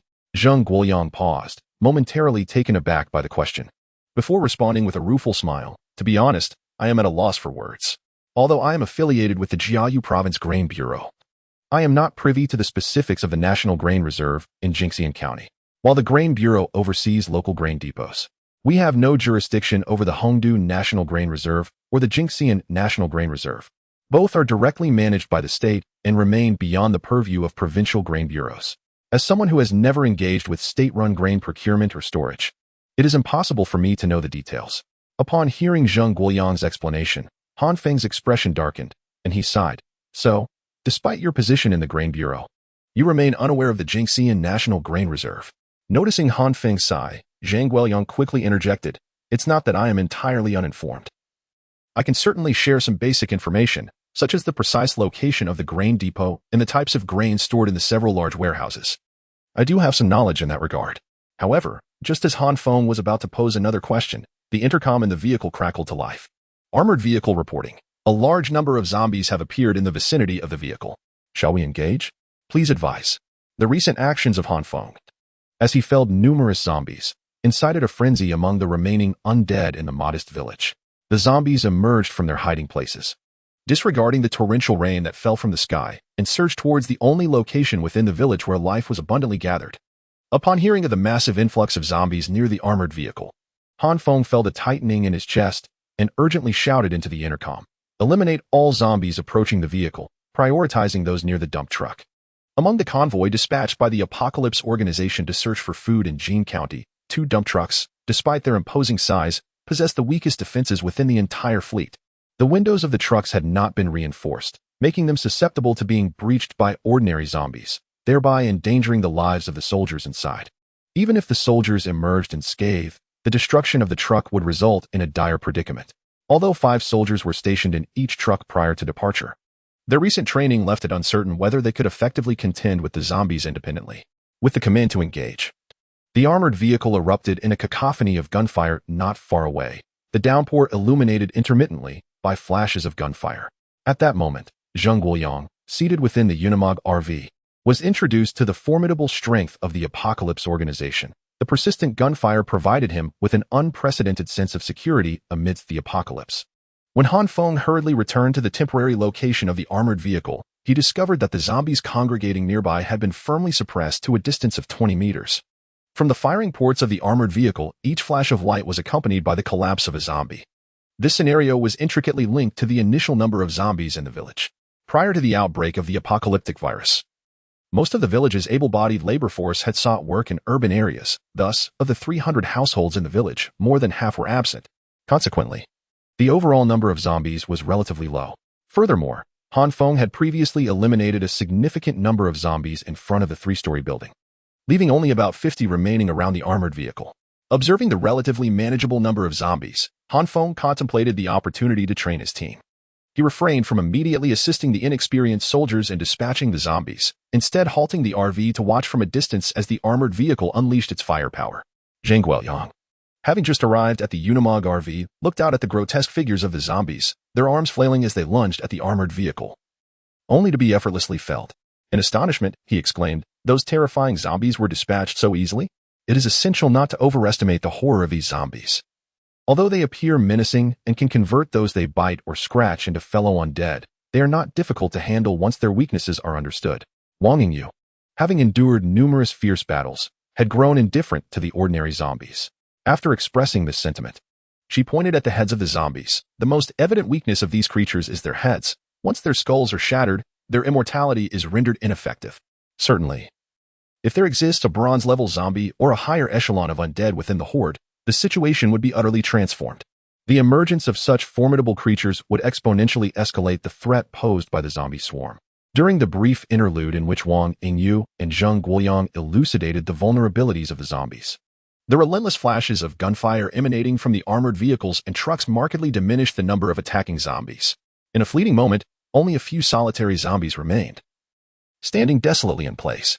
Observing the imminent conclusion of the battle, Han Feng once again activated the RV, steering it towards the location where the armored vehicle was stationed. Chapter 135, Landslide. The recent skirmish, though the food collection team effortlessly annihilated the encroaching horde of zombies, left Han Feng rather dissatisfied with the performance of the new recruits. The wastefulness of ammunition was simply too excessive. Observing the situation, he noted that at a firing distance of 20 meters, these novices required an average of 15 bullets to dispatch a single zombie, a level of ammunition consumption utterly unacceptable in this post-apocalyptic world, where bullets, much like food, were precious and dwindled with each use. However, he refrained from reprimanding the recruits. This was their inaugural encounter with a swarm of zombies, and they had achieved victory with relative ease. To dampen their spirits at such a moment would be profoundly inconsiderate. As the rain began to lessen, Han Feng commanded the entire convoy to set forth once more, continuing their journey towards Jin County. The current position of the Apocalypse food collection team was not far from Jin County. It was estimated that they could reach their destination from this sparsely populated village in under 3 hours, albeit they had to traverse the 700-meter-high Baijun Mountain along the way. The rear vehicles slowed their pace, cautious not to inadvertently tumble down the slope. Upon ascending the mountain road of Baijun Mountain, the muddy terrain, post-rain, posed significant challenges to the convoy's progress. The slick surface combined with the muddy roads rendered the vehicles prone to loss of control, particularly the large dump trucks, which navigated the winding path like giants attempting to traverse a narrow bridge. The drivers' nerves were taut, and their speed barely exceeded 5 kilometers per hour, almost matching the pace of an ordinary stroll. The environmental conservation efforts on Baijun Mountain were commendable. The dense forests along the road were teeming with unknown creatures, among which mutated beasts might lurk. For safety's sake, the Unimog RV repositioned itself ahead of the armored vehicles, leading the entire convoy. In this post-apocalyptic era, aside from zombies, another formidable threat to all survivors was the mutated beasts, creatures born from the violent mutations of ordinary animals. These beings often possessed immense lethality and destructive capabilities, with both humans and zombies featuring prominently on their dietary list. A bronze-tier mutated beast could effortlessly annihilate all the zombies in the village they had just departed. Gazing out the window at the dense foliage, Wang Yingyu was explaining some fundamental aspects of the post-apocalyptic world to Zheng Guoyang, who had been sheltered in the village and was only familiar with ordinary zombies. Thus, imparting relevant knowledge was of utmost urgency. Can't our numerous firearms penetrate the defenses of mutated beasts? Zheng Guoyang inquired with curiosity after hearing about these creatures. The types of mutated beasts were varied and difficult to categorize uniformly. Some excelled in speed, while others were renowned for their defensive capabilities. However, generally speaking, standard 7.62mm rifles inflicted minimal damage on bronze-tier mutated beasts. It required a caliber of 12.7mm or larger, such as that of a sniper rifle or heavy machine gun, to deal effective harm. As Han Feng sat in the driver's seat, he interjected after Zheng Guoyang posed his question. However, just after he responded, a sudden wave of palpitations washed over him. His sixth sense began to sound alarms, engulfing him in an overwhelming sense of imminent danger. Without a moment's hesitation, Han Feng slammed on the brakes and surveyed his surroundings, firmly believing that his intuition could not be unfounded. The dump truck trailing closely behind the Unimog motorhome abruptly halted upon witnessing the sudden stop of the vehicle, and a voice crackled through the intercom with confusion. Command vehicle. What is happening ahead? Just as the transmission faded, Han Feng's pupils dilated sharply. Over 100 meters ahead of the Apocalypse grain collection team, a thunderous roar erupted from the hillside, causing the once dense forest to tremble violently. Moments later, a massive, water-saturated mass of earth began to cascade down the slope, unleashing a torrent of stones and trees that surged with the rushing mud. In an instant, the winding mountain path was engulfed by the ferocious deluge, revealing nature's formidable power in all its glory. Landslide! Wang Yingyu exclaimed in alarm from within the vehicle. The roaring debris flow continued to crash down, swiftly obliterating an area several hundred meters ahead of the convoy. The once thriving trees vanished entirely, as the relentless mud carried countless broken remnants downward toward the foot of the mountain, leaving only the thunderous echoes of the landslide resonating through the air. With keen eyes, Han Feng even spotted an exceptionally large rabbit, unmistakably a mutated creature, being engulfed by the surging mud. Its massive form afforded it only a brief struggle against the inevitable. As the torrent of debris gradually lessened its ferocity, Han Feng finally exhaled in relief. Had he not sensed the danger moments prior and halted the grain collection team's advance, they would undoubtedly have been consumed by the ferocious landslide. Even with his enhanced agility, he had no confidence of escaping such a vast torrent unscathed. As the avalanche of mud came to a standstill, a grim reality confronted Han Feng. The landslide had completely obstructed the mountain path leading from Baijun Mountain to Jinxian, burying the road ahead under a thick layer of earth and trees, rendering it impassable. Their plans to reach Jinxian had been dashed, necessitating the search for a new route. Seated in the passenger seat, Wang Yingyu quickly retrieved a map from the storage compartment upon assessing the situation ahead. Within 5 minutes, a new route began to take shape in her mind. The new path to Jinxian was emerging, yet as she furrowed her brow, she pushed the map toward Han Feng. Gazing at the route marked in red on the map by Wang Yingyu, Han Feng despondently cradled his head in his hands. Due to the mudslide at Baijun Mountain, the entire convoy was required to retreat over 50 kilometers, diverting towards Ruijin City before proceeding to Jinxian County. This new route was more than quadruple the distance compared to the previous journey through Baijun Mountain to reach Jinxian County. And the necessity of traversing the densely populated area of Ruijin City only exacerbated Han Feng's mounting frustration. Chapter 136, the migrant convoy of Hongrui County, located approximately 70 kilometers south of Ruijiang City, Hongrui County has become a refuge for nearly 1,000 ragged survivors, who, like beggars, have painstakingly fled from the urban chaos of Ruijiang. Under ordinary circumstances, such a multitude of survivors would have been utterly unable to breach the relentless barricades set by the undead. However, a sudden uprising of zombies in Ruijiang just days prior provided these fortunate souls with an unparalleled opportunity to escape. A colossal horde of zombies had surged towards Ruijiang, and upon their arrival, it was as if a deluge of cold water had been poured into a seething cauldron, igniting a frenzy among the local undead. The zombies within the city abruptly abandoned their pursuit of humans, turning instead to attack their newly arrived brethren. Even as survivors passed nearby, the undead were oblivious, consumed by their newfound conflict. Chaos ensued when a peculiar zombie, resembling a lizard with a long tail, crawled into the city from the southeast. The entire landscape of Ruijiang spiraled into disarray. The local zombies, confronted by this unexpected invader, erupted in furious roars. In the heart of the city, a towering zombie, whose muscular frame loomed as high as a 3-story building, fixated its gaze on the newcomer with a thunderous bellow.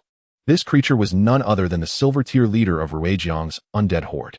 Following the giant's roar, the crawling zombie emitted a discordant shriek in response, signaling the inevitable clash between the two silver-tier zombies.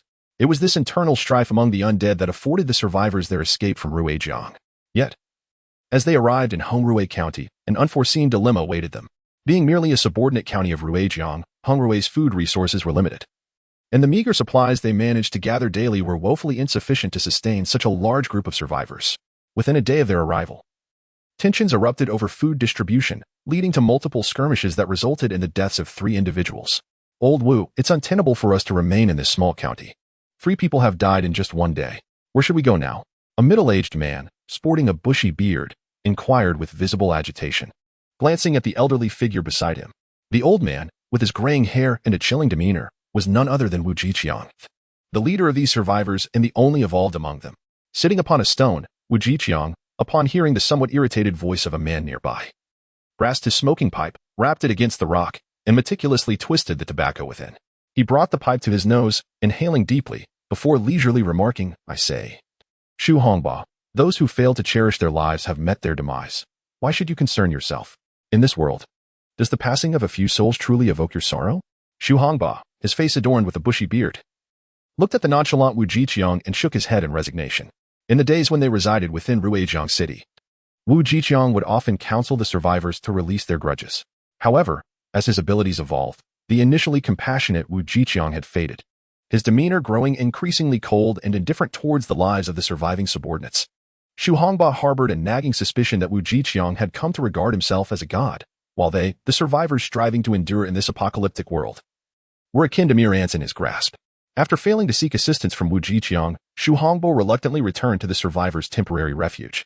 This site, prior to the outbreak of the viral apocalypse, was likely a vast warehouse belonging to a large factory, spacious enough to accommodate them, with the number of zombies within remaining manageable. Their group, which had migrated from Ruijiang City, had only suffered 4 fatalities in their conquest of 5 zombies, thus securing this refuge. However, upon his return, the scene within the warehouse caused Shu Hongba's expression to shift dramatically. A group of tall, young men had cornered a girl barely over 5 feet tall, disregarding her terrified screams as their hands roamed over her. The other occupants of the warehouse, upon witnessing this, exhibited no response whatsoever. None dared to intervene, allowing the towering men to act as they pleased. "What are you doing? If you wish to leave, then get out," Shu Hongba bellowed as he approached the group of men. Among the young men surrounding the girl was one clad in a floral shirt, who, upon hearing Shu Hongba's commanding shout, smirked and slapped the girl's face, tauntingly declaring, "TCH, it's that meddlesome old fool again. Today must be your lucky day." He then called out to his companions, "Brothers, it seems our fun is over for today. Let us go." Once the young men departed, Shu Hongbo reached the sobbing girl huddled in the corner. He gazed at her, her top completely torn away, revealing numerous red scratches upon her skin, and let out a weary sigh. These young men represented the most malignant presence among the nearly 1,000 survivors. Leveraging their youth and strength, they committed unspeakable acts. Just yesterday, one survivor had been brutally beaten to death while competing for food with them. However, it is precisely because of their robust physique and ruthless demeanor that they are able to exert some influence in the face of the undead. Thus, despite their indiscriminate malevolence, the feeble survivors dare not voice their grievances. Initially, when Wu Jiqiang mediated disputes, his imposing presence deterred them from overstepping boundaries. Yet, as he gradually withdrew from managing the conflicts among survivors, their true natures erupted uncontrollably. They resorted to violence, pillaged food supplies, and humiliated solitary women, committing all manner of atrocities. Shu Hongba, relying solely on his previous affiliation with Wu Jiqiang's unit, managed to maintain a semblance of authority, instilling a modicum of caution among them. However, as Wu Jiqiang's appearances became increasingly infrequent, this influence waned and began to fade into oblivion. Chapter 137. Arrival at Hongruei County. A convoy of 4 vehicles traversed the asphalt road into the heart of Hongruei County. Han Feng gazed around at the frequently appearing low-rise houses and the long-neglected vegetable patches overgrown with wild grass, and let out a heavy sigh. After the landslide caused by a mudslide at Baijun Mountain, the food collection team from the Tianqi organization had to take a lengthy detour, spending nearly a day and a half to reach the southernmost county of Ruijiang City, Hongruei County. The journey from Baijun Mountain to Ruijiang City would typically only take a day. However, Han Feng deliberately extended their travel time by half a day, opting for backroads to avoid Ruijiang City. Given the strength of their team, traversing directly through the city posed considerable risks. As the Tianqi organization's food collection team arrived at Hongruei County, the roar of their engines echoed, drawing the attention of vigilant eyes that were keenly observing their convoy as it entered the city along the main thoroughfare. "Old Wu, I just received a report that a convoy of 4 vehicles has entered the city via the main road from the east. Leading the way is an armored vehicle, resembling a military convoy. Should we send someone to make contact? Xu Hongba, having just received the report from a survivor monitoring all activities within Hongruwei County, hurried to Wu Jiqiang's side to relay the news. Oh, a military convoy? Upon hearing of the potential military presence in Hongruwei County, Wu Jiqiang slowly opened his previously closed eyes, a glimmer of intensity flashing within. Notify everyone. All survivors must return to the warehouse and remain there quietly. No one is to have any contact with that convoy. What? They could be a military convoy. Xu Hongba expressed his astonishment at Wu Jiqiang's orders. They had longed for military assistance while in Ruijiang City, and now that they were faced with a possible military convoy, Wu Jiqiang forbade any interaction. Do I need to repeat my orders? I allowed you to convey my commands due to our prior association in the same unit. If you wish to resign, I can easily replace you. Wu Jiqiang cast a discontented glance at Xu Hongba, his tone turning ominous. I understand. Confronted with Wu Jiqiang's absolute authority, Xu Hongba dared not voice any dissent. Nodding, he prepared to withdraw and disseminate the orders. However, Wu Jiqiang's next statement rendered him momentarily rigid.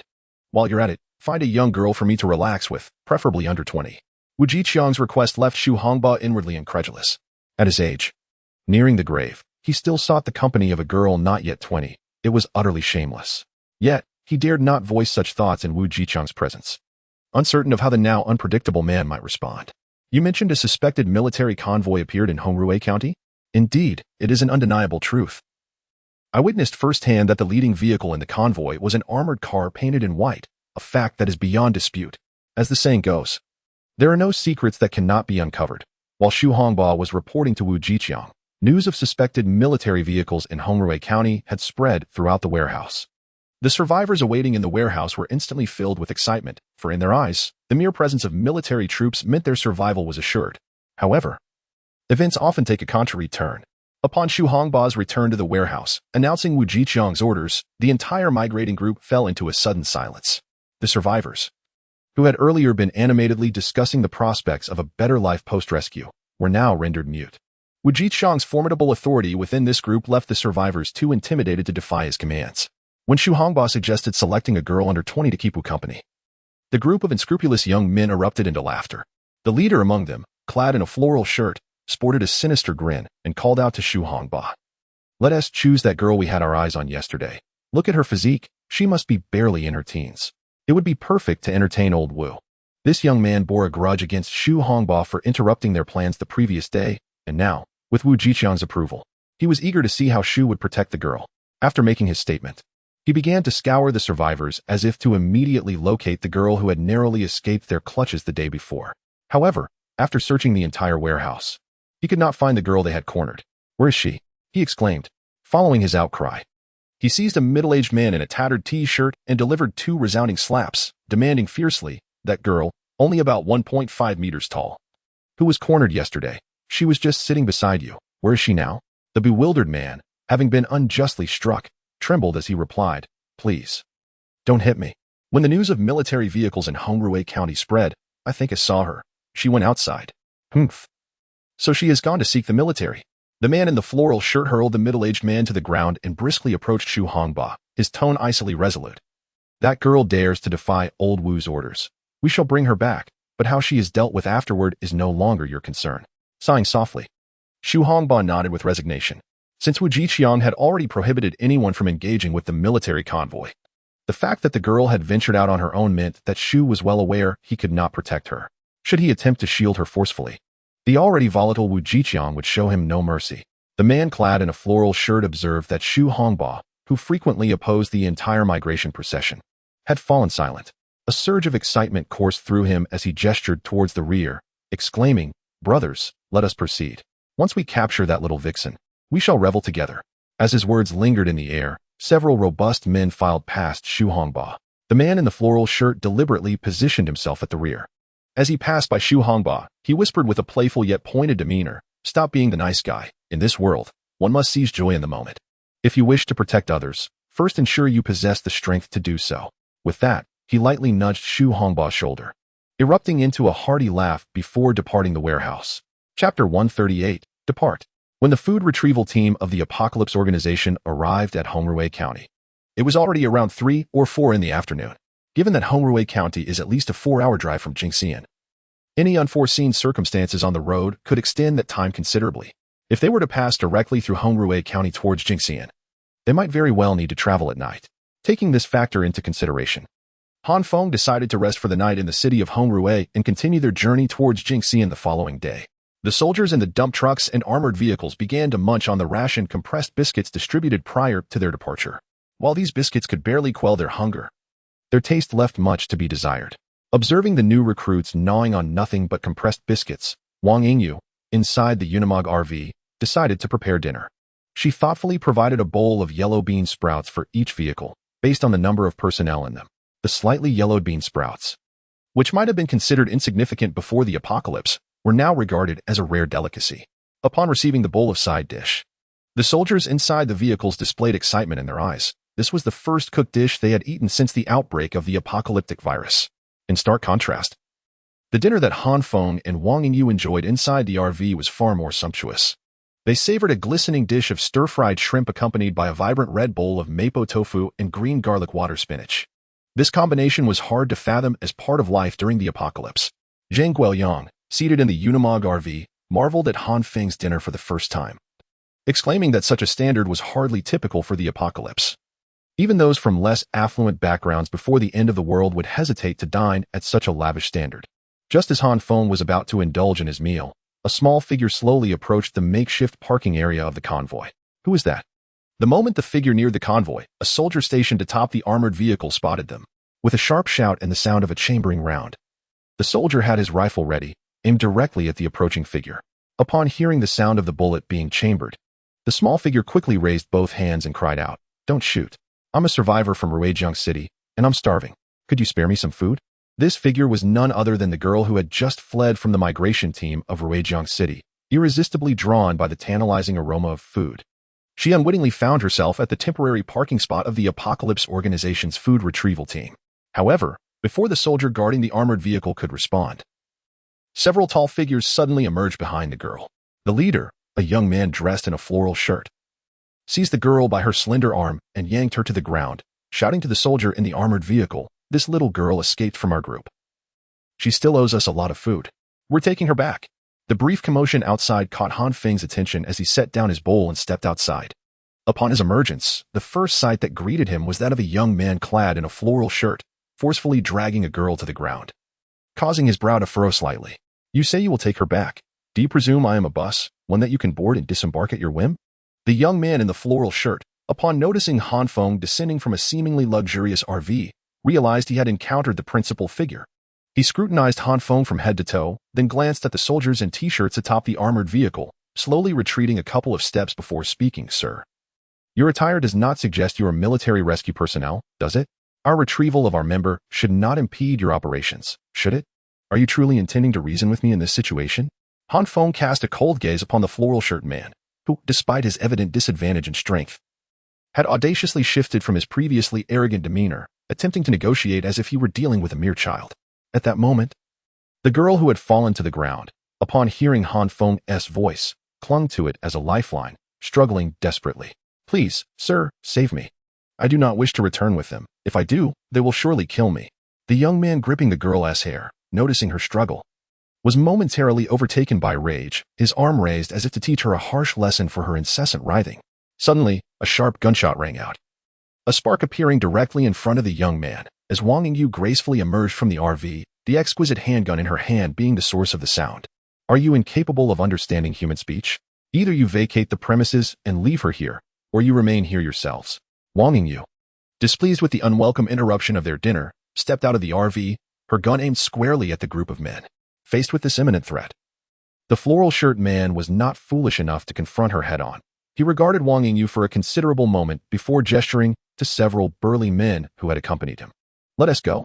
Once the robust men departed from the makeshift food search team's temporary stop, Han Feng did not immediately usher the visibly distressed girl into the area, but instead crouched down, procuring a compressed biscuit from a soldier on duty nearby and offering it to her. After witnessing the girl devour the biscuit almost ravenously, he leisurely inquired, "You mentioned you were a survivor from Ruijiang. Please recount the specifics of the situation in Ruijiang and how you managed to escape." The mention of Ruijiang was precisely what prompted Han Feng to rescue the girl, the Apocalypse organization still lacked sufficient knowledge of the outside world, and any survivor from other regions represented a vital source of information. Upon hearing Han Feng's inquiry, the girl hastily patted her chest and swallowed the last morsel of her compressed biscuit before finally speaking. My name is Zhang Siki, and I was originally a student at the first senior high school of Ruijiang City. Zhang Siki spent nearly half an hour elucidating the events that had transpired in Ruijiang City and the journey that had brought them to Hongruwei County.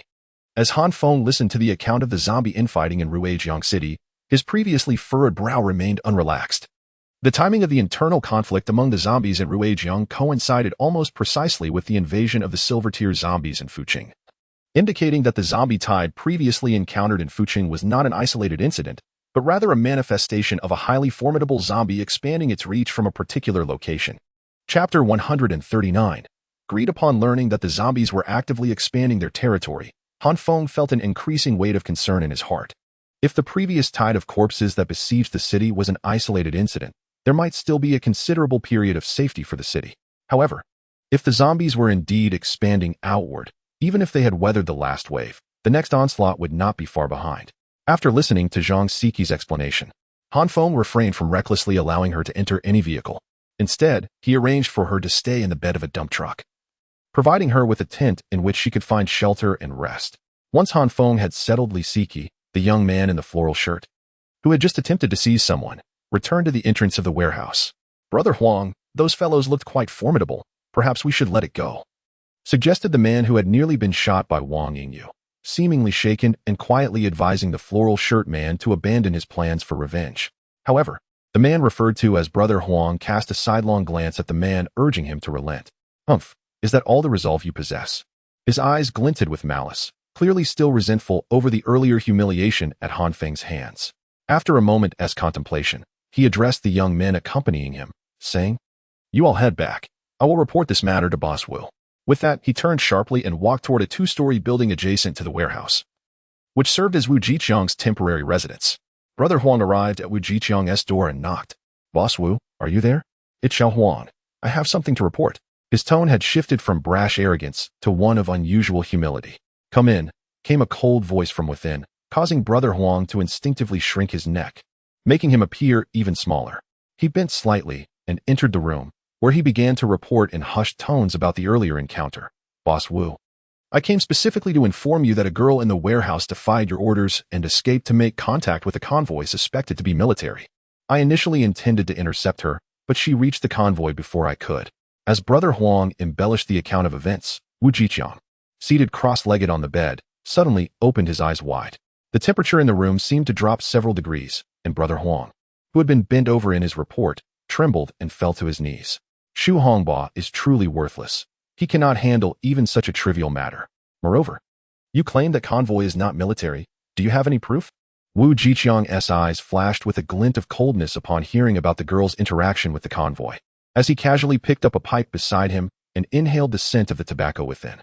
Kneeling on the ground, Huang shuffled forward on his knees and obsequiously remarked, "It appears that none in this convoy are clad in military uniforms, and at the forefront stands a young man, accompanied by a strikingly beautiful young woman.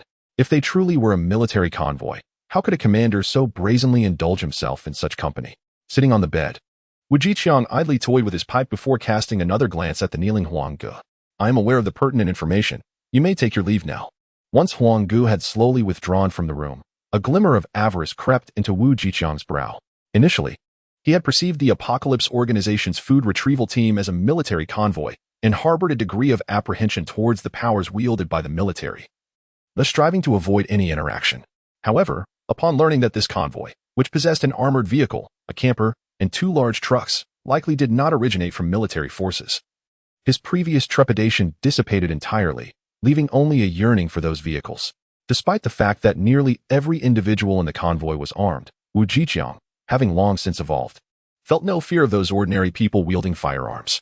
Since acquiring his evolutionary abilities, he regarded the common folk as mere ants, while he himself was a deity gazing down upon them. Resolute in his decision to eliminate every member of Han Feng's convoy and seize their vehicles along with all firearms and ammunition, Wu Jiqiang slowly rose to his feet, and with a swift motion, vanished from the room. Since the onset of the apocalypse, all electrical supply had been completely severed, leaving humanity reliant solely on the sun for illumination. As the last vestige of sunlight vanished beyond the horizon, the entirety of Hongruei County was engulfed in darkness, with only a sliver of moonlight offering a meager glow. At the temporary parking site of the Apocalypse Organization's food collection team, all vehicle lights were extinguished for the sake of conserving energy and ensuring safety. Most had succumbed to slumber, save for 2 vigilant soldiers tasked with keeping watch, ever alert to the desolate streets nearby, however, constrained by the lack of light. The soldiers stationed atop the armored vehicle could discern only the objects within a mere 10 meters ahead, and even then, their vision was not particularly clear. Beyond that, all was an impenetrable abyss. It was within this very environment that Wu Jiqiang stealthily approached within 20 meters of the food collection team's temporary parking site, where he could now, aided by the moonlight, discern the general outlines of the 4 parked vehicles. Indeed, there were 4, each of considerable size, and commandeering these vehicles would greatly facilitate his endeavors. As Wu Jiqiang gazed at the indistinct silhouettes before him, he began to contemplate how best to utilize these vehicles once they were in his possession. Suddenly, his eyes transformed into a pair of eerie flames, igniting with a ghostly green hue that was particularly unsettling against the backdrop of the pitch-black night. Standing atop the armored vehicle, the sentinel was taken aback upon witnessing a sudden emergence of an eerie green flame just 20 meters ahead. Shot coursed through him as he attempted to issue a warning cry, only to find his mouth inexplicably sealing shut. Simultaneously, his thoughts began to dull, and a frigid aura enveloped his very being. Ultimately, he found himself unable to even twitch a finger or pull the trigger of the semi-automatic rifle clutched in his grasp. He felt as though he was inexorably marching toward his own demise. As the soldier's consciousness faded into oblivion, his finger inexplicably regained motion, and he silently departed from his post, making his way into the confines of the armored vehicle. Chapter 140. A decapitation. Wu Jiqiang observed the soldier departing from his post, a vibrant green light glowing in his eyes. An intangible wave of mental energy surged from his position into the soldier's mind. This was his evolutionary ability, death manipulation. Death manipulation is an exceptionally unique power, requiring the practitioner to be within 20 meters of the target and able to visually perceive them. Provided that the target is in sight, the practitioner's brain emits a special electromagnetic wave that can lethally affect the chosen target at a conscious level, transforming them into a puppet under the practitioner's control. This ability is not limited to humans. Even zombies can be manipulated, and when controlling zombies, the practitioner need not extinguish their consciousness, allowing for direct control. Wu Jiqiang mastered this ability, enabling him to orchestrate several groups of zombies into self-destruction, successfully guiding the migrating team to Hongruei County. According to Wu Jiqiang's plan, he intended to seize the cover of night to control his first selected target, subsequently using this individual to eliminate the others within the vehicle while they remained blissfully asleep. The entire process would require no physical presence from him, allowing him to effortlessly slay all occupants and commandeer their vehicles. His initial action appeared to be flawlessly executed. The soldier under the thrall of death manipulation had returned to the armored vehicle, and as he gazed upon his peacefully slumbering comrades, he drew a dagger from his waist, swiftly covering one comrade's mouth to stifle any sound before severing his throat. However, just as Wu Jiqiang prepared to command the soldier to kill the second victim, an unexpected event transpired. A resounding meow shattered the tranquility of the night, emanating from the last vehicle in the convoy, the RV. This sharp cry belonged to an orange cat that Han Feng had brought aboard the Unimog RV from the Qingkong Chemical Park. This unmutated feline had become Wang Yingyu's pet upon boarding, serving as her new emotional anchor. The moment Wu Jiqiang unleashed his death manipulation, the cat jolted awake, its dark, pearl-like eyes wide with alarm, as if sensing an impending threat. Once Wu Jiqiang eradicated the soldier's consciousness, he needed to continuously exert his mental energy to guide the soldier's actions.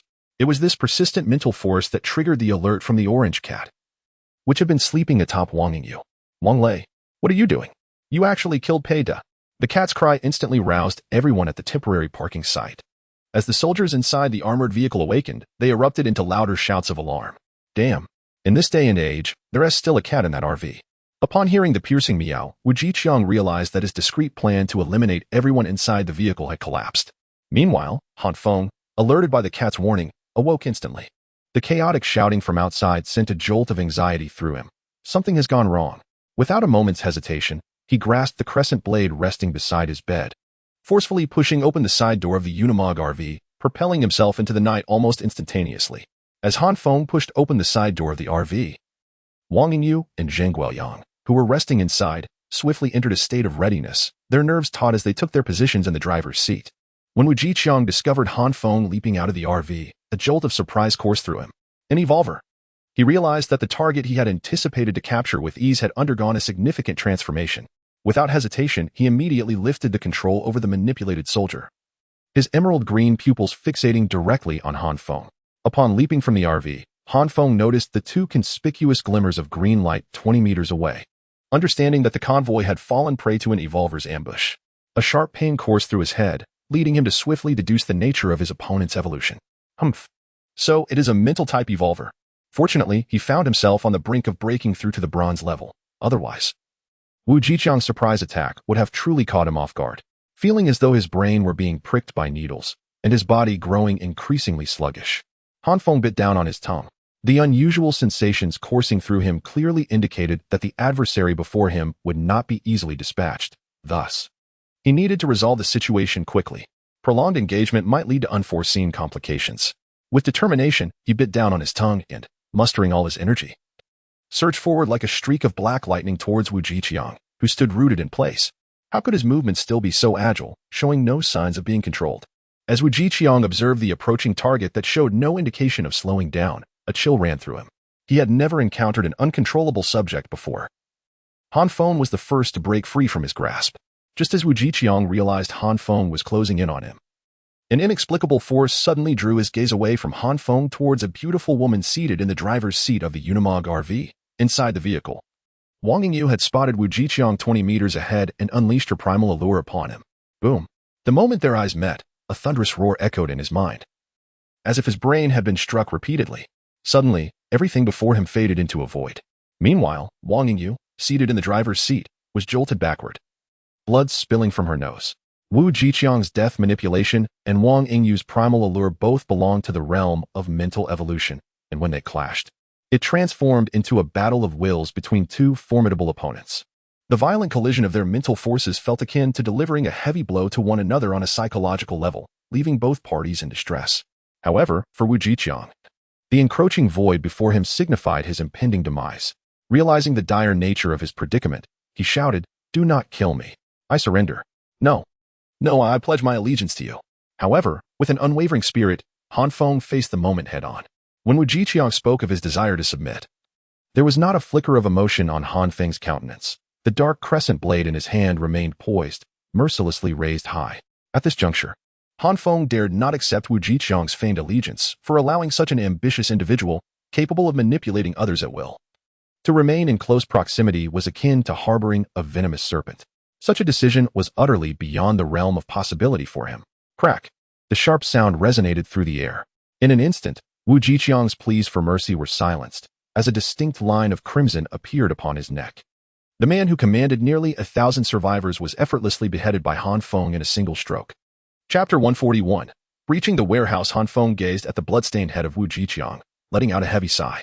The preceding battle had posed considerable risk for him. Had he not relied on his superior level to suppress his opponent's abilities, the outcome of the confrontation might have been uncertain. At that moment, the soldiers within the armored vehicle had finally opened the sturdy iron door at the rear and surged forth. "What is the casualty report from your side?" Han Feng inquired irritably, directing his question at Zhang Haidong, the first to emerge from the armored vehicle. Although he recognized that the ambush could not be blamed on the personnel on duty, he still felt a sense of frustration. "Currently, we have 2 fatalities within the armored vehicle. One has had his throat cut, while the other, despite showing no external injuries, has succumbed." As Zhang Haidong and Han Feng discussed the losses, Zhang Siki, who had been perched in the bed of a dump truck, tumbled down. Upon reaching Han Feng's side, she caught sight of the bloodied head lying lifelessly on the ground and gasped in horror. Wu Jiqiang. "Ah, you know him? Who exactly is he?" Han Feng turned towards Zhang Siki, his tone sharp with curiosity. This man is Wu Jiqiang, the leader of our migration group. He is the strongest among us. Anyone who dares to oppose him does not live to see the next day. Observing Zhang Siki's fearful reaction to the deceased Wu Jiqiang, Han Feng understood the weight of Wu's reputation. Even in death, he inspired dread. "How many individuals are in your group, and how many of them are involved? Report all this information to me in detail," Han Feng commanded. Initially, he had little interest in Zhang Siki's migration group, focused solely on hastening to Jin County to procure essential supplies for the capital. However, following the ambush, his curiosity regarding the group that had fled from Ruajian City had peaked. In my previous group, only Wu Jiqiang possessed any special abilities. After absorbing Zhang Siki's report, Han Feng made a swift decision to head directly to the warehouse where they had taken refuge, intending to assimilate this group that currently lacked any evolved leaders. This newly escaped group from Ruijin City, now bereft of its guiding force, presented a prime opportunity for the Apocalypse organization to bolster its ranks by incorporating the remaining ordinary survivors into its fold. Boom, boom, boom. The thunderous roar of engines shattered the night's tranquility, abruptly awakening the migration group within the warehouse, who had already succumbed to slumber. Before they could comprehend the situation, the leading armored vehicle had already crashed through the iron gates of the warehouse, barreling inside. Defense team, grab your long rifles and prepare to counterattack, Xu Hongba shouted as he realized the gate had been breached. Upon hearing the term long rifles, Zhang Haidong, the commander of the armored vehicle, immediately felt a surge of tension, bracing himself for the impending hail of bullets.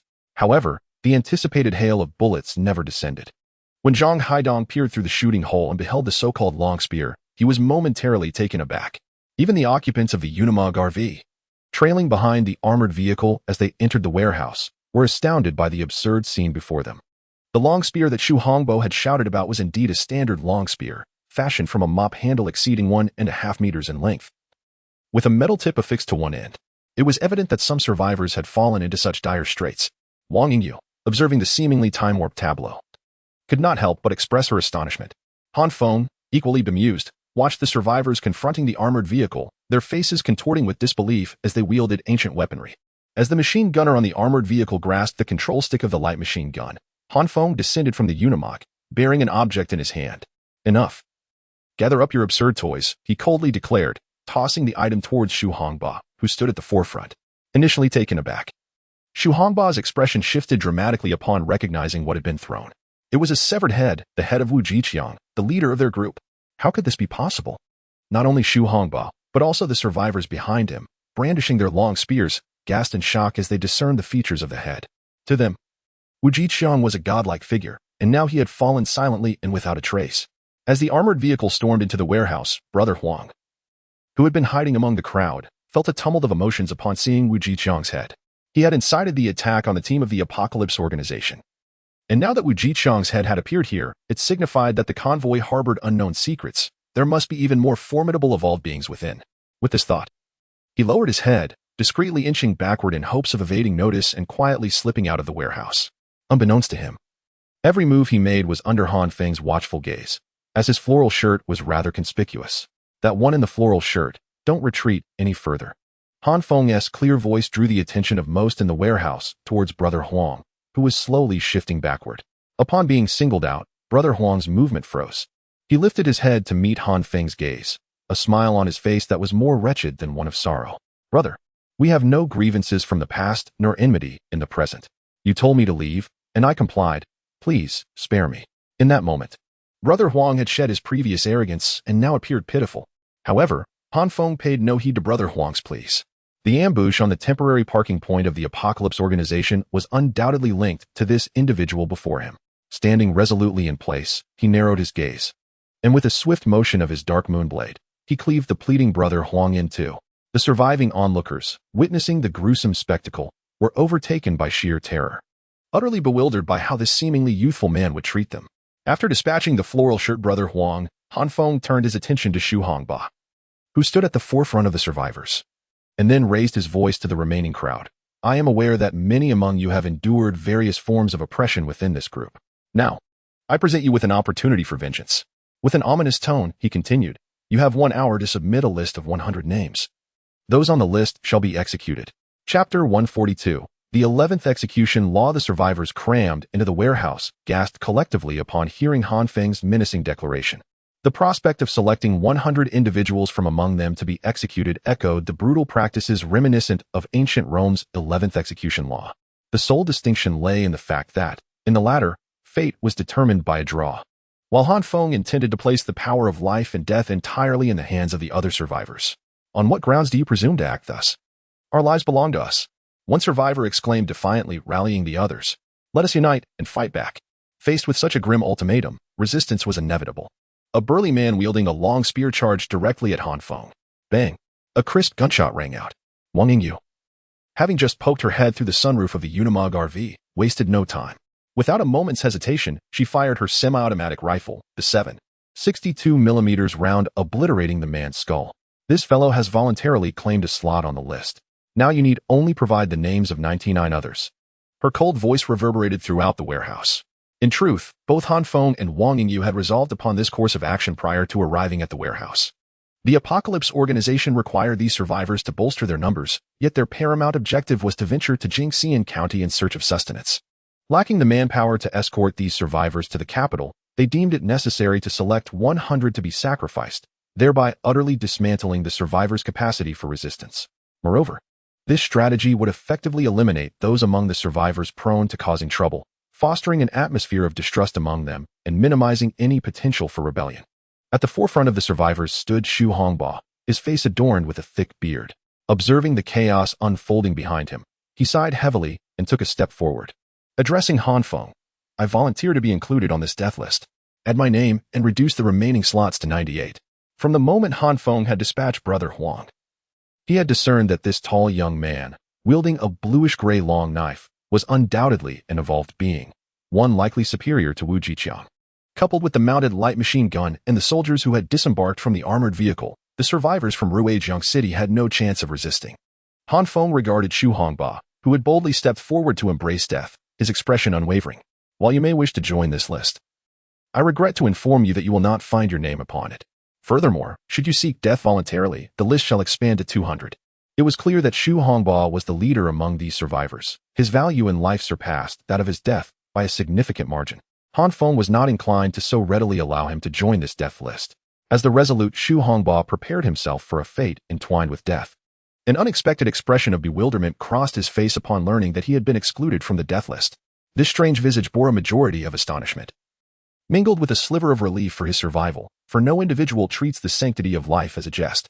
Meanwhile, the remaining survivors within the warehouse descended into utter chaos, each engrossed in their own machinations. The names on their list proliferated, encompassing those who had once bullied them, individuals deemed inconsequential, and even acquaintances with whom they shared little familiarity. In this moment, where life and death hung in the balance, the most grotesque facets of human nature laid bare. An hour swiftly passed, and as Han Feng announced the conclusion of the time allotted, all eyes in the warehouse fixated on him, for the meticulously compiled list in his grasp dictated the fate of each individual present.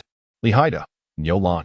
The names rolled off Han Feng's tongue, and those survivors who heard their names seemed struck by a thunderclap. Those who found themselves on the death list reacted with frenzied aggression, brandishing weapons and charging at Han Feng, only to be met with swift retribution. Others, paralyzed by fear, collapsed to the ground, while some lamented their plight, vocalizing their grievances against the perceived injustices of fate. Every name on that list yearned for survival. As the final name was proclaimed, those fortunate enough to remain unmentioned exhaled in unison, stepping back with a sense of relief. Yet, some survivors who had hoped to evade their grim fate through subterfuge were promptly identified and expelled from the crowd. "Please, don't kill me. I've fought so hard to stay alive. I don't want to die," cried a burly man, usually seen in the company of Brother Huang, as he was cast out after the vote, sinking to the ground in desperation. "Must we truly extinguish them all? Look, there are children among them." A soldier, armed with a semi-automatic rifle, surveyed the scene of weeping and wailing survivors, noting the presence of several visibly underage children, and he exhibited a flicker of compassion. The children selected in the voting process were all orphans, and the rationale for their selection by the survivors often stemmed from their perceived inability to contribute or the belief that no one would care for them, thus opting to sacrifice them to spare another life. Beside this soldier, Zhang Haidong, upon hearing his companion's words, delivered a sharp reprimand, causing the soldier to stagger. "Shut your mouth. If you feel such pity for them, then step forward and take their place." The soldier fell silent, cowed by Zhang Haidong's harsh tone, refraining from uttering another word. Yet, as Han Feng's gaze fell upon the names of the children on the death list, a tremor of compassion stirred within him, and he ultimately softened. "You children, you may return. You have been excluded from this list." As he observed the children, who were nearly paralyzed with fear, slowly retreating, his heart hardened like iron. "To you survivors on the list, you may curse and condemn me. Yet I regret to inform you that your journey through this apocalyptic realm has come to an end. I hope that in your next lives, such nightmares do not recur." After speaking, Han Feng took 2 steps back, casting one last glance at those chosen by the other survivors. He then extended his right arm, waving to the soldiers who had already raised their rifles, prepared to fire. In an instant, the soldiers pulled the triggers, and the air was filled with the cacophony of gunfire. Chapter 143. A simple resolution. Han Feng, Do not overthink it. We all understand that you were compelled to issue that order. Wang Yingyu gazed with concern at the silent Han Feng. Since he commanded the execution of over 90 unarmed survivors yesterday, he had yet to utter a single word. I am fine. Those matters do not affect me. I am merely contemplating the upcoming journey. Regarding his decision to employ the 11 execution method on the group of survivors from Ruijiang City, Han Feng felt no remorse. After all, such a choice ensured that the survivors would comply swiftly and proceed to the capital. To facilitate their prompt arrival, Han Feng had even allocated 5 soldiers from the armored vehicle to accompany the survivors back to the capital. The aim of dispatching soldiers was twofold: to safeguard their well-being and to monitor their actions. However, having just endured the brutal 11 execution method, the survivors from Ruijiang City would certainly refrain from harboring any rebellious thoughts in the short term. Just as Wang Yingyu was about to speak again, the leading armored vehicle suddenly came to a halt, and a panicked shout crackled through the intercom. Command vehicle. A large number of zombies ahead. On the provincial road leading from Hongrui County to Jinxian, countless wrecked vehicles were tightly wedged together, leaving only a mass of charred frames. Evidence of collisions that had erupted into flames. The zombies, once trapped inside those vehicles, had seized the opportunity to escape amidst the blaze, gathering before the armored vehicle. The zombies, scarred by the flames, bore extensive singed marks, rendering the entire horde particularly grotesque. At the forefront of this gruesome mass stood a zombie whose body was nearly devoid of any intact flesh. With every step it took, dark fragments fell away from its form. Nevertheless, it was this very creature that, upon spotting the white armored vehicle of the food collection team, let out a chilling howl that echoed into the sky. The other zombies, upon hearing the roar, surged toward the armored vehicle. Following its scream, the zombie charged directly at the armored car, its speed indicating that it was no ordinary undead being. Come forth. Han Feng, receiving the distress signal, bellowed upon witnessing the approaching figure. After several days of relentless battles, he had sensed his evolutionary abilities nearing a breakthrough into the bronze level. Moreover, his previous encounters with silver-level zombies had nearly placed him on the threshold of becoming a silver-level evolutionist. It was evident that with a few more battles, achieving that status would be a natural progression. Roar. The zombie, incensed by the audacity of a living soul daring to confront it, pivoted midair and lunged toward Han Feng. The speed of its assault indicated that this zombie was indeed a bronze-level creature, notably agile in its movements. This particular type of zombie, when attacking an ordinary person, is likely to strike with unerring precision. The reflexes of an average individual are simply incapable of matching the swift movements of the undead, rendering effective evasion nearly impossible. However, what it now confronts is Han Feng. With such a mediocre caliber, it dares to charge forward. The boastful speed of a bronze-level zombie appears trivial in Han Feng's eyes, akin to that of an ordinary human. As the zombie approached him, his expression remained unchanged, with a subtle movement of his toes. He lifted his right leg high and delivered a powerful kick to the creature's pitch-black abdomen. The zombie lunging at Han Feng was unexpectedly sent flying by the force of his kick. Allow me to demonstrate what true speed entails. After the zombie was sent reeling, Han Feng exerted force through his right leg, pushing off the ground and propelling himself into the air, swiftly overtaking the airborne zombie. A glimmer of cold light flashed in his eyes as he deftly maneuvered his arm, wielding the dark moon longsword. Countless shards of icy brilliance enveloped the bronze-level zombie, instantly manifesting gashes upon its surface. With a resounding thud, Han Feng landed gracefully atop a derelict car frame, while the bronze-level zombie crashed heavily into a pile of abandoned vehicles, producing a thunderous noise. Upon its impact, the wounds inflicted by Han Feng erupted, causing its charred body to disintegrate into countless fragments, transforming the once menacing creature into mere remnants.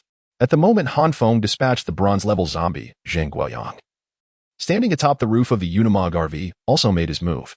A pillar of crimson fire erupted from his palm, encircling the ordinary zombies like a fiery chain. In an instant, the vibrant flames engulfed the entire provincial road, as countless ordinary zombies howled and screamed in agony.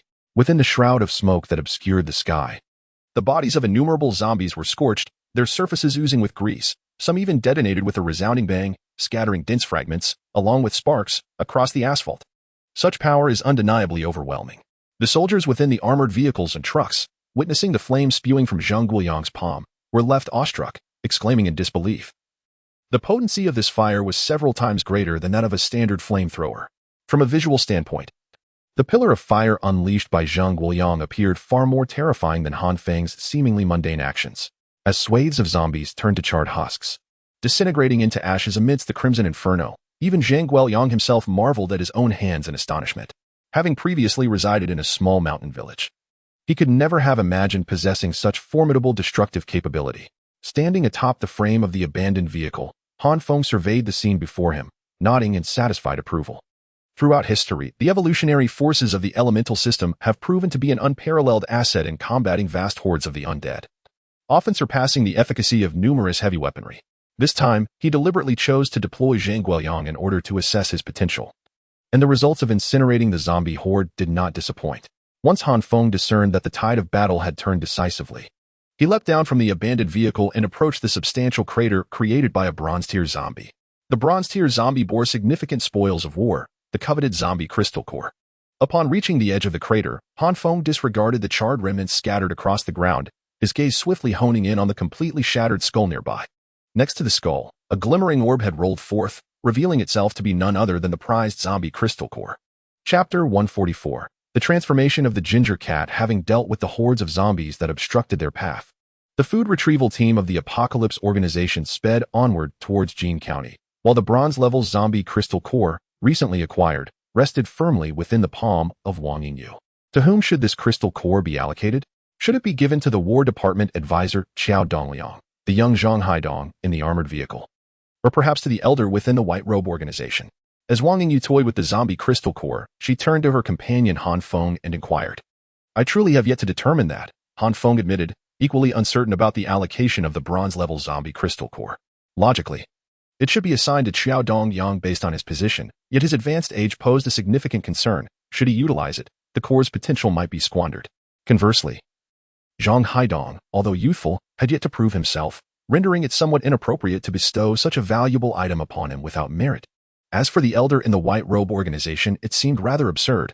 Offering the crystal core to those devoid of lethal intent would undoubtedly be a waste. While Wang Yingyu and Han Feng deliberated over the fate of the zombie crystal core, the ginger cat, affectionately known as Big Ginger, which had been nestled against Wang Yingyu, suddenly lifted its head, sniffing the air, and opened its previously closed eyes. Its gaze fixated intently on the zombie crystal core nestled in Wang Yingyu's palm. Ah! With a startled cry, Han Feng slammed on the brakes.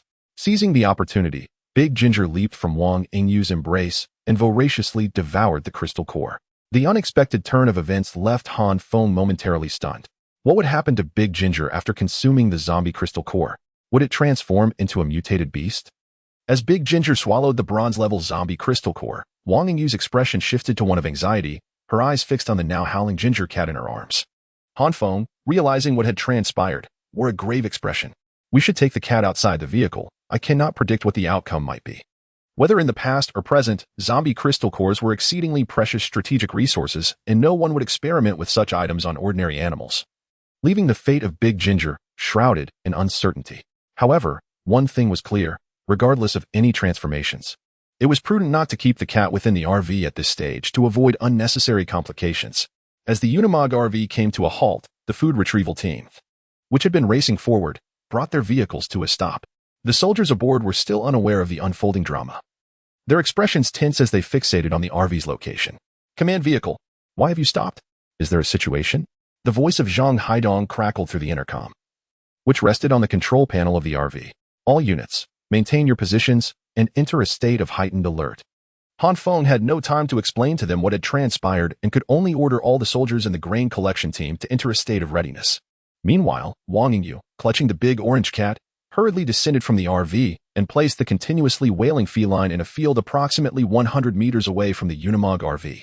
After setting the orange cat down in the desolate farmland, she suppressed her reluctance and slowly made her way back to the RV, though her gaze remained fixed on the cat rolling in the wild grass. Meow, meow. The orange cat, lying amidst the overgrown grass, continued to cry out in distress as its fur bristled. Beneath the thick coat, its skin began to crack, exposing sinewy red muscle fibers to the air. It appeared that preparations were underway for the orange cat to transform into a mutated beast.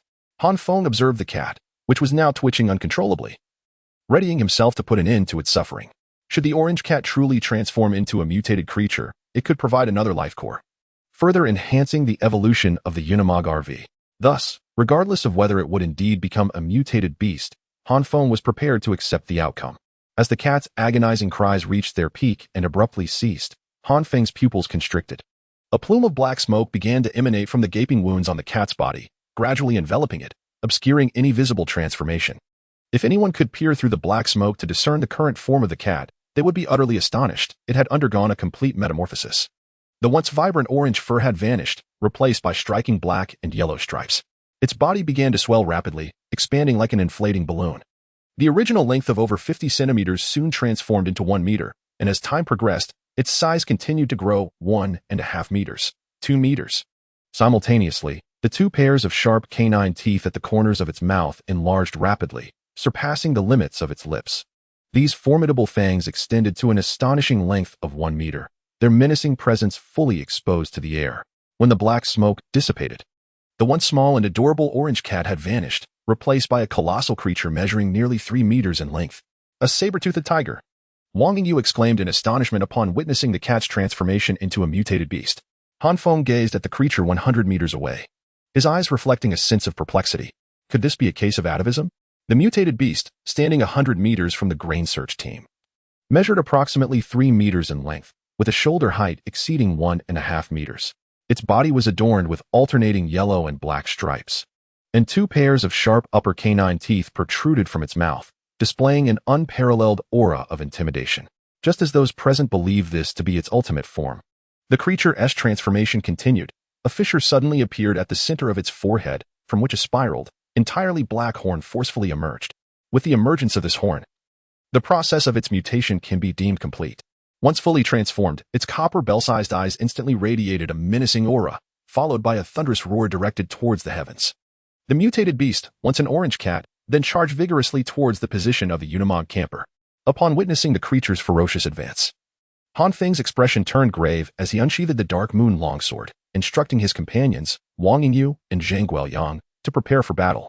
Chapter 145. Wang Yingyu belongs to me. After Han Feng issued the command to prepare for battle, the soldiers aboard the armored vehicles and trucks raised their rifles, aiming at the big orange that was dashing toward the Unimog RV. At the same time, Han Feng poised his finger above the firing button of the Sky Vault ultra-high-energy electromagnetic cannon, ready to strike at any moment. The palpable aura of menace emanating from the food search team seemed to have an effect on the charging big orange, causing its rapid strides to halt abruptly, its 4 paws carving a long trench into the ground. Upon stopping, it blinked its eyes in the direction of the RV, displaying a look of confusion, seemingly perplexed by the intense hostility ahead. However, its subsequent actions left both Han Feng and Wang Yingyu in disbelief. The creature lay down right where it stood, rolled over, and exposed its comparatively soft belly to the onlookers, all the while rolling around in the farmland and emitting a series of woo-woo sounds. What on earth is this? Does it recognize us? Wang Yingyu gazed at the rolling big orange, uncertainly inquiring. I am equally puzzled. I've never witnessed a mutated beast performing such antics, Han Feng remarked, his expression mirroring his confusion. He had never heard of mutated creatures recognizing individuals. At that moment, Wang Yingyu pushed open the door of the Unimog RV and stepped outside, calling out to the rolling big orange, come here. Upon hearing her call, the creature abruptly ceased its rolling, its body coming to an immediate halt. Ears perked up attentively. After approximately half a second, it flicked its tail against the ground, emitted a woo-woo sound from its throat, and launched its massive frame toward Wang Yingyu with remarkable speed. Meanwhile, Han Feng, who had been stationed inside the RV, emerged with the Dark Moon long knife in hand. Perplexed by the current state of Big Orange, he ultimately abandoned his plans to deploy the Sky Vault ultra-high-energy electromagnetic cannon, instead instructing the soldiers to remain vigilant while he warily observed the enormous creature racing toward Wang Yingyu. Upon reaching her side, Big Orange cautiously extended its large head, sniffing the air to ascertain her identity. Once confirmed, it affectionately nudged its head against Wang Yingyu's chest, fervently rubbing against her. It recognizes me. Big Orange truly recognizes me. Wang Yingyu exclaimed with excitement, petting the creature's head. As Big Orange's massive head rubbed against her chest, Han Feng, still clutching the Dark Moon long knife, felt his hands, which had been slightly clammy, relax, and his previously racing heart finally settled. The fact that Big Orange, after its mutation, had acknowledged its owner was a remarkable revelation to him. He had never before witnessed a mutated beast refraining from attacking humans while displaying such affection. It was simply astonishing. However, observing the current size of the magnificent orange cat, Han Feng furrowed his brows once more. The once diminutive creature that could be cradled in one's arms had now transformed into a colossal being, measuring over 3 meters in length and nearly 1.5 meters in height. Should it attempt to squeeze into the living area of the Unimog camper, the vehicle would undoubtedly be rendered uninhabitable. Standing nearby and fervently petting the cat's head, Wang Yingyu seemed to share this concern. She turned her head, her eyes pleading as she gazed at Han Feng, and voiced her dilemma. What should we do to accommodate the orange cat? Its size now makes it impossible for it to fit into the camper. As Wang Yingyu spoke, Han Feng took a step forward, but upon his movement, the orange cat abruptly lifted its head, alertly crouching beside Wang Yingyu. With a swift motion, it nudged her closer to its side, its large, bell-like eyes fixed intently upon Han Feng. Damn, this cat, Han Feng thought, his body stiffening at the sight of the feline's actions. He couldn't help but silently curse. Had it not been for his earlier intervention, this orange cat would not have reached such a stature today. Now, it appeared to regard Wang Yingyu as its possession, as if it had forsaken its benefactor upon finding a beauty. Seeing the orange cat's vigilant gaze, Han Feng resignedly halted his advance and pointed toward a red-painted dump truck parked ahead, stating, if we are to transport it, it must be loaded onto the dump truck. It seemed there was no alternative. Wang Yingyu lifted her gaze to the massive truck ahead and nodded slightly. Given the current situation, only the expansive bed of the dump truck could accommodate the formidable size of the orange cat. Han Feng noted that only Wang Yingyu seemed capable of managing the now enormous feline. As the cat, which had grown akin to a saber-toothed tiger, gradually approached the dump truck, it affectionately rubbed its head against Wang Yingyu's chest for a prolonged moment, even playfully nudging her with its horn before finally clumsily ascending into the lowered truck bed. As the orange cat stepped onto the dump truck, the slight tremors of the vehicle and the creaking of its mechanical components caused beads of sweat to rapidly form on the foreheads of the soldiers driving the red truck ahead, clearly indicating the immense pressure exerted by the massive mutated creature within. With the orange cat's situation resolved, the much-delayed food collection team finally resumed its journey. Though the side of the convoy was rather peculiar, it resembled an armored vehicle leading the way, escorting the orange cat, which occasionally peered out at the passing scenery from the confines of the dump truck's bed. We must be nearing Jinxian soon. This road is the main route to Jinxian.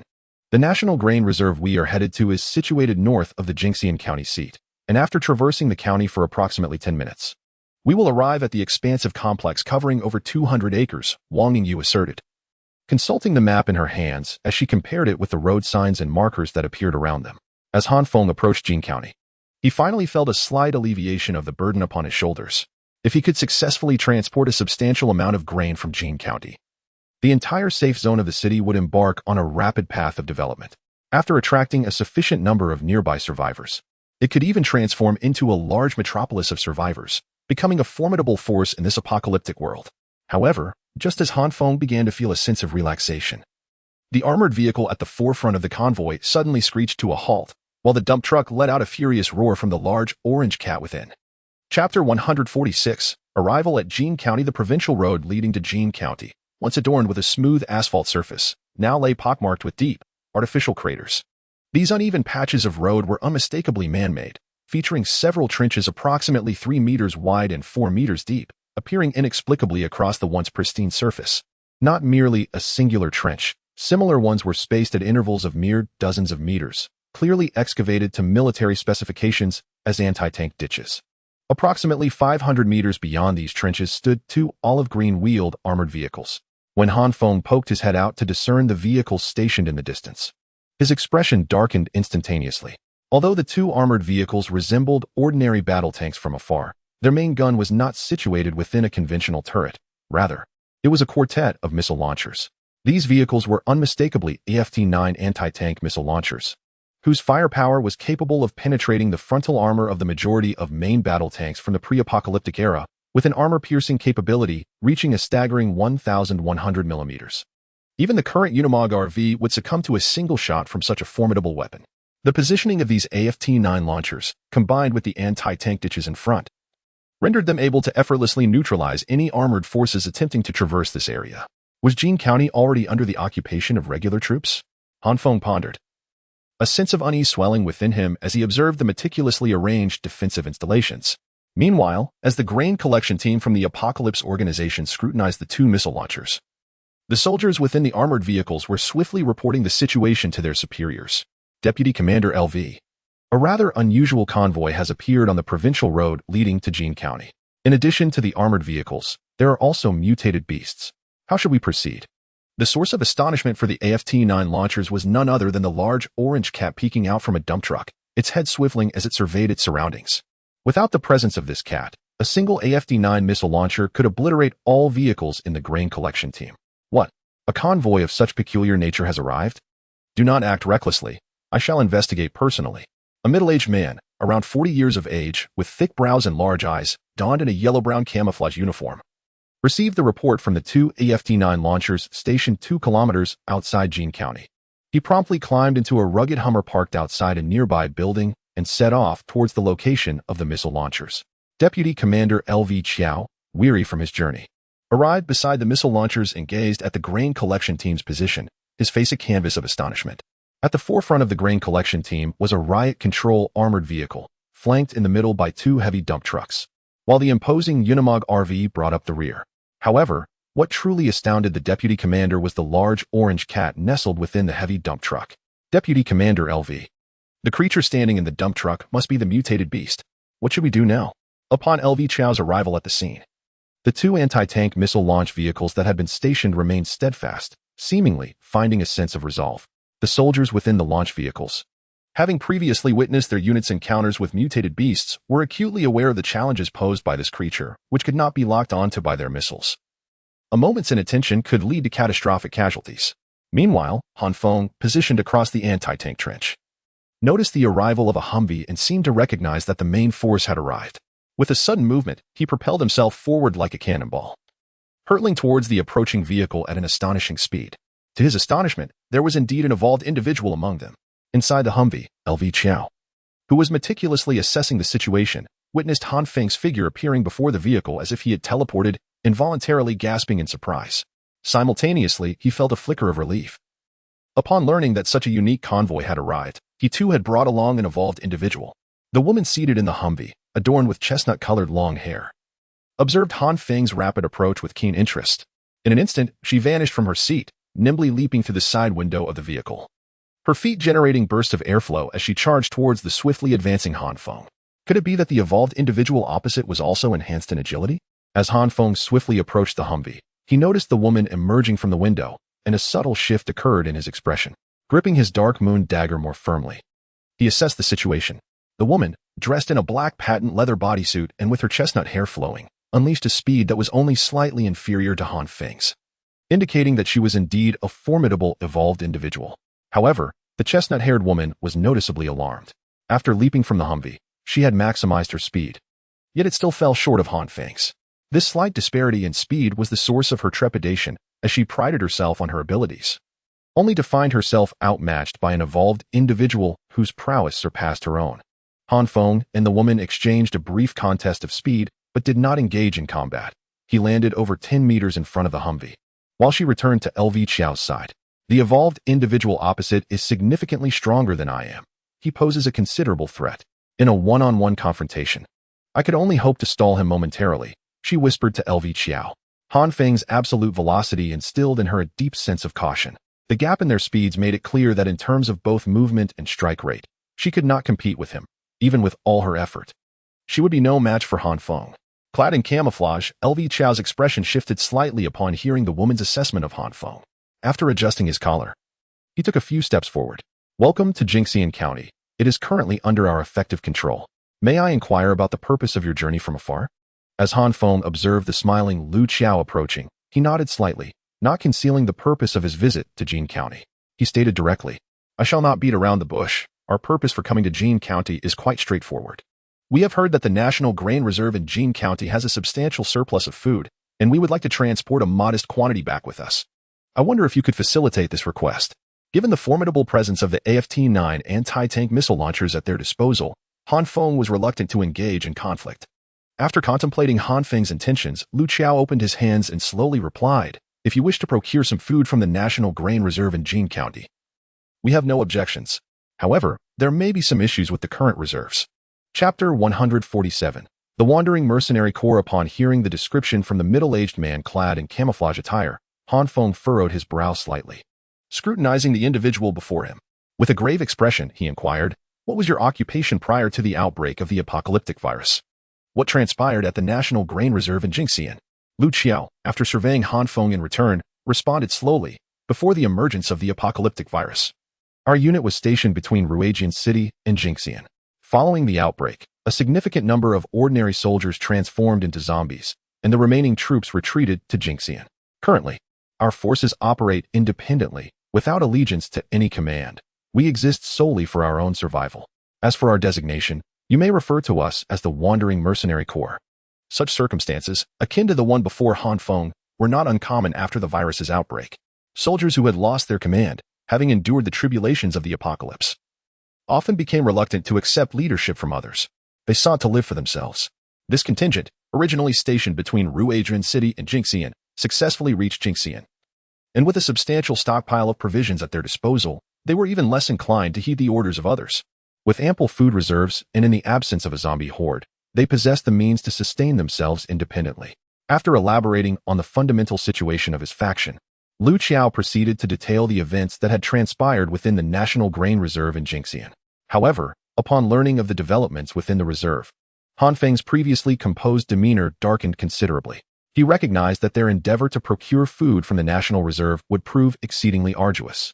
In truth, since the onset of the apocalyptic virus, many had set their sights on the grain reserves. Whether it was the survivors who once inhabited Jinxian or the later occupants, the Wandering Mercenary Corps, all had aspired to lay claim to the national stockpile.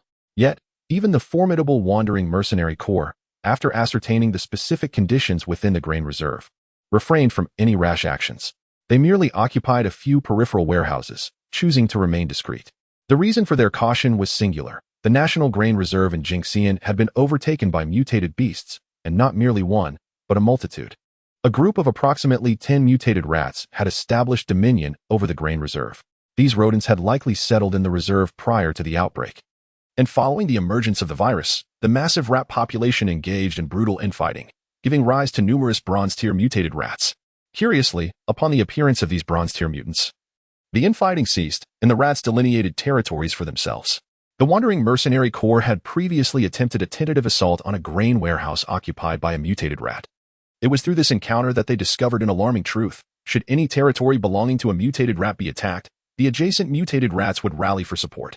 In the pursuit of seizing a substantial granary, one must contend with the formidable onslaught of at least 3 bronze-level mutated rats. Upon realizing this predicament, the Wandering Mercenary Corps promptly abandoned their ambitions regarding these large grain warehouses, as the costs far outweighed the potential benefits. Upon learning that the Apocalypse Food Collection Team's objective was the National Grain Reserve, Lu Qiao, representing the Wandering Mercenary Corps, temporarily consented to allow the food collection team to take refuge in the city of Jinxian. A striking female evolver, clad in tight leather, assumed the role of guide, leading the food collection team into the city. As the convoy navigated past the defensive installations and entered Jinxian, the sight that greeted Han Feng was nothing short of remarkable. The county had seemingly emerged from the most chaotic period since the onset of the apocalypse. Aside from military vehicles parked along the roadside, numerous survivors, adorned in various attire, populated the streets of the county. The evolver, seated in the Unimog RV and responsible for guiding them, began to elucidate the current state of the city. Currently, the majority of zombies within the county have been thoroughly eradicated by our Wandering Mercenary Corps, with the exception of those in the northern vicinity, near the Jinxian Grain Reserve. After stating this, she gestured towards the hurried survivors outside the window, adding that all survivors in the county had now become peripheral forces of their corps, tasked with gathering all recoverable resources in the area to lay the groundwork for future development. Observing the burgeoning vitality on the faces of the survivors, Han Feng could not help but nod in agreement. The Wandering Mercenary Corps had essentially claimed dominion over the territories surrounding Jinxian, establishing themselves as the ruling power in the region. Were it not for the bronze-level mutated rat swarms affiliated with the National Grain Reserve, which consumed much of their energy, it is conceivable that Jinxian's developmental potential could surpass that of Fuqing. At the moment Han Feng entered Jinxian, Lu Qiao, the vice-captain of the Wandering Mercenary Corps, was present atop the tallest structure in Jinxian, the Huafu Building. This 33-story edifice stood as the tallest in the entire county, offering a panoramic view of the cityscape, and thus naturally served as the headquarters of the Wandering Mercenary Corps. Suwa, a unique convoy has recently emerged outside the county, consisting of 4 vehicles. It has been determined that at least one evolver and a mutated beast are part of this convoy, and the strength of the evolver is quite formidable. Even Miss Su Ningxue is no match for them. I have temporarily allowed her to lead that convoy into the county, reported Lu Qiao. Oh? Even Ningxue is not a match for that evolver? The man referred to as Captain Su appeared significantly younger than his vice-captain, likely in his early 30s. A look of astonishment crossed his face upon hearing that Su Ningxue was outmatched, and he unconsciously set down his wine glass. You allowed Ningxue to escort them into Jinxian. You must be fully aware of their intentions for entering the county. Su Chenxi has now returned from the towering floor-to-ceiling windows, her piercing gaze instilling a sense of unease in Lu Qiao. I certainly needed to ascertain their intentions before allowing them entry into Jinxian County. Lu Qiao's eyes drifted through the expansive windows of the Huafu building towards the northern expanse of Jinxian. In this current state of affairs, those daring enough to come to Jinxian likely had a singular motive, the National Grain Reserve of Jinxian. Upon learning of Han Feng's convoy's objective, Su Chenxi paused in contemplation and beckoned Lu Qiao to her side. Since their aim is the National Grain Reserve of Jinxian, perhaps we could collaborate on this occasion. Let us go meet the convoy together. Chapter 148. Proposal for collaboration. On the day when the Dawn Organization's food collection team arrived at a location in Jin County relatively close to the center of the town, Su Ningxue, who was responsible for guiding Han Feng, stood atop a Unimog vehicle. She pointed to a 3-story building nearby, which appeared to be quite new, and said, "This building is the designated resting point for your group, the Wandering Mercenaries. You may enter the building to rest, and your vehicles can be parked in the yard behind. However, I kindly ask that you refrain from wandering around, especially concerning the mutated beast in the cargo truck. Please try to keep it contained." Han Feng observed the 2 main battle tanks positioned across the street and several machine guns stationed along the roadside. He understood that the Wandering Mercenaries had placed them in a relatively central defensive area. After all, from the perspective of the mercenaries, whether it was Han Feng himself or Diju, the potential for destruction if either of them were to engage in any destructive activities within the town would be immense, causing considerable headaches for the entire group. Consequently, the mercenaries had subtly designated them as high-priority targets, a notion with which Han Feng was not entirely displeased. However, just as the Dawn Organization had entered the yard of the 3-story building and the personnel in the vehicle were about to disembark, the sound of abrupt braking echoed from the street outside, suggesting that a large group of people had appeared. To Han Feng's surprise, the deputy leader of the Wandering Mercenaries, El Qiao, had returned, accompanied by a young man clad in a black suit. Any ordinary person encountering this young man for the first time would undoubtedly be captivated by his appearance. With a chiseled face complemented by bronze skin and a physique that radiated strength, he exuded an immediate sense of security. However, what drew the most attention were the glimmers of intensity in his eyes, which subtly emanated an aura of pressure. The woman who had been guiding Han Feng, with her chestnut-colored long hair and form-fitting attire, upon seeing this man, immediately abandoned Han Feng and rushed over, excitedly linking her arm with his and exclaiming, "Brother, what brings you here in person?" As Su Ningxue embraced Su Chenxi's arm, El Qiao extended his hand to introduce Su Chenxi to Han Feng, saying, "This is our leader, Su Chenxi, an exceptional graduate of the Army Command Academy. Prior to the outbreak of the apocalyptic virus, he had just assumed the role of acting leader at the age of 30, making him the highest decision-maker within the Wandering Mercenaries."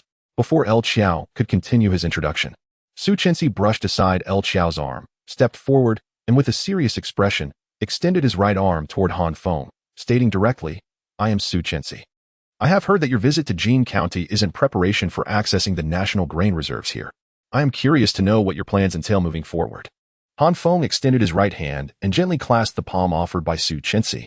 After casting a glance at Su Chenxi, who emanated an aura of authority, his expression turned serious. "At present, we have not yet formulated a strategy. Confronting 3 bronze-level mutated beasts simultaneously is indeed a formidable challenge. You did not come all this way merely to inquire about our plans, did you?" As soon as Su Chenxi spoke, Han Feng discerned the underlying implication. If it were merely a routine inquiry, there would have been no need for him to come in person. He could have simply listened to LV Chao's report. "You are correct," Su Chenxi replied, his expression shifting to one of earnestness. He gestured toward the northern region of Jin County and continued, "Upon learning from LV Chao that your objective lies within the National Grain Reserve of Jin County, I came to explore the possibility of collaboration. Together, we could eradicate the mutated rodent infestation that plagues the grain reserve, thus providing you with the necessary food supplies while alleviating a significant threat for us. It would be a mutually beneficial endeavor." The mutated rodents in the Jin County Grain Reserve had consumed a substantial portion of the Stray Brigade's resources, resulting in an exceedingly imbalanced defense throughout Jin County. Nearly all heavy weaponry had been stationed in the northern part of the county, close to the grain reserve, causing the Stray Brigade's plans for expansion to be indefinitely postponed. The arrival of Han Feng and his associates sparked a glimmer of hope for Su Chenxi to break through this stalemate. Han Feng shook his head and spread his hands. "Our organization's sole aim is to procure some food supplies. As you can see, we possess only 2 dump trucks which cannot carry away much. If we are also expected to assist you in dealing with the mutated rodents, the risks we would undertake far outweigh the potential benefits. Anticipating Han Feng's refusal, Su Qinxi remained unruffled and proposed a subsequent profit-sharing plan. Based on my observations, your organization does not seem to possess a vast array of weaponry, with most likely an emphasis on light arms. If you choose to collaborate with our stray brigade, we can offer your organization 1 Type 99A main battle tank or 2 ZBD-04 infantry fighting vehicles for every mutated rodent you eliminate. Would your side be amenable to such terms? Upon hearing Su Qinxi's proposal, Han Feng felt a stir of interest. The stray brigade was indeed affluent, offering a deal that was exceedingly tempting, one that would be difficult for anyone to refuse. Should they succeed in exterminating all the mutated rodents, the Apocalypse organization could potentially acquire 10 Type 99A main battle tanks, sufficient to equip an armored tank company, wielding decisive power in small-scale battles amidst the apocalypse. Nevertheless, Han Feng did not relent. Instead, he smiled at Su Qinxi and maintained his tone regarding the plan to collaborate in eliminating the mutated rodents. We will need to deliberate internally before providing you with a response. Seeing that Han Feng still had not acquiesced to the collaboration, Su Qinxi did not display any irritation. Instead, he pointed toward the tallest building in Jin County. Then I shall await your esteemed presence at the headquarters of the Stray Brigade. After speaking, he waved his hand towards Su Ningxue and LV Chao beside him, urging, let us depart. Once the members of the wandering mercenary group exited the courtyard, Han Feng's gaze remained fixed on their departing figures, lost in contemplation for quite some time. It was not until Wang Yingyu approached him with the large orange cat that he regained his senses. This Su Qinxi was no ordinary individual. As Han Feng observed Su Qinxi's departure, he noticed a fleeting glimmer of red light emanating from him. For an ordinary person or even a typical evolved being, that ephemeral red light would have gone unnoticed. However, upon catching sight of that transitory glow, Han Feng's eyes narrowed slightly. The momentary flash instilled within him a sense of impending threat, a mere hint of which was sufficient to indicate that Su Qinxi was indeed a formidable evolved being, undoubtedly surpassing Su Ningxue in strength. Chapter 149, The War Against the Rodents. As the morning light bathed every corner of Jinxian County, Han Feng stood before the Huafu building.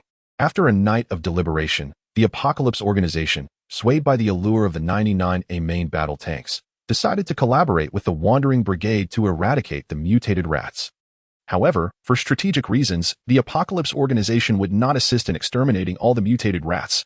Han Feng could only acquiesce to the elimination of half, ensuring that the Wandering Brigade maintained a degree of trepidation. Otherwise, with their personnel and equipment, their unrestrained growth would pose a significant threat to the county. I knew Mr. Han would agree to this collaboration. Our partnership will undoubtedly be mutually beneficial, Su Qinxi said, beaming as she welcomed Han Feng upon his arrival at the Huafu building.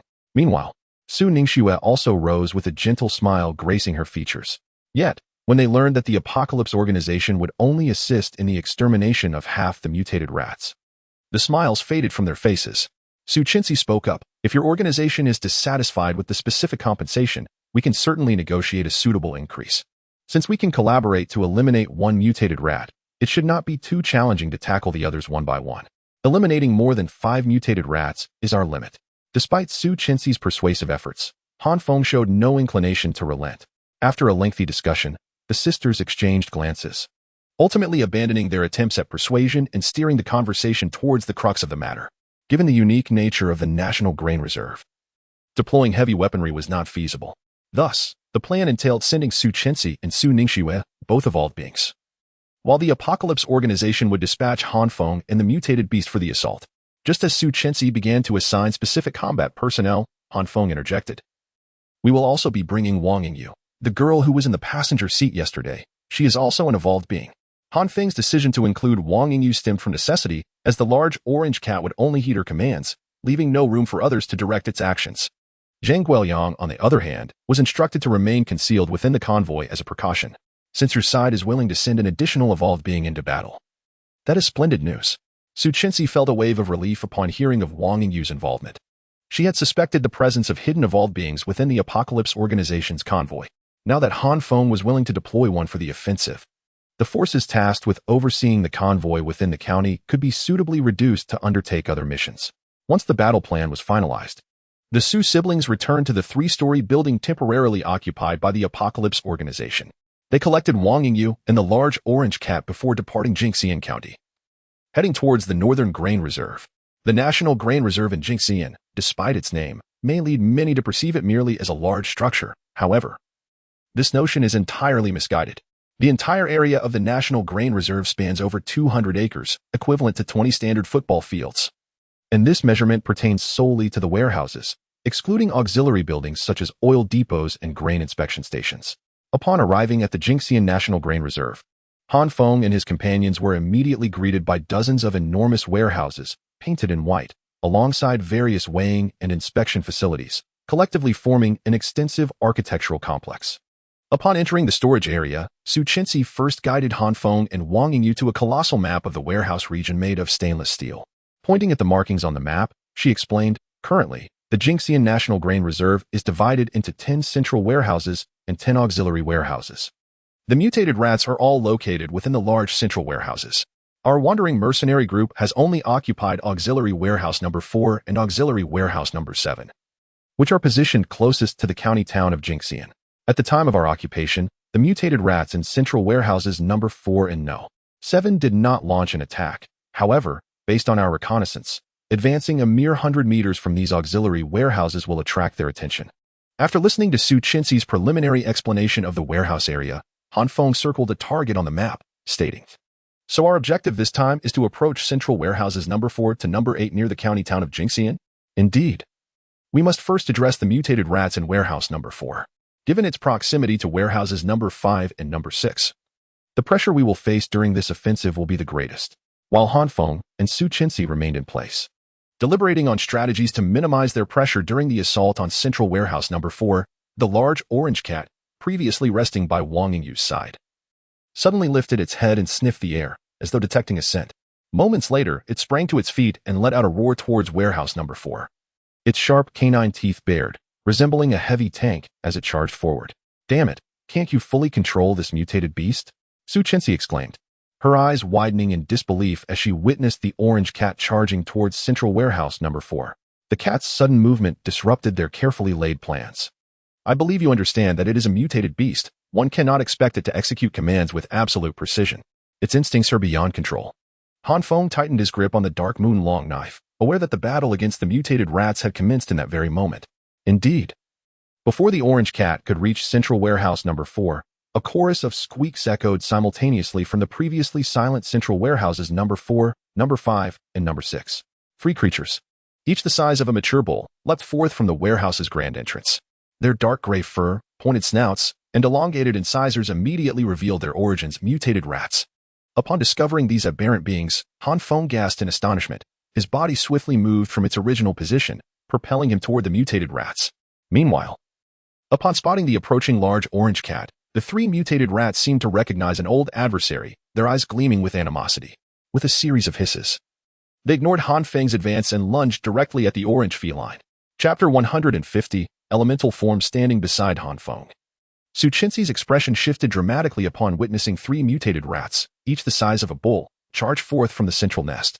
He let out a thunderous roar, and an immense surge of power erupted from within him, startling Han Feng, who was advancing towards the mutated rats, causing him to glance back involuntarily. At that moment, the original Jinxian, characterized by his bold brows and striking eyes, vanished, replaced by a towering figure nearly 2.5 meters tall, radiating an aura of fiery energy.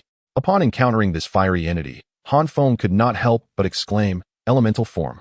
In the post-apocalyptic world, the elemental form is an exceedingly rare evolutionary type.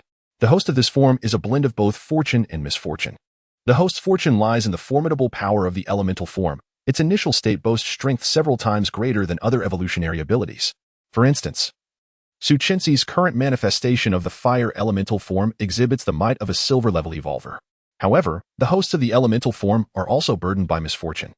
Each time they utilize this form, a fraction of elemental energy settles within them. As this energy accumulates, once it reaches a critical limit, they will lose all semblance of consciousness, transforming entirely into an elemental being. Now, as Jinxian unleashed his elemental form, the energy emanating from him caused the three mutated rats, originally charging towards the large orange cat, to hesitate momentarily. One of the mutated rats, after a brief struggle, redirected its charge towards Jinxian's position, while the remaining two emitted a screech and continued their assault on the large orange cat. However, the large orange cat was not easily intimidated. Perhaps it was a primal instinct. Upon noticing two rats daring to screech at it, its fur bristled, and a glint of ferocity sparkled in its eyes. As the first mutated rat entered its attack range, it wasted no time. With a thunderous sound, its robust forepaw struck at the leading mutated rat. As the large orange cat engaged the two mutated rats, the third rat collided violently with Su Chinxi's fiery giant form. The impact was akin to crashing against a wall ablaze with flames. The rat was sent reeling, its fur singed and emitting a faint scent of char, clearly scorched by the flames enveloping Su Chinxi. Die. The elemental giant that Su Chinxi had become surged forward a step, its fiery hand sending the mutated rat staggering backward, eliciting a series of pitiful squeals.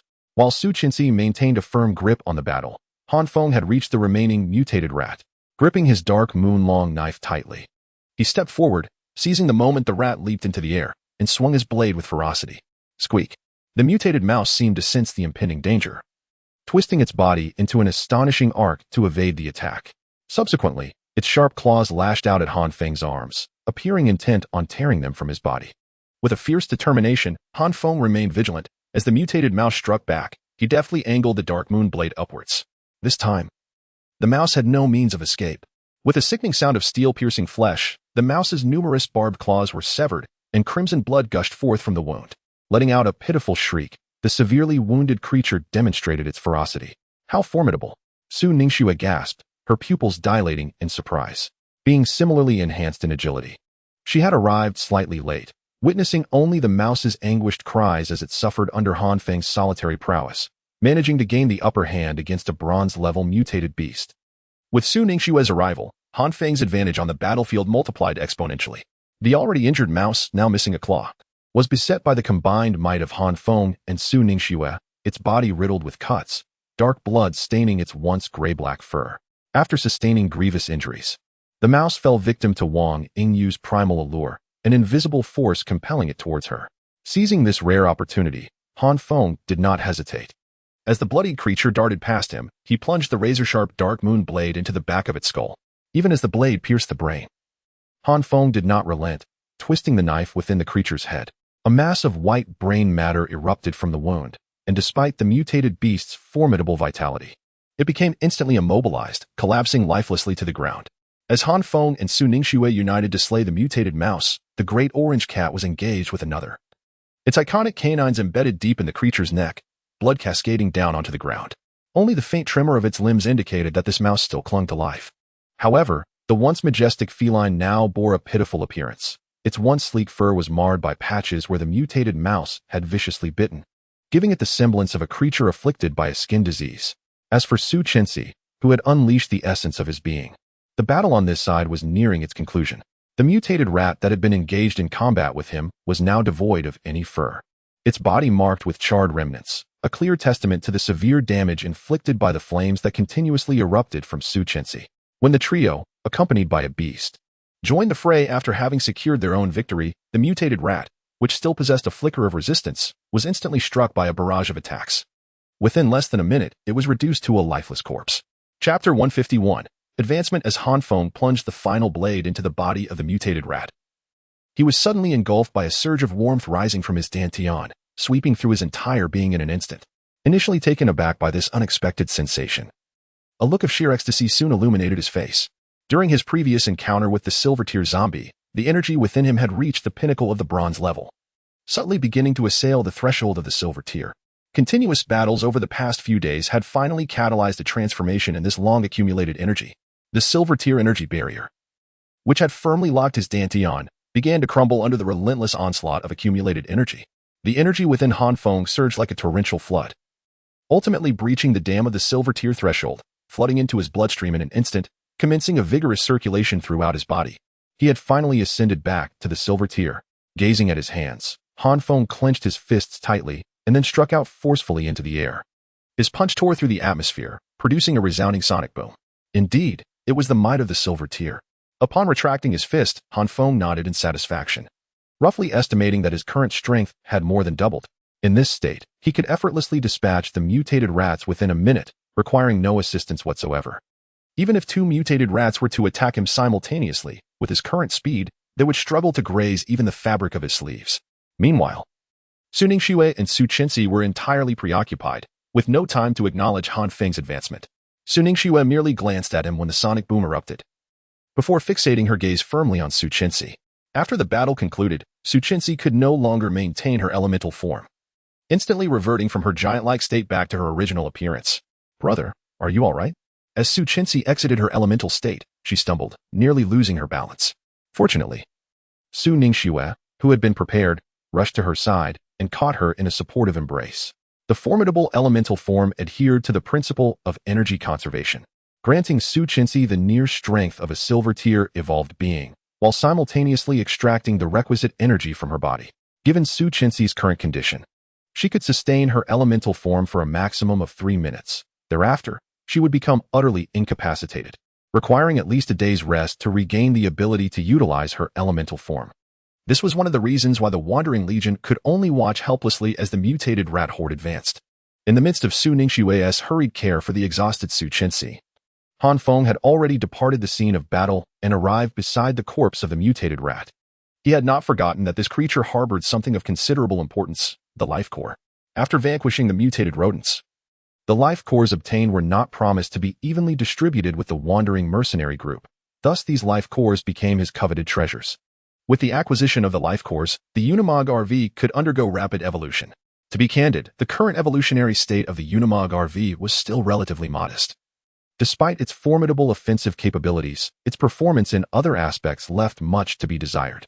Its forward speed, while considerably faster than that of ordinary main battle tanks and armored vehicles, still aligned with the overall pace of standard vehicles, failing to establish a significant gap over others. In terms of defense, although the current armor thickness could withstand assaults from all light weaponry, it remained vulnerable against main battle tanks and anti-tank rockets, which were specifically designed to counter armored vehicles, rendering it akin to a flimsy dumpling easily penetrated by such weapons. Thus, Han Feng's next objective was to ensure the mechanical core absorbed sufficient energy to elevate the Unimog RV swiftly to the silver tier. After collecting all the life cores, he returned to Su Ningxue's side, observing Su Qinzi, who lay weakly in her arms. He opened his mouth and spoke in a deep tone. "Your current condition is quite dire. Let your sister take you back to Jinxian County for some rest. I will handle the remaining 2 mutated rodents alone. Once the battle concludes, I will notify Lu Qiao to send someone to reclaim the food reserves that have long been occupied by these mutated rodents. Can you truly handle those 2 mutated rodents by yourself?" The frail Su Qinzi remained silent, while Su Ningxue cast a look of astonishment at Han Feng. Based on her assessment, even if Han Feng was stronger than her, it could not be by a considerable margin. His assertion of being able to single-handedly deal with the remaining 2 mutated rodents was indeed alarming. Lying in Su Ningxue's embrace, pale in complexion, Su Qinzi lifted his head to gaze at the confident Su Ningxue and softly remarked, "Since Mr. Han is confident in resolving the remaining 2 mutated rodents alone, the Ningxue, please take me back." Though he currently found himself in a phase of weakness due to his elemental form, he had just sensed an immense energy erupting nearby. And upon Han Feng's appearance, he felt an overwhelming sense of danger emanating from him. The foundation of their initial cooperation had relied on a relatively balanced disparity in strength. It was inconceivable for Han Feng to suddenly overwhelm the Su siblings. However, once Su Qinzi had exhausted his elemental form and entered a state of weakness while Han Feng unexpectedly advanced to become a silver-tier evolver, the equilibrium of their powers was irrevocably disrupted. At this moment, should Han Feng entertain any nefarious thoughts towards the Su siblings, he could effortlessly resolve them without expending much effort. Thus, Su Qinzi consented to swiftly retreat to Jinxian County, where a significant number of mercenary troops were stationed. Even if Han Feng wished to act, he would have to take into account the potential casualties among his subordinates. As Su Ningxue supported Su Qinzi out of the grain reserve area in Jinxian County, Han Feng instructed Wang Yingyu and Zhu not to engage, as he sought to personally gauge his current combat capabilities. As he approached the number 7 central warehouse, the mutated rats, previously concealed within, became aware of the intruder. They emitted piercing shrieks and surged forth from the depths of the warehouse, lunging directly at Han Feng, who was steadily advancing towards them. Simultaneously, from the No. 8 central warehouse, a similar screech echoed, heralding the emergence of a mutated rat, monstrous in size and with eyes ablaze, charging towards Han Feng's side. Chapter 152. The return journey. On the top floor of Huafu Building in Jinxian County, Su Qinzi, who was recuperating in bed, sighed lightly upon learning that El Chiao had dispatched personnel to the National Grain Reserve in Jinxian County to take over 5 expansive central grain warehouses. To be frank, he harbored no desire for Han Feng to successfully complete this task, should Han Feng achieve it. It would signify that his capabilities vastly surpassed what the wandering mercenary group could manage. Upon discovering that Han Feng had eradicated 5 mutated rats, he quietly instructed Su Ningxue, who stood beside him, have El Qiao deliver all the weaponry and equipment they originally promised. The prowess displayed by Han Feng had compelled Su Qinxi to relinquish any notions of underhanded tactics, opting instead to dutifully hand over the equipment to the Tianqi organization. The Wandering Mercenary Group would provide 3 Type 99A main battle tanks and 2 ZBD-04 infantry fighting vehicles as remuneration for the extermination of the mutated rats. Additionally, he requested that the other 2 ZBD-04 vehicles be exchanged for grain, assuring that once he transported the grain back, a new convoy would be dispatched to carry it. Upon returning to Jinxian County after vanquishing all the mutated rats, Han Feng's tone had grown notably assertive. At this juncture, Wang Yingyu, who stood alongside Han Feng, interjected, "Could you also arrange for your organization to provide an additional large truck? Besides the grain, we have a sizable mutated beast that requires transport." As she spoke, her gaze flicked to the rather listless big orange cat, who seemed disheartened after noticing the patches of fur missing from its body while passing by a pond. It appeared to ponder the hardships of feline existence, lamenting how its once handsome appearance had been marred in the pursuit of a mere rat, leaving it in a state unfit to face other cats. Meanwhile, El Qiao, who had been informed by Su Ningxue, raised his head to glance at the discontented big orange cat and quietly addressed Han Feng. "We in the Wandering Mercenary Group will promptly prepare the requests you've made and deliver them to your residence in the small building. We have but one stipulation. Upon receipt of the corresponding weaponry and equipment, we hope you will vacate Jinxian County expeditiously. Given that we have occupied 5 central warehouses in the National Grain Reserve, a large-scale troop rotation will soon occur. If you linger in the county, it may lead to inconveniences." Han Feng discerned the implicit message in El Qiao's words and provided a satisfactory response. As Su Qinxi, standing atop the Huafu building, observed the grain collection team of the Tianqi organization gradually departing Jinxian County amidst a cloud of dust, the tension that had gripped his heart finally eased. He turned to El Qiao, who stood beside him, and commanded, "Let us commence the official troop rotation now. Reduce the heavy equipment station to the north of the county by half and redirect the remainder towards the west, closer to Hongruwei County, while simultaneously dispatching personnel to transport some grain into the county." As the mercenary group commenced a large-scale change of guard within the town of Jin County, Han Feng and his companions had already returned to the city of Hongruwei. "Han Feng, have you noticed the conspicuous increase in the number of zombies within Hongruwei?" Wang Yingyu, seated in the passenger seat of the RV, inquired with a tilted head after witnessing yet another zombie being crushed into a pulp beneath the rapidly spinning wheels. The density of the undead had indeed surged. Han Feng had also observed the abnormal escalation of zombies in Hongruwei, and a vague thought began to form in his mind. The sole reason for the abnormal surge of zombies in Hongruwei could only be attributed to the outcome of the conflict among the Silver-tier zombies within Ruijiang City, which had evidently concluded in favor of the newly arrived zombie. Once this victorious creature seized control over Ruijiang City, a significant portion of the previously subservient horde would have shifted allegiance to the new ruler. Meanwhile, a small faction of those who remained unassimilated began to disperse into nearby towns, thus explaining the alarming increase in zombie numbers in Hongruwei. It seemed imperative to return to the safety zone in the capital city swiftly to prepare for the impending tide of the undead. Upon discerning the cause of the zombie surge, Han Feng felt a wave of concern for the current state of the capital. Should the encroaching horde occupy a specific area and dominate all the zombies within, they would inevitably extend their reach further afield. The capital, having already endured one wave of the undead, would surely face the onslaught of a new horde, rendering the situation in the safety zone quite dire. As Han Feng personally escorted a substantial supply of provisions back to the safety zone, a group of weary survivors arrived at the entrance.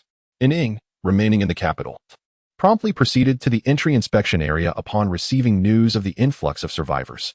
At that moment, the inspection tents at the safety zone were evidently insufficient, with the queue of individuals awaiting inspection stretching several hundred meters. Soldiers from the 1st Legion, stationed within the city, were compelled to maintain order in the waiting area while remaining vigilant against any potential zombie incursions. "What on earth is happening? Why are there suddenly so many survivors arriving in our capital?" Ning asked, her tone urgent upon realizing that the soldiers accompanying the survivors were those who had followed Han Feng in search of provisions. The soldier, addressed by Ning, wore a pained expression and replied, "This is a large group of survivors rescued by leader Han along the way. Initially, there were only about 900 of them, but as we progressed towards the safety zone, more scattered survivors emerged from hiding and joined our ranks. I couldn't bring myself to harm them, so the number just kept increasing until it reached this magnitude." After hearing the soldier's explanation, Ning shook her head in resignation. She surmised that Han Feng had not anticipated the overwhelming effect of gathering numbers when he decided to bring the survivors back to the capital. As the Minister of Internal Affairs, she suddenly felt the weight of her responsibilities grow considerably heavier. At this moment, the number of individuals standing before the safety checkpoint in the city has surpassed 2,000. While the population of survivors in a post-apocalyptic world is undeniably crucial, as it is only after reaching a certain population threshold that significant factions can flourish, an excessive concentration of people in a specific area can lead to two grave issues. Firstly, there is the pressure on food supplies. When a large number of individuals congregate, sufficient provisions are essential to maintain morale. Yet the current food reserves within the city are rather concerning. Secondly, the phenomenon of crowding can attract zombies more frequently towards the safety zone, thereby intensifying the existing threats to security. Chapter 153. Return to the capital. Is this still the safe zone of the capital? When Han Feng returned to the safe zone of the capital with a substantial supply of grain, he was astounded to witness a dramatic transformation within the area. The once relatively tidy streets had vanished, replaced by sprawling makeshift shelters constructed from debris. Some of these temporary dwellings were merely propped up by 3 wooden sticks and a tattered cloth, appearing as though a slight breeze could easily topple them. Upon hearing the news of Han Feng's return, several members left behind at the headquarters of the Apocalypse organization rushed to the passageway to welcome him. Upon seeing the Ural truck followed by 3 Type 99A main battle tanks and 2 ZBD-04 infantry fighting vehicles, Xiao Dongliang and Li Chao's eyes gleamed with excitement. These pieces of equipment were of paramount importance to the capital, which lacked heavy weaponry. With such armaments, they would no longer fear the ordinary zombies within the impending horde. Han Feng, observing the 2 men eagerly rushing towards the main battle tanks, merely smiled and said nothing, instead approaching Ning. This is Zheng Guiyang, who before the outbreak of the viral apocalypse served as an inspector in the Food Supervision Department of Jiayu Province. He possesses extensive experience in grain management and is currently an elemental evolutionist with commendable combat capabilities. I would like to place him in your Internal Affairs Department. The specific position can be arranged by you. After introducing Zheng Guiyang to Ning and providing a brief overview of his credentials, Han Feng awaited her response. No problem. I will assign him a suitable position, Ning replied, sizing up Zheng Guiyang before nodding at Han Feng. I have much to report to you as well. The most pressing issue is that 2,000 survivors have suddenly flooded into the safe zone. I believe you've seen the tents erected on the streets. The population density within the safe zone has reached critical levels. I propose we expand the boundaries of the safe zone by clearing the previously designated areas, transforming them into a new safe zone. Hearing Ying's suggestion, Han Feng awkwardly rubbed his nose. He had not anticipated that the survivors from Ruijiang City would be so tenacious, attracting over 1,000 individuals to their ranks within just a few days, resulting in the current scarcity of usable space in the safe zone. However, he shook his head in response to Ying's proposal and stated, expanding the boundaries of the safe zone will not be on the agenda for now. Our primary task ahead is to bolster the defensive capabilities of the safe zone in anticipation of the impending zombie horde. What? The horde is coming again? Ning exclaimed, startled by Han Feng's revelation. Her sharp cry drew the attention of Xiao Dongliang and Li Chao, who had been eagerly circling the Type 99A main battle tank, prompting them to rush over to gather first-hand information about the situation. What is truly happening? The last wave of zombies inflicted severe casualties on the First and Second Armies. Now that personnel have just been replenished, yet another horde of the undead is approaching? In response to their doubts, Han Feng refrained from elaborating further, instead conveying the situations arising in Hongruei County and his own assessments. A resigned sigh escaped the lips of the two, as they understood that with the onset of the zombie tide, countless warriors would once again fall in this chaotic world. At that moment, the large orange cat, which had been sleeping in the back of a truck, slightly opened its eyes. Upon realizing it had returned to the familiar city, it leapt out of the truck bed and appeared before everyone. Ah, a mutated beast. Prepare for defense. Scatter. Everyone scatter. The appearance of the large orange cat transformed the previously tranquil scene as if a deep water bomb had been dropped. The survivors who had been gathered around the convoy nearly fled in panic, and chaos ensued as screams of terror filled the air. Do not be alarmed. This mutated beast is merely the orange cat I have always held. It poses no threat to anyone, so please remain calm. As Wang Yingyu alighted from the vehicle and witnessed the strong reaction from the nearby survivors, she quickly reached out to summon the bewildered large orange cat, which stood frozen in place. The crowd, upon seeing the mutated beast, seemingly afflicted with a severe skin condition, approached Wang Yingyu at her behest, displayed expressions of astonishment. At this juncture, Han Feng seized the moment to introduce the large orange cat. This mutated beast, known as Big Orange, is harmless. It will heed only Wang Yingyu's commands. Its combat prowess is comparable to that of an ordinary bronze-level mutated beast, and it is more than a match for the bronze-level zombies typically found within a horde. Ning, standing beside Han Feng, gazed at the large orange cat, resembling a saber-toothed tiger, and posed her inquiry. While this mutated beast can be controlled by Wang Yingyu, thereby becoming a significant asset for the city, what will be the extent of its food consumption? It does not appear to be a lightweight eater. You need not worry about that, Han Feng reassured, waving his hand dismissively. Big Orange will independently resolve its dietary needs. We need not concern ourselves with its sustenance. On the journey back to the city, Han Feng had discovered that Big Orange's food consisted primarily of zombies. Each day, the cat would inexplicably vanish for several hours. Upon realizing this, Han Feng stealthily followed Big Orange on one occasion and ultimately discovered that it hunted zombies to replenish its energy reserves. This behavior is, in fact, instinctual for mutated beasts. In the apocalyptic world, they are capable of preying on both humans and zombies to enhance their evolutionary progression. Since Big Orange is now under Wang Yingyu's control, it naturally refrains from hunting humans and instead targets the wandering zombies. Upon learning that the sustenance for the large orange creature consisted of those zombies, Ning cast another glance at it and softly suggested, it would be prudent to designate a fixed area for the large orange to roam, while it can be controlled by Wang Yingyu.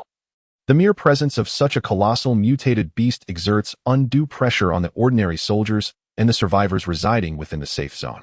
Its frequent appearances are rather unsuitable. Han Feng also noticed that, aside from a few evolved members of the core management of the Apocalypse organization gathered around him, the ordinary soldiers were gazing at the large orange with expressions filled with terror. As for the survivors, they had scattered in a panic at the very moment the creature made its appearance, leaving behind only the soldiers of the Ministry of War, armed and vigilant at the entrance. Observing this situation, he nodded slightly. I will take this into consideration. Let us return to headquarters to discuss plans for enhancing our defenses. Chapter 154. The ambition of the nuclear-powered war vehicle in a conference room at the headquarters of the Apocalypse organization. All significant members have gathered. Yet the atmosphere remains somewhat oppressive. This meeting is convened to deliberate on how to further enhance the defensive capabilities of the safe zone in the city, in anticipation of the impending wave of undead assaults. Following the previous plan, for newly installed fixed artillery positions with inclined angles have been added to the walls of the safe zone, along with 474 Type 37mm dual-barreled anti-aircraft guns. Additionally, 8 fixed machine gun emplacements have been established to eliminate ordinary zombies encroaching upon the safe zone. As an advisor to the War Department, Xiao Dongyang was the first to speak, elucidating the current enhancements in the defenses of the safe zone. 3 newly acquired Type 99A main battle tanks have been allocated to the 1st Legion, forming a new assault force, while 2 ZBD-04 infantry fighting vehicles have been assigned to the 2nd Legion as reserve support. After listening to Xiao Dongyang's report, Han Feng, seated at the head of the conference table, proceeded to allocate the newly acquired equipment. Once the distribution was complete, he surveyed all the significant members present, cleared his throat, and stated, I trust that everyone is aware of the news regarding the imminent wave of undead. Based on my assessment, this horde is likely to strike within the coming days, and our immediate objective is to fortify our defenses. So, how shall we further strengthen our defenses? Li Chao, seated on the left side of the conference table, posed his inquiry. I propose constructing several permanent defensive bunkers in the clearance area to fend off the assault of ordinary zombies, utilizing the quick-drying cement reserved in the warehouse. Furthermore, the dilapidated and valueless buildings in the clearance area must be swiftly demolished to prevent zombies from finding suitable hiding spots. Additionally, the newly arrived evolvers in the safe zone should be trained to mitigate their fear of zombies, ensuring they can promptly augment the 1st and 2nd Legions when needed. After presenting several suggestions to bolster the defenses of the safe zone, Han Feng hurriedly announced the adjournment of the meeting, eager to return to the Unimog RV. During his recent trip to Jinxian, he not only secured ample provisions for the city but also retrieved several heavy-duty equipment. Alongside a matter of utmost importance, he now possessed a sufficient quantity of life cores to enhance the self-evolution level of the mechanical core. As Han Feng methodically inserted each life core into the metallic slot on the control panel, the holographic display re-emerged, and the electronic prompt reverberated in his mind once more. Vehicle engine upgraded, enhancing engine RPM and reducing fuel consumption. Vehicle tires upgraded, replaced with anti-explosion tires that will not burst regardless of damage. With all evolution options illuminated one by one, the mechanical core's individual enhancements were fully completed. Once all evolution options were activated, the previously unremarkable model of the Unimog RV before Han Feng erupted in a dazzling golden light, transforming the entire vehicle as if it had been coated in a layer of gold. radiating a resplendent luster. The rows of evolutionary options vanished entirely, replaced by a line of crimson text that flickered, seemingly beckoning Han Feng to take notice. Upon discerning the content of the blood-red inscription, his eyes widened in astonishment, and an expression of disbelief graced his visage. Mechanical core breakthrough task. The high-energy life source absorbed by the mechanical core has reached the required standard. Please provide 5 kilograms of nuclear fuel rods as upgrade materials to enhance the level of the mechanical core. Upon elevation, the fusion entity, the Unimog RV, shall possess a miniature nuclear reactor. The mention of a nuclear reactor left Han Feng utterly astounded. As an evolved being with a modicum of knowledge, he was acutely aware of what a nuclear reactor represented. A mere nuclear reactor would not only bestow the Unimog RV with inexhaustible energy, but if the electricity generated from this nuclear power were supplied to the capital city, it could potentially restore the city to its pre-apocalyptic grandeur, transforming it into a veritable jewel amidst the wasteland. However, the task of evolving the mechanical core was not without its challenges, as the crimson text elucidated the arduous nature of the endeavor. To facilitate the evolution, 5 kilograms of nuclear fuel rods were required. Such materials were completely foreign to Han Feng, even in his previous life, and represented an entirely unfamiliar domain. It was not just Han Feng. It was likely that none of the survivors in the capital had ever encountered such materials, which were shrouded in mystery and beyond the reach of ordinary individuals. Upon learning that the evolution of the Unimog RV necessitated nuclear fuel rods, Han Feng immediately thought of Zhang Dongpei, who, before the outbreak of the apocalyptic virus, held a relatively high status as an academician. He was among the few who might have had access to such materials. When Zhang Dongpei, clad in a white lab coat, arrived at the Unimog RV and listened to Han Feng's request, he fell into deep contemplation. After considerable reflection, he finally spoke. My primary research focus is in organic chemistry. I have never personally dealt with nuclear fuel rods. Furthermore, such materials are exceedingly hazardous. Should they enter the market, it would undoubtedly lead to chaos, and thus, the relevant authorities maintain strict oversight over this matter. As Han Feng observed the elderly Zhang Dongpei shaking his head, his heart began to sink. However, the subsequent words of Zhang Dongpei rekindled a glimmer of hope in Han Feng's expression. During my time at university, I overheard discussions among professors in the nuclear field regarding nuclear fuel rods. Previously, our department had contributed to the construction of the nuclear power plant in Mingda City, Southeast Province. They mentioned that a batch of nuclear fuel rods was stored there, although I am uncertain of the exact location within the power plant. Upon learning that the Mingda nuclear power plant possesses a stockpile of nuclear fuel rods, Han Feng felt a sense of relief. Although the precise location of the fuel rods remained unknown, he finally had a general direction for his search, no longer floundering aimlessly like a headless fly. After Professor Zhang Dongpei departed, Han Feng gazed at the unfolded map, his brow slightly furrowing. He realized that the route between Fuqing and Mingda City would inevitably pass through the Jinxian refuge camp. It seemed that once the current wave of zombies was dealt with, a return to that familiar place was inescapable.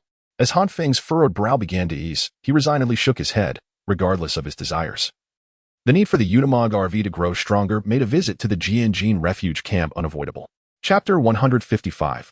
A minor zombie tide. Since receiving the notification of the impending zombie tide, the newly assigned soldier Wang Jikong, gripping his rifle, stood with a tense expression, fixated on the area he was tasked with defending.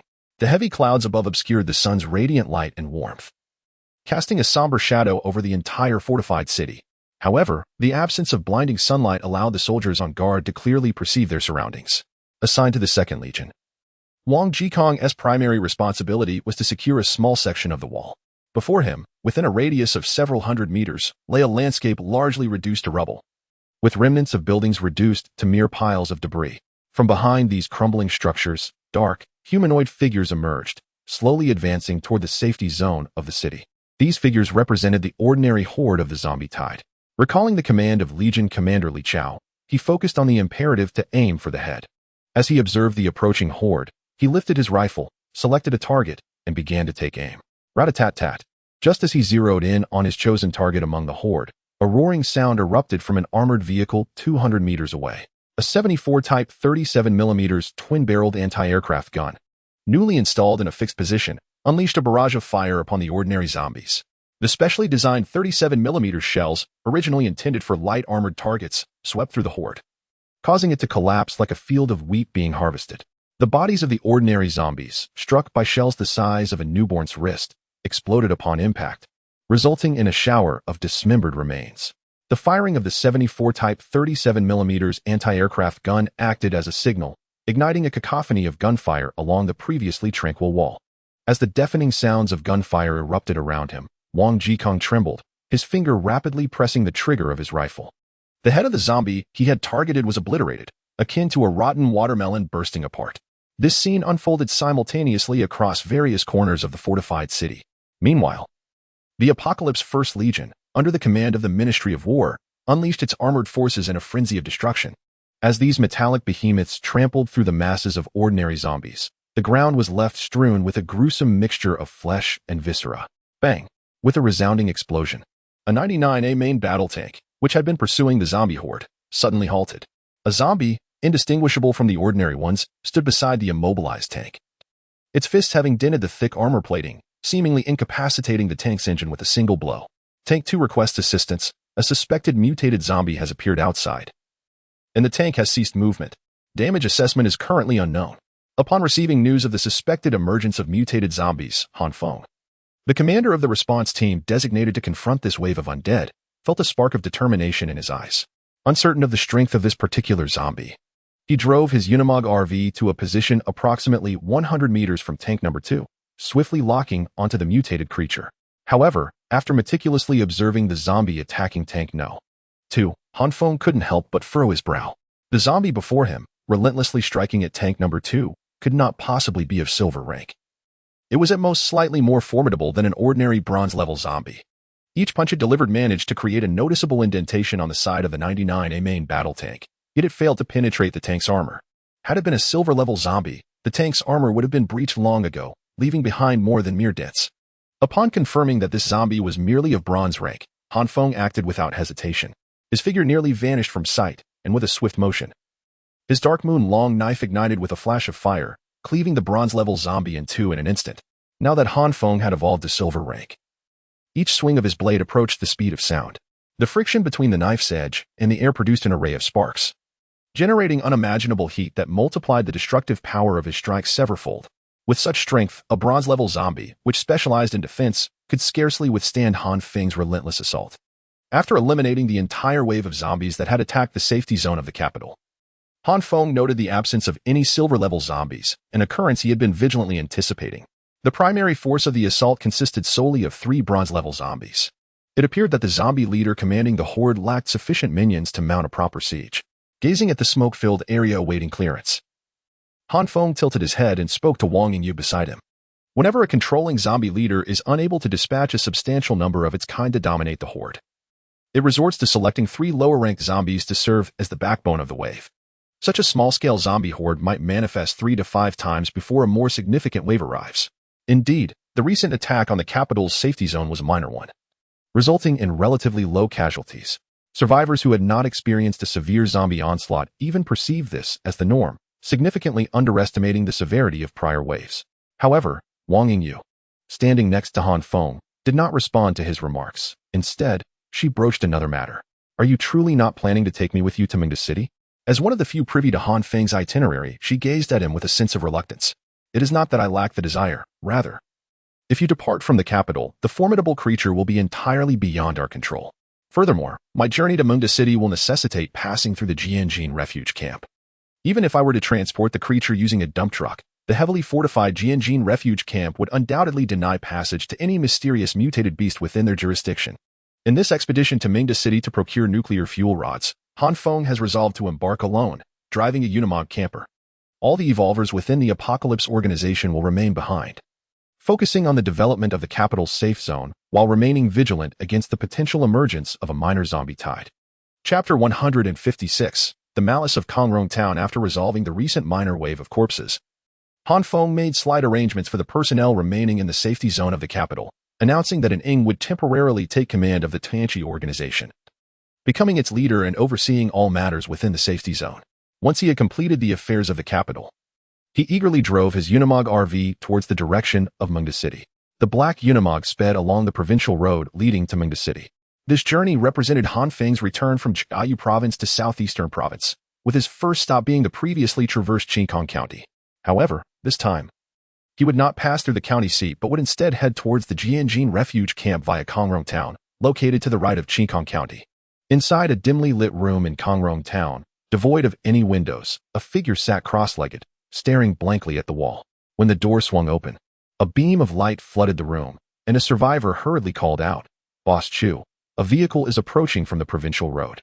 I believe I saw that vehicle at the trading conference in Jinxian County." The person seated inside was none other than Chu Rongjuan, the ruler of Confronting town. However, if Han Feng were present, he would hardly recognize him. Chu Rongjuan's appearance had deteriorated significantly since the trading conference in Jinxian County. Gone was his mature and composed visage. Now his face was marred by numerous dark green blisters. With the slightest movement, these blisters would burst, releasing a foul-smelling liquid that dripped onto the ground and emitted a faint smoke. A vehicle from the trading conference. Chu Rongjuan lowered his head in contemplation, then abruptly raised it, asking menacingly, "Is the approaching vehicle a black RV?" The subordinate who delivered the message noticed the drastic change in Chu Rongjuan's expression, as several dark green blisters simultaneously ruptured, causing smoke to rise from the ground. He swallowed hard and replied, "Yes. The vehicle heading towards Confronting town is indeed that black RV." Upon confirming that the vehicle en route to Confronting town was indeed the Unimog, a flush of excitement spread across Chu Rongjuan's face as he ominously declared, "Excellent, it is indeed him. Gather all those capable of moving. I want the occupants of that vehicle to pay with their lives." Chu Rongjuan's animosity towards Han Feng was not without reason. Shortly after the conclusion of the trading conference in Jinxian County, he noticed a sudden influx of survivors in Confronting town, many of whom were coughing violently. Initially, he dismissed this as mere weakness in physical constitution. However, as time went on, and the first survivor succumbed to blood loss from incessant coughing, he began to sense that something was amiss. As a survivor who was once a nurse in a hospital, Chu Rongjuan experienced a moment of profound realization when he discerned that the coughing individuals around him were all afflicted with tuberculosis. He could scarcely fathom that the small town of Confronting would experience a deadly outbreak of this disease at such a critical juncture. However, the calamity did not end there. When a female survivor, often favored by him, began to exhibit symptoms of tuberculosis, the true disaster began. As the ruler of Confronting, Chu Rongjuan himself contracted the illness. In an era devoid of doctors and medicines, a tuberculosis diagnosis essentially heralded the death of an individual. Yet, unlike those who could only await their demise, Chu Rongjuan possessed an advantage. He was an evolver. His ability, known as the corrosive maw, astonishingly consumed the tuberculosis virus within him. However, this consumption came at a dire cost. The act of devouring inflicted permanent damage to his body. His once relatively normal appearance was replaced by a visage marred with dark green blisters, which, upon bursting, released a highly corrosive fluid.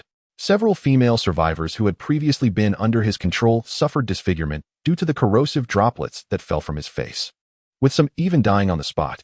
Consequently, the women of Confronting now regarded Chu with dread, preferring death to the prospect of serving him.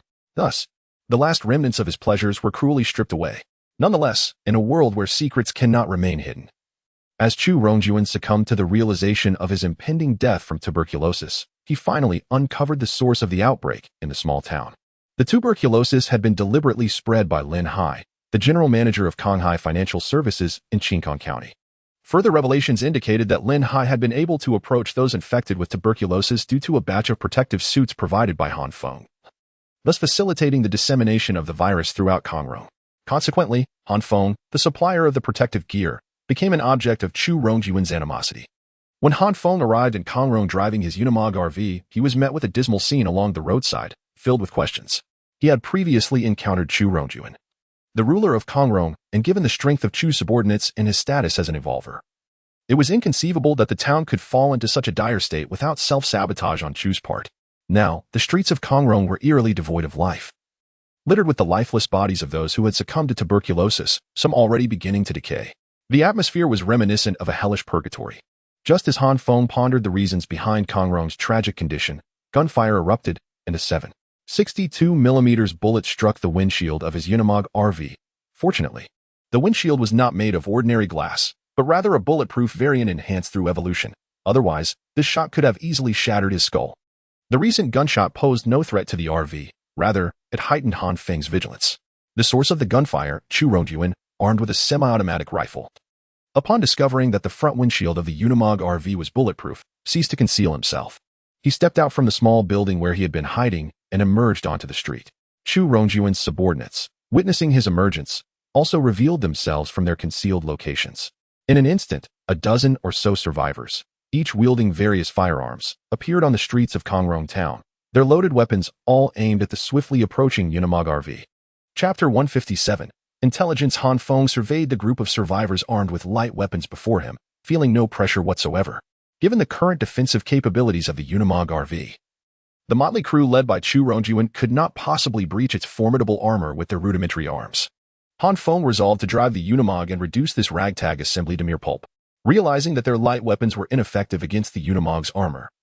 A glint of cold determination flashed in Chu Rongjuan's eyes. He turned to a subordinate beside him and commanded, "Bring out all the detonators and aim them at the RV. I refuse to believe that bullets cannot pierce this vehicle, yet explosives cannot destroy it." Though he once ruled over Confronting town, he possessed only a few detonators, which he had always treated as precious and rarely employed. However, faced with the impervious Unimog, he hesitated no longer and chose to utilize the explosives. Upon hearing his orders, 3 subordinates, burdened with burlap sacks, swiftly unlatched their bags and retrieved several cylindrical objects wrapped in black casing. This ragtag group indeed possessed detonators. Seated within the RV, Han Feng's expression shifted to one of surprise as he observed the survivors pulling out the cylindrical devices from their packs. Despite the Unimog's armor thickness reaching 500 millimeters, Han Feng remained vigilant. He would not allow the survivors to easily hurl the detonators. With a sudden screech, the speeding RV came to an abrupt halt, and a figure leaped out through the sunroof. The survivor, poised to throw a detonator, gasped in alarm upon seeing the figure emerge from the vehicle, an evolver. Han Feng's speed as he exited the Unimog was clearly beyond that of an ordinary person. Although the armed survivors noticed him, they were unable to aim.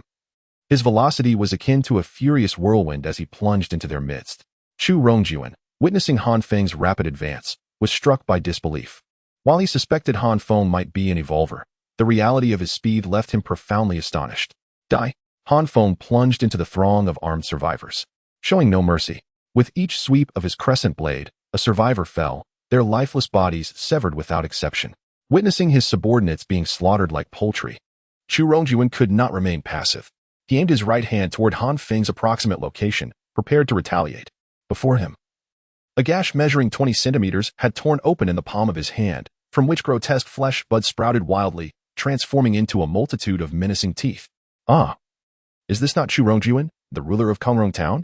Han Feng, catching a glimpse from the corner of his eye, was taken aback to see the figure beside him, whose face was riddled with greenish blisters and bore a fearsome countenance, had developed a mouth in the palm of his hand. He recalled encountering Chu Rongjuan at the trading conference in Qingkong County, where he appeared as an unremarkable middle-aged man. How had he, in just a few short months, morphed into such a horrific being, while Confronting town itself had transformed into a veritable den of horrors? You, the instigator of this calamity, shall perish. Chu Rongjuan, his face marred by dark green blisters, was evidently consumed by rage, no longer caring for the surviving subordinates around him. The corrosive mouth in his palm unleashed a lethal spray of acid towards the most densely populated area. Having identified the evolved being as Chu Rongjuan, Han Feng had long been on guard. While he targeted the survivors under Chu Rongjuan's command, his peripheral vision remained fixed on the ruler. Upon witnessing a luminescent green liquid erupt from Chu Rongjuan's palm, he swiftly propelled himself away from the arc of the deadly liquid. Unfortunately, the survivors who had joined in the assault against Han Feng were not as fortunate. The majority among them were drenched in the acid emitted from the corrosive mouth. As the acidic liquid made contact with their skin, a horrifying scene unfolded. The affected survivors began to melt at a visible pace, their bodies collapsing where the acid struck, skin dissolving, blood evaporating, and even bones disintegrating from within, creating gaping holes as many of them fell silent in an instant. At that moment, as Chu Rongjuan unleashed his corrosive acid, Han Feng, having evaded the attack, closed in on him. With his dark moon blade radiating a fervent energy, he effortlessly severed Chu Rongjuan's right arm. As he struck, Han Feng uttered in bewilderment, "Chu Rongjuan, I believe we harbor no animosity. Why then do you seek to thwart me?" Reeling from the loss of his arm, Chu Rongjuan took a significant step back, clutching the wound with his left hand, and let out a hoarse, owl-like cry, shouting, "You bear no grudge against me. Yet it is your provision of protective gear to Lin Hai that enabled that despicable wretch to successfully disseminate the tuberculosis virus in Confronting town, resulting in the deaths of countless survivors. The matter does not end here. Due to the virus disseminated by that individual, the intensity of the undead in this region has surged dramatically. Countless zombies have begun to congregate autonomously and assault the town. The survivors in Confronting town have dwindled to a mere handful. The root of all this chaos lies in the protective suits you provided. In response to Chu Rongjuan's accusations, Han Feng harbored no regrets. He merely supplied a batch of protective gear to Lin Hai, and how Lin Hai chose to employ them was of no concern to him. What captured his attention was the mention of those zombies that actively gathered to attack the town. The emergence of such a phenomenon indicates the presence of at least silver-tier zombies in the area, culminating in a zombie tide. Although he is currently a silver-tier evolver, facing silver-tier zombies capable of controlling a tide of the undead leaves him with no certainty of victory. Chapter 158. The consequences of one's own actions. As Han Feng severed Chu Rongyuan's head, a dire situation unfolded in Qingkong County, not far from Kongrong Town. Thousands of zombies surged through every road leading into the county, their anguished cries reverberating within the city. The survivors, who could scarcely procure meager rations each day, found themselves utterly incapable of resisting the overwhelming tide of the undead. At that moment, within the premises of Konghai Financial Services, several burly men armed with rifles approached Lin Hai in a state of panic, exclaiming, "Manager Lin, what should we do? More and more zombies are flooding into the county. We are utterly unable to fend them off." Had it merely been hundreds of zombies, Lin Hai, along with his armed companions, might have managed to cope. However, with thousands now invading the small county, he found himself at a complete loss. Gather your belongings, prepare for an escape. Lin Hai, a figure of formidable resolve, swiftly made the decision to break free. Faced with the sudden and massive onslaught of zombies, he was taken aback. His earlier strategy of unleashing a tuberculosis virus had already severely weakened the neighboring towns of Kongrong, Wubao, and Binshi, all of which fell under Qingkong County's jurisdiction. Victory seemed imminent, yet now a bizarre horde of zombies threatened to force him to abandon his stronghold. As the evacuation convoy of Konghai Financial Services departed from their headquarters, survivors who had gathered nearby surged towards them, eager to board the vehicles and flee the increasingly perilous Qingkong County. "All of you who wish to survive, step aside. If you don't move, beware of my gun," one of the leaders of the convoy shouted as he noticed the throng surrounding the vehicle, obstructing their passage. At that moment, Lin Hai, seated within the vehicle, furrowed his brow and called out to the driver, "What are you waiting for? Crush anyone who stands in our way. Do you intend to remain here and die with them?" Yet before the driver could accelerate, the crowd that had previously encircled the vehicle suddenly scattered in terror, as though they had encountered something horrific. The man in the front seat, gripping a semi-automatic rifle, soon realized the cause of the panic and shouted in despair, "Manager, we can't escape. The horde is upon us." Before his eyes, a neat line of darkness surged toward the evacuation convoy, seated in the back seat. Lin Hai discerned the alarming situation unfolding around him. Upon witnessing the dense tide of corpses, he let out a frantic scream. However, as their retreating group turned about, those survivors who had initially fled from the vehicle unexpectedly surged back, while the horde of the undead from another side of Qingkong County had already begun their assault from a different direction. At this moment, Lin Hai and the remaining survivors, who had not managed to escape in time, found themselves completely encircled by the relentless wave of the undead, rendered immobile. A chilling laughter echoed from within the ranks of the zombies, prompting the surrounding horde to part, creating a narrow pathway through which a figure emerged. This figure, resembling a middle-aged woman in her 40s, walked down the passage as if gracing a red carpet, her murky eyes coldly fixated on Lin Hai's convoy. The instant Lin Hai beheld this zombie, his pupils constricted in shock. This was the same woman, a tuberculosis patient, whom he had deemed a vector for the disease and had cast aside in Kongrong Town. To his astonishment, she had returned as a zombie. As this female zombie, now centrally positioned among the throng, locked her gaze upon Lin Hai's vehicle, she let out a piercing shriek, causing the nearby undead to surge towards him with alarming speed. In the heart of Kongrong Town, Han Feng surveyed the plethora of corpses strewn about, shaking his head. Chu Rongyuan and the other survivors, too fearful to seek vengeance on Lin Hai, the originator of the viral outbreak, redirected their fury towards him. Yet he showed no mercy to these individuals. After concluding the massacre in Kongrong Town, Han Feng made no attempt to linger, promptly driving his Unimog RV away from the now desolate town. This was the apocalypse, where even the slightest disruption could lead to the swift obliteration of countless survivors. The lives of ordinary survivors were as inconsequential as weeds, utterly worthless. As Han Feng maneuvered the RV towards the Jinxian refuge camp, his nerves remained taut. Since learning from Chu Rongyuan about the outbreak of a zombie tide nearby, potentially involving silver-tier zombies, he remained vigilant, keen to avoid a direct confrontation with the horde. Fortune, however, favored Han Feng. On his route to the Jinxian refuge camp, the tide of silver-tier zombies wreaked havoc in Qingkong County, allowing him to pass by unscathed. Along the way, he encountered merely a few wandering zombies on rural paths, which posed no challenge against the might of his RV. Upon exiting the confines of Qingkong County and spending a night in the wilderness, Han Feng finally arrived within the controlled vicinity of the Jinxian refuge camp as midday approached on the following day. The sight of the surrounding signs brought a sense of tranquility to his heart. The Jinxian refuge camp is situated 40 kilometers southwest of Guitai town in Jinxian City, roughly 220 kilometers from the former provincial capital of Southeast Province, Rongqing. From a geographical perspective, the Jinxian refuge camp is now situated at the very heart of the southeastern province, occupying a strategically critical location that allows for both offensive and defensive maneuvers. The significance of its geographical positioning is paramount. At that time, the two army groups stationed in Rongqing under the Southeastern Military District, along with the surviving Supreme Commander, Zhou Jinzhao, recognized the unique strategic advantage of Jinxian. Consequently, he led a considerable contingent from Rongqing to Jinxian, establishing the Jinxian refuge camp. As Han Feng's Unimog approached the Jinxian refuge camp, it was swiftly detected by soldiers from the 14th Independent Brigade patrolling the area. A Hummer off-road vehicle rapidly exited the original formation, accelerating towards Han Feng's direction. Chapter 159, Quarantine Zone. The vehicles ahead came to a halt. If you wish to proceed to the Jinxian refuge camp, please enter from the main road.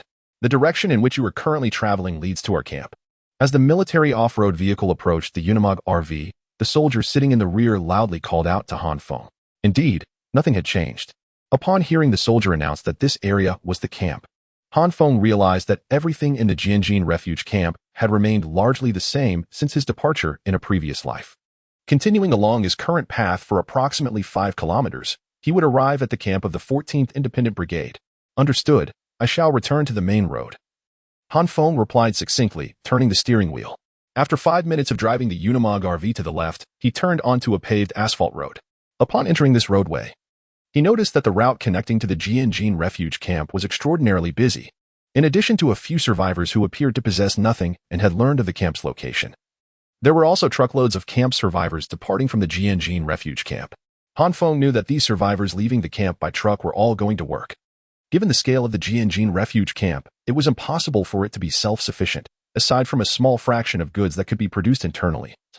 The vast majority of supplies had to be sought by those survivors outside the camp. This activity of venturing outside the camp to gather survival resources was commonly referred to as going to work. Furthermore, the supplies obtained during work, unless they could be consumed on the spot, would be uniformly confiscated by the personnel responsible for inspections upon their return to the camp. These personnel would issue a certain amount of camp tickets based on the value of the confiscated goods, which survivors relied on to purchase corresponding supplies. This practice had established a comprehensive system for resource circulation within the Jinxian refuge camp. As for those survivors who found items and intended to bring them back to the Jinxian refuge camp in batches, that was out of the question. The routes taken by vehicles each day were entirely different, thereby preventing any instance of survivors withholding found resources from being submitted. After several waves of survivors returning from work passed by Han Feng, the Unimog RV arrived at the main entrance of the Jinxian refuge camp. At this moment, the Jinxian refuge camp resembled a heavily fortified military base. In front of the main entrance leading to the camp, a row of armored vehicles equipped with mounted machine guns was arranged densely, spaced every 50 meters, effectively deterring any survivors' thoughts of sneaking into the camp. Behind these armored vehicles stood temporary fortifications made of sandbags, each manned by 3 to 5 soldiers, nearly all of whom wielded semi-automatic rifles, their eyes continuously scanning their designated defensive areas. Behind these soldiers, for Type 90 122mm wheeled self-propelled rocket launchers stood silently, their barrels, as thick as an adult's arm, pointed skyward. Though these rocket artillery systems possess a maximum range of merely 30 kilometers, the lethal radius of a single self-propelled rocket launcher extends to the expanse of 2 standard football fields. Should 4 of these artillery pieces fire simultaneously, they could annihilate an entire area teeming with zombies in an instant. However, the ammunition reserves for these self-propelled rocket launchers are exceedingly scarce. Thus, the Jinxian refuge camp refrains from deploying them lightly, reserving their use for dire circumstances. Adjacent to this formidable defensive force lies a vast tent area, approximately 500 square meters in size, which serves as the quarantine zone for the Jinxian refuge camp. Countless survivors, drawn to the camp from surrounding areas, find themselves herded to this quarantine zone upon arrival for inspection. Should the quarantine personnel detect any wounds suggestive of zombie bites, a bullet awaits them. The soldiers guarding the quarantine zone are unforgiving in their duty. The potential entry of a survivor who has been bitten by a zombie into the Jinxian refuge camp would spell significant trouble. As Han Feng arrived at the entrance of the quarantine zone in his RV, he encountered a long line at the 4 inspection corridors. Those weary survivors, Having journeyed from distant locales to reach the Jinxian refuge camp, gazed ahead with hopeful anticipation, a sanctuary devoid of zombies represented paradise to them. At that moment, a sharp cry caught Han Feng's attention. A woman, likely in her 20s and possessing a curvaceous figure, shouted towards the soldier on duty. "Why must I undress for your inspection when there are men in line?" Upon entering the quarantine tent, she had discovered that, although a middle-aged woman was conducting her physical examination, two armed male soldiers stood within the tent, an arrangement she found intolerable. The thought of disrobing before the opposite sex and undergoing a thorough inspection was utterly unacceptable to her. A captain, who had been stationed at the entrance of the quarantine zone, approached leisurely upon noticing the commotion. Casting a glance at the shouting woman, he waved his hand dismissively. "This is our quarantine procedure. The presence of those two soldiers inside the tent is a precautionary measure. If you refuse to comply with the inspection, kindly vacate this area and do not obstruct others." The officer's demeanor offered no kindness toward the woman. For the survivors arriving from various regions seeking refuge at Jinxian, the inspection process was non-negotiable. While female survivors within the camp could serve as inspectors, the soldiers tasked with maintaining security would invariably be male.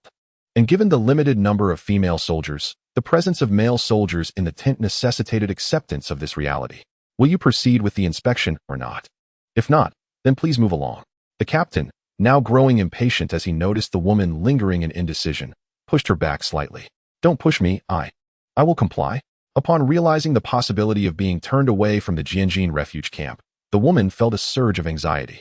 Resolutely, she thought to herself that the soldiers could merely observe her without any tangible interaction. After all, it wouldn't cost her anything to take a look. With a grave expression, she stepped into the quarantine tent. Truly, a candle must be lit to shine. The captain, observing that the woman had ultimately entered the tent, muttered a curse under his breath.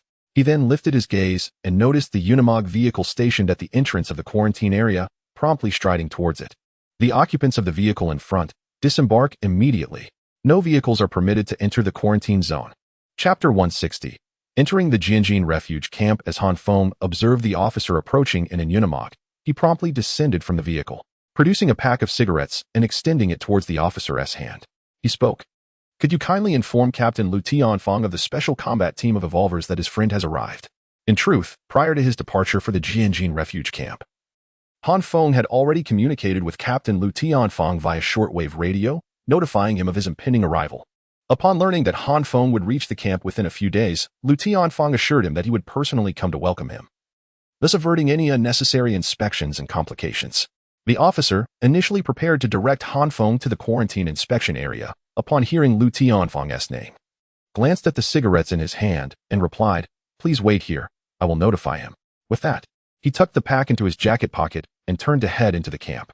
Seated in the Unimog, Han Feng observed the quarantine area, where shouts erupted intermittently, and shook his head in resignation.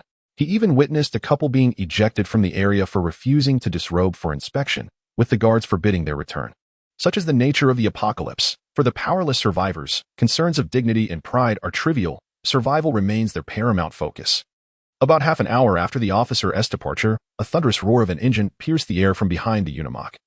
As a camouflage-painted ZBL-09 infantry fighting vehicle swiftly approached, with a screeching halt, the vehicle came to a steady stop beside the Unimog. And Han Feng soon appeared before Han Feng. "Brother Han," he exclaimed, "the moment I received your message, I rushed over. As an evolver, you need not undergo these trivial quarantine procedures. I shall escort you directly into the camp." Han Feng's warmth was palpable upon seeing Han Feng, as he waived the inspection requirements. This leniency stemmed from Han Feng's status as an evolver.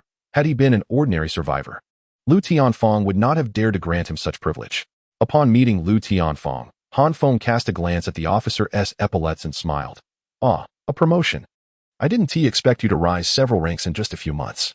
Indeed, Han Feng's epaulets had changed multiple times in a short span, now adorned with 2 stripes and 2 stars, marking him as a bona fide lieutenant colonel. The other evolvers bore similar insignia, all upgraded to 2 stripes and 1 star, indicating a collective promotion within the special combat team of evolvers. This initiative was a compensatory measure by the Jinxian refuge camp, recognizing the formidable combat prowess of the evolvers, elevating their military ranks to align with pre-apocalyptic pilots, thereby ensuring their compliance with commands. After exchanging a few pleasantries, Han Feng followed Han Feng's infantry fighting vehicle into the Jinxian refuge camp. The soldiers on duty, upon realizing that Han Feng had personally come to escort someone, said nothing further and simply cleared the path, allowing Han Feng to enter the camp without any inspection. When the Unimog RV, trailing Han Feng, reached a designated parking spot and came to a halt, Han Feng eagerly began introducing the surrounding structures to Han Feng. To our left lies the living quarters for ordinary survivors, while to our right is the military barracks. The area in between serves as the commercial zone, housing the marketplace and various service facilities like restaurants. Following Han Feng's gesture, Han Feng surveyed the layout of the Jinxian refuge camp.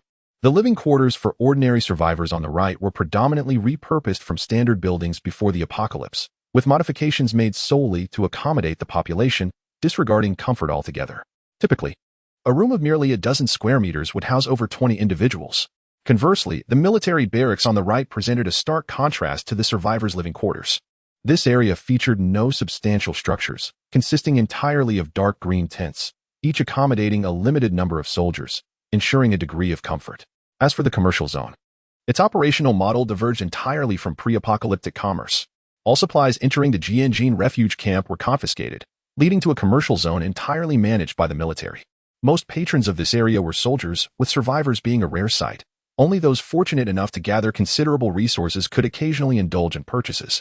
The soldiers at the Jinxian refuge camp received not only a fixed ration daily, but also camp credits, varying by rank, serving as their military pay for expenditures within the commercial zone. At this moment, Han Feng and his entourage were heading toward a restaurant in the commercial area, intending to dine and converse. Upon entering a restaurant named Taste of Home, the proprietress, who had been seated at the cash register, immediately greeted them with a smile. Originally a military spouse, the proprietress had taken charge of the restaurant after the establishment of the Jinxian refuge camp, where most eateries and market stalls were managed by families of military personnel. "Commander Liu, you've brought your subordinates for a meal again. I will instruct the chef to prepare some delightful dishes." The special combat team of evolvers was composed entirely of officers, and their daily allocation of camp credits was substantial. Han Feng and his companions frequently indulged in culinary treats, and naturally, the proprietress had come to recognize these valued patrons. "Today we have important guests, so please have the chef prepare for additional dishes, and bring over 6 bottles of beer." Without hesitation, Han Feng placed a generous order with the welcoming proprietress. Moreover, today he made an exception by ordering 6 bottles of beer. It is important to note that in the apocalypse, cigarettes and alcohol are considered hard currency, holding significant value.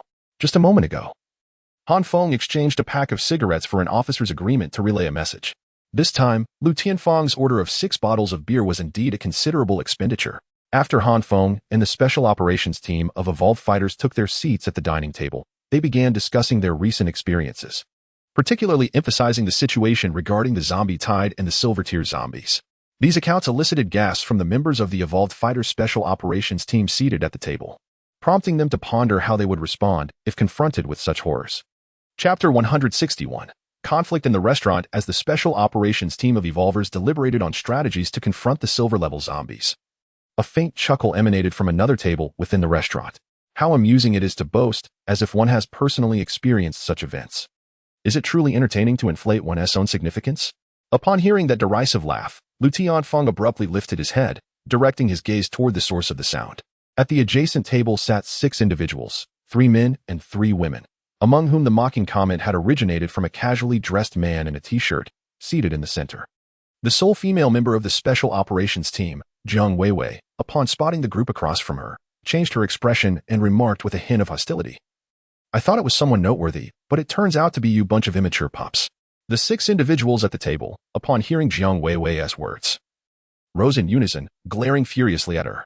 These 6 were evolvers dubbed executors, discovered among ordinary survivors during the later stages of the Jinxian refuge camp. Unlike their military counterparts, these evolvers chose to remain within the survivor community. Thus, the special operations team of evolvers and the executors held a mutual disdain for one another. The former referred to the latter as puppies, while the executors derisively labeled the special operations team as lapdogs. The tension between the 2 factions was palpable.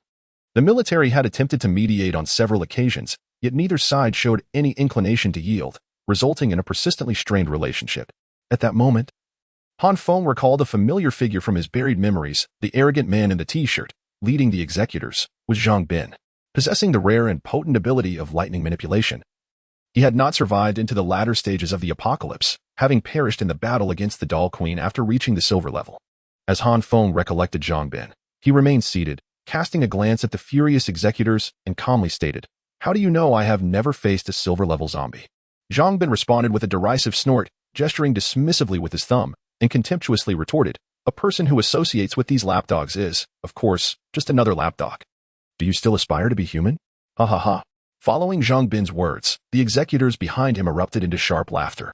However, just as their mocking laughter filled the air, Han Feng made his move. No one in the vicinity noticed when he vanished from his seat until he materialized before Zhang Bin, who was still caught up in his laughter. At that moment, Han Feng stood before Zhang Bin, offering a slight smile. Before Zhang Bin could comprehend the situation, a hand, as broad as a fan, struck his face with tremendous force. The sharp sound of the slap resonated through the restaurant, leaving the patrons momentarily stunned. If your family never taught you to mind your words, allow me to impart that lesson to you now. Standing beside Zhang Bin, Han Feng loosened his wrist and cast a disdainful glance at him. Damn it. You actually hit me. The slap Han Feng delivered moments ago had been without restraint, causing Zhang Bin's right cheek to swell instantly, marked by 5 vivid crimson imprints. Even the corner of his mouth had split, with bright red blood cascading downwards. You will pay for this.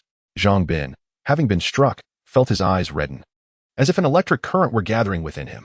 Still want to resist? Upon noticing the subtle gathering of energy around Zhang Bin, a glint of coldness flashed in Han Feng's eyes. In a swift motion, his right leg delivered a vicious kick to Zhang Bin's abdomen. Thud. Zhang Bin, struck with full force, froze momentarily, a mouthful of blood erupting forth. Captain, one of the executors standing behind Zhang Bin rushed forward upon witnessing his teammate's bloody collapse. Are there still those unafraid of death? Han Feng's expression darkened as he observed the relentless onslaught of the executors charging towards him. In an instant, he darted forward, evading the attack of the advancing evolver. His left fist landed heavily on the opponent's abdomen while his right hand raised the dark moon blade high, bringing it down upon the foe. Yet, Han Feng remained acutely aware of the implications. He knew that killing this evolver would undoubtedly stir significant turmoil within the Jinxian refuge. Thus, the blade merely tore through the opponent's clothing, leaving a long trail of crimson in its wake. After executing this maneuver, Han Feng swiftly returned to the ranks of the evolver special combat team. Oh dear, the little pup truly is a little pup, looking just as innocent as when it was born, completely bare. Upon Han Feng's return, Zhao Yolin's mocking voice rang out from beside the dining table. Seeing the opponent completely stripped, Jiang Weiwei feigned shielding her eyes with her hand, exclaiming, "How dare you flaunt such a physique? Have you not looked in the mirror to see your own disgrace? You all."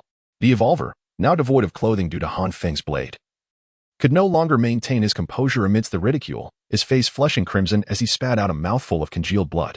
As the executors prepared to surge forward in a fervent attempt to confront the evolver special combat team, Zhang Bin, battered and bruised, suddenly shouted from the back of the executors, "Everyone, stand down.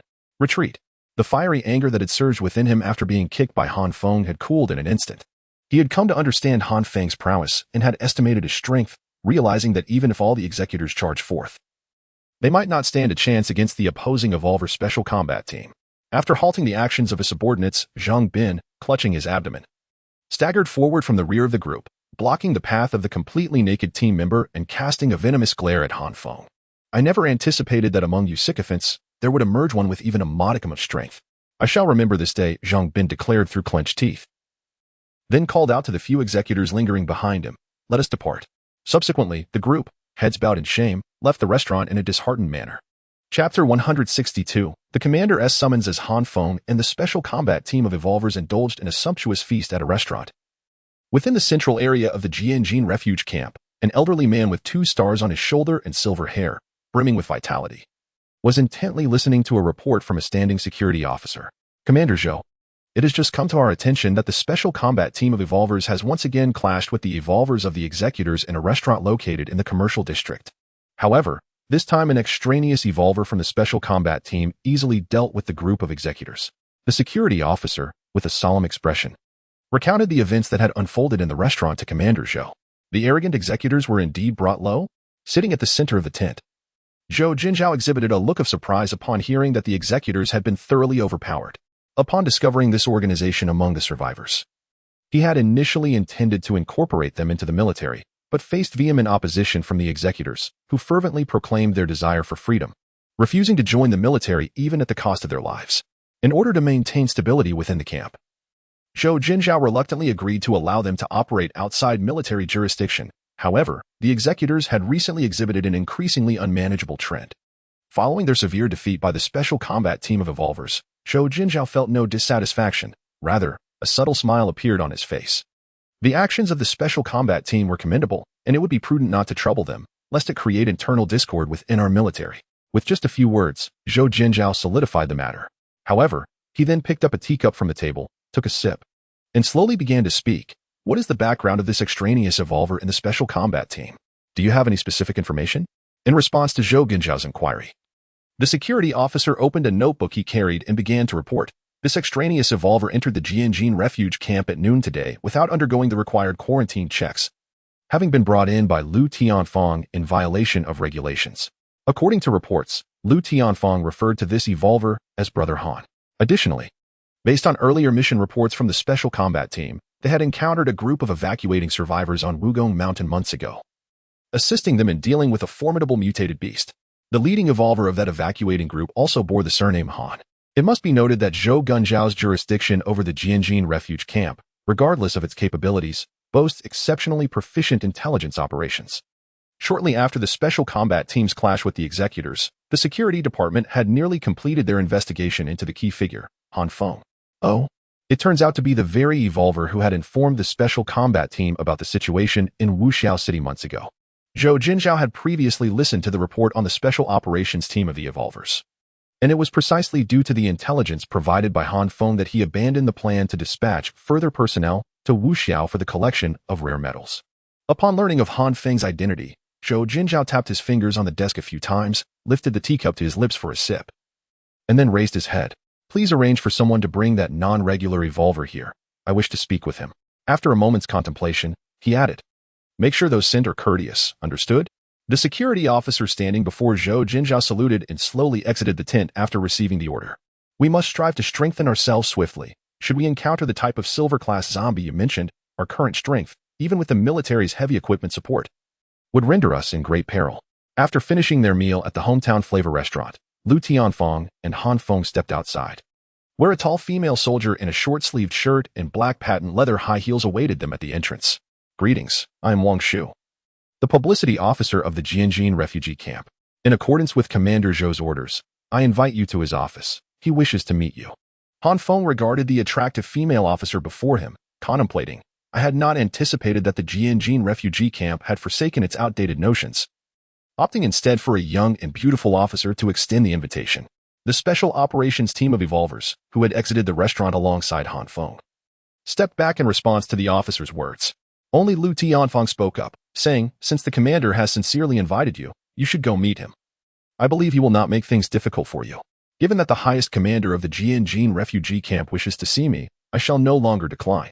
Let us proceed, Han Feng responded, not wishing to refuse further. He raised a hand to signal the officer to lead the way. As they entered the military area, en route to Zhou Jinzhao's tent, Wang Shu and Han Feng encountered 3 groups of armed soldiers patrolling the camp within a brief span of minutes. Judging by their equipment and demeanor, it was evident that they belonged to the most elite forces within the Jinxian refugee camp. Even though Wang Shu was tasked by Zhou Jinzhao to escort Han Feng to the commander's office, they could not evade the scrutiny of the patrolling soldiers. Ultimately, after parting ways with Lu Tianfeng and the others, Han Feng followed Wang Shu as she led the way. They walked for approximately 10 minutes before arriving at a tent located at the center of the military area. The defenses here remained as stringent as ever.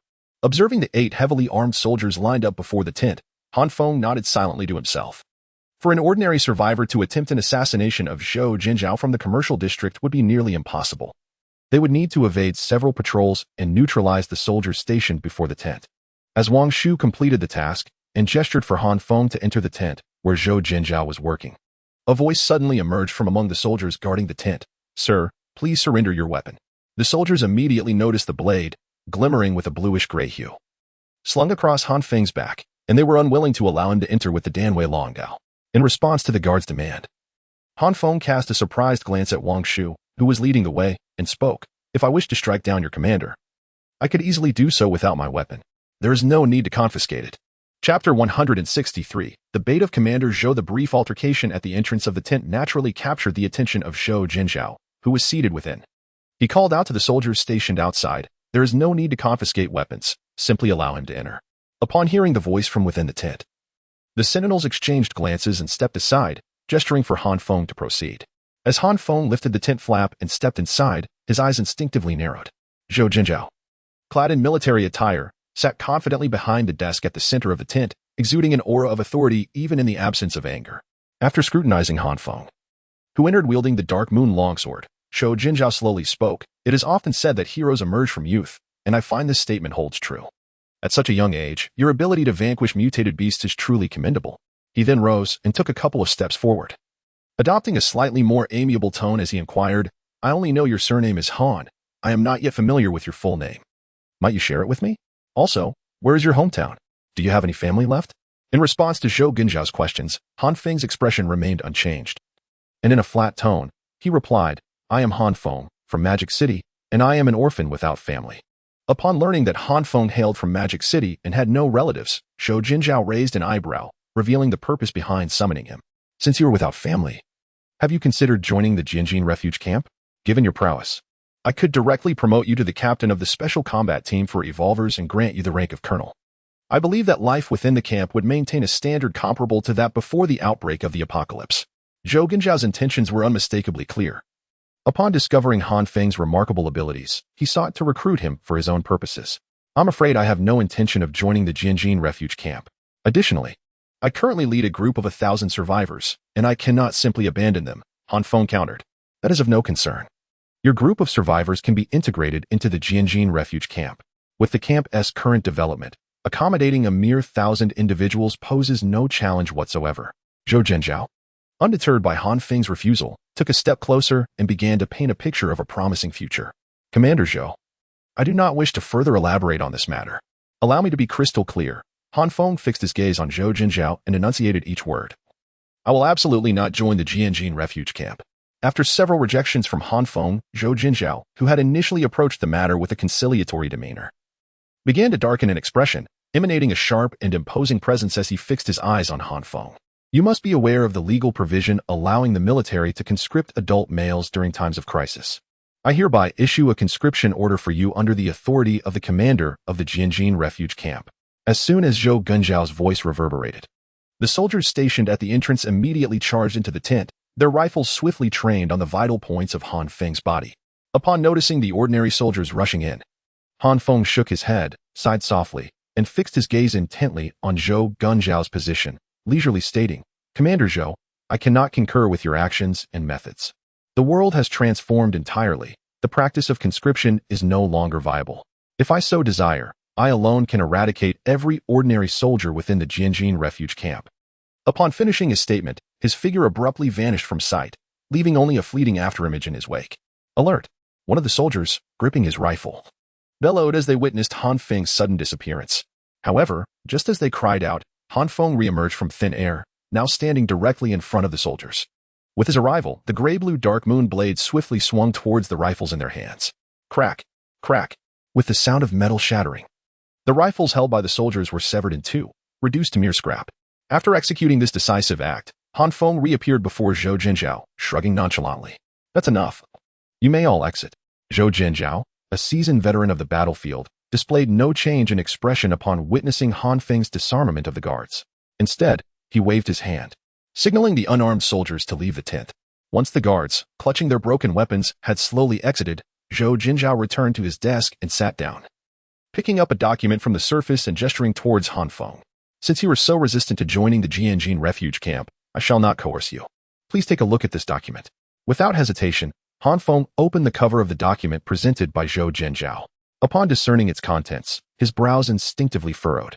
After perusing the document in its entirety, he lifted his head and, regarding Zhou Jinjiao with a low voice, inquired, Why are you showing this internal, highly classified document to an outsider like me? The document Zhou Jinjiao had handed over contained the location of a highly classified permanent defensive installation in Rongqing, established before the outbreak of the apocalyptic virus, along with details of the equipment stored within. The annotations even mentioned intercontinental ballistic missiles, an absolutely formidable weapon. Thus, Han Feng found himself increasingly perplexed by Zhou Jinjiao's intentions. Seated behind his desk, Zhou Jinjiao observed Han Feng's bewildered expression, a glimmer of insight sparking in his eyes. As I mentioned earlier, since you are so reluctant to join the Jinxian refuge camp, I will not press you. However, you would not refuse a collaboration, would you? The document he had presented to Han Feng was nothing less than bait, an incredibly enticing lure that was difficult to resist. The equipment highlighted in the document is truly captivating. Even the allure of Han Feng cannot resist its charm. Thus, when Zhou Jinzhao presented his proposal for collaboration, Han Feng found himself intrigued. After a moment's hesitation, he inquired, "How exactly shall we collaborate?" Observing Han Feng's interest piqued, Zhou Jinzhao let out a sigh of relief and began to articulate his demands and objectives. Chapter 164. The conspiracy behind the scenes. According to the information we received a couple of days ago, there are currently over a dozen military experts and approximately 100 guards trapped in a permanent defense fortification near Rong City. Although the fortification is well equipped with weaponry, their food supplies have dwindled significantly. Moreover, reports indicate the presence of zombies in proximity to the fortification. Should any breach its defenses, the consequences would be dire. Zhou Jinzhao, having piqued Han Feng's interest, first provided an overview of the fortification's initial conditions before gradually unveiling his request. The task at hand was remarkably straightforward: to rescue those military experts unscathed. As for the reward, all equipment within the fortification was up for grabs, as long as one could manage to take it away. Zhou Jinzhao was unperturbed by the possibility of Han Feng learning the location of this permanent fortification and opting to seize the equipment without rescuing the individuals. The armory housing the equipment was secured by an almost indestructible bunker door, the access code of which was known solely to the military experts. Therefore, should Han Feng wish to acquire the equipment, he would inevitably need to engage with the experts. I will strive to accomplish this task, but should circumstances render it impossible, I shall decisively withdraw, Han Feng replied after a lengthy contemplation of Zhou Jinzhao's task description, nodding solemnly in agreement. This mission was entirely within his control, as it necessitated a journey to Rong City, where encounters with silver or even gold-tier zombies were highly probable. If the situation turned unfavorable, he would ensure his prompt evacuation. In response to Han Feng's ambiguous answer, Zhou Jinzhao exhibited no signs of disappointment. He understood the considerable challenges posed by this mission. All he could do now was to do his utmost and leave the rest to fate. At that moment, as Han Feng entered Zhou Jinzhao's tent, Zhang Bin, his face resembling that of a swollen pig, led all members of the executors back to their temporary quarters. Zhang Bin, after the significant loss we suffered today, I cannot simply let this go, proclaimed a man in the room, still bearing the mark of a crimson gash across his body, his expression brimming with indignation. The wound inflicted by Han Feng had not only left a long streak of blood on him, but had also stripped him of all his clothing. As he returned to their temporary quarters in a state of undress, the other survivors, intimidated by the reputation of their group, refrained from commenting. Nevertheless, he could feel their curious gazes upon him. Meanwhile, Zhang Bin, seated in the room, wore a fierce expression. I will not let this matter rest. I have ascertained that the evolved individual accompanying the special combat unit is not from the Jinxian refuge camp, and I know which vehicle he took. Having suffered humiliation, Zhang Bin was not one to relent easily. Instead, he sought familiar soldiers to gather information about Han Feng's background. Upon discovering that Han Feng was not a member of the camp, a nefarious thought took root in his mind. He intended to lead the members of the executors and, after Han Feng departed from the Jinxian refuge camp, to trail him for an ambush. Unbeknownst to Han Feng, the executors were devising a plan for concealment. After leaving Commander Zhou Jinzhao's tent, Han Feng approached him shortly thereafter, curiosity etched upon his face. What did the commander discuss with you? Did he trouble you in any way? Commander Zhou did not impose anything upon me. He merely summoned me to assign a task, tasking me with rescuing a group of military experts in Roching. Han Feng refrained from disclosing Zhou Jinzhao's intent to forcibly enlist him into the Jinxian refuge camp, choosing instead to speak solely of the mission to save lives in Rongqing. The mission to Rongqing, Han Feng reflected after learning that Zhou Jinzhao had entrusted Han Feng with this task. He fell silent for 3 or 4 seconds before continuing. Initially, Commander Zhou intended to dispatch a large force to rescue those military experts. However, they encountered a significant horde of zombies en route and had to retreat to ensure the safety of the troops. Subsequently, he also sent us. But as we approached the outskirts of Rongqing, we faced successive encounters with bronze-level zombies, ultimately rendering us incapable of advancing and leading to the abandonment of the rescue operation. Upon realizing that Han Feng had accepted the rescue mission, Han Feng made an exception by divulging specific details concerning the task. All right, thank you for your concern. I will handle this mission. Han Feng acknowledged Han Feng's goodwill with gratitude before returning to the Unimog RV. Once inside the RV, he took a brief respite. Noting that there was still ample time before nightfall, He decided to venture into the commercial district to peruse its offerings and address his dinner needs. Welcome to our store. Sir, please feel free to browse at your leisure. As Han Feng entered a shop within the trading market, a young salesgirl clad in a short skirt and adorned with vibrant attire approached him. Given that the primary clientele in the trading market consisted largely of male soldiers from the military, shop owners were keen to employ youthful and attractive girls to attract customers. The cost of hiring these girls was minimal, requiring only 2 meals per day, and they earned camp tickets as commission based on the volume of goods sold. In this post-apocalyptic world, such employment, providing sustenance and relative safety, was undeniably a coveted opportunity among the girls in the camp. Consequently, they lavished meticulous attention on every customer, fearing dismissal for perceived laziness. Han Feng did not decline the girl, who followed closely by his side, her presence subtly imbued with a fragrance reminiscent of youth. The girl began to elaborate on the primary products offered in the shop. Our store specializes in drones. Although drones are susceptible to attacks from aerial mutant beasts once airborne, the ability to detect danger in advance makes any potential crash worthwhile. Additionally, we also sell solar charging components, which allow for recharging drones without depleting energy resources, thereby saving considerable expenses. The girl clad in a short skirt pointed at a drone displayed in the counter, engaging in a lively conversation with Han Feng, her sparkling eyes seemingly casting electric glances in his direction. It appeared she had noticed Han Feng's somewhat boyish attire, perhaps suspecting him to be one of the elusive customers interested in the drones. The commission earned from the sale of a single drone could afford her several camp tickets, a sum that held significant value to her. Chapter 165, The Purchase of a Drone. Han Feng observed the girl beside him as she exuberantly extolled the virtues of the drone before them, a smile unconsciously gracing his face. In truth, the drone she was describing was a consumer-level model released by Shaojing Technology prior to the apocalypse, with rather modest specifications, merely an entry-level variant. Nevertheless, he found himself genuinely intrigued by the drone displayed in the showcase, given that his journeys to either Mengda or Rongqing would likely expose him to hordes of zombies. Possessing a drone capable of detecting potential threats in advance would significantly enhance his safety. What is the price of this drone? Han Feng inquired after thoughtful contemplation, pointing to another drone in the display case that was notably larger. Ah, sir, you possess an excellent eye. This drone produced by Shaojing Technology boasts superior specifications compared to the one I just mentioned. Its battery offers a remarkable endurance of 25 minutes, and it has a substantial remote control range of 2,500 meters. Coupled with a high-definition camera, it is indeed capable of identifying potential dangers well ahead of time. The girl accompanying him exclaimed, her excitement palpable as she elaborated on the drone's features. Ultimately, the price for this drone was a mere 288 camp tickets, a sum that seemed exceedingly reasonable. Faced with the quote of 288 camp tickets, Han Feng glanced at the visibly anxious girl, spreading his hands with a smile. If we are to transact with camp tickets, I currently possess not a single one. However, I do have some supplies available for barter. If it is agreeable, could you kindly summon the owner of this establishment?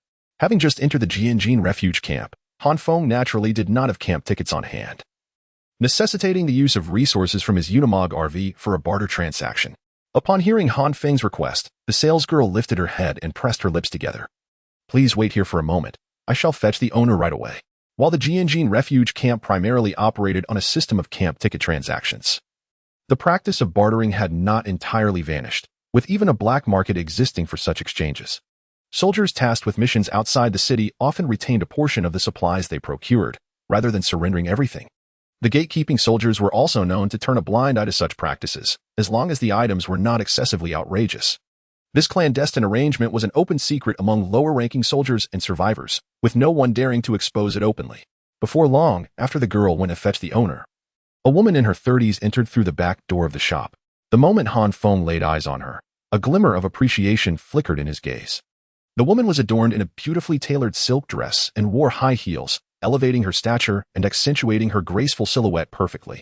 With her exquisite makeup and impeccably groomed long hair, she exuded an aura of maturity and allure.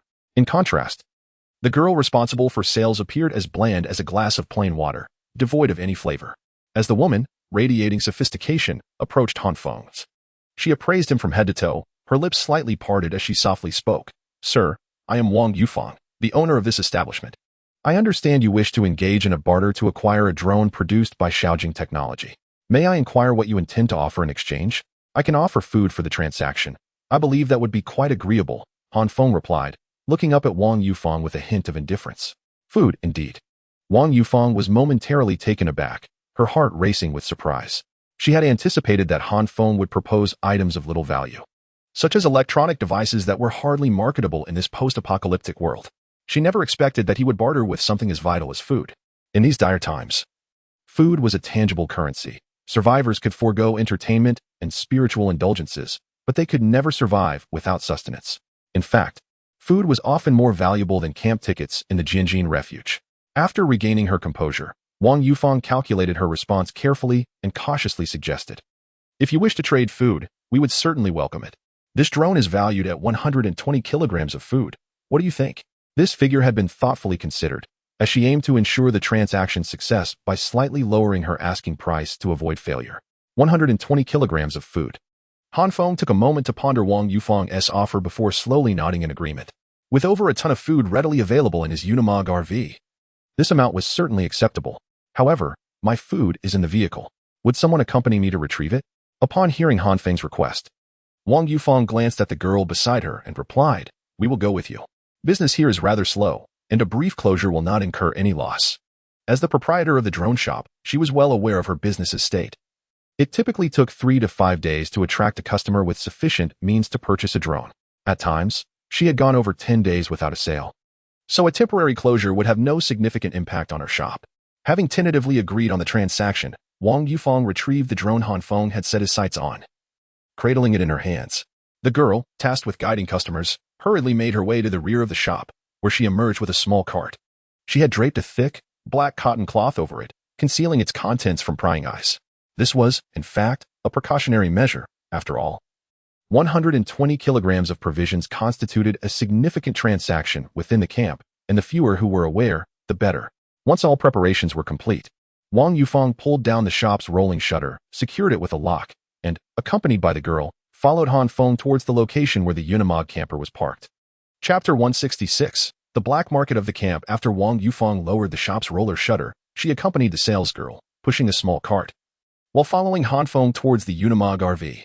"Is this vehicle truly yours? How did you manage to pass the camp's quarantine?" Upon witnessing the imposing silhouette of the Unimog, Wang Yufeng displayed a look of astonishment. Typically, should any ordinary survivor attempt to enter the Jinxian refuge camp in such a vehicle, it would almost certainly be confiscated by the military. The fact that Han Feng could smoothly drive the vehicle into the camp speaks volumes of the power he wields. As Han Feng unloaded 2 large bags and 1 small bag, totaling 120 kilograms of flour from the RV, and piled them onto the salesgirl's cart, she quickly wrapped the cart tightly in black cotton fabric. It was only then that Wang Yufeng turned around, taking a step closer to Han Feng, the fragrance of her perfume swiftly enveloping him. "This is the drone you purchased. Please take good care of it." Wang Yufeng first handed the drone to Han Feng, then glanced around to ensure no one else was present. With a subtle smile, she slightly parted her lips and whispered, "Sir, since you can afford a drone and possess such a grand RV, your assets must be quite substantial. I wonder if you have any interest in the black market?" The black market? Han Feng was momentarily taken aback by Wang Yufeng's words, but a glimmer of intrigue soon shone in his eyes. No matter the era, in any gathering of humanity, where light exists, shadows inevitably follow.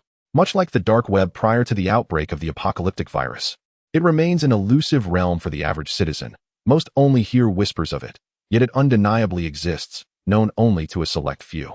The black market within the Jinxian refuge camp, akin to the dark web, is controlled by a small group. The origins of this black market remain shrouded in mystery, yet it is certain that its core members include high-ranking military officials. Otherwise, it could never have flourished within the camp. Han Feng had heard whispers of the black market in Jinxian refuge camp, where nearly anything could be procured, from goods to even the trade of human lives. Assassination contracts could also be issued with ease, provided the issuer possessed sufficient funds. Transactions in the black market are not conducted with camp currency. Instead, they predominantly rely on bartering goods, with weapons, ammunition, and foodstuffs being particularly valuable commodities. Seeing Han Feng nod slightly, a smile graced Wang Yufeng's face. She retrieved a small card from her person and gently placed it into Han Feng's palm, saying, "At 8 o'clock tonight, a guide will knock on your vehicle's door. The knock will follow a pattern of 3 long and 2 short taps. When the time comes, simply present this card to the guide." Wang Yufeng's enthusiastic invitation for Han Feng to join the black market undoubtedly stems from her own motives. The small card she handed him not only served as proof of entry into the black market, but also contained her identity as the introducer. Once Han Feng entered the black market, She would receive a 1% commission on any type of transaction conducted therein, as the introducer. It was the continuous stream of commissions from the black market that allowed her to thrive even when her shop was struggling. After handing over a small card to Han Feng, Wang Yufeng took the girl beside her and pushed a cart back to her shop. Han Feng, intrigued, toyed with the card in her palm, eagerly awaiting the rewards of the night. At precisely 8 o'clock, a knock echoed on the door of the Unimog RV. At that moment, the Jinxian refugee camp was plunged into darkness due to energy restrictions, with only a few key locations illuminated faintly. When Han Feng opened the door, she saw a figure shrouded in a hood and wrapped tightly in clothing, standing respectfully at the entrance of the RV. Upon seeing the door open and Han Feng's silhouette appear, the figure spoke in a husky whisper, "Card." Han Feng understood what was required and handed over the small card she held. The guide took the card and produced a device resembling a counterfeit detector, shining it on the card to verify its authenticity. Satisfied, he extended his right hand and gestured for Han Feng to follow him. In the pitch-black night, the two figures navigated through various alleys. Han Feng noticed that the guide was clearly leading them in circles, yet she chose to remain silent, trailing behind him. Along the way, the guide stopped several times, and shortly after each pause, armed patrol soldiers would pass by, indicating that the black market guides possessed an intimate knowledge of the military's patrol routes and schedules, allowing them to evade detection flawlessly. After meandering through the Jinxian refugee camp for about half an hour, the guide finally halted and brought Han Feng to a narrow path in the survivors' living area. He then knocked rhythmically on a manhole cover on the ground. Moments later, a similar rhythmic tapping emanated from beneath the cover, revealing that the entrance to the black market was underground. "I have brought you to the entrance of the black market," he said. "Once you enter, all transactions will be recorded by designated personnel. If it is a goods transaction, I will bring the items to you at 8 o'clock tomorrow night. For non-material transactions, such as assassination tasks, I will also appear promptly at 8 tomorrow evening to collect the requisite deposit. Additionally, if you wish to re-enter the black market, you must locate the person who provided you with this card and request another identical one." Listening to the guide's explanation, Han Feng nodded quietly to herself.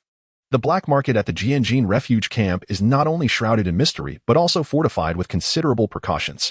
Rather than storing transaction items directly, they opt to conduct trades the following day, ensuring that in the event of a raid, the pertinent goods remain secure.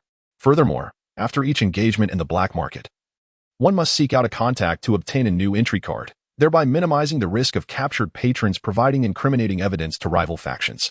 Once the guide elucidated all necessary precautions, the manhole cover creaked open from within, revealing a hooded figure with a concealed face. Casting a glance at Han Feng, he whispered, "You must be the guest. Come with me."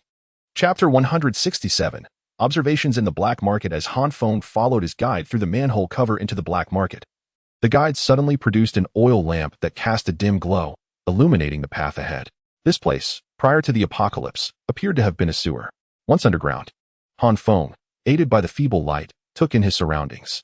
Contrary to expectations, the sewer bore no foul odors or overflowing sewage. Instead, it was remarkably clean. There was neither waste nor refuse in sight, and even the moss in the corners had been meticulously cleared away. After approximately 5 minutes of walking, the guide led Han Feng to a tightly shut iron door. Beyond it lay the black market. "Enjoy your time here. If you wish to leave, simply inform the attendant on the other side of the door," the guide stated before departing. As the iron door was gradually pulled open from within, Han Feng, with keen eyes, noticed a glimmer of glass reflecting the light at the door's corner. It was evident that an infrared surveillance system had been installed, allowing those inside to monitor the activities outside with clarity. Upon entering the black market through the door, Han Feng squinted slightly. Before him lay a spacious hall, with 5 branching paths leading to various destinations, in addition to the iron door he had just entered. Above, several lights emitted a gentle white glow, momentarily transporting Han Feng back to the world before the apocalypse. The presence of energy in the black market astonished him. At that moment, an attendant stationed at the entrance approached. "Welcome to the Jinxian Refuge Camp's black market, sir. Are you here for entertainment or shopping?"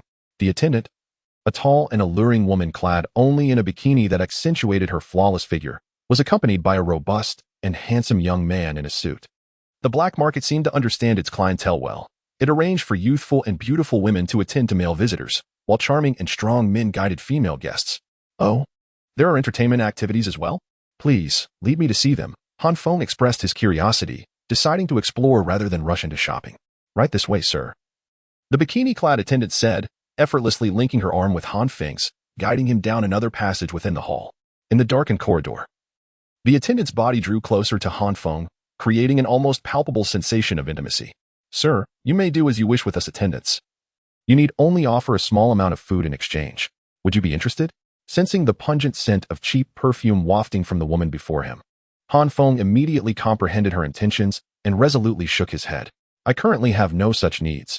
Please first enlighten me about the available entertainment options. The guiding server, likely accustomed to delivering this line to every man who entered, had probably engaged with countless patrons, and Han Feng had no desire to partake in her remnants. Upon hearing Han Feng's decisive refusal, the server exhibited no sign of anger. Instead, she earnestly began to introduce the entertainment offerings within the black market. Presently, there were three primary forms of amusement. As she commenced her exposition, they had already exited the dark corridor and arrived in another hall. The first entertainment option involved the black market arranging suitable companions according to one's preferences, be they students, professionals, or any specific type requested. Within an hour, a corresponding woman would be procured. Upon hearing this, Han Feng immediately recognized the nature of this service and expressed his disinterest, prompting the server to continue. The second entertainment option was a leisure internet CAF, where the black market had prepared several computers equipped with an array of games, allowing patrons to experience the delights reminiscent of pre-apocalyptic times. The server paused briefly before continuing. However, due to external constraints, we can currently only offer single-player games or local network battles. Online gaming is not yet feasible. Han Feng's heart raced at the mention of this second option, contemplating the black market's ample energy reserves sufficient for operating such a facility. It was no trivial matter to power several computers in a post-apocalyptic world. Noticing Han Feng's silence, the server proceeded to unveil the final entertainment option, genuine combat. The real-life fights organized by the black market were not mere performances akin to those before the apocalypse. They entailed true, visceral confrontations where blood was shed, and only one victor would emerge alive from each bout. Let us first observe the real combat, she suggested. Han Feng furrowed his brows slightly at the promotion of such brutality, indicating for her to lead the way. The reality of these fights appeared far more savage than the underground boxing matches of the past, while the latter possessed a certain mortality rate. Here, only one participant would survive each confrontation. Upon discerning Han Feng's interest in the real combat, the server wasted no time, gesturing for him to follow as she guided him to another enclosed chamber. Upon reaching the door to the combat arena, she halted, saying, Sir, I can only take you this far. After you have enjoyed the real combat, please return to find me outside. At the entrance stood a member of the black market responsible for admissions, who pointed to a notice on the wall indicating that entry to witness the real fights required a fee of 10 kilograms of food or equivalent items. Once Han Feng received confirmation, he produced a signature sheet, requesting Han Feng to sign it before gesturing for him to enter the room. As Han Feng stepped inside, it felt as though he had entered an entirely new realm. The fighting arena spanned approximately 70 to 80 square meters, with a 6-square-meter platform towering in its center. The platform was encircled by iron bars, forming a sealed cage. Four intense beams of light illuminated the platform from each corner of the room, casting a brightness akin to daylight upon it. Surrounding the platform were 20 to 30 spectators, their eager eyes fixed intently on the scene, some of whom appeared familiar and were engaged in hushed conversations. Chapter 168, Real Combat. Upon entering the arena of real combat, Han Feng awaited patiently as 7 or 8 individuals gradually made their way through the entrance, filling the already cramped room to its capacity. Observing the jovial demeanor of those who entered, he discerned that they were evidently familiar with one another. He even caught snippets of their hushed discussions, hinting that the consequences for tonight's loser would be far from trivial, entailing more severe punishments. Shortly after the final guests arrived, a resounding gong echoed through the room, and a man clad in a checkered suit produced a key to unlock the iron cage encircling the arena, standing prominently in the center. Once on the stage, he waved to the crowd before proclaiming, "Welcome to the black market arena of real combat. The exhilarating spectacle of live combat has returned to ignite your passions. Without further ado, allow me to outline tonight's fighting schedule. Tonight, we shall witness 2 matches. The first features the Crusher, who has triumphed in 3 consecutive bouts, pitted against the Scarred One, a newcomer to the arena. The second match, a rare showcase of female combatants, will see the victorious Dodgy face off against the equally triumphant Professor, with the vanquished subject to unique punitive measures. Of course, we are still accepting bets for every match tonight. Interested spectators may approach my associates nearby." As Han Feng absorbed the announcer's words, he began to comprehend the allure of real combat. The spectators reveled not only in the bloodshed but also in the thrill of wagering. The necessity for only the victors to survive each bout significantly curtailed the potential for deceit. while the host continued to elaborate on the evening's matches. The audience grew increasingly animated, their collective voices rising in anticipation. Enough chatter. Bring forth the combatants. They clamored. Indeed, we've invested our resources not to hear you speak. Unfazed by the fervor below, the host, accustomed to the scene, remained composed and continued, as you ardently demand the onset of thrilling real combat. I shall not delay any further. I hereby declare the fights officially commenced. As the host exited the stage, two figures, one draped in a crimson cloak and the other in a sable one, entered the open cage and ascended to the arena. As they took their positions, the announcer's voice rang out once more. Standing to the right in the red cloak is the Crusher, who boasts 3 consecutive victories. To the left, in the black cloak, is the Scarred One, making his debut in the arena. Han Feng, while listening to the announcer's introduction, directed his gaze toward the stage. The Crusher, clad in a crimson cloak, towers nearly 2 meters tall, his muscular physique prominently displayed, glistening with a sheen that suggests an intimidating presence. In stark contrast, the Scarred Face, draped in a black cloak, appears rather unremarkable, standing at under 1.8 meters, his physique devoid of any notable musculature, save for a single scar on his face that imparts a slight aura of menace. As these two gladiators took their positions in the ring, their fierce gazes locked onto each other, both acutely aware that their lives hung in the balance during this brutal contest. With the announcer's voice echoing through the arena, the two men abruptly raised their heads, channeling their energy into a simultaneous charge towards one another. Crusher, take down that overgrown chicken. I've placed a hefty wager on you, shouted a voice from the crowd. Scarred Face, I have high hopes for you. Don't perish too quickly. In that moment, the audience's fervor surged, plunging the crowd into a state of ecstatic frenzy. The combatants spared no effort, each strike aimed at the other's vital points. The Crusher unleashed a powerful blow aimed at Scarred Face's head, a hit that would surely render him unconscious if connected. Yet, in a surprising display of agility, Scarred Face executed a roll to evade the Crusher's forceful strike and retaliated with a swift kick to the Crusher's shin. The blow staggered the Crusher momentarily, but he quickly regained his footing and launched a counteroffensive, advancing towards Scarred Face in an attempt to corner him against the ropes. As the announcer narrated the unfolding drama, both fighters exerted themselves to the utmost, intent on obliterating their opponent. Scarred Face relied on his agility to continuously assault the Crusher, while the Crusher's formidable strength and devastating punches left Scarred Face perilously aware that one misstep could spell disaster. You will perish.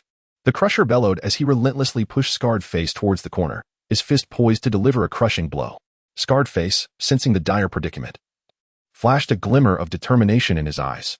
He swiftly dropped to the ground, kicking off with his legs, gliding across the mat like a swimmer, and aimed a punch at the Crusher's groin.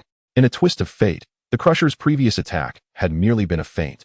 He abruptly halted his advance and redirected his right foot, delivering a calculated kick to the sliding Scarred Face, who had nowhere to evade. With the announcer's gasp resonating in the air, Scarred Face was struck squarely by the Crusher's well-timed kick. The amassed strength behind that blow connected forcefully with Scarred Face's vulnerable neck, resulting in a sharp crack that echoed throughout the arena. In an instant, Scarred Face fell silent, his body crumpling lifelessly onto the canvas. As the lifeless body of the Scarred Face was pulled from the arena by the staff, the spectators exhibited no signs of sympathy. Rather, some disgruntled bettors stood their ground, cursing in discontent. I thought the Scarred fighter might turn the tide. What a waste of my money. Once the arena was hastily cleared, the host, standing at the edge of the stage, called out without hesitation. Next up is the second bout, featuring Dodgy against the Professor. Those wishing to place bets, please do so promptly. As the host's voice echoed, the contenders, Dodgy and the Professor, made their way to the stage at a leisurely pace. Meanwhile, sitting in the audience, Han Feng's expression shifted dramatically upon recognizing the figures atop the arena. Chapter 169. The counselor. The two women who appeared on the arena were clad in remarkably scant attire, donning only sets of glossy, tight-fitting bodysuits, differing solely in color. Their legs were adorned with knee-high boots that accentuated their figures, lending an air more reminiscent of a pre-apocalyptic WWE performance than a life-and-death duel. Nonetheless, their attire incited a frenzy among the spectators below, whose excitement reached a fever pitch. Dodgy, annihilate that Professor. If you win, I shall devote myself solely to you, shouted one eager fan. Professor, I am enamored with your icy beauty. Have you considered a career change?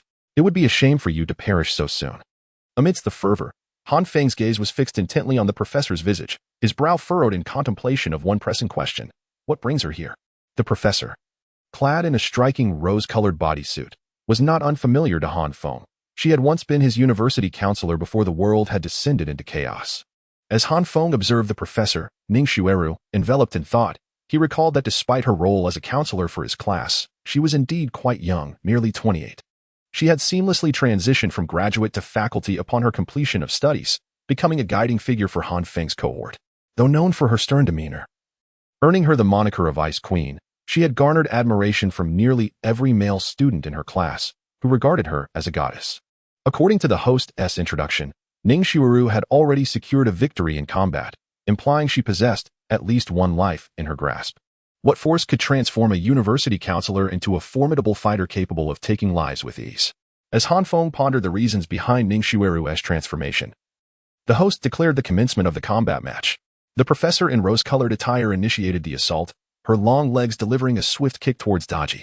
Having already claimed victory in a previous round, Daji was not easily caught off guard. She deftly evaded the professor's attack, advancing into the latter's striking range. Daji struck. Her fist aimed directly at the professor's face, and should it connect, her delicate features would surely suffer. With the host narrating the action, the battle between Daji and the professor escalated to a fervent intensity.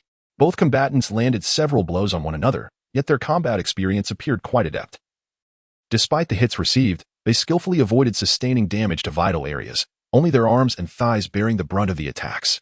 As the onlookers observed the two scantily clad women engaged in a fierce struggle in the ring, their darker impulses were wholly unleashed.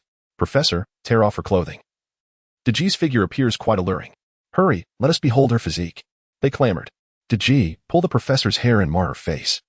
I relished the sound of her pained cries. It is the most exquisite melody. The fervent roars from the audience did little to perturb the combatants, who continued their tentative exchanges, each wary of overcommitting and exposing themselves to counterattack. This cautious approach, however, incited dissatisfaction among the spectators, who expressed their displeasure with jeers and boos. The commentator, noticing the two fighters circling one another in indecisiveness, wore a frown of discontent. Daji and the professor. Heed my words. If you persist in this lackadaisical manner of fighting, you shall both be declared losers and face punishment together. Upon hearing the commentator's discontent, the fighters' expression shifted, and they simultaneously intensified their efforts. Facing Daji's full-on assault, Ningxueru took a step back, bending her knees slightly, adopting a defensive stance. Bang! Despite her defensive posture, Daji's strike connected with Ningxueru's shoulder, sending a jolt through her upper body. Yet, the blow only ignited a fierce determination within Ningxueru. With a sudden push, she executed a knee strike that collided forcefully with Daji's ample chest. Thud! The impact sent Daji reeling backward, a spray of blood erupting from her lips, clearly indicating the severity of her injury. Damn it, I cannot afford to delay any longer. Spitting blood and feeling the sharp pain radiating from her chest, Daji realized that her ribcage might be fractured. If this battle continued, she would surely meet her demise. Resolute, she turned and charged at Ningxueru once more. In an audacious move, Daji tore off her bra and flung it towards Ningxueru in an attempt to obscure her vision. Well, I didn't anticipate Daji's figure to be so stunning. The crowd gasped. It would be a pity if she were to perish so easily. As the audience witnessed Daji's bra obstructing Ningxueru's sight, they erupted in howls of excitement. Is that all you've got? Ningxueru retorted, a cold smile gracing her lips as she remained undeterred, continuing her assault. Daji's ploy proved fruitless. Ningxueru's foot landed fiercely once more against Daji's abdomen. Bang! With a resounding thud, Daji was propelled backward yet again, just as Ningxueru prepared to approach the fallen Daji to deliver a decisive blow. Intending to end the confrontation, the voice of the host resonated suddenly. It appears that the outcome of this match is already determined, with the esteemed professor emerging as the victor. Consequently, the unfortunate loser of the evening shall face a merciless punishment. As the host's voice echoed, the iron cage at the edge of the arena was reopened once more. A squad of armed black market members ascended the stage, wielding their weapons to force back Ningxueru, while 8 robust men cautiously carried a cage shrouded in black cloth onto the platform. Upon noticing the cage's arrival, the host immediately declared with fervor, "The most exhilarating moment of the evening has arrived.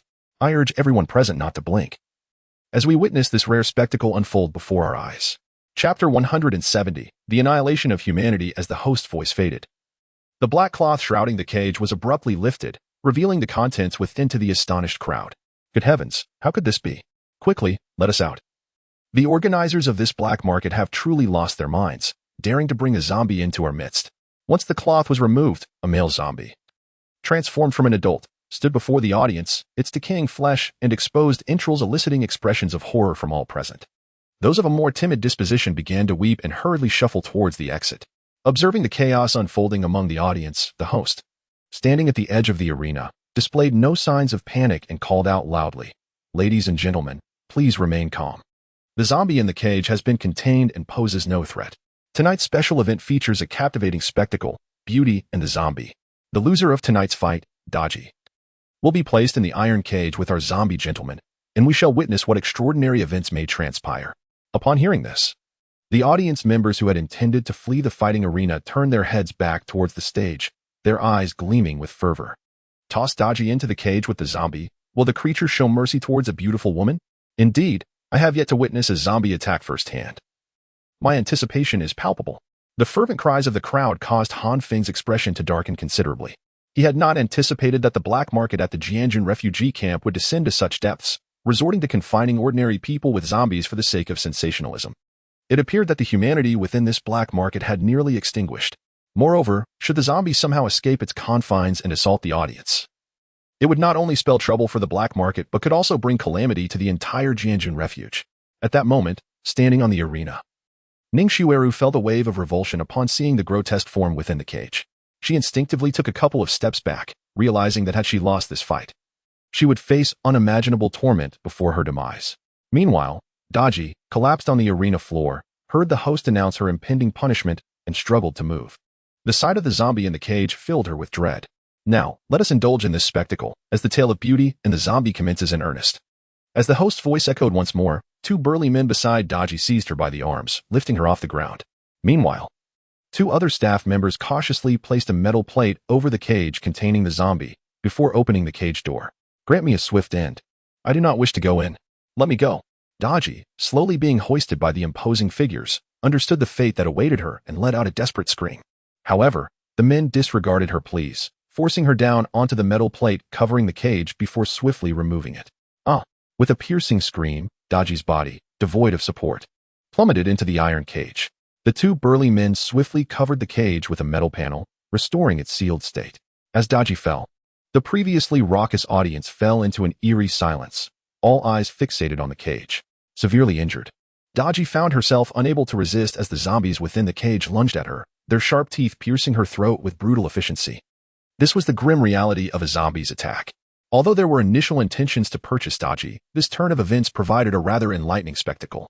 The spectators, witnessing the horrifying scene unfold, stood motionless, engaged in discussions, with some even suggesting that the organizers of the live combat should host more such events, believing them to be far more captivating than the human fights. Meanwhile, Ningxiu, still present at the arena, felt a wave of sorrow at the sight of Dodgy, now unrecognizable and torn apart within the cage. Just moments ago, she had been her adversary. Yet, as Ningxiu prepared to leave the stage, a rotund middle-aged man suddenly called out to the host, "Are you selling that professor standing there?" Her cries of agony were quite pleasurable. "I wish to take her home for some training." Hearing this, several onlookers who had shown interest in Ningxiu halted their steps and approached the host, voicing their bids, with one even offering an astonishing price of 150 kilograms of grain. "Apologies, but the professor is not for sale at the moment. Rest assured, when the time is right, she will be made available," the host replied. He was no fool. Ningxiu, currently enjoying a rise in her value after securing 2 consecutive victories, would not be easily relinquished. The optimal moment for sale would be after a few more wins, when her injuries accumulated. Just as the host was declining the offers, a composed Han Feng approached. He pointed at Ningxiu, declaring, "I want that one. But I want to pay a single coin." The host, having just rebuffed all offers, looked incredulously at Han Feng wielding the dark moon blade. "Who do you think you are? You believe you can just walk away with her armed with nothing but a broken blade? Guards, throw him out." The host's furious command echoed as armed staff surged forward, intent on ejecting Han Feng. Unfazed by the impending threat, Han Feng's expression remained unchanged. With a deft shift of his foot, he vanished from sight. An evolved being, the host, upon realizing that Han Feng had vanished in an instant, let out a startled exclamation. However, as he uttered his cry, Han Feng, wielding the dark moon blade, had already dispatched all the armed personnel, leaving them sprawled on the ground. The air became thick with the pungent scent of blood. Han Feng harbored no semblance of goodwill toward those who casually tossed others into cages to feed zombies. He struck with unrelenting ferocity. Once he had felled all the staff, the host, trembling with despair, cried out, You You cannot recklessly act just because you are an evolved being. Someone, quickly, bring help. Chapter 171. The conclusion of the black market. As the audience within the arena of the underground fighting ring erupted in gasps and surged towards the exit, Han Feng swiftly dispatched the startled host, cleaving him in two. Upon stepping onto the stage, Ning Xiueru, clad in a form-fitting bodysuit, scrutinized the man who approached her. He had just ruthlessly eliminated the armed enforcer of the black market, clearly a formidable character. However, when she fully recognized the man before her, still gripping the bloodied blade, a name flashed through her mind. You are Han Feng. The realization that the person standing in front of her was a fellow university student from the time before the viral apocalypse filled Ning Xiueru with an indescribable sense of shame. Her hands instinctively sought to shield her body, clad only in revealing attire. Yet, despite her desperate attempts to cover herself, the reality of her exposed skin remained undeniable. Let us speak outside. This is hardly a place for conversation. Observing Ning Xiueru's distress, Han Feng's expression remained unchanged as he grasped her hand and propelled her towards the exit. What? Someone has attacked the black market and taken a fighter with them. What are you all doing?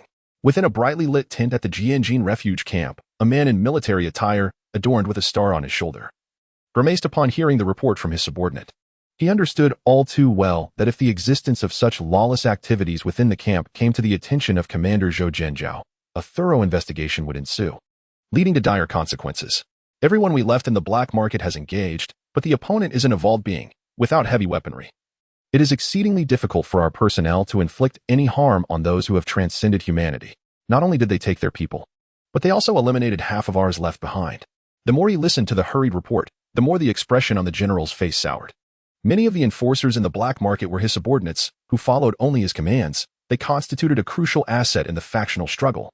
The loss of such manpower would undoubtedly diminish his strength significantly. Do we know who was responsible? Was it the special operations team of evolved beings, or those executors? Regardless of who it was, I will ensure they pay dearly. Upon learning that the assailants were evolved beings, the general immediately cast a suspicious glance towards the two teams of evolved individuals within the camp. If it was the special operations unit, he could leverage his authority to send those reckless individuals on missions destined for failure. Conversely, if the executors were behind it, he could justifiably mobilize the camp's forces to eliminate those lawless evolved beings. Based on the existing intelligence and the surveillance footage, it is evident that the attack on the black market was not perpetrated by either of the two teams involved. Rather, it was executed by an evolutionist who had only just entered the camp. Upon receiving this report from his subordinate, the man clad in a general's uniform turned crimson with rage.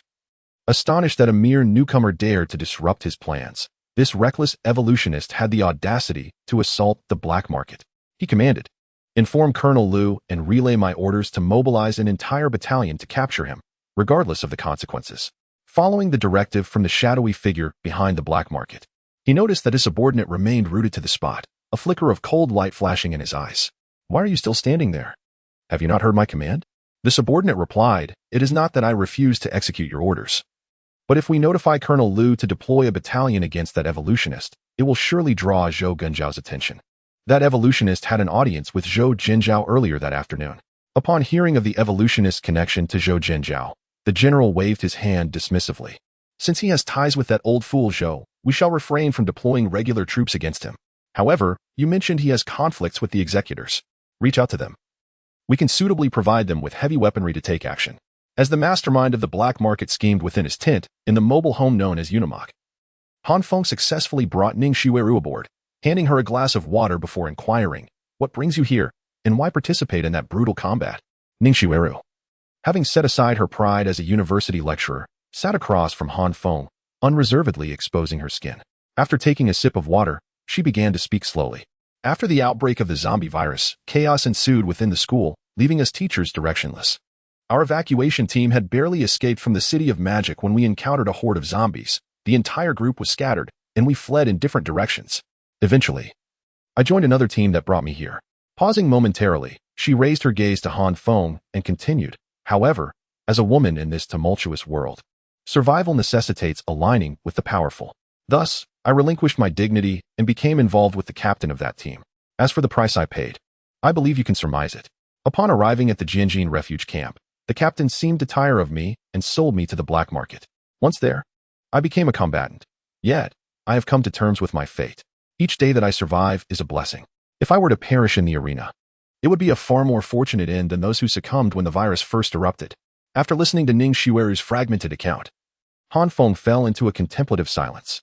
The actions taken by the other party to survive are a manifestation of humanity's instinct for survival, rendering any criticism impossible from any perspective. An immediate silence enveloped both individuals. However, it was Ning Xiueru who first shattered the stillness between them, gesturing towards the bathroom within the camper. I see there is a place for bathing here. Would you mind if I took a shower? Though I emerged victorious in our earlier struggle, I am quite drenched in sweat. No problem, you may go ahead. Han Feng replied with a slight nod in acknowledgement of Ning Xiueru's request. Thank you very much. Yet, the subsequent scene caused his eyes to widen in disbelief. Ning Xiueru, disregarding Han Feng's presence, unabashedly removed her form-fitting undergarments and boldly entered the bathroom, leaving Han Feng to behold her curvaceous figure in all its glory. Chapter 172. Departing from the Jinxian refuge camp, Ning Xiueru's calm demeanor as she disrobed before Han Feng and entered the bathroom stemmed from her own considerations. Judging by Han Feng's recent performance in the black market, it was evident that he was an exceptionally formidable evolver. Having seen through the harsh realities of the apocalypse, Ning Xiueru, who hoped to rely on the strong, found herself unable to offer anything that might attract Han Feng. Even her body felt like a withered flower. Thus, she had become indifferent to her own physical form. If Han Feng were to desire her, it might even provide her with a sense of reassurance. However, Han Feng merely cast a few glances before turning back to his bed. When Ning Xiueru emerged from her shower, still unclad, she stood before Han Feng, gazing at him as he lay on the bed. Do you truly have no interest in me at all? You may do as you wish, and I would willingly cooperate. After all, isn't a teacher-student romance what your age group delights in? Han Feng observed the myriad bruises adorning Ning Xiueru's pale body, his voice devoid of any emotional fluctuation as he spoke slowly. Every individual possesses their own value. Although your current state is less than ideal, there is no need for such actions. Upon finishing his statement, he gestured towards the sofa and continued, You shall sleep on the sofa tonight. I will be leaving the Jinxian refuge camp tomorrow and will take you with me. Your career as a black market fighter ends here. Ning Xiueru discerned Han Feng's rejection and chose to remain silent, walking to the sofa and lying down without uttering another word.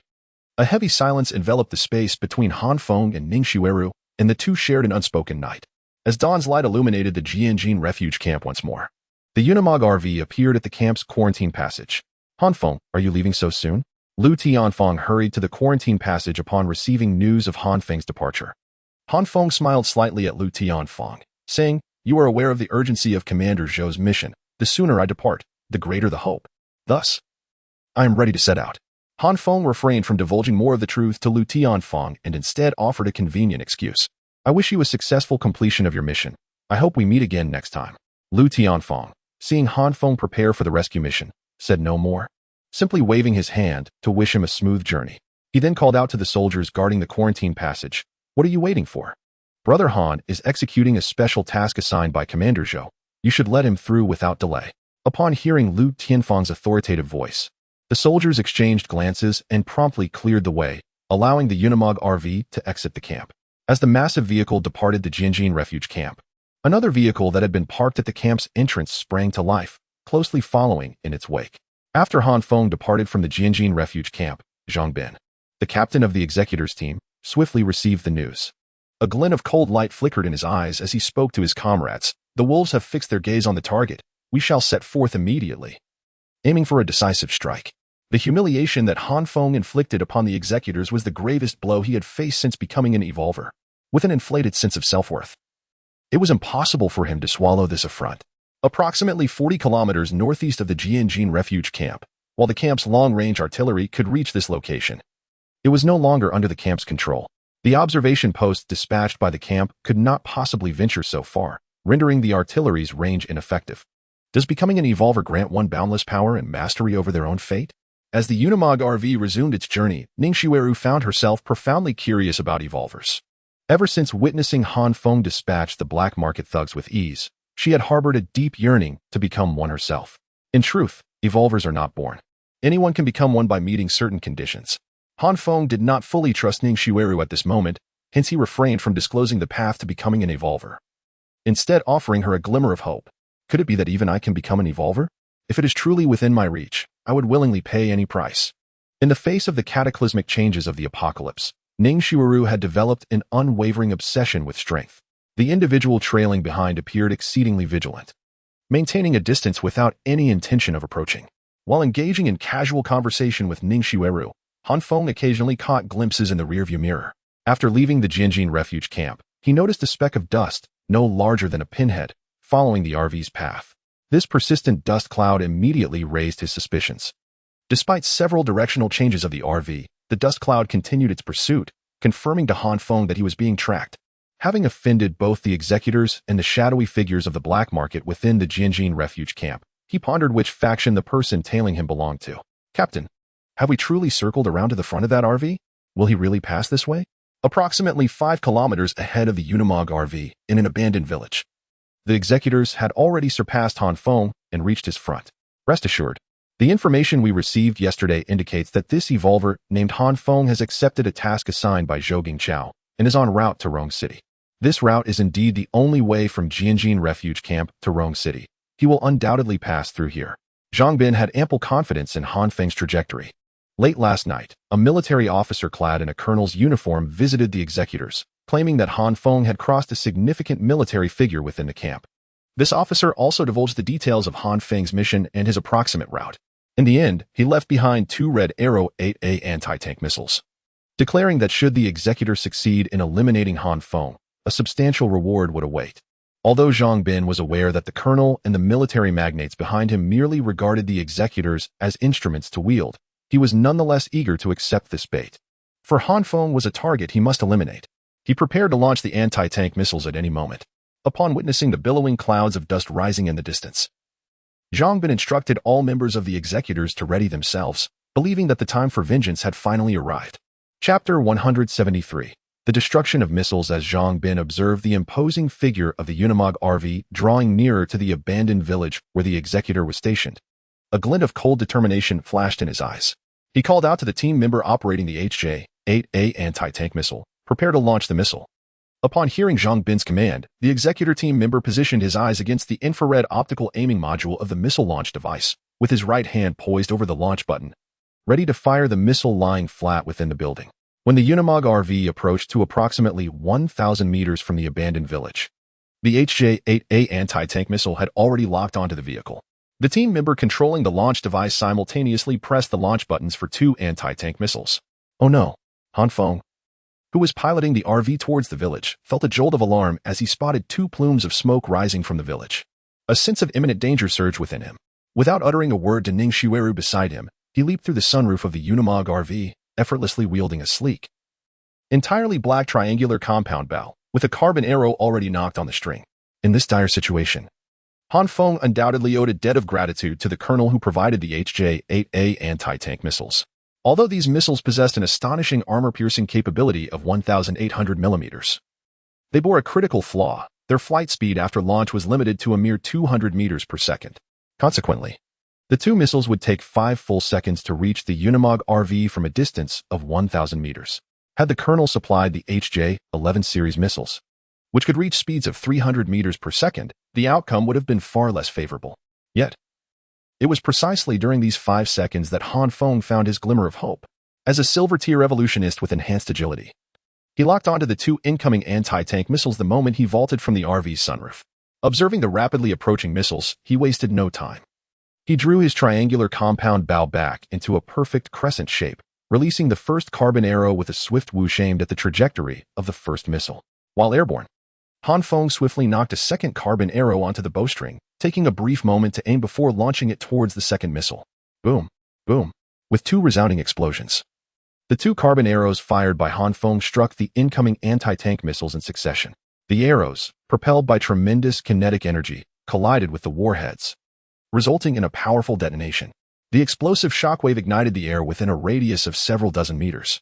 The scorching heat waves warming Han Feng's face as he noted that the second missile was obliterated less than 100 meters from the Unimog RV.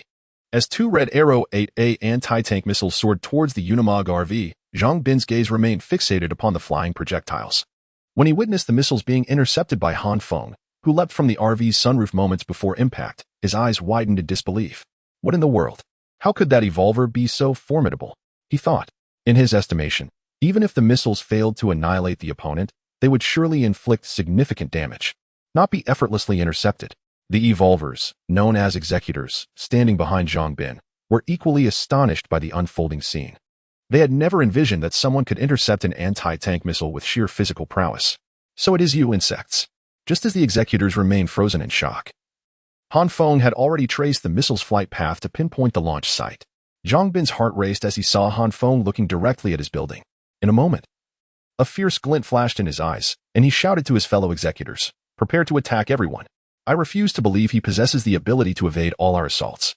Upon receiving Zhang Bin's command, the remaining executor evolvers activated their abilities almost simultaneously. Those with ranged capabilities unleashed their powers. As Han Feng dashed towards the dilapidated village's small building, he observed ice shards and flames erupting from it, a hint of disdain flickering in his eyes.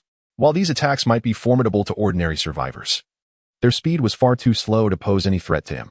Zhang Bin noticed that the first wave of elemental attacks from the evolvers had entirely missed their mark. With the distance between Han Feng and the small building shrinking to less than 200 meters, his expression shifted once more, and he bellowed, "Nia Long Yuan. Activate defense mode and block him." "Fear not, my flesh has withstood semi-automatic rifles," Nia Long Yuan replied with a grin. Taking a deep breath, his muscles bulged and rippled, transforming his already robust physique into a veritable wall of muscle. He positioned himself directly in front of the window, clearly intending to shield the building from Han Feng's advance. As a body evolver, Nia Long Yuan felt no fear facing Han Feng, who wielded cold weaponry. In the Jinxian refuge camp, he had relied on his high defensive capability to fend off a group of soldiers armed with semi-automatic rifles, causing them to flee in panic. Therefore, both he and Zhang Bin had complete confidence in his defensive prowess. "Do you truly believe a bronze-level body evolver can block me?" Han Feng mused, observing the muscular figure standing in the window, reminiscent of a giant. If he were also a bronze-level evolver, there might have been a slim chance for the opponent to withstand his assault. However, now that he has ascended to the silver level, his adversary stands no chance whatsoever. Perish. Han Feng, moving at a velocity nearing the speed of sound, instantaneously appeared before Nia Long Yuan, unleashing a thunderous roar. In his grasp, the dark moon long knife shimmered with afterimages, and the members of the executors could merely catch a glimpse of a flash of red light at the window before Han Feng's figure manifested within the room. The imposing Nia Long Yuan, who had loomed like a giant at the window, found his massive form cleaved in twain, a bronze-level evolver who, without uttering a sound, silently relinquished his life. Chapter 174. Suburbs of Mengda City. The members of the executors, upon witnessing the formidable Nia Long Yuan being cleaved in two by Han Feng's blade, gasped in shock and instinctively recoiled.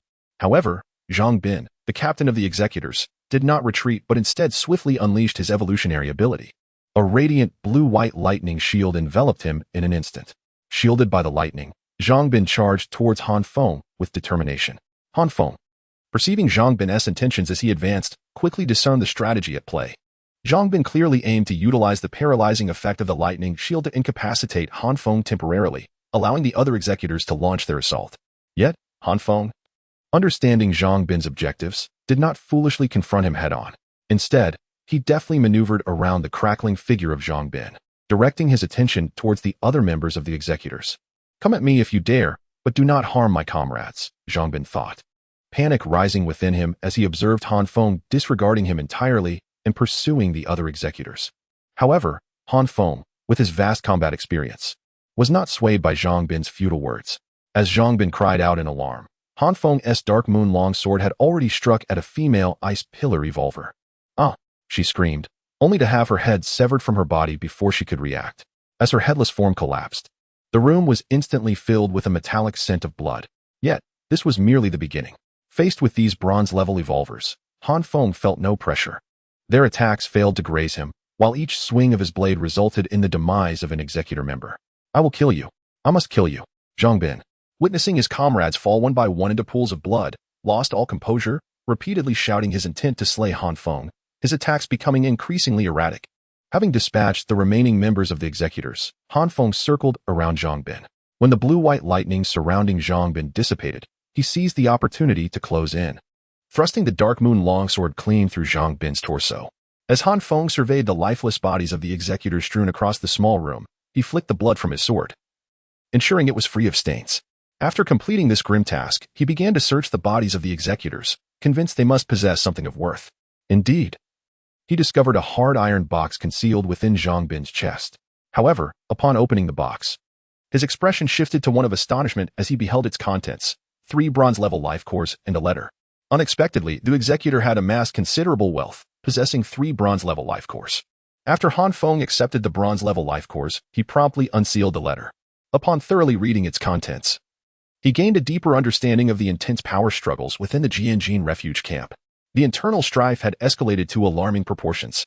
This correspondence was pinned by the commander of the 14th Independent Brigade to the deputy commander of the 25th Division, with its core message urging the deputy commander to be prepared at the opportune moment to seize control of the 25th Division. The original commander of the 25th Division was destined to meet an untimely demise at a suitable moment, with the executor being pivotal to this eventuality. After digesting the entire letter, Han Feng contemplated for a brief moment before securing the document discovered on Zhang Bin. He believed that, at the right time, this letter would prove to be of significant use. Having dealt with the executor, Han Feng leaned out of the window, casting his gaze towards the location of the Unimog RV. He noticed that the cloud of dust that had trailed behind the vehicle had vanished. In truth, that dust cloud represented the evolutionist codenamed Wolf, who neither belonged to the Special Operations Squad of evolutionists nor to the executor, but instead was affiliated with a prominent figure controlling the black market. Upon witnessing Han Feng single-handedly intercept 2 anti-tank missiles, he realized the executor had lost its momentum and promptly vacated the scene. Eager to return to the Jinxian refuge camp, he intended to report Han Feng's true combat prowess, hoping the influential figure would formulate a strategy soon. With the executor neutralized, Han Feng set forth once more. However, his path did not lead towards Rongqing, but rather took a direct turn towards the road leading to Mingda City. Suburban Mingda City. The rain fell in a linear cascade, shrouding the nearby urban area in a veil of precipitation. Behind the 5 Grandmother Mountains, located at the rear of the city, lay the Mungda nuclear power plant. Accompanied by the rumbling of a vehicle's engine, the Unimog RV, caked in mud, traversed the sodden dirt road into the outskirts of Mingda City. Wang Tang, someone is approaching. Judging by the vehicle, they must be significant, remarked a middle-aged man clad in a blue work uniform, adorned with the emblem of the Mingda nuclear power plant, as he peered through binoculars at the RV advancing towards the suburbs. Upon hearing news of the vehicle's arrival, Wang Tang lifted his head, snatched the binoculars, and upon discerning that only one vehicle was present, he immediately scoffed, returning the binoculars to the middle-aged man.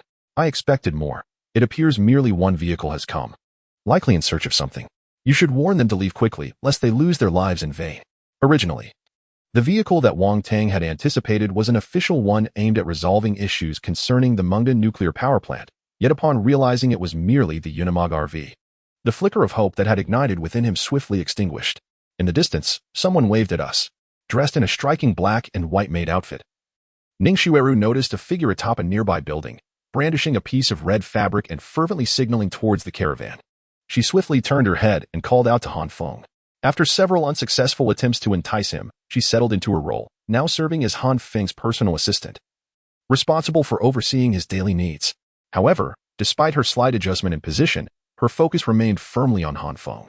She realized that each time she donned the maid outfit, it garnered additional glances from him, transforming the ensemble into her signature attire. Chapter 175. News from the nuclear power plant. After Han Feng deftly parked the Unimog camper van in front of the 6-story building, a middle-aged man, appearing to be in his 40s, hurriedly approached. Breathless, he addressed Han Feng, who had just opened the car door. You must have come from elsewhere to Mingda City. I advise you to leave as soon as possible. Why do you say that? Has something happened in Mingda City? Han Feng inquired, his gaze fixed on the man. Noticing the work attire adorned with the emblem of the Mingda nuclear power plant, a jolt of alarm surged through him, though his expression remained impassive. There's no point in discussing it. Just remember to leave Mingda City quickly, the man replied dismissively, clearly reluctant to elaborate. What exactly is happening in Mingda City? Please enlighten me, Han Feng pressed, observing the man's inclination to turn away. In a moment of urgency, he retrieved a pack of cigarettes from his pocket, offering one to the middle-aged man. The man, initially poised to depart, hesitated upon seeing the cigarette extended towards him. As the saying goes, one should not refuse a kind gesture, and considering the scarcity of cigarettes in these apocalyptic times, he accepted the offering after a moment's contemplation. Lighting it, he took a deep drag and exhaled a smoke ring before finally speaking. Since you wish to know, I shall share. Before the outbreak of the apocalyptic virus, what was Mingda City most renowned for? Undoubtedly, it was the Mingda nuclear power plant. He tugged at his work uniform emblazoned with the nuclear plant's logo to bolster his credibility. However, following the outbreak, A multitude of employees at the plant transformed into grotesque beings, neither human nor ghost, plunging the facility into a state of paralysis. Although an emergency protocol was initiated, and some trapped staff assumed control of the operations, this was merely a temporary measure. As time elapses, those still confined within the plant are nearing the brink of exhaustion. Should they succumb, the plant will operate autonomously for a few days before a catastrophic nuclear leak occurs. I trust you understand the dire ramifications of such an event. Upon hearing the man's account, Han Feng furrowed his brow, realizing the gravity of the situation at the Mingda nuclear power plant had escalated to alarming levels. Should a nuclear leak or even an explosion transpire, the consequences would undoubtedly be catastrophic. He was acutely aware that the zombies and mutated beasts, if exposed to the radiation from a leak, would not perish. Instead, they would likely become even more formidable due to the radiative enhancement. As the man finished his cigarette, he discarded the butt and occasionally glanced at the pack of cigarettes still held by Han Feng. If I were to consider entering the nuclear power plant, what preparations should I undertake? Observing the yearning gaze of the middle-aged man, Han Feng comprehended his desires. He promptly thrust an entire pack of cigarettes into the man's hands and posed his inquiry. Before the middle-aged man could utter a word, another individual emerged from the small building, addressing Han Feng in a rather brusque tone. What is your intention in seeking entry into the Mingda nuclear power station? Upon hearing the voice from the building, Han Feng turned his head to the source. The speaker, a man of dark complexion in his 30s, boasted a muscular physique that projected an impression of formidable strength.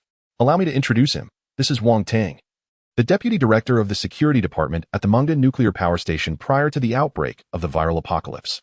It is customary for him to interrogate anyone intending to approach the station. This is simply a professional habit. The middle-aged man, having received the pack of cigarettes from Han Feng, understood the gravity of the situation upon hearing Wang Tang's stern tone and hurried to provide an explanation. Realizing he was in the presence of the deputy director of security, Han Feng scrutinized Wang Tang once more and, after a moment's contemplation, disclosed the reason for his visit to the nuclear facility. My primary objective in approaching the power station is to procure 5 kilograms of nuclear fuel rods. Should you provide valuable information, I assure you both of my generous gratitude. To think you could persuade us to assist you in locating nuclear fuel rods is but a fanciful dream. Wang Tang, his expression darkened, rejected Han Feng's request without a moment's hesitation. Meanwhile, the other middle-aged man observed Han Feng and glanced towards the Unimog RV parked nearby, before slowly articulating. It is not that we are unwilling to help you, but the power station is currently swarming with zombies. There is no way you could possibly approach it alone. In response to the man's skepticism, Han Feng merely smiled faintly, executing a flourish with his dark moon-long knife.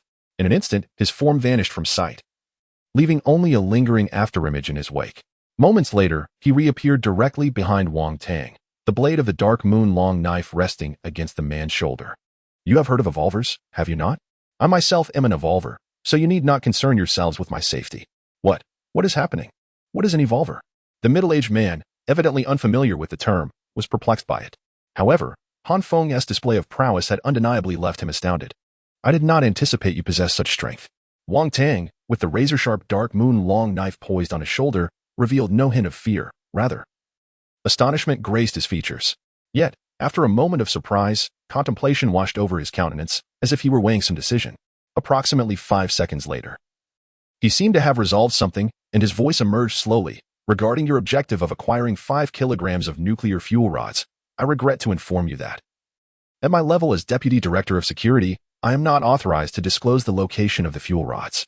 As he spoke, his voice paused momentarily before continuing, however. Regarding the whereabouts of the nuclear fuel rods, I believe there is one person who possesses clear knowledge. Upon hearing that Wang Tang had relevant clues, Han Feng's expression instantly brightened with excitement. Throughout the arduous task of collecting the nuclear fuel rods, the most challenging aspect was pinpointing their exact location. Without knowing the precise storage site of the nuclear fuel rods, locating them within the vast expanse of the nuclear power plant would be an endeavor more daunting than ascending to the heavens. Chapter 176, Mingda Nuclear Power Plant, What are your conditions? After Wang Tang deliberately revealed that he possessed nuclear fuel rods, he fell silent once more. Han Feng discerned that the other party must have some conditions for exchange. The previous statements were merely bait to lure him in. This request of mine should not be deemed a condition, but rather a prerequisite for acquiring the nuclear fuel rods. Wang Tang turned to face Han Feng, slowly parting his lips. The only individual who knows the precise storage location and the corresponding extraction codes for the nuclear fuel rods is Zhao Jiada, the energy supervisor at the nuclear power plant, who is currently trapped within its confines. If you wish to enter the power plant to find Zhao Jiada and ascertain the specific location of the fuel rods, I can escort you into the power plant area without any other conditions. Wang Tang voluntarily remained in the outskirts of Mengda City primarily to rescue the staff ensnared within the nuclear power station. However, due to his limited capabilities, he could only stand by, hoping for the arrival of a rescue team. The appearance of Han Feng felt like a fortuitous encounter. And if Han Feng desired to uncover the whereabouts of the nuclear fuel rods, he would inevitably need to rescue those trapped within the facility. Shall we set off now? After listening to Wang Tang's non-conditional request, Han Feng nodded slightly. Wang Tang raised his head, gazing at the rain cascading outside the small building, sighed, and remarked, "The downpour outside will render the road to the nuclear power plant exceedingly treacherous. Let us wait for the rain to subside before departing." As the brilliant sunlight once again streamed down from the thick clouds, causing the moisture on the ground to gradually evaporate, the Unimog vehicle rolled out from Wang Tang's small abode, traversing through Mengda City toward the Mengda nuclear power plant. On the surface, the nuclear power plant is located in Mengda City. However, due to the inherent dangers associated with the plant, its actual position is situated at a considerable distance from the urban center of Mengda. Under normal circumstances, traveling from the city center to the nuclear power plant would require an hour. Yet, in this apocalyptic scenario, this duration was regrettably extended. At this moment, only Ning Shiweru and Zhao Jiada occupied the Unimog vehicle. The other middle-aged man who had sought refuge in the small building decided, after weighing the pros and cons, not to join the rescue team for the nuclear power plant staff, leaving the matter entirely in Wang Tang's hands. When the Unimog, laden with mud, reached the summit of Wulishan, all occupants within the vehicle could behold the entirety of the nuclear power plant area, nestled within a valley not far ahead. The Mengda nuclear power plant is situated behind the mountains of Wulishan, encircled on three sides by mountains and bordered by the sea on one side. A geographical location that is relatively advantageous. This positioning renders it more challenging for those harboring prejudices against the nuclear facility to locate it easily. As Han Feng peered through the gnarled branches atop Wulishan and caught sight of the Mengda nuclear power plant area at the foot of the mountain, a flicker of joy momentarily brightened his eyes. If all goes smoothly, we shall locate those nuclear fuel rods. Once the mechanical core consumes 5 kilograms of these rods, it will ascend an entire echelon, simultaneously endowing the Unimog with a miniature nuclear reactor. This represents a significant advancement for Han Feng as well. By traversing the narrow path ahead, we can reach the Mengda nuclear power station, but it is prudent to maintain silence while navigating through the forest. For since the outbreak of the apocalyptic virus, this woodland has become home to an inexplicable multitude of peculiar creatures, all exhibiting heightened aggression. Upon reaching the summit of Wula Mountain, the guide Wang Tang exhibited an unusual nervousness, suggesting that this forest had left a profound impression on him. Noticing Wang Tang's anxious demeanor, Han Feng grew vigilant as he surveyed the lush surroundings, acutely aware that this environment is conducive to the emergence of mutated beasts. Cognizant of the imminent threat posed by these creatures, the Unimog's pace slowed significantly. However, perhaps due to the recent heavy rainfall, the mutated beasts lurking in the forest did not manifest, allowing Han Feng and his companions to navigate the path without incident. Ultimately arriving at the gates of the Mengda nuclear power station. As they approached the familiar site of the nuclear facility, Wang Tang sighed deeply before proceeding to inform Han Feng. The Mengda nuclear power station is primarily composed of 3 major functional zones. The first zone is the living area, which seamlessly integrates with Wula Mountain. Employees of the power station return to this area to rest after their shifts, enjoying various amenities such as supermarkets and cinemas. Thus, the impact of the apocalyptic virus on this region has been substantial. He gestured towards a dense cluster of buildings ahead, indicating the extent of the living area. Han Feng estimated the living area's footprint to be considerable, akin to that of a small town, suggesting a significant population of employees residing within the power station. To the right of the living area, adjacent to the mountainside, lies the supply storage warehouse, stocked with copious amounts of fuel and food. Additionally, a battalion is stationed there, dedicated to ensuring the external security of the nuclear facility. Following Wang Tang's, Han Feng observed 5 or 6 exceptionally tall oil tanks, their metallic sheen glimmering under the sunlight.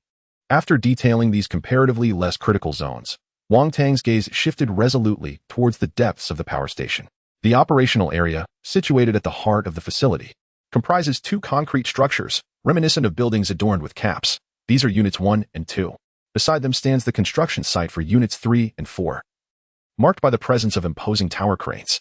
As Wang Tang spoke, his voice momentarily paused before he continued. During the design and construction phase, for safety considerations, the entire operational area of the nuclear power plant is situated on a small island. To access this working area, one must traverse a 200-meter-long bridge across the sea. Our target, the energy supervisor Zhao Jiada, is undoubtedly within the operational zone. Upon hearing Wang Tang's explanation, Han Feng gained a preliminary understanding of the Mingda nuclear power plant. And he suddenly realized that he had underestimated the complexity of this task. Without Wang Tang's guidance, he would likely have squandered an immense amount of time navigating this vast facility. Chapter 177. The personnel left behind in the central control room of the Mingda nuclear power station. A dozen researchers clad in white lab coats were gathered around the control panel, engaged in fervent discussions. According to the monitoring data, the temperature of the reactor had begun to rise, and it was imperative that we devise a means to swiftly lower the reactor's temperature.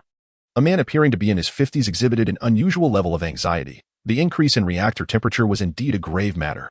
Have we ascertained the reason for the rise in reactor temperature? Is it due to a physical change within the core? Or has there been an issue with the cooling water circuit? The elderly gentleman seated at the center of the control panel, his hair stark white and brow furrowed, posed his inquiry. The man in his 50s glanced at those around him before stammering. We have yet to determine the specifics, as you know.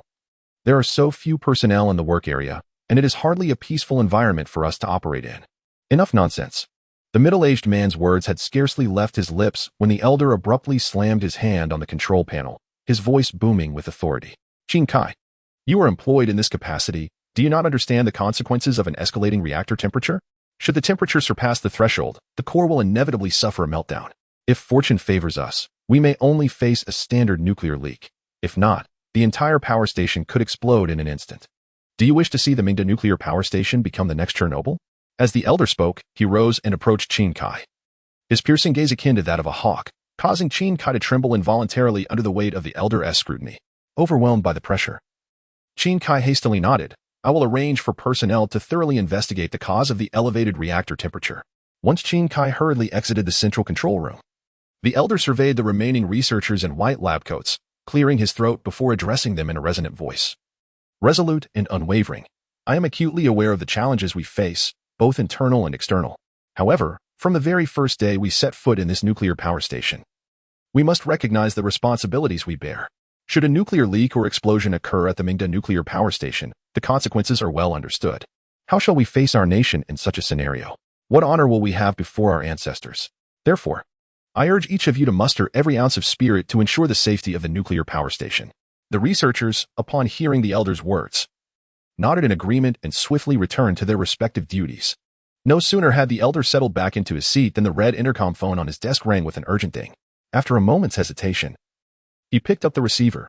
This is Du Weiyang from the control room. How may I assist you? Chief Engineer Du. This is the main monitoring room of the work area. We have observed a vehicle entering the nuclear power station through the main gate. Should we take any action? In the central monitoring room located within the operational area, the entire functioning of the nuclear power plant is overseen, encompassing the plant itself and the major access points leading to it. As the imposing Unimog vehicle slowly entered the living quarters of the nuclear facility through the main gate at the foot of Wallacian Mountain, the monitoring room had already detected this occurrence on their screens. You may observe for now. If they intend to enter the operational zone, then inform me. Du Weiyang stated upon learning of the vehicle's arrival in the plant's living area. After a moment of contemplation, he resolved to monitor from a distance. He was uncertain of the vehicle's purpose for entering the nuclear power station, and he lacked personnel to leave the operational zone, which had become akin to an isolated island. As Du Weiyang announced the surveillance of the Unimog, Han Feng and his companions had already stepped into the living quarters of the nuclear power plant. It appeared that life in this area had once been rather pleasant. While the vehicle moved slowly through the living quarters, Han Feng continually assessed the environment within the nuclear park. The internal roads were all paved with cement, and both sides of the streets were lined with banyan trees. The collective dormitories designated for ordinary employees were impressively constructed, comprising rows of 6-story buildings.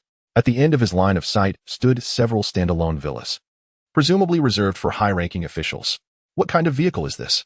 It shows no fear of those zombies, exclaimed Wang Tang from within the Unimog as he witnessed several zombies lunging towards the vehicle, only to be crushed beneath its wheels. He vividly recalled the harrowing escape from the nuclear power plant, during which those zombies' claws could easily breach the body of an ordinary car, attacking the survivors inside. Several employees attempting to flee in vehicles had succumbed to the penetrating attacks of the zombies, collapsing on that very road. In addition to the vehicle's remarkably sturdy structure, he noticed something else during their journey. Han Feng displayed utter disdain for the open convenience stores, showing no inclination to enter them.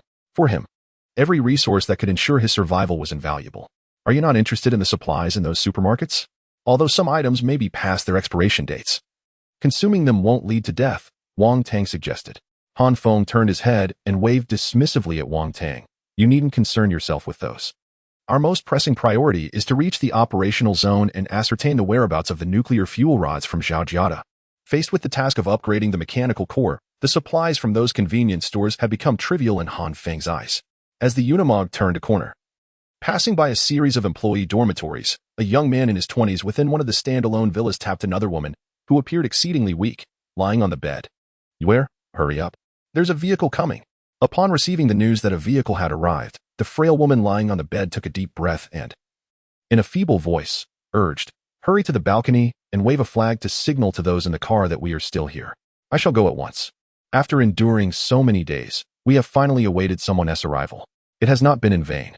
The young man, supporting the exceptionally weakened woman beside him, eagerly ascended to the two-tiered balcony, retrieved a white garment, and waved it with fervor. Chapter 178. Reactor Anomaly. Are there still survivors in the living quarters? As the RV's tires rolled over yet another zombie, Han Feng noticed a man on the balcony of a villa approximately 60 meters away, fervently waving a white garment, seemingly in distress. Inside the RV, Wang Tang, upon recognizing the man's features, gasped in astonishment, exclaiming, he is still alive. Oh, do you know the man seeking help on the balcony? Han Feng inquired, turning his head to Wang Tang with a look of curiosity upon hearing his exclamation. The man on the balcony was named Du Yuan. Though not an employee of the nuclear power plant, he was the grandson of Chief Engineer Du Weiliang. And many of the higher-ups in the camp were his uncles. Rescuing him could potentially aid in the search for nuclear fuel rods. With this newfound understanding of Du Yuan's significance, Han Feng took the time to rescue both him and his girlfriend, Lu Yuer, bringing them aboard the RV. Thank you so much for saving us. We are incredibly grateful, Du Yuan expressed eagerly as he stepped into the RV. While Ning Shuru gently took hold of the visibly frail Lu Yuer. As Du Yuan entered, Wang Tang stood up and approached him, stating, Du Yuan, do you still remember me? Who are you? Du Yuan regarded Wang Tang's dark complexion, finding the man somewhat familiar. After a brief moment, a name suddenly flashed in his mind. You are Brother Wang. I recall during last summer, you arranged for someone to take me on a trip to a nearby island. Recognizing Wang Tang felt like finding a long-lost ally. He grasped Wang Tang's hand tightly, speaking with urgency. Brother Wang, you came specifically to rescue us, right? Are we preparing to leave soon? Upon hearing Du Yuan's words, a hint of embarrassment crossed Wang Tang's face. He pointed to Han Feng and replied, I am merely responsible for guiding the way. This Brother Han is the mastermind behind our operation. We are to delve deeper into the park and enter the work area. What? You intend to enter the work area? Du Yuan's expression shifted as he learned that the RV was to continue its journey. However, he ultimately remained silent. For staying in the vehicle still offered a glimmer of hope. Disembarking now would equate to a death sentence. As Han Feng welcomed Du Yuan and Lu Yuer aboard the RV, making their way toward the nuclear power plant's work area, Qin Kai, drenched in sweat, burst into the central control room after inspecting the cause of the reactor's temperature anomaly. Chief Engineer Du, we have identified the reason for the reactor's temperature escalation. Observing Qin Kai's breathless state, Du Weiliang's expression grew solemn as he sensed the gravity of the situation. He inquired in a low voice, what exactly is causing the reactor's temperature to rise? The other researchers in the central control room, now alert, understood that if the reactor were indeed in jeopardy, it would be a matter of life and death. According to the results of the assessment, the coolant within the reactor has been nearly depleted, leading to an alarming rise in temperature. Currently, the core temperature of the nuclear reactor has reached an astonishing 1,900 degrees Celsius, nearing the melting point of the zirconium-tin alloy encasing the nuclear fuel rods. Should the temperature ascend to the melting point of the zirconium-tin alloy, which is 2,000 degrees Celsius, a catastrophic leakage of nuclear fuel would ensue. Qin Kai's report regarding the reactor's condition startled the personnel in the central control room, causing them to rise in unison, their expressions a mix of disbelief and concern. They had not anticipated that the situation at the reactor had deteriorated to such an extent. According to Qin Kai's assessment, they were essentially perched atop a volcano poised to erupt. Let us not be hasty. Is it truly the case that there is no coolant left in the work area? In this critical moment, it was the seasoned veteran Du Weiliang who maintained his composure. He turned his head to inquire of the energy supervisor, Zhaojiada. Zhaojiada sighed. Chief Engineer Du, over the past few months, we have been utilizing the materials originally stored in the work area. We have now exhausted all supplies, and coolant is no exception. I suspect that the only remaining reserve of coolant can be found in the supply warehouse. The energy supervisor was acutely aware of the situation in the work area, fully cognizant that a skilled artisan cannot craft without materials. Upon learning that there were no coolant reserves in the work area, Du Wei-Long furrowed his brow deeply. After a moment of contemplation, he raised his head and asked the personnel surrounding him, "Is it possible for us to organize a group of volunteers to head to the supply warehouse and retrieve some coolant?" As soon as his words fell, those staff members who had been standing beside him revealed expressions of difficulty, and an oppressive silence enveloped the room. After approximately 10 seconds of silence in the central control room, it was Qin Kai who first broke the quietude. "Chief Engineer Du, it is not that we are unwilling to sacrifice, but your proposal would lead us to certain demise. The undead in the nuclear power station's operational area have yet to be fully dealt with. Everyone is only daring to traverse established paths, while the more remote areas are deemed too perilous. Furthermore, reaching the supply warehouse necessitates crossing a 200-meter-long bridge that separates the work area from the living quarters. The bridge is littered with stranded vehicles and roving zombies, making it impossible to charge forth relying solely on flesh and fleeting courage." Du Wei-Long recognized the validity of Qin Kai's concerns. His earlier suggestion was indeed ill-conceived. If exiting the work area were so simple, there would not be such a large number of personnel present, for not everyone can confront death head-on. Just as the atmosphere in the central control room became oppressively somber, with silence reigning, the red telephone on Du Wei-Long's desk rang once more. "Chief Engineer Du, this is the central monitoring room. The vehicle you asked me to observe has crossed into the living area and is now approaching the work area. They are nearly at the bridge. And I have discovered that your grandson, Du Yuan, is also in that vehicle." The voice on the red phone conveyed a sense of urgency. "What? Yuan is in that vehicle as well?" Upon hearing the voice emanating from the telephone, Du Wei-Long was momentarily taken aback. He could scarcely fathom that his grandson was indeed alive and aboard the vehicle en route to the work area. However, after the initial shock subsided, a wild thought surged into his mind. He promptly instructed the person on the other end of the line, "Please switch on the park's broadcasting system and place the telephone receiver against the microphone."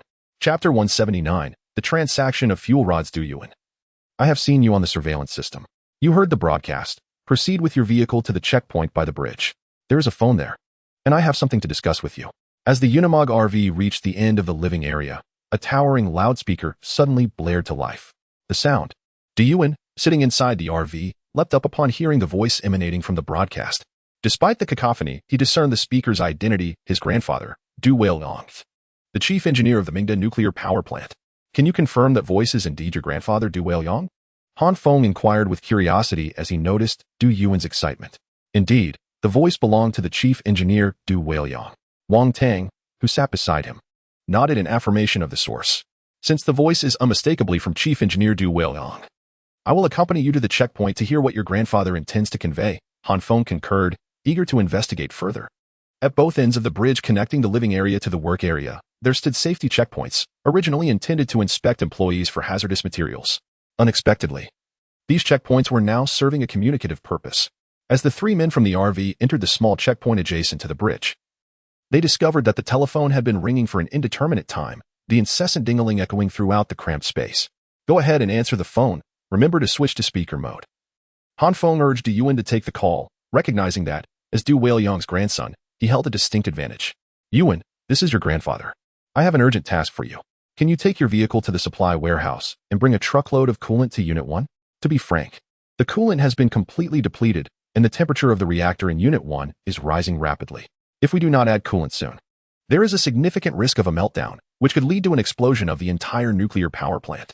As Du Yuan picked up the phone, his grandfather's slightly aged voice rang through with an urgent tone, delivering a rapid-fire assignment. Du Yuan was taken aback. He had hardly anticipated such a swift barrage of instructions upon answering. Han Feng, having heard Du Wei-Long's voice through the call and noticing Du Yuan's pleading expression, stepped forward. "Allow me," he said, understanding that Du Yuan could not make this decision alone. He took the phone from Du Yuan and spoke into it. "Is this Mr. Du Wei-Long, the chief engineer of the Mingda nuclear power plant? I'm Han Feng, the owner of the RV and the initiator of this operation. I heard your request, but I also have a requirement of my own." On the other end of the line, Du Wei-Long furrowed his brow slightly upon hearing Han Feng's voice and replied in a somber tone, "If you have any requests, feel free to express them. I can accommodate you, provided they do not jeopardize the safety of the nuclear power station. I need 5 kilograms. No. I require 10 kilograms of nuclear fuel rods. Initially, Han Feng had intended to request only 5 kilograms, but upon reflection, he realized that nuclear fuel rods, being a rare commodity unattainable even with wealth, warranted a greater quantity. What? You dare to demand 10 kilograms of nuclear fuel rods? Are you not aware that this falls under regulated materials? Moreover, the associated risks are exceedingly high. Should you procure them, improper storage could unleash unimaginable calamities upon humanity. Upon hearing Han Feng's request, Du Weiliang abruptly stood up, though the nuclear power station indeed possessed a sufficient quantity of fuel rods. Allowing them to enter the market could lead to disasters no less severe than the existing crisis at the station. Chief Engineer Du, do you truly believe that in today's world, there exist benevolent individuals willing to assist? We are engaging in a fair exchange. You supply me with nuclear fuel rods, and I shall secure the coolant. Should you refuse, I shall seek the fuel rods elsewhere, though I regret to inform you that I am powerless regarding the coolant. After Han Feng's words, silence enveloped the other end of the line, as Du Weiliang evidently pondered the pros and cons of the situation. If he provided Han Feng with the fuel rods, risks might emerge in the near future. Conversely, withholding the rods would spell doom for the Mingda nuclear power station, with the looming threat of a nuclear leak. While he deliberated, a gasp echoed from the central control room. The temperature of reactor Unit 1 has risen by another 10 degrees. Now only 90 degrees away from the critical point of fuel rod meltdown.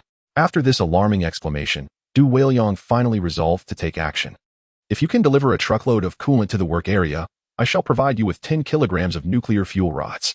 Upon receiving Du Weiliang's affirmative response, Han Feng took a deep breath and spoke into the microphone, then await my good news.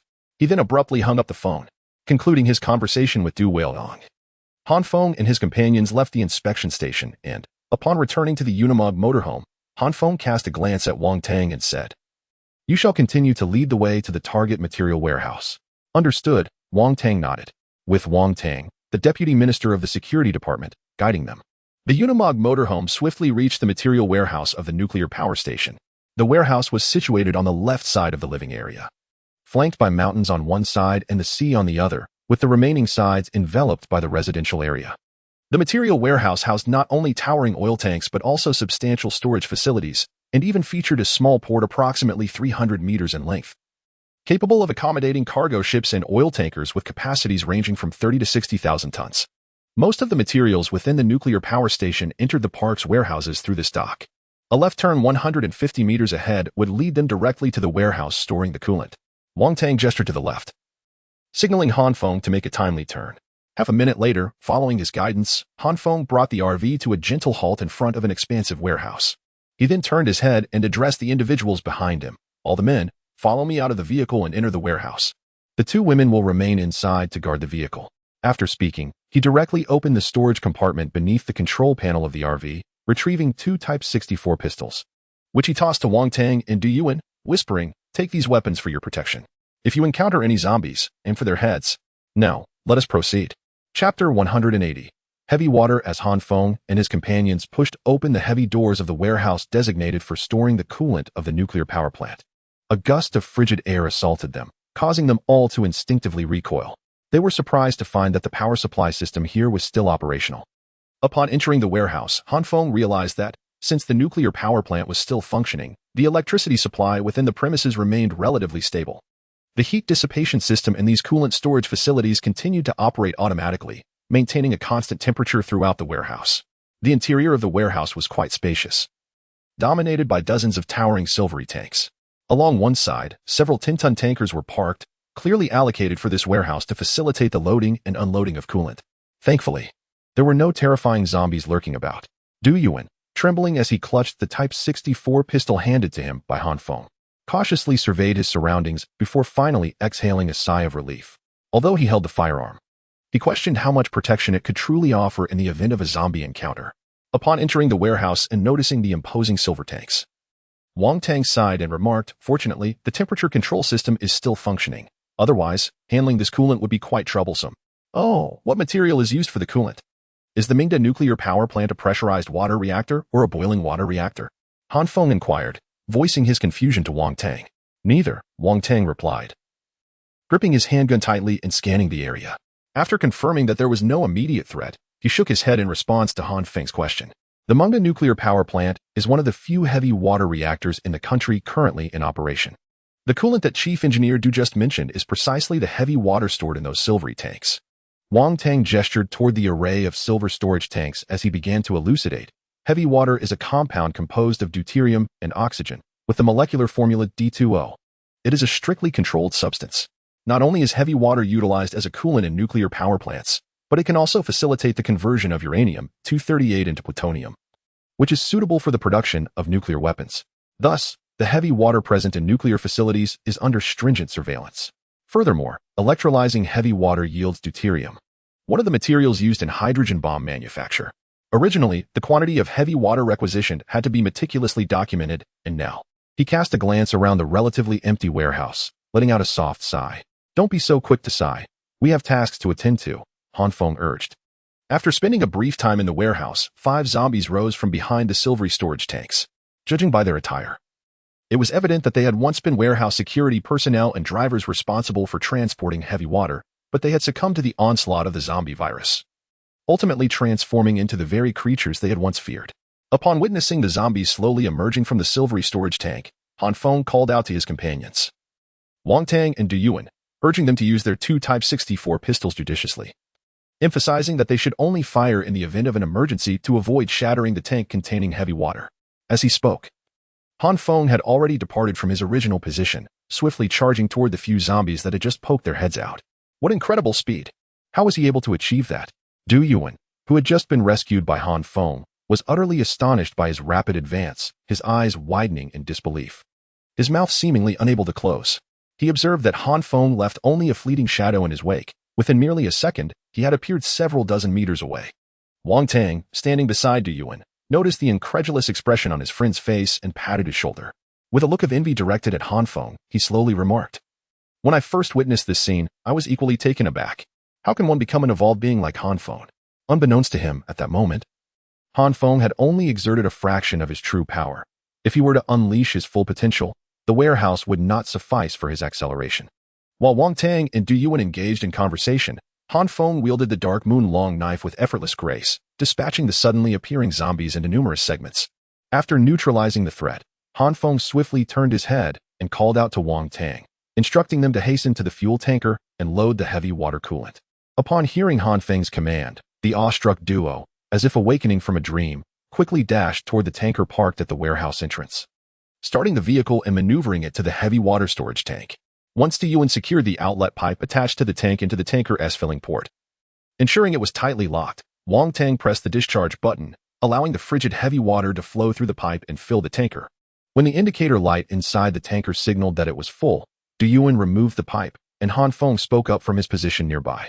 You two will remain on the tanker to escort this load of heavy water, while I continue to drive the Unimog RV to clear the way for you. His choice was a calculated one. Although the Unimog appeared to be a civilian vehicle, its structural integrity far surpassed that of the tanker, providing protection in the event of an unforeseen circumstance. Moreover, earlier at the checkpoint, he had noticed several cars strewn haphazardly across the bridge connecting the living area to the work zone, with shadowy figures lingering nearby, clearly not survivors. He intended to use the RV to clear the obstructing vehicles and eliminate the zombies on the bridge before allowing the tanker to proceed. As Han Feng and his companions finished loading the heavy water and prepared to leave the warehouse, in the central control room of the workspace, the staff, at this moment, have lost all inclination to continue their duties. Within a mere span of several minutes, the temperature of Reactor Unit 1 has surged by 20 degrees, now reaching a staggering 1,930 degrees, perilously close to its critical threshold. Should this threshold be breached, the radiation emanating from the melted nuclear fuel rods would instantaneously permeate the entire working area. Those personnel remaining in this space, lacking adequate protective measures, would be subjected to over 4,000 millisieverts of nuclear radiation, with the majority succumbing immediately. The fortunate few who might survive would meet their demise within 2 to 6 weeks. As the workers in the central control room anxiously awaited their impending fate, the telephone on Du Weiliang's desk rang once more. The convoy dispatched to retrieve coolant from the supply depot had successfully returned, arriving at the edge of the bridge. Chapter 181. I do not believe you in the Mingda City nuclear power plant. Han Feng gazed at the bridge connecting the living area and the working zone, a slight furrow appearing on his brow. The bridge leading to the working area stretched 200 meters long, constructed of solid concrete, yet at that moment, it was obstructed by a multitude of overturned vehicles. Surrounding the cars were wandering zombies, undoubtedly posing significant challenges to entering the working zone. The utilization of the super high-energy electromagnetic cannon to clear this area was out of the question. Although a single shot from the cannon would swiftly obliterate the vehicles before him, the nuclear power plant's working area lay within the cannon's range. And Han Feng had no desire to ignite a catastrophic disaster. Realizing that brute force was his only option to breach the bridge ahead, he sighed deeply. Then grasped the control lever and pressed down on the accelerator. The engine of the Unimog RV roared to life, and its massive frame surged forward onto the bridge. As the RV ascended the bridge, the tremendous noise stirred the zombies, causing dozens to spring into action simultaneously, clawing and lunging toward the vehicle with fervor. With such ordinary zombies, Han Feng scoffed disdainfully from the driver's seat, firmly gripping the steering wheel. Boom!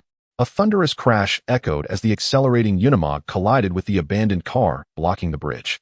Metal shards and components erupted from the wreckage. And even the exhaust pipe shot out, cleaving a zombie's head in twain. Several zombies positioned in the RV's path were crushed into a bloody pulp by the force of the impact. The surviving zombies, undeterred, relentlessly clawed at the RV's windows, attempting to shatter the glass and reach Han Feng inside. Yet, all their efforts were in vain. Even an anti-material sniper rifle would fail to penetrate the Unimog's windows, let alone these ordinary zombies. As Han Feng reversed and accelerated once more, he sent the abandoned vehicles tumbling off the bridge while simultaneously dispatching more obstructive zombies. After approximately half an hour of relentless ramming and crushing, the Unimog had thoroughly cleared the bridge of debris and eradicated all the wandering zombies. What kind of vehicle is this, that it possesses such ferocity? The spectacle of Han Feng's actions on the bridge was witnessed clearly by the staff crammed into the central control room, each displaying expressions of awe. Seeing the fuel tanker trailing behind the Unimog finally ascend the bridge, Du Weiliang let out a long sigh of relief, his tense demeanor easing somewhat. He knew that the tanker was undoubtedly carrying the much-needed coolant, heavy water, essential for the nuclear power plant.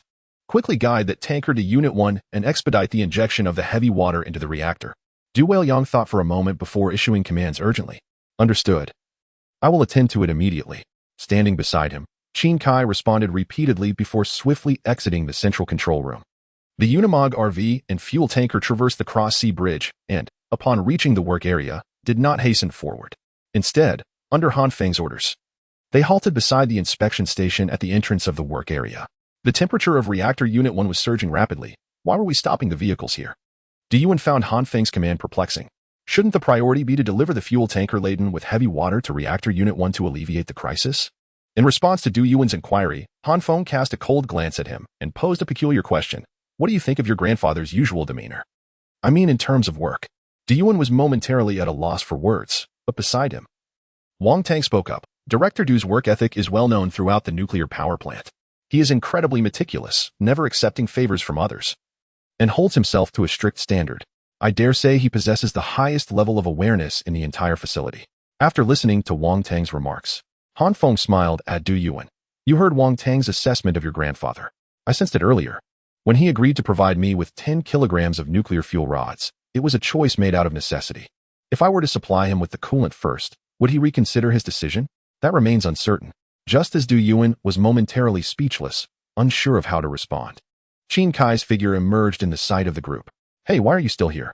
Hurry and come with me to Reactor Unit 1. They are urgently awaiting the heavy water. Qin Kai exclaimed, breathless as he approached the inspection station and called out to Han Feng. However, upon finishing his shout and preparing to lead the way, he noticed that none of those present were heeding his commands, including Du Yuan and Wang Tang, who stood awkwardly in place. Observing the bewildered expression on Qin Kai's face, Han Feng slowly spoke. Sir, where are my nuclear fuel rods? I am not a righteous savior here. This is merely a transaction. If you desire heavy water, you must first hand over the nuclear fuel rods. It's as simple as that. We're in a dire situation, and you're still fixated on the nuclear fuel rods. I assure you, you'll receive them shortly, Qin Kai retorted.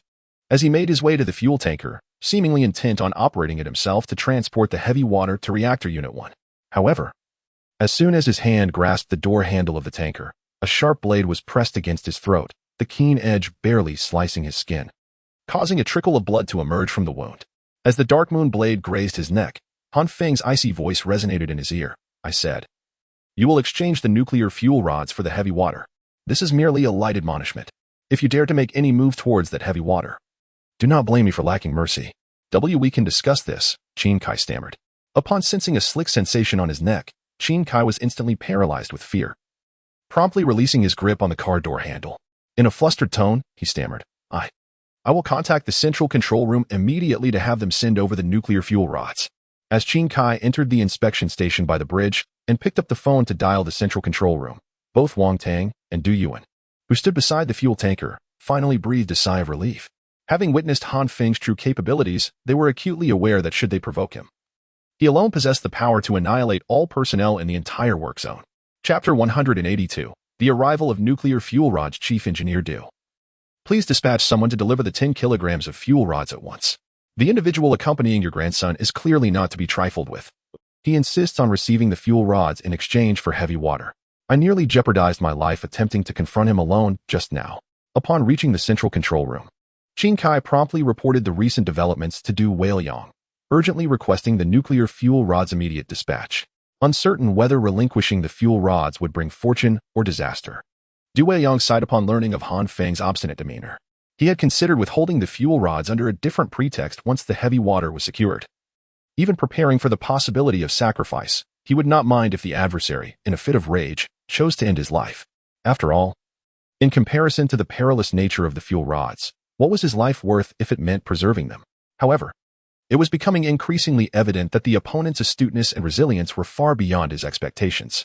Without the provision of heavy water, the reactor core would inevitably face a meltdown, leading to catastrophic nuclear leakage, which would imperil every soul within the nuclear power plant. Despite this dire situation, the adversary remained steadfast in their demand for the fuel rods before resolving any issues. Faced with this untenable situation, Du Weiliang turned to Zhao Jiada, the energy supervisor standing in the central control room, and called out, "Zhao Jiada, proceed to the secure storage facility for the nuclear fuel rods and retrieve 10 kilograms to send to the inspection station by the bridge." Were they truly to hand over 10 kilograms of nuclear fuel rods to this mysterious individual? As the energy supervisor, Zhao Jiada was acutely aware of the fuel rod's significance and hesitated. Should anything go awry, the responsibility would fall squarely on their shoulders. Upon hearing Zhao Jiada's questioning tone, Du Weiliang understood the source of his concern. Yet, as a seasoned veteran, he recognized that the Mingda nuclear power plant had no further recourse. The only path was to exchange the fuel rods for heavy water, and given the current external circumstances, should calamity strike, which department would dare to pursue accountability? "I shall take full responsibility should anything go wrong," he asserted. Detecting the veiled wrath in Du Weiliang's voice, Zhao Jiada fell silent, departing the central control room to swiftly approach a single-story structure adjacent to it. This building was notably unique within the entire nuclear power plant. There were scarcely a handful of individuals permitted entry. This seemingly unremarkable one-story building was constructed entirely from radiation-resistant concrete, devoid of any external finishing. The walls measured a formidable thickness of 1.5 meters, ensuring that the robust concrete enveloped the entire structure with impenetrable security. At the entrance of the bungalow, Zhao Jiada validated his fingerprint against the biometric lock installed on the grand door. Only then did the sturdy tungsten alloy gate, measuring a formidable 1.5 meters in thickness, emit a soft creaking sound as the mechanical lever behind it began to operate, gradually swinging the door open. Could you possibly move towards Unit 1 without injecting the heavy water into the reactor? Qin Kai, having just concluded a phone call, was restless like an ant on a hot stove. He had learned that the reactor's temperature had surged another 10 degrees, inching perilously close to the critical point, placing the lives of everyone at the nuclear power station in jeopardy. Yet, Han Feng, stationed beside the inspection station, remained unmoved by Qin Kai's pleas. As long as the nuclear fuel rods were not in place, he would take no action whatsoever. By the fuel tanker, Wang Tang and Du Yuan understood Han Feng's resolute stance. He would not act until he saw the nuclear fuel rods. They tugged at Qin Kai's sleeve, signaling him to refrain from further discussion, fearing that continued dialogue might provoke Han Feng's ire. After approximately 10 minutes of silence among the few standing by the inspection station, a middle-aged man in his 40s approached briskly, carrying 2 silver briefcases. Upon seeing Qin Kai beside Han Feng, Zhao Jiada's face revealed a flicker of alarm. The conspicuous scar on Qin Kai's neck, stained with dark red blood, signified to him that this individual was not to be trifled with. He placed the briefcases on the ground and spoke in a low voice. These 2 briefcases are constructed from tungsten alloy to shield against the radiation emitted by the nuclear fuel rods. Each case contains 5 kilograms of fuel rods, totaling 10 kilograms. You can take these, but will you now relinquish the tanker filled with heavy water to us? You may proceed to the tanker. Once I verify the authenticity of the contents within the briefcases, the tanker will be yours. Upon seeing the 2 silver briefcases on the ground, a glimmer of satisfaction crossed Han Feng's face. he had finally accomplished the critical task of securing the mechanical core. As he carried the 2 silver briefcases onto the Unimog vehicle, the long-awaited electronic notification resonated once more in his mind. The mechanical core has detected upgrade materials. Please place the upgrade materials into the material transformation cabinet and await the mechanical core upgrade. Ningxiueru, please take that girl, Liyue, outside and hand her over to her boyfriend.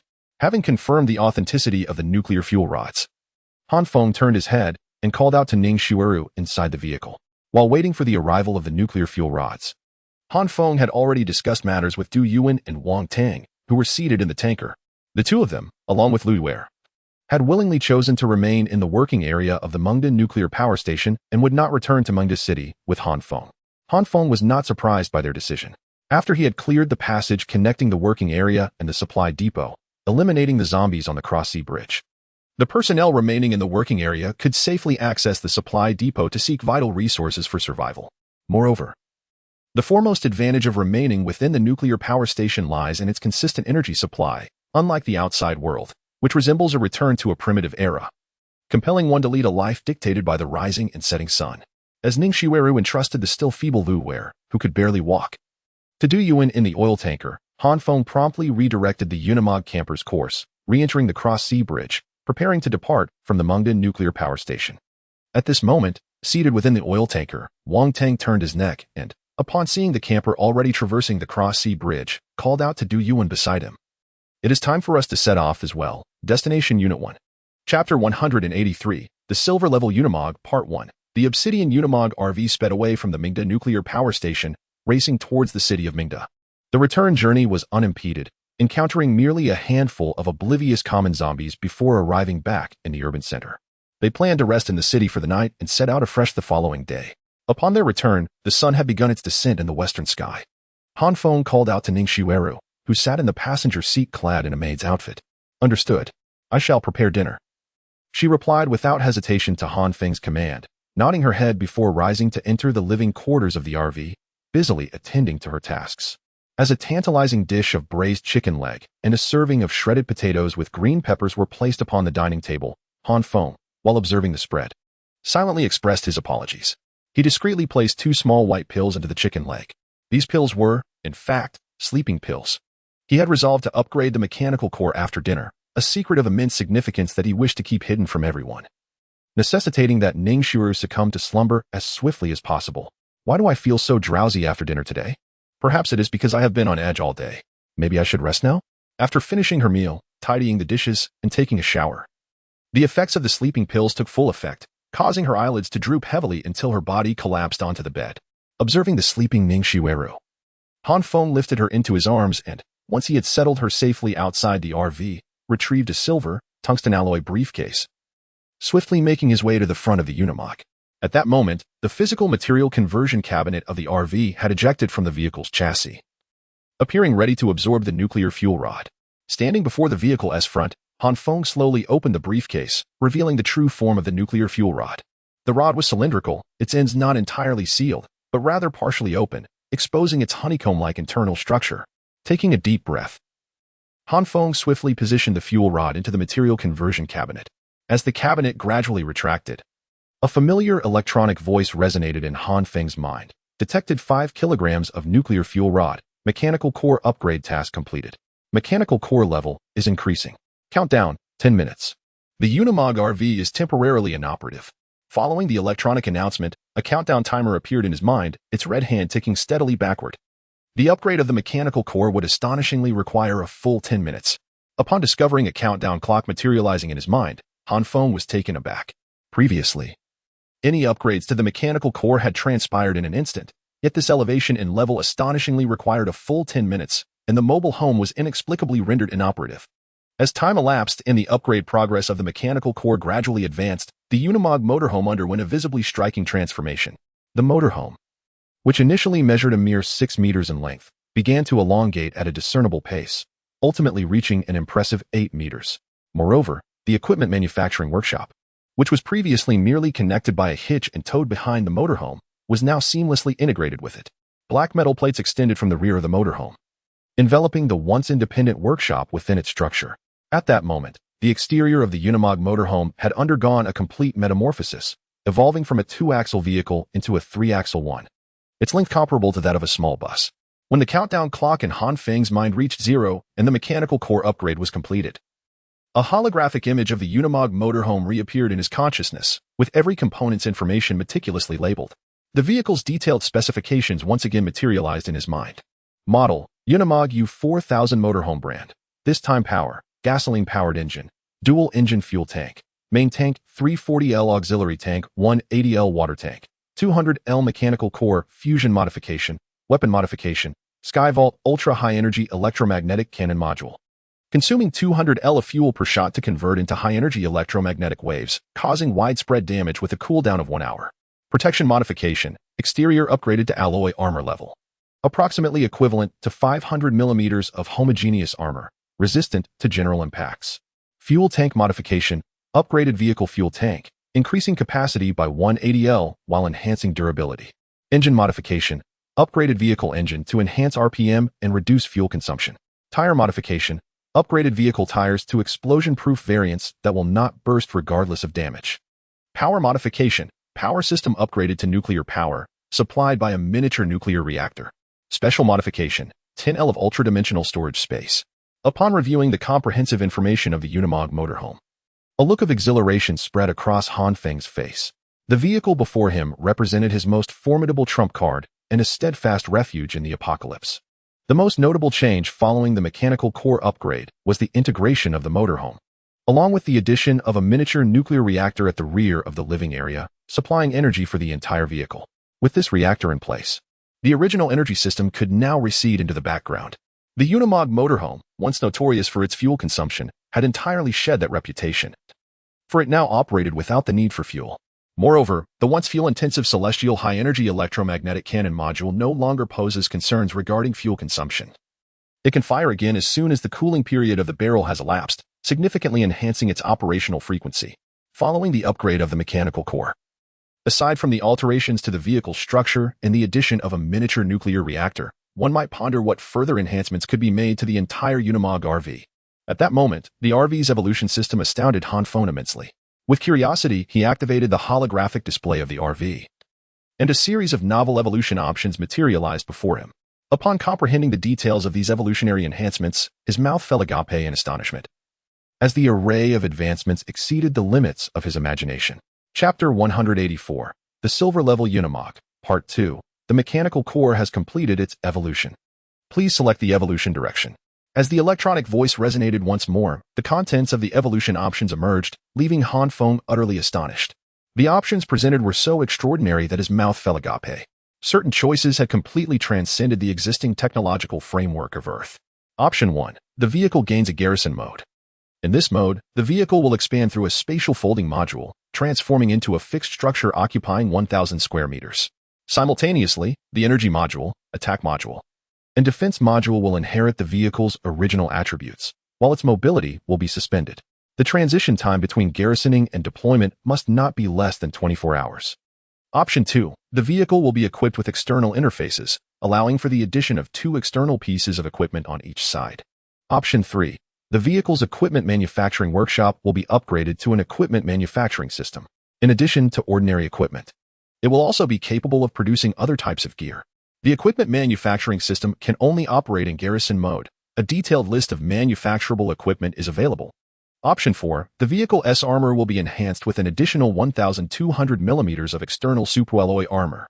Option 5. An energy shield system will be added to the vehicle, providing an extra layer of protection. Each time the vehicle is struck, the energy shield will absorb the impact first. Only when the energy shield is entirely penetrated will the vehicle itself sustain damage. The energy shield possesses a strength of 42,000 kilojoules and has a recharge time of 1 hour. Option 6. The vehicle's weapon system will be upgraded. The primary onboard weapon will evolve from the Skyscape ultra-high-energy electromagnetic cannon to the Divine Punishment particle plasma cannon, utilizing 40 of the energy from the micronuclear reactor with each shot to unleash a barrage of high-energy particle streams, inflicting widespread damage. Option 7. An auxiliary weapon system will be added. The sides of the vehicle will each accommodate 2 additional, making a total of 4 75mm automatic rapid-fire cannons for offensive capabilities. Option 8. An automatic flotation device will be integrated, allowing the vehicle to float and progress on water. achieving a speed of 25 of its land speed while afloat. Option 9. The onboard hyperdimensional space will be expanded to 20 square meters. Option 10. A seeker drone reconnaissance system will be introduced, enabling the deployment of drones for beyond visual range reconnaissance. Seeker drones can be manufactured within the equipment manufacturing system. As Han Feng meticulously reviewed each evolution option, his heart stirred with excitement. He yearned to possess each enhancement immediately. The first option, the garrison mode, would allow the Unimog RV to transform into a fortress of war, utilizing its expanded space to shelter more personnel and equipment while maintaining its offensive and defensive capabilities, thus ensuring survival against the initial wave of enemy assaults. During regular garrison periods, the Unimog RV could even serve as the headquarters for the Apocalypse organization. The external interface allows for the addition of 2 external equipment pieces to the vehicle. If offensive weaponry is incorporated, it significantly enhances the RV's attacking capabilities. Conversely, equipping defensive gear greatly bolsters the RV's survivability. With the external interface in place, the overall agility of the vehicle will be substantially improved. However, Han Feng finds it perplexing that the equipment manufacturing workshop has been upgraded to an equipment manufacturing system. Since the Unimog RV acquired the equipment manufacturing workshop, its utilization has been remarkably low, failing to align with his initial expectations. Moreover, the upgraded equipment manufacturing system can only be employed in a garrison mode, further deepening his confusion. The new evolutionary options for offense and defense in the Unimog RV are the primary source of Han Feng's astonishment. Both the energy shield system, which serves a defensive purpose, and the particle plasma cannon, an offensive innovation, are rather fantastical concepts. To his surprise, they have appeared among the RV's evolutionary choices. Having viewed various science fiction works, Han Feng can somewhat imagine the energy shield as a transparent membrane enveloping the vehicle, capable of deflecting all forms of attacks. The 42,000 kilojoule shield could potentially withstand a close-range explosion from a 10-kilogram TNT bomb. As for the Judgment Day particle plasma cannon, he is utterly bewildered. Nevertheless, he possesses considerable confidence in its destructive power.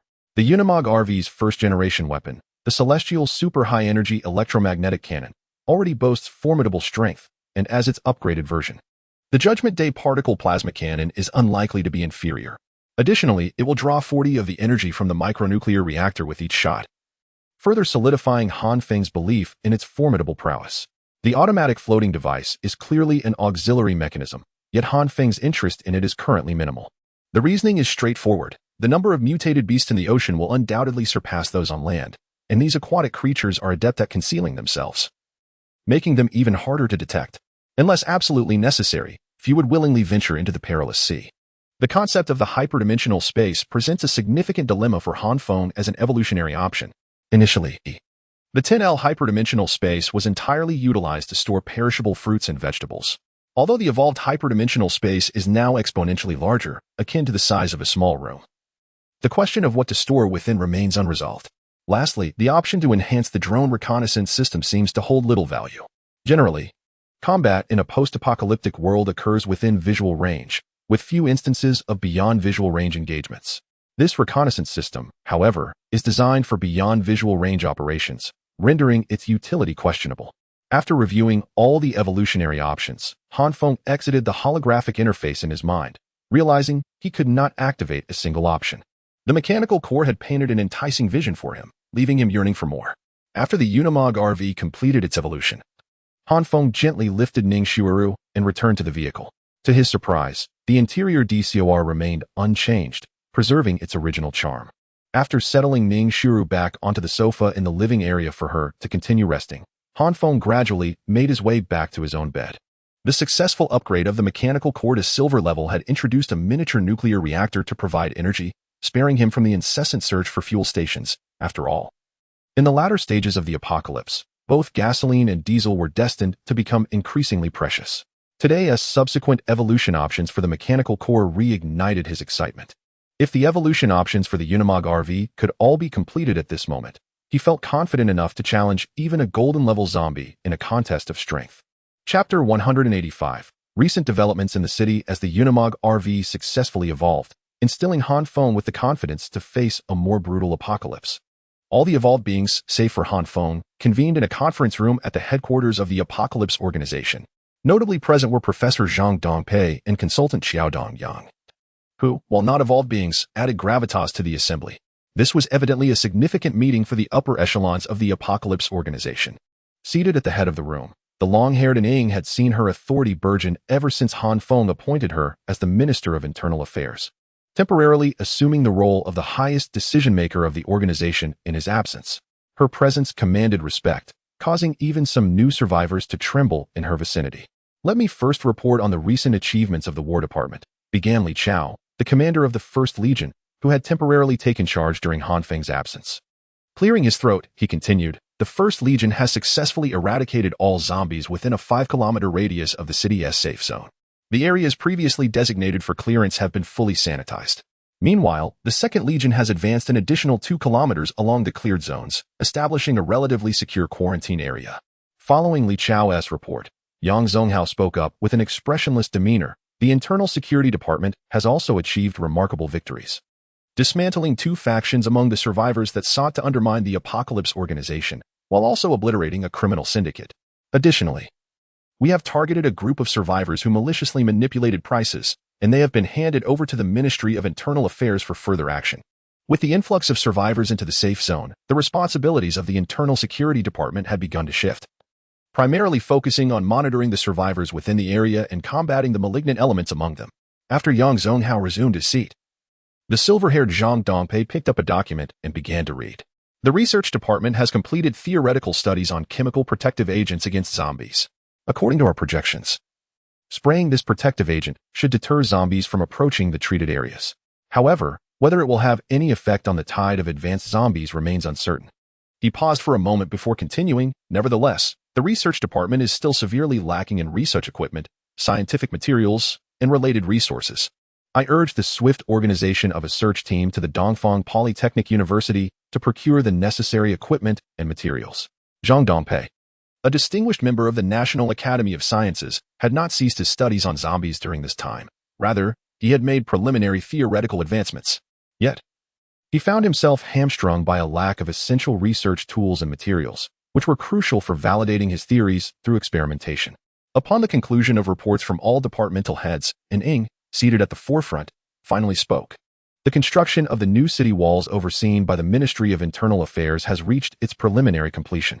The 5 square kilometers of land cleared by the Ministry of War is now encircled by the newly erected walls, providing an initial defense against ordinary zombies.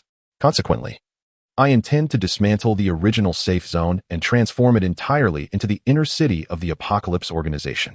Following the establishment of a vast, zombie-free area by the Ministry of War, Ing has commenced the recruitment of personnel from the survivors, utilizing available construction machinery to erect the walls. Currently, this 5 square kilometers of territory is securely enclosed by walls that stand 3 meters high and 1 meter thick, ensuring relative safety within. As the walls were completed, Ing began relocating a portion of the survivors, alleviating the overcrowding in the safe zone of the capital city. Her ultimate aim is to convert the former safe zone into an area exclusively inhabited by members of the Apocalypse organization and their families, thus guaranteeing absolute security. After addressing the critical issue of safety, Ing shifted the topic, stating that the reputation of the capital city's safe zone seems to have spread throughout Jiayu province, attracting countless survivors daily. The Ministry of Internal Affairs will assess the pre-apocalyptic professions of these survivors and assign those with specialized skills to various departments. With the continuous influx of survivors, the Apocalypse organization can now systematically select individuals with expertise. For instance, the Research and Development Department managed by Zhang Dongpei has recently welcomed 4 new members, all of whom were engaged in chemical research prior to the apocalypse. Furthermore, the Ministry of War has begun to preferentially select survivors with military experience when recruiting new soldiers, aiming to bypass the need for disciplinary training. Finally, I have some good news to share. After discussing personnel movements, Ing cleared her throat, scanning the conference room before her gaze settled on Zhang Guoyang. I trust everyone is familiar with Mr. Zhang Guoyang. Prior to the outbreak of the apocalyptic virus, he served as an inspector at the Jiangsu Provincial Grain Bureau. Since joining the Apocalypse organization, he has become the director of the Agricultural Bureau within the Ministry of Internal Affairs. Under his leadership, the Agricultural Bureau has successfully established a total of 500 acres of experimental fields within the city walls, which are now entirely devoted to potato cultivation. At this point, Ing could not help but display a look of delight. Based on the results of recent inspections, the potatoes are thriving, with an expected yield of approximately 1,000 kilograms per acre. Once these potatoes reach maturity, the Apocalypse Organization anticipates an increase of 500 tons in food reserves. The decision to cultivate potatoes was the result of extensive consideration. Having missed the planting seasons for traditional crops such as rice and wheat, we turned our attention to alternative grains. Potatoes, which offer high yields and substantial sustenance, quickly captured the interest of Zheng Guoyang and Daning. Additionally, the capital city rarely experiences winter temperatures that drop below 0 degrees, allowing potatoes, as tuberous plants, to merely enter dormancy rather than suffer frostbite, thus preserving the buried fruits underground. In the conference room, the high-ranking officials of the Apocalypse Organization, upon hearing the news, began to whisper among themselves, their expressions reflecting a palpable excitement. Aware of the arduous task of sourcing food in a post-apocalyptic world, they were taken aback by the reality that the Ministry of Internal Affairs had indeed initiated food cultivation efforts. They had previously caught wind of these plans. Yet the tangible fruition of such endeavors was beyond their expectations. As long as they could endure the next 3 months until the potatoes reached maturity, the city under the Apocalypse Organization's control would no longer have to grapple with the specter of a food crisis.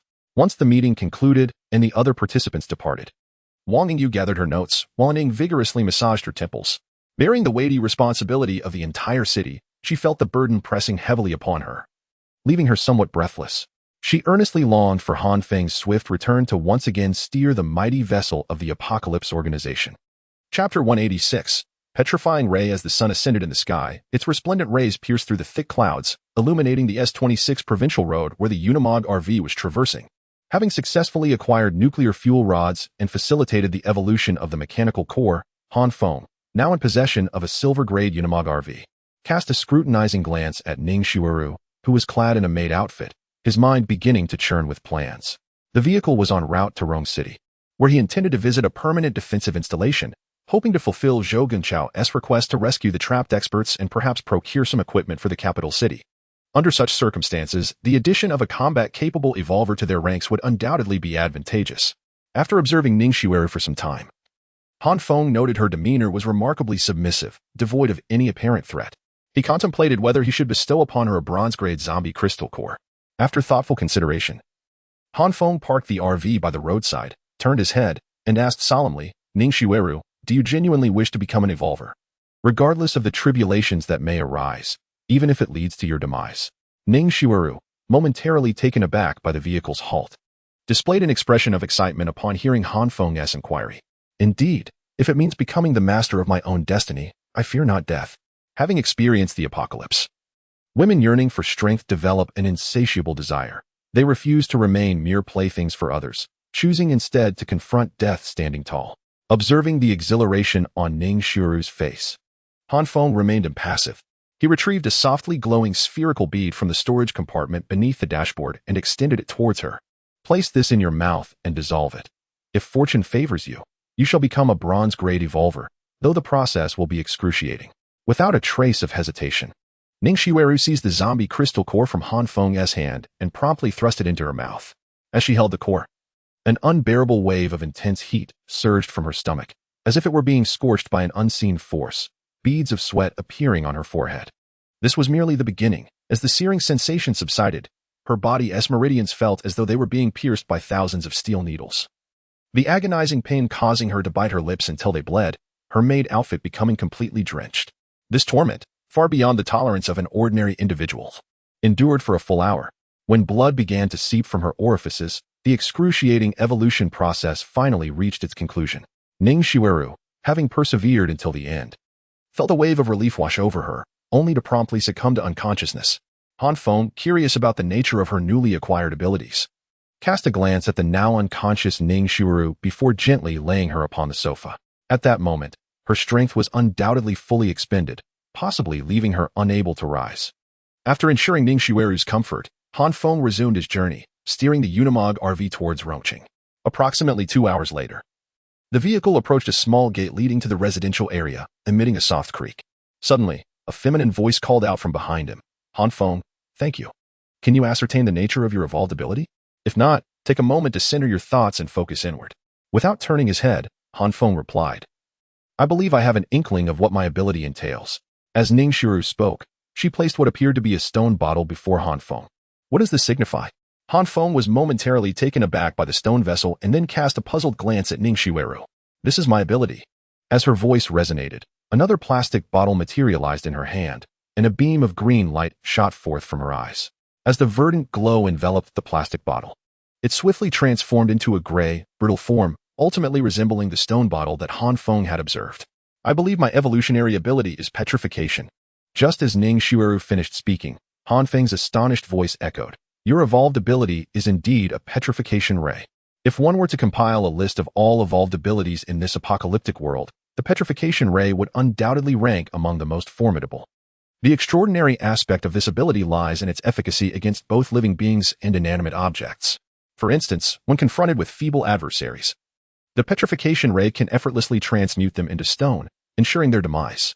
Conversely, should they encounter more formidable foes, if immediate petrification is unattainable, they may opt to petrify the enemy's weapon, thereby minimizing potential harm. Upon discovering Ningxiweru's petrification ray, Han Feng swiftly pulled over and instructed her to disembark. Eager to test the potency and range of her ability, aim at the tree ahead and unleash your petrification ray, he directed, pointing to a tree a few meters away. 10 meters is manageable, now try that abandoned vehicle over there. After the results were revealed, Han Feng fell silent for a moment. Currently, Ningxiweru's petrification ray has a maximum effective range of 25 meters, any distance beyond that renders it ineffective. Furthermore, her petrification ability is presently limited to a single target and cannot simultaneously affect multiple entities. Thus, her evolutionary capacity possesses considerable constraints. Aside from zombies, which lack intelligence and cannot guard against her ability, she would be vulnerable in combat against other evolved beings, as they could easily bring her down from a distance. After testing her evolutionary abilities, Han Feng took a deep breath and addressed Ningxiweru beside him.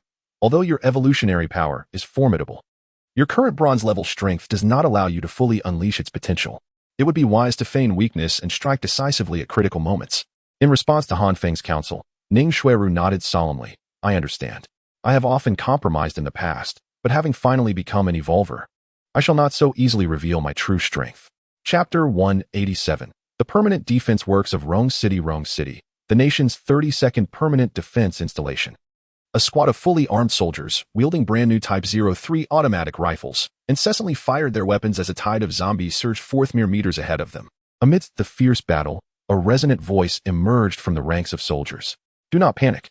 Aim for their heads. A single shot to the cranium will bring them down. Upon hearing this commanding voice, the soldiers, who had been gradually retreating, regained their composure, and their accuracy began to improve steadily. After approximately 10 minutes, the relentless wave of zombies finally ceased its advance, and this fully armed contingent of soldiers managed to withstand the onslaught.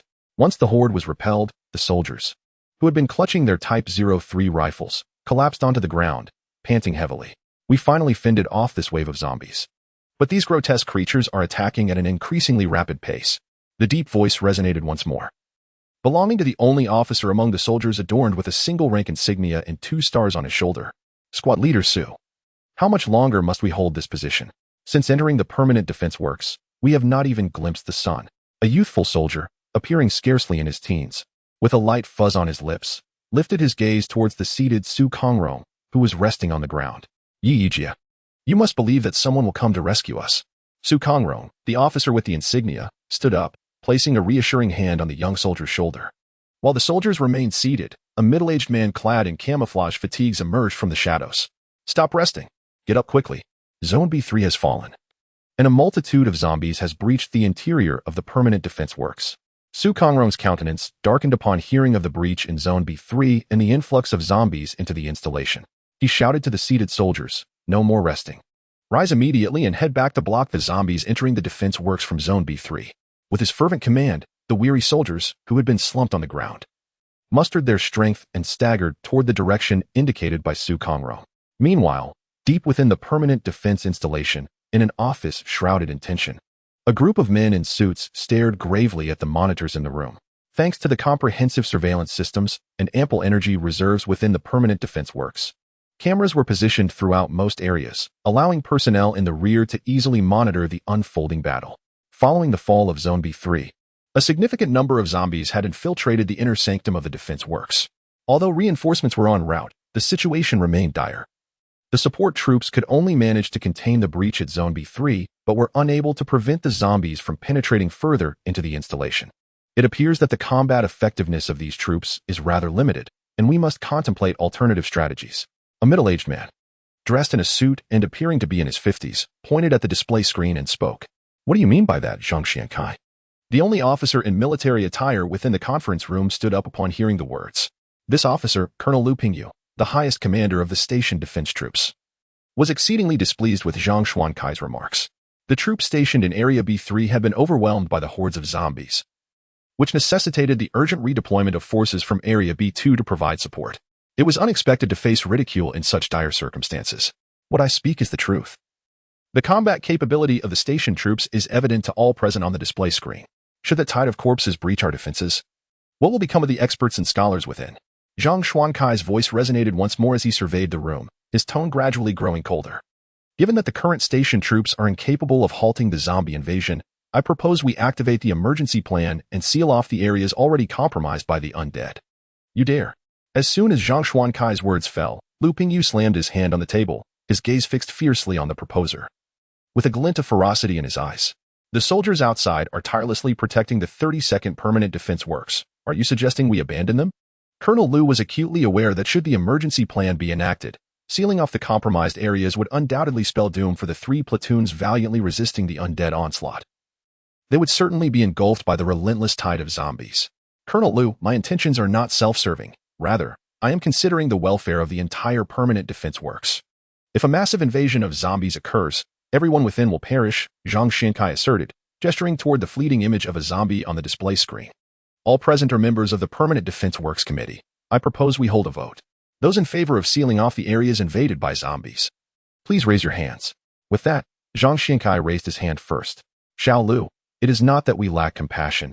The situation outside is exceedingly dire, and we must understand the necessity of sacrificing a pawn to protect the king.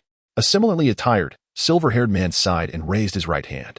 We will be grateful to these soldiers. Should we escape, we shall ensure they receive ample compensation. Another committee member in the office also raised his right hand. It appeared that, aside from Colonel Lu, the remaining committee members were in agreement with the proposal to seal the compromised areas. I shall inform the control room to close the relevant entrances, Zhang Xuankai declared upon witnessing the unanimous support from the other members. He then glanced at Lu Pingyu before picking up the phone on the desk, prepared to notify the control room to implement the committee's decision. Upon witnessing the remaining members of the executive committee in the office, Lu Pingyu found that they all concurred with Zhang Xuankai's proposal to seal off the corresponding areas, willingly sacrificing those soldiers who continued to fight valiantly outside, pushing them towards their demise. He clenched his jaw tightly, revealing a fierce glint in his eyes. If you wish to lead us to our deaths, then you shall go first. With a fierce glare, Lu Pingyu bellowed, drawing the Type 64 pistol from his waist and pulling the trigger at Zhang Xuankai, who had just picked up the phone to make a call. Bang! Bang! The sound of gunfire erupted, instantly throwing the office into chaos as the remaining committee members stood up, gasping in shock. Chapter 188, Armed Insurrection. The sound of gunfire emanating from the office immediately captured the attention of the soldiers stationed outside the room. As these armed soldiers burst into the chamber, clutching their automatic rifles, they were met with a gruesomely bloody scene.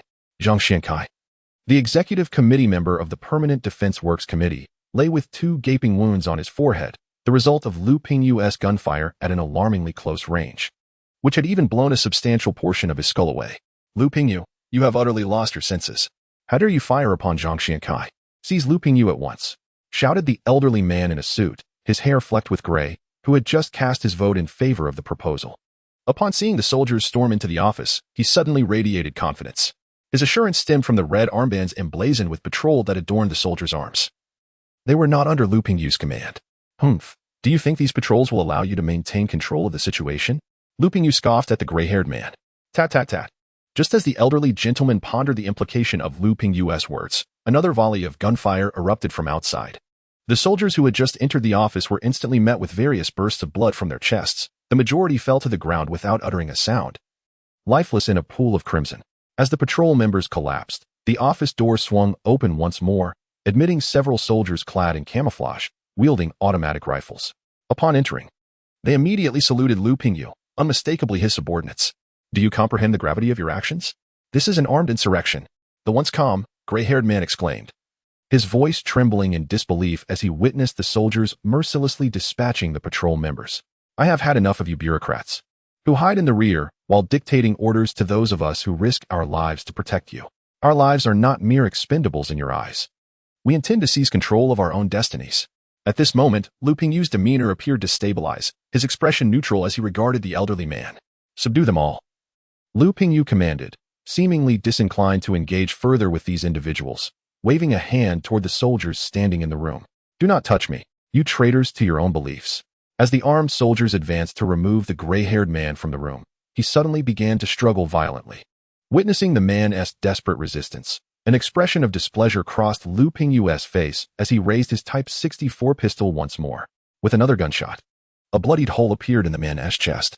Lowering his weapon, Lu Pingyu coldly surveyed the remaining committee members, declaring, "It is truly said that one does not shed tears until faced with the grave. If anyone else wishes to test whether your defiance is stronger than the bullets in my hand, feel free to speak up." The remaining committee members, witnessing Lu Pingyu's ruthless actions, fell silent and obediently lined up, escorted by soldiers wielding automatic rifles. Just as a dramatic turn of events unfolded within the National Permanent Defense Facility No. 32 in Rome City. The Unimog RV had traversed the S26 provincial road and reached a point 10 kilometers from the outskirts of Rome City. Han Feng gazed at the increasing number of car wrecks ahead, a frown creasing his brow. Although the S26 provincial road from Munda City to Rome City was littered with various car remnants, the imposing size of the Unimog RV had previously allowed it to bulldoze through. However, as they neared Rome City, the wreckage had become too abundant to navigate simply by force. According to the coordinates provided by Zhou Gengchao, the National Permanent Defense Facility No. 32 lay at the foot of Wudong Mountain on the outskirts of Rome City.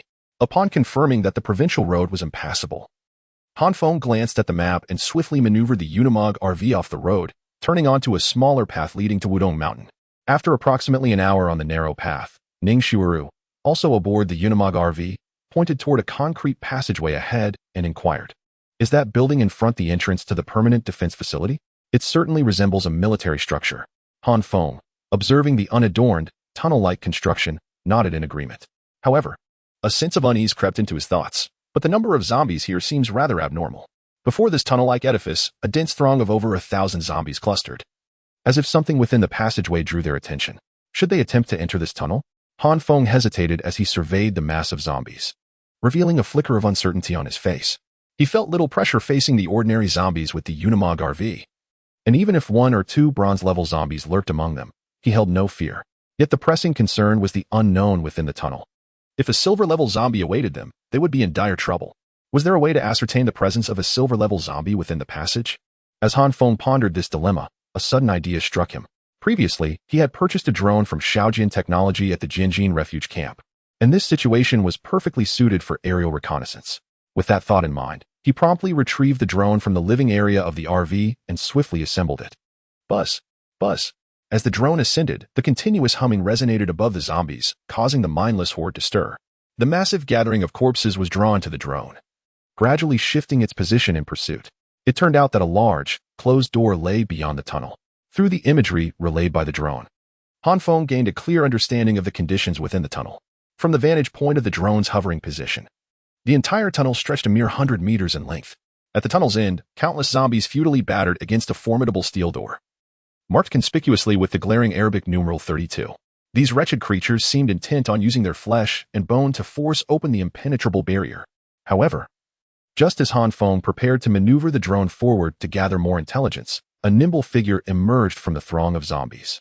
In an instant, the drone, stationed at the tunnel's entrance, erupted into flames. Upon witnessing the drone's descent, Han Feng's eyes reflected a peculiar hue. Indeed, a mutated zombie lurked amidst the horde. Chapter 189. Ning Shuiru's initial battle. Han Feng gradually lowered the pitch-black display screen from his hands, his mind replaying the sudden movement of the zombie that had leaped high from the horde.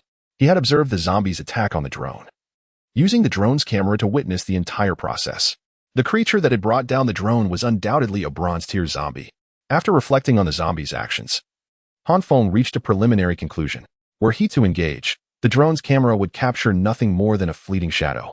Having gained a sense of certainty, Han Feng made his decision. He turned his head to glance at Ning Shuiru, who sat beside him, and spoke softly, "Soon, it will be your first battle. Those zombies are not as fearsome as they appear. Do we really have to face so many zombies at once? Ningxiu asked, her eyes widening as she surveyed the densely packed horde in the distance, swallowing hard. The seemingly endless tide of corpses loomed over her, instilling a profound sense of dread. Observing the tension etched across Ningxiu's face, Han Feng merely smiled faintly. It was time to showcase the true might of the Unimog RV.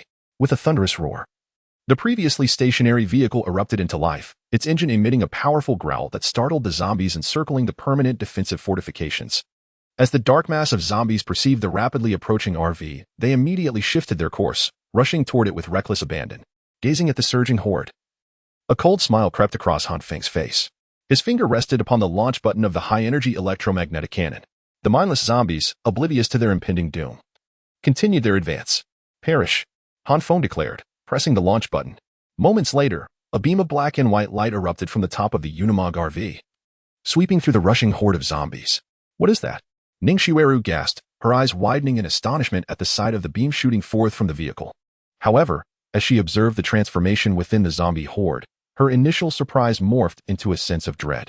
The black and white beam, as it swept across the horde, halted the advancing zombies in their tracks, as though they had been ensnared by a petrifying spell.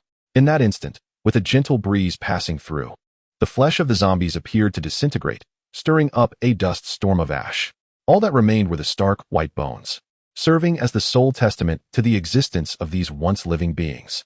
With the mass of zombies reduced to mere ashes carried away by the wind, an enraged roar echoed through the corridor of the permanent defensive structure.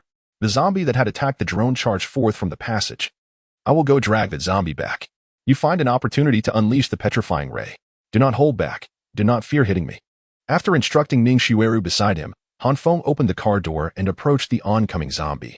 This ordinary bronze-level zombie no longer posed a significant threat to him, so he decided to use it as a practice target for Ningxiu. Upon exiting the vehicle, Han Feng accelerated his pace, his body darting forward like a bolt of lightning towards the zombie. Since this was a training exercise for Ningxiu, he refrained from exerting his full strength, consciously controlling his abilities and ensuring the skirmish remained within a 25-meter radius of the Unimog camper. At this moment, Ningxiu had climbed atop the vehicle, observing the two figures engaged in a dynamic confrontation before her, taking a deep breath. A ghostly green light emanated from her eyes. However, her anticipated strike faltered, as the ghostly beam missed the zombie entirely and instead grazed past Han Feng, petrifying a patch of soil beneath him. No matter, she resolved to continue, allowing for a margin before firing another petrifying ray. Han Feng, aware of the ethereal glow that had brushed past him, signaled Ningxiu to persist with her assault. Let me try again. Encouraged by his support, Ningxiu quickly recalibrated her focus, unleashing another ghostly beam from her eyes. Yet, targeting a rapidly moving adversary proved to be no simple task. After a series of 8 missed attempts, she inhaled deeply, and finally, the ghostly light struck the chest of the swiftly advancing bronze-level zombie with force. Crack! A sharp sound echoed from the struck zombie. The energy within its bronze-level form prevented it from being instantly petrified, but the impacted area inexorably transformed into stone, drastically diminishing its speed. Continue firing petrifying rays, and finish it off. Seeing Ningxiu's attack succeed brought a glimmer of joy to Han Feng's face, prompting him to direct her with enthusiasm. Witnessing her ability to inflict damage upon such a terrifying creature bolstered Ningxiu's confidence. She took a deep breath, her eyes glowing with ghostly green light once more. Meanwhile, within the underground office of the nation's 32nd Permanent Defense Fortification, several men in military uniforms were intently watching the display screens before them. The footage showcased the ongoing battle between Han Feng and the bronze-level zombie outside the fortification. Where do these seemingly inhuman entities come from? The personnel in the office gasped in disbelief as they observed the screen. Due to Han Feng's incredible speed, the cameras could no longer capture his figure, only revealing the zombie's relentless attacks. Furthermore, the green petrifying rays emitted by Ningxiu instilled a sense of dread among the men in uniform, as they had witnessed firsthand the process of a mutated zombie gradually being consumed by the petrifying rays, ultimately transforming into a mere pile of stone. As the mutated zombie, now transformed into stone, had its head severed by Han Feng's blade, Lu Pingyu found himself devoid of any desire to continue witnessing the scene. He surveyed the assembled officers in the room, then leaned on the desk before him, and in a solemn tone inquired. The vehicle outside the defensive fortifications was evidently targeting the National Permanent Defense Works number 32. How are we to respond? The officers present had witnessed the entire spectacle of the Unimog RV sweeping through the horde of corpses. They could not simply view the occupants of the RV as mere passers-by who, out of benevolence, chose to assist in clearing the undead that surrounded the defenses. Their actions surely bore a hidden agenda. Chapter 190. The secret of the permanent defensive structure. Upon observing the silence that enveloped the officers within the office, Lu Pingyu felt no anger. Instead, he retrieved a cigarette from his pocket, lit it, and inhaled deeply before speaking in a grave tone. If those inhuman entities outside truly intend to breach our defenses, what toll must we pay to thwart their advance? Lieutenant Su Kongrong, who bore the insignia of his rank on his shoulder, found himself attending such a high-level meeting for the first time. Noticing the silence surrounding him, he gritted his teeth and voiced his assessment. Based on the earlier surveillance data, he opined that relying solely on our soldiers armed with light weaponry rendered our chances of repelling them nearly non-existent. After a moment of reflection, he added, "Should we employ heavy artillery within the fortifications, a concentrated bombardment might afford us some measure of success in fending them off." Utilizing heavy artillery for concentrated bombardment within the fortifications? Are you suggesting we hasten our demise? Retorted a captain stationed beside Su Kongrong, his disdain palpable. This captain, having served in the 32nd Permanent Defensive Structure, possessed considerable knowledge of its architecture. Although the fortifications of the 32nd were renowned for their robustness, capable of withstanding even nuclear assaults, the deployment of heavy artillery within would likely lead to catastrophic structural failure, causing the fort to collapse from within. Su Kongrong had intended to rebut this assertion, but was swiftly silenced by Lu Pingyu. Lu, the lieutenant has been tasked with combat operations and is not well versed in the fort's design. We must exercise understanding. However, since no one has proposed a strategy of war, let us explore avenues of peace instead. Having concluded that preventing the entry of the Unimog RV was unfeasible, Lu Pingyu sought alternative approaches to ascertain the objectives of Han Feng and his cohort. At that moment, the captain who had previously opposed the idea of using heavy artillery, wearing black-rimmed glasses, suddenly recollected something and interjected, "Commander Lu, do you think those two individuals at the entrance could be here for Project 9301? Upon hearing the term 9301, Lu Pingyu paused momentarily, his face taking on a serious expression. In contrast, officers like Su Kongrong, who lacked sufficient experience and had not served long within the fortifications, were left utterly perplexed by the mention of Project 9301. It is indeed plausible that their intentions pertain to Project 9301. I shall interrogate the military experts immediately to ascertain the nature of this project," Lu Pingyu declared, preparing to depart. He suddenly turned back to the officers present, gesturing towards Su Kongrong, and instructed, "You are to proceed to the fort's entrance at once. Do your utmost to delay those two individuals seeking entry. Should they attempt to force their way in or wish to meet with the military experts, have someone notify me." After uttering these words, he hastily pushed open the office door and strode out. Meanwhile, Su Kongrong, who had received orders from Lu Pingyu to head to the entrance of the Permanent Defense Works, quickly summoned several subordinates and promptly advanced toward the entrance of the fortification. At this moment, before the imposing gate of the nation's number 32 Permanent Defense Works, adorned with a large crimson 32, Ning Shuuru, clad in a maid's outfit, glanced at Han Feng and whispered, "Shall we wait here?" "Of course not. I suspect someone will arrive shortly," Han Feng replied casually, casting a glance at the camera discreetly positioned in the upper left corner of the gate, as if on cue.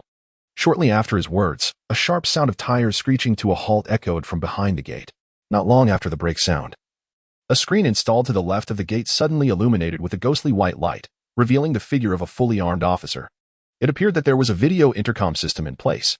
Recognizing the illuminated screen, Han Feng instructed Ning Shiru to remain in the vehicle before swiftly approaching the screen and picking up the telephone receiver hanging beside it.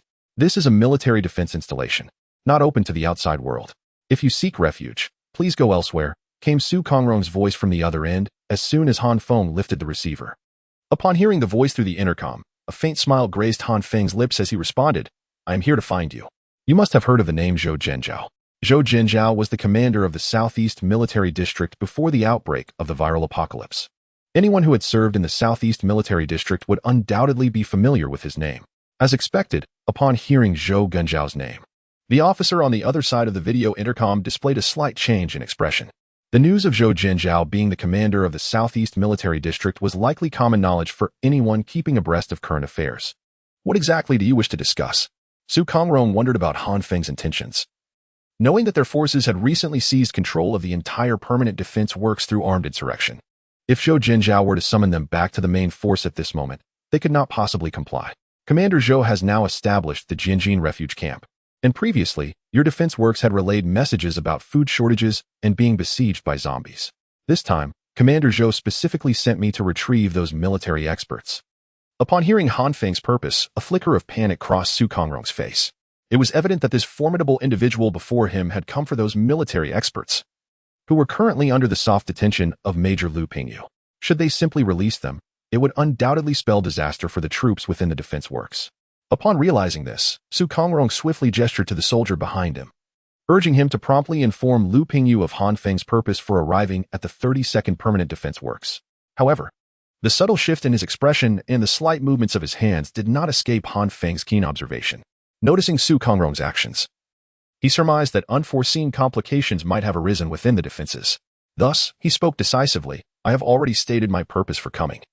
Open the gates of the defense works at once, or do you wish for me to force them open?" Faced with Han Feng's unabashed display of power, Su Kongrong's complexion paled significantly as he replied, "I kindly ask for your patience for another 10 minutes. I have dispatched someone to summon our Supreme Commander, as only he possesses the authority to unlock the gates of the defense works."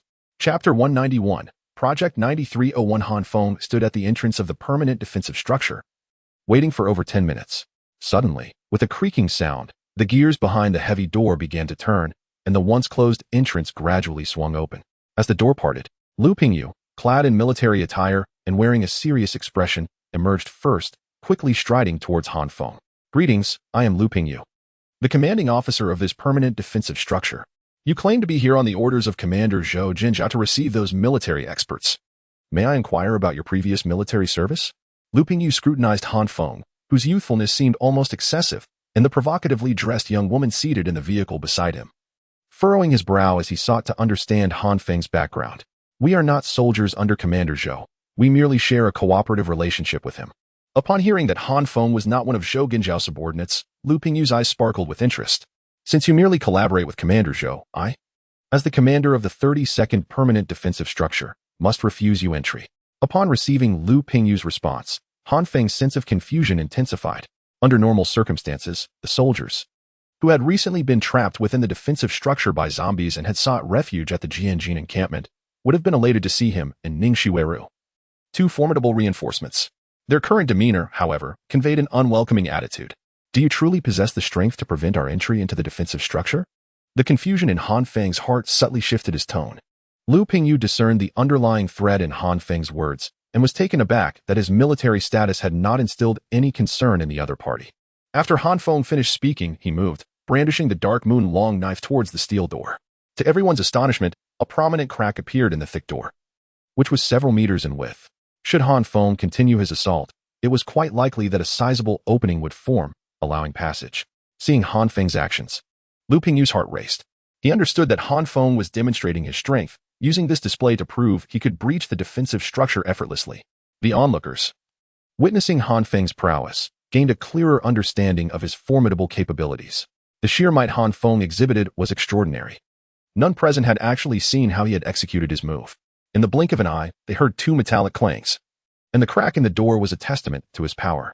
Had it not been for a slight shift in Han Feng's position, they might have believed he had remained stationary. Faced with the overwhelmingly assertive Han Feng, Lu Pingyu fell silent for a moment, as if resolving to make a significant decision, before slowly parting his lips. "Given your strength, I shall not conceal the truth from you. The entire permanent defensive structure is currently under the control of my forces." Lu Pingyu, upon this remark, lifted his head to glance at Han Feng, only to find him remaining motionless in place. This realization brought a measure of calm to Lu. He feared that upon hearing this news, Han Feng would adopt a stern demeanor and apprehend him.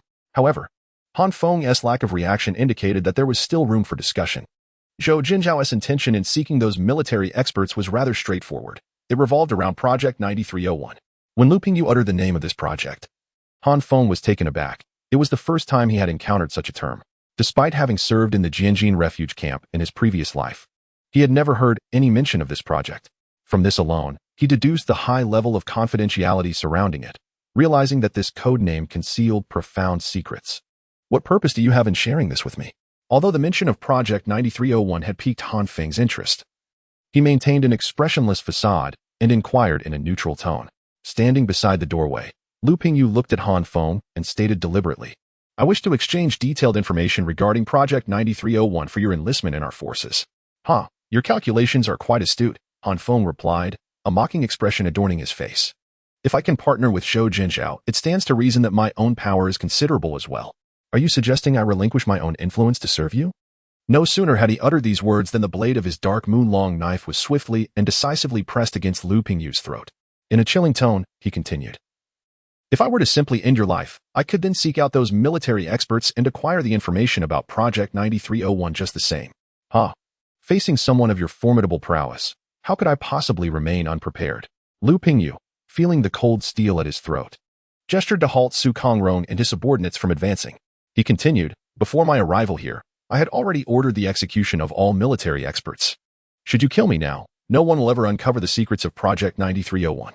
Upon hearing Lu Pingyu's words, a flicker of cold light flashed in Han Feng's eyes.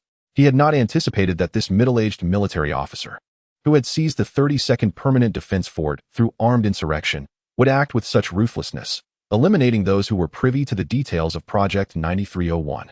Seeing the blade remain poised at his neck without advancing, Lu Pingyu exhaled in relief. He had gambled wisely.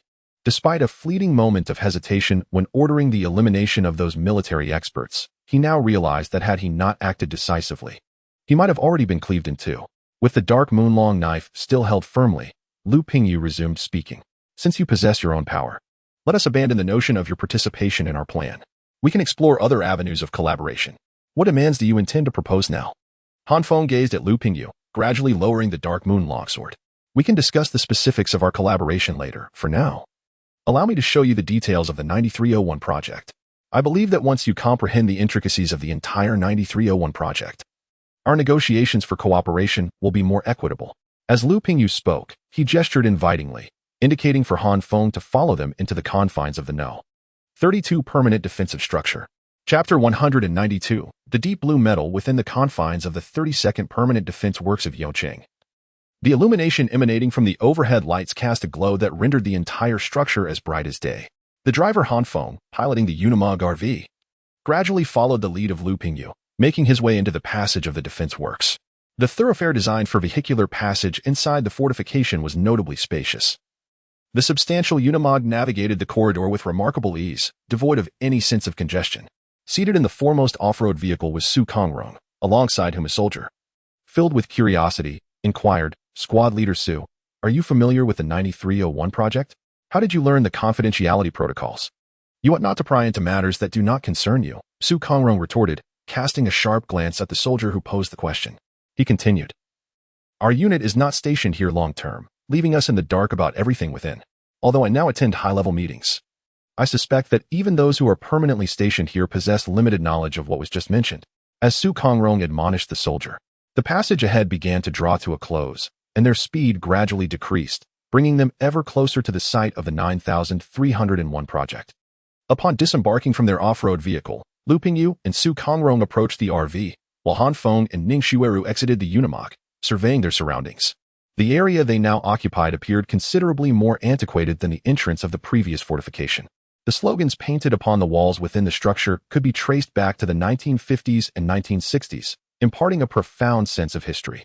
Han Feng felt a compelling impression that the very existence of this area had warranted the establishment of the 32nd Permanent Defense Works, as if the entire fortification had been crafted for this locale.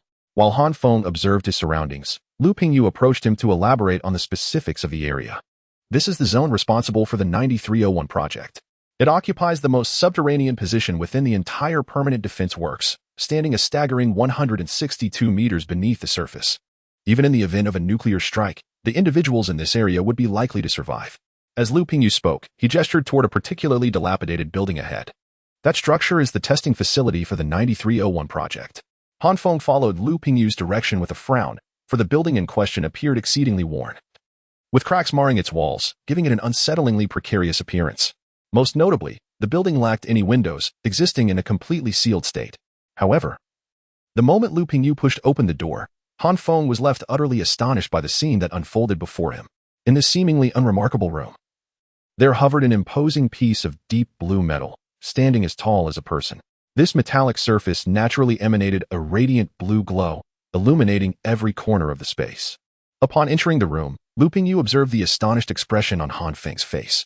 Approaching Han Feng, he gently tapped his shoulder and murmured, "When I first beheld this scene, I was equally taken aback, just as you are now. What exactly is the 9301 project researching? Has technology on Earth advanced to such an extent? What is this metal that can float in midair without any visible support?" As Lu Pingyu confronted Han Feng with a series of questions, the smile on his face gradually faded, replaced by a serious demeanor as he pointed towards the blue-hued metal. This substance is the essence of Project 9301. The nation has dedicated decades to studying this levitating metal, enlisting countless scientists who, after signing confidentiality agreements, have come here. Yet, despite the passage of years, they remain baffled as to how this metal achieves its suspension. Is it true that Project 9301 has made no progress whatsoever? Have those scientists merely circled around this metal without attempting to dissect or relocate it? Such a lack of advancement is astonishing to Han Feng. Decades have passed with no discoveries to show for it. Currently, the scientists' research has only scratched the surface concerning the metal's outer structure. As for the possibility of moving this metal, Lu Pingyu's face betrayed a hint of helplessness as he extended his right leg and took a step forward. In a moment of incredibility, as Lu Pingyu stepped within approximately 1 meter of the metal, it felt as though he had encountered an invisible barrier, halting his progress entirely. The space surrounding the metal, with a diameter of 1 meter, seemed to be completely isolated, as if an unseen shield were guarding it, preventing anyone from making contact. Over the years, generations of scientists have exhausted all methods, from gunfire to flamethrowers, and even using highly corrosive substances. Yet none have succeeded in breaching this transparent shield to touch the metal. Listening intently to Lu Pingyu's explanation, Han Feng also took 2 steps forward, and indeed, when he approached within a meter of the deep blue metal, he felt a formidable resistance that barred him from advancing any further. Undeterred, he grasped the dark moon-long sword in his hand and, with nearly all his strength, struck at the transparent barrier before him. With a resounding crash, the dark moon-long sword collided with the shield, only to be repelled by an immense force, causing the blade to rebound and shatter the wall of the room, creating a gaping hole in the structure. At this moment, Han Feng comprehends the reason behind the dilapidated exterior of the building. It is likely that during scientific experiments, this structure has endured significant damage over time. Consequently, no one is inclined to continually repair a building that is on the verge of collapse. Given that we cannot approach or relocate this piece of metal, what purpose does it serve for me? Why should I assist you in this matter? Exiting the building, Han Feng picked up the dark moon-long knife and gazed at Lu Tianyu with confusion. Although the object before them transcended the realm of ordinary comprehension, its inaccessibility rendered it a mere worthless relic, devoid of any value.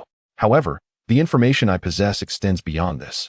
Initially, those military experts discovered a peculiar phenomenon associated with this metal, and this phenomenon is the key to our collaboration. Chapter 193. The Super Soldier Project. Standing outside the 9301 project, Lu Pingyu gazed at Han Feng, methodically elucidating the peculiarities of the initiative. A decade ago, with the advancement of technology, military experts discovered that the seemingly inaccessible cerulean metal experienced an energy surge every month. During each surge, a unique phenomenon occurred within the confines of that room, which these experts referred to as dark matter. Dark matter?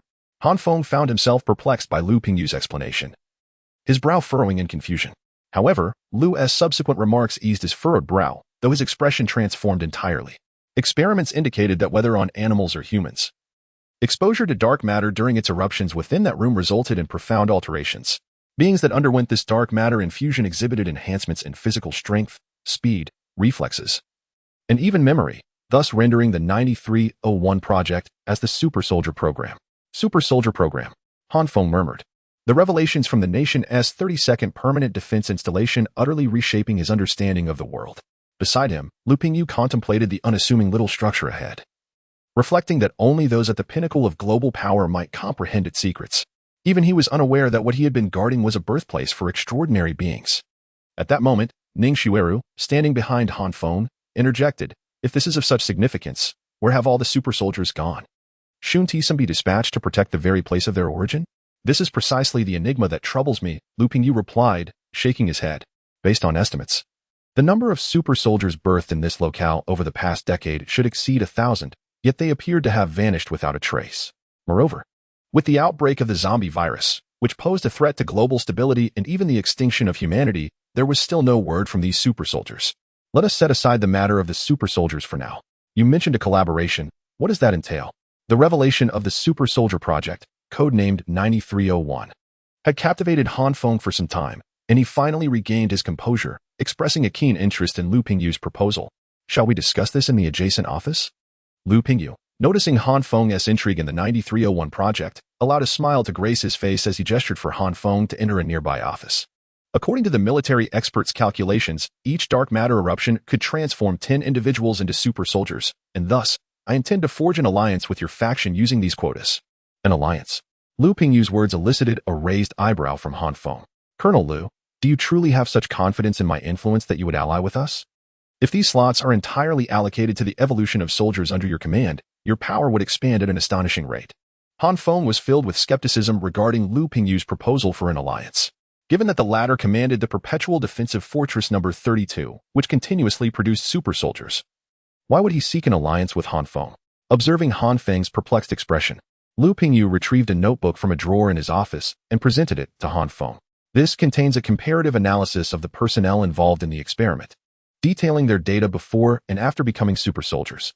According to the records, while the super soldiers birthed through this program exhibit significant enhancements in various capabilities, when compared to you, they are akin to stars against the bright moon, entirely incomparable.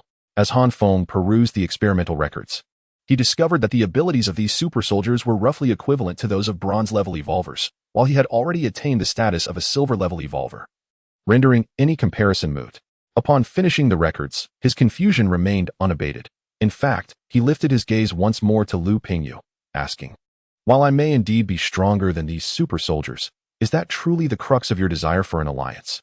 In response to Han Feng's inquiry, a faint smile of resignation appeared on Lu Pingyu's face. "Indeed, your strength is not the pivotal factor for the alliance. Rather, it is that military experts have recently discovered an inexplicable phenomenon. Zombies exhibit a peculiar interest in this ethereal blue metal, which defies scientific explanation. They frequently gather at the gates of the defensive fortress, their objective being this metal deep within the earth. Thus, I require your influence to safeguard this area, allowing my power to grow swiftly. To demonstrate my sincerity, I am willing to allocate half of the slots to you and your faction each month, enabling 5 individuals to become super soldiers." Upon learning of the zombies' fascination with the metal suspended in midair, Han Feng rubbed his forehead in exasperation. He now understood why Lu Pingyu was so willing to relinquish half of the super soldier slots. Lu Pingyu's forces alone could not guarantee the safety of the permanent defensive fortress. After a moment of contemplation, Han Feng tapped on the desk beside him, weighing the pros and cons of the situation before finally fixing his gaze on Lu Pingyu.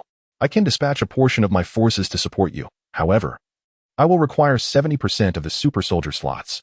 Han Feng had deliberated carefully over the allocation of super soldier slots.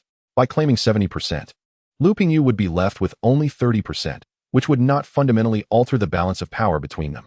Meanwhile, the Apocalypse organization would gain 7 additional super soldiers each month, equivalent in combat capability to bronze-level evolvers, further enhancing their strength. As Han Feng articulated the figure of 70%, a look of conflict flickered across Lu Pingyu's face. Once the 7 quotas are granted to Han Feng, the disparity between both parties may gradually widen, potentially leading to the loss of even the qualifications to become allies in the long run. However, if we sever ties with Han Feng now, relying solely on them would be utterly insufficient to contend with the overwhelming tide of zombies. Not only would they risk losing the permanent defense base number 32, but they might also endanger their very lives.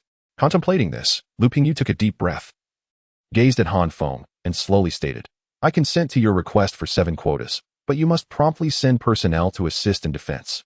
Chapter 194. The paradise as described by survivors within the confines of the Unimog RV. Han Feng was at the helm. Having just crushed a typical zombie that obstructed his path, the vehicle was now less than 100 kilometers from the safety zone of the capital city, and he anticipated returning there by day's end. However, he found himself alone in the RV. Ning Xueru, clad in her maid attire, had vanished from the vehicle. Of course, her disappearance was not literal. She remained stationed at the nation's 32nd permanent defense installation, following Han Feng's negotiations with Lu Pingyu to form an alliance. Ning Xueru had taken on the role of the representative for the Apocalypse organization, assisting Lu Pingyu in the defense efforts. At that moment, the permanent defense installation still lacked sufficient resistance against mutated zombies, and it was expected that only with the arrival of Lu Pingyu's first batch of super soldiers would they be able to fend for themselves against these abominations. Han Feng was also confronted with another pressing issue. The soldiers within the installation had been confined for an extended period, leading to a dwindling food supply that urgently required resupply. An essential part of his return mission to the capital city was to deliver a portion of provisions to Lu Pingyu, a prerequisite for their alliance. Suddenly, he noticed a convoy ahead. On the relatively narrow road, Han Feng observed a convoy approximately 300 meters away. The convoy consisted of 4 vehicles, led by a concrete mixer truck, followed by 3 cars of varying colors. It appeared that these survivors were using the substantial body of the concrete mixer as a shield to protect the more vulnerable vehicles behind it. As Han Feng became aware of the convoy, they too had spotted the rapidly approaching Unimog RV. The concrete mixer truck at the forefront abruptly activated its brake lights and swiftly turned its chassis. The other smaller vehicles, akin to chicks scurrying under a hen's protection, hastily sought refuge behind the large truck. "Hey, black truck in front, please do not approach our convoy any closer. We have no surplus food. And should you encroach upon our group, we will not hesitate to use force," a male voice boomed from the speaker of the concrete mixer truck. Before Han Feng could close the distance, he quickly assessed the situation. The convoy's self-protective instincts seemed commendable, likely born from past misfortunes. In this world where the law of the jungle prevailed, betrayal was all too common, and the cost of treachery was remarkably low. Numerous instances existed where well-intentioned rescuers had been slain by those they sought to save during the early days of the apocalypse. Thus, when lacking confidence in one's own capabilities, the wisest course of action upon encountering other survivors was to turn away. If an encounter was unavoidable, it was prudent to maintain as much distance as possible. At this distance, Han Feng could clearly see that the individual operating the concrete mixer was a man in his 30s, his face etched with anxiety as he regarded the unexpected visitor. "You all go ahead. I'll follow closely behind," Han Feng announced, intending to overtake the convoy ahead as they neared the city of Fuqing. He activated the loudspeaker to signal the others to proceed first. "Brother Zhao, that black extended delivery truck has been tailing us. Is everything all right?" In the passenger seat of the concrete mixer, a young man, no more than 20, gripped a shotgun tightly, his gaze fixed nervously on the rearview mirror, focusing intently on the Unimog motorhome. "Just keep a close watch. If that vehicle tries to get too close, don't hesitate to fire," Zhao Xuanjie replied, his hands firmly gripping the steering wheel as he glanced at the oddly shaped black truck in the mirror. This group of survivors had narrowly escaped from Tiger City, and they were among the last few survivors on their street, with their destination set for Fuqing in Jiangyu province. The name of Fuqing had spread widely among the survivors in Jiangyu, depicted as a veritable paradise where the undead posed no threat and fellow humans did not turn against one another. With enough effort and diligence, one could secure a meal and survive in these harsh times. However, Han Feng, who had been on the move for quite some time, was unaware of Fuqing's current status and the extent to which the survivors had come to regard it as a sanctuary. Finally, they arrived. The survivors aboard the concrete mixer erupted into excited shouts as they spotted the city walls emerging in the distance. A saying had long circulated among the survivors of Jiangyu: "Once you see the walls of Fuqing, you are safe. A life akin to paradise beckons you." The true meaning of this phrase was that upon sighting the walls, one had entered the buffer zone cleared by the Apocalypse Organization, an area with minimal undead presence. Furthermore, the 1st and 2nd Legions of the organization regularly conducted drills, simultaneously reducing the number of zombies. Yet, as Han Feng trailed the concrete mixer and beheld the walls ahead, a frown creased his brow. In his recollection, this area should have been a zone awaiting clearance. Why had such an extensive wall appeared out of nowhere? What transformations had Fuqing undergone during his absence? Lost in thought, he inadvertently pressed the accelerator, causing the Unimog's engine to roar to life as it surged forward, rapidly closing the gap to the convoy ahead. "Brother Zhao, the black truck is speeding up." As the Korean wave intensified, a young man seated in the mixer truck, firmly clutching a shotgun, noticed the change in speed of the Unimog RV behind him. The sounds around him grew increasingly urgent. The RV's acceleration heightened Zhao Huanjie's anxiety, prompting him to urgently call out to the young man beside him, who was also wielding a shotgun. "Fire into the sky. If that vehicle continues to speed up, aim directly at the driver's cabin and shoot." Bang! The young man with the shotgun leaned out of the driver's cabin and fired a shot into the air. However, after taking that shot, he realized that the vehicle behind had no intention of slowing down. Just as he was about to open fire on the black truck, a piercing alarm suddenly blared from the front. "We are the 2nd Legion of the Apocalypse Organization. The convoy ahead. Pull over immediately for inspection." Chapter 195. The Arrogant Soldiers. As the alarm blared, an armored vehicle clad in white paint turned the corner from the shadow of a building at the end of the street. Mounted on the vehicle was a gleaming black machine gun, its barrel menacingly directed towards the convoy ahead. When the armored vehicle approached the foremost car, 2 soldiers armed with semi-automatic rifles disembarked. Upon seeing the armored vehicle positioned before them, the occupants of the convoy, particularly the driver of the leading automobile, hastily opened the door. A woman clad in a fitted short-sleeved dress and perched upon stiletto heels rushed from the vehicle, striding towards the two soldiers. She enveloped one soldier's arm in her embrace, swaying gently as she whispered her grievances. "Dear soldiers from the capital, that car behind us has been tailing our convoy, instilling fear in us. Surely, it harbors ill intentions. You must take charge of this situation." Initially, Han Feng, seated in the rear of the Unimog camper, maintained his composure as he observed the armored vehicle belonging to the Apocalypse organization approach. However, his demeanor shifted as he witnessed the unfolding scene. His eyes narrowed in scrutiny. He saw the two soldiers, far from shunning the woman's embrace. Instead, they groped her with impunity. Moreover, he discerned that she had slipped something into one soldier's hand, which he accepted without hesitation, promptly tucking it into his own bosom. Within the white-painted armored vehicle, a soldier gripping a semi-automatic rifle glanced at the commander, who lounged with legs crossed in his seat. He murmured, "Isn't it excessive for these green recruits to get down and inspect? What if they are discovered?" The commander, upon hearing the remark, lifted his head slightly and peered out the window. He was taken aback to see the two soldiers still lingering, brazenly engaging with the woman in the fitted dress. He called out sharply, "A little indulgence is acceptable, but do not forget your duties." After a brief moment of hesitation, the two soldiers finally released the woman and began to saunter towards the Unimog camper. One soldier raised his semi-automatic rifle, aiming it at the vehicle, while the other shouted, "You in the car behind, get down here at once. Who gave you the audacity to chase other survivors within the Apocalypse organization's jurisdiction? Disembark for inspection immediately." Han Feng observed the two soldiers standing defiantly before the vehicle, a sardonic smile creeping across his face. As the leader of the Apocalypse organization and ruler of the capital's safe zone, it was profoundly ironic to be threatened at gunpoint by his own soldiers at his doorstep. In response to Han Feng's lack of action, the two soldiers exchanged glances and, without further ado, squeezed the triggers of their semi-automatic rifles. A barrage of bullets erupted from the barrels. Rat-a-tat-tat. As the sound of gunfire erupted, several bullets struck the windshield of the Unimog RV with a resounding thud. Although the bullets inflicted no damage upon the vehicle, Han Feng's expression darkened considerably. The commander of the armored vehicle, who had been reclining and resting with his eyes closed, sprang to his feet upon hearing the gunfire, cursing and shouting, "Who dares to challenge us? Turn the mounted machine gun around. I shall turn them into a hive of hornets." However, just as the machine gun was aimed at the Unimog RV, the crew member responsible for firing let out a soft gasp and called out to the commander, "Commander, that vehicle ahead looks familiar. You should come take a look." "What is there to see? Aside from a few vehicles from the Ministry of Internal Affairs, we can handle anyone. This city is our domain. And those rookies are not foolish enough to attack the vehicles of the Internal Affairs," the commander replied nonchalantly, shifting his gaze forward. Yet, upon recognizing the target of the rookie soldier's attack, a chilling sensation surged up his spine. Despite the Unimog RV having undergone some alterations in appearance, he immediately recognized the vehicle, along with Han Feng, who was visibly furious behind the wheel. As he realized that the occupant was none other than Han Feng, the ruler of the Apocalypse organization, his legs buckled, and he collapsed. This commander, a veteran who had participated in the first wave of the undead, had witnessed Han Feng maneuvering the Unimog RV through hordes of corpses with an air of invincibility, and he understood that this time, he was doomed. Damn it. That vehicle is bulletproof. It is no wonder the occupants are so fearless. Call for reinforcements, quickly. The two soldiers armed with semi-automatic rifles, having realized their bullets could not penetrate the RV's windshield, understood why the occupants felt so secure.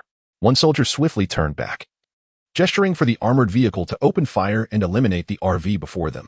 However, the anticipated reinforcements never arrived. Instead, the door of the Unimog RV swung open with a decisive click, and Han Feng, his face resembling charred coal, emerged wielding the Dark Moon blade. In an instant, a shadow flitted past the onlookers, and the two soldiers clutching semi-automatic rifles froze, their bodies stiffening as they collapsed lifelessly to the ground, heads severed.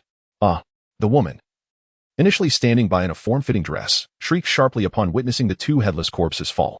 Trembling, she pointed a shaky finger at Han Feng, her voice quaking with terror. Do you know what you are doing? How dare you slay the soldiers of the Apocalypse organization in this very place? Do not presume that your status as an evolved being grants you the liberty to act without consequence. I assure you, your demise is imminent. The forces of the Apocalypse organization will undoubtedly rend you to shreds." However, Han Feng paid no heed to the woman, instead directing his gaze towards the armored vehicle that stood before him. He raised his Dark Moon longsword and bellowed, "Everyone in that vehicle, Get down at once. Subsequently, he turned his head, took a step forward, and, with a cold glare fixed upon the woman ahead, pronounced each word with deliberate clarity. Here, my words carry the weight of command. Chapter 196. The Fallen Apocalypse. At the moment when the woman clad in a form-fitting dress stood bewildered, the remaining crew members of the armored vehicle emerged, their demeanor disheartened and dejected. As for the commander of the crew, he was rendered incapable of movement. Having been dragged out by several of his comrades, this scene elicited an expression of disbelief from the woman, her eyes widening in astonishment. Pray tell, who bestowed upon you the audacity to accept bribes so indiscriminately and to maliciously target other survivors after doing so? Had I not appeared today? Were you truly prepared to eliminate those falsely accused survivors? Upon hearing Han Feng's stern and piercing voice, the soldiers who exited the armored vehicle felt their legs weaken, and they collectively collapsed to the ground in supplication. The commander, now dragged before Han Feng by his fellow crew members, suddenly pointed at the two headless corpses lying on the ground and exclaimed, "This is entirely their doing. I bear no responsibility." No responsibility? Han Feng emitted a disdainful snort from his nostrils, striding directly toward the commander and delivering a powerful kick that sent him sprawling to the ground. As Han Feng dispatched the two armed soldiers and commanded the remaining crew members from the other armored vehicles to disembark, the survivors who had initially been heading toward the fortified city sensed a shift in the atmosphere and followed suit. Having toppled the commander, Han Feng took a step forward. Positioning himself beside the woman in the form-fitting dress, he raised the dark Mulong knife to her throat and inquired, "Now, enlighten me as to the rationale behind your bribery of those two soldiers." The woman, gazing at the kneeling soldiers, displayed a flicker of inner turmoil. Yet, after a brief moment, she cast a glance at the blade menacingly close to her neck and steeled herself, parting her lips to speak. "I acted upon the counsel of other survivors. When entering the fortified city, if one encounters a patrol from the Apocalypse organization, it is advisable to send forth some youthful women to charm them, offering small tokens in exchange for leniency during inspections. Moreover, when reaching the quarantine zone, the same strategy applies. However, the personnel responsible for inspections there tend to be unscrupulous. In addition to demanding various items, should there be young and attractive women in the group, it is inevitable that they must acquiesce to the desires of those conducting the inspections." Upon hearing the woman's account of the so-called secret to entering the fortified city, a surge of fury erupted within Han Feng. He had not anticipated that in the brief time he had departed from the fortified city, the Apocalypse organization had descended into such chaos. According to her, if anyone wished to smuggle contraband into the fortified city, all they needed were ample supplies and alluring women to facilitate the unimpeded passage of their goods. The current state of the city resembles a dilapidated warehouse, riddled with gaps and holes, allowing countless rodents to scurry in and out at will. Meanwhile, Zhao Xuanjia, who once operated a concrete mixer, boldly approached, positioning himself before the woman clad in a form-fitting dress. Lowering his gaze, he addressed Han Feng, stating, "You are following us too closely. We have no choice but to rely on the patrols of the Apocalypse organization to deal with you. It is an unspoken rule. As ordinary survivors, our only means of survival lies in such measures.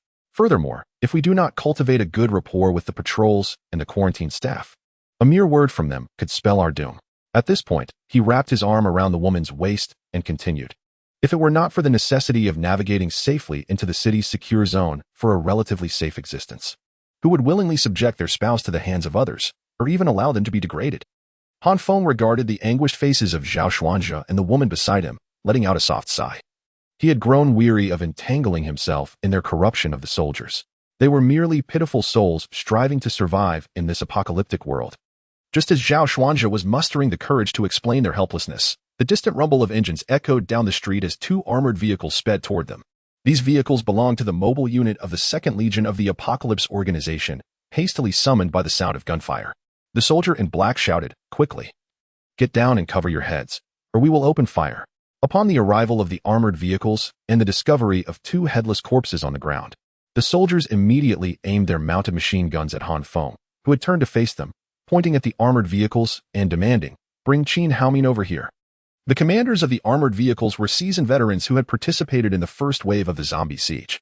When they recognized Han Feng, the leader of the Apocalypse organization, standing before them, their expression shifted dramatically. They understood that Han Feng had uncovered the corruption within the patrol teams, leading to this precarious situation.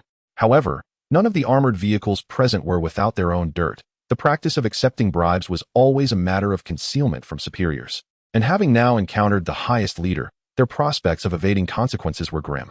As Qin Haomin and several high-ranking officials of the Apocalypse organization rushed to the scene upon learning of Han Feng's return to the city, they were met with the sight of soldiers from the Second Legion kneeling in submission, while Han Feng stood silently. "Han Feng, you have finally returned. I have missed you dearly," exclaimed Wang Yingyu, rushing forward to embrace him, clinging tightly to his right arm and shaking it with fervor. However, when she realized that Han Feng disregarded her coaxing and was instead gazing seriously at the commander of the Second Legion, Qin Haomin, she understood that Qin was in deep trouble and obediently stepped aside. "Take all these soldiers of the Second Legion back with you. All senior officials must return with me for a comprehensive meeting." Han Feng, struggling to contain his rising fury, issued the command to the hurriedly arriving high-ranking members of the Apocalypse organization before retreating to the Unimog RV. The senior members of the Apocalypse organization were witnessing Han Feng's wrath for the first time, and an immediate silence enveloped the scene. Meanwhile, Qin Haomin, who was under Han Feng's scrutinizing gaze, turned an even more ghastly shade. Chapter 197. The Imperial Guard of the Apocalypse Organization within the conference room of the Apocalypse Organization's headquarters in the safe zone of the capital. The upper echelons of the organization gathered in full assembly. At the head of the table sat Han Feng, who had just returned to the capital. Before entering the safe zone, Han Feng had witnessed a series of positive developments in the city. The safety zone had expanded severalfold, and the experimental fields were flourishing with verdant potato seedlings, all indicative of the success of the Apocalypse organization. They had truly managed to seize control of a region and set it on a path of development reminiscent of the pre-apocalyptic era. However, at this moment, Han Feng's expression remained grim. The scene he had encountered just prior to entering the safe zone made it abundantly clear that if the current situation remained unresolved, the capital established by the Apocalypse organization would be nothing more than a city built on sand, vulnerable to collapse at the slightest tremor. Upon being escorted back to the safe zone, the soldiers from the Second Legion had provided a clear account of the recent events before their entry. When Qin Haomin learned that his subordinates, during their patrols, had not only accepted bribes from survivors but had also taken liberties with the wives of others, he felt a surge of anger that darkened his countenance to an ashen hue. He realized he had been thoroughly betrayed by his greedy subordinates. "Can you explain what transpired with the Second Legion?" As all the senior members of the Apocalypse organization took their seats, Han Feng's gaze fixed squarely on Qin Haomin, the commander of the Second Legion. "This incident stems from my inadequate supervision, and I willingly accept the consequences. However, I hope you can show mercy. Considering the blood these soldiers have shed for the Apocalypse organization," Qin Haomin quickly rose. Recognizing the genuine wrath in Han Feng's demeanor after witnessing the two headless corpses lying in a pool of blood, he sought to shoulder the blame himself, knowing that Han Feng might show leniency to him as an evolved being if he were to place the entirety of the blame on the ordinary soldiers. Given Han Feng's earlier response, none of those errant soldiers would survive. "Do you think your Second Legion is the only one with issues?" Han Feng slammed his hand on the table, then raised his head to survey the entire conference room before coldly stating, "Who is responsible for the quarantine zone?" The mention of the quarantine zone sent a jolt through both an Ing and Yang Zonghao. The quarantine zone was jointly overseen by the Ministry of Internal Affairs and the Internal Guard, with the specific quarantine processes executed by staff from the Ministry of Internal Affairs, while personnel from the Internal Guard were tasked with supervision. Sitting at the head of the conference room, Han Feng naturally observed the subtle shifts in the expressions of an Ing and Yang Zonghao. He tapped his fingers on the conference table a few times before speaking in a mocking tone. "Those responsible for quarantine truly are remarkable. While the soldiers of the Second Legion merely engage in petty harassment, once they enter the quarantine zone, the staff there threaten young and beautiful women to surrender their bodies." At this point, Han Feng, his anger boiling over, stood up abruptly and plunged the Dark Moon long sword into the table before him. "When did the organization I founded, the Apocalypse, become the private property of these scoundrels? Just because they can fill their bellies, they have begun to learn how to bully men and dominate women." Faced with Han Feng's fury, Ing and Yang Zonghao immediately stood up, bowed their heads, and spoke in unison. "This matter is due to my inadequate supervision, and I request punishment." As Han Feng exposed the sordid tactics of the patrol teams and quarantine personnel, a buzzing murmur filled the conference room. The high-ranking members of the Apocalypse organization appeared utterly taken aback that their subordinates could be so duplicitous.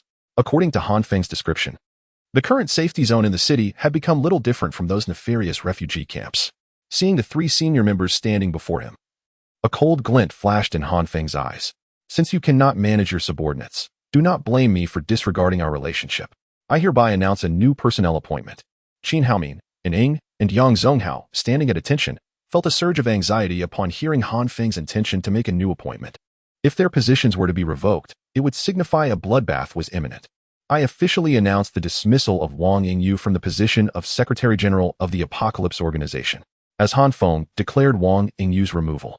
Everyone in the conference room was momentarily stunned, including Wang Yingyu herself, who looked at Han Feng in bewilderment, unable to comprehend his motives. The role of Secretary General was essentially a figurehead with no subordinates, seemingly created specifically for Wang Yingyu. Its existence or absence would not affect the organization's operations in the slightest. However, Han Feng's subsequent words shocked the other high-ranking members of the Apocalypse Organization. I announced the formal establishment of an internal oversight department, codenamed White Cell, with Wang Yingyu as its first director. The personnel of this department will be discreetly selected by Wang Yingyu and will not be disclosed externally. The purpose of establishing the White Cell is to monitor the actions of the Apocalypse Organization's members at all times. Should any member pose a threat to the organization, they can report it to their superiors immediately. If Wang Yingyu assesses the threat as significant, she may take action first and report to me afterward. As Han Feng articulated the mission of the White Cell, all the high-ranking members present understood that this department resembled the Ming Dynasty's Jinyu Yordongchang, established to surveil every action within the organization. Wang Yingyu's unwavering loyalty to Han Feng is beyond doubt, thus her appointment as the head of this critical department poses no issue whatsoever. Upon announcing Wang Yingyu's leadership of the White Blood Cell, Han Feng surveyed the senior members of the Apocalypse Organization seated in the conference room before he spoke. Regarding the approach to address this widespread corruption, I have reached a decision. As the attendees of the meeting focused their attention on him, Qin Haomin, and Ying, and Yang Zonghao scarcely dared to breathe. The soldiers of the Second Corps involved in the bribery will be permanently demoted to ordinary soldiers, with no assignments to any positions. Whereas the staff from the quarantine area will be subjected to investigation by the White Blood Cell and punished according to the severity of the incident, with the most severe consequence being death. Ultimately, Han Feng showed leniency towards those soldiers who had shed blood for the Apocalypse Organization, opting for permanent demotion. However, the ordinary staff were not afforded such mercy and faced dire repercussions. Chapter 198, the second silver-level evolver after Han Feng announced the method of punishment. Qin Haomin finally exhaled in relief. As long as he could safeguard the lives of these soldiers, he deemed himself worthy of those comrades who had fought alongside him. However, Ying and Yang Zonghao grew anxious. Should the newly established White Blood Cells investigate the personnel within the quarantine area, it was likely that many of the original staff would meet their demise. Just as they were about to voice their concerns, Han Feng raised a hand to interrupt. I am aware of your intentions, and I urge you not to waste your breath on their behalf. While I can reluctantly overlook the incidents involving the 2nd Legion S soldiers during patrols, I will not extend the same mercy to the quarantine personnel. If they conspire to accept bribes and permit those bitten by zombies to infiltrate the safe zone, it poses a grave threat to the entire city. For every individual who slips past the quarantine checkpoint and transforms into a zombie within the safe zone, countless survivors risk infection, leading to an unquantifiable loss of life in our efforts to eradicate the zombies. Having silenced Ying and Yang Zonghao's pleas, Han Feng turned his attention to the senior members of the Apocalypse Organization seated in the conference room, presenting the second agenda item. He meticulously reported the findings from the National Permanent Defense Facility number 32 located in Rongqing, detailing the Super Soldier Program and the alliance formed with Lu Pingyu, the occupant of the facility. Such a plan existed before the apocalypse, and I had not heard a whisper of it, remarked Xiao Dongliang, astonished upon learning of Project 9301. The Super Soldier Program. Despite his relatively high administrative rank, he had been completely unaware of any information regarding this initiative. The remaining senior members of the Apocalypse Organization shifted their focus to the 7 slots available for the program. Han Feng, do you have any plans for these slots? Li Chao, the head of the organization's most formidable violent department, naturally assumed that the 1st Legion should secure the majority of the Super Soldier slots. Given the errors committed by the 2nd Legion, as well as the Internal Affairs and Internal Guard departments, he believed Han Feng would favor the 1st Legion in this allocation. I have already devised a plan for the distribution of slots, Han Feng replied, gesturing for Li Chao to remain patient before revealing the specifics. The 1st Legion of the War Department would receive 2 slots, the White Blood Cells would be granted 3, the Research Department would obtain 1, and the final slot would be allocated to ordinary survivors of the city. After encountering the situation outside the safe zone, Han Feng made certain adjustments to the distribution of Super Soldier slots. He did not transfer the slots originally designated for the 2nd Legion to the 1st Legion. Rather, he withdrew all the slots intended for the 2nd Legion, the Internal Affairs Department, and the Internal Guard Department, reallocating them instead to the White Blood Cells under Wang Yingyu's command. As for the quota allocated to ordinary survivors, it was merely a whimsical notion of his. Ever since he learned about the price ordinary survivors had to pay to enter the safe zone of the capital, he conceived the idea of winning their allegiance, transforming these ordinary survivors into a new force within the Apocalypse organization. This quota for a super soldier was merely bait he cast out. Upon hearing Han Feng's arrangements, Qin Haoming, and Ing, and Yang Zonghao recognized it as yet another form of punishment. A super soldier, akin to a bronze-level evolver, was of immense importance to every department. After announcing the distribution of the super soldier quota, Han Feng promptly dissolved the high-level meeting, as the earlier events at the safe zone had left him in a foul mood. However, as he settled into the comfort of the Unimog RV to rest, Wang Yingyu, with her head bowed, hurriedly followed him inside. The RV offered a sense of comfort. After spending so much time in the capital, he felt as though his body was on the verge of mildew. Upon entering the RV, Wang Yingyu felt as if she had returned to her domain, promptly plopping down onto the sofa in the living area. Yet, no sooner had she seated herself than she turned her head to survey her surroundings. The woman's sixth sense alerted her to something amiss. What is this? After 2 minutes of inspecting the living area, Wang Yingyu pulled out a maid outfit from beneath the sofa. Her suspicious gaze remained fixed on Han Feng's face. This Han Feng's expression turned slightly awkward at the sight of the maid outfit, which must have been left in the vehicle by Ning Shiweru. If you fancy this sort of thing, you could always let me know. I could wear it just for you. After discovering the maid outfit, Wang Yingyu flashed a slight smile at Han Feng, pretending to change her clothes right before him. All right, has anything else happened within the Apocalypse organization recently? Han Feng, wearing an expression of embarrassment, hastily intervened the moment he noticed Wang Yingyu lifting her top, revealing her flat abdomen, and quickly shifted the conversation. Enough teasing, Wang Yingyu said with a cheerful demeanor, lowering her hands from her shirt and gazing earnestly at Han Feng. I have broken through the bronze-level bottleneck and have become a silver-level evolver. What? Upon hearing the news of Wang Yingyu's ascension to a silver-level evolver, Han Feng's expression shifted dramatically to one of disbelief. Although Wang Yingyu was among the first survivors to become a bronze-level evolver after the outbreak of the apocalyptic virus, her evolutionary abilities were purely supportive, lacking any offensive capability. Thus, it was inconceivable that she could transition to a silver-level evolver so swiftly. How did you break through the bronze-level bottleneck and become a silver-level evolver? Han Feng felt a twinge of concern over Wang Yingyu's rapid advancement, fearing she might have consumed a life core or a zombie crystal, which could hinder her evolutionary path in the future. I cannot quite comprehend how I transcended my limitations. It was merely after your departure that I frequently engaged in battles alongside the large orange cat, and over time, I naturally broke through. Wang Yingyu, too, is utterly bewildered regarding her own breakthrough from the bronze tier.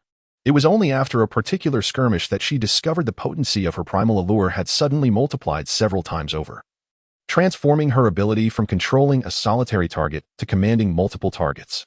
It was then that she realized she had ascended to the rank of a silver-tier evolver. Chapter 199, The Preparing Evolution of the Big Orange. As Han Feng and Wang Yingyu were engaged in a discussion about the precautions necessary for silver-tier evolutionary beings inside their Unimog RV, the vehicle's door was suddenly slammed with considerable force, causing the massive RV to shake. After the violent impact subsided, a deep, resonant growl echoed from outside, and a colossal head pressed against the window, its lively eyes peering intently inside, seemingly searching for something. Upon hearing the guttural roars from outside, Wang Yingyu instantly recognized the identity of the uninvited guest and promptly gestured to Han Feng. The source of the commotion outside was none other than the Big Orange, now an inseparable companion, who, apart from mealtimes and sleep, would tirelessly seek my presence whenever I was out of sight. Realizing that the ruckus was caused by the Big Orange, Han Feng swiftly opened the door, intending to educate the mischievous creature. Fortunately, the object of the Big Orange's earlier impact was the Unimog RV, whose exterior had been reinforced to resemble a 500mm homogeneous armor. Had it been an ordinary armored vehicle, the side armor, merely 30mm thick, would likely have sustained significant damage from such a collision. However, to Han Feng's surprise, as soon as the door swung open, the Big Orange's yellow and black patterned head intruded, forcefully nudging against Han Feng's chest. The sheer strength of the creature nearly sent Han Feng tumbling to the ground. It seemed the Big Orange missed him as well. Wang Yingyu, with a cheerful smile, stepped out of the RV and playfully patted the Big Orange's massive head. To her surprise, the Big Orange responded by lying down comfortably, its tail wagging in delight, radiating a blissful expression. The transformation of the Big Orange was astonishing. As Han Feng followed Wang Yingyu outside the Unimog and beheld the Big Orange lying on the ground with closed eyes, his expression turned to one of disbelief. The creature's length had grown from just over 3 meters to approximately 4.5 meters, its body now comparable to half the size of the Unimog RV. Furthermore, the impressive pair of upper canines, over a meter long and fully exposed, gleamed with a metallic sheen, faint blue light coursing along their surface. What on earth did you do to the big orange? You've become a silver-tier evolutionary being, and it has transformed remarkably as well. Han Feng could no longer contain his curiosity and inquired of Wang Yingyu. In response to Han Feng's question, Wang Yingyu playfully stuck out her tongue and replied with a grin. I merely took the opportunity of the expansion of the safe zone in Fuching to train my abilities and, inadvertently, ended up dispatching a few additional bronze-tier zombies. Are you certain it was merely a few? Han Feng cast a reproachful glance at Wang Yingyu, fully aware of the big orange's evident approach to a breakthrough in its evolution. As Wang Yingyu felt the reproachful gaze of Han Feng, she understood that the plan she sought to conceal had been unveiled by the man before her. Together with Daju, she had vanquished 11 bronze-level mutated zombies, effectively purging all mutated zombies within several dozen kilometers of the safety zone in the city. The crystal cores of those zombies had not been collected. Instead, they had all been consumed by Daju, which was why it had transformed into its current state. Upon revealing the true number of zombies she had slain, Han Feng's heart skipped a beat. No wonder Wang Yingyu had ascended to the rank of silver-level evolver. Even Daju was on the brink of evolution. The sheer quantity of mutated zombies they had dispatched was ample evidence of the inherent risks involved. Wang Yingyu herself lacked significant combat prowess, relying primarily on Daju for their combined offensive output. If they were to encounter mutated zombies that countered Daju, the outcome would be uncertain. Moreover, engaging in widespread hunting of bronze-level zombies in the same region could easily attract the attention of silver-level zombies or even those of higher ranks. If such formidable foes were drawn to them, not only would Wang Yingyu be in peril, but the entire city would face considerable danger. Well, since you have already advanced to the rank of silver-level evolver, I shall not hold this against you. However, should you exert yourself in such a reckless manner again, I will have no choice but to revoke your privileges to access the mobile shelter, Han Feng admonished Wang Yingyu, his tone tinged with sternness. He then turned his attention to Daju, who lay on the ground, licking its paws. Observing the beast sprawled out, Han Feng realized that it had reached the pinnacle of bronze level through its continuous consumption of zombie crystal cores, standing just a step away from silver level. Should Daju evolve into a silver-level mutated beast, would Wang Yingyu still be able to maintain control over it? Han Feng lowered his head, lost in contemplation. Recognizing that Daju was on the cusp of evolution, he pondered the implications. He currently possessed a silver-level zombie crystal core, and if he were to allow Daju to consume it, the likelihood of Daju becoming a silver-level mutated beast was nearly guaranteed, resulting in a monumental enhancement of its combat capabilities. However, Han Feng harbored concerns regarding whether Daju's innate bloodthirsty instincts could still be governed by reason post-evolution. Should Daju transform into a mutated beast driven solely by its bloodlust, the only recourse would be to eliminate it. Yet, even for the current Apocalypse organization, attempting to slay a silver-level mutated beast would entail considerable risk. Ultimately, Han Feng was swayed by the immense potential benefits that would accompany Daju's evolution into a silver-level beast. He resolved to entrust the silver-level zombie crystal core to Daju for consumption. Determined, he instructed Wang Yingyu to continue overseeing Daju while he returned to the headquarters of the Apocalypse organization, summoning all leaders of the organization's violent divisions to convene and discuss a defensive strategy for Daju's evolution. What? Even that mutated beast is about to evolve? It is to become a silver-level mutated beast? Upon being summoned back by Han Feng, Li Chao's eyes widened in astonishment upon hearing the news of Big Orange's impending evolution. His face a canvas of incredulity. He was well aware of the moment when Big Orange ascended to the rank of a bronze-level mutant beast, and he could hardly fathom that such a transformation would occur in such a brief span of time. However, Han Feng, standing beside him, did not comment on Li Chao's surprise. With a solemn expression, he proceeded to articulate the specific defensive arrangements. Chapter 200. Successful evolution. The overcast clouds obscured the sun's radiant light, signaling that the weather would likely not be favorable today. However, within the safety zone of the capital city, the inclement weather had no bearing on the proceedings. Members of the 1st Legion, 2nd Legion, and the internal guard of the Apocalypse War Department convened in an open area towards the city's exit. Furthermore, all the evolvers from the Apocalypse organization had gathered, standing resolutely at the forefront of the formation. Was such a grand display truly necessary for a mere mutated beast evolving from bronze to silver level? Yang Zonghao, positioned at the forefront, tilted his head and whispered to Aning beside him. Aning, observing the Apocalypse organization laying bare its resources, expressed her uncertainty. I have not ventured outside the city for quite some time, and I am unfamiliar with the true strength of the large orange creature that has been following Wang Yingyu. However, judging by the current spectacle, I suspect that the combat prowess of that mutated beast will not be lacking. At this moment, nearly 1,000 fully armed soldiers had assembled in the open area. The atmosphere thick with silence. 6 infantry fighting vehicles adorned with various livery and 3 Type 99A main battle tanks raised their cannons high, their metallic gleam rendering these war machines even more formidable. As the entirety of the military might of the Apocalypse organization gathered in the open space, the survivors who had entered the safety zone of the capital city stealthily observed the soldiers, witnessing for the first time the true strength of the Apocalypse organization. Once all the soldiers had assembled, Han Feng, at the helm of the Unimog RV, was the first to drive beyond the city wall's control perimeter. Upon exiting the walls, the previously stationary tanks and armored vehicles roared to life, engines igniting, and with the thunderous sounds echoing.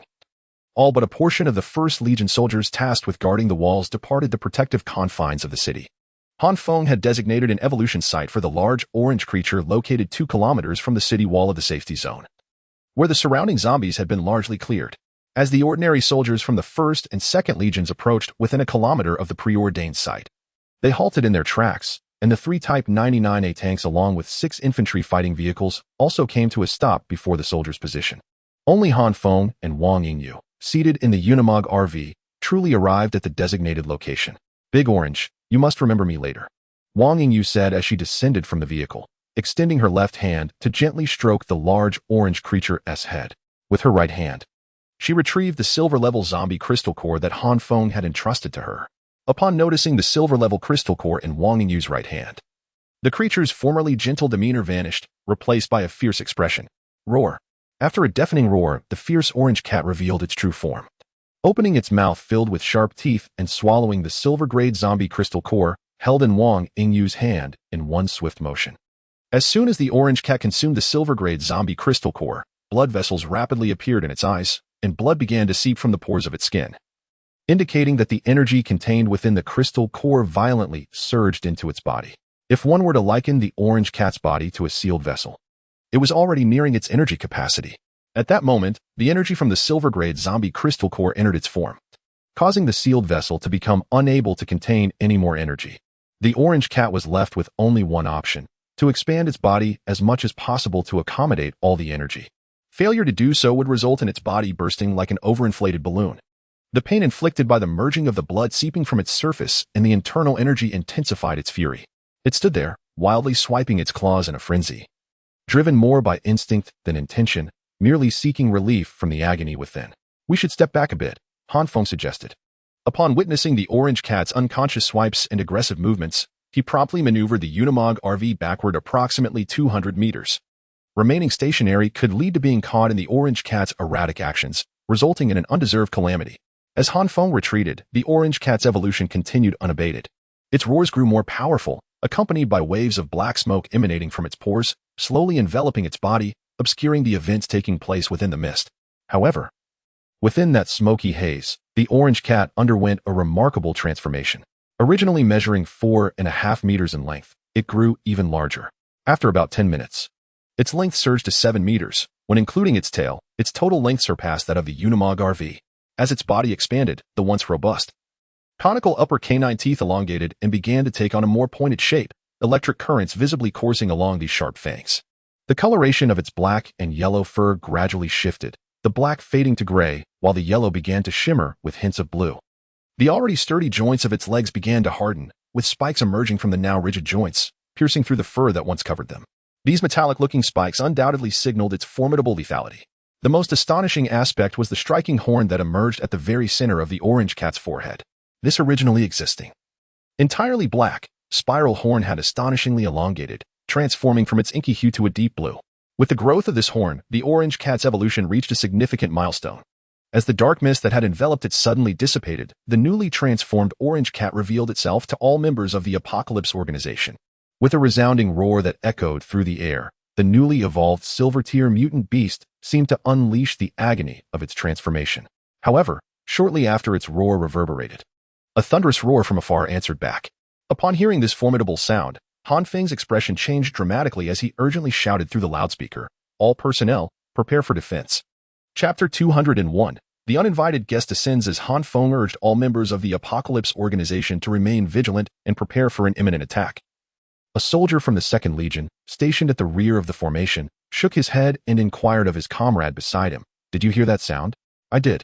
It resembles a persistent buzzing, and it is quite vexing," replied the soldier to his right, nodding slightly before raising his gaze to the sky, seemingly attempting to discern the source of the noise.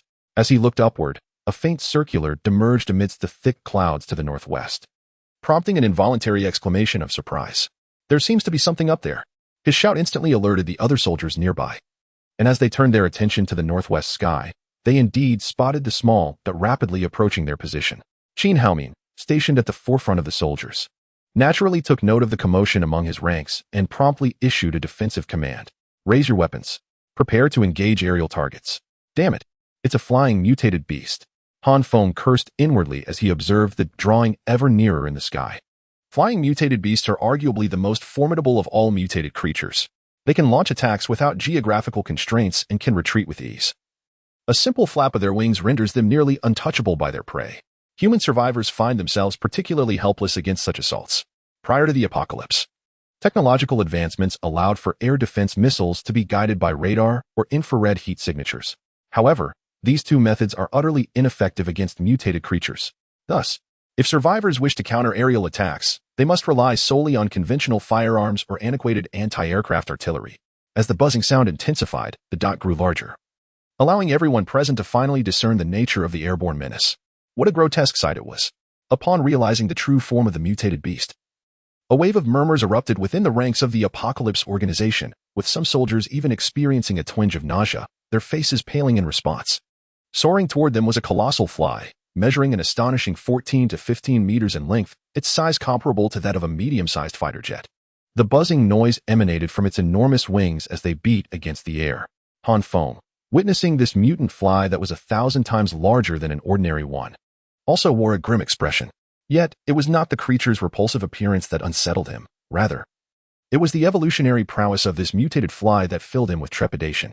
Generally speaking, flies feast upon decaying flesh and excrement, substances teeming with bacteria. Consequently, the volume of bacteria they carry is formidable. Should this mutated fly possess the capacity for bacterial contamination, all soldiers of the apocalyptic organization present would be struck by a severe illness. In this desolate world, where medical resources are scarce, the survival rate for those afflicted would be utterly uncertain. Open fire. Upon the arrival of the mutated fly above the ranks of soldiers, both Li Chao and Jinxian issued the command simultaneously. The sound of gunfire erupted in a cacophony, with even the tanks and infantry fighting vehicles stationed nearby, elevating their mounted machine guns to unleash a barrage at the uninvited guest in the sky. The smoke billowing from the hundreds of rifles discharging simultaneously enveloped the area above the soldiers. However, the bullet's impact appeared insufficient to threaten the mutated fly. A vast majority missed their target entirely, and those that struck were thwarted by the creature's thick exoskeleton, rendering them incapable of inflicting harm to the flesh beneath. Only the machine guns mounted on the tanks and infantry vehicles managed to inflict minor damage, with their bullets merely penetrating the fly's exoskeleton shallowly, resulting in a few drops of blood, akin to a human being pricked by a splinter, far from lethal. The mutated fly, seemingly unfazed by the onslaught, continued to flap its wings vigorously, making its way directly above the head of the newly evolved Diju. Roar. As the mutated fly hovered above, Diju, having just undergone evolution, let out a thunderous roar in response to its unexpected visitor. Hiss. In an astonishing display, the mutated fly emitted a shriek of its own, and then, retracting its wings, its body morphed into a spindle shape, diving toward Diju, which had revealed its menacing maw. Diju, fixated on the descending mutated fly, tensed its body, propelling itself upward with a powerful push from its hind legs, its massive jaws poised to clamp down on the approaching threat. Its sharp teeth fully bared to the air.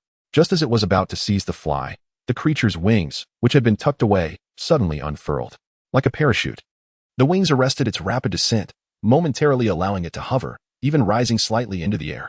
This maneuver, a common tactic among aerial mutated beasts, exploited the rhythm of its dive to evade the attack. Indeed, the shift in momentum caused Diju's strike to completely miss its mark.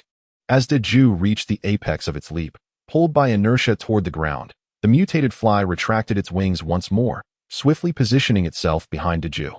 With a sudden burst of force, its sharp proboscis pierced through Diju's back. Howl. In agony, Deju emitted a chilling cry as the pain of the piercing sensation coursed through it during its fall.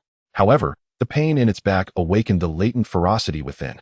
In an instant, a faint blue glow emerged from its eye sockets. And then a brilliant flash of blue light ignited from the deep blue horn at the center of its forehead. A swift bolt of lightning shot forth from the tip of its horn, making a sharp 180-degree turn in midair, striking the mutated fly behind. Remarkably, the orange cat had evolved to possess a lightning attribute for ranged attacks. Upon witnessing the blue electric beam emanating from the top of the orange cat's head, Han Feng's eyes sparkled with excitement. The distinction between a mutated beast capable of ranged attacks and one that relied solely on close combat was indeed monumental. At this moment, if he were to confront the orange cat, he would not dare to claim victory lightly. Chapter 202. Heavy losses in a state of close combat with the mutated fly. The orange cat unleashed a bolt of azure lightning from its horn, which swiftly struck the mutated fly. The moment the bolt hit, the fly trembled violently and emitted a shrill cry. The electric current coursing through its body caused uncontrollable convulsions, leaving a charred mark on its abdomen. Seizing the opportunity, Han Feng, who observed the fierce battle from the ground, noticed the fly's quivering form. A glint of cold determination flickered in his eyes as he gripped the dark moon longsword tightly and leapt high into the air. However, his initial target was not the airborne mutated fly, but rather the orange cat, which was being pulled downward by inertia. This choice was born out of necessity. Although the mutated fly was beginning to descend due to the impact of the lightning, it still hovered above Han Feng's reach. Thus, he utilized the orange cat as a stepping stone. As Han Feng climbed higher by stepping on the cat's back, the orange cat let out a disgruntled roar. Nevertheless, Han Feng had no time to consider the cat's feelings. His gaze remained fixed on the still trembling mutated fly. With the dark moon longsword raised high, a flicker of flame ignited along its blade. Just as Han Feng was about to strike the mutated fly, its body ceased to tremble, and the myriad compound eyes on its face suddenly glowed with a bright, white light. A trap. Realizing the fly had stopped shaking and its eyes were emitting a threatening glow, Han Feng's expression darkened. He never anticipated that this silver-grade mutated fly possessed the cunning to employ tactics, luring him into a perilous situation. The ominous glow from the fly's compound eyes instilled a sense of dread within him, even if he managed to sever the fly's head. The white light emanating from its eyes could easily turn him into a sieve. Fortunately, Han Feng's evolutionary ability was agility enhancement. He swiftly pressed his left foot against his right in midair, executing a slight maneuver to evade the direct line of attack from the fly's eyes. However, this forced evasion placed him in a position where he could not fully target the fly's body and could only awkwardly aim at its wings with the dark moon longsword. Take this. With a fierce shout, Han Feng swung the dark moon longsword, which had turned red from the friction with the air, and it accurately struck the mutated fly's seemingly delicate wings. As he unleashed the blow, the mutated fly shrieked in response, its multitude of eyes firing intense beams of white light.